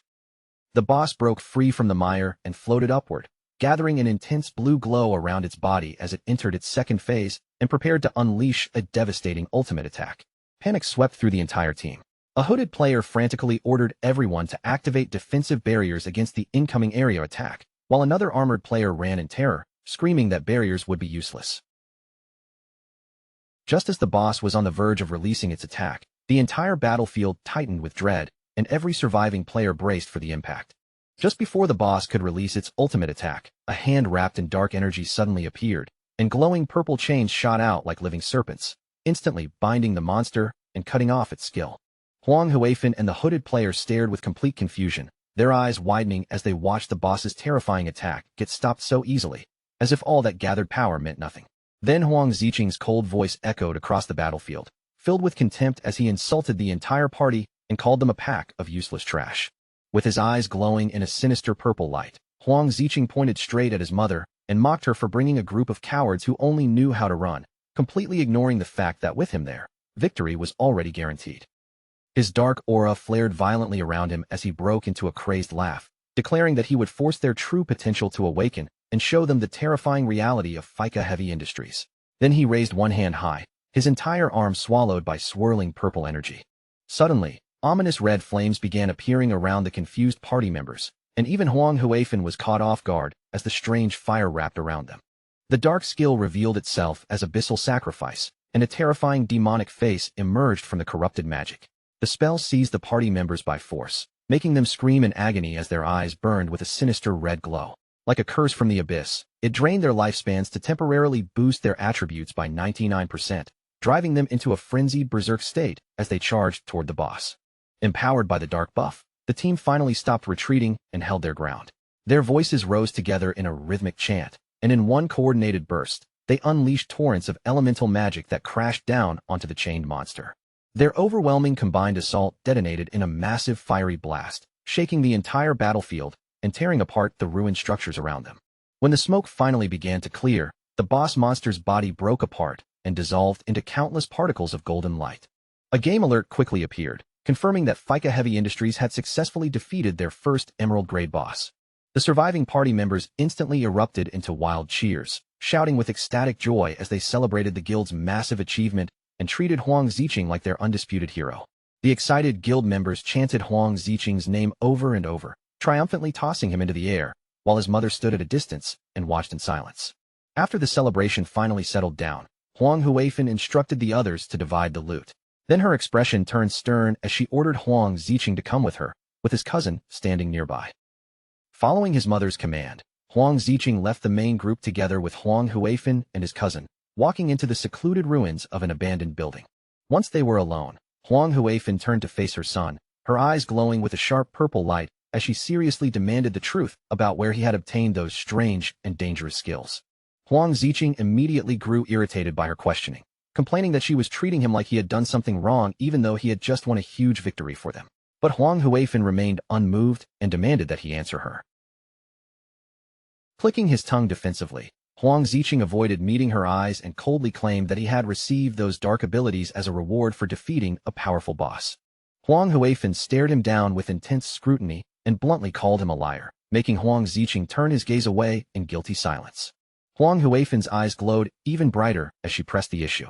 She pointed out that Huang Ziqing was a mage, yet those dark skills were nothing like normal mage abilities. Then she revealed the devastating price. Although they had defeated the boss, his spell had instantly drained 300 years from the guild's shared lifespan. Huang Huifan continued pushing him, reminding him that the lost lifespan was supposed to be used to repay their massive debt to Shadow. She insisted the cost was far too steep and demanded a full explanation, until the overwhelmed and irritated Huang Ziqing covered his face and snapped at her to stop. Furious, Huang Ziqing finally lashed out. He shouted that he had brought them a major victory, yet she was interrogating him like a criminal. His resentment toward her obsession with Shadow exploded, and he declared that he would never become a submissive dog like her, saying he was sick of her cowardice and refused to be controlled. Turning his back on her, Huang Ziqing arrogantly vowed that he would kill Shadow with his own hands and lead Fika Heavy Industries to become the strongest guild in Great Xia. Huang Huifan cried out desperately for him to stop, warning him that he was still too young to understand the brutal rules of survival in this apocalyptic world. His cousin stepped forward with tears running down her face and gently placed a hand on Huang Ziqing's shoulder, begging him to calm down while telling him that his mother was only doing this for his own good.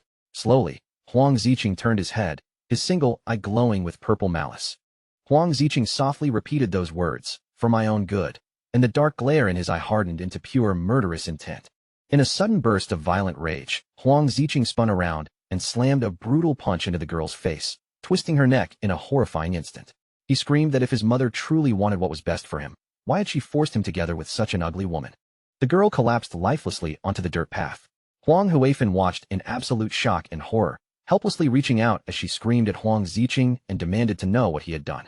Standing over her body without the slightest pity, Huang Ziqing watched as Xiao Hui dissolved into glowing golden particles. The game confirmed that he had killed her, and Huang Ziqing released a chilling sigh of satisfaction. A thin layer of sweat appeared on his face, but his resolve did not waver. With corrupt abyssal energy still glowing in his eyes, Huang Ziqing coldly justified the horrific act by muttering that they had forced his hand. Without even looking back, Huang Ziqing walked away into the desolate wasteland. As Xiao Hui's fading light particles drifted through the air, Huang Huifan reached out desperately and cried for him to stop and come back, but he ignored every word.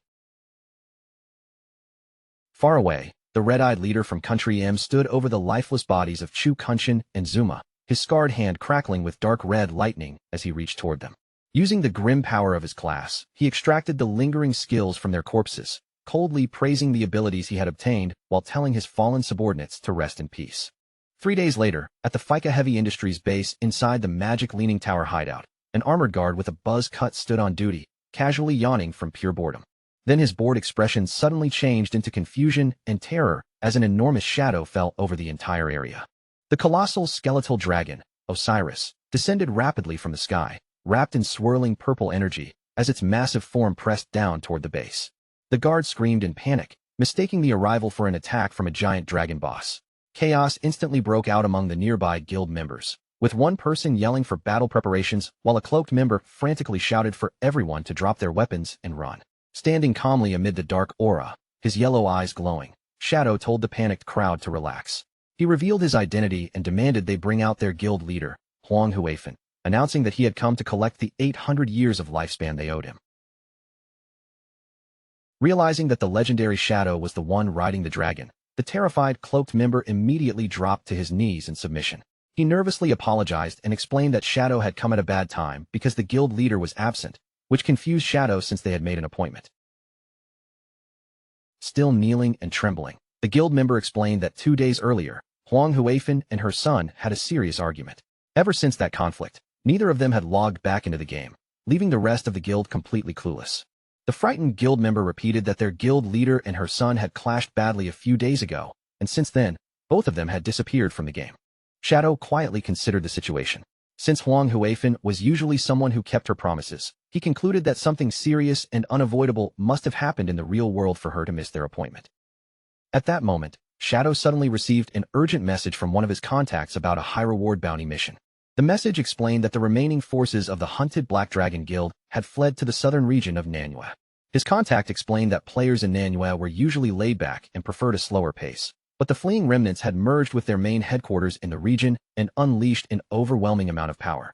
The violence had thrown the entire Nanhua region into chaos, forcing local officials to send a distress signal asking for Shadow's help against the purple dragon magic destroying their city. Shadow weighed the situation briefly and accepted the mission, noting that he had never visited Nanhua before. Drawing on memories from his past life, Shadow knew Huang Huifan would eventually lead Fika Heavy Industries into becoming a top guild, so he believed she was not in immediate fatal danger. He told the guard to contact him the moment she logged back in so he could return. Shadow mounted his massive skeletal dragon, Osiris, and rose into the sky. He messaged his contact that he would arrive in Nanhua within an hour, leaving the contact stunned because that time frame meant the dragon was flying at supersonic speed. Meanwhile, in the real world, a heavy downpour drenched the gloomy cityscape of the magic capital. On that stormy night, Huang Huifan walked alone with a somber expression, searching along a muddy riverbank beneath a massive highway bridge. There, pressed against the concrete support of the bridge and huddled on the wet ground in the rain, she finally found her son, Huang Ziqing. As she drew closer through the rain, Huang Ziqing lowered his gaze, refusing to meet her eyes. In the shadow of his face, one of his eyes pulsed with a faint, unnatural blue glow, the color carrying a cold and corruptive aura that did not belong to him. Huang Huifan softened her voice and gently asked Huang Ziqing to come home with her. She told him she had already looked into the source of his dark power and discovered it came from an abyssal item. Then her tone grew serious, warning him that although those skills could grant terrifying strength, they would slowly eat away at his mind until he lost himself completely and became nothing more than a mindless slave of the abyss. With tears gathering in her eyes, Huang Huifan finally admitted to Huang Ziqing that she had ignored what he truly felt for far too long. She realized that her neglect had pushed him into chasing dangerous shortcuts, all because he wanted to prove his worth. Her voice trembled as she lowered her pride and sincerely told him that she had been wrong. Standing above him beneath the pouring rain, Huang Huifan explained that she understood why he wanted to make their guild stronger. But even so, success could never be rushed by throwing everything away. She reminded him, with a heavy look in her eyes, that this world had one harsh rule: anything gained too quickly would always demand a price. Huang Huifan reached her hand toward him, promising that from this moment on, she would respect the path he chose for himself. She vowed she would no longer treat him like a child, and she would never again force him into relationships he never wanted. With her hand still extended, she asked him to come back, so mother and son could rebuild their guild together as true partners. Moved by her words, Huang Ziqing slowly lifted his head. Tears streamed down from his glowing purple eyes, mixing with the rain on his face, and in a fragile voice filled with pain, he softly called out to his mother. But in that fragile moment, a bright green portal suddenly tore open across the wall behind them. From within the strange glow, the red-eyed leader stepped out and shattered the reunion with a cold warning. He told Huang Ziqing that going back with his mother would only drag him into the same old life, forever trapped beneath her control. The red-eyed leader stood there in his soul walker state, his body intangible and untouchable, completely immune to ordinary damage. With those sinister red eyes fixed on Huang Ziqing, he asked him one simple question: what would he choose if someone offered him enough power to make every dream come true? Huang Huifan's expression changed at once, both confused and alarmed, as she demanded to know who this intruder was. But the red-eyed leader did not even spare her an answer. He focused only on Huang Ziqing, tempting him with grand promises. He could make their guild the strongest in the entire magic capital, raise Huang Ziqing into the top mage, help him kill Shadow, and place him above everyone else on the leaderboards. A cruel smile spread across the red-eyed leader's face as he looked at Huang Ziqing like he had already won. With absolute confidence, he assured him that all those impossible dreams were nothing difficult for him, and that he could help him achieve them with ease. Huang Huifan immediately stepped in front of her son, her protective instincts flaring. She shouted that she would never allow some unknown stranger to deceive Huang Ziqing, then raised her power as glowing purple magical chains formed around her. With a sharp command, she ordered the intruder to freeze where he stood. The phantom chains surged forward under Huang Huifan's control, cutting through the rain like streaks of purple light. With fierce force, she hurled them straight at the red-eyed leader, intending to bind him before he could take another step. But the red-eyed leader did not move at all. He simply stared back with a cold, almost bored expression as the glowing chains passed straight through his intangible body, failing to touch him in the slightest. Huang Huifan froze in disbelief as she watched her attack miss completely. The chains that should have captured him slipped through empty air, and for a brief instant, the failure left her utterly stunned as his intangible form remained unharmed. In the next breath, the red-eyed leader moved. His figure lunged forward with terrifying speed, crossing the distance in a blur before violently seizing Huang Huifan by the head. Using an epic-tier warrior skill that he had most likely stolen from a corpse, the red-eyed leader unleashed a devastating heroic throw. He slammed Huang Huifan headfirst into the ground with brutal force, cracking the concrete beneath her as the impact exploded through the rain-soaked floor. The red-eyed leader stood over the injured Huang Huifan, looking down at her with open contempt. He taunted her for being part of a top guild in Great Xia, yet having strength this disappointing. Then he mocked her ambitions, saying that with such pathetic power, she would never be able to reach the dreams she chased. After crushing Huang Huifan's pride, the red-eyed leader turned his attention back to Huang Ziqing. In a calm, poisonous tone, he admitted that his mother had not lied about everything. The abyssal vase really did corrupt the minds of those who used it over time. But then he revealed the part Huang Huifan had left out. The abyssal corruption was not truly permanent. It could be purified. The moment those words reached Huang Ziqing, his eyes widened in shock, and the red-eyed leader's manipulation sank even deeper. The red-eyed leader claimed Huang Huifan had hidden that truth from him for one reason only, to keep him obedient and under her control. He warned Huang Ziqing that as long as he remained beneath his mother's shadow, he would never gain real freedom, real respect, or the life he deserved. Lying on the broken ground with blood spilling from her wounds, Huang Huifan desperately begged Huang Ziqing not to believe him. She admitted that a purification method did exist, but insisted it required a unique hidden class known as exorcist. Her voice shook as she declared that the only known exorcist had already died. At that moment, glowing red, star-shaped scars suddenly appeared along the red-eyed leader's arm. The marks burned brighter and brighter, until his hand was wrapped in fiery red energy that lit up the dark rain around him. The red-eyed leader lowered his gaze toward Huang Huifan, his red eyes burning with chilling pressure. Then he asked her, in a voice as cold as the night itself, who had ever told her he was dead. Without waiting for an answer, the red-eyed leader poured that burning red energy into Huang Ziqing and activated the exorcism skill. The powerful ability immediately took effect, cutting the buildup of negative status effects in half, including the dangerous abyssal corruption eating away at him. Huang Ziqing quickly checked his system interface, his eyes locking onto the abyss gauge. As he watched the corruption value drop before him, his breath caught in disbelief. The purification was real, and the proof was right there in front of him. Huang Huifan was left completely paralyzed by shock. Her face drained of color as she stammered that this should have been impossible, because she was certain the exorcist had died. Trembling with disbelief, she demanded to know who this man truly was. The red-eyed leader ignored her questions entirely. Meanwhile, Huang Ziqing clenched his fists in ecstatic excitement, realizing that if purification was possible, he could draw even more power from the abyssal item without fearing the consequences. Huang Huifan tried to warn him again, shouting that the real exorcist had been a woman, which meant this man had to be a fake.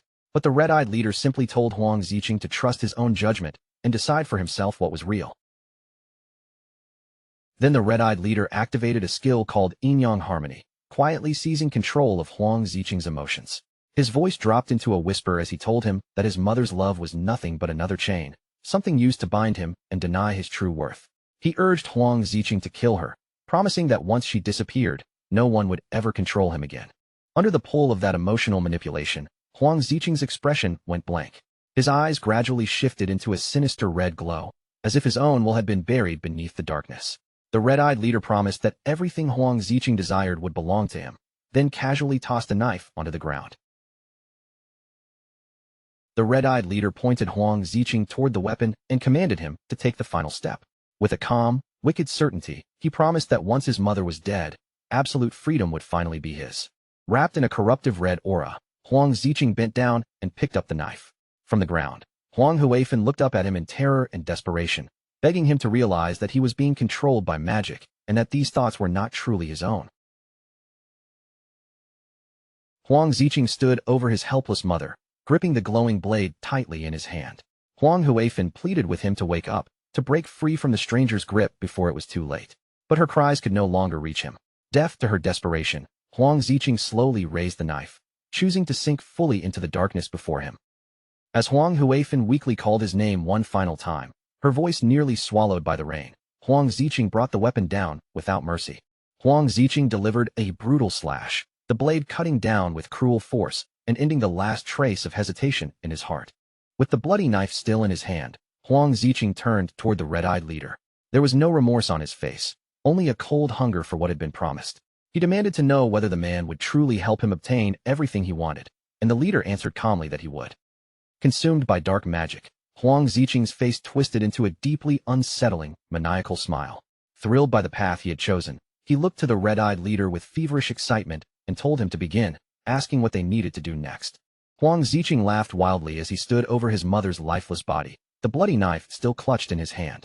Then, with madness burning in his eyes, he turned back to the leader and asked what their plan would be from here. The red-eyed leader raised one of his magical cards, and its surface began to glow with strange power.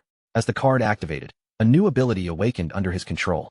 Using the stolen divination skill, the red-eyed leader projected a blazing red portal high into the sky.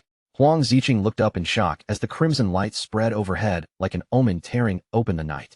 Inside the spell, a catastrophic prophecy unfolded. A massive fiery meteor ripped across a crimson sky, burning like the end of the world. The vision warned that the abyss would devour the heavens, and that an ominous red star would descend to destroy all darkness. Huang Ziqing stared at the apocalyptic vision above him, his excitement turning into confusion. The blazing meteor and crimson sky reflected in his eyes, but he could not understand what this prophecy truly meant. The leader explained that this power would eventually cover all of Great Xia, leaving no one with a place to escape, not even Shadow. Then he added, with a chilling calmness, that the darkness destined to be destroyed might refer to Shadow, but it could just as easily refer to Huang Ziqing himself. Cold sweat broke across Huang Ziqing's face as the meaning finally struck him. If the prophecy came true, then he was not just gaining power. He might also be walking straight toward his own death in the coming cataclysm. The red-eyed leader reassured him that while the disaster itself could not be avoided, survival was still something humans could fight for. He advised Huang Ziqing to use his abyssal powers to expand and strengthen his guild, preparing it for the inevitable clash with Shadow. Then the leader manifested. With his pawn finally set in motion, the red-eyed leader turned away and walked into the misty night. Before disappearing into the darkness, he promised that when the proper time arrived, he would come find Huang Ziqing again. Left alone in the darkness, Huang Ziqing no longer resisted the corruption inside him. His eyes glowed a deep red as he accepted the mission that had been handed to him, embracing the path of abyssal power without looking back. Huang Ziqing raised his hand and channeled his dark magic over his mother's corpse. Red energy began to swirl around Huang Huifan's body, wrapping her in an eerie glow as the abyssal puppet spell slowly took shape. The dark magic forced its way into Huang Huifan's body, and a scream tore from her as her eyes ignited with a red glow. The skill dragged her back from death as an undead puppet, bound completely to Huang Ziqing's will while still retaining all the abilities she had possessed in life. Standing behind his reanimated mother, Huang Ziqing watched as Huang Huifan lowered herself and asked for her master's instructions. Lost in madness and corruption, he smiled and declared that from now on, they would build their guild together. Meanwhile, far away in the southern region of Nanyu, a completely different scene unfolded. Above the ruined city streets, a massive tower pierced the skyline, standing like a silent landmark over the broken roads and abandoned buildings below. True to the relaxed nature of the local players, work was never allowed to swallow up their leisure time. With steaming baskets of dim sum spread across the table and fresh tea poured beside them, one player calmly announced that it was time to stop working and take a proper break. By the riverbank, a group of players had already settled into their easygoing routine. Fishing rods rested in their hands, the water shimmered quietly in front of them, and they casually reminded one another to enjoy the tea first before worrying about anything else. But that peaceful afternoon was suddenly shattered. Behind them, a gigantic level 18 two-headed bull boss spawned out of nowhere, its massive body looming over the riverbank as both heads released a deafening roar. Instead of screaming in fear, one irritated fisherman snapped his head around and yelled at the monster to shut up. To him, the real problem was not the boss itself, but the fact that its thunderous roar was scaring away all the fish. The players' relaxed mood vanished the moment their precious break was ruined. Annoyed, They set down their drinks, stood from their seats, and began channeling their magical auras, shouting for everyone to charge at the monster together. The team moved into formation with practiced coordination. One player immediately fired a freezing beam at one of the bull's heads, locking it down with crowd control so the monster could not smoothly synchronize its spells.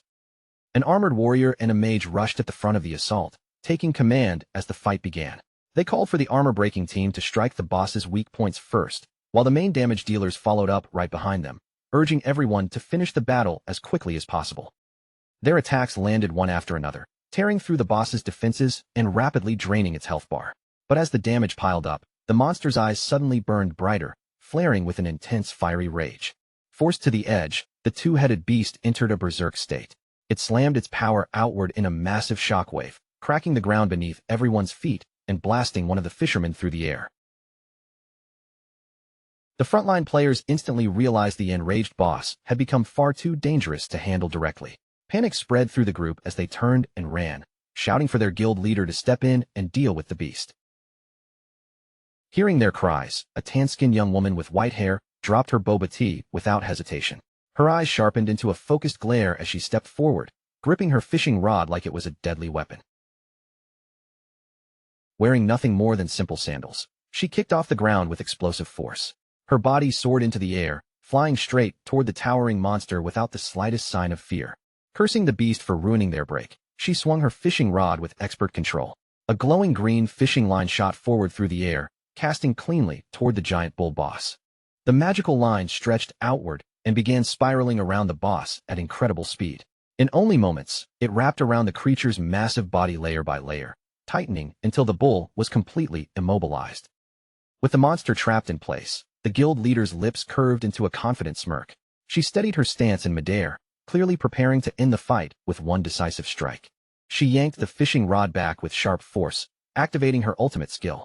The razor-like line sliced deep into the monster, carving through its remaining health and delivering the fatal blow that finished the boss instantly. As the guild leader landed, the system announced that she had successfully slain the bull. Her ability had trapped the target first, then inflicted damage based on how much health it had already lost. With its life depleted, the boss dissolved into golden loot orbs scattered across the grass. The surrounding players burst into loud cheers, their earlier panic instantly replaced by excitement. They praised Sister Hai for calculating the damage perfectly, then chanted their fishing-themed guild catchphrase with proud, carefree energy. Sister Hai laughed brightly and declared that protecting the Nanyu region was simply her duty. Her unique hidden class was then revealed as Fishing Master, an assassin-type role that fought from range with a fishing rod, perfectly matching the relaxed lifestyle of her guild. Just then, one guild member called out that the tea was ready. The entire group immediately forgot the battlefield mood and happily rushed back toward their tables, leaving the loot orbs lying in the grass for later so they would not miss tea time. Sister Hai smiled, waved casually, and followed her team back toward their peaceful break. For the moment, even the spoils of battle could wait behind them in the open grass. As the Nanyu players enjoyed their tea and chatted without a care, the glowing loot orbs remained untouched near the battlefield. None of them noticed that, from the nearby bushes, a faint sound quietly broke the calm. A bald, scarred man with blue eyes peeked out from the cover of the bushes. He was a remnant of the Black Dragon Guild, and he scoffed at the Nanyu Guild for abandoning valuable loot just to enjoy tea. With a greedy look, he signaled his men to move in. The Black Dragon members activated a level 15 group stealth skill called Shadow Veil. A camouflage dome spread around them, hiding their figures as they crept forward and greedily scooped up the abandoned golden orbs. While the Nanyu players continued chatting happily about fishing, the hidden thieves snickered under their stealth. To them, this was the perfect moment to strike, while their targets were relaxed and completely off guard. Dropping their stealth at the right moment, the Black Dragon leader, Zentile, activated a buff called Boiling Blood Domain. A fiery aura erupted around him, boosting the attributes of his allies as he ordered them to slaughter the fishermen. The Black Dragon members burst out from the tall grass with weapons already drawn. Their sudden ambush crashed into the relaxed Nanyu players, leaving Sister Hai and her guildmates completely caught off guard. Zentile raised his blade high, aiming it at the shocked Sister Hai and the terrified guildmate. Chaos exploded across the peaceful tea break. Attackers swung their weapons wildly, laughing and shouting for blood, while tables overturned, players screamed, and debris flew through the air where tea and snacks had been sitting only moments earlier. Standing triumphantly among the stolen loot, Zentile clenched his fists with savage satisfaction. He declared that this brutal ambush was exactly how the pigs of Great Xia deserved to be hunted. But his celebration did not last long. One of his subordinates suddenly called out in alarm, warning Xintile that something was approaching from the sky at terrifying speed. Xintile looked up, and panic flashed across his face the moment he recognized the incoming threat as Shadow. Realizing that the intelligence from the magic capital survivors had been true, he immediately ordered his men to cast Shadow Veil again and retreat. High above the battlefield, Shadow's massive skeletal dragon, Osiris, descended like a falling nightmare. Its huge body plummeted from the sky before crashing heavily into the ruined city below. Standing atop his dragon with glowing yellow eyes, Shadow scanned the empty battlefield around him. Seeing no enemies in sight, he wondered whether he had arrived a step too late. When Shadow noticed the uncollected orbs still scattered on the ground, he quickly understood that the enemy must have fled in a panic after receiving an early warning of his arrival. What puzzled him was how they had detected him at all, since his entire approach had been hidden under absolute stealth. The non-Yu players reacted with furious outrage. One member cursed the foreign war god guild for using such filthy tactics, raging that their brothers had been attacked and their hard-earned boss loot had been stolen. Sister Hai was just as enraged. She tightened her grip around her weapon and called the attackers nothing but animals, furious that they were too cowardly to face anyone head-on and only knew how to rely on sneak attacks that made retaliation nearly impossible. Then a guild member brought a spark of hope back to the group. He announced that the official forces had sent the legendary Shadow to support them, and with Shadow's strength on their side, he assured everyone they finally had a chance to catch those foreign culprits. A short while later, the same member rushed back with fresh news.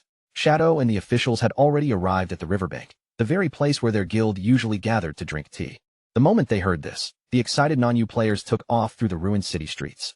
They were eager to reach the riverbank and meet the famous player they had only ever dreamed of seeing in person. Shadow's enormous skeletal dragon, Osiris, descended before them with overwhelming pressure. Sister Hai and a female official looked up in awe, both terrified and deeply impressed by the sheer presence of his epic great mount. The long dark-haired female official, a wisp of smoke, greeted Shadow together with Sister Hai, who introduced the Kaizui alliance. A wisp of smoke then pointed out a strange detail. The attackers had fled so hastily that they had not even collected the lifespan left on the ground. Shadow confirmed her observation, his gaze lingering on the abandoned rewards. He stated that the enemies had retreated so decisively because they knew he was coming, which meant his stealthy approach had somehow been exposed. From atop his dragon, Shadow calmly analyzed the situation. If his arrival had been leaked, then either there was a mole hidden among the official forces, or the enemy possessed a hidden class capable of tracking him. He then asked the official to brief him on the current situation in non-Yu. A wisp of smoke explained the local power structure in a steady voice, saying that the official forces and Sister Hai's guild were the strongest groups in the region. She identified the attackers as the War God Guild, a small faction made up mostly of foreign players. She went on to reveal that the enemy had an assassin who possessed a high-level group stealth skill, which was exactly why the officials had struggled so much to catch them. In the past, however, the War God Guild had been weak, doing little more than petty theft. The situation only became serious after the remnants of the Magic Capital's Black Dragon Guild arrived and joined forces with them. Since forming that alliance, the War God Guild had begun a violent killing spree, and Sister Hai's group had already become their 7th target that very day. Shadow quietly considered everything she had said. He remarked that the remaining Black Dragon members were far too weak to create this level of chaos on their own, which meant there had to be a deeper reason behind the War God Guild's sudden rampage. The official agreed with his judgment and shared the results of their investigation. According to her, the attackers' motives were clearly abnormal. They slaughtered everyone they found, even low-level players, and they often abandoned valuable lifespan just to make sure they could escape safely. A wisp of smoke explained that their reckless slaughter had caused their kill value to skyrocket. That penalty did more than just mark them as criminals. It locked their ability to level up and guaranteed they would lose every bit of lifespan if they were killed. Because of how self-destructive the strategy was, she suspected it might be connected to the requirements of some hidden class, which lined up perfectly with Shadow's earlier theory. As Shadow listened, he quietly thought through the consequences the game imposed on murderers. He knew that once a player's kill value became too high, their growth would be halted, they would be forced to drop all their lifespan after death, and the system would begin issuing harsher and harsher punishments. The higher that kill level climbed, the more terrifying the restrictions would become. What concerned Shadow the most was one specific punishment. If a player's kill value reached a truly dangerous level, it could draw out the Executioner, a horrific multi-armed demonic entity that existed purely to punish killers. And once the Executioner appeared, escape was almost impossible. It would hunt the marked player without rest, chasing them down until they were completely and permanently erased. Shadow silently wondered whether the War God Guild was deliberately trying to summon the executioner, though he still could not understand what they would gain from doing something so suicidal. What troubled him even more was the enemy's timing. They had predicted his movements and pulled off a clean retreat before he ever reached the battlefield. Digging through his memories, Shadow realized there was only one class he knew of that could foresee the future, the diviner. And the only known diviner had been Theodore, the very person Shadow had personally assassinated during the airplane ambush. Then a chilling possibility flashed through Shadow's mind. Back then, he had not used his weapon's special curse to make Theodore's death permanent. That meant someone from Country M might have possessed a rare item or hidden class capable of using the dead, allowing them to steal Theodore's divination power even after his body was gone. Determined to trace the source of the leak, Shadow looked down from his dragon toward a wisp of smoke and Sister High. In a calm but firm voice, he asked them for the exact location of the War God Guild's hideout. A wisp of smoke told him their base was an underground. Shadow remained completely unfazed by the warning. He simply told her to lead the way, saying that if they wanted to uncover the enemy's true motive and learn how their foresight worked, they only needed to break into the base and capture one member for interrogation. Deep underground inside the Blood Slaughterhouse, a sinister industrial facility glowed beneath harsh red lights. Metal corridors stretched through the hideout, while armed guards moved through the facility on active patrol. Far deeper within the base, a dark-skinned man with tribal tattoos and glowing red eyes approached Zentile, the leader of the Black Dragon remnants. With a confident look, he asked whether the intelligence he had provided had proven useful. Zentile confirmed that the information had been completely accurate. Shadow had descended from the sky exactly as predicted, and Zentile admitted that without the tattooed man's warning, his entire group would have been slaughtered before they even knew what hit them. The tattooed man smirked as his red eyes glowed brighter. Then he repeated Theodore's original prophecy, speaking of a pitch-black dragon knight arriving silently, of the lucky ones retreating in time, and of an ominous red star that would descend to destroy all darkness. With growing excitement, he told Zentile that the first part of the prophecy, delivered by their mysterious lord, had already come true through Shadow's arrival. He insisted that if they gathered enough kill value, they could summon the ominous star and use it to annihilate Shadow completely. Balancing on the bandaged stump where his leg had once been, the tattooed man declared that Shadow's death was already inevitable. In his mind, once Great Xia lost its strongest player, the remaining forces would be left defenseless, giving his lord the perfect chance to lead Country M's elites in wiping them out. His voice grew heavier with resentment as he recalled everything that had happened to them. Shadow and the Magic Capital officials had driven their guild all the way to the Nanyu border, killed Theodore, and now cornered them again in Nanyu with nowhere left to run. The more he spoke, the more twisted his expression became. Rage contorted his face as he swore that all the pain and humiliation he had suffered would be paid back in blood. He began naming the people he wanted to destroy. Once Shadow was dead, he declared that his first target would be the young pink-haired witch from the Sky Guild. Then he blamed Shadow's allies for costing him his arm and leg. As Lin Qingyu's face appeared in his mind, he viciously promised to tear at the Magic Capital official's hair and make her suffer for what had happened to him. At last, his thoughts turned to Captain Yu, the Zhanghai official. His hatred became even uglier as he described the vile revenge he imagined carrying out against her after their side finally won. Zentile and his men listened with dark chuckles, clearly amused by the man's cruel fantasies. Zentile even admitted that the violent speech had stirred their blood. But soon after, his expression hardened, and suspicion crept back into his eyes. Zentile questioned him directly, pointing out the obvious flaw in the story. If Theodore the Diviner had already been killed by Shadow, then there should have been no way for them to receive any new prophecies. His distrust only deepened as he demanded proof that the prophecy was real. Zentile warned that he would not let himself and his men be used as disposable pawns while the foreigner escaped safely back to his own homeland. The tattooed man merely smirked at the accusation. He said he understood Zentile's doubts perfectly, because he had once questioned everything the same way before he personally met their lord. To prove his words, the tattooed man pulled out a magical card. Red flames immediately ignited across its surface, and he told the cautious Zentile to watch carefully. Then, declaring that he would return to Country M immediately, he activated the card. A red spatial portal opened above him, its glow spreading across the hideout like burning blood. One of the bald guild members stared at the spell in shock. He recognized it at once as one of Theodore's abilities. But what happened next stunned everyone. Instead of simply transporting the tattooed man away, a figure wrapped in dark, fiery energy stepped out from the portal. The tattooed man froze in disbelief. instantly recognizing the newcomer as the very lord he had been talking about. The new arrival was the red-eyed leader. He turned his gaze towards Zentile, and as he addressed him, a glowing blue holographic screen materialized in front of the Black Dragon leader. Zentile stared at the floating screen, his eyes widening in complete shock. On the screen was a live feed of the tattooed man, standing at the Statue of Liberty. A message beside the image confirmed that he had already returned to Country M. As Zentile watched the broadcast, tears welled in his eyes. Continental teleportation magic was real. The red-eyed leader had not only crossed impossible distance, he had used the skill to swap places with the tattooed man. Overwhelmed by this almost godlike power, Zentile and his subordinates dropped to their knees without hesitation. Filled with awe and desperation, Zentile pledged absolute loyalty to the mysterious man and begged him to take them back to their homeland. The red-eyed leader agreed, but only under one condition. Before they could return home, they had to summon the ominous star and kill Shadow. As he spoke, he quietly activated Yin-Yang Harmony, the powerful spell that twisted and controlled emotions. The mind-altering magic took hold almost instantly. Zentile and his men's eyes flared with a fanatical red light, and their faces twisted with manipulated bloodlust. Consumed by the artificial rage, they roared their desire to kill, becoming perfect pawns for the red-eyed leader's plan. Meanwhile, back on the surface beneath a cloudy reddish sky, Shadow arrived at the target location with Sister Hai and another non-U player beside him. The group looked down into a sunken area filled with ominous red mist.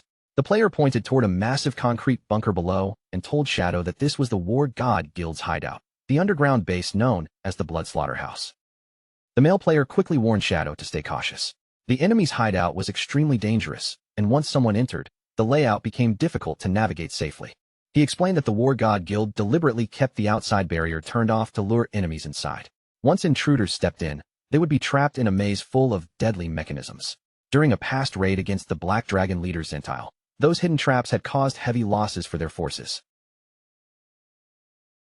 Shadow corrected him calmly, saying the hideout did not have an outside barrier at all. Its defense depended entirely on traps built inside the base.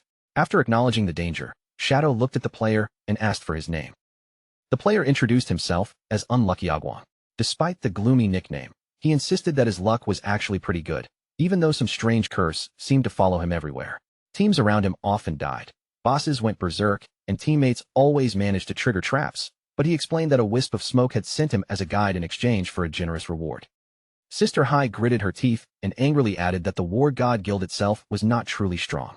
The real problem was their fortified bunker and their cowardly hit-and-run tactics, which made it nearly impossible for the authorities to wipe them out in a fair fight. On top of that, the base's internal alarms were always active. The moment anyone broke in, Zentile would be alerted, giving the Black Dragon leader more than enough time to escape before they could reach him. Shadow brushed aside their worries without hesitation. He revealed that hideouts like this were powered by a central crystal. If he could seize that crystal, the entire base would become his property, leaving the enemies with no shelter and making them much easier to crush. Shadow told Sister Hai and Unlucky Agwang to remain safely outside on the cliff while he entered alone. He had only taken a step forward when Unlucky Agwang hurriedly stopped him. Sister Hai immediately volunteered to guide Shadow herself, warning that facing the hidden traps alone would be a terrible idea. Unlucky Agwang agreed, saying her experience from the previous failed raid could help them avoid danger. After a brief pause, Shadow accepted and allowed her to lead the way. Shadow then turned to Unlucky Agwang and said he did not want his bad luck ruining the mission. Embarrassed, Unlucky Agwang quickly defended himself, insisting that his unlucky name was just a joke. In fact, he argued, surviving this apocalyptic game until now was proof that his luck was actually better than most people's. Shadow ignored his excuses, but he still allowed them to come along. He warned both of them that if an emergency happened, they would have to protect themselves. The two eagerly agreed, and together, the trio jumped down from the cliff toward the bunker's red-lit entrance. The moment they entered the Blood Slaughterhouse, a piercing system alarm echoed through the red-lit corridors, warning everyone inside that intruders had breached the base. Zentile, the leader of the Black Dragon remnants, slowly lifted his head toward the blaring alarm. The moment the warning echoed through the Blood Slaughterhouse, his expression tightened, and the confidence on his face hardened into caution. The red-eyed leader glanced over and asked what was happening. One subordinate casually guessed that the local officials had simply come back to throw their lives away, but Zentile narrowed his eyes. His instincts told him the intruder was probably Shadow, and he silently wondered whether the traps inside his base could truly stop that famous monster. Wanting certainty before making his move, Zentile turned to the red-eyed leader and asked him to use his foresight. He needed to know how this situation would end, because that answer would decide whether they should stay and fight or abandon the hideout and run. The red-eyed leader agreed without hesitation. Drawing on the stolen power under his control, he summoned a glowing red magical card, its surface burning with ominous light, and activated the skill known as Omen of the Star God. A vision unfolded above them, revealing the exact same prophecy once again. A black dragon knight would arrive in silence, a lucky one would escape, and a red star would descend to destroy the darkness. Zentile frowned in confusion, realizing this was the same prophecy the tattooed man had just repeated earlier. The red-eyed leader calmly twisted the meaning to guide Zentile's thoughts. He explained that visions only revealed major turning points, and until those turning points truly arrived, the image would not change. In his poisonous logic, seeing the same prophecy only proved that Zentile's fate was tied directly to Shadow's arrival. Zentile accepted the lie completely. A slow smile spread across his face as he became certain that the intruder who triggered the alarm could be no one else but Shadow. Wrapped in a rising red aura, Zentile's ego swelled out of control. He proudly declared that since his own power burned red, he must be the ominous red star from the prophecy. Convinced that destiny favored him, he boasted that Shadow would suffer a painful death inside his endless traps. The red-eyed leader watched his pawn confidently march toward disaster, his gaze cold and unreadable. He merely said Zentile could interpret the prophecy however he wished, then announced that he would return when the time was right, and began preparing his escape. With a spatial skill, the red-eyed leader vanished from the hideout, instantly swapping places with the tattooed man. The crippled man tumbled out of the red portal instead, while Zentile, completely unaware of the trick, happily welcomed him back. The tattooed man quickly realized the truth, and fear drained the color from his face. His dream of escaping was gone. He had only been used as a tool to send their lord away. But Zentile noticed none of his terror and excitedly asked him to help kill Shadow, fully believing he was the ominous red star destined to win. The tattooed man stared at Zentile as if he were looking at a madman. He knew Shadow's overwhelming strength better than anyone, and panic clawed through him as he realized Zentile was truly insane enough to believe they could kill that unstoppable player. At the same time, Shadow, Sister Hai, and Agwong landed inside the massive industrial hideout. Thick red mist rolled around the blood slaughterhouse, swallowing the floor and making the entire place feel like a death trap waiting to close. Sister Hai immediately raised a hand and stopped the group from advancing. Her expression turned serious as she warned Shadow that this was a deadly trap room, the same place where her forces had once suffered heavy losses. Holding a map in her hand, Sister Hai pointed toward a route made of glowing blue tiles across the floor. She told them to follow that path exactly if they wanted to cross safely, and warned them not to step anywhere outside the marked route. Shadow stepped onto the blue path with complete confidence and moved across it without the slightest hesitation. Behind him, a nervous Agwong followed closely, carefully placing each foot where Sister Hai guided him. After they made it across safely, Agwong glanced back at the strange tiled floor. Still uneasy, he asked what would happen if someone accidentally stepped on the wrong tiles. Sister Hai explained that hidden spikes would shoot out and stab anyone who misstepped. To prove her warning was not an exaggeration, she picked up a heavy rock and threw it onto one of the dark, incorrect tiles. The rock landed on the tile with a loud, solid crack that echoed through the trap room. Then came an awkward silence.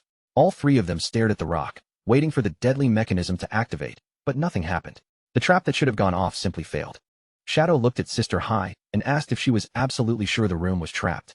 Flustered and frustrated, she insisted that it was, saying she had personally been killed 6 times in this exact room before. Determined to prove she was not lying, Sister Hai stubbornly stepped onto the dark tiles herself. She stomped again and again, growing more confused by the second as the traps still refused to activate. Agwong gave Shadow an embarrassed look and apologized for Sister Hai's strange behavior. Then he suggested they should just move on, since the traps appeared to be broken and the path seemed safe for now. Believing there was no danger, Agwong stepped forward onto an ordinary-looking tile. The instant his foot touched it, a sharp click rang through the room, and the floor beneath them flashed with a bright red warning glow. Because of Agwong's bad luck curse, the trap triggered in the worst possible way. Deadly black spikes blasted up from the floor, completely missing Agwong himself, and instead piercing Sister Hai while she was still stomping nearby. Agwong froze in horror, his eyes wide as he screamed in total confusion. He could not understand why his own mistake had triggered a trap under his teammate instead of striking him.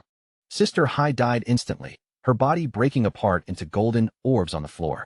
While the guilt-ridden Agwong apologized again and again to his fallen guide, Shadow remained calm and simply said they could wait for her to respawn and return. Looking closely at the trap room, Shadow realized Sister Hai had not been lying at all. The enemy had clearly changed the trap settings, turning what used to be the safe path into a deadly route meant to catch returning raiders off guard. Since their old information was now useless in this shifting maze, Shadow immediately told Agwong to collect Sister Hai's orbs and leave the bunker right away before more traps could activate. Far above them, Zentile and his men watched everything unfold from a hidden monitoring room. Seeing Shadow on the screen confirmed that their real target had finally entered the trap. Zentile grinned with cruel amusement, mocking the idea that Shadow and Agwong could simply turn around and walk out of his hideout. Without wasting another second, Zentile raised his fist and slammed it down onto a large red button in front of him. A heavy mechanical rumble thundered through the base. Shadow and Agwong both noticed the danger at once as the floor beneath their feet suddenly began to split open. A massive trapdoor dropped away under them, leaving no ground to stand on. In an instant, both players were sent falling into the dark depths of the blood slaughterhouse. As they plunged down the pitch-black shaft, Agwong screamed in pure terror. Shadow, however, stayed completely composed, adjusting his posture midair and preparing himself for the landing. They crashed into the bottom of the shaft. Agwong hit the ground painfully on his back, while Shadow landed cleanly on his feet. Around them stretched a dark sealed room, its walls stained with blood. Agwong slowly sat up with a groan, blood running from his nose after the painful fall. Then static crackled through the room, and Shadow immediately turned his gaze toward the source of the sound. A large screen on the blood-stained wall flickered to life. From a hidden speaker, a distorted voice echoed through the chamber, pretending to be surprised as it welcomed Shadow into their home. The static on the screen slowly cleared, revealing a live video feed of Zentile. Wearing a creepy behind the mask, Zentile's voice sounded twisted and delighted as he gave Shadow a chilling welcome, savoring the moment like a host greeting prey that had already stepped into his cage. Zentile announced the rules of his game while pointing toward the large circular saws mounted along the walls. Agwong turned pale at the sight of them, and Zentile ordered both of them to stand inside the circles marked on the floor. Shadow calmly stepped into his assigned circle without showing any fear. Beside him stood a pedestal with a red button, while a spinning saw whirred dangerously nearby, waiting for the game to begin. Zentile explained that they would take turns pressing their buttons. Each press carried a 1 in 6 chance of activating the opponent's saw, and that chance would increase with every turn until, by the 6th press, one of them was guaranteed to die.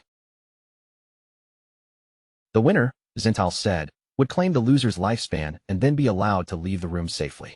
Agwong immediately scoffed and pointed out the flaw in the trap. Even if he died, he would simply respawn later, and whoever survived could just return the lost lifespan afterward. He then confidently added that Shadow was practically invincible, so he doubted some spinning saw could even scratch him. Shadow listened in silence, offering no comfort and no denial. Zentile called them both fools and revealed the real danger. Inside his emerald-grade hideout, the rules of the room were absolute. If the saw activated, it would guarantee a kill no matter how strong the target was. Then Zentile added one more chilling detail. As the master of the hideout, he had a small privilege within the game, giving him just enough control to make the situation even more dangerous. To raise the pressure, Zentile released a swarm of disgusting spiders into the sealed room. The creatures spilled across the floor, making Agwong recoil in shock. Agwong immediately drew a knife, ready to slash at the crawling creatures. But Shadow stopped him at once, identifying them as nightmare exploding bugs. If they were damaged, they would detonate and trigger a deadly chain reaction filled with toxic explosions. Relieved that Shadow had stopped him in time, Agwong hurriedly twisted his body away as one of the flying bugs shot past him. He pulled back fast, desperately trying to avoid even the slightest touch. But because of Agwong's cursed luck, even retreating safely became a disaster. As he yanked his arm back, the knife in his hand accidentally scraped across the bug's body. The moment the creature was injured, its body swelled with unstable energy and exploded in a burst of purple light. Agwong was caught directly in the blast before he even had time to react. That single explosion immediately triggered the exact chain reaction Shadow had warned about. One nightmare bug after another began detonating, spreading the danger across the sealed room. A massive explosion. Zentile's voice rang out again as he explained the nightmare state with malicious delight. While affected by it, players could not resurrect or log out, and if they were killed, their minds would be trapped inside a nightmare for 3 full days, leaving their helpless bodies behind for others to loot. Agwong exploded in anger and refused to take part in the twisted game. He argued that if neither of them pressed the button, then neither of them would die, so they could simply wait things out instead. From the screen, Zentile only chuckled. Through the flickering broadcast, his eye glowed red with cruel amusement, as if he had been waiting for them to say exactly that. The entire room suddenly began to rumble. Zentile taunted them from the speaker, asking whether they would rather gamble with the saws or sit there and be crushed to death by the room itself. Wang turned pale as the spiked walls on both sides began closing in. Zentao reminded them with a mocking tone that pressing the buttons was the only way to slow the walls down. With a delighted laugh, Zentao officially started the game, clearly thrilled that he had trapped Shadow inside his own hideout. Wang's composure shattered at once, and he cried out in panic that he had no idea what to do. Left with no choice, Wang hovered his trembling hand over the button, but he could not bring himself to press it. He was terrified that his bad luck would somehow trigger Shadow's death, so he convinced himself that Shadow should press first because Shadow was the one who absolutely needed to survive. Then Wang started overthinking every possible outcome. If Shadow survived the first press, the odds would rise on Wang's turn, making the next choice even worse. His fear spiraled out of control, and he began babbling helplessly, unable to make a decision. Sweat rolled down Wang's face as the pressure nearly crushed his nerves. Just as he was about to lose himself completely, Shadow calmly called his name. Shadow's voice stayed steady and firm. He told Wang not to move, not to touch anything, and to do absolutely nothing. Wang stared at him in confusion, his eyes darting toward the approaching walls. He shouted that they were about to be crushed if they just stood there. But Shadow did not change his expression. As the spiked walls continued grinding closer, he repeated the same command, telling Wang to stay still. On the screen, Zentao watched their reaction with growing amusement. Seeing Shadow remain motionless only made his mocking smile grow wider.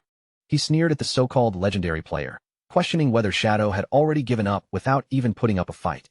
The walls were now dangerously close, their spikes almost touching skin. Wang pressed his hands against them in desperation, tears welling in his eyes as he begged Shadow to do something before they were crushed. Zentao laughed louder, telling them to enjoy the feeling of being flattened alive. He promised that once they were dead and trapped in the nightmare, he would happily loot their defenseless bodies. As the walls closed in with terrifying force, Wang called out to Shadow one last time, his voice shaking with fear. Convinced this was truly the end, Wang broke down over his miserable luck. He cried about how unfair it was to survive so much, only to die by being crushed flat in a trap room. Finally, with no way left to escape, Wang squeezed his eyes shut and braced himself. The cold spikes touched him, and he waited for the crushing impact to come. But a moment later, Wang slowly opened his eyes in confusion. The deadly trap had stopped moving, and the expected pain never came. The walls and spinning saws had frozen only inches away from them. Over the speaker, Zentile erupted in rage, cursing furiously and demanding to know why his traps had suddenly broken. System notifications flashed across the room, announcing that the hideout had been breached and that its core had been stolen. Zentile stared at the alerts in stunned disbelief. Before Zentile could even process what had happened, Shadow's small dragon burst into the control room and attacked him right on the live broadcast. The system immediately transferred ownership of the Blood Slaughterhouse to Shadow, stripping Zentile of control over the entire base. Pinned near the stopped wall, Wang stared in total shock. He could hardly believe that Shadow had taken over the enemy's base without seeming to move a single step. Shadow remained completely unfazed, his eyes glowing faintly as he contacted his mount through their telepathic link. In a calm tone, he asked why the plan had taken 1 minute longer than he had calculated. Only then did Shadow's real strategy become clear. While Zentile was distracted by the deadly game, Shadow had secretly summoned 12 spectral wyverns to carry out the true operation. Those small dragons had slipped past the hideout's traps and quietly made their way into the control room. By the time Zentile realized anything was wrong, they had already ambushed his guild from behind. Outside the bunker, the giant skeletal dragon Osiris apologized through the link. He explained that the maze inside the hideout was more complicated than expected and heavily guarded, which had slowed the wyverns down. Even with the delay, Osiris reported that the operation had succeeded. Inside the base, one wyvern carried the stolen core crystal, while Zentile had been captured alive without triggering the remaining alarms. Shadow ordered the wyvern to disable every trap and open a safe path through the base. The small dragon obeyed at once, while Wang stared at it in shock, still trying to process where it had come from. As the wyvern began guiding them forward, Wang finally understood what had really happened. Shadow had planned this infiltration before they had even stepped into the bunker. Wang realized the deadly game had only been a distraction. He and Shadow had acted as bait in the trap room while the dragons silently infiltrated the hideout and seized the core. Shadow confirmed Wang's conclusion, but added that the operation would have gone much more smoothly if Wang's bad luck had not caused the nightmare bugs to explode. Wang could only give an embarrassed smile, knowing he had no real defense. Shadow then turned his attention to their nightmare status, since dying now would still be extremely risky. He ordered one of the wyverns to fly Wang out of the bunker and told Wang to hide far away, so his terrible luck would not cause any more disasters. As the wyvern carried the protesting Agwong away, Osiris contacted Shadow again with bad news. Shadow sighed, already sensing trouble, and asked what had gone wrong this time. Osiris explained that Zentile's group had used a self-destruct skill to escape capture and respawn safely. However, their mass suicide had left hundreds of years of lifespan scattered across the floor as loot. Shadow immediately understood that his near-perfect plan had been ruined at the very last second. He could only conclude that Agwong's bad luck was not just unlucky, it was a truly terrifying force. After respawning, Sister Hai found Shadow waiting outside the bunker. She looked at him in amazement and confusion, asking how the blood slaughterhouse had somehow become his property during the short time she had been gone. Then Sister Hai started to ask about the unlucky Agwong, but Shadow quickly cut her off. With a serious look, he warned her not to say that name out loud, just in case it brought more bad luck. Shadow tossed a golden key towards Sister Hai, and her eyes lit up with excitement as she caught it. He explained that he had already reached his personal hideout limit, so he was handing this base over to her and the Nanyu officials. Overjoyed, Sister Hai immediately promised to treat him to tea. Shadow instantly crushed her excitement by clarifying that the hideout was not free. Once they finished collecting the loot, he expected a payment of 1,500 years of lifespan. Sister Hai burst into comedic tears over the outrageous price, but she still thanked him sincerely. At that moment, the female official, a wisp of smoke, hurried toward them and called out to Shadow from a distance. A wisp of smoke thanked Shadow for his help and presented him with a glowing blue skill book as a reward.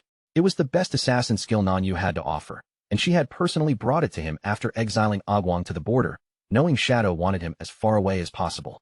The system displayed the gold tier skill, Shield of Shadow Dance. Whenever the user entered stealth, the skill would grant damage immune shields equal to the user's stealth level, with a 5-minute cooldown before it could activate again. Shadow felt a quiet rush of satisfaction, because damage immunity was basically a short window of invincibility. Against ordinary monsters, it was useful, but against real bosses, it could decide everything, especially when their attacks could punch straight through even his massive lifesteal shields. Without wasting any time, Shadow opened his system panel and poured his saved evolution points into the skill book. In a flash, the book's rank climbed from gold tier all the way up to epic tier. The upgrade immediately paid off, cutting the skill's cooldown down to just a little over 20 seconds. Shadow activated the skill, and a cold blue aura instantly wrapped around his body. Since his stealth had already reached level 21, it gave him 21 separate layers of damage immunity, making it an ideal defense against enemies that relied on brutal, single-hit attacks. A wisp of smoke reminded him that Zentile and the War God Guild had managed to slip away. Her expression turned uneasy, because after this failure, those enemies would definitely become more cautious, and probably even more dangerous. Then she complained that Nanyu players were peace-loving people who absolutely hated being dragged into stressful conflicts. The more she thought about it, the darker her imagination became. She pictured Nanyu's relaxed players being forced into a miserable future, fighting monsters 6 days a week just to stay alive, with no room left for their easygoing lifestyle. That horrifying grinding routine instantly terrified Sister Hai. She cried out that she would rather die than lose her precious 3 o'clock tea time, while the official beside her also broke down, mourning the peaceful days they were about to lose. Watching the two of them weep as if hard work were the end of the world, Shadow suddenly recalled a secret from his past life. The reason Nanyu players could remain so relaxed during the apocalypse was that their region had some of the strongest hidden classes. If they were not so unbelievably lazy, Nanyu might have become the most powerful region of all. Shadow finally spoke up and settled them down. He promised that he would stay in Nanyu until Zentile was caught, and while he remained there, he would also help raise their combat strength so they could protect themselves when trouble came. Sister Hai and a wisp of smoke quietly celebrated behind their tearful faces. The official even felt secretly proud, thinking that no matter how powerful Shadow was, even he could not withstand crying women. Their fake sadness had worked perfectly and successfully won his help. The women immediately brightened up, cheering with excitement and thanking Shadow again and again. They quickly brought up the idea of teaming up to fight bosses, but even then, they shamelessly laid out their lazy schedule first. They wanted to work only from 9 to 6, keep their tea break, and still take weekends and holidays off. Shadow was left speechless by how casually lazy they were. In the end, he simply told them to form a party so he could carry them through leveling. At the same time, he ordered their subordinates to start scouting for any bosses ranked Emerald tier or higher. The girls burst into celebration, absolutely thrilled that a top-tier player would be doing the difficult fighting for them while they got to enjoy the game with almost no effort. Shadow summoned his skeletal dragon, Osiris, and the massive creature lifted the women up as they took to the sky. While flying, a wisp of smoke reported that an emerald-tier boss had been found, the highly toxic Blackfish King. The creature hid beneath layers of black water slime, which made it immune to ranged attacks. Shadow told them to guide him there, and also ordered them to keep him updated on Zentile's movements. Before long, they arrived at a quiet riverbank near a ruined city, surrounded by thick forest and heavy silence. At the river's edge, Shadow paused in confusion when he saw Sister Hai sitting there calmly with a fishing rod. Instead of preparing for a boss fight, she looked like she had come for a peaceful afternoon by the water, so he asked what exactly she was doing. Sister Hai quickly shushed him and kept her eyes fixed on the river. She explained that this boss could only be lured out by fishing. Then she warned him that once its health fell below 30%, it would dive back underwater and recover at a terrifying speed, making it extremely difficult to finish off. A wisp of smoke suggested that Shadow should first clear out the low-level monsters nearby and use them to build up energy for his stronger attacks. Shadow glanced at her in surprise, not expecting her to understand the details of his energy-gathering mechanics. Her face turned red, and the official shyly admitted that she was actually a huge fan of his. To prove it, she pulled out her phone and showed him the screen. Her lock screen was a secretly taken photo of Shadow, and she proudly said she had watched his boss fights hundreds of times.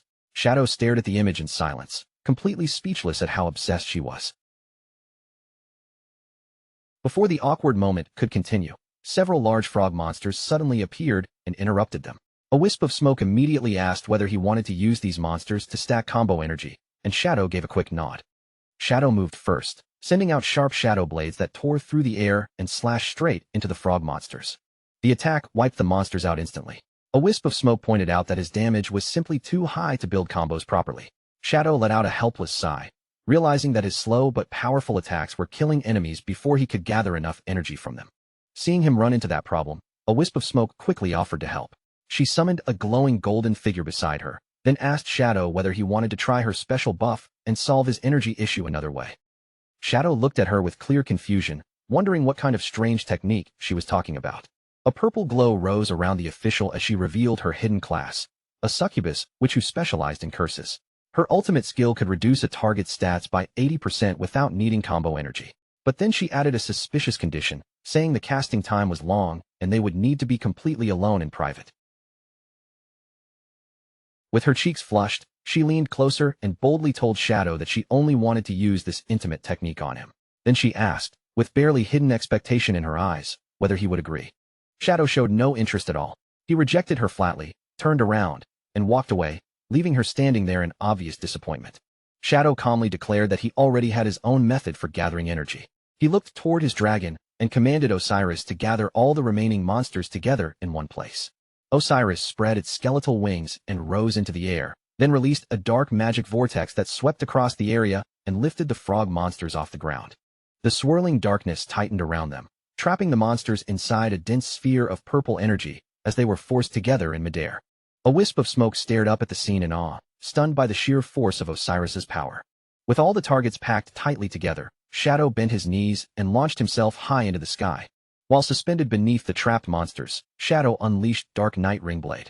A massive circular wave of red energy expanded outward, slicing cleanly through the enemies caught inside the dark sphere. The official froze when the damage numbers exploded across the battlefield.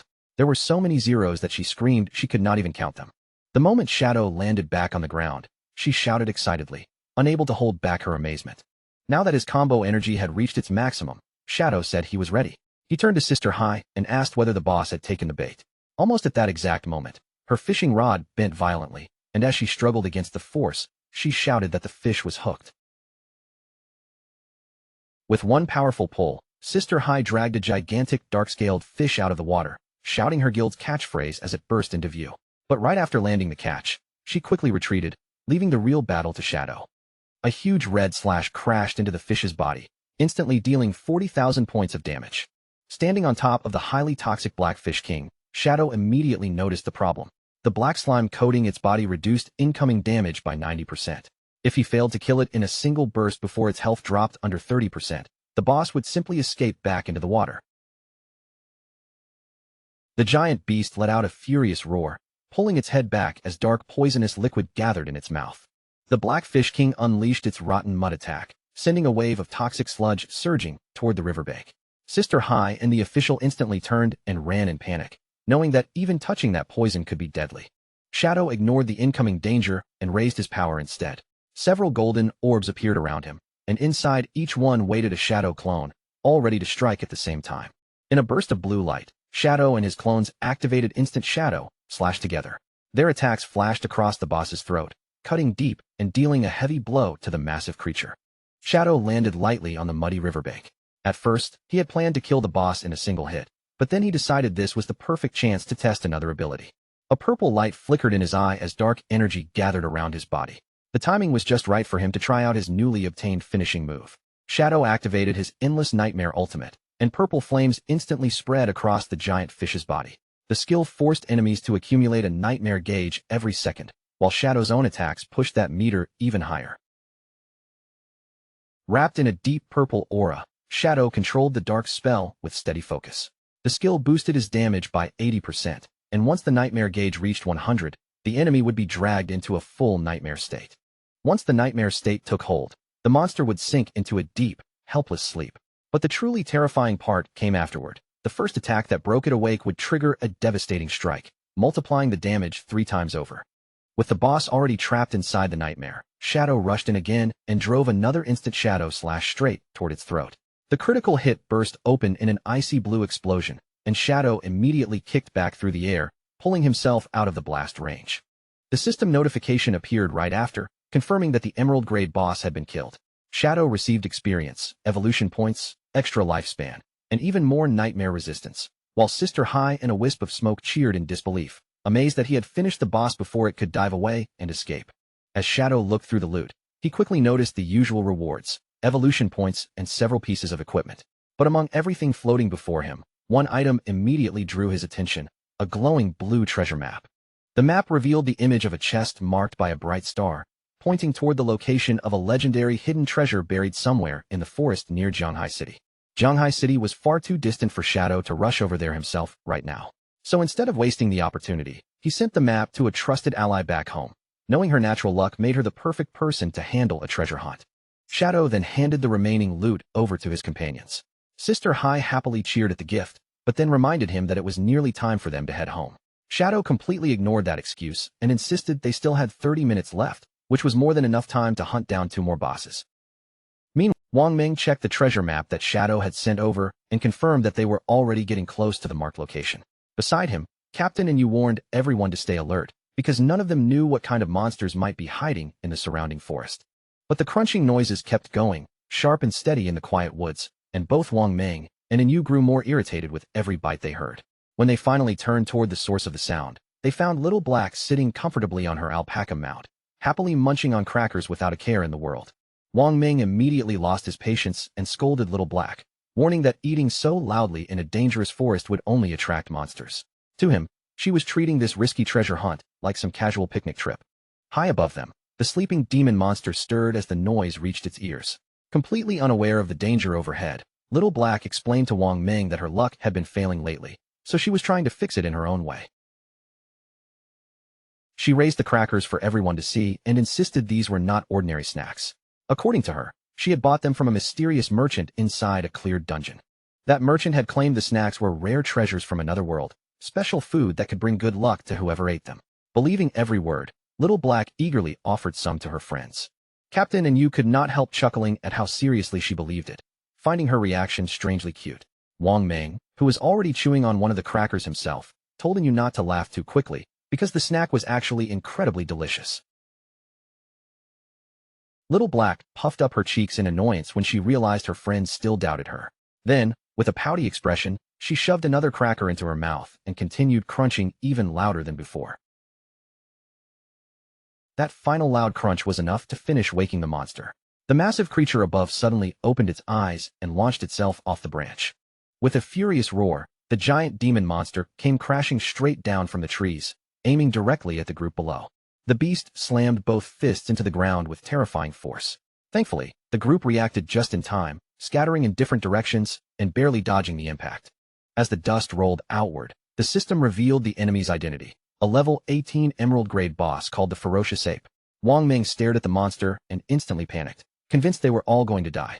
The Ferocious Ape roared again, its red eyes locking onto the source of the noise, before it violently sent Little Black flying deeper into the forest. To everyone's shock, the ferocious ape did not continue attacking the rest of the party. While Little Black and her alpaca were sent flying through the air, her companions finally snapped out of their shock and rushed off to find her.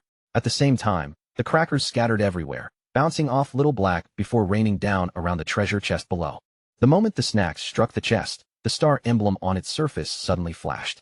A pair of eyes opened on the wooden lid, and a low growl rumbled from inside it. The chest snapped open like a living mouth, revealing rows of sharp teeth and a huge tongue twisting inside. A system alert immediately identified it as a level 20 emerald-grade boss, the Greedy Devourer.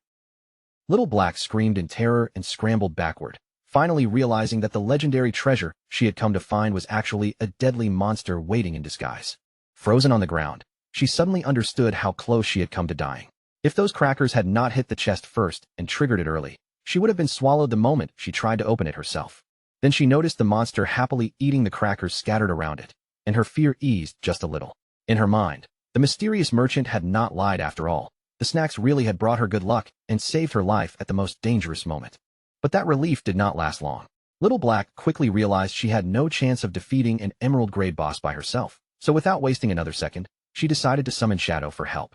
Back at the riverbank, Shadow's battle had just reached its final moment, ending with him unleashing a devastating blue slash that completely finished off the boss. From the cliff above, Sister High and the official, a wisp of smoke, cheered loudly for Shadow's overwhelming power as he stood victorious beside the glowing loot. Shadow told his companions to hurry up and collect the drops so they could move on to the next boss. The women looked at the treasures in front of them and could not help marveling at the rewards. Then a timer appeared, showing that it was already 8 o'clock in the evening. Exhausted, a wisp of smoke and Sister High immediately protested, saying it was time to clock out and firmly refusing to work overtime. Living up to Nanyu's famously relaxed playstyle, the two women cheerfully said goodbye and told Shadow they would see him again at 9 in the morning, then left him standing there all by himself. Shadow's brief moment of solitude was suddenly interrupted by an urgent message from Little Black. She said she had found a legendary treasure, but it turned out to be a powerful mimic monster that she could not beat, and now she was desperately begging for rescue. Shadow immediately asked for her coordinates. Once he received the location, he mounted his skeletal dragon, Osiris, and flew straight toward her without delay. Deep inside the dark forest, a nervous Little Black sat there clutching a cracker, carefully nibbling on it, while keeping her eyes fixed on the glowing purple Greedy Devourer chest boss. Shadow arrived from above, descending with a heavy strike. His crimson blade tore through the air and slashed straight across the monster's body. The system instantly confirmed the boss's defeat, rewarding him with massive experience and tradable lifespan, and his level rose all the way to 25. As loot orbs floated around them, Little Black praised Shadow in amazement, saying he had found her so quickly and even killed the boss in one hit. Shadow ignored her praise and went straight to the important question. He asked how she had managed to discover the mimic without being caught by its trap. Little Black explained that she had accidentally fallen into the pit and almost touched the chest herself. But just before she did, one of the crackers she dropped hit it first, waking the monster in her place. When Shadow asked about the cracker, Little Black explained that she had bought the snack from a mysterious merchant, and according to her, it could turn bad luck into good fortune. Shadow held the snack between his fingers and looked at it with deep skepticism. Even with all the knowledge he had carried over from his past life, he had never heard of an item that could actually alter someone's luck like that. Little Black watched him with sparkling anticipation, secretly hoping he would finally take off his mask to eat the cracker, giving her a chance to see his real face. Shadow seemed to sense exactly what she was thinking. Before she could get her wish, he activated his stealth skill and vanished into dark blue flames, leaving Little Black staring blankly at the empty space in front of her. A moment later, Shadow reappeared with his mask still perfectly in place. He gave her a casual thumbs up and said the snack tasted good, making Little Black pout as she playfully accused him of being far too shy. Turning his attention to the real blue chest, Shadow explained just how dangerous the mimic had been. Any player swallowed by it would be trapped inside its stomach, unable to log out, and could even starve in the real world. Only after defeating the mimic safely would the actual treasure reveal itself. Shadow opened the chest and received a fresh wave of rewards, including evolution points and several pieces of equipment. Among the loot, 2 items stood out immediately, a map and a key connected to the city of unjust death. Shadow's eyes widened in genuine astonishment the moment he recognized the key, because this was an artifact so rare that even he had to stop and take it seriously. Shadow stared at the rare drop in disbelief, his gaze lingering on it for a long moment. For the first time, he seriously wondered whether Little Black's strange cracker had actually improved her luck. The name immediately brought back his memories of the city of unjust death, a terrifying forbidden zone where the living were never meant to set foot. In his past life, only one person had ever managed to enter that place. At the same time, Shadow's sister, Qin Xiaoyu, was also pulled into the maze. Her body appeared inside the cold blue glow of the transfer spell as the light slowly faded around her. The moment Qin Xiaoyu landed, she spotted her friend nearby and quickly called out to her. But when the woman only stared forward with empty eyes and gave no response, Qin Xiaoyu's expression tightened with worry, as if she were looking at a lifeless phantom.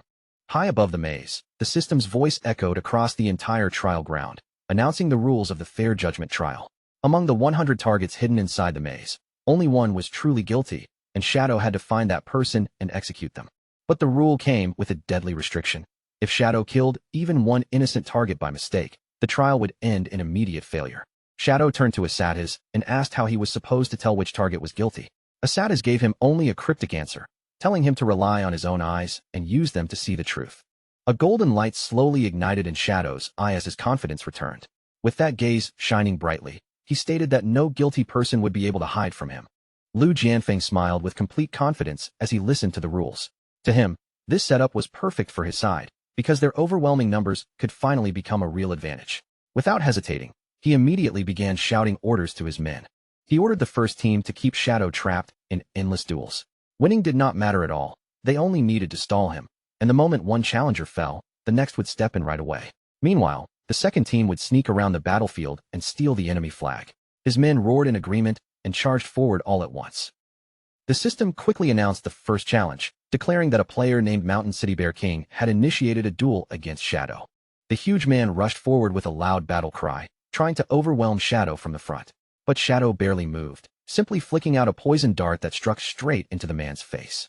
The player gasped at the terrifying speed, and before he could react, the system had already announced his defeat. The instant the first challenger collapsed, the system announced the next duel without pause. Shadow did not look troubled by the endless line of opponents at all. He simply turned his head and calmly told Chun Wuming to protect their flag. Chun Wuming barely had time to understand the order before one of the enemy's sneaking squad suddenly jumped at him. Pink hearts floated around the man as he lunged forward, trying to grab the guild leader in a tight and extremely creepy hug. The guild leader screamed in pure terror, begging the man to stop touching him. Shadow, however, only stepped to the side and watched the bizarre struggle unfold with no intention of getting involved. At that moment, Shadow's current opponent charged at him, shouting angrily for Shadow to stop looking elsewhere and focus on their duel. Shadow dodged the clumsy attack without even breaking a sweat, then ended the fight instantly with another poison dart. The defeated player rolled away as his armor vanished, leaving him in heart-patterned underwear, while Shadow coldly called the whole attempt pathetic as the system confirmed his victory. The system immediately moved on to the next duel, this time against a player named Sichuan Chongqing Dual Realm Walker. The new challenger stepped forward aggressively, warning Shadow not to interfere with his struggling teammate. At that same moment, several of Lu Jianfeng's men closed in around Chun Wuming, tightening their formation and cutting off his path. Chun Wuming's face was covered in embarrassing lipstick marks from that strange hug, and the humiliation finally pushed him past his limit. Furious, he screamed at them to take him seriously, then activated his holy shield art, causing golden light to flare around his body and making him completely invincible for 8 seconds. Using that brief window of invincibility, Chun Wuming swung his weapon with all his strength, releasing a powerful shockwave that blasted his attackers backward. He then struck a dramatic pose in the golden glow, proudly declaring that he would hold the line and protect Shadow's base no matter who tried to break through. But instead of looking frightened or preparing for another attack, the enemies who had been knocked down simply sat on the ground and burst into laughter. One of them mocked the shining guild leader and told him that he might want to look behind him. Chun Wuming's body stiffened, and a bad feeling instantly crawled up his spine. When Chun Wuming turned around, his face went pale. In the distance, another enemy was already running away with their red flag, laughing as he waved goodbye. Sweat rolled down Chun Wuming's face as he realized he had been completely tricked. The enemy team had successfully grabbed the red flag, and one of Lu Jianfeng's men sprinted back with it, cheering loudly that they had secured the prize. From farther away, his teammates shouted praise at the thief, yelling that all he had to do now was bring the flag back and victory would be theirs. The flag carrier leapt forward with a smug grin, boasting that they would become the first group to defeat Shadow. But the moment his feet touched the ground, he stepped directly onto a hidden trap, triggering a massive green explosion that erupted beneath him. As the poisonous fog slowly spread and cleared, the enemies stared in shock. The flag carrier had been killed instantly, and both his loot and the stolen flag dropped right where he fell. Shadow calmly explained to the stunned Chen Wuming that the blast had come from a poison trap. Then he revealed the truth to Lu Jianfeng. At the very start of the game, he had already used his high-level stealth to secretly place invisible poison traps across the battlefield. Furious, Lu Jianfeng shouted at Shadow, demanding to know why he had not been disqualified for attacking other players while he was locked inside a duel. Shadow summoned a glowing trap into his hand and pointed out the loophole with a smug calmness. The rules only banned active attacks outside a duel, but if the enemies stepped on his traps by themselves, that did not count as him attacking them directly. Right after saying that, Shadow swiftly finished his current opponent with a clean strike to the head. As the system announced another victory, he looked ahead coldly and called for the next challenger. One enemy named Mule refused to believe Shadow could keep defeating everyone in a single hit, so he rushed forward and forced another duel. But before he could even react, Shadow struck him straight in the face and instantly ended the match. After that, the system's announcements came one after another, rapidly declaring a chain of duels that were initiated by different players and then lost almost immediately. Watching his men fall so quickly, a panicked Lu Jianfeng suddenly activated his sprinting skill and bolted across the battlefield. His confused subordinates shouted after him, asking where he was going. As he ran, Lu Jianfeng deliberately stomped hard against the ground, triggering another invisible trap and causing a huge poison explosion to swallow his body. But when the green blast faded, Lu Jianfeng walked out completely unharmed, protected by the damage immunity shields layered around him. His subordinates quickly understood what he was doing. Lu Jianfeng was using himself as a human minesweeper, setting off the traps so everyone else could pass safely. As more traps detonated around him, his men realized the safest choice was simple. They only needed to follow the exact path of his footsteps. When one of them wondered why Lu Jianfeng did not just grab the flag himself, another immediately answered that he clearly did not understand their leader's true intention. Seeing Lu Jianfeng's intense expression as he charged forward, they became convinced that his real goal was not the flag at all. He wanted an honorable duel with Shadow. The thought of two powerful warriors finally facing each other moved them deeply, filling the group with admiration and excitement. Fired up by that belief, they decided they had to remove every distraction for their leader. With renewed determination, the group rushed forward together to snatch the flag. But Chen Wuming stepped directly into their path, glaring at them with firm resolve as he declared that he would protect everything that belonged to Shadow. The enemies sneered at him, admitting that his level and gear were impressive, but doubting that one guild leader could possibly stop their entire group alone. Chen Wuming answered with a confident smirk, asking them who had ever said he planned to fight all of them by himself. While Shadow defeated yet another challenger in the background, Chen Wuming finally put his real plan into motion. Chen Wuming moved first and directly initiated a duel against Lu Jianfeng. The fleeing leader was stopped dead in his tracks, his body suddenly wrapped in blue energy, as the forced duel locked him into a fight with Chen Wuming. Lu Jianfeng turned back with a furious glare, frustration twisting across his face as he realized he had been caught at the worst possible moment. Because Chen Wuming had entered a duel, the stolen flag was instantly teleported to a random spot nearby. Chen Wuming looked at Lu Jianfeng and taunted him, revealing that he had already seen through the plan and deliberately trapped him here to deal with those annoying damage reduction shields. Now that Lu Jianfeng was locked in battle, Shadow finally had room to move freely. A terrifying red aura burst from his body, sweeping across the battlefield and making the remaining enemies freeze in place with fear. Shadow glanced toward Chen Wuming and calmly praised him, acknowledging that he had handled the situation perfectly. Without their leader's protection, the remaining subordinates suddenly lost all confidence. They looked at one another in panic, their faces sinking into despair. Before any of them could react, Shadow vanished into a blinding streak of red energy. His slashes flashed through the group effortlessly, cutting down the remaining enemies one after another and sending them straight back to their respawn points. When the red light finally faded, Shadow stood alone among the scattered loot, having completely wiped out the entire group. But then a shout rang out from behind him, warning that the fight was not over yet. Shadow turned and saw Chen Wuming hanging limply by his collar, bruised all over and completely unconscious. The system announced Chen Wuming's defeat, and Lu Jianfeng immediately dropped him aside before initiating a duel with Shadow himself. With a fierce expression, he declared that Shadow still had to deal with him. At the same time, a powerful slash broke through and shattered the metal bracelet, revealing that to stop the healing and remove the boss's shield, all 4 bracelets had to be destroyed at once, because they were the locks sealing away its true power.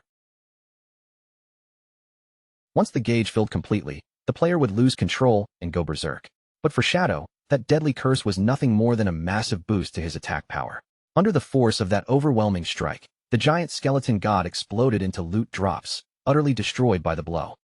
A system message appeared right after, confirming that the boss had been killed. After the boss collapsed, two swirling purple portals opened in front of Shadow.